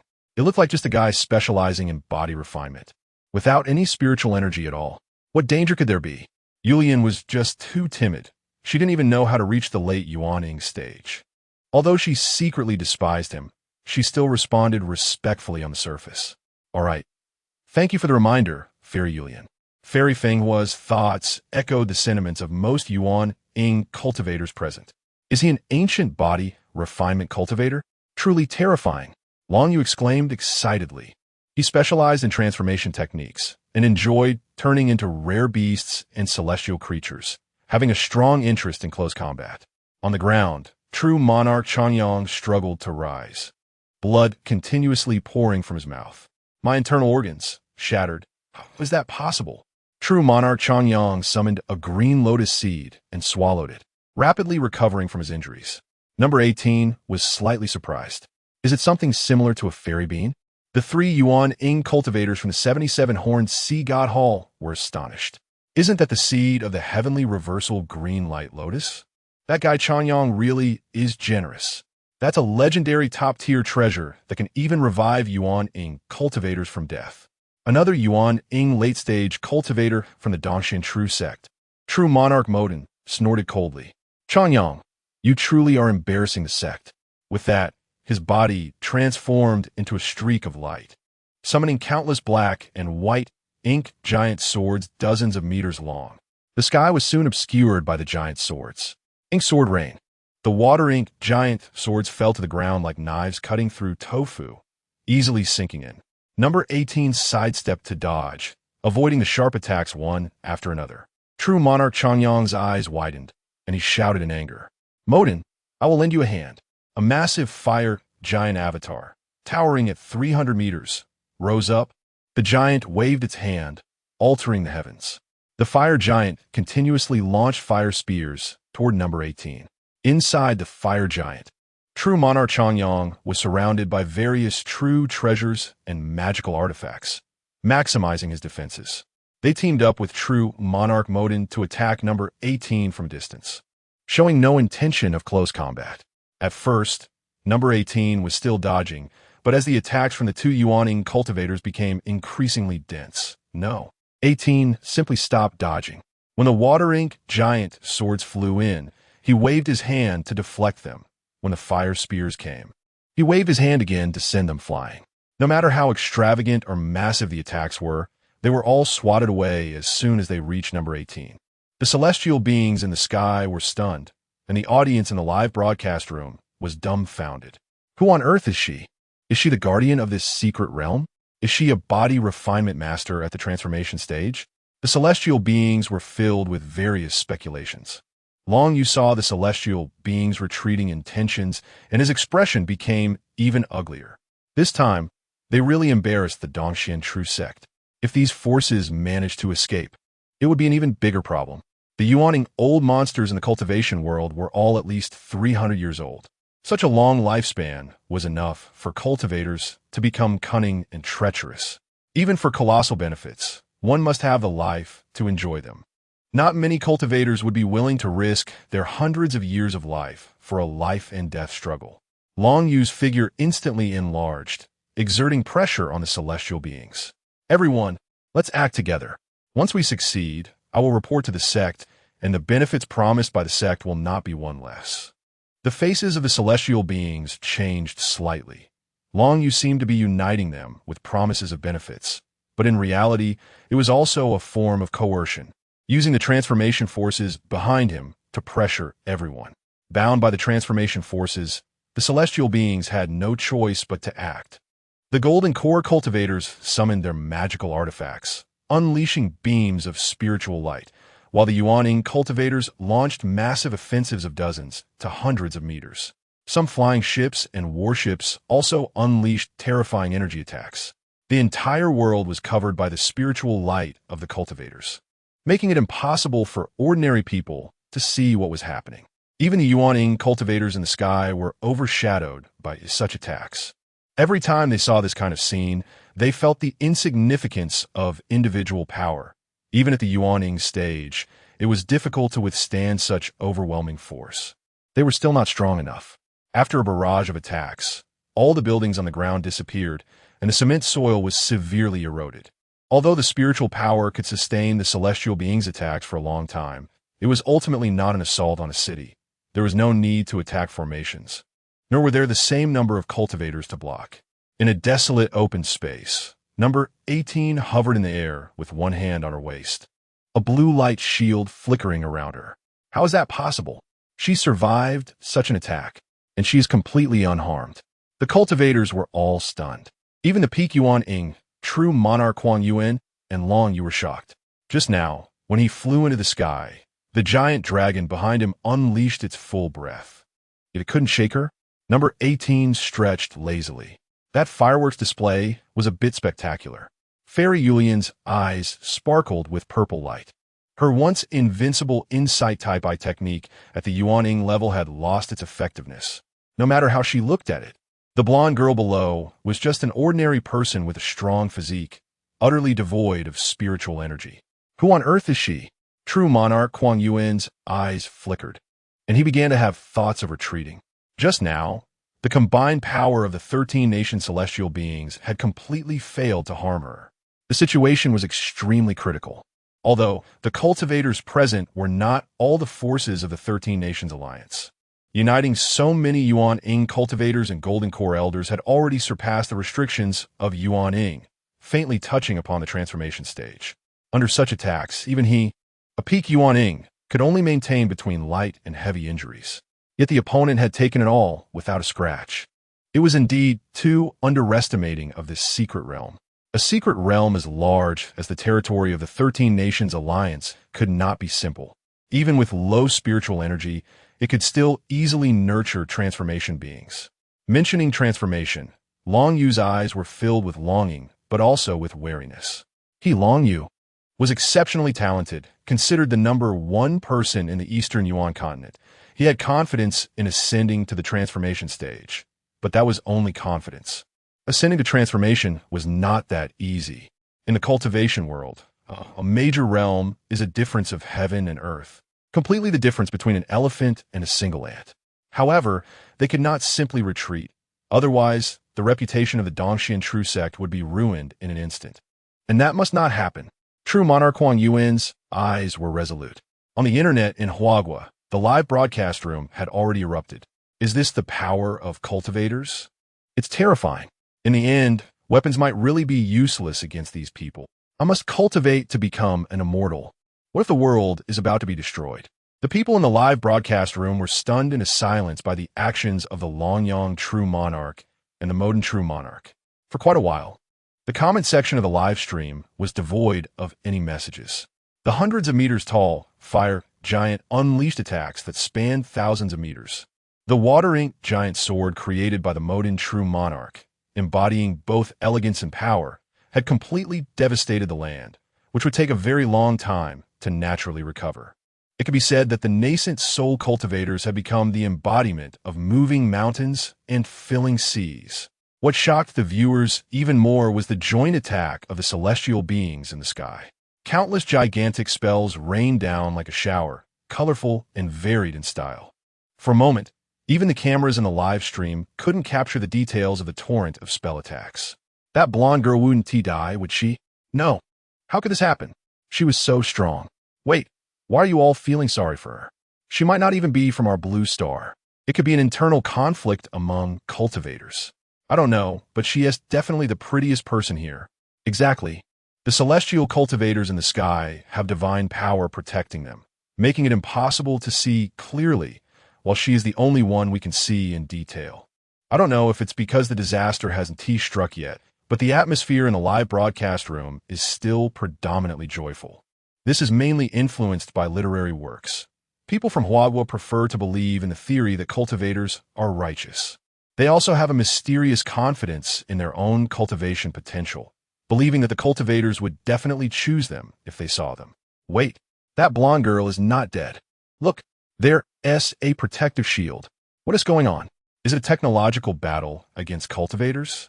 Number 18 raised one hand and pointed at the celestial cultivators in the sky. Golden light flashed, and dazzling brilliance gathered in the palm of number 18. A yellow light sphere continued to expand. A terrifying force descended upon all the cultivators. Cultivators possess abilities such as divine consciousness and perception, making their sense of danger much stronger than ordinary people. Although the light sphere in number 18's hand seemed ordinary, it contained enough power to destroy a planet. No, this is. Some elders of the Golden Core stage could no longer speak coherently due to their bodies trembling too violently. Long Yu looked at the light sphere in number 18's hand, which had already grown to the height of a person, and felt a similar fear. This power was even stronger than the transformation of the sect. Long Yu said firmly, he was a gifted seed of the Dongxian True sect, a future candidate for transformation. And in the eyes of the transformation elders, he was almost guaranteed to become a transformed being, thus receiving guidance from many powerful transformation cultivators. Among the entire Dongyuan continent, if anyone understood transformations better than anyone else, it was Long Yu. What was the point of thinking so much now? Should I give up? Long Yu lowered his head and muttered to himself. No. After thinking for just a second, Long Yu suddenly raised his head, recalling his journey. Even with great talent, he had often faced life-threatening situations. Family faction infighting, being hunted during his travels across the continent, betrayal by friends, and after joining the Dongxian True sect, he was forcibly drawn into the power struggles of the nascent soul cultivators. Yet, no matter the difficulties, he had still made it to this point. The first person below the transformation. Long Yu conjured a whirlwind, transforming into a six-armed giant hundreds of meters tall, with all six fists striking out. 6 humanoid puppets, entwined with complex and obscure runes, floated out. The appearance of the humanoid puppets closely resembled Long Yu, and once they floated into the air, they immediately transformed into various powerful exotic beasts. A phoenix with crimson golden feathers, a 9-tailed fox entirely of jade color, a 3-winged giant serpent covered in black scales, a sky tiger wrapped in azure winds, a mountain giant deer with countless halos above its head, and an 8-eyed eerie wolf surrounded by skeletal mist. As the giant Long Yu gazed at the 6 exotic beasts, a surge of pride filled his heart. Perhaps it was the strength that inflated his previously insufficient confidence. This move was a secret transformation technique taught by the Tian Song god of the sect, supplementing the 5 elements' spiritual roots with the power of powerful divine beasts. The 6 exotic beasts let out a roar. The overwhelming aura raised clouds of dust and debris from the ground. Long Yu communicated with the celestial beings in the sky telepathically. Follow my command and strike together. Upon hearing Long Yu's order, although the celestial beings had already made plans, their expressions remained solemn. Among the 13-nation alliance, only 3 factions possessed transformation power, with the Dongxian True sect far surpassing the other 2 sects, holding absolute, overwhelming strength. It should be noted that the Dongxian True sect was a top presence in the entire Dongyuan continent. It was precisely because of the strength of the Dongxian True sect that, even without a clear hierarchy, the celestial beings of the 13-nation alliance had to obey Long Yu's commands. The cultivators summoned their treasures, true treasures. The colorful spiritual energy once again soared. Unlike the previous attack, where the cultivators acted tentatively, this time they struck after witnessing number 18's power. The might was earth-shattering. It seemed these cultivators were about to attack again. I wonder if the blonde girl can hold on this time? If she can't, she will die. Although I don't know why she's fighting alongside the cultivators. Facing the colorful attacks from above, number 18 appeared slightly surprised.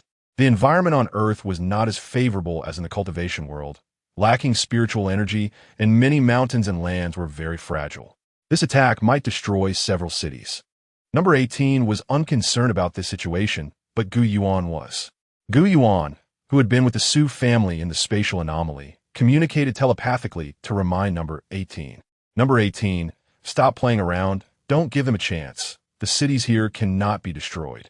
Gu Yuan had previously planned to push someone to the front to deal with the otherworldly issues of the Blue Star, remaining behind the scenes himself. Number 18's full power could reach a super second level, sufficient to handle the otherworldly problems. The excitement in number 18's eyes gradually faded. She enjoyed toying with her opponents like a cat with a mouse. If she just killed them in one blow, it would be too boring. She had originally wanted to see what the so-called cultivators were capable of, but now that Gu Yuan had spoken, she had to end it quickly. The light sphere in number 18's hand was immediately launched. In an instant, the light sphere, capable of flying out of the planet, shot into the sky. It exploded in the faces of the celestial beings, who looked ready to burst with rage. The golden energy storm obscured the sky, and the cultivators engulfed by the energy sphere could only watch helplessly as their bodies were worn away by this frenzied power. No, I refuse to accept this. I haven't even become a transformed being yet. Long Yu shouted in despair. His eyes were blood-red, as if he were about to consume blood and flesh at any moment. Is this how it ends?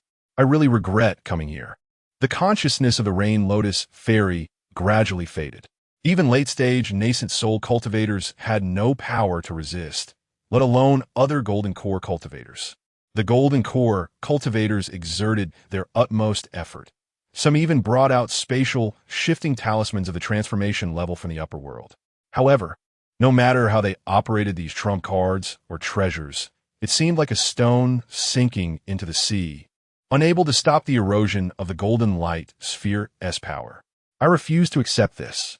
Why is there such a powerful being? Most cultivators had such thoughts before death, but soon they found peace. Cultivators are inherently cruel. Rules are meant to be broken. The notion that the strong cannot strike the weak is nonsense. These Golden Core cultivators have destroyed cities and massacred civilians during battles. Yet no one can sanction them. The rules themselves are imperfect and can be manipulated. Most cultivators won't be targeted by the world as long as they don't specifically hunt ordinary people or cultivators like those from the demonic path.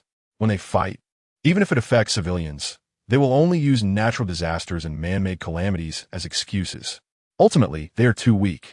Chanyang and the two Yuanian cultivators, Mo Dan and others, exchanged glances and vanished. Gu Yuan observed everything from within the gate space. His eyes quietly transformed from black pupils to swirling purple patterns. The Eye of Reincarnation. External Tao, a force of creation coalesced, forming an irregular mass of qi in Gu Yuan's hand. The mass was shrouded in mist in some areas while displaying images in others. To everyone's astonishment, the cultivators who were supposed to be dead revived one by one. Where is this? The Rain Lotus Fairy looked at her in scathed hands, puzzled. Looking around, she saw elders from various sects in the Golden Core stage returning to life. The deaths just moments ago had felt so real. Senior Rain Lotus. In the distance, a tall female immortal waved her hands eagerly. Fenghua, you too? The fairy of Fenghua looked terrified. The recent death had made her contemplate many things and realize that many regrets remained unfulfilled. Upon seeing the Rain Lotus Fairy, it was as if she had found her anchor. Rain Lotus. Long Yu emerged from the crowd with the support of Chanyang and real person Mo Dan. It's so good to see you. The Rain Lotus Fairy sighed. She had met Long Yu hundreds of years ago when they were both just Foundation establishment cultivators. She never expected that after so many years, he still hadn't given up on her. However, it was unfortunate that the first impression had not been favorable, making it hard for her to develop feelings even after so long. The Rain Lotus Fairy felt a mix of emotions. This place was a dead zone, devoid of life, not a trace of spiritual energy. Could it be the legendary Hell's Yellow Springs? Chanyang Jinjuan's gaze was complex. He had traversed the 13 Kingdoms Alliance for many years, and even the nearby righteous and evil forces had heard his name. He never expected to meet such a dismal end without any chance to fight back. It doesn't seem right. We are all cultivators who defy the heavens. Many have even descended into hell and returned. Right, Rain Lotus?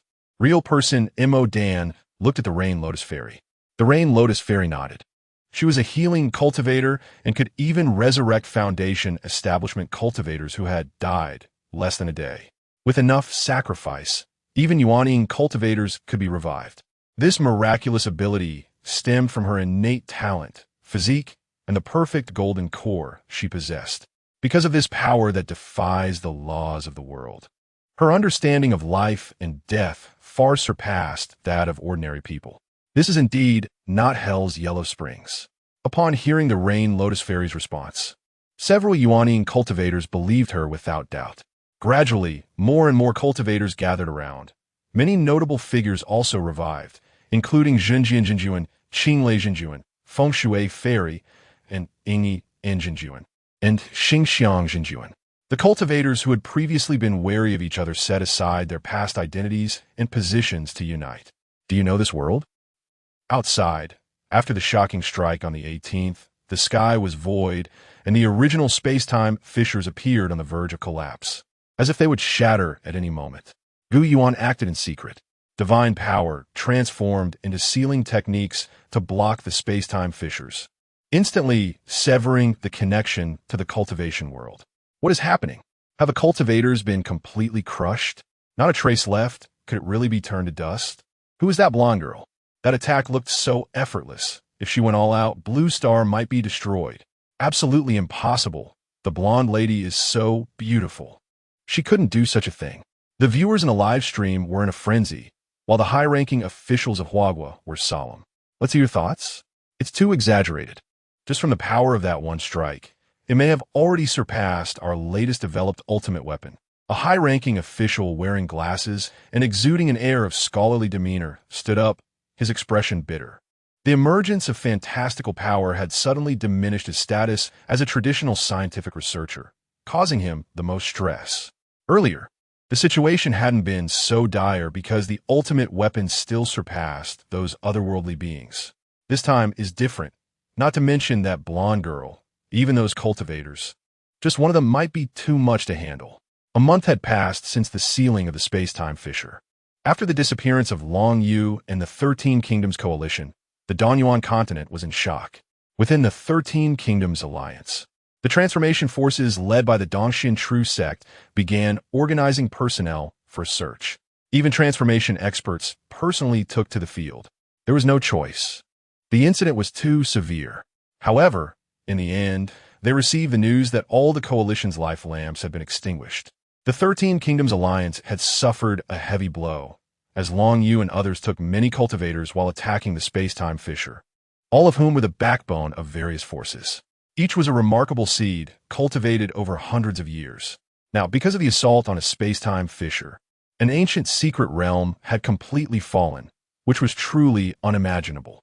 Are they all gone? A figure with a powerful aura and spiritual energy like a pillar appeared in a grand hall of the Dongshin True Sect. In the center of the hall, a peak Yuanian cultivator looked respectful, lowering himself to the utmost humility. Yes, Supreme Elder, they have already arrived. The figure remained motionless for a long time. All right, you may leave. Dao Yin Jinjuan, the sect leader of Dongshin True Sect, felt relieved and retreated. After leaving the hall, Dao Yin Jinjuan finally breathed a sigh of relief, his figure transforming into a mysterious blue light that soared into the sky. I never expected that Long Yu and the others, including Changyang and Mo Dan, would perish in this secret realm. It truly is hard to imagine. Logically, this should be impossible. The spiritual energy of the cultivation world is simply insufficient to support the existence of powers above the transformation level. Dao Yin Jinjuan was perplexed. If it were only transformation level experts, with Long Yu's trump cards, he shouldn't have been unable to escape, right? The blue light transformed by Dao Yin Jinjuan passed over the Dongshin True Sect, and many disciples below were discussing fervently. Have you heard? That incident is real. Are you talking about the Shashin Secret Realm? Exactly. The Shashin Secret Realm is the space-time fissure located within the territory of the Baizue Nation of the 13 Kingdoms Alliance.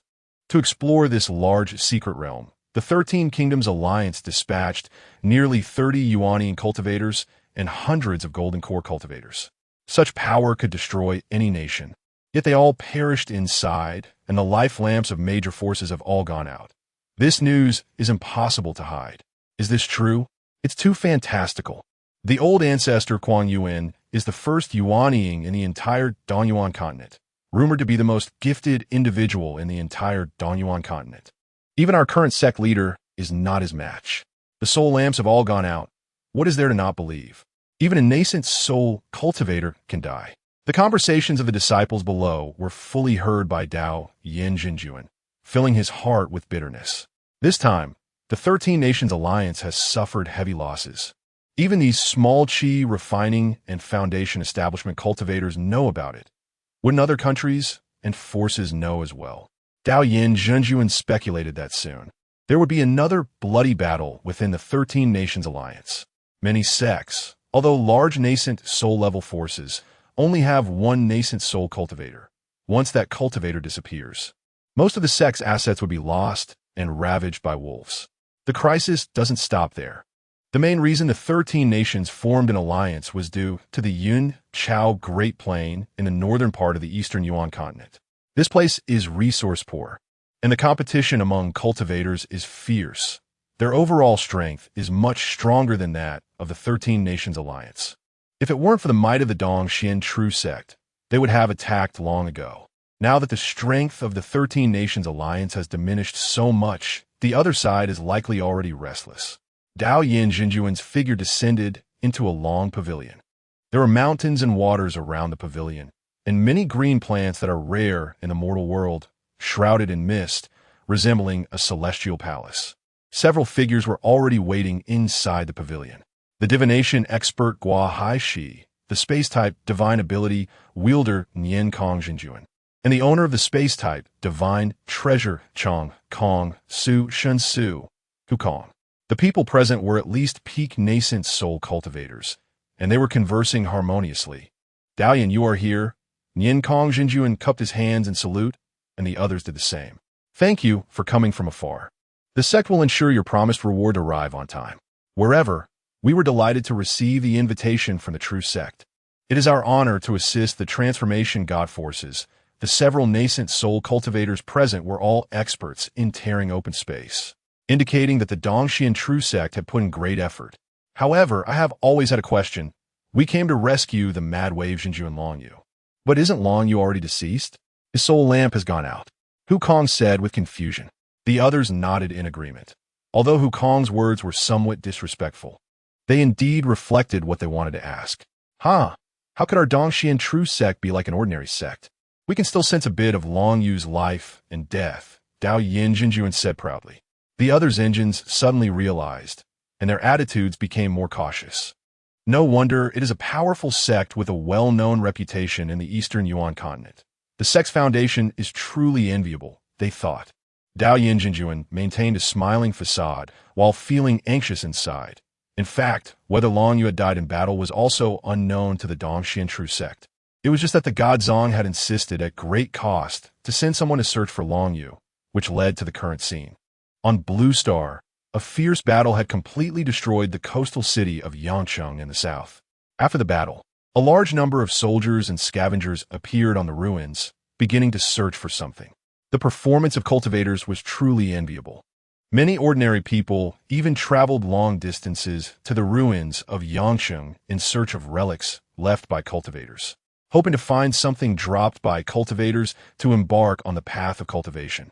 Initially, the military tried to suppress the crowds with violence, hoping to drive away the people filled with greed. However, even after firing several shots, the crowd showed no signs of fear. A young man stepped forward, clearly just a teenager, but the determination on his face gave his youthful appearance an air of authority. Cultivation is the wish of all people in Huagua. It is unstoppable. Even if we are killed, we will not back down. Cultivation emphasizes personal power. As long as one's cultivation level rises, one can establish a family alone, become a sect leader, and it is not out of reach. The immense desire made people overcome their fear of firearms. After several gunshots, the crowd rioted, rushing forward to seize the soldiers' weapons. The soldiers were momentarily thrown into chaos. How could this be? Didn't the higher-ups say that a few shots would make them obedient? The arrival of the otherworldly presence placed immense survival pressure on ordinary people, especially after the destruction of Yangcheng and surrounding cities, leaving many homeless. Although these people were temporarily relocated to other safe cities, their lives lacked stability, and their quality of life could not be guaranteed, leading to rising resentment. Gu Yuan, under the arrangements of the Su family, arrived at a new villa. The villa was meticulously designed and was significantly larger in area than the previous one. Not bad, right?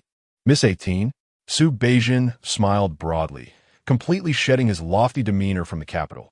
At this moment, he appeared like a fawning servant before Miss 18. Although his posture was low, Su Beijing felt no sense of discomfort. If anyone dared to criticize him, he would be the first to argue. For although the other party was a girl younger than his daughter, She was someone who could unleash world-destroying attacks with a mere flick of her finger. Not bad. Has my new dress arrived? Miss 18 nodded in satisfaction. Yuan didn't care, and she had to take on the task of rebuilding their home. Su Beijian, who had been rescued by them, showed great enthusiasm, voluntarily offering all the assets of the Su family, which Miss 18 was very pleased with. The Su family's mundane wealth was like leaves by the roadside to those with great power, easy to pick. Yuan didn't bother with trivial matters of food and shelter. Miss 18 had Su Beijian arrange for the purchase of many items. On the villa's rooftop, Su Yuan approached Yuan. Thank you for saving me again and my father. Yuan turned her head, and Su Yuan felt a wave of scorching energy rush over her, leaving her mind blank. No need. Your father has already handed over the Su family's assets to me, and your lives are part of the assets. Yuan's words made Su Yuan feel somewhat disappointed. Is it just property? In the hall, Su Beijian saw Su Yuan walking with a gloomy expression and could only shake his head helplessly. They had protected her too well. This was both a good and a bad thing. Su Yuan was no longer a teenage girl, but she lacked experience in romantic relationships. This situation was not solely due to her unique abilities, but also the protective measures of the Su family played an indispensable role. The good thing was that she had not yet interacted with men. As the head of the Su family, Su Beijian understood best what kind of temperament those high-ranking and powerful individuals had, and they considered purity to be essential and fundamental. True strong individuals are not those who have never encountered beautiful women. Their requirements for a spouse are very strict. Su Yuan had this advantage. She had the capital to pursue her desires. The bad thing was that Su Yuan did not know how to guide the relationship between men and women toward intimacy. Su Beijian was very perceptive. Although Miss 18 was unmatched in combat power, she still seemed to be firmly suppressed by the mysterious Yuan. The relationship between the two was neither like lovers nor purely like subordinates. Miss 18 seemed more like a friend or a housekeeper, and of course, Yuan's presence also suppressed some of Miss 18's unruly thoughts. It was precisely because of the complex relationship between the two that Su Beijian could prevent Su Yuan from getting close to Yuan. The times have changed. The Su family has already boarded the fast train. Haha. Su Beijian was overjoyed, and thinking about those old ghosts he had conflicts with in the past made him feel refreshed. He thought very clearly. The emergence of the other world was already unstoppable, and by then, all wealth and riches would be nothing but fleeting memories. The Su family's influence in the military wasn't very strong either. Once the higher-ups took action, the Su family's reach in the military would disappear. Without force, there would be no voice in chaotic times. In the desolate deadland, many cultivators had already collapsed from hunger, only able to adjust their bodies to the lowest state. Only by doing so could they survive longer without the support of spiritual power. Yuan, is there any left? No. The lotus seeds of the Yuan water-true lotus have been eaten up. Long Yu squatted on the ground, his face haggard. The few of them who were great cultivators in the nascent soul stage were considered the best off among the cultivators. After all, they had quite a bit of accumulation and means, which was why they hadn't ended up like others, having to cease their actions and conversations and enter hibernation. But now, they couldn't hold on for much longer. At this moment, a giant eye opened in the sky. The sudden change shocked the cultivators. What is this giant eye? Long Yu sprang up. The size of this giant eye connected to the horizon, resembling the eye of a deity, causing people to lose confidence in fighting. Hey, bastard, can you hear me? Where's this place? How do we get out? Long Yu vented out the accumulated anger all at once. Yuan looked at Long Yu, who was jumping up and down on the ground, momentarily speechless. It seemed he had come too early. It was better to wait a bit longer. The giant eye then disappeared. Huh, why'd it disappear? It's all your fault. Long Yu, your tone was too strong. Mu Dan, the true monarch, said angrily. How would I know? All right, let's stop arguing for now and wait to see when the giant eye appears again. We can all act together. Perhaps the other party is the key to our escape. True monarch Changyang also looked grim. Only Fairy Yulian seemed to be deep in thought. It's all upside down. A high-ranking official in the capital's conference room was extremely angry. These people, who usually enjoy various privileges, are still not satisfied and think we are oppressing them? That's right, the Huagua has only been established for a little over 100 years. It seems that people nowadays have been happy for too long and have forgotten the hardships of the past. The Yangqing area has erupted in complete chaos. Many fervent cultivators are praying for the golden-haired girl to appear and save the world, even forming a so-called goddess cult. The followers of the goddess cult are all fervent cultivators, spanning various ages, and the army cannot suppress them even with gunfire. Instead, it has led to more ordinary people joining in. Yuan, who is far away, witnessed all of this. The emergence of the other world has indeed caused many changes to the original world of Blue Star. However, as long as the other world is completely sealed off, these upheavals will naturally disappear on their own. The birth of the goddess cult was due to the turmoil of the times. The high-ranking officials of Huagua needed to deal with matters concerning the other world and had no time to care about these ordinary people, which allowed them to grow. But the core of the goddess cult is still the other world. As long as the other world does not appear for a long time, the number of believers will decrease, and the goddess cult will soon crumble. At most, a few stubborn individuals will struggle to hold on. Yuan does not wish for Blue Star to undergo significant changes. Blue Star feels more like his quiet home, a place where he can rest. It's equivalent to his own backyard, and now his home is being invaded. At first, it was just a few squirrels coming in for water, but later even wolves and bears came in to forage. How could Yuan not care? Thinking of this, Yuan's figure moved, and a series of invisible runes flew into the sky. The runes transformed into shooting stars, flying toward all parts of the world. The entrances to the other world around the globe, including the beautiful country, Eagle Country, Cherry Blossom Island Country, Kangaroo Country, and Huagua, were all targeted by Yuan's runes. The entrances to the other world were instantly sealed, and people who were still entering and exiting the other world suddenly found themselves unable to do so. What happened? The entrance to the other world has disappeared? Such incidents occurred everywhere. In the capital of Huagua, a group of people stared blankly at the stone-like entrance to the other world. With the closure of the other world, all countries on Blue Star fell into panic. In a small garden somewhere in Huagua, an old man paced back and forth. A young man approached. Mr. Zhang, it seems the entrance to the other world is not just in our Huagua, including Hengi Country, White Bear Country, and Cherry Blossom Island Country. Other nations are also in the same situation. As for the farther countries like Eagle Country, Kangaroo Country, and Beautiful Country, we still cannot find out the details, and the news has been blocked. It's speculated that the situation is similar to ours. What about those small countries? Mr. Zhang, the few countries in the world that have entrances to other worlds are also in this situation. No matter what kind of entrance it is, they have inexplicably ceased to function. How could this be? How could this be? Seeing this, the young man secretly worried. He never expected that even Mr. Zhang will be blown up. It seems the disappearance of the other world is unacceptable to many. Scientists studying the entrances to the other world racked their brains but couldn't figure out what the problem was. Could it be that the entrances to the other world have a time limit? That shouldn't be possible. Other countries have also lost their entrances to the other world. What a coincidence that would be. After the entrances to the other world were closed, Blue Star seemed to stabilize much. Yuan stood at a high point in the villa. Finally, he could no longer feel the presence of those other worlds. It seemed that stability could last for a while. But soon, Yuan started to have a headache again.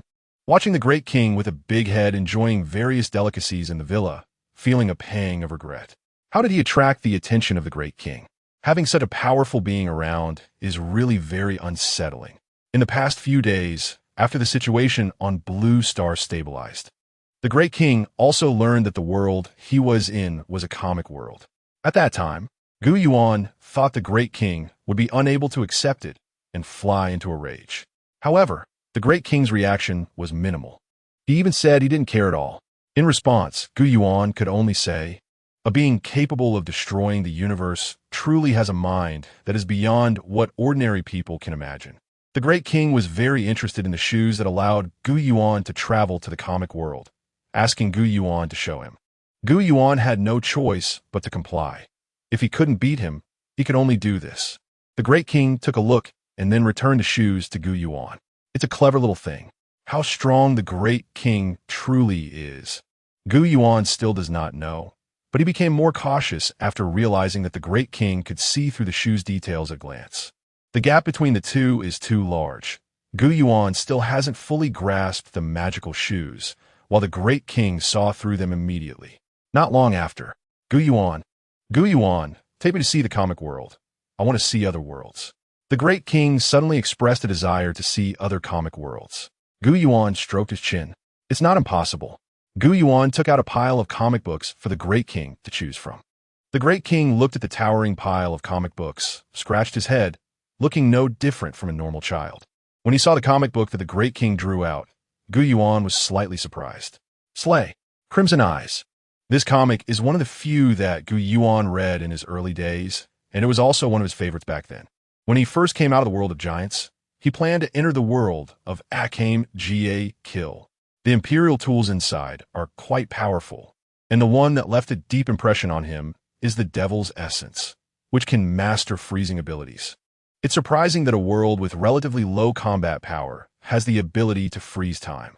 However, the reason he initially gave up on entering the world of Kill was mainly because the Yuan human body, which only possesses the power of giants, is too weak. Without transforming into a giant, even if he is stronger than an average person, his strength is still limited. At most, he is just a minion with strong recovery abilities. The main cast of Kill consists of a group of assassins, and there are quite a few such assassins in the storyline. Yuan had no confidence in being able to protect his physical body in front of these assassins, as the giant's true form is very weak. Of course, if it were the current Yuan, he could easily wipe out anyone in Kill.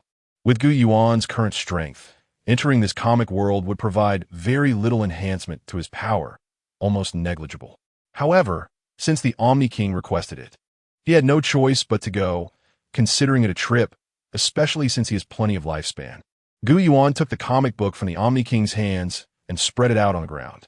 A light appeared on his feet, and orange and black shoes manifested. Yuan stepped forward, and his whole person shrank into the comic book. He felt as though his body passed through a membrane, and the scenery before him changed dramatically. The originally modern villa scene disappeared, replaced by a dim yellow sky, with crows circling in the air and a decaying smell wafting through. What a tragic world this is. Yuan suddenly turned around, and indeed the Omni King's figure appeared behind him. Omni King, you really can follow me. Although he was mentally prepared, seeing the Omni King's strength still made Yuan wary. Their relationship is fine now, but if in the future the Omni King finds him displeasing and wants to take him down, he won't have anywhere to run. Traveling through time and space, the other party could catch up, which is terrifying. Your shoes created a new time-space node. I can capture this time-space node. Without your shoes, I wouldn't be able to find this world. Yuan suddenly realized that this was the principle behind it.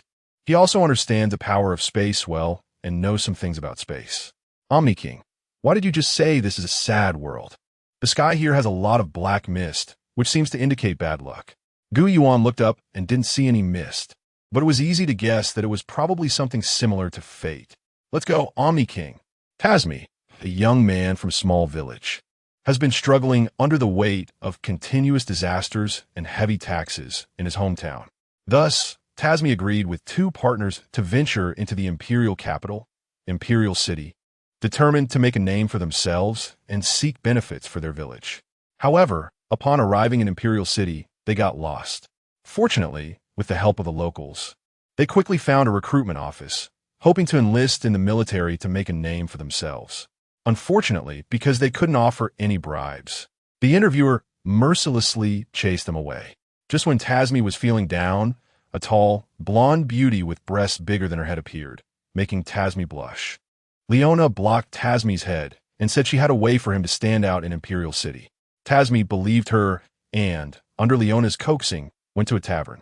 In the tavern, Tasmi, who had just come from the countryside, was naive and was dazzled by Leona's boasting. When Leona asked for money, he unhesitatingly took out all his savings. The Omni King and Yuan walked down the street. This strange combination made the crowd part ways automatically. Look, that kid must be poisoned, such a big head and such a small body, and his skin is that weird color. That man must be a human trafficker. so tall and looking like a real scoundrel. Yuan's appearance normally wouldn't draw attention, but because of the Omni King's presence, he was also the subject of gossip. The Omni King ignored the comments from the crowd. Yuan looked at the malicious people around him with some worry. He didn't care about others talking about him, but he wondered whether the Omni King would care, as he still didn't understand the Omni King's personality. At this moment, if the group of angelic attendants from Dragon Ball were here, they would surely blow up the entire street, eliminating all these malicious citizens. Yuan's eyes shifted slightly, and an invisible wave spread out. The surrounding residents seemed to be paralyzed by something, frozen in place, but soon regained their mobility. However, this time, it seemed the residents could no longer see Yuan or the Omni King. Each of them appeared to resume their normal walking patterns. The Omni King walked while holding a variety of snacks in his hands. Do you also eat these mortal foods, Omni King? Yuan had wanted to ask this question for a long time. My current body is just a clone. Oh, it needs to maintain energy. Yuan was taken aback. He hadn't considered this possibility. He thought the Omni King just wanted to experience the human world. He didn't expect that the Omni King beside him was merely a clone. But even as a clone, he seemed utterly inscrutable. The gap between the two was too vast. Thinking of this, Yuan sighed. As the saying goes, without earning a billion, one would think earning that billion is easy, but in practice, the gap is immense. He originally thought he could surpass the Omni King in a few decades by relying on Broly's automatic growth.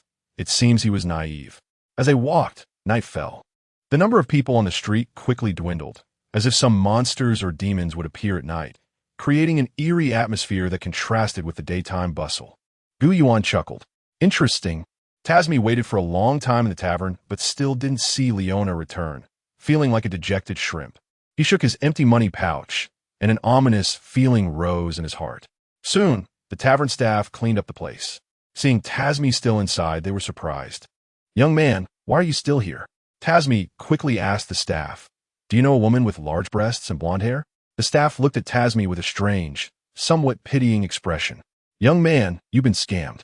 Learning that he had been deceived, Tasmi walked alone on the street. Well, I guess I can only stay out here for the night. But speaking of which, there were so many people during the day. Where did they all go at night? Tasmi squatted down, burying his face in his knees.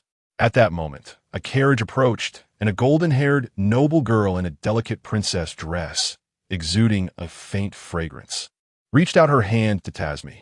Tasmi was captivated by the girl's aura, stunned. Having spent so long in the countryside, he had never seen a girl so elegantly dressed. Tasmi's face turned red again. With the girl's help, Tasmi entered her family's estate, and the owners of the estate were indeed the girl's parents, both nobles from the imperial city. The two people received Tasmi very gently, making him feel the warmth of home. Just after being deceived and losing all his money, encountering such heartwarming events made Tasmi feel that there were still good people in the imperial capital. As Tasmi lay in bed, reflecting on the day's events, he felt that the journey to the capital was worthwhile. At the same time, he thought about his companions who had set out before him. The two of them must have already achieved something significant, right? At that moment, he sensed some movement outside the door and quickly turned to pretend to be asleep. The person outside just peeked in and then left. A sense of doubt arose in Tasmi's heart. The next day, at the request of the blonde, noble girl Elia, Tasmi went out shopping with her. During this time, Tasmi chatted with Elia's bodyguard. He learned that the current chaos in the imperial capital and the poverty in various places were due to the young emperor being in power, with greedy ministers holding the real authority. It was also because of these ministers that Tasmi's hometown was so impoverished. Knowing this made Tasmi extremely angry. At the same time, he learned from a bodyguard why there were so few people out at night lately. It was because a group of assassination teams called Night Raid had appeared in the capital. These assassins were powerful and specialized in killing high-ranking officials and important nobles, causing widespread panic in the capital. Tasmi committed this information to memory. That night, just as Tasmi was about to sleep, he sensed unusual noises in the manor. He rushed out to find that a bloody massacre had taken place. The usual guards and maids had all been slaughtered. Under the crimson moonlight, a group of people stood high above, their coats rustling in the wind. Among them was a black-haired girl with an icy, cold gaze. Tasmi memorized her image. Suddenly, he remembered something. No, I have to protect Elia. Tasmi dashed out of his room, and in an open space, he saw the blonde, noble girl pale with fear, being chased by the black-haired girl wielding a knife. At the critical moment, Tasmi blocked the black-haired girl's attack with the long sword given to him by the elders of his village. Who are you? Why are you killing so many people? Tasmi shouted hoarsely, denouncing the black-haired girl's murderous actions. The black-haired girl responded like a robot. You're not the target. Step aside. I will protect Miss Elia. You will die. The black-haired girl, seeing Tasmi was stubborn, had no choice but to strike. Although Tasmi was skilled in his village, he was no match for a seasoned assassin. After a few exchanges, he was quickly overpowered. Just as the black-haired girl's strange long knife was about to strike him, the busted blonde Leona appeared and pulled the black-haired girl back. Boy, we meet again. I really can't do anything with you. One lesson isn't enough. You want a second? Leona said. Since you say your lady is a good person and we're the bad ones, why not take a look at this? The blonde noble girl was stunned, beads of sweat forming on her face. Leona kicked open the large door of a warehouse behind Elia, revealing a scene of horror. Various blood and torture devices were inside, and several bodies, unrecognizable as human, were hanging in cages like livestock. Tasmi's pupils contracted, and he stepped back slightly, in disbelief. Leona crossed her arms and recounted the atrocities committed by Elia's family. It turned out that this noble family was a bunch of perverts who liked to lure Na'vi outsiders to their home, then drug them and subject them to inhumane torture and experiments. Suddenly, Tasmi saw a familiar face. Shah, you? It was a girl from his village. Tasmi had made a pact with two companions from his village to achieve success in the imperial capital. Now, seeing the girl Shayu tortured to death and hanging like a ragged toy, Tasmi was momentarily speechless, unwilling to believe the reality. A voice came from inside the warehouse. Is that Taz? Me? Tasmi looked around the warehouse, trying to find the source of the voice. Who is it? Who is calling me? A hand reached out from the darkness. A boy covered in poisonous moss and spots, looking like a tortured mess, spoke over here. Is the boy, barely clinging to life, revealed the evil deeds of Elia's family and pointed out that Shayu was personally tortured to death by Elia. At this moment, the still defensive Elia stopped pretending, her demeanor becoming crazed, her face turning hideous. Recklessly, she recounted the scenes of Shayu's torture and claimed that Shayu's soft long hair was the part she disliked the most. Tasmi quickly stepped forward, drawing his great sword and slashing down on Elia. At that moment, Is, with a fading breath, slumped to the ground after coughing up blood. Tasmi was in immense pain, regretting that if he had discovered the noble's abnormalities sooner, perhaps Is could have survived. Watching the entire scene, Leona was moved by Tasmi's innocence and potential for battle. After this incident, he would likely become the enemy of the imperial nobility. Instead of letting him die in vain, she decided to recruit him into the organization, especially since his decisive action was quite impressive. At that moment, a voice appeared behind everyone. Stop crying so loudly, there may still be hope. The black-haired girl, alert, jumped back as if on a spring, watching the newcomer warily. Leona took a similar stance, and without realizing it, cat ears sprouted from her head. Her hands transformed into fluffy claws, and a lion's tail emerged from behind. Her golden vertical pupils were filled with caution. The newcomer, cloaked in black, had a handsome and rugged face with slightly tousled black hair. Even though the cloak covered his body, it couldn't hide the overwhelming sense of oppression. When did he arrive behind us? Is he a strong enemy? Be careful, Cheeto. Yuan smiled and waved his hand. No need to be so tense. His words seemed to carry some magic, as Cheeto and Leona actually relaxed their aggressive stances, their breaths calming. What's going on? This person feels very friendly and trustworthy. Cheeto stared blankly at Yuan, while Leona had a complex expression, realizing she was struggling to control herself, as if her emotions and thoughts were being unconsciously influenced by him. What kind of ability is this? Is it the power of an imperial artifact? Tasmi seemed to grasp a lifeline and rushed to Yuan. Senior, what are you saying? Are you saying you have a way to save them? Yuan smiled. They're already dead. How can I save them? Hearing this, Tasmi didn't blame Gu Yuan. He simply lowered his head in sorrow. That's true. One partner has been dead for many days, and the other just passed away. Even a deity would have difficulty saving them. Although I can't bring them back to life, I can resurrect them. Tasmi gasped. Resurrect? At this moment, Cheeto became excited. How is that possible? If turning people into zombies or puppets is considered resurrection, then it's merely a mockery of the deceased body. Gu Yuan remained expressionless. He didn't directly use illusion techniques to control Akatsuki and Leona, but merely evoked memories in Akatsuki with his earlier words, making it normal for her to break free from control in her emotional state. Leona's expression also darkened upon hearing the terms puppet and zombie, but she didn't say anything. She possessed the imperial tool Beast King transformation, Lion King, granting her the power of a lion. She even inherited the danger perception and danger scent that came with being a Beast King, making Gu Yuan appear as a towering, insurmountable mountain in her eyes. Tazumi felt his emotions dip again at Akatsuki's words, as if he were on a roller coaster. Of course not, just watch my methods. Gu Yuan clasped his hands together. A milky white halo appeared, and a holy light enveloped Shiyu and Yaeus. Their injuries quickly healed. Suddenly, the sky split open with a large crack, and a massive head of the King of Hell rose from the ground behind Gu Yuan, extending its enormous tongue to stir around in the crack. Soon, the tongue withdrew two human-shaped light shadows from the crack, which swiftly entered Shiyu and Yaeus' bodies. The two awakened faintly. Seeing Tazumi not far away, they tentatively asked Tazumi, "What happened? Isn't this hell?" Tazumi stared blankly at everything. Suddenly, he burst into tears and rushed to embrace his two companions. "What is going on, Tazumi? Why so emotional?" "Tazumi, you're too close." Watching the warm reunion of the three, Akatsuki and Leona were already shocked, their eyes wide. Akatsuki could no longer maintain her dazed demeanor. Really? Resurrected? The truth that the dead cannot come back to life has traversed countless worlds. No world with people can escape this iron law. How is this possible? Is it the power of the imperial tool?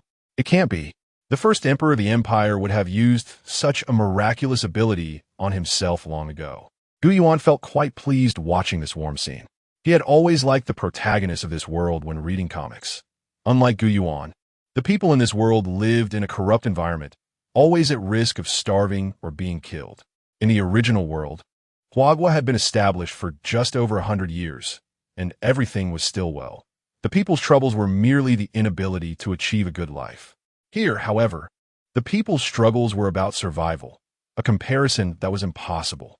In the past, Gu Yuan would have felt nothing even if Tazumi died before him. After all, even if he felt something, he would be powerless. But now, with power in hand, it was no loss to take action when conditions allowed. One could say Tazumi was lucky. Had the former Gu Yuan chosen to go to the world of Akame, Ga, kill rather than One Piece, the Gu Yuan with only the power of giants would have been unable to save anyone. "Sir, may I ask what your ability was just now?" Leona finally couldn't help but step forward to ask. As she walked, the massive object in front of her swayed like waves. If Gu Yuan hadn't experienced One Piece, his eyes would have surely been dazzled. "Just a small trick," Gu Yuan replied nonchalantly. "May I ask, sir, can you join our night raid? We need your strength." Leona took a deep breath and summoned her courage. "Sure." Gu Yuan's response left Leona stunned. All her reasons and words halted. She had been prepared for rejection, but didn't expect the other party to agree so readily. "Great. With your strength, we will definitely become stronger. I haven't even asked for your name. Just call me Mr. E." Gu Yuan casually chose a name. At this moment, the Gu Yuan standing here was merely a clone of his main body, which was still accompanying the king of all. Although just a clone, Gu Yuan's strength was not weak. As a being capable of exploding the Earth's core with a single touch, resurrecting two ordinary people was incredibly simple. Joining the night raid was merely a whim. He wanted to see what changes his presence would bring to these protagonists. After receiving Gu Yuan's approval, Leona unceremoniously separated Tazumi from the two. "What are you three planning?" Originally, Leona intended to forcibly take Tazumi away, as he was alone at that time, but now, with Gu Yuan's appearance, there were more people, and opinions had diversified. Not everyone was willing to join a precarious killer organization like Night Raid. The Night Raid, which had always adhered to an elite strategy, was not a shelter. Xiaoyu and Yaez had learned about Gu Yuan's resurrection of the two from Tazumi. Their eyes were resolute. Wherever mystery goes, we will go. Although Tazumi and his companions came from a small village and were somewhat naive, they were not foolish. After experiencing setbacks, they quickly matured. They understood how terrifying the tall man with an unfathomable aura before them was. Resurrecting two people for no reason surely meant he had tasks for them to undertake. If Gu Yuan knew their thoughts, he would only laugh. What could two ordinary people do? The act of resurrection was merely a momentary impulse, providing Gu Yuan with some emotional value. At that moment, other Night Raid members also arrived. A man covered in armor from the waist up descended from the sky, his tall figure giving a sense of safety and reliability. Brand had just arrived when a boy caught his attention, and the two locked eyes. Tazumi looked at the masked man, feeling an inexplicable emotion well up inside him, and quieted down. Next came a girl with purple hair and glasses, looking dazed. Although not tall, her figure was exceptionally curvy, stretching her fitted dress. A green-haired boy in a trench coat landed with a little girl with pink twin tails. The Night Raid members looked at Gu Yuan and the three of Tazumi, puzzled. Who were they? It was known that Night Raid operated without leaving survivors, and the current situation was clearly unusual. Ahahaha. They're new members of the organization. Leona briefly introduced, and everyone nodded. It was now mission time, and there was no time for further explanations. The Night Raid members trusted Leona's judgment. Everything would be discussed again once they returned to the Night Raid headquarters. The Night Raid members took Tazumi and the others flying swiftly. Bran looked back at Gu Yuan, who remained unchanged and closely followed behind. He asked Leona, "What is up with that man? He feels very strong." Leona's expression turned serious. "Yes, very strong. Although we haven't truly fought, just seeing Gu Yuan's ability to resurrect people sends chills down my spine. The King of Hell appearing out of nowhere to retrieve souls from hell. What kind of divine power is that?" If it weren't for the fact that Gu Yuan looked like a human, Leona would have doubted whether he was a deity sent from the heavens. The Night Raid base was not far from the capital city, and the group quickly arrived at the base. As usual, they hadn't officially joined the Night Raid. Entering the Night Raid base required some means, but Leona and the others didn't dare to make a move against Gu Yuan, so they could only return to the base openly.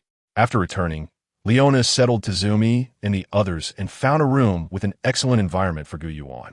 Then she gathered all the Night Raid members for a meeting. What? Resurrection?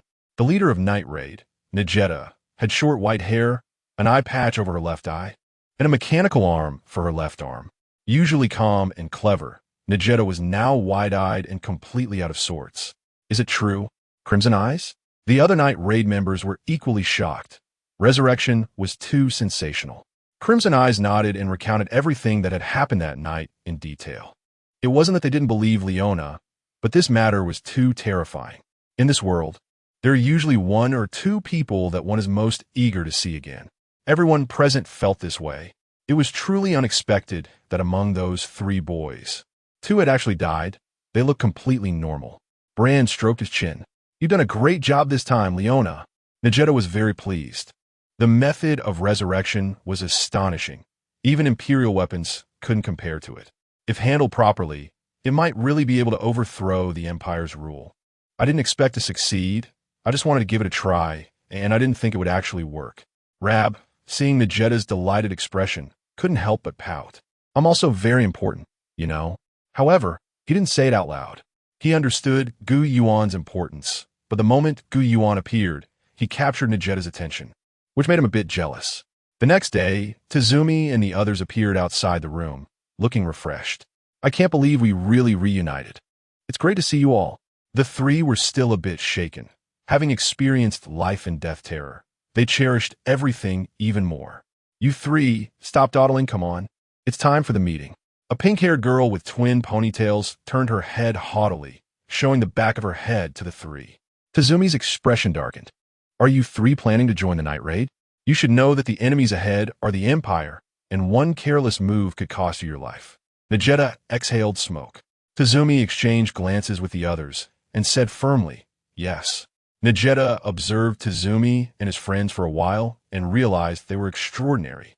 Although they came from a rural background, they were all highly skilled and capable of independently taking down high-level dangerous species. Such abilities would surely stand out in the military, and they might even have the chance to become figures like generals. This made Nageta curious about Tazumi's village, wondering what kind of place could continuously produce such talents. Of course, not all three possessed top-level talent.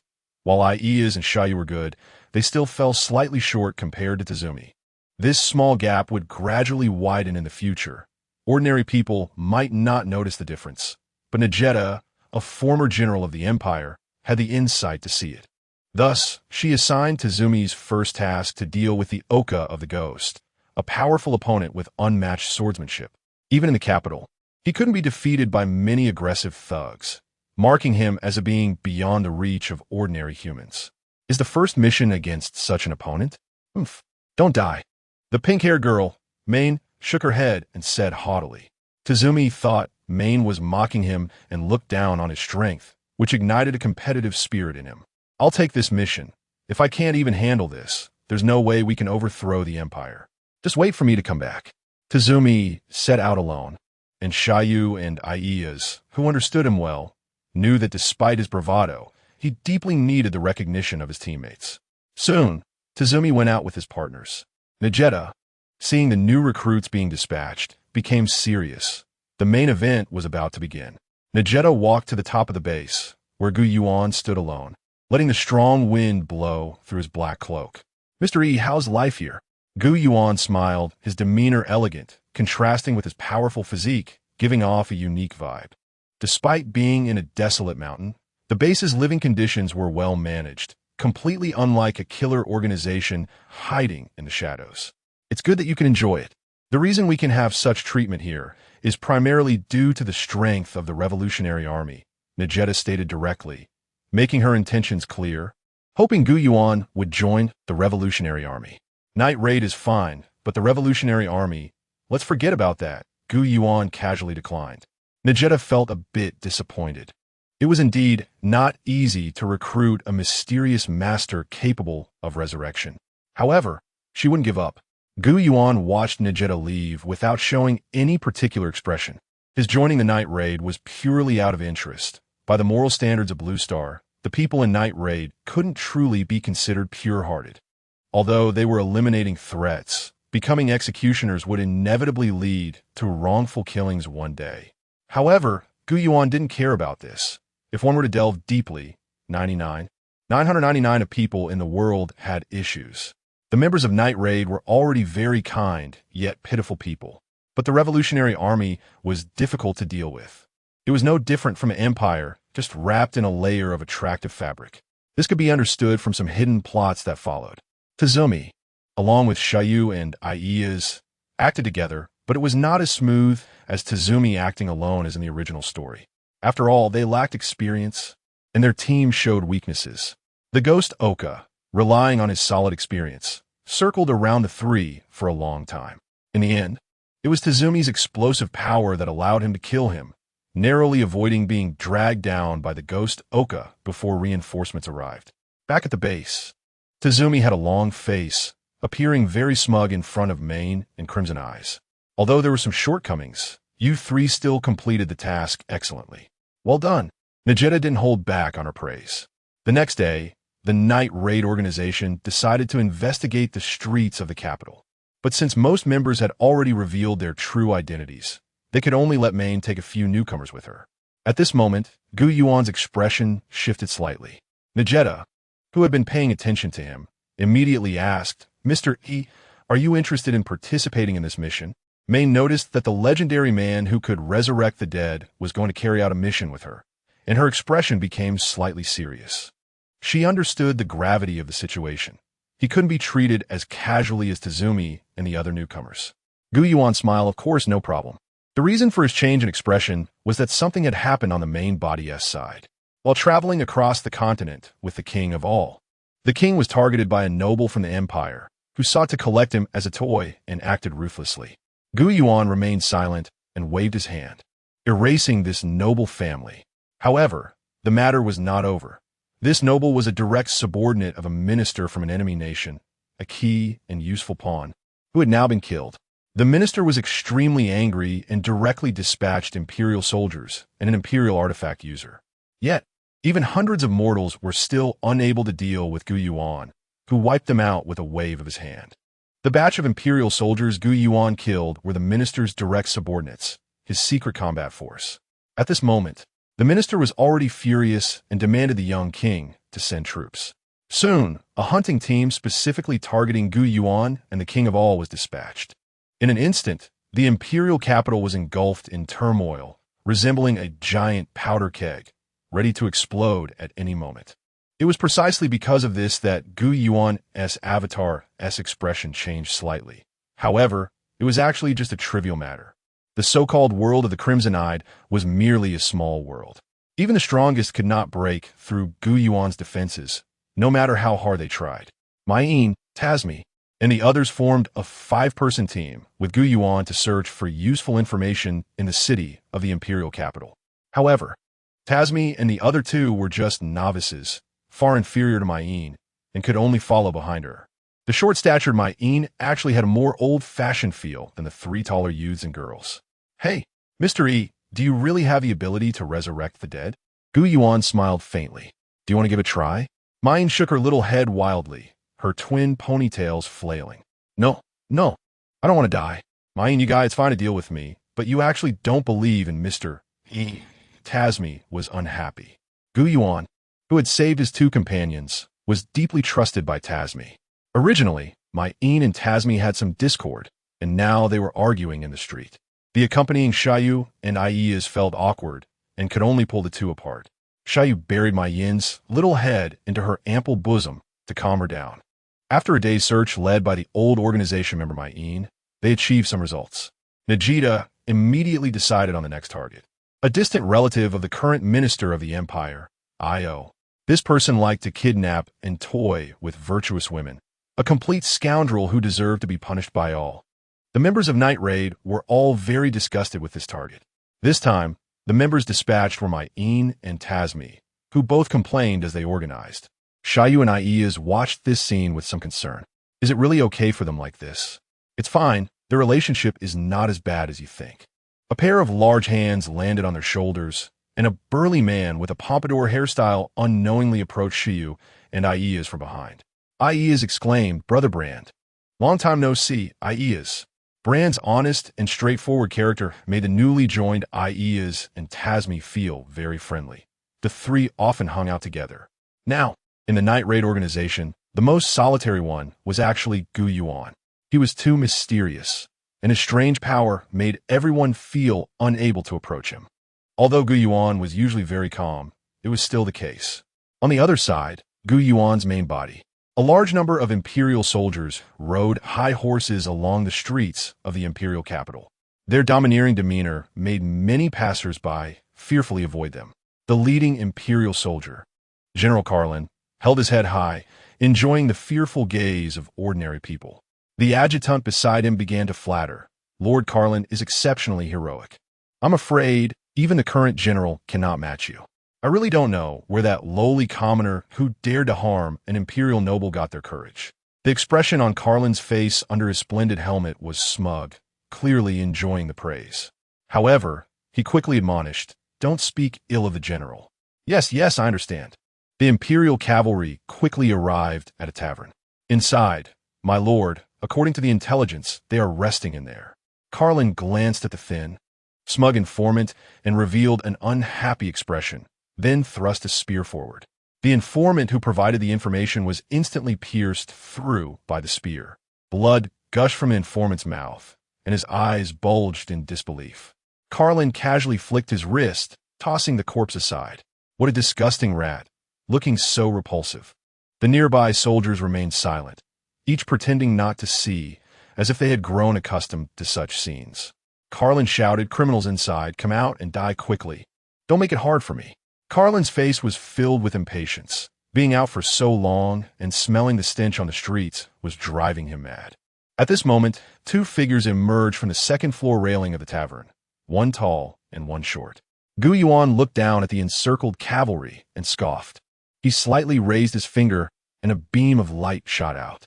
Carlin instantly fell silent. His expression froze, and he toppled straight off his horse. The adjutant was taken aback and jumped down from his horse to support Carlin, shaking him repeatedly. Lord Carlin, please wake up." But soon, the adjutant noticed the blood hole on Carlin's forehead, and all hope vanished from his heart. An infinite fear arose. "No, I must escape. I have to run." The adjutant adjusted his expression, just as he was about to raise his head and greet Yuan with a smile. A flash of light shot over, followed by more flashes. The cavalrymen fell one by one, and the strong scent of blood made the horses restless, scattering in all directions, turning the entire street into chaos. Yuan's shooting did not stop. The light penetrated through walls and buildings, killing soldiers hiding behind. The terrifying aura pressed down on everyone. Many soldiers had already collapsed and fled in panic. But the harvest of death had not yet ended. The king of all watched Yuan's actions without any expression. He was the king of all, the omniscient and omnipotent supreme god of the universe. And such a small scene could not attract his attention at all. Soon, the streets were piled high with corpses. The intense screams had already attracted a wave of fearless onlookers. People's eyes were filled with fear. They knew there were some miraculous events in the empire. However, seeing the opponent capable of killing so many well-equipped imperial cavalry was astonishing. As if they were witnessing a divine being. How could this happen? So many people have died. We should hurry and leave. We'll be killed too. Well done. Those damned imperial soldiers deserve to die. The crowd grew larger, and many even began to shout to overthrow the imperial soldiers. But soon, the imperial guards arrived, and the people immediately fell silent and dispersed. Yuan watched this scene and simply smiled. The power of ordinary people was weak and pathetic. It was hard for them to even come together, as each had their own little schemes. A crowd had just gathered, exuding an atmosphere of wanting to overthrow the empire. But in the end, it was all just a lot of noise with little action. As soon as the empire's guards arrived, people scattered like birds and beasts. Indeed, only nobles could topple other nobles.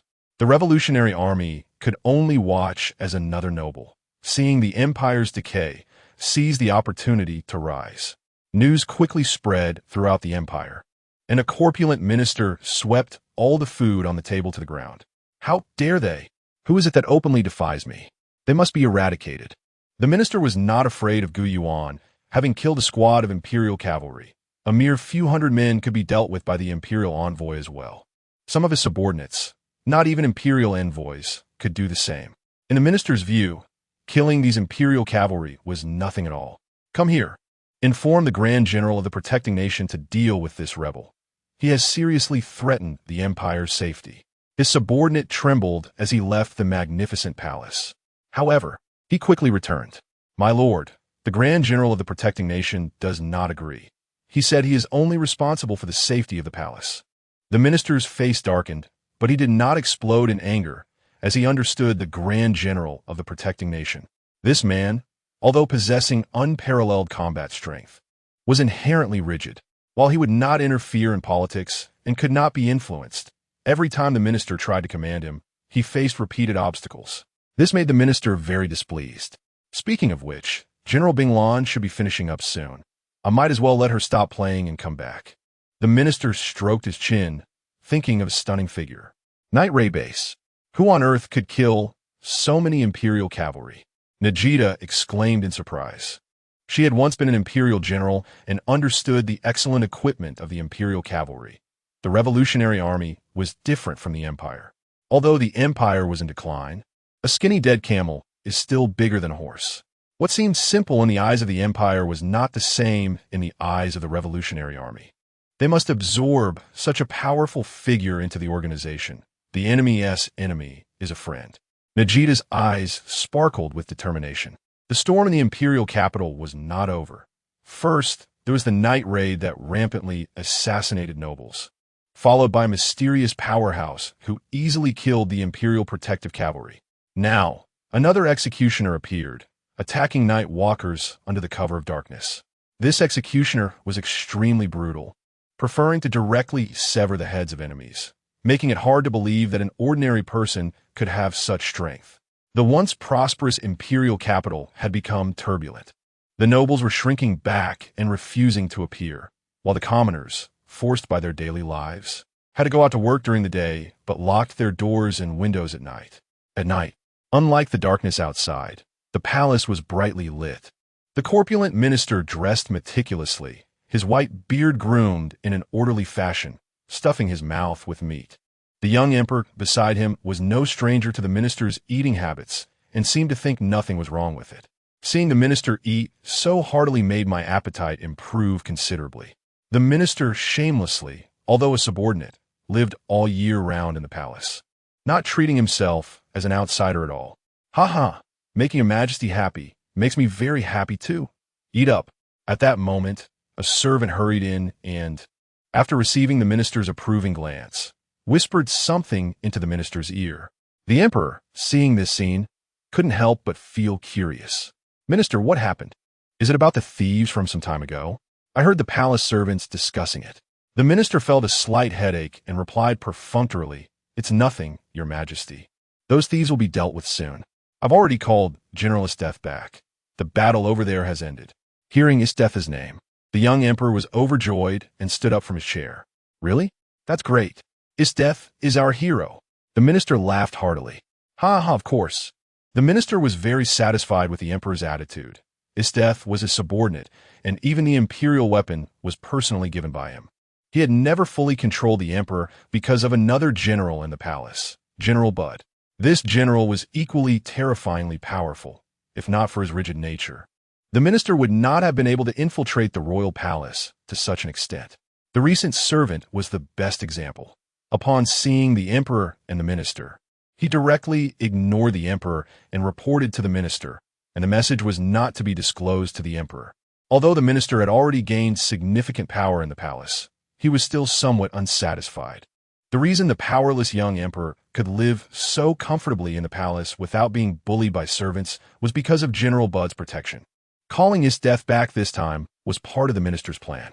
However, before dealing with General Bud, he first needed to tackle those damned Revolutionary Army members and the Night Raiders causing chaos in the imperial capital, far in the northern battlefield against foreign tribes. A blue-haired woman in a white tight military uniform was stepping on a foreign man with her clean feet. If the people of the imperial capital saw this, they would surely be astonished. This was the prince of the northern tribes. The empire's strength overshadowed the continent. Even in decline, it still produced many talents. The two great generals strongly suppressed the entire empire, and General Isteth alone had made the northern tribes unable to raise their heads. One person determined the outcome of the battlefield. "General, the imperial minister has sent a message." Isteth briefly glanced at the letter and froze it into pieces. "Night Raid? Mysterious powerhouse. Interesting. Just when I was getting bored here. Night Raid base. This target was not simple. It should be a user of an imperial weapon." Najida spoke solemnly, hands clasped under her chin. The three newcomers, Tatsumi, Ayasu, and Shayu, exchanged glances. Imperial weapon. The three of them had been part of Night Raid for a while and had gained some understanding of imperial weapons. Imperial weapons were crafted from materials of powerful super dangerous species killed by the first emperor of the empire, using ancient alchemy. This technique has now been lost, and at most, one could only create replicas of imperial weapons.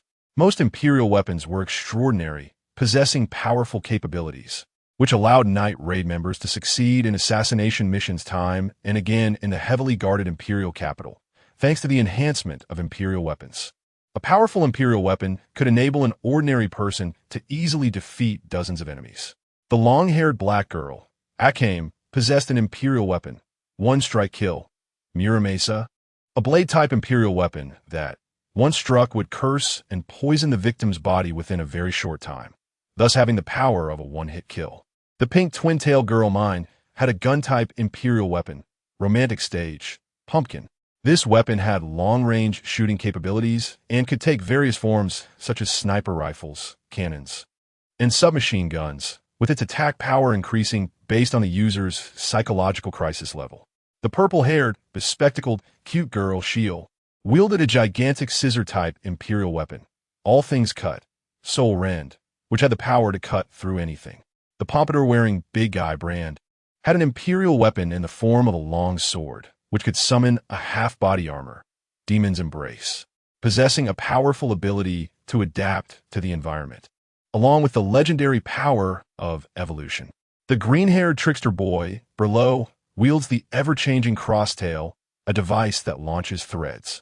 It is rumored that these threads are made from the whiskers of a dragon-type super-dangerous species, possessing immense toughness and penetrating ability. Some Imperial tools are incredibly powerful, capable of taking on thousands or even tens of thousands of foes, while others are utterly useless, providing little help to the user. Take Hill's giant scissors, for instance. While they can be effective against ordinary people, they struggle to defeat enemies who are also Imperial tool users.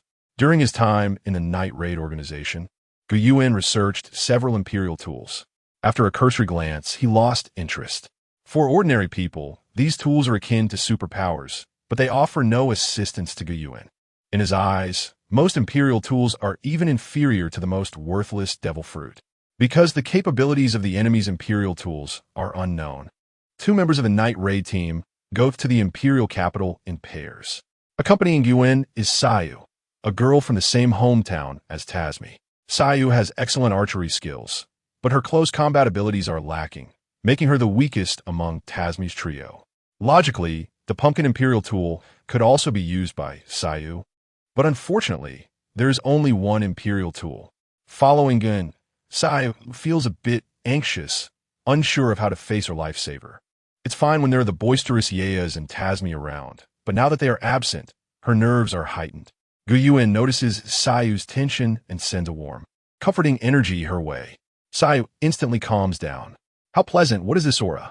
Sayu's eyes widen as she gazes at the radiant power emanating from Yuan, as if witnessing a myth.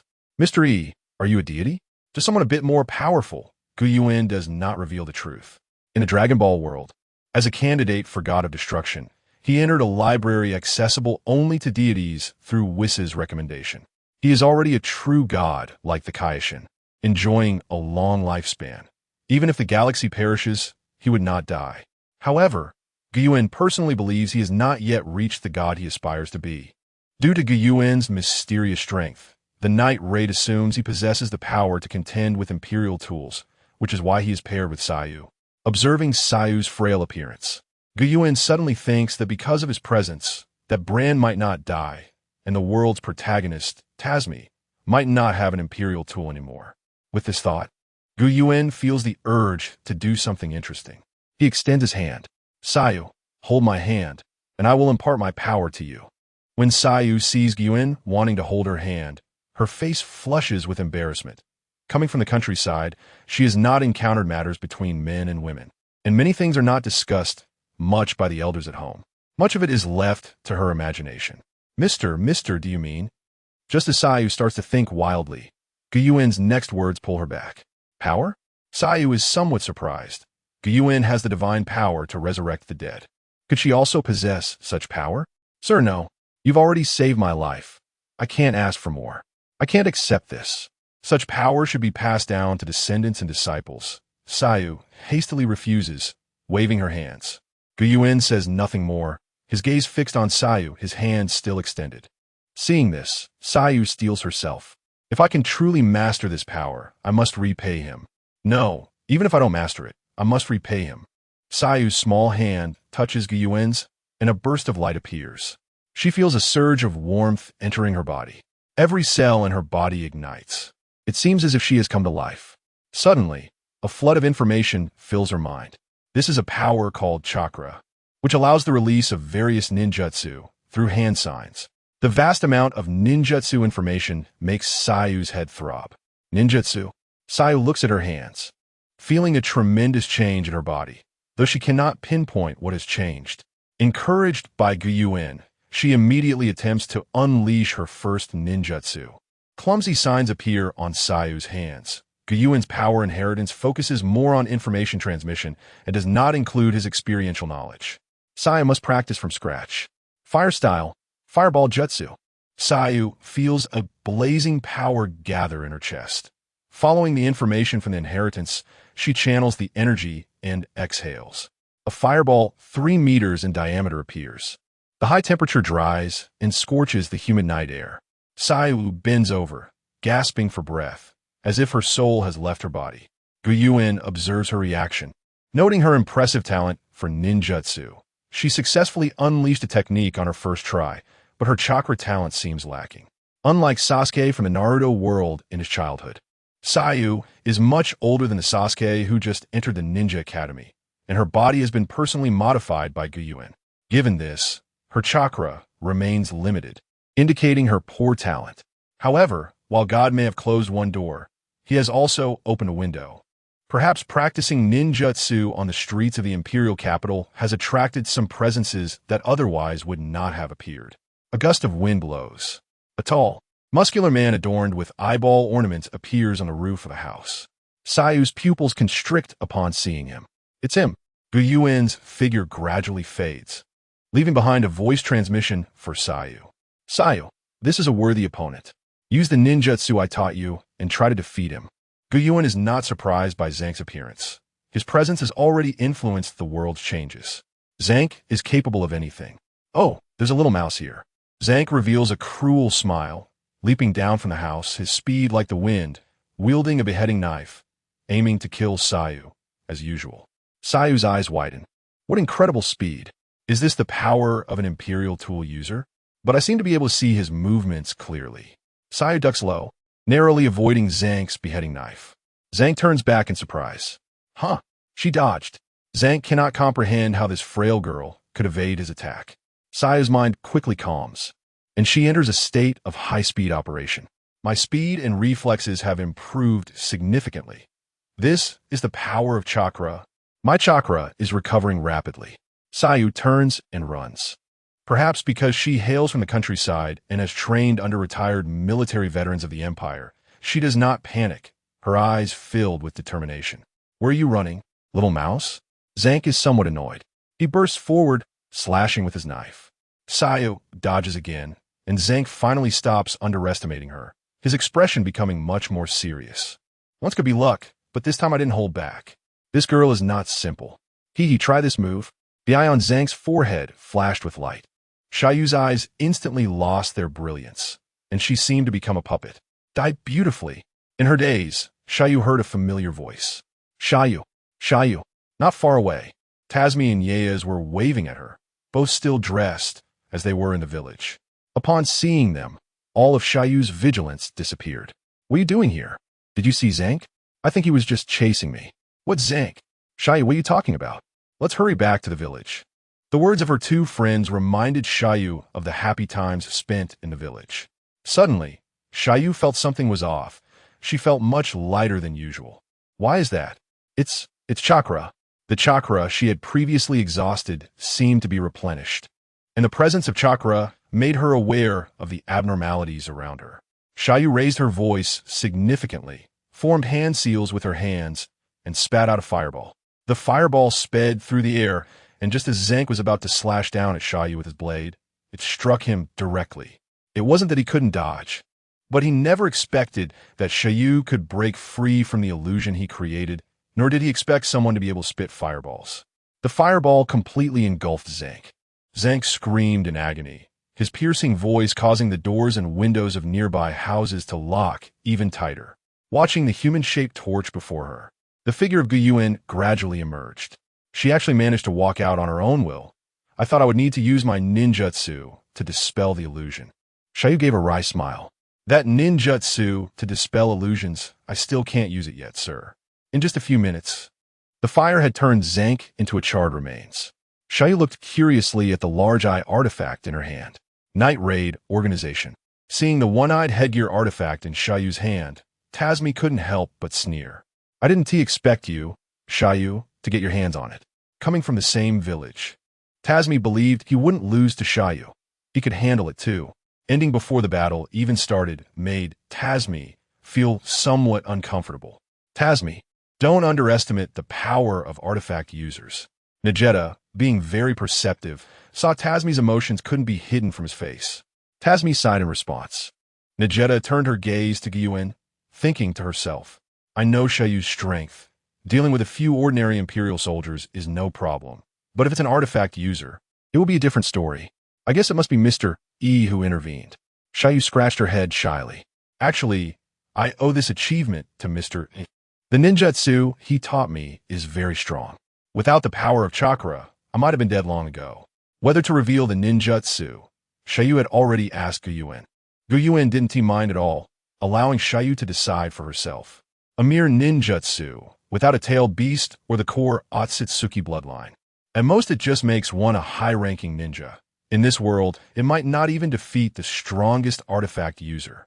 However, even so, mastering ninjutsu is already quite extraordinary. Ninjutsu? This was the first time Tasmi and Yeyas had heard this term. Even Hill, Maine, and others nearby had not heard of it. Ninjutsu? Is it from the East Sea? Nagetta was secretly shocked. She had seen so-called Eastern ninjas in her early years, and the strongest among them were no match for those from the Imperial Fist Temple.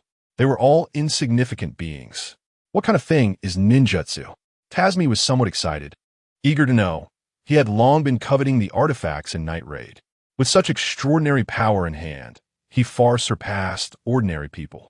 Upon learning that new powers had emerged, Tasmi was naturally anxious.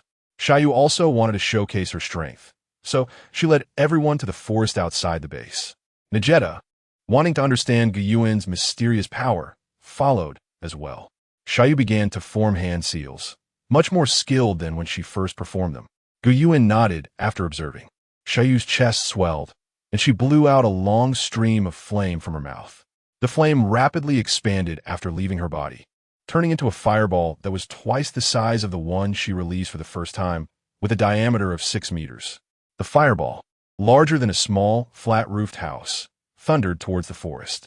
Several large trees were instantly pierced by the fireball and then quickly caught fire. This is ninjutsu? Nagetta's eyes widened. In her view, it was not uncommon for artifact users to utilize natural elements, but those were artifacts. This Xiaoyu could actually release such power by herself. The most terrifying part was whether this power could be used by everyone. If it were true, the Revolutionary Army's strength would reach an unimaginable level, and the decaying empire would be toppled in an instant. Oh no, the forest is on fire. The naturally slow Hill didn't notice the intricacies of the ninjutsu, instead focusing on the forest fire. It's okay, I have other techniques. Water release, water collision wave. Xiaoyu spat out a slender water column, which quickly expanded, gradually turning into a stream. It extinguished several burning trees. At the same time, the impact of the water flow broke the trees. So powerful. Tasmi's eyes sparkled, and Yeyas felt the same way. The veteran members of Night Raid all looked incredulous. Spitting fire and water. Is this really the power of a human being? Isn't it some kind of tool? This ability, is it really not brought by an artifact? Absolutely not an artifact. There are only a few dozen artifacts in this world, and it's impossible for there to be one I don't recognize. Nagetta said firmly. The immense potential of ninjutsu made Nagetta value Yuan's role even more. She got straight to the point. Xiaoyu, can you use other ninjutsu? Just as Xiaoyu was about to answer, she thought of something and fell silent for a while. Maybe, not really. Xiaoyu recalled the chakra within her. This power didn't seem to be something she was born with, but rather something given by Yuan. However, the release of ninjutsu was inseparable from chakra. Although Xiaoyu had limited experience, she wasn't slow-witted and quickly identified the problem. But she couldn't help Yuan answer this question. What if Yuan was unwilling to teach chakra? As a beneficiary of chakra, Xiaoyu had subconsciously started to consider things from Yuan's perspective. Yuan was somewhat surprised to see Xiaoyu use water release. In the world of Naruto, ordinary children wouldn't learn ninjutsu this quickly. Yuan had only imparted the information about ninjutsu, not the experience. She really is a talented child. Tasmi and the others felt dejected upon hearing Xiaoyu's words. They didn't expect that ninjutsu wasn't something everyone could learn. Tasmi's dejection didn't last long. He quickly perked up again. After all, he was a genius in swordsmanship, as his former teacher had also said. He followed the old member Hill from Night Raid for training. Hill was responsible for training the newcomers because she was best at killing enemies. Xiaoyu, on the other hand, was training under Yuan. Mr. E, I've learned lightning release. Xiaoyu's talent was indeed astonishing. She quickly mastered several ninjutsu techniques and always reported her successes to Yuan in a spoiled manner. The chakra that Yuan provided was not entirely ordinary. Xiaoyu had the potential to learn all 5 nature transformations. Although not as powerful as a tailed beast, it was equivalent to having a bloodline limit. After all, even in the world of ninja, there were very few people with chakra of all 5 attributes. One night, Main returned to the base covered in blood. Everyone in the base was alarmed. What? Hill? Even the usually calm Akatsuki showed intense emotional fluctuations. Damn it, I want revenge. Tazumi rushed out into the rain. He had been training with Hill for the past few days, and they had formed a bond. To see someone he had just met in the daytime, now separated by life and death, was unbearable for him. He was knocked down by Brother Brand, who had a pompadour. As a killer, Hill had long been prepared for death. Suddenly, Main looked up, and Mr. E. Can't Mr. E bring her back to life? Let's go find him, right? We still have a backup plan for resurrection. Having seen Gyuen's resurrection methods, Leona and Akatsuki rushed into the base to find him. However, they couldn't find anyone anywhere. I know, he must be in the forest. The green-haired, trench-coat-wearing boy, Bulow, slapped his forehead. The group finally found Gyuen in the forest. He was roasting a fire while Xiaoyu was practicing wind-release ninjutsu. Mr. E, something big has happened. Hill. After understanding the situation, Gyuen was a bit shocked. He didn't expect his momentary negligence would result in the loss of a member from Night Raid. Gyuen, who stayed at the Night Raid base, was just a clone and could not use reconnaissance methods as freely as his main body. He knew something would happen to Hill, but couldn't determine when. Fortunately, he could still resurrect her. Hill's body had probably been consumed by that biological type Imperial Armane, was crying uncontrollably, and the duck sat on the ground, feeling very frustrated for not being strong enough to bring Hill's body back. Does Mr. E's power require the deceased body? Xiaoyu asked. After all, she was once the one who was resurrected and had never seen Gyuen perform his methods. Najita's eyes lit up. The idea that resurrection required a body was just their inference based on what Akatsuki and Leona had seen. In reality, it was all mere speculation. The others didn't understand Gyuen's abilities well, and after Najita learned about them, she didn't dare to command him to demonstrate his resurrection ability. After all, resurrecting the dead was an incredible feat, and they assumed that such methods must come with a price. Moreover, the Revolutionary Army's strength was currently weak, and the treatment was poor if they pushed Gyuen too hard, who knew if he would side with the Empire. Seeing the expectant looks in everyone's eyes, Gyuen smiled lightly. Resurrection does not require a body. Gyuen gently pressed his hands together, and white light rose as shimmering starlight condensed into a human form. Hill's physical body was restored. Hill, Tazumi, Main, and the others opened their eyes wide, feeling immensely excited. Najita, Brand, and Bulow, who had seen the world in the Empire, looked as if they had seen a ghost, their eyes blank and mouths slightly trembling. Only Akatsuki and Leona reacted a bit better. A huge king of Hell's head grew from the ground behind Gyuen, opening its large mouth as a tongue ripped through the void, skillfully exploring inside. Soon, it wrapped out a human-shaped light shadow. The shadow merged with Hill's physical body, and Hill quickly opened her eyes. Huh, everyone, why are you all here? Did you all go to hell too? The naturally clueless Hill emitted a sad aura, seemingly not wanting to see her companions. Or perhaps she just didn't want to see them in hell. Hill, Main rushed forward without caring about anything, tackling Hill and bursting into tears. The Night Raid members silently wiped away their tears, although they had long been prepared for death. They couldn't help but be overwhelmed with emotion at the return of their companion.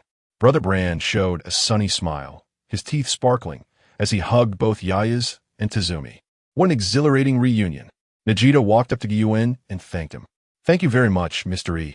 If it weren't for you, we would have lost a companion. The Night Raid members looked at Gyuen with changed expressions. They had only heard about him before, but had never seen his incredible abilities firsthand. A sense of reliance and security grew in their hearts. Living with a knife to their necks was extremely painful. Most people do not wish to die. Only by living can they witness the wonders of life. Once dead, there will be nothing left. So even if they went hungry, even if their reputation was tarnished, Even if they were missing limbs, they would still persist in living. With the miraculous gun, Night Raid could be said to have become an immortal army. Unfortunately, everything that once was could not be retrieved. Maine angrily said, "It's a pity we can't bring everything back." Hill stepped forward and embraced Maine's head with her broad chest, bringing her warmth. "It's okay, Maine. I don't blame you. It's already incredible that I can come back to life." At the same time, Hill cast another grateful glance at Yuan. Only someone who had died once could understand the preciousness of life. After Hill's example, Yuan became much more vigilant. He quite liked the members of Night Raid. In the original plot, the enemies killed by Night Raid were all clearly evil individuals who had committed wrongdoings, and the members of Night Raid had quite good personalities. They were worth Yuan occasionally lending a hand. After all, he was already wasting time playing with the king, so why not do something he was interested in? The task of escorting Tazumi and Bran's giant ship still came. Yuan had recently read comics at the villa and knew this was a trap. He specifically sent Xiaoyu, who had learned ninjutsu, over. On the giant ship, Tazumi knelt on the ground, holding his left arm, watching his bloodied older brother and Xiaoyu fighting valiantly, feeling a wave of helplessness. Damn it, am I really unable to do anything? The gap between Imperial Arm users and ordinary people was too large. Even the worst Imperial Arm was equivalent to a superpower, making it very difficult for Tazumi to compete. After learning ninjutsu, Xiaoyu's strength had greatly improved. Earth Release, Earth Dragon Bullet. A dragon head made of mud appeared out of nowhere on the wooden deck of the giant ship, and it shot a large number of mud projectiles. The three beast warriors were powerful Imperial Arm users under Generalist Death, and, among them, the water dragon, controlled by the user of the water Imperial Arm, could manipulate liquids with a ring-shaped Imperial Arm. In an environment surrounded by rivers, Bran found it very difficult to fight. Fortunately, Xiaoyu's ninjutsu support was always there. The mud projectiles shattered the water dragons one by one. The water dragon, wielding the Imperial tool Levi, had a serious expression and felt immense pressure. Who on earth is that girl? What kind of Imperial tool can manipulate multiple natural elements? Xiaoyu and Tazmi had already defeated two of the three beast warriors, leaving only Levi. Levi possessed the power to control liquids and water, making him one of the few Imperial tools with strong elemental offensive capabilities. However, he found it somewhat difficult when facing Xiaoyu. Normally, the water dragon could instantly eliminate enemies, but against Xiaoyu, it felt like child's play and could be easily broken. To be honest, the water was still too small, not as powerful as the general's ice. Levi was in great distress. His capacity was not as great as the general's death, and he couldn't create elements out of thin air. He could only manipulate existing liquids, such as the river around the giant ship and his own blood. However, the amount of liquid he could control was very limited. He had infused his blood with poison, intending to use quality over quantity, with precise control to kill his enemies. But somehow, he encountered this freak Xiaoyu, who not only had swift agility, but also possessed terrifying elemental attacks. This left him with no opportunity to use his ultimate technique. Fireball. Xiaoyu shot out a massive fireball. Levi's eyes widened, and the sense of crisis in his heart rang like an alarm bell. No, I can't take this hit. He rolled to dodge the fireball, and before he knew it, he was already sweating profusely. Bran, clad in silver armor, charged like a giant tank, thrusting a long spear directly at Levi. The spear pierced through Bran's abdomen. Levi's eyes bulged, almost popping out of their sockets. In that instant, Levi's mind was filled with memories, flashing like countless fragments before his eyes. Suddenly, his eyes turned blood red, and he became fierce, tightly gripping Bran's spear, no matter how hard Bran tried. He couldn't pull it out. The blood flowing on the ground lifted up, slicing through Bran like a razor. Bran reacted quickly, but was still hit. Xiaoyu and Tazmi shouted in panic. "This distance is too close. I can't use ninjutsu." Bran struggled to resist, and despite his quick reflexes, he shattered the blood in the air with all his might. But how could human strength contend with such extraordinary power? A large amount of toxic blood pierced into Bran's body, and Tazmi shouted, tears involuntarily spilling from his eyes. Xiaoyu was equally tense. After this period, she, like Yea's, recognized the members of the Night Raid organization as righteous individuals, fighting for the people and willing to sacrifice their lives without hesitation. Wind release. Wind cutter. The wind blade found its mark in the moment Brand and Levi briefly separated, hitting Levi. Levi's mouth opened wide, and a large amount of blood spewed out, staining his white beard completely red. First, Brand's thrust to the abdomen, followed by Shayu's wind blade cutting. His abdomen was sliced open, leaving only a thin layer of skin attached. Levi's complexion turned ashen, devoid of color, like a corpse. His mouth opened and closed as if trying to say something, but he could no longer produce any sound. Brand knelt weakly, his eyes vacant, seemingly completely overwhelmed by the toxins. Brother, wake up, you can't fall asleep. Shayu, seeing Tasmi so anxious, quickly tried to calm him down. Tasmi, don't panic. Don't you remember we have Mr. E's resurrection technique? Upon hearing this, Tasmi immediately calmed down. In a place where everyone couldn't see, one of the beast warriors, Neo, who had been burned to a crisp by Shayu's fireball ninjutsu, staggered to his feet. He shakily picked up the flute imperial tool and placed it to his lips. His charred body quickly regained its mobility and rapidly expanded into a black, muscular giant beast. His eyes blood red, devoid of pupils, exuding a frenzied aura. Shayu was startled by Neo's sudden attack. Neo's target was Tasmi, for he harbored the deepest hatred for him. After all, he was just an ordinary human kid, not even an imperial tool user, yet he had teamed up with that damned strange woman to severely injure him. In a moment of panic, Shayu hurriedly pushed Tasmi away, only to be hit by Neo's punch and sent flying. Shayu soared through the air, blood splattering everywhere, collapsing onto the plank like a rag doll. Shayu! Tasmi cried out in pain. At that moment, a large hand grabbed Tasmi's hand. Tasmi, use this. Use this to defeat him. Tasmi turned his head. Brother, you're awake. Seeing the silver longsword Brand handed over, Tasmi fell into a dilemma. He had wanted an imperial tool for so long, but the previous I-type imperial tool was useless to the entire organization. Seeing Shayu wielding transcendent power, he felt anxious. But more than his own desires, he hoped this imperial tool would stay in his brother's hands. Brother, after we go back, we can ask Mr. E to resurrect you. What will you do if you give the imperial tool to me? Huh, stop talking so much. If you're a man, take it and go save people. His brother's words revitalized Tasmi. He took the longsword. Let's go. A silver giant beast phantom appeared behind Tasmi, its ferocious aura spreading. The giant beast quickly pressed against Tasmi, its flesh transforming into silver armor that adhered to Tasmi's body. Tasmi looked at his hands, unable to hide his excitement. Such powerful strength. Neo's figure surged like a high-speed moving train. After donning the armor, Tasmi's height increased dramatically, yet he was still slightly shorter than the towering Neo. Logically, Tasmi's strength shouldn't surpass that of the larger Neo, but the reality was unexpected. Neo flew back like a rubber ball, crashing into the ship's hull, instantly piercing through it. Neo's already charred skin burst apart from the impact, and a large amount of blood gushed out. He was beyond dead. Shayu got up from the ground.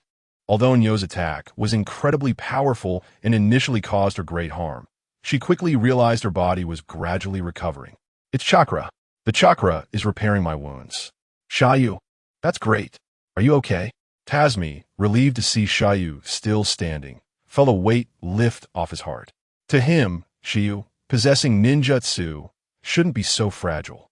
Shayu ignored Tasmi, still immersed in the changes of chakra within her. This is the mastery of sage techniques.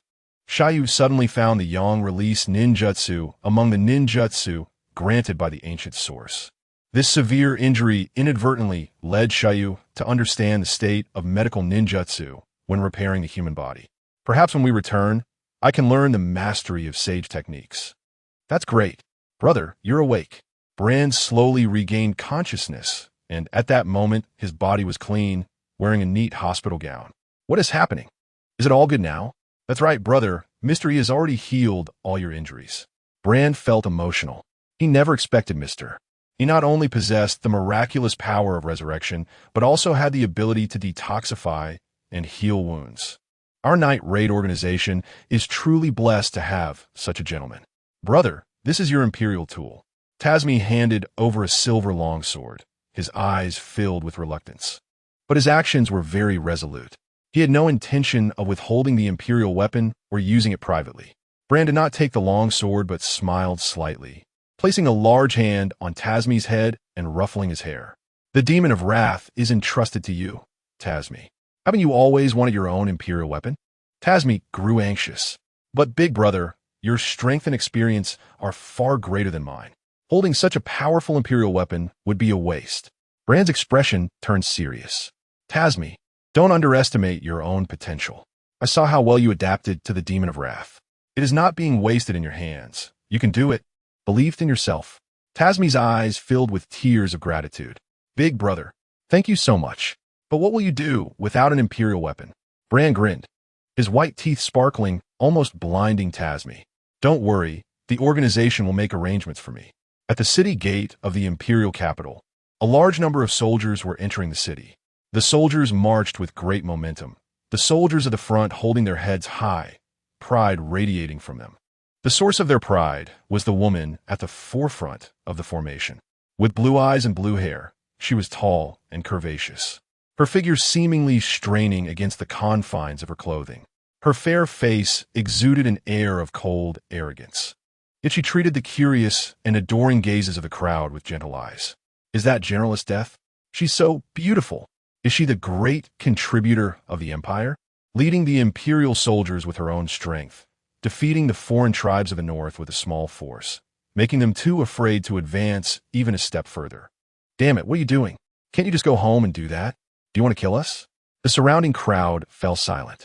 Once we go home, we won't see Generalist Death anymore, and then we won't be able to come out. In the Imperial Palace, ministers and the young emperor hosted a banquet for his death. The young emperor looked at the stunningly beautiful Isdeth, admiration evident on his face, but in order to maintain his authority as emperor, he could only pretend to be serious and indifferent. General Isdeth, you truly are a great contributor to our empire. Is there anything you need as a reward? The young emperor asked, as per the minister's suggestion. The minister perked up, his mind racing. Although Isdeth's rise in the military was largely due to his support, it did not mean that he completely controlled her. This woman was extraordinarily talented and had already begun to stand out in the Empire even before obtaining the Imperial weapon, the demon's essence. He even doubted whether the disposable ring-shaped Imperial weapon he possessed, which could destroy Imperial weapons, could deal with this death. Of course, he wouldn't confront her at the last moment. After all, there was still General Bud in the palace. But his death was too powerful. According to the spies he had planted, his death could instantly kill everyone in the palace. The only ones in the entire empire who could match her were probably General Bud and the ultimate Imperial weapon. However, he could not control either of the first two, so he could only rely on interest to win over his death. It was crucial to know what his death liked. The most terrifying person is someone who desires nothing. If possible, I want to fall in love. Huh? Both the young emperor and the minister were dumbfounded, exchanging glances. Even someone as strong as Isdeth wants to fall in love? How is that possible? Shouldn't she be focused on power, obsessed with strength, or have some perverse special hobbies? Why does it feel like this request is so ordinary, like a wish of a regular girl? Although they were internally mocking, they could not say it out loud. The young emperor immediately inquired about the type of man Isdeth liked. The minister was momentarily stirred but quickly gave up. He was a selfish person and hadn't cultivated any offspring, one of whom was always up to no good. This son had a cruel and lecherous personality, which probably did not match Isdeth's preferences. The plan to control Isdeth through marriage fell apart.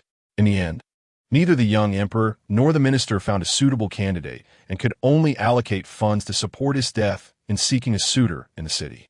By the way, what about the night raid mentioned by the minister and that mysterious person who killed the Imperial Knights? Are they still in the capital? Isdeth asked about the purpose of returning to the capital.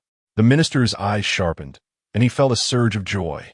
So this is the Isdeth I know. According to intelligence, the night raid was within the capital, and the 3 beast warriors had died at their hands.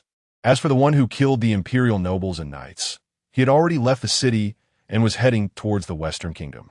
Oh, which side is stronger? Isdeth became interested. The minister stroked his chin and spoke truthfully.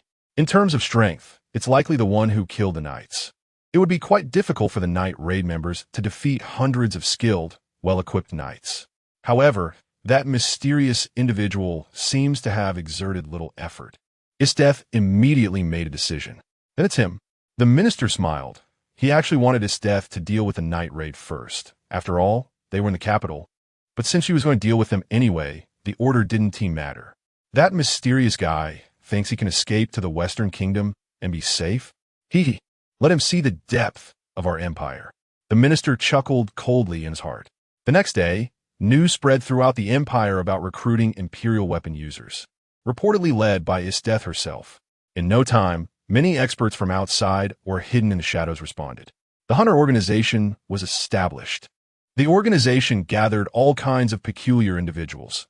The Empire's top swordsmanship assassin, Black Eyes, Shura Weil from the coastal border city, a former elementary school teacher, Lon, the masked Boris, the dog girl, Sayu, and Dr. Fashion, who focuses on dangerous species biological research. Sayu sat in the Hunter organization's exclusive room. The little girl, Black Eyes, was eating cookies, the salty fish-like, while was clumsily making a mess. Boris was showing affection to his wife, and Lon was reading alone. Sayu felt a headache coming on, not expecting the Hunter organization to recruit such a bunch of characters. Can these guys really execute justice? At the Empire's border, a small town, Zeno was enjoying the food provided by the tavern owner. Yuan rubbed his forehead, feeling helpless. In the Dragon Ball manga, Zeno's personality is cold and decisive. If he is dissatisfied, he will directly destroy the entire universe or make the target disappear. Why has he become more and more like a child since following Yuan? Could there be some hidden dangers? Yuan pondered deeply. Although Zeno is incredibly powerful in the Dragon Ball world, he also displays unmatched mysterious powers in this other world. But is this power truly endless? Why does Zeno need to eat? Yuan believed that his strength was so great that he no longer needed to eat. But the king of all enjoyed food, which was far from the image Yuan had of him. Suddenly, a commotion arose outside the tavern. Yuan's thoughts were interrupted. A dragon-like, super dangerous species was circling in the sky, its massive size resembling that of a western dragon. Its powerful presence sent the townsfolk below into a panic, scrambling for cover. The soldiers in the town trembled at the sight of the giant dragon. Is it a super dangerous species? How could such a monster appear here? Super dangerous species are supposed to be rarely seen. We should hide.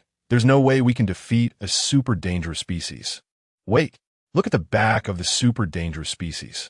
It turned out there was a stunning figure standing on the dragon's back. Isteth controlled the dragon to land in the open space outside the tavern. The tavern owner trembled as he stepped out. This dragon knight. May I ask if there is anything small we can do? Isteth called out loudly. That guy with the peculiar colored, big-headed child. Come out. Let's have a contest. Yuan's figure slowly appeared. Isteth's pupils contracted, and the hairs on her body stood on end. The scene before her changed drastically. The original two-story tavern transformed into an endless grassland, and an incredibly tall figure emerged. The figure was terrifying, with 1 foot extending from the clouds. Its powerful presence immobilizing Isteth. This feeling, Isteth fell into memory. This intense sense of death crisis had appeared the first time she encountered a dangerous species in her childhood, and she hadn't felt it in decades. This feeling, amazing. By the time Isteth came back to her senses, she didn't know how much time had passed. She stood frozen in place, drenched in sweat, her already tight military uniform clinging even closer to her body. The sweat evaporated into gas due to her rapidly rising body temperature, surrounding Isteth with a circle of white mist. She looked around, trying to find Yuan, but realized she couldn't find him at all. A large circle of people stood around, some with rogue-like glances. If Isteth hadn't woken up in time, they would have likely pounced on her. Isteth asked, "Where did that man go?" No one in the crowd spoke. They were whispering among themselves. At that moment, 2 thugs stepped forward. "Little beauty, we know where he went." "Let us tell you," said a bald fat man and a yellow-haired, dark-skinned man, both wearing wicked smiles as they slowly approached, getting a clearer look at Isteth's appearance. "Damn, this woman is really something. She smells so good, I can't hold back." Isteth's expression turned cold, her military cap lowering, and a chilling light flashed in her eyes. In an instant, the two thugs were encased in ice. The crowd panicked and scattered, but soon an ice wall rose, enclosing all the townsfolk. Only then did they start to plead for mercy. "Spare us, great lady. Please let us go." Isdeth continued, her cold gaze piercing the crowd, as if everyone would turn into ice sculptures if they didn't answer quickly. "Tell me quickly, where did that man go?" At that moment, the tavern owner, no longer hiding, trembled as he stepped forward. "Dragon Knight, after you met that gentleman, you stood there motionless for several hours. He must have left by now." Isdeth's expression grew serious. She hadn't expected that several hours had passed since their meeting. No wonder it was getting dim outside. How did he manage that? Could he really be that powerful? Or was it just some illusion like Imperial tool? Isdeth's body trembled slightly, her skin flushed, as if entering a high-frequency state when encountering a strong enemy. She slightly pressed down with one foot, and a massive ice pillar formed, launching her into the sky. Then the dragon-like super-dangerous species flew towards her. Isdeth effortlessly leaped onto the flying dragon. Chase! Isdeth's eyes were filled with excitement. Ever since she obtained the Imperial tool, the essence of a demon, her strength had ballooned to an incredibly terrifying level. In the Empire and in the various kingdoms to the west and north, there was no one who could defeat her. Being invincible was so lonely. The main thing was that Isdeth was not someone who would retreat in fear when faced with a strong opponent. Only by constantly moving forward could she survive. If she cowered in fear, she wouldn't have lived this long. Night Raid Organization. Everyone, gather around. I want to introduce a new member. Looking at the two people behind Najeta, Yuan was puzzled. Clearly, this time, I saved two people in a row. And Night Raid has two more members than in the manga, so why is there still a need for reinforcements? Yuan's confusion was soon answered. General Isdeth has returned. I know her strength best, so I specially requested reinforcements from the Revolutionary Army headquarters. Everyone suddenly understood. Is that Isdeth really that powerful? After all, she's just an Imperial tool user, and we already have several Imperial tool users here. Leona crossed her arms, expressing doubt about Isdeth's strength. Hearing this, Najeta fell into memory. When she fought alongside Isdeth, she had personally witnessed her power. To be precise, it was not human power at all. In an instant, a rushing river turned into glacial earth, and thousands of arrows and traps on the ground were rendered meaningless by the power of ice. At that time, Najeta was deeply shaken by Isdeth's overwhelming strength. After joining the Revolutionary Army, she had encountered Isdeth again. One of her eyes and one hand were lost in a battle against her. The key was that recently, if it hadn't been for Yuan's appearance, they would have lost two companions, which made Najeta feel anxious. Leona, don't underestimate the enemy. She is one of the Empire's dual generals, the strongest force of the Empire, and cannot be measured by ordinary standards. Brand's expression was serious. He had also worked in the Empire's military and knew General Bud's power. While Isdeth was a figure on par with General Bud, she was definitely not a simple character. On the plains, Isdeth soon spotted Yuan and the King of All on a carriage. Found you. Found you. Isdeth twisted her body in the air, swinging her western sword, as massive ice hail gathered in the sky, shooting down to the ground. Yuan slightly raised his eyes. The moment Isdeth made eye contact with Yuan, she instantly lost consciousness, as if an old television had lost its signal.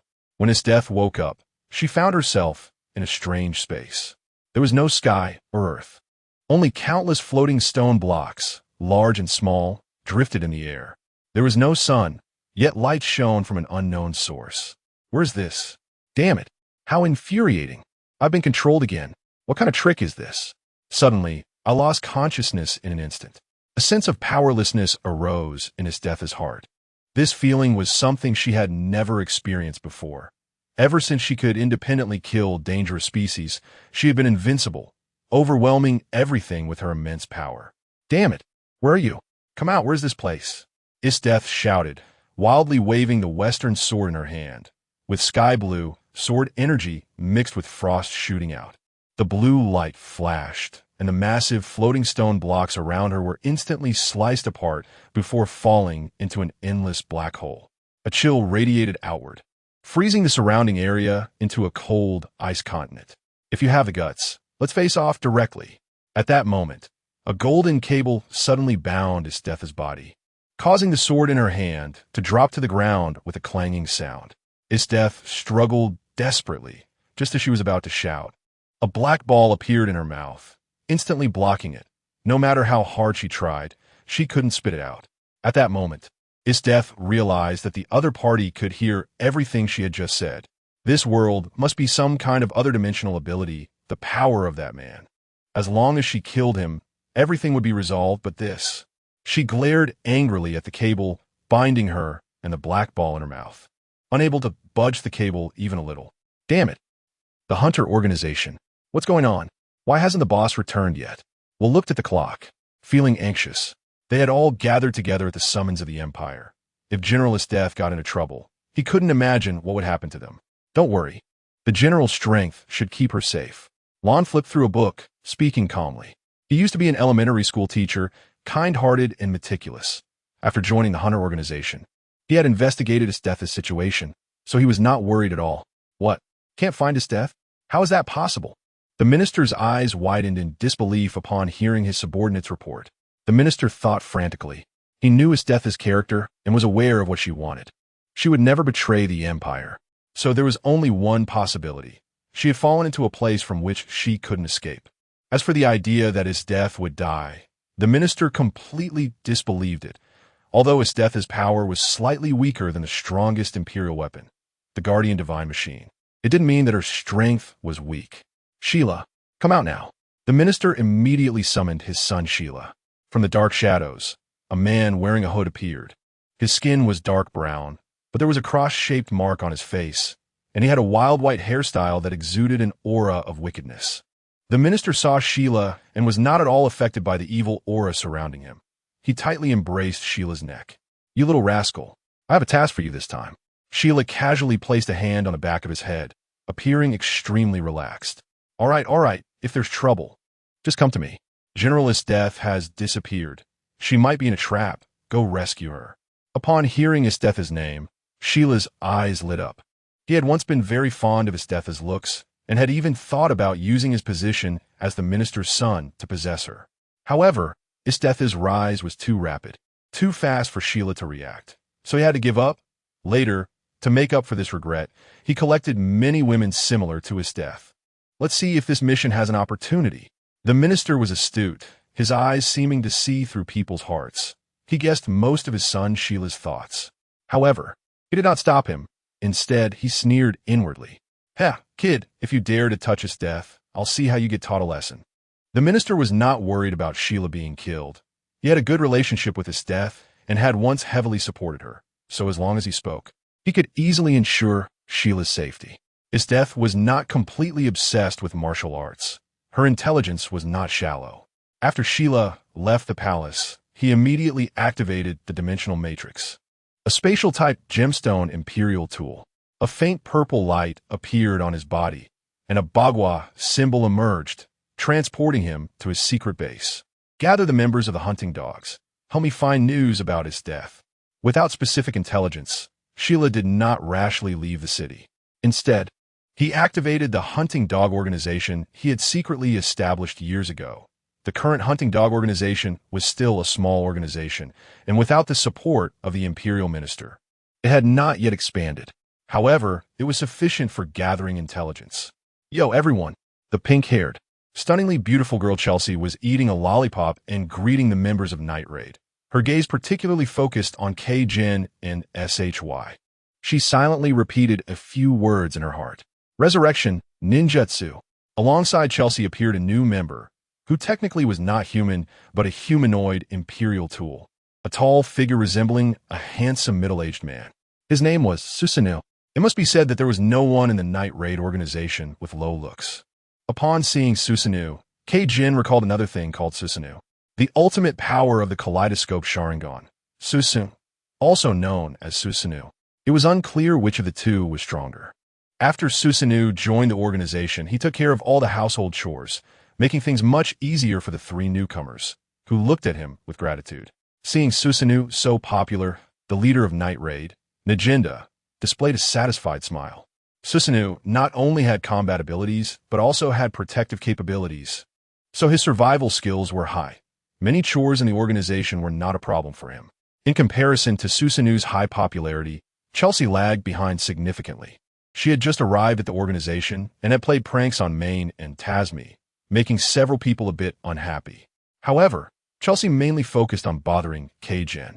She often ran over to ask various questions and sometimes slipped unknown drugs into the snack she brought, but K-Gen saw through them all.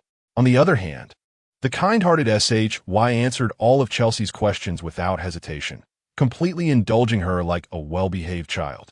The practice of ninjutsu required chakra, and chakra could only be obtained with Mr. E's consent. After learning this important information, Chelsea became even more persistent in bothering K-Gen. SHY, why are you answering her questions? She's just treating us like monkeys. Tasmi pouted, feeling unhappy. SHY looked in the direction Chelsea had left, softly saying, I always feel that she's not a bad person. Hearing SHY say this, Tasmi could only leave helplessly and began discussing something with Maine, Ayasu, Barao, and others. Boom! A tremor came from the forest outside the night raid base. Najinda quickly pressed the alert button, and the organization members immediately assembled. Someone has found this place. Akame. Maine, Tasmi, you go take a look. Although Akame's Imperial tool was not a physical enhancement type like Lion King or Demon, it exhibited terrifying speed and strength far beyond that of ordinary people. In an instant, he surpassed Tasmi and arrived at the other side of the forest. Damn it! So fast, is there still a gap? Tasmi's face under the silver armor looked somewhat ugly, unwillingly quickening his pace. A few sneaky middle-aged men appeared in the forest, their clothing resembling that of mercenaries. Despair. The figure of Chitome transformed into a bloodlight, weaving through the men. The mercenary leader covered his neck, unwillingly saying, Damn it. Why? This is clearly just an exploration-type mission, yet such an extraordinary assassin appears. The mercenaries felt a wave of despair in their lives. It's okay. Hurry and tend to your wounds. They're not deep. A few lightly injured mercenaries spoke to calm the others. Yes, the wounds aren't deep. Are they out of strength? Damn bitch. When I catch you, you'll know what pain is. Suddenly, the mercenary's voice stopped abruptly as the black curses began to spread from the wounds of the mercenaries that Chitome had cut. As the curses spread, the mercenaries turned pale and collapsed weakly. Tasmi also solved the enemies at lightning speed. After returning to the base, Najida stroked her chin and began to smoke. Just an ordinary mercenary exploration mission? Burrow wouldn't miss any chance to show off in front of Najida. Boss, don't worry with me here. These small fries can't even reach the base. Burrow, responsible for setting traps and alarm devices, felt very smug about the timely alarm he set for this trap. His nose gradually growing longer. Shayu's expression was serious. Since obtaining chakra, she seemed to have gained many special powers, and she always felt that something bad was going to happen. Better be careful. This might just be the enemy's test. Upon hearing Shayu's words, Najida's eyes lit up. That's right. Everyone should be more vigilant in the coming days, and don't sleep too soundly at night. Yeyes looked at Shayu with a complicated expression. The girl who had come to the Imperial capital with him back then had matured so much now. They were both naive and easily deceived back then. But after experiencing so much, Shayu had grown while Yeyes' gaze fell into despondency. Night. Numerous rustling sounds emerged from the base during the night raid. Chitome, Maine, Leona, and others suddenly opened their eyes. Enemies. Tasmi was still in a dream, vaguely seeing a joyful scene. On the streets, people were smiling, seemingly free from pain, no longer tormented by hunger and poverty. The bedroom door quietly opened, and a tall, thin, gray-white-faced monster slowly crept in, walking on all fours. Just as the monster's long claws were about to touch Tasmi, a flash of sword light passed by, and the monster's head spun in the air, eventually crashing heavily to the ground. Tasmi tightly gripped the cursed sword, sweat covering his face. That was close. Why didn't I notice at all? Tasmi suddenly remembered something and shouted, Not good. Everyone! Tasmi burst out of the door, and as soon as he left the bedroom, he was stunned by the scene before him. Esther continued walking. A long ice path formed behind her. The ice path was extremely long, with no end in sight. Esther sighed, sitting down. Even her firm nature gave rise to a trace of despair. What is going on in this world? There isn't a single living thing, no ground, no sky, only endless darkness. But my powers can still be used, which means there is water in the air. Where does the water come from? The figure of Jinso appeared behind Esther. Looks like you're quite impressive, huh? After so many days, I haven't seen you complain about hunger. Esther's pupils dilated, and the ground behind her suddenly shot out a massive ice pillar. The ice pillar stopped abruptly 2 meters from Jinso, as if it had hit an invisible wall. Esther couldn't help but snort coldly, her eyes filled with killing intent. You finally dare to show yourself. As long as I take you down, this space will vanish automatically, right? Saying this, Esther vanished, the ground where she stood shattered by a terrifying force. And her whole body flew close to the ground, rapidly approaching Jinso. The western sword stabbed out fiercely. Columns of ice descended like mountains. Jinso smiled, gently blowing a breath, and a gale swept through the entire space. The indestructible ice was torn apart by the wind, and Esther was blown away along with the ice debris. Esther kept retreating, watching helplessly as countless blocks of stone and ice were shredded by the wind blades. She felt like a leaf in a storm, floating uncertainly, as if she would sink to the bottom of the sea at any moment. "Mocha boat," Esther murmured, and as she spoke, the world was instantly covered in a gray-blue hue, with the gale, stone fragments, and ice pieces all frozen in midair. Esther was overjoyed. "Great! I did it!" She was ecstatic, since she learned this technique. She had never failed. This mysterious person, though mysterious and terrifying, was ultimately just an ordinary human. How could they possibly withstand the power of time? Esther adjusted her body's direction, hurriedly stepping on the floating stone fragments in the air, shooting out with her hand on the sword hilt, ready to draw and strike. When she reached Jinsu's position, she was stunned. Outside the bedroom was filled with tall, thin monsters.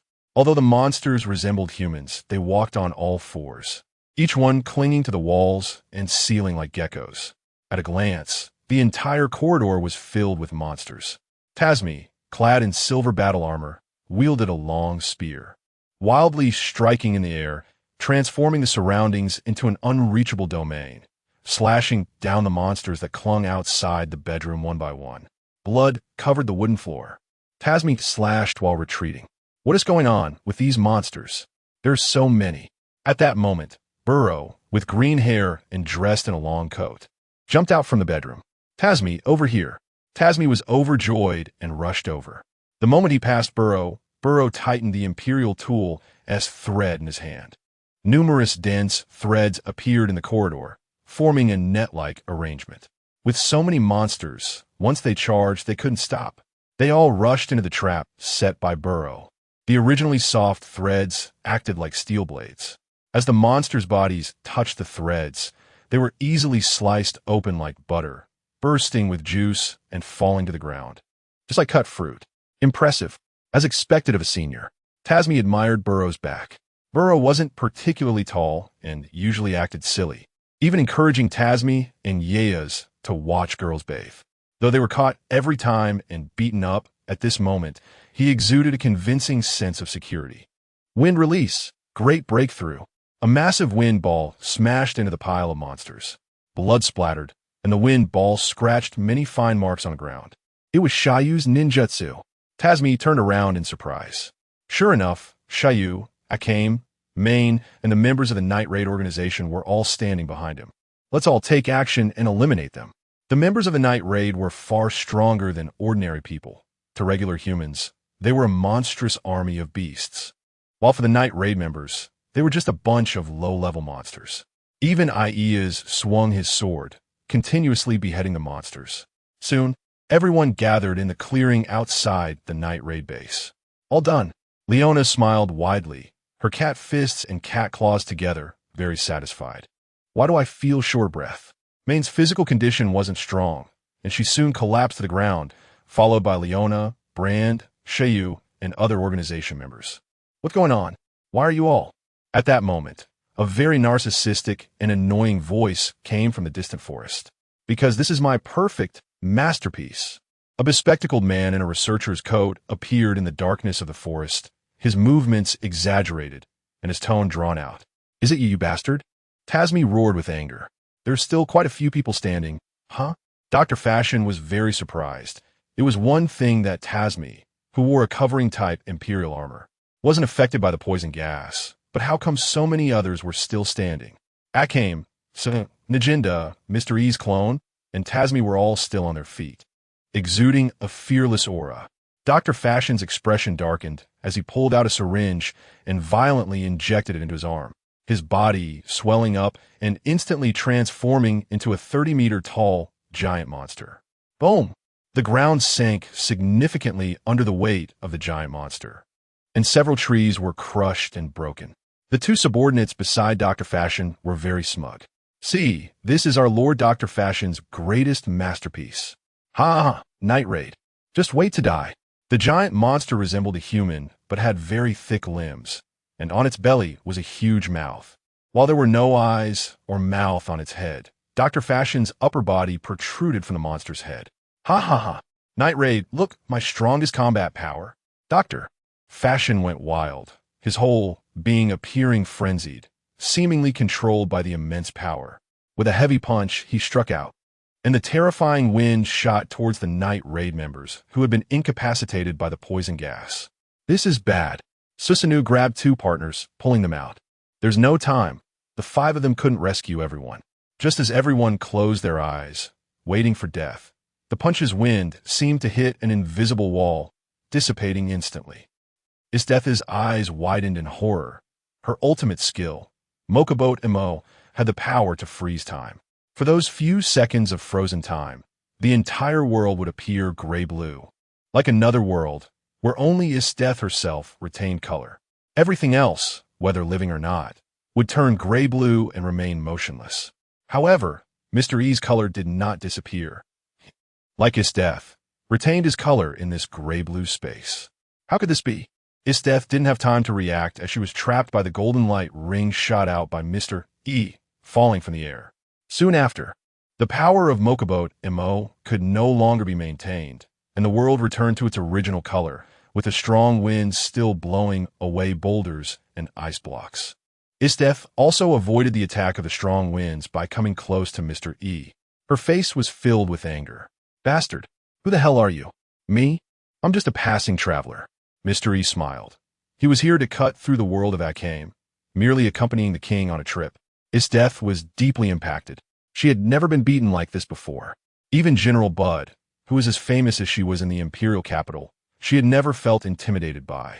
But someone as unfathomable as Mr. E was a first for her. For a moment, she couldn't recover from the shock. Seeing her dazed expression, Mr.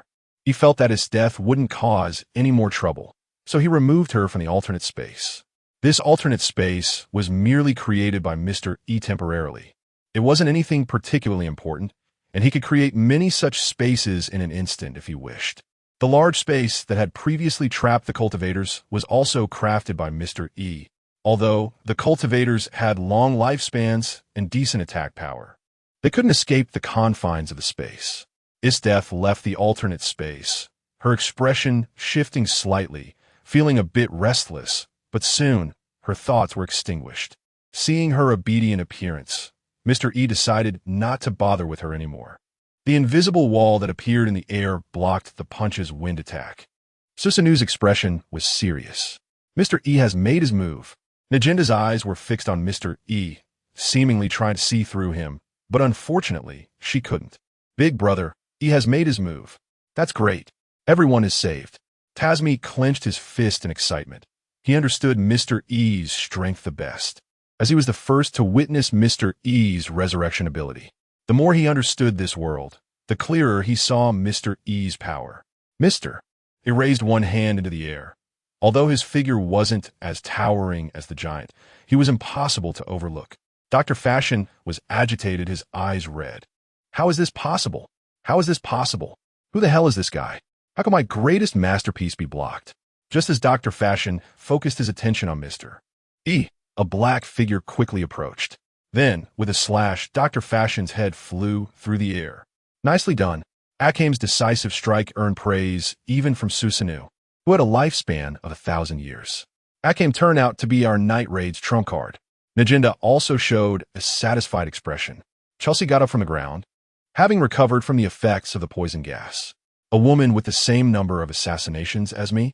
A hint of envy appeared in Chelsea's eyes. Her assassination techniques mainly relied on the Imperial tool Gaia Foundation, which allowed the user to change freely. This Imperial tool could transform into anything, whether it be a stone, a small animal, or a person, making its user a natural assassin. However, this also meant that Chelsea lacked strong direct combat ability. If it weren't for her cleverness, she would have faced life-threatening situations many times. Thus, she envied Akame very much. Her achievements were built on hard strength, while she relied on luck and coincidence. Are you very envious, Chelsea? Xiaoyu used her medical ninjutsu, palm healing technique, green light emanating from her hands as she pressed it against her poison companions, gradually waking the fallen Night Raid members. Chelsea rarely refrained from arguing and obediently nodded in acknowledgement. She had come to the Night Raid organization not only to support their missions, but also for another secret task, to uncover the secret of Mr. E's resurrection power. Mr. E was protected by the Night Raid leader Najinda, who believed that they shouldn't make an enemy of Mr. E. In order to stabilize Najida, the Revolutionary Army headquarters has refrained from taking major actions. But that is the power of resurrection. Who wouldn't be tempted? This power is useful at all times.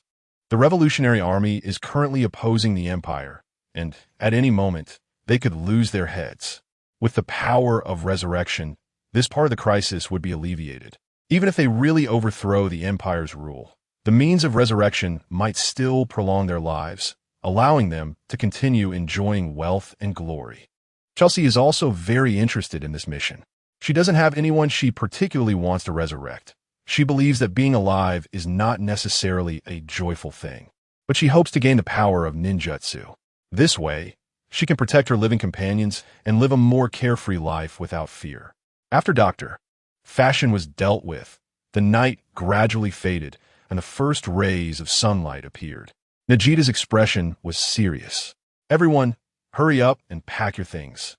We need to leave here. The Night Raid base has stood here for decades, secretly built by the Empire's forces behind the Revolutionary Army headquarters. Now that the base has been discovered, it is clear that they cannot stay any longer. In the Imperial capital, the palace, a minister sat at the dining table, holding a large piece of meat and tearing into it bite by bite. Master, Generalist Death has appeared. The minister, disregarding the food in his hands, hurriedly ran to his subordinate, spitting as he spoke. Quick, tell me, where is she? The minister was well aware of his Death's immense power. It was he who recognized her potential years ago and invested in her, allowing her to rise smoothly in the military. Anyone could betray him, but not his Death. It seems that Lady Death has been captured in the capital of the Western Kingdom. The minister paced back and forth in the palace, his expression serious. Are you sure you didn't see wrong? His subordinate lowered his head to the floor, struggling to control his voice. Yes, sir. Generalist Death was found bound by a glowing golden circle and appears to have become a prisoner. The minister made up his mind. Damn it, to have an incident at such a critical moment. There's no choice but to give up on his Death.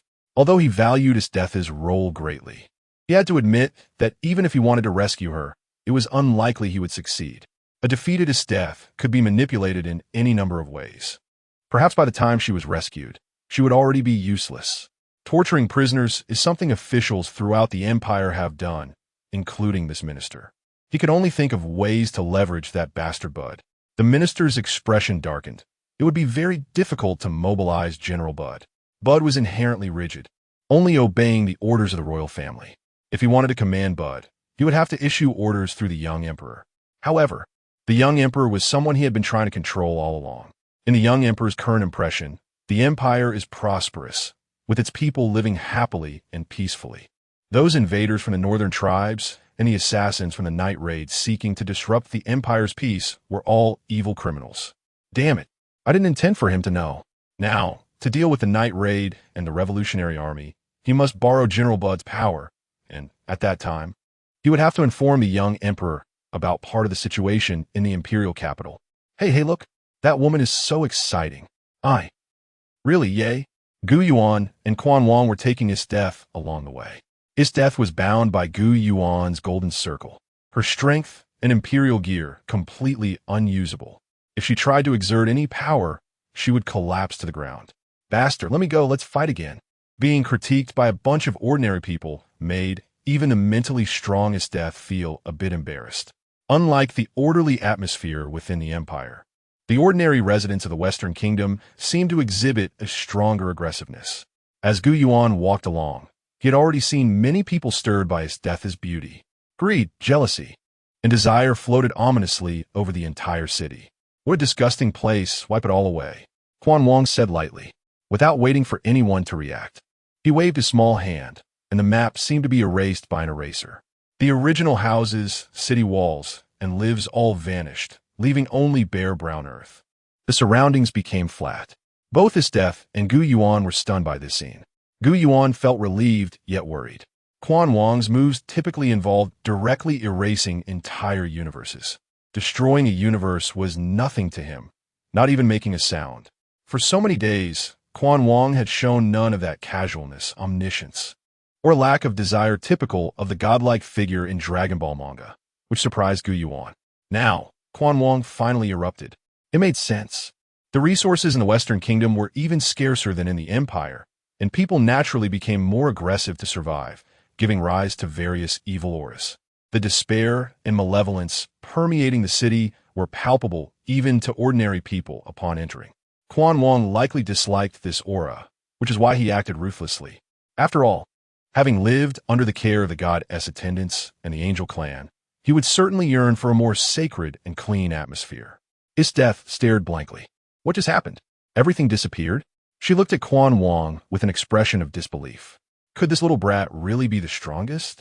Until now, she had focused her attention on Gu Yuan and had overlooked this strangely dressed and odd-looking fellow. She had thought this little brat was just a pet raised by Gu Yuan. Who would have thought he possessed such terrifying power that with a wave of his hand, everything before him could be eradicated? So boring, Gu Yuan, let's go back to the imperial capital, Quan Wong said. Gu Yuan had no choice but to agree, waving his hand as a giant flying dragon came from afar. His death's eyes widened. That's my little pet. An invisible wind lifted his death, and the three of them stood on the dragon's back. The dragon affectionately snuggled against Gu Yuan, swaying its body left and right. His death's expression darkened. Why doesn't this dangerous creature act like this when I'm around? Damn it, who is this man? On the vast plain, countless dangerous species rushed towards the night raid members. The stampede of beasts shook the ground with a thunderous roar. Damn it, there are too many. How can there be so many? Akame, Susan, Tatsumi, Leon, Brand, and Hill. Several melee experts swung their weapons to slay the dangerous species. It is worth mentioning that although Brand had given his imperial gear to Tatsumi, he had captured 2 melee axe imperial gears in previous battles. These were close combat axe imperial gears that could split in two, and the thrown axes had the ability to automatically track enemies. They were quite compatible with Brand, who had truly recognized him as the user. Brand continuously threw flying axes. The axes spun in the air and instantly killed several dangerous species. These dangerous creatures have slender bodies, resembling wolves, but are much larger than wolves, about the size of an adult hippopotamus, with some even comparable to small cars. Najita stood in the back, overlooking the situation below. This can't go on. The initial idea was that this area, filled with numerous dangerous creatures, was a danger zone strictly prohibited by the Empire, thus relatively safe. However, the number of these dangerous creatures is just too many. If this continues, there will be no way to establish a new base here. She couldn't understand why there were so many dangerous creatures here, and, in the end, had no choice but to seek help from the most mysterious man in the night raid. Dealing with these dangerous creatures is still too troublesome. Gu Yuan spoke lightly, not wanting to showcase any highly destructive techniques, as the high-ranking members of the Revolutionary Army are quite cunning. Once they learn of Gu Yuan's strength, they would definitely swarm around him like bees. Gu Yuan simply wanted to take care of the night raid members and had no intention of helping the Revolutionary Army too much.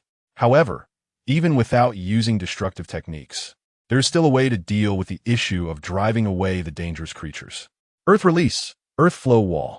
Gu Yuan clasped his hands together, and a powerful chakra wave spread to the ground beneath him and radiated outward. In the distance, earth walls rose up, with a vast range that enclosed the members of Night Raid, while also encompassing a significant amount of land.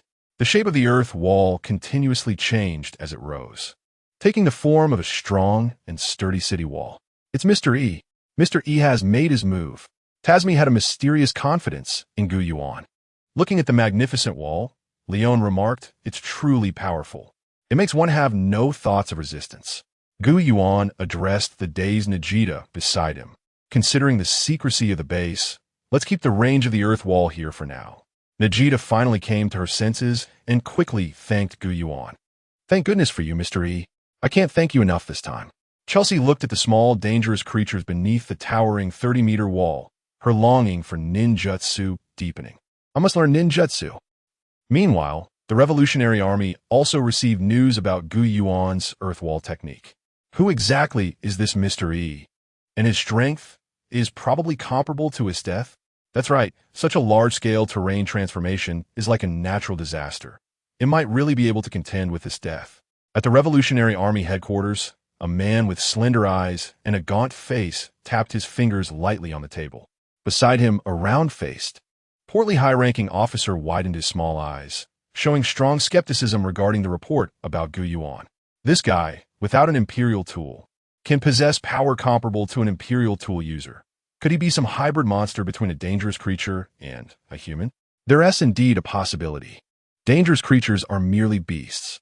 If this guy has any connection with dangerous creatures, we need to consider this carefully. The sharp-eyed, competent man said slowly, "No matter what his identity is, the most critical point now is whether he could be of use to us. And when can Chelsea's side obtain the mystery of his revival?" Upon mentioning revival, several high-ranking officials quickened their breaths. These people stand at the top of the world, and their desire for longevity far exceeds that of ordinary people. The notion that immortality is a kind of suffering is complete nonsense. How could one know whether it's suffering without having experienced immortality? The portly high-ranking official's eyes turned cold. "We can't act against Mr. E just yet. Relying solely on Night Raid 1T be able to resist the Empire's dual generals. This Mr. E might play a crucial role. That's right, even with the red-eye brat. It's still a bit early to deal with his death.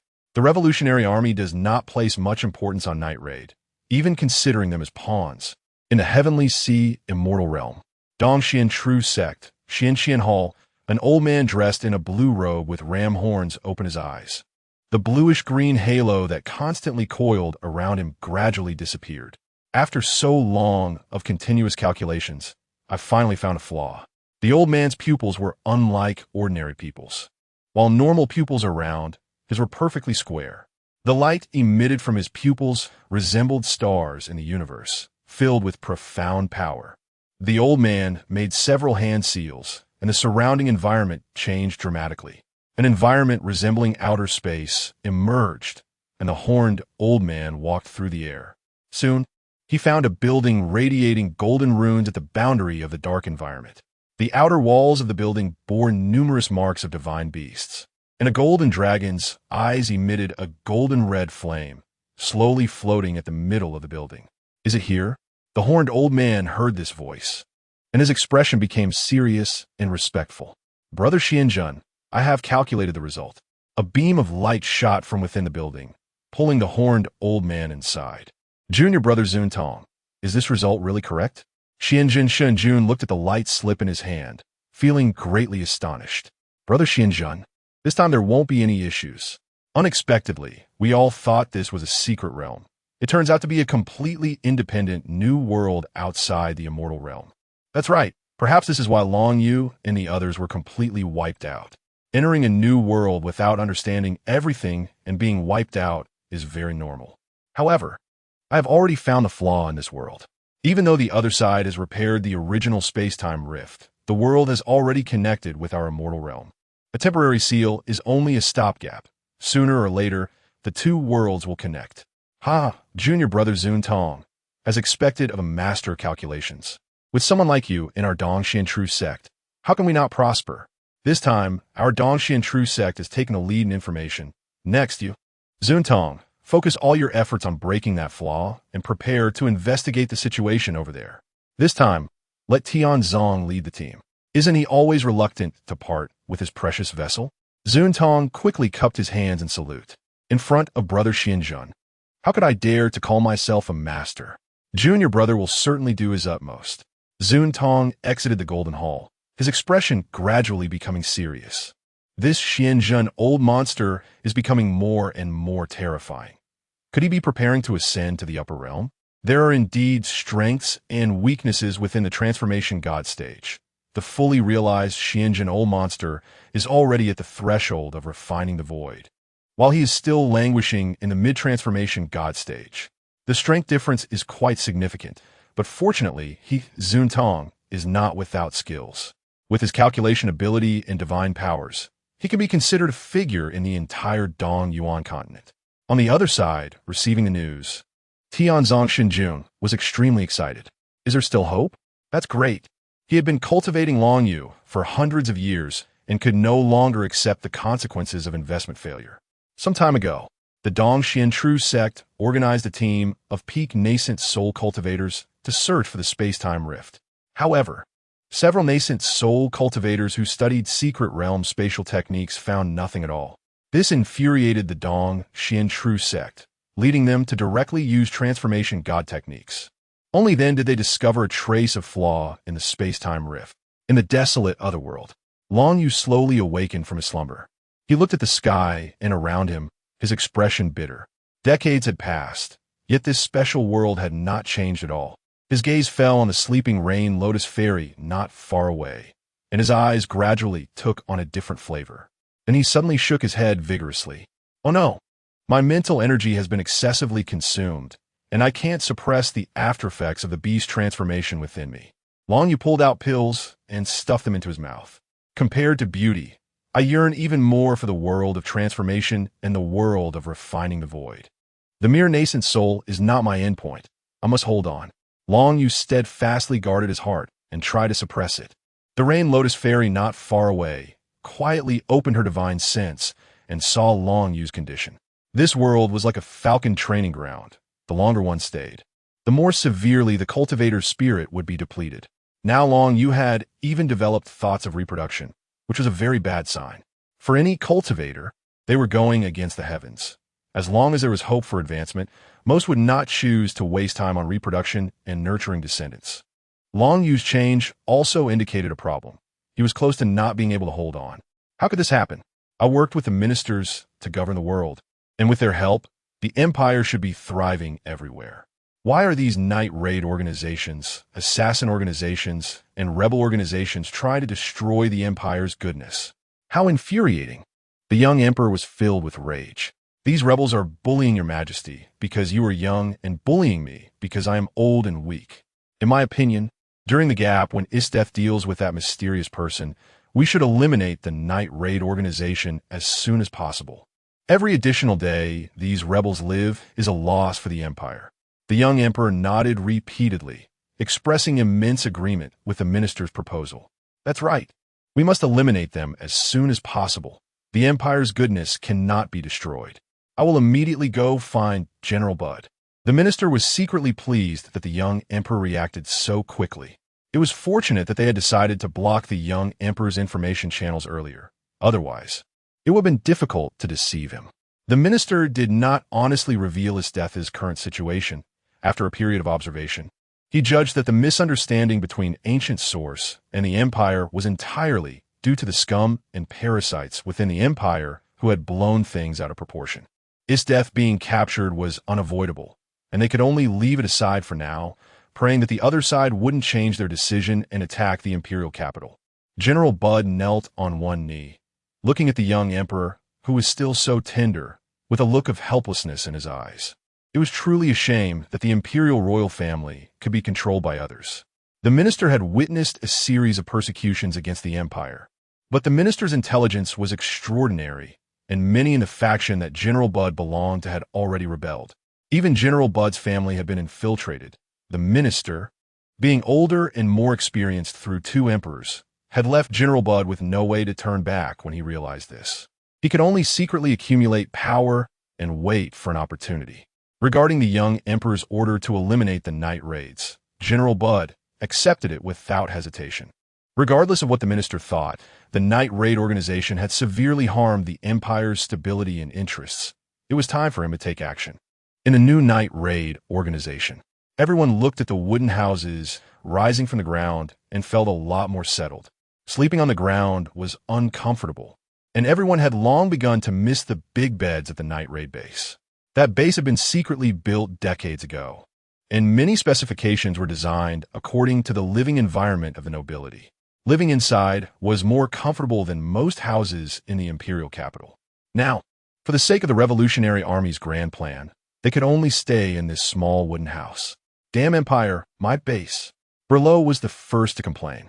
He originally came from a noble background and had joined the night raid organization out of attraction to Najida, disregarding the danger. Therefore, his living conditions were higher than average. Sorry, this is the only way we can live for now. Najida approached with an apologetic look. Behind her was Susanoo, carrying a large pot, with food inside that smelled delicious. So fragrant. Everyone gathered around. The culinary skills of Susanoo were the only comfort for the night raid members. Not good. Not good. A dirty, three-colored kitten ran into the room. Chelsea, what happened? Najida's expression turned serious as the night raid members turned their attention to the kitten. Suddenly, with a bang, the kitten transformed back into a slender young girl from a cloud of smoke. The Empire has dispatched General Bud to directly search the entire city for the night raid. Now, even the forests outside the imperial capital have been occupied by imperial soldiers. What? Even General Bud has been mobilized? Najida's eyes widened. Generally speaking, imperial generals are like trump cards, the leaders of large-scale wars, representing the Empire's supreme combat power. How could such a person come down to deal with a night raid? What have they done that could destroy the heavens and the earth? So far, the night raid has only killed a few imperial nobles and has not threatened the core of the Empire at all. Brand, Leona, Maine, and other veteran members of the organization looked horrified. Their understanding of the Empire was deeper than that of Tatsumi and the others. They knew very well the weight of an imperial general. Everyone, be prepared to be discovered. Najida sighed. They could no longer change locations. There weren't many places around the Empire, and if they moved again, it would affect the Revolutionary Army's grand plan. They were originally the vanguard of the Revolutionary Army, and even if they had considerable strength, they could still be replaced. Therefore, they could not leave. If they were discovered, then there was nothing they could do. Everyone, there is no need to be downcast. Is this still the night raid I know? Tatsumi stood up angrily, looking at Leona and the others. Even if we are discovered, we will fight to the death. I don't believe we have no hope. Along the way, no matter the opponent, we have defeated them. Even if we die in the end, we still have Mr. E. We will not die, perhaps with the backing of the mysterious power of ancient source. The night raid members suddenly became energized. One by one, they were extremely excited, eager to immediately fight the Empire for 300 rounds. That's right, we have resurrection. We will not die. Even if we are defeated, we will never be defeated. Najida's eyes sparkled with brilliance. Chelsea's eyes glimmered as she looked at ancient source. This man has once again become the most crucial figure. Resurrection. What is it really like? The old men of the Revolutionary Army have started urging again. So annoying.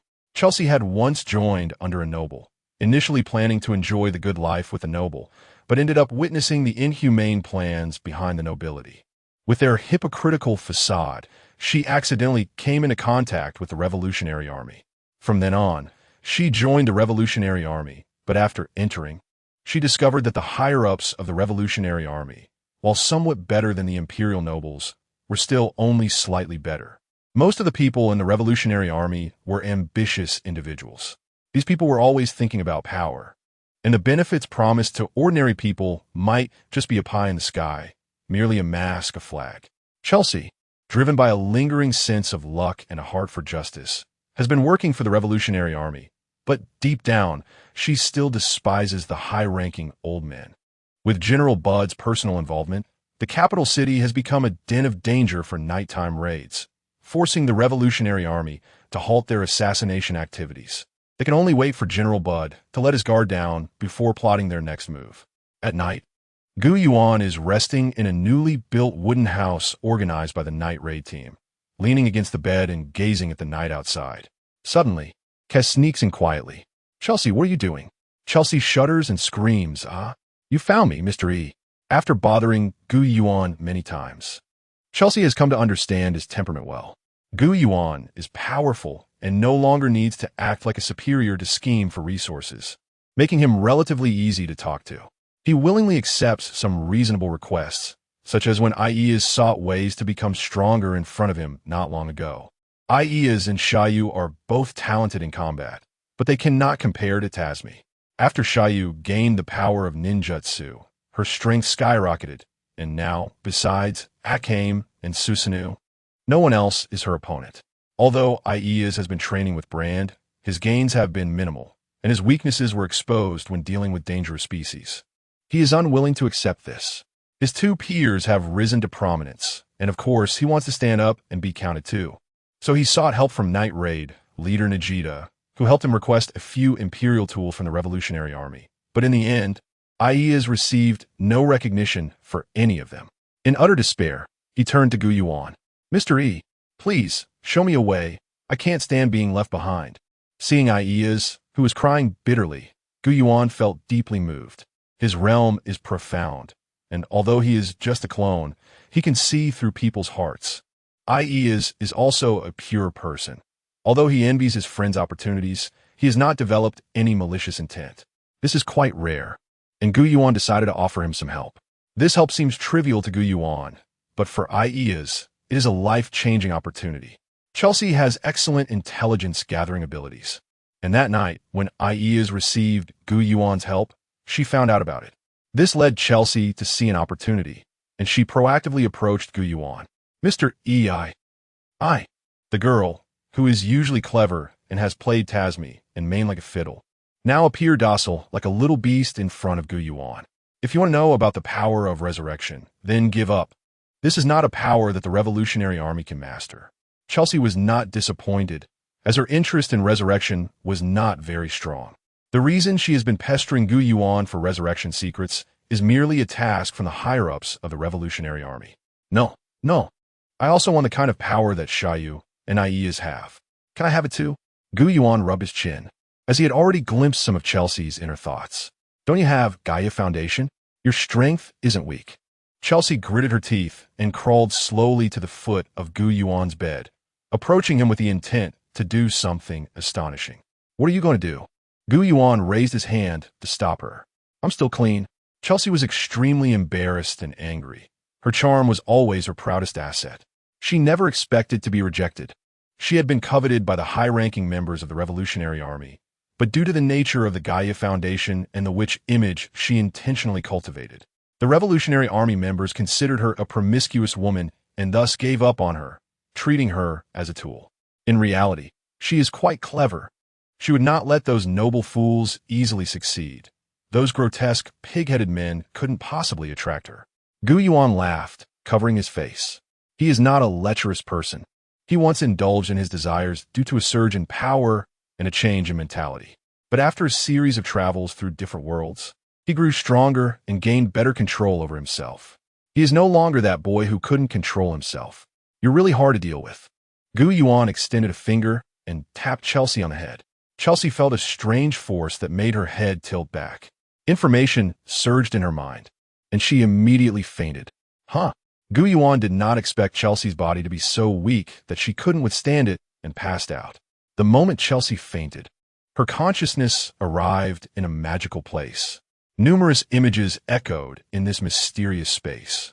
Are these memories of a person? No, they should be called memory fragments. Chelsea watched the memories and discovered that the owner of these memories came from a guy named Takiyu. Takiyu was born in the Red Lotus City of the East Yuan continent, just an ordinary child of a merchant family. He was unremarkable in his childhood, but in his youth, he accidentally came into contact with the world of cultivation and became unstoppable, easily overcoming the two major hurdles of Qi training and foundation establishment. With extraordinary talent, he was recruited by the powerful cultivation sect Dongxian Jinzong and became a member of the Dongxian Jinzong disciple line, supported by several masters. After hundreds of years of cultivation, he gradually transformed from a small character into a genius recognized throughout the East Yuan continent. The magical powers he was most proud of were primarily based on transformation.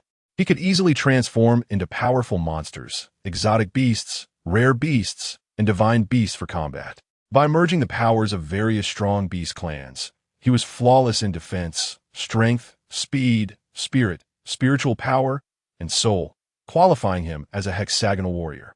Upon seeing this, Chelsea realized Gu Yuan's intentions.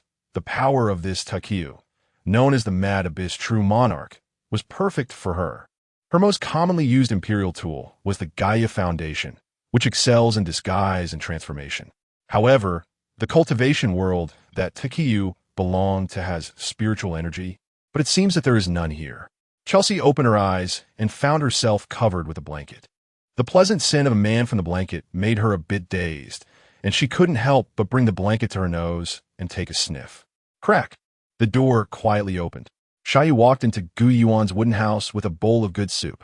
Just in time, she saw Chelsea wriggling under the blanket, and their eyes met.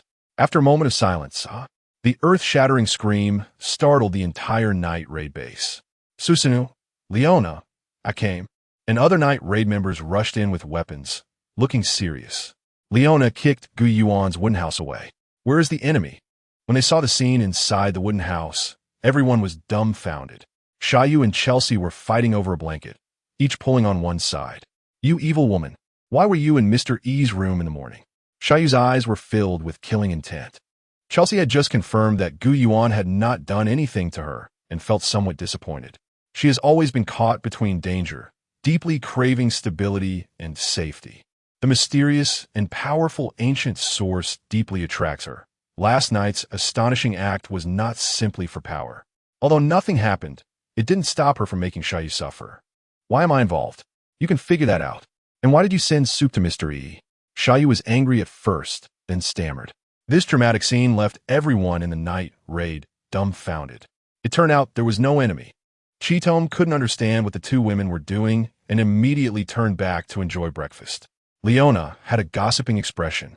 "General, we have searched around the imperial capital and found many former strongholds of the Revolutionary Army. However, they have all been abandoned, and we did not find the Night Raid organization." The armored imperial general reported to General Bud with his head lowered. General Bud's face was serious, exuding an intimidating aura. "These revolutionaries have plotted for a long time. It's despicable. Are you sure you have searched everywhere?" The imperial general hesitated. "Actually, there are still a few places. There are several danger zones around the imperial capital where dangerous creatures are lurking. Many merchant caravans deliberately avoid those areas. Over time, there are no paths left for travel." General Bud's eyes shone with determination. "Those rats from Night Raid must be hiding inside. This time we finally found them." The Imperial General trembled slightly. He didn't expect the Empire's determination to eliminate Night Raid to be so great. The danger zones are places where dangerous creatures are concentrated, and a large-scale attack by soldiers would only provoke a counterattack from those creatures. This would surely result in huge losses, and his own interests would not be guaranteed. On the back of the flying dragon, Isdeth was bored. She was naturally combative, and being restrained like this was a great suffering for her. "Hey, can you help me get out of this? I won't fight anymore." The ancient source glanced back, waved his right hand, and the golden rings on Isdeth's hands and feet shattered instantly. Finally, she could move a bit more freely. Isdeth's gaze quickly shifted to the back of the ancient source, but the fleeting thought of attacking was quickly extinguished. She had already felt the gap between them in the previous battle. She wasn't foolish enough to act recklessly. Suddenly, a large number of crossbow bolts shot out from the forest below. Although the flying dragon's tough skin could withstand a lot, it still felt pain when hit by a considerable number of crossbow bolts. It immediately flew down, trying to breathe fire into the forest. "Isdeth, it seems there is someone familiar to you inside. Go deal with him." The ancient source spoke lightly, and an invisible wave spread out, causing the flying dragon to abandon its attack on the enemies in the forest and immediately ascend back into the sky. Isdeth's expression was strange. I haven't agreed to be your subordinate yet." The ancient source's gaze swept over, and even someone as strong as Isdeth had to obediently act. Isdeth leaped off the dragon's back, drew her western sword, and a large number of massive ice blocks materialized in the sky. The ice blocks, carrying immense force, smashed down toward the ground. An angry roar came from the forest below. Isdeth, it really is you. You have betrayed the Empire. General Bud's arms crackled with lightning, and the terrifying energy tore apart the surrounding trees, creating a clearing. But, Isdeth exclaimed in shock. The general, who always protected the palace's safety, was actually willing to leave the imperial capital? It was truly surprising.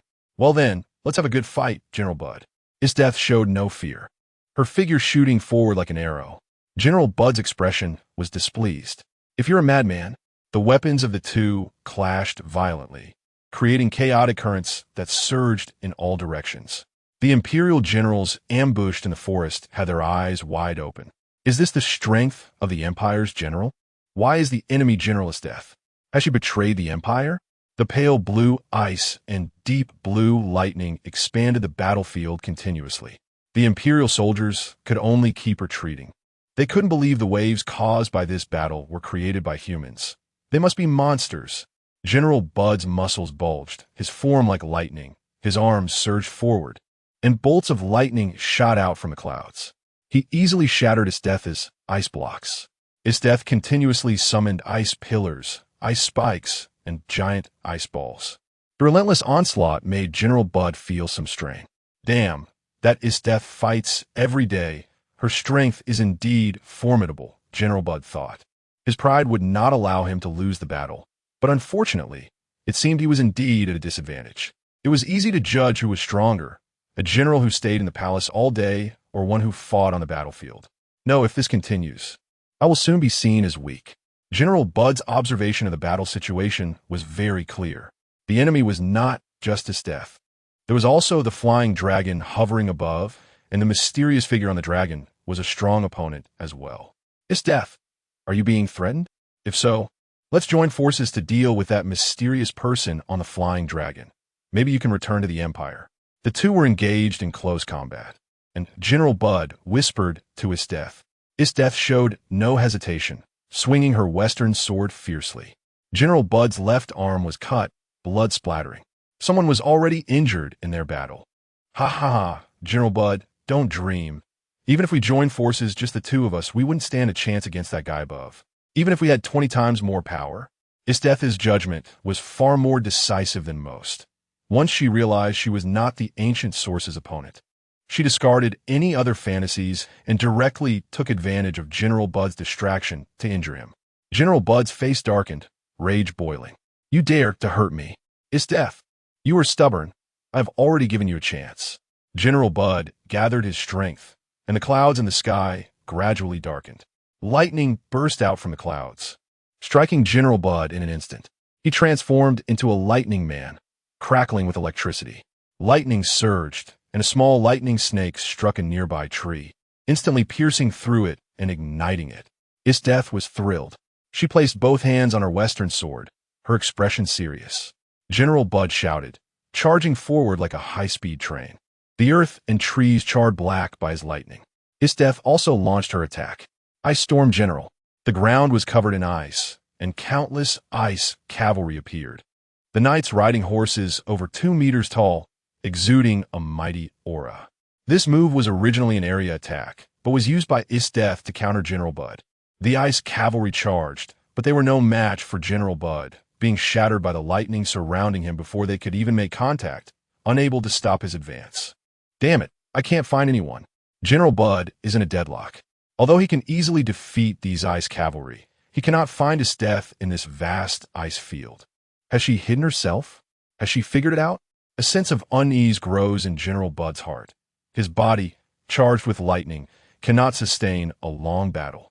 If he gets dragged into a war of attrition, once the state of lightning disappears, what awaits him is a devastating defeat. Found her! General Bud's eyes lit up as he pierced through the ranks of ice cavalry and spotted Isdeth on a plain. She was hiding behind the ice cavalry, quickly switching positions. In an instant, General Bud tore through the encirclement of ice cavalry and charged towards Isdeth. His fist, enveloped in lightning, was about to strike Isdeth. Got it! General Bud felt a surge of satisfaction. He shouldn't have shown weakness earlier by trying to win over this traitor, which only lowered his prestige. I admit your strength is formidable, but I'm sorry. For the Empire, you must die. General Bud pressed forward with his fist. Mopo. The entire sky turned a gray-blue color. And among those present, only Isteth and the two on the dragon had color. Isteth's rapier grazed General Bud's neck. PFFT, PFFT, PFFT. Blood uncontrollably gushed out. General Bud's gaze froze. Why? He felt unwilling and confused. Why? When victory was so close, was he inexplicably slain? The state of lightning isn't easy to endure. His body needed to bear immense pressure, and the massive wound on his neck let the blood, which was quickly circulating within, pour out uncontrollably. A significant loss of blood caused General Bud to lose consciousness in an instant. Isteth panted slightly. The previous battle was quite risky. She could have stayed behind the ice cavalry and consumed General Bud. However, she chose to lure the enemy deeper. If General Bud had been a moment quicker, if his fist had been faster, it would have been Isteth facing a devastating defeat. Such a reckless fighting style could only be done by the battle maniac Isteth. The scene of General Bud's defeat was witnessed by the soldiers of the Empire in the distant forest. It's over. General Bud has been defeated. How is that possible? How could General Bud lose? The Empire is doomed. Despair spread, and with a wave of Isteth's rapier, cold air quickly approached, turning the soldiers and trees in the forest into ice sculptures. The entire land transformed into a frozen world. The dark clouds dispersed, and rays of sunlight streamed in. The icy ground shimmered under the sunlight. The dragon landed, and Isteth obediently returned to its back. What an interesting battle, the king of all said lightly, causing Yuan to tremble. Unexpectedly, the battle between Isteth and General Bud received praise from the king of all. Incredible.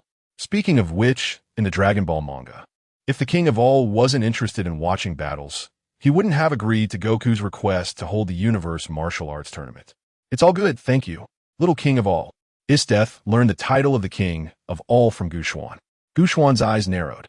This woman truly has audacity, not fearing death, daring to call the king of all little. Fortunately, the king of all showed no reaction. If the king of all really got angry, he wouldn't know what to do, but would have to fight, even if he couldn't win. Isteth discreetly glanced at Yuan's expression and found him indifferent, feeling a bit disappointed. Her little actions held no secrets in front of Yuan. It seems she needs to be taught a lesson. New night ray base. Look, in the distance.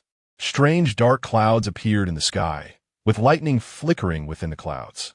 Vegeta approached, and as she looked at this phenomenon, a bad premonition grew in her heart. Could it be?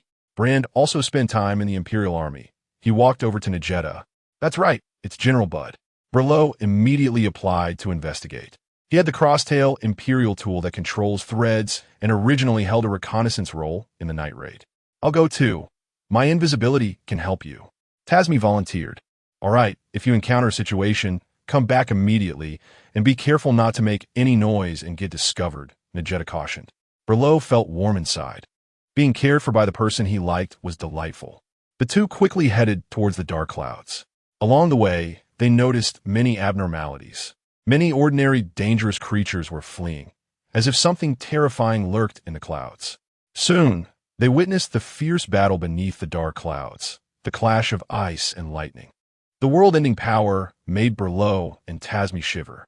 These two are the Empire's two great generals. How did they end up fighting? Berlo struggled to speak against the pressure. So they're the Empire's great generals, so strong. Tasmi clenched his fists, feeling frustrated about his weakness. At the same time, he was curious about the outcome of the battle between the two generals. The battle didn't last long. Isteth soon beheaded General Bud. Berlo and Tasmi were confused. What just happened? Why did General Bud suddenly die? I clearly saw General Bud was about to hit that general's death. The two couldn't even think about the powers of the Imperial tools. The idea of freezing time was too exaggerated. Soon, the soldiers of the Empire in the forest were also frozen, and Isteth rode the dragon back towards the Empire. Tasmi and Berlo only dared to come out after seeing the dragon fly away. Looking at this frozen world, the two felt a chill. They walked to the ice sculptures in the forest. Tasmi peered into the ice sculpture. They are already dead. There's no way to thaw them like this. After searching for a while, the two picked up General Bud's imperial tool and the soldier's belongings. How could it be? General Bud actually died, and he was killed by Generalist death.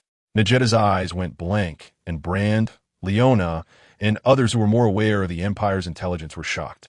Chelsea knew many of the Empire's secrets, but her mind was entirely on Guchuan's cultivation inheritance, leaving no time to think about this matter. The Empire is about to be in chaos. With both generals gone, Najetta's mind was filled with the Empire situation. Next, the Revolutionary Army, the Western Kingdom, and all the hidden old ghosts within the Empire would take the opportunity to emerge. Brand hit the nail on the head. That's right. Perhaps we can return to the Imperial capital. After the Revolutionary Army receives the news, if there are major movements, the Revolutionary Army hiding in many places will emerge. This time, we must eliminate the Empire's forces in one fell swoop. Guchuan brought his death to the Imperial capital, chose a luxurious hotel, and directly took control of his death. Bastard. Stinking shit. What are you going to do? His death showed no fear of Gu Yuan's strength, and directly began to curse. Gu Yuan conjured a golden whip in his hand. How dare you secretly plot against me? Let's see how I teach you a lesson. What would happen if the proud Imperial general were bullied like this? Several hours later, looking at the trembling Isdeth on the ground, Gu Yuan's expression was strange. He originally thought Isdeth would like someone like Tatsumi, as her personality should be that of an S. Unexpectedly, she was not only an S, but also an M. S. Sadist. M. Masochist. In the dark underground passage, the minister's face looked grim as he quickened his pace, rushing into the Imperial treasury. Damn it, that woman Isdeth really betrayed me.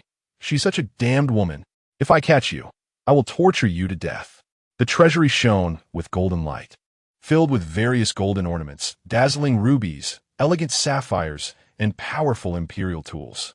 Seeing these, the minister felt a bit more at ease. Although many had disappeared, he had still hidden quite a bit over the years. These imperial tools were enough to form a squad. The minister's good mood didn't last long as he thought of a very crucial enemy. Isdeth, this woman cannot be dealt with by an ordinary imperial tool user. Even 10 imperial tool users might not be able to handle her. It's best to use the strongest imperial tool. Damn it, there's not enough time. That little waste still holds onto delusions, unwilling to be controlled by me. Over the years, although the minister had used many means to control the young emperor, the young emperor still had the protection of General Bud and other pro-imperial factions, and he still harbored hopes of wielding imperial power after reaching adulthood. Therefore, although many major decisions were made by the minister, they were still mixed with the young emperor's voice. If it really comes to it, I can only use poison to directly control his mind. The technological development in the imperial capital is very imbalanced, although there are high-tech firearms. The common people still live in a medieval quality of life. The mind-controlling drugs are mostly used on the Empire's slaves, with significant side effects. When General Bud was alive, the minister didn't dare to do anything out of line with the young emperor. Now it's different. In the Hunter organization. Not good. Not good. Will shouted, breathless and leaning against the door. What happened? He said in a panic. Lon came over holding a beautifully patterned book, feeling that something was wrong. At the same time, the members of the Hunter organization in the room, including Black Eye and Sarayu, all looked over. Our superior, Isdeth, has betrayed the Empire. Now the Hunter organization has been dismantled and merged into the Hound organization. General Isdeth. How could this happen? Boris covered his face and stepped back, while the other Hunter organization members were also in disbelief. What on earth is going on?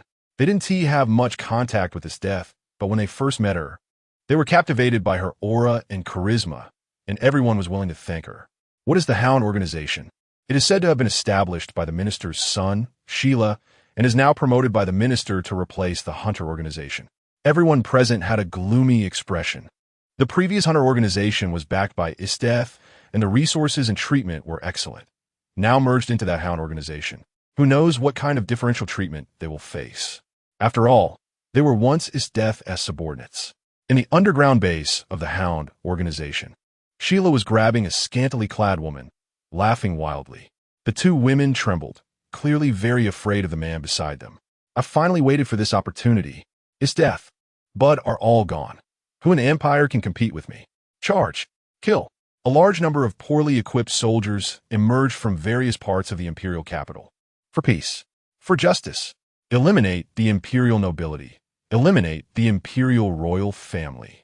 The appearance of the soldiers caused great panic among the residents of the imperial capital.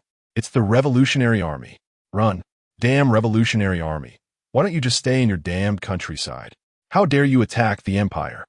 Once General Esteth and General Bud arrive, they will behave themselves, in a dark alley. Red Eye, Leona, Brand, Tatsumi, and others gathered. The night raid members were all assembled. This time the mission was to assist Berlik, the leader of the Imperial Church, who also wished to overthrow the Imperial rule. But unfortunately, Berlik was a lackey of the Empire. Therefore, they had never found a good opportunity. Leona's expression was serious, feeling extremely tense. As Berlik represented the Empire and the Church, he must be heavily guarded. It seems he is indeed a character worth mobilizing all of us. Brand revealed his shining white teeth and slapped Tatsumi on the back. Let us go, everyone. The first wave of attacks by the Revolutionary Army caused huge chaos in the imperial capital, forcing Berlik and the Church to wave his hand, allowing several scantily clad girls beside him to leave. At this moment, a group of aggressive people stepped out of the darkness. Lord Berlik, long time no see. Berlik was initially startled, but calmed down after seeing who it was. Ha, Sheila. Now that you're here, I can relax. Berlik and Sheila were both hungry for pleasure, naturally having quite a bit of interaction. The Hound members behind Sheila and the members of the Source organization also appeared one by one. Will Boris and Lon looked at the girls, leaving Berlik's room with disgust. However, Black Eye and Sarayu's expressions remained largely unchanged. Are you the experts sent by the minister? Come with me. After a safe evacuation, there will be great rewards. Berlik showed no signs of tension from being in a crisis and chatted enthusiastically with those present. Lord Berlik, the 4 demons of Resetsu have also arrived.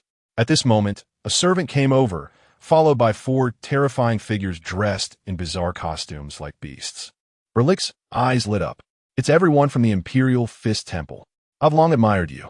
The minister originally came from the Imperial Fist Temple and had many supporters there, among which the 4 demons of Resetsu were among the strongest. Although they were not Imperial tool users, each had strong achievements in defeating Imperial tool users alone. Moreover, due to the identity of the 4 demons of Resetsu, their loyalty to the minister was certainly higher than that of these Hound organization members or the original Hunter organization members. The Night raid members quickly advanced, and with everyone mobilized, they were very powerful, quickly clearing all key points, directly entering the palace where Berlik was located. Inside the palace, people were still singing and dancing, completely unconcerned about the Revolutionary Army appearing in the imperial capital. By the way, is it really okay for us to eat and drink like this? Will asked nervously, secretly questioning Lon beside him. Lan's eyes were filled with disappointment. He hadn't joined the army to protect such scum.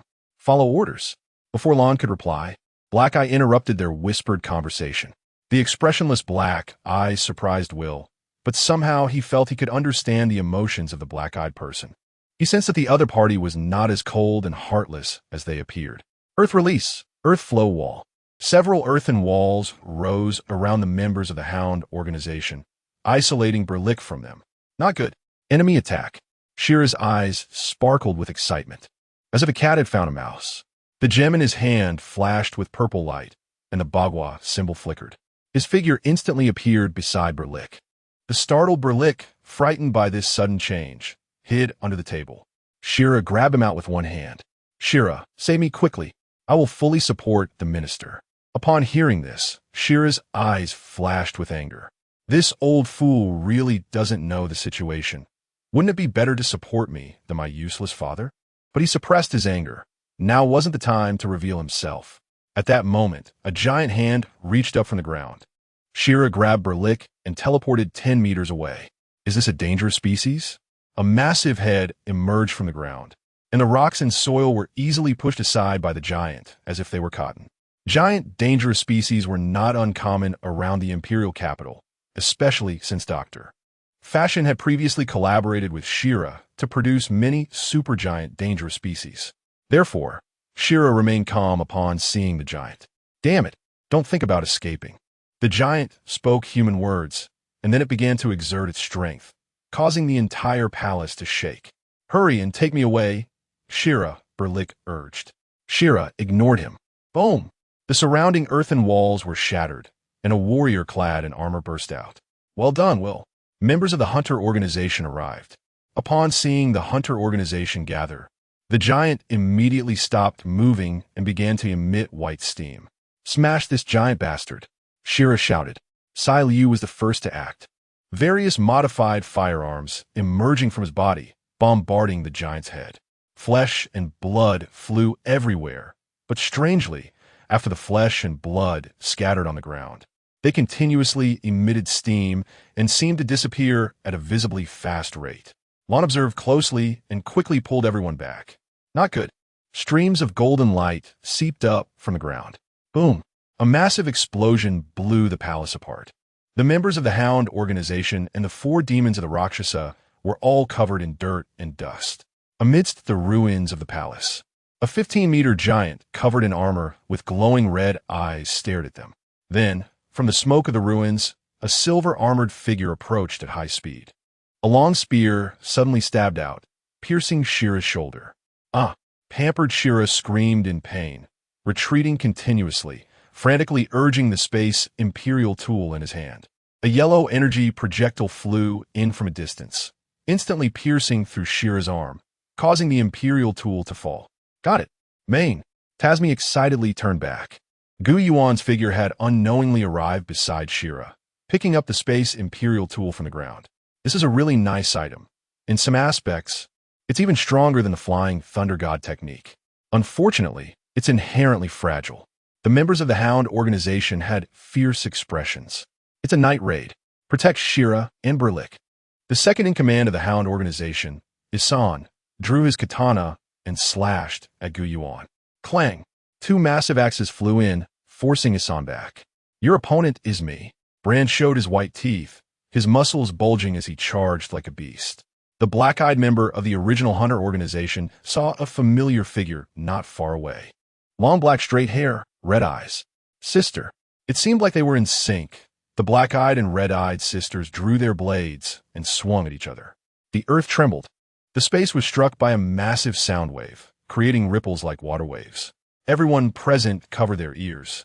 A girl holding a microphone stood in place, instantly becoming the focus of the scene. Damn, there are quite a few Imperial Tool users in the Empire. Leona was fiercely battling 2 of the 4 demons of the Rakshasa. The armored giant, standing on the ruins, charged like a war tank, sweeping across the battlefield. First, I'll deal with this damn dangerous species. Hound organization member Yen Exen, wielding a curved saber-type Imperial tool, swung his blade, and crescent-shaped sword energy swept out. The armored giant Iez widened his eyes and quickly covered his hands with sky-blue crystals to block the sword energy. Fortunately, I have the power given by Mr. E. Otherwise, I wouldn't be able to participate in a battle of this level at all. Iez's blood surged wildly within him, exhilarated. Roar! Iez let out a tremendous roar, and numerous pale earth spikes erupted from the ground. Yen Xian dodged everywhere, but still got injured from the frequent attacks, spitting blood and staggering back. A stout man dressed as a clown, holding 6 spheres of different attributes, shot at Shea. You have different attacks. I also have different attribute ninjutsu. Shea quickly formed seals, fireballs, wind blades, water dragons, earth spikes coming one after another. The Azura was fighting against Tasmi, another Imperial Tool user from the Night Raid. Both had pure hearts and seemed to sense that the other did not harbor evil intent. They had always been careful. However, we'll soon notice something was off. His companions were falling one by one, with the members of the Hound organization falling the fastest. Yen Xian, wielding a curved saber Imperial tool, Champ, throwing 6 different attribute projectiles, and Isan, skilled in swordsmanship, had all been slain. The remaining 4 demons of the Rakshasa were also defeated under the siege of Night Raid members. Most of those still standing were original members of the Hunter organization. Black-eyed, stop working for the Empire and come to my side. Seeing the situation of the Empire clearly, the red-eyed, no longer fought to the death with the Black-Eyed, but instead began to persuade her to abandon the darkness and embrace the light.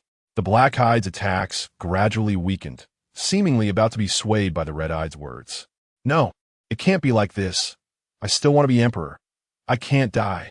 Shira, with both hands and feet severed, cried bitterly, his face twisted. Susanoo held a massive hammer, his expression indifferent, raising his weapon to strike down. Shira's voice abruptly stopped. There were many Imperial tool users present, with 5 or 6 from the Hound organization, 5 or 6 from the Hunters, and more than 10 from the Night Raid. The number of Imperial tools present reached over 20. Although there were many Imperial tool users from the Hound and Hunter organizations, their combat experience seemed to be inferior to that of the Night Raid, and they were all slaughtered one by one, under the pressure of strength. Even mechanized individuals like Sai Liu couldn't self-destruct and counterattack. Watching the incapacitated members of the Hunters and a few members of the Hound organization, Tasmi felt a bit dazed. When did Night Raid start being able to openly chase and kill others? In the past, Night Raid was just an assassination organization, hiding in the shadows, and would definitely turn to flee upon encountering so many Imperial tool users. The main force of the Revolutionary Army, led by Najida, had already arrived in the Imperial capital. Charge! Overthrow the Imperial rule. For peace, for justice, for the future. Just as the soldiers were restless, a massive tremor came from the central Imperial capital.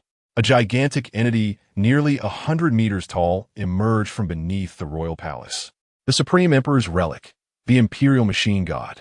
The appearance of this colossal figure quickly attracted the attention of the people in the Imperial capital. My God, why is there such a huge monster? What on earth is that? A beam of light suddenly shot out from the top of the gigantic figure, striking directly above the heads of the Revolutionary Army. A massive golden wave of light rose from the ground. The shock wave spread outward, and wooden houses crumbled like paper in the face of this terrifying force. Countless revolutionary soldiers were blasted into the sky, their bodies obliterated. From a mound of dirt, a pair of hands emerged, and Najeda, covered in dust, crawled out. I'm still alive." The minister stood on the high wall, looking at the towering Imperial Machine God in the distance, filled with excitement. Yes, that's right. Eliminate all these rebels." At this moment, inside the towering Imperial Machine God, the young emperor, with eyes as red as blood, appeared almost frenzied. The young emperor roared. The beam of light shot out again. The deadly golden beam swept across the ground like a celestial aurora, carrying a lethal momentum. Where the light passed, numerous yellow shock waves erupted, leaving behind massive craters on the ground. The once flourishing Imperial capital was instantly transformed into a shattered ruin. This is too much. If this continues, the enemy will be annihilated, and the Imperial capital will vanish along with it. The minister, feeling anxious, hurriedly waved at the Imperial Machine God. "Stop attacking. That's enough." Unfortunately, the distance was too great, and the minister's voice was drowned out by the sound of chaos. The young emperor's attack left the Night Raid members in shock. What kind of power is that? The Imperial capital has been destroyed? Gu Yuan's expression was calm. Such an attack was indeed quite powerful in most parts of the world. However, in his view, it still fell short. Damn it! So many innocent civilians. You are not the emperor, yet you do such things. Tasmi, filled with fury, charged forward in his silver armor. Tasmi, the Night Raid members expressed their concerns. "Come on, protecting the civilians is exactly what we intend to do. We'll also step forward." And after saying that, he followed Tasmi into the fray. Lon and Akame, though battered, straightened their postures. How can we be lectured by the enemy? This is ridiculous. Leona was speechless. Soon, the Night Raid members also rushed towards the Imperial Machine God. However, the defenses of the Imperial Machine God were beyond imagination. Neither shield's ability to sever all nor mine's romantic stage could inflict damage on its surface. It was utterly impervious. Akame swung her blade with all her might. The deadly strike of Murasame clashing against the Imperial Machine God's steel exterior with a clanging sound. Everyone, find its weakness. No relic can be without a flaw. Susanoo stood beneath the Imperial Machine God, calmly analyzing. Damn Night Raid. Have Sheila and the others been defeated? The minister sensed trouble and immediately thought of fleeing. I don't know how long the drug will last. The minister is trying to run. Quick, catch him. Chelsea, with keen eyes, immediately spotted the minister sneaking away. I'll go catch him. Sayo activated her teleportation technique, rapidly leaping through the ruins. She soon reached the hole where the minister was escaping. Damn, he slipped inside. Suddenly, a chill swept over. Sayo's eyes widened as she saw a cold wind sweeping over the distant ground like a storm. The area that the chill passed over was covered in ice and snow. A tall figure jumped down from the sky. General-'s death. Will and Lon of the original Hunter organization exclaimed. Oh, you all are still alive. Will and Lon felt embarrassed. So it turns out we are characters that can't survive in your eyes. The Night Raid members sensed a great threat, facing both the Imperial Machine God and his death. Everyone, be careful. This guy is no weaker than a massive mech. Leona said seriously, her body crouched like a vigilant beast. The massive mech Leona referred to was, of course, the Imperial Machine God. Don't worry, she's no longer an enemy. Gu Yuan stepped forward. His death was startled upon seeing Gu Yuan, her face turning red, unable to look directly into his eyes. Why you were behind us earlier? Everyone was puzzled by Isdeth's expression. This is the general? She looks no different from an ordinary girl. Ayasu felt admiration in his heart. As expected of Mr. E, he can turn enemies into friends directly. If Mr. E says she is not an enemy, then she should not be, so everyone can relax. Bran's grip on his dual axes loosened slightly. Hey, don't just stand there. There's a big problem here. Tasmi flew back at high speed. Landing among the ruins, his silver armor, transformed from the demon, was cracked all over. The Imperial Machine God had completely gone berserk, continuously firing beams, drowning the entire Imperial capital in a cacophony. Only then did everyone refocus their attention on the Imperial Machine God. Inside the Imperial Machine God, the young Emperor's face was ashen, his gaze vacant, his hands firmly glued to the control levers, draining his life force. Stop it! Isdeth thrust her sword upward, and countless ice spikes erupted from the ground. However, when the ice spikes struck the solid body of the Imperial Machine God, they immediately shattered into powder. The Empire indeed hides many things. It's incredibly sturdy. Isdeth was not discouraged and continued her assault. The icy tide surged forth, gradually covering the legs of the Imperial Machine God, then its chest. The Night Raid members took advantage of Isdeth's actions to continuously disrupt the attack direction of the Imperial Machine God. Now's the time, let's attack. Susanoo seemed to have found the weakness of the Imperial Machine God, transforming his long hammer into a massive spear that shot skyward. It struck the vulnerable center of the Imperial Machine God. In an instant, a large amount of electric sparks erupted, and the Imperial Machine God swayed unsteadily. The ice on its legs shattering under the immense weight. Not good.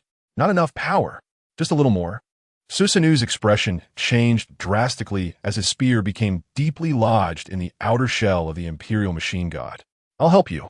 Tasmi and Will both shouted in unison, supporting Susanoo's back and spear. The three roared with effort. The spear slowly penetrated deeper. With a crisp cracking sound, the Imperial Machine God fell as if it had lost its bones, crashing down and destroying numerous buildings. In the underground tunnel, Tasmi and the others looked at the minister, now turned into an ice statue, exchanging glances. They never expected the minister would meet such an end. Leona gently touched the ice on the minister. The ice shattered rapidly, collapsing like a pile of bones, turning into icy fragments. In the ruins of the Imperial capital, the former member of the Hunter organization, Celiu, was killed by the concentrated fire of the Night Raid members, and Boris also died in the chaos.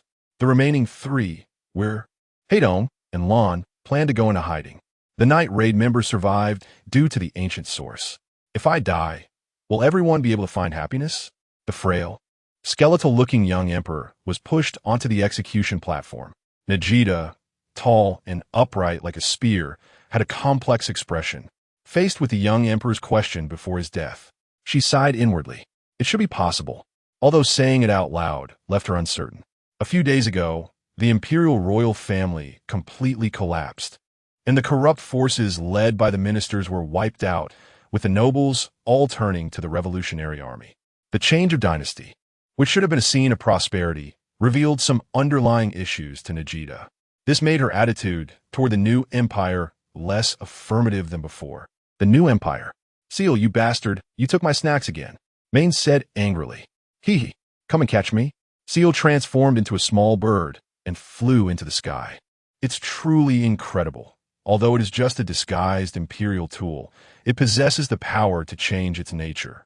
The onlooker, Susanoo, spoke lightly. Although Seal's imperial tool, Gaia's powder, can turn people into kittens or stone, they can only stay on the ground in any form. It's merely an illusion. However, at this moment, Seal truly transformed into a flying little bird. Seal flew to the ancient source's side, and with a flash of light, she changed back into a girl, holding a plate of cake. Mr. E, please have some cake. Seal mischievously offered the cake, her eyes fixed on the ancient source. The creation blue lotus is still useful, right? Of course, I didn't expect there would be a spiritual plant that automatically produces spiritual energy and can survive without soil. Seal took out a small blue lotus floating in the air. The inheritance Seal received from the ancient source came from the cultivation world, where without spiritual roots and energy, how could one cultivate? The ancient source had decades of cosmic travel in the Dragon Ball world, and with a little effort, he solved Seal's problem of lacking spiritual roots and energy. Night Raid members, what are your plans next? An officer from the Revolutionary Army asked. The officer looked at the young men and women in the manor, feeling somewhat nervous. Are these the ones who defeated the Empire's mechanized gods? What a pity. Night Raid, as an organization that assassinated the old Empire's nobility, is not recognized. The establishment of the new Empire had the support of the old Empire's nobility. Despite risking their lives to save the Revolutionary Army from defeat, they couldn't be heroes. They were also treated as pawns to be completely eliminated. I plan to retire like this, to travel and enjoy the scenery. After all, besides killing, it seems I can't do anything else. Main spoke first, glancing at Tasmi. Tasmi noticed and quickly returned a reassuring look, standing behind Main to show support. The Muddled Hill seemed somewhat confused. She was naturally scatterbrained. She couldn't do anything well besides killing. She would break dishes while washing and set the kitchen on fire while cooking. When she joined Night Raid, she thought she had found the direction of her life, but now this organization was about to disband so quickly. The Revolutionary Army officer grew anxious seeing the Night Raid members so indifferent. The establishment of the new empire needed a large workforce, and Commander Vegeta wanted you to help her. Brand and Leona, a few seasoned veterans, immediately understood the officer's implication. They didn't want to let them go. I'm fine. I can stay and help Vegeta. Akame looked at her companions and spoke. In reality, aside from killing, she didn't have many skills and was somewhat lost. Each Night Raid member had made their decision regarding whether to stay or leave. Akame, Ayasu, Barao, Hill, and Susanoo chose to stay and help build the new empire. Sheru and Seal hesitated, both looking toward the ancient source. The ancient source could naturally see what they meant, but he had already taken in a large number of people. One more or one less didn't matter. Since you can't find a direction, just follow me. The ancient source said directly. Seal and Sheru's eyes brightened. The Imperial officer looked at the Night Raid members, each with their own plans, feeling dissatisfied.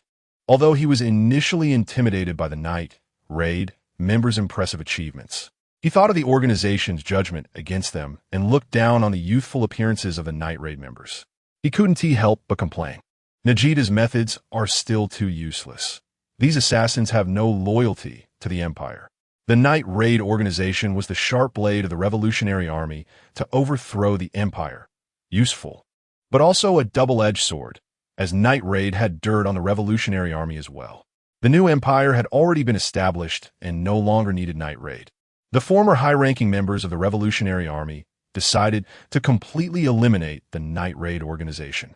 Now that these Night Raid members were scattering, the elimination plan would be difficult to implement. Days later, Ayasu looked at the dim factory, feeling uneasy. This place is so eerie. Could it be an enemy trap?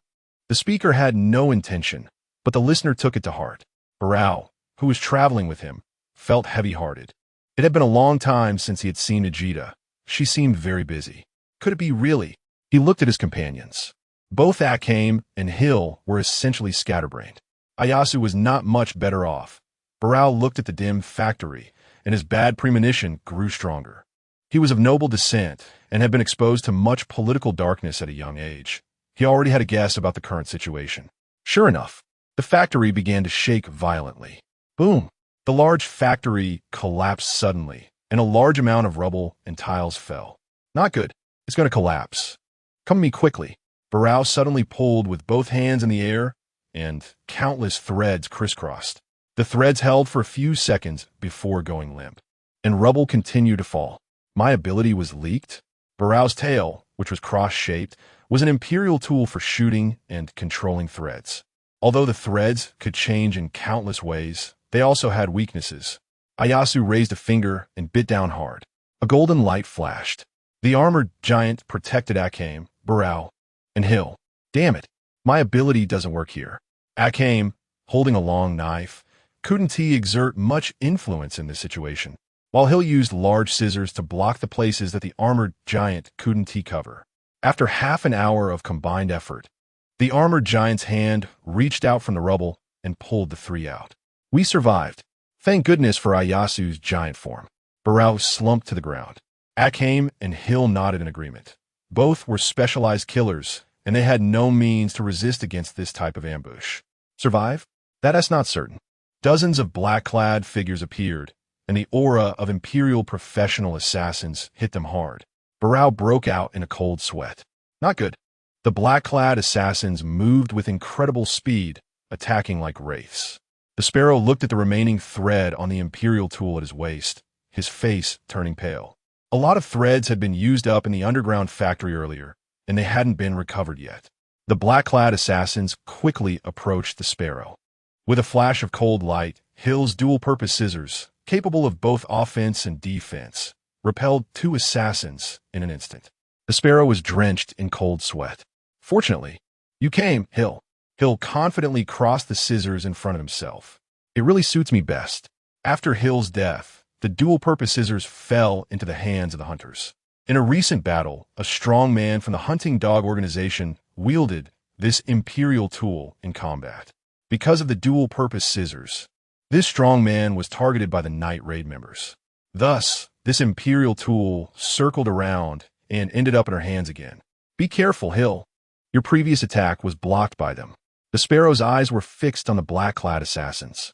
The crimson-eyed figure flew among the black-clad assassins, barely managing to kill one after several exchanges. Ieya's giant form was also targeted. The black-clad assassins set up several cannons and began bombarding Ieya's. After the body enlarged, the area affected by the hits also increased. Although he activated the armor crystallization ability, he still retreated step by step, continuously backing up to the sparrow's side. Their firepower was too fierce. They couldn't hold on much longer. Ieya's eyes were bloodshot, and his hands trembled uncontrollably. The power of the giant is linked through nerves with the ability user. The pain from the cannon bombardment was extremely intense, and Ieya's gritted his teeth and endured. Hold on. They can't hold out much longer. The black-clad assassins coordinated very well. Among the 4 members of the Night Raid, the combat power of the Crimson-Eyed was undoubtedly the highest. After sending out a large number of personnel to restrain the Crimson-Eyed, the rest posed no threat. Although they hadn't spent much time together, the 4 members of the Night Raid seemed to have developed a tacit understanding. With a roar from Ieya's giant body, countless pale soil spikes shot up from the ground. The black-clad assassins suffered heavy casualties, their formation scattered. The Crimson-Eyed transformed into a red blood shadow. Enel's imperial tool emitted a powerful flash before rushing into the black-clad assassins, the two quickly slashing among them. Blood flowers danced, and soon the enemies were cleared away. Finally resolved. Who are they? The sparrow walked up to a black-clad assassin and pulled off the mask. After a moment of silence, I don't recognize him. Damn it. I saw you looking surprised just now. I thought you knew them. Ieya's was speechless. But no matter who they are, our intelligence has been leaked. The enemy is ambushing us, specifically targeting our abilities, and the strength of the black-clad people is not weak. It's a pity they still underestimated us. Ieya's lowered his head, feeling a complicated mix of emotions. unwilling to believe a cruel reality. It must be those nobles from the old empire who did this. They are unhappy with our night raid, and specifically came to target us. The sparrow looked at Aiza's expression and sighed. It was the revolutionary army that sold our intelligence. The Crimson-Eyed spoke more straightforwardly, directly voicing the concern everyone had. This, Aiza could no longer find words to refute. Damn it, I wonder how Najita is doing. I hope she hasn't been abandoned. Although Najita has now become a high-ranking official in the new empire, the sparrow still doesn't believe she would be ruthless towards her former companions. Haunted by evil, Tasmi wielded his spear, driving back the black-clad people. Then, slender yellow beams shot out, piercing the heads of the black-clad people one by one. I said it, what new empire? They are no good, clearly. When they were still the revolutionary army, they made all sorts of promises, but after overthrowing the empire, they turned against the meritorious ones like us. Maine complained loudly. Tasmi came to her side. Originally, he had a good impression of the revolutionary army, but after this incident, that goodwill disappeared. I wonder how the Crimson-Eyed and the others are doing. Maine looked worriedly into the distance. In the capital of the new empire, Yuan was staying in a luxurious manner. Yuan possessed the mysterious power of resurrection, which made the high-ranking officials of the revolutionary army very envious. However, the Chelsea they sent to the night raid had already been turned by Yuan. Therefore, the revolutionary army couldn't obtain specific information about Yuan and could only provide him with good food and drink. Sashai, quick look, what is this? Chelsea took out a small doll, which was a Q-version image of Yuan. Upon seeing it, Shayu turned into a steam engine, chasing after Chelsea. Put that down. It can't be seen. Isdeth was hiding a whip behind her and occasionally waved it in front of Yuan. Yuan was helpless. He didn't expect Isdeth to be like this. What huge trouble. At that moment, an unusual sound came from a sewer in the manor. A filthy yellow-haired woman dragged a faintly breathing strong man. Brand, you're really heavy. A chill came over, and the filthy sewer was covered by pure blue ice. It seems like two little mice have intruded here. Isdeth's voice came, and she walked out of the darkness, exuding a powerful aura. Riona's hair stood on end. What a terrifying woman. Even without using the Lion King, one could feel the terrifying intimidation. When Isdeth saw the newcomers clearly, her expression changed to one of surprise. It's you. How did you end up like this? Isdeth had no deep hatred for the night raid, nor did she have any sense of belonging to a faction. Even the downfall of the empire didn't seem like a big deal to her. Isdeth knew that Yuan was a member of the night raid, so she didn't continue to make things difficult for the two. She brought them to Yuan. Mr. E, please save Brand. He is not dead yet. Yuan looked at Riona and Brand. The two looked extremely miserable. Riona had lost an arm and was relying on one arm to bring Brand back. Brand was also severely injured. His chest was caved in, and a section of his calf was completely missing. Plus, since they had come from a sewer, they were covered in a strong stench. After we left the night raid's temporary base, we soon encountered an ambush by the Imperial tool users on the wasteland. Riona was extremely angry. They had originally suspected that the high-ranking officials of the new empire had bad intentions, but they never expected that they would directly try to eliminate them. The heart towards the revolutionary army was already dead. Everyone is probably not doing well. Riona continuously recounted their situation. A light flashed in Yuan's hand, and the two floated in the air. The lost limbs began to regenerate, with blood and flesh gushing out, gradually taking the shape of hands and feet. A fairy bean flew into their mouths. The injuries miraculously disappeared, and the original wounds returned to their previous state as if time had reversed. If it weren't for the blood and dirt on them, Riona would doubt whether she had ever been injured. Brand quickly woke up and looked around. Is this heaven? Leona Brand had already resigned herself to the fact that she would die, her face filled with a sense of relief. It won't be that easy for you to die. Brand, you are the one I brought back. If you die, all my effort would be wasted. Seeing Brand's lack of motivation made Leona angry. Am I not dead yet? Brand looked at Yuan with a suddenly enlightened expression. It's you, Mr. E. If it's you, then I really won't die. Mr. E, you've saved me once again. Brand sighed as he looked at Leona beside him. After the revolutionary army overthrew the empire, he had lost all his desires. For someone who was supposed to die anyway, he didn't actually long to live. He actually wanted to say to Leona, You really don't have to save me. But after thinking for a long time, he still couldn't bring himself to say it. This ambush must have been done by that group from the new empire. Leona had been through many hardships in the imperial capital and understood the temperament of those nobles and powerful figures very well.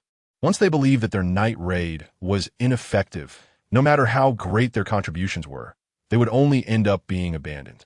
That's why she didn't choose to stay in the night raid and continue serving the new empire. I hope Tasmi and the others are okay. After hearing about this, Chelsea and Xiaoyu scoffed at the actions of the new empire. Why don't we gather everyone back and stay here with Lord Yuan? That way, everyone will be safe. Xiaoyu suggested. Having been around Yuan for a long time, she learned his real name. Yuan did not refute Xiaoyu's suggestion. However, this idea was still too idealistic. Freedom and power belonged to a lifetime. If Yuan agreed, Tasmi and the others might not necessarily come back. Not everyone is willing to exchange freedom for life. All failed. A certain high-ranking official of the new empire, sporting a huge beer belly, angrily scolded his subordinates. So many people still failed. What useless things. Do they think the night raid is divine? To me, apart from that so-called Mr. E, the others are just slightly stronger ordinary assassins. The black-clad subordinate felt bitter in response to the fat official's reprimand. Those are the heroes who overthrew the old empire, each one seasoned in battle, even defeating several ruthless opponents who were also imperial weapon wielders. The subordinate had silently shouted this complaint countless times in his heart. After the fat official vented his anger, he did not directly punish the black-clad subordinate, but instead issued a final ultimatum. Since dozens are not enough, then let's use hundreds or thousands. I don't believe they can block 1,000 like the Empire's machine gods. The black-clad subordinate's face turned pale. Where am I supposed to find hundreds or thousands of assassins of that level? As an assassination organization, each member of the Night Raid has some ability to gather intelligence. It had only been a few days since the Night Raid disbanded, so finding people was relatively easy, just as Yuan expected. Although their lives were guaranteed, there were still some who chose freedom, even if it meant living day by day. Only Akatsuki Hill and Ayasu were willing to follow Leona and Bran to Yuan. Tasmi, Maine, and Berlo still chose to leave. The ones who came to Yuan were curious about the large manor. They had heard from Leona that coming under Yuan's banner would protect them from the new empire's attacks. Yuan's mysterious image had gained the trust of the crowd. What? Leave this world? Leona exclaimed. The others looked at Leona in confusion, their eyes seemingly saying, "Didn't you say you knew how to save our lives? You actually don't know the specifics." Leona blushed and said, "Well, I actually didn't know it would be this way." Yuan smiled at everyone. "You all must be reluctant to leave here, right? Although the war rages on and the common people suffer oppression. The new empire has seen some improvement, but it has not changed the essence of the empire. If you're unwilling to leave, you can also choose to stay. I will personally grant you power to ensure your lifelong safety." Akatsuki thought of his sister, Kuro, who had left with Will. After pondering for a moment, he decided to follow Yuan. Leona thought of the children in the poor streets and worried. She actually hoped to stay in the new empire to protect the children. Brand looked at the beautiful sunset outside and then turned to Yuan. "I'm sorry, Mr. E. Thank you for your help, but I still hope to die in my hometown." Hill fiddled with her fingers in the night raid. The one she was closer to were Akatsuki and Maine. Maine had gone into hiding with Tasmi. Then she could follow Akatsuki. Perhaps that would help her find her own meaning. "Since you have made your decision, then come to me."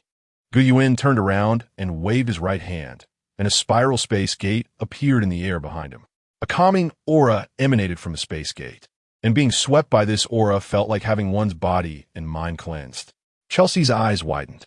"This is spiritual energy. Wait, no, it seems not." Xiaoyu squinted her eyes and carefully felt it. It clearly seems to be the aura of chakra. Everyone followed Yuan into the space gate. What came into view was an endless vast plain, with the wind gently blowing and the green grass swaying. "Such a beautiful world," Ayasu exclaimed. Originally, he planned to give back to his hometown and make a name for himself in the new empire. But the ruthless assassinations of the new empire left him disheartened, and he decided to join Yuan with the others. Seeing everyone's surprised expressions, Yuan showed no change in his demeanor. This world had already been created decades ago when it entered the Dragon Ball world. It is a small world that resides within the body, only the size of a solar system, still quite far from creating a universe. Yuan's feet left the ground, and he floated up, while Akatsuki and the others felt a gentle force lifting them up. Then, the scenery around them rapidly shifted, gradually becoming blurred. Soon, they arrived in a large city on the plain. That is a city of humans. Xiaoyu exclaimed in delight as she looked below. The city standing on the plain was vast, filled with many people. The technology here is strange. There are skyscrapers as well as medieval houses. Some people fly in mid-air, while others ride horses. But more of them are small, floating residences, some of which are even larger than mountains, while others are only the size of normal houses. Yuan led everyone into the grand hall at the center of the city. A boy with medium-length black hair was being force-fed food by a beautiful girl with black hair. When the boy and girl saw Yuan, their expressions became serious, and they hurriedly approached. Lord Yuan, they're the ones I brought from other worlds. Make sure to settle them well. The boy and girl exchanged glances with Akatsuki and the others, and a glimmer of understanding flashed in their eyes. The boy is Eren, the protagonist from the first comic world of the ancient origin, while the girl is Mikasa. After gaining a significant boost in the Dragon Ball world, the ancient origin found it as easy as breathing to resurrect an ordinary person, thus reviving many who had died because of him, including Eren. Eren and Mikasa stayed in the small realm established by the ancient origin, occasionally sent out to carry out small tasks. Thus they were aware of the ancient origin's ability to traverse worlds. Yayas looked at Eren and Mikasa in the distance, feeling a sense of familiarity. Everyone, please follow me. After being resurrected, Eren had been in the ancient origin's small realm for decades, no longer the brash and hot-blooded youth he once was. He had matured significantly. Coupled with years of managing the giant city on the plain, he had developed a faint aura of authority. The group followed obediently. Chelsea looked back at the ancient origin as she left. Go ahead. We will have many opportunities to meet again. Hearing this, Chelsea felt relieved and joined the group. After arranging the people from the Eye Slaughter world, the ancient origin was covered in a layer of shimmering light, orange and black intertwined, and a pair of quite childish orange and black shoes appeared on his feet. The ancient origin pointed his toes, and his body floated into the air. With a wave of spatial fluctuation, the ancient origin disappeared from the Eye Slaughter world. In reality, on Blue Star, in a luxurious mansion, Su Yuyin and the Su family head were feeding the Omni King. Due to the premature destruction of the imperial capital, the Eye Slaughter world was in turmoil, and the Omni King, feeling bored, returned to Blue Star. Although unsure of the origin of the small being before him, since it was connected to Mr. Feiyu, it must be extraordinary. Su Beijian's eyes were fervent. In recent days, he had provided the highest treatment for the Omni King, fearing that some servant might offend this oddly dressed, colorfully peculiar, big-headed little child. A gust of wind arose, and the ancient origin quietly appeared, sitting on a stool, and the Omni King, swinging his legs, exclaimed, "Ancient origin, you're back." Su Yuyin and her father were surprised and turned around, finding the ancient origin had appeared behind them without them noticing. "You're back." Su Yuyin's expression was complex. She had much to say, but now that he was in front of her, she didn't know what to say. Su Beijian felt anxious watching this. He was first happy because his daughter had an extraordinary ability since childhood and was not very interested in men. However, he also felt distressed that he had protected her too well, and now, when it mattered, she had no experience at all. It was a great surprise for Su Beijian that his daughter could like the ancient origin. From any aspect, it was beneficial. You all did very well. The ancient origin took out a peculiar, gem-like item. This is called the dimensional array. It is a treasure that grants the user the ability to teleport. It is for you. Su Beijian treated the dimensional array like a precious treasure, guarding it in his hands. The imperial tools in the Eye Slaughter world were made using super dangerous species and cutting-edge alchemy technology. And whether such technological achievements could be replicated in reality was hard to say. However, the ancient origin had some expectations. Perhaps the Su family could really surprise him. In the Tianhai cultivation world, several cultivators led by a digital god stood in the air. This is it, this is where the flaw is. An old man with ram-like horns, exuding a strange aura, stated confidently. Is it really here? Zuntong, you wouldn't be mistaken, would you? I haven't felt any spatial fluctuations at all. A wild-looking, muscular man wearing only a pair of shorts questioned. Ice Barbarian, don't be unreasonable. Not far from the muscular man, a middle-aged man dressed plainly with an aura of profundity stepped forward alone. Zuntong, my friend, Ice Barbarian is direct and outspoken. Please don't blame him too much. Zuntong's brows relaxed. I've heard of Ice Barbarian's reputation for being rude. I didn't expect him to truly have such a personality. Zuntong didn't mind. Cultivators who reached the transformation stage had lived for at least 1,000 years and had long since grown indifferent to face. As long as their interests were not harmed, they could say whatever they wanted. If Ice Barbarians' questioning caused Zuntong to suffer losses in this expedition, and if the reputation of their sect was trampled upon, then there would definitely be a fight. Other cultivators had long been accustomed to this. Ice Barbarian was indeed a unique character.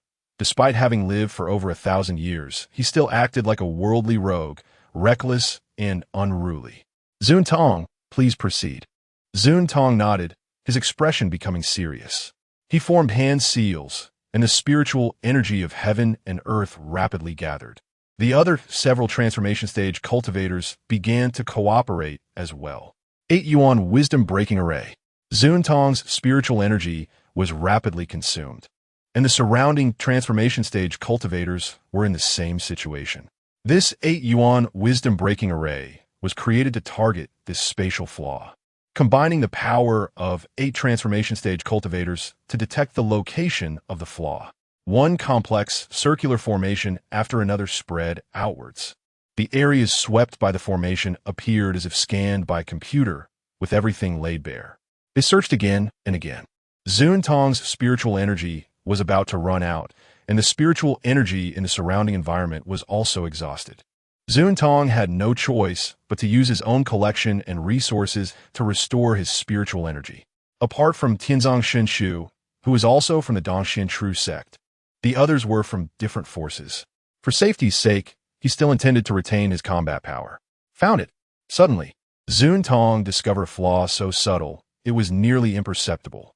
The other 7 transformation stage cultivators breathed a sigh of relief. The consumption of spiritual energy was not only borne by Zuntong. They were the same. If any other transformation stage cultivator were to launch a surprise attack, they would undoubtedly face a tough battle. A massive power gathered above the 8 Yuan wisdom-breaking array. The spiritual energy contributed by the previous cultivators had not completely vanished.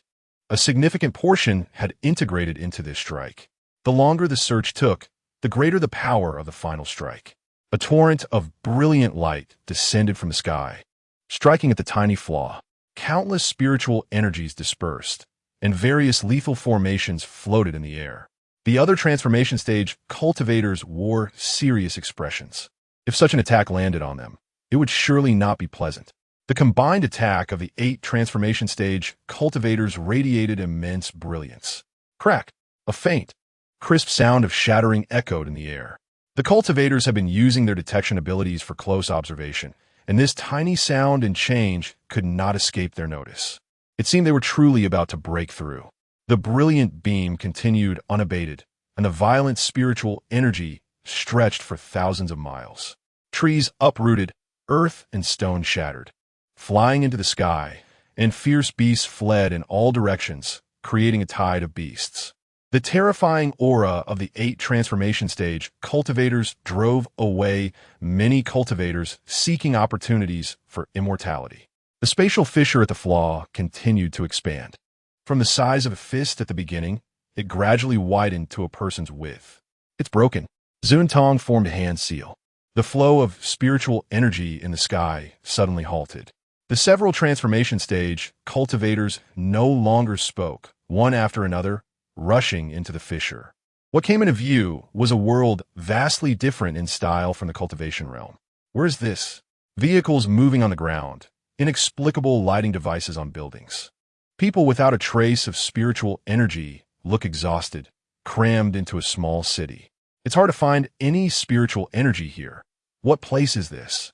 Spiritual energy is the foundation of cultivation. A long life and powerful spells all depend on it. Did the previous batch of cultivators who died here not send back specific news? The ice barbarian's expression was displeased. It was truly difficult for him to be in such a world filled with weaklings. Wait, something seems to be flying in from the distance.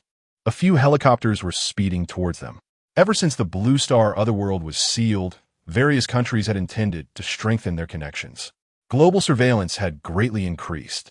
The moment the 8 Transformation Realm cultivators appeared, they attracted attention. Were those flying humans? What flying humans? Country bumpkins, those are cultivators. Haven't you seen the previous livestream? The city below also noticed the helicopters in the sky. Originally, the 8 cultivators wouldn't have been noticed by ordinary people. After all, ordinary people's vision is limited, making it hard to see details in the sky. On the helicopter, Wang Tung was excited. After experiencing many dangerous situations, a polarization phenomenon appeared. Some people long for simplicity and distance from danger, while others go against the tide, no longer fearing danger, and even immersing themselves in it. Wang Tung was one of them. The previous incident with the Sand Army had made him a capable hand in the eyes of the higher-ups, experienced in dealing with unusual events. This time, when cultivators appeared, he was arranged to go out immediately. Another person on the helicopter did not have such a good expression. The negotiation expert Juba from the Sand Army incident looked ashen. I am just a small negotiation expert, proficient in various foreign languages. Shouldn't my negotiating counterparts be well-dressed foreigners? Why are they dangerous, otherworldly beings? Zuntong communicated with several other Transformation Realm cultivators and decided not to attack. They allowed the helicopter to approach. They are just such ordinary mortals, not even a trace of spiritual energy, relying on these iron puppets to fly. A cultivator commented quietly, if it weren't for the previous complete collapse of the 13-country alliance, they would never be this polite. They would have directly attacked, captured the mortals, and searched their souls for all the information. Fellow Taoists, please do not attack. This world is not simple. Negotiation expert Ju Ba forcibly stabilized his emotions. Cultivators, our Huagua has already prepared everything for you. Before Ju Ba could finish, a loud explosion sounded from the horizon, and a stunning figure with golden hair rapidly approached. Everyone be careful, it's coming. The 8 Transformation Realm cultivators immediately ignored Ju Ba and turned their attention to the distance. Number 18 broke through the air. The several Transformation Realm cultivators looked at number 18 as if facing a formidable enemy. There was no spiritual energy, but she walked on air and flew at an astonishing speed. The Transformation Realm cultivators continuously communicated through sound transmission, taking number 18 very seriously. You cultivators, can't you stay well in your own world? Number 18 crossed her arms and said coldly. In the city below, many people prepare binoculars to look at the sky. Because the arrival of the 8 Transformation Realm cultivators did not cause much commotion, the higher-ups of Huagua decided to keep it under wraps to avoid panic among citizens. The previous invasion of the Otherworld had already caused turmoil in many countries. In Huagua, there were even organizations like the Goddess Sect and the Doomsday Sect that openly defied local police, leading to significant economic damage in many areas. However, Huagua's situation was still relatively good, as it was large and powerful. Many small countries were in chaos, with some even reverting to a slave-like state. May I ask how to address you, Fairy? Zuntong floated forward and inquired. Just call me number 18.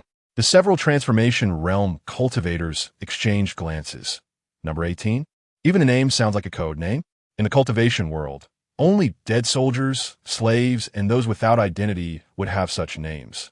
For a moment, the 8 Transformation Realm cultivators couldn't see through number 18's background. Number 18? Isn't that a slave's name? An inappropriate voice spoke out. The other Transformation Realm cultivators felt anger rising, especially Zuntong, whose gaze towards the Ice Barbarian was filled with killing intent. Damn Ice Barbarian, you're ruining everything. The Transformation Realm cultivator from the same sect as the Ice Barbarian was sweating profusely. Upon hearing this, number 18's expression darkened and her head lowered. When she was imprisoned by Dr. Jero and underwent the transformation into an artificial being, she had no freedom. Her consciousness was modified, and Dr. Jero named her number 18. The word slave reminded her of some unpleasant memories. Bastard, go to hell. Number 18 gathered a yellow energy ball the size of a basketball in her hand and attacked the Ice Barbarian. The Ice Barbarian's expression changed dramatically. This is bad. The woman is angry. The Ice Barbarian transformed into a giant made of ice, over 10 meters tall. Ice Barbarian God. The Ice Barbarian cupped his hands and unleashed dozens of 100-meter-sized ice mist palms. The massive ice attack covered the sky. People in the city below were terrified and hid everywhere. However, although the Ice Barbarian's attack was imposing, it posed no threat to number 18. Number 18 quickly leaped forward and pressed the energy ball out. A giant beam of light engulfed the Ice Barbarian. After the light beam persisted in the air for a while, it disappeared. The other transformation realm cultivators had already retreated far back, their hearts shaken. What on earth is this woman? She has no spiritual energy, but can unleash such terrifying attacks. That last move even surpassed the combined efforts of the 8 of us in executing the 8 Yuan wisdom-breaking array. It was indeed very correct to let the Ice Barbarian test the opponent's details, otherwise. Ice mist gathered, and the Ice Barbarian's figure appeared. He was gasping for breath, drenched in sweat. I won't fight anymore. I can't beat you. I apologize. The other transformation realm cultivators all had black lines on their faces. At this point, are you saying that just one apology will make everything all right? That's simply delusional. Synopsis. An ordinary person named Gu Yuan stumbles upon a pair of strange shoes at his doorstep. After a series of unexpected events, he unexpectedly enters the world of comics. He begins by defeating the Titan with the power of the giant, collects the 9 powers of the giants, and addresses the horrors brought by the giant's power. He obtains the Goma no Mi in one piece, swallows Sanji, acquires the Vice Admiral-level devil fruit, the Wax fruit, swallows Crocodile, and obtains the 5/5 open fruit, swallows Enel, and secures the strongest nature-type devil fruit.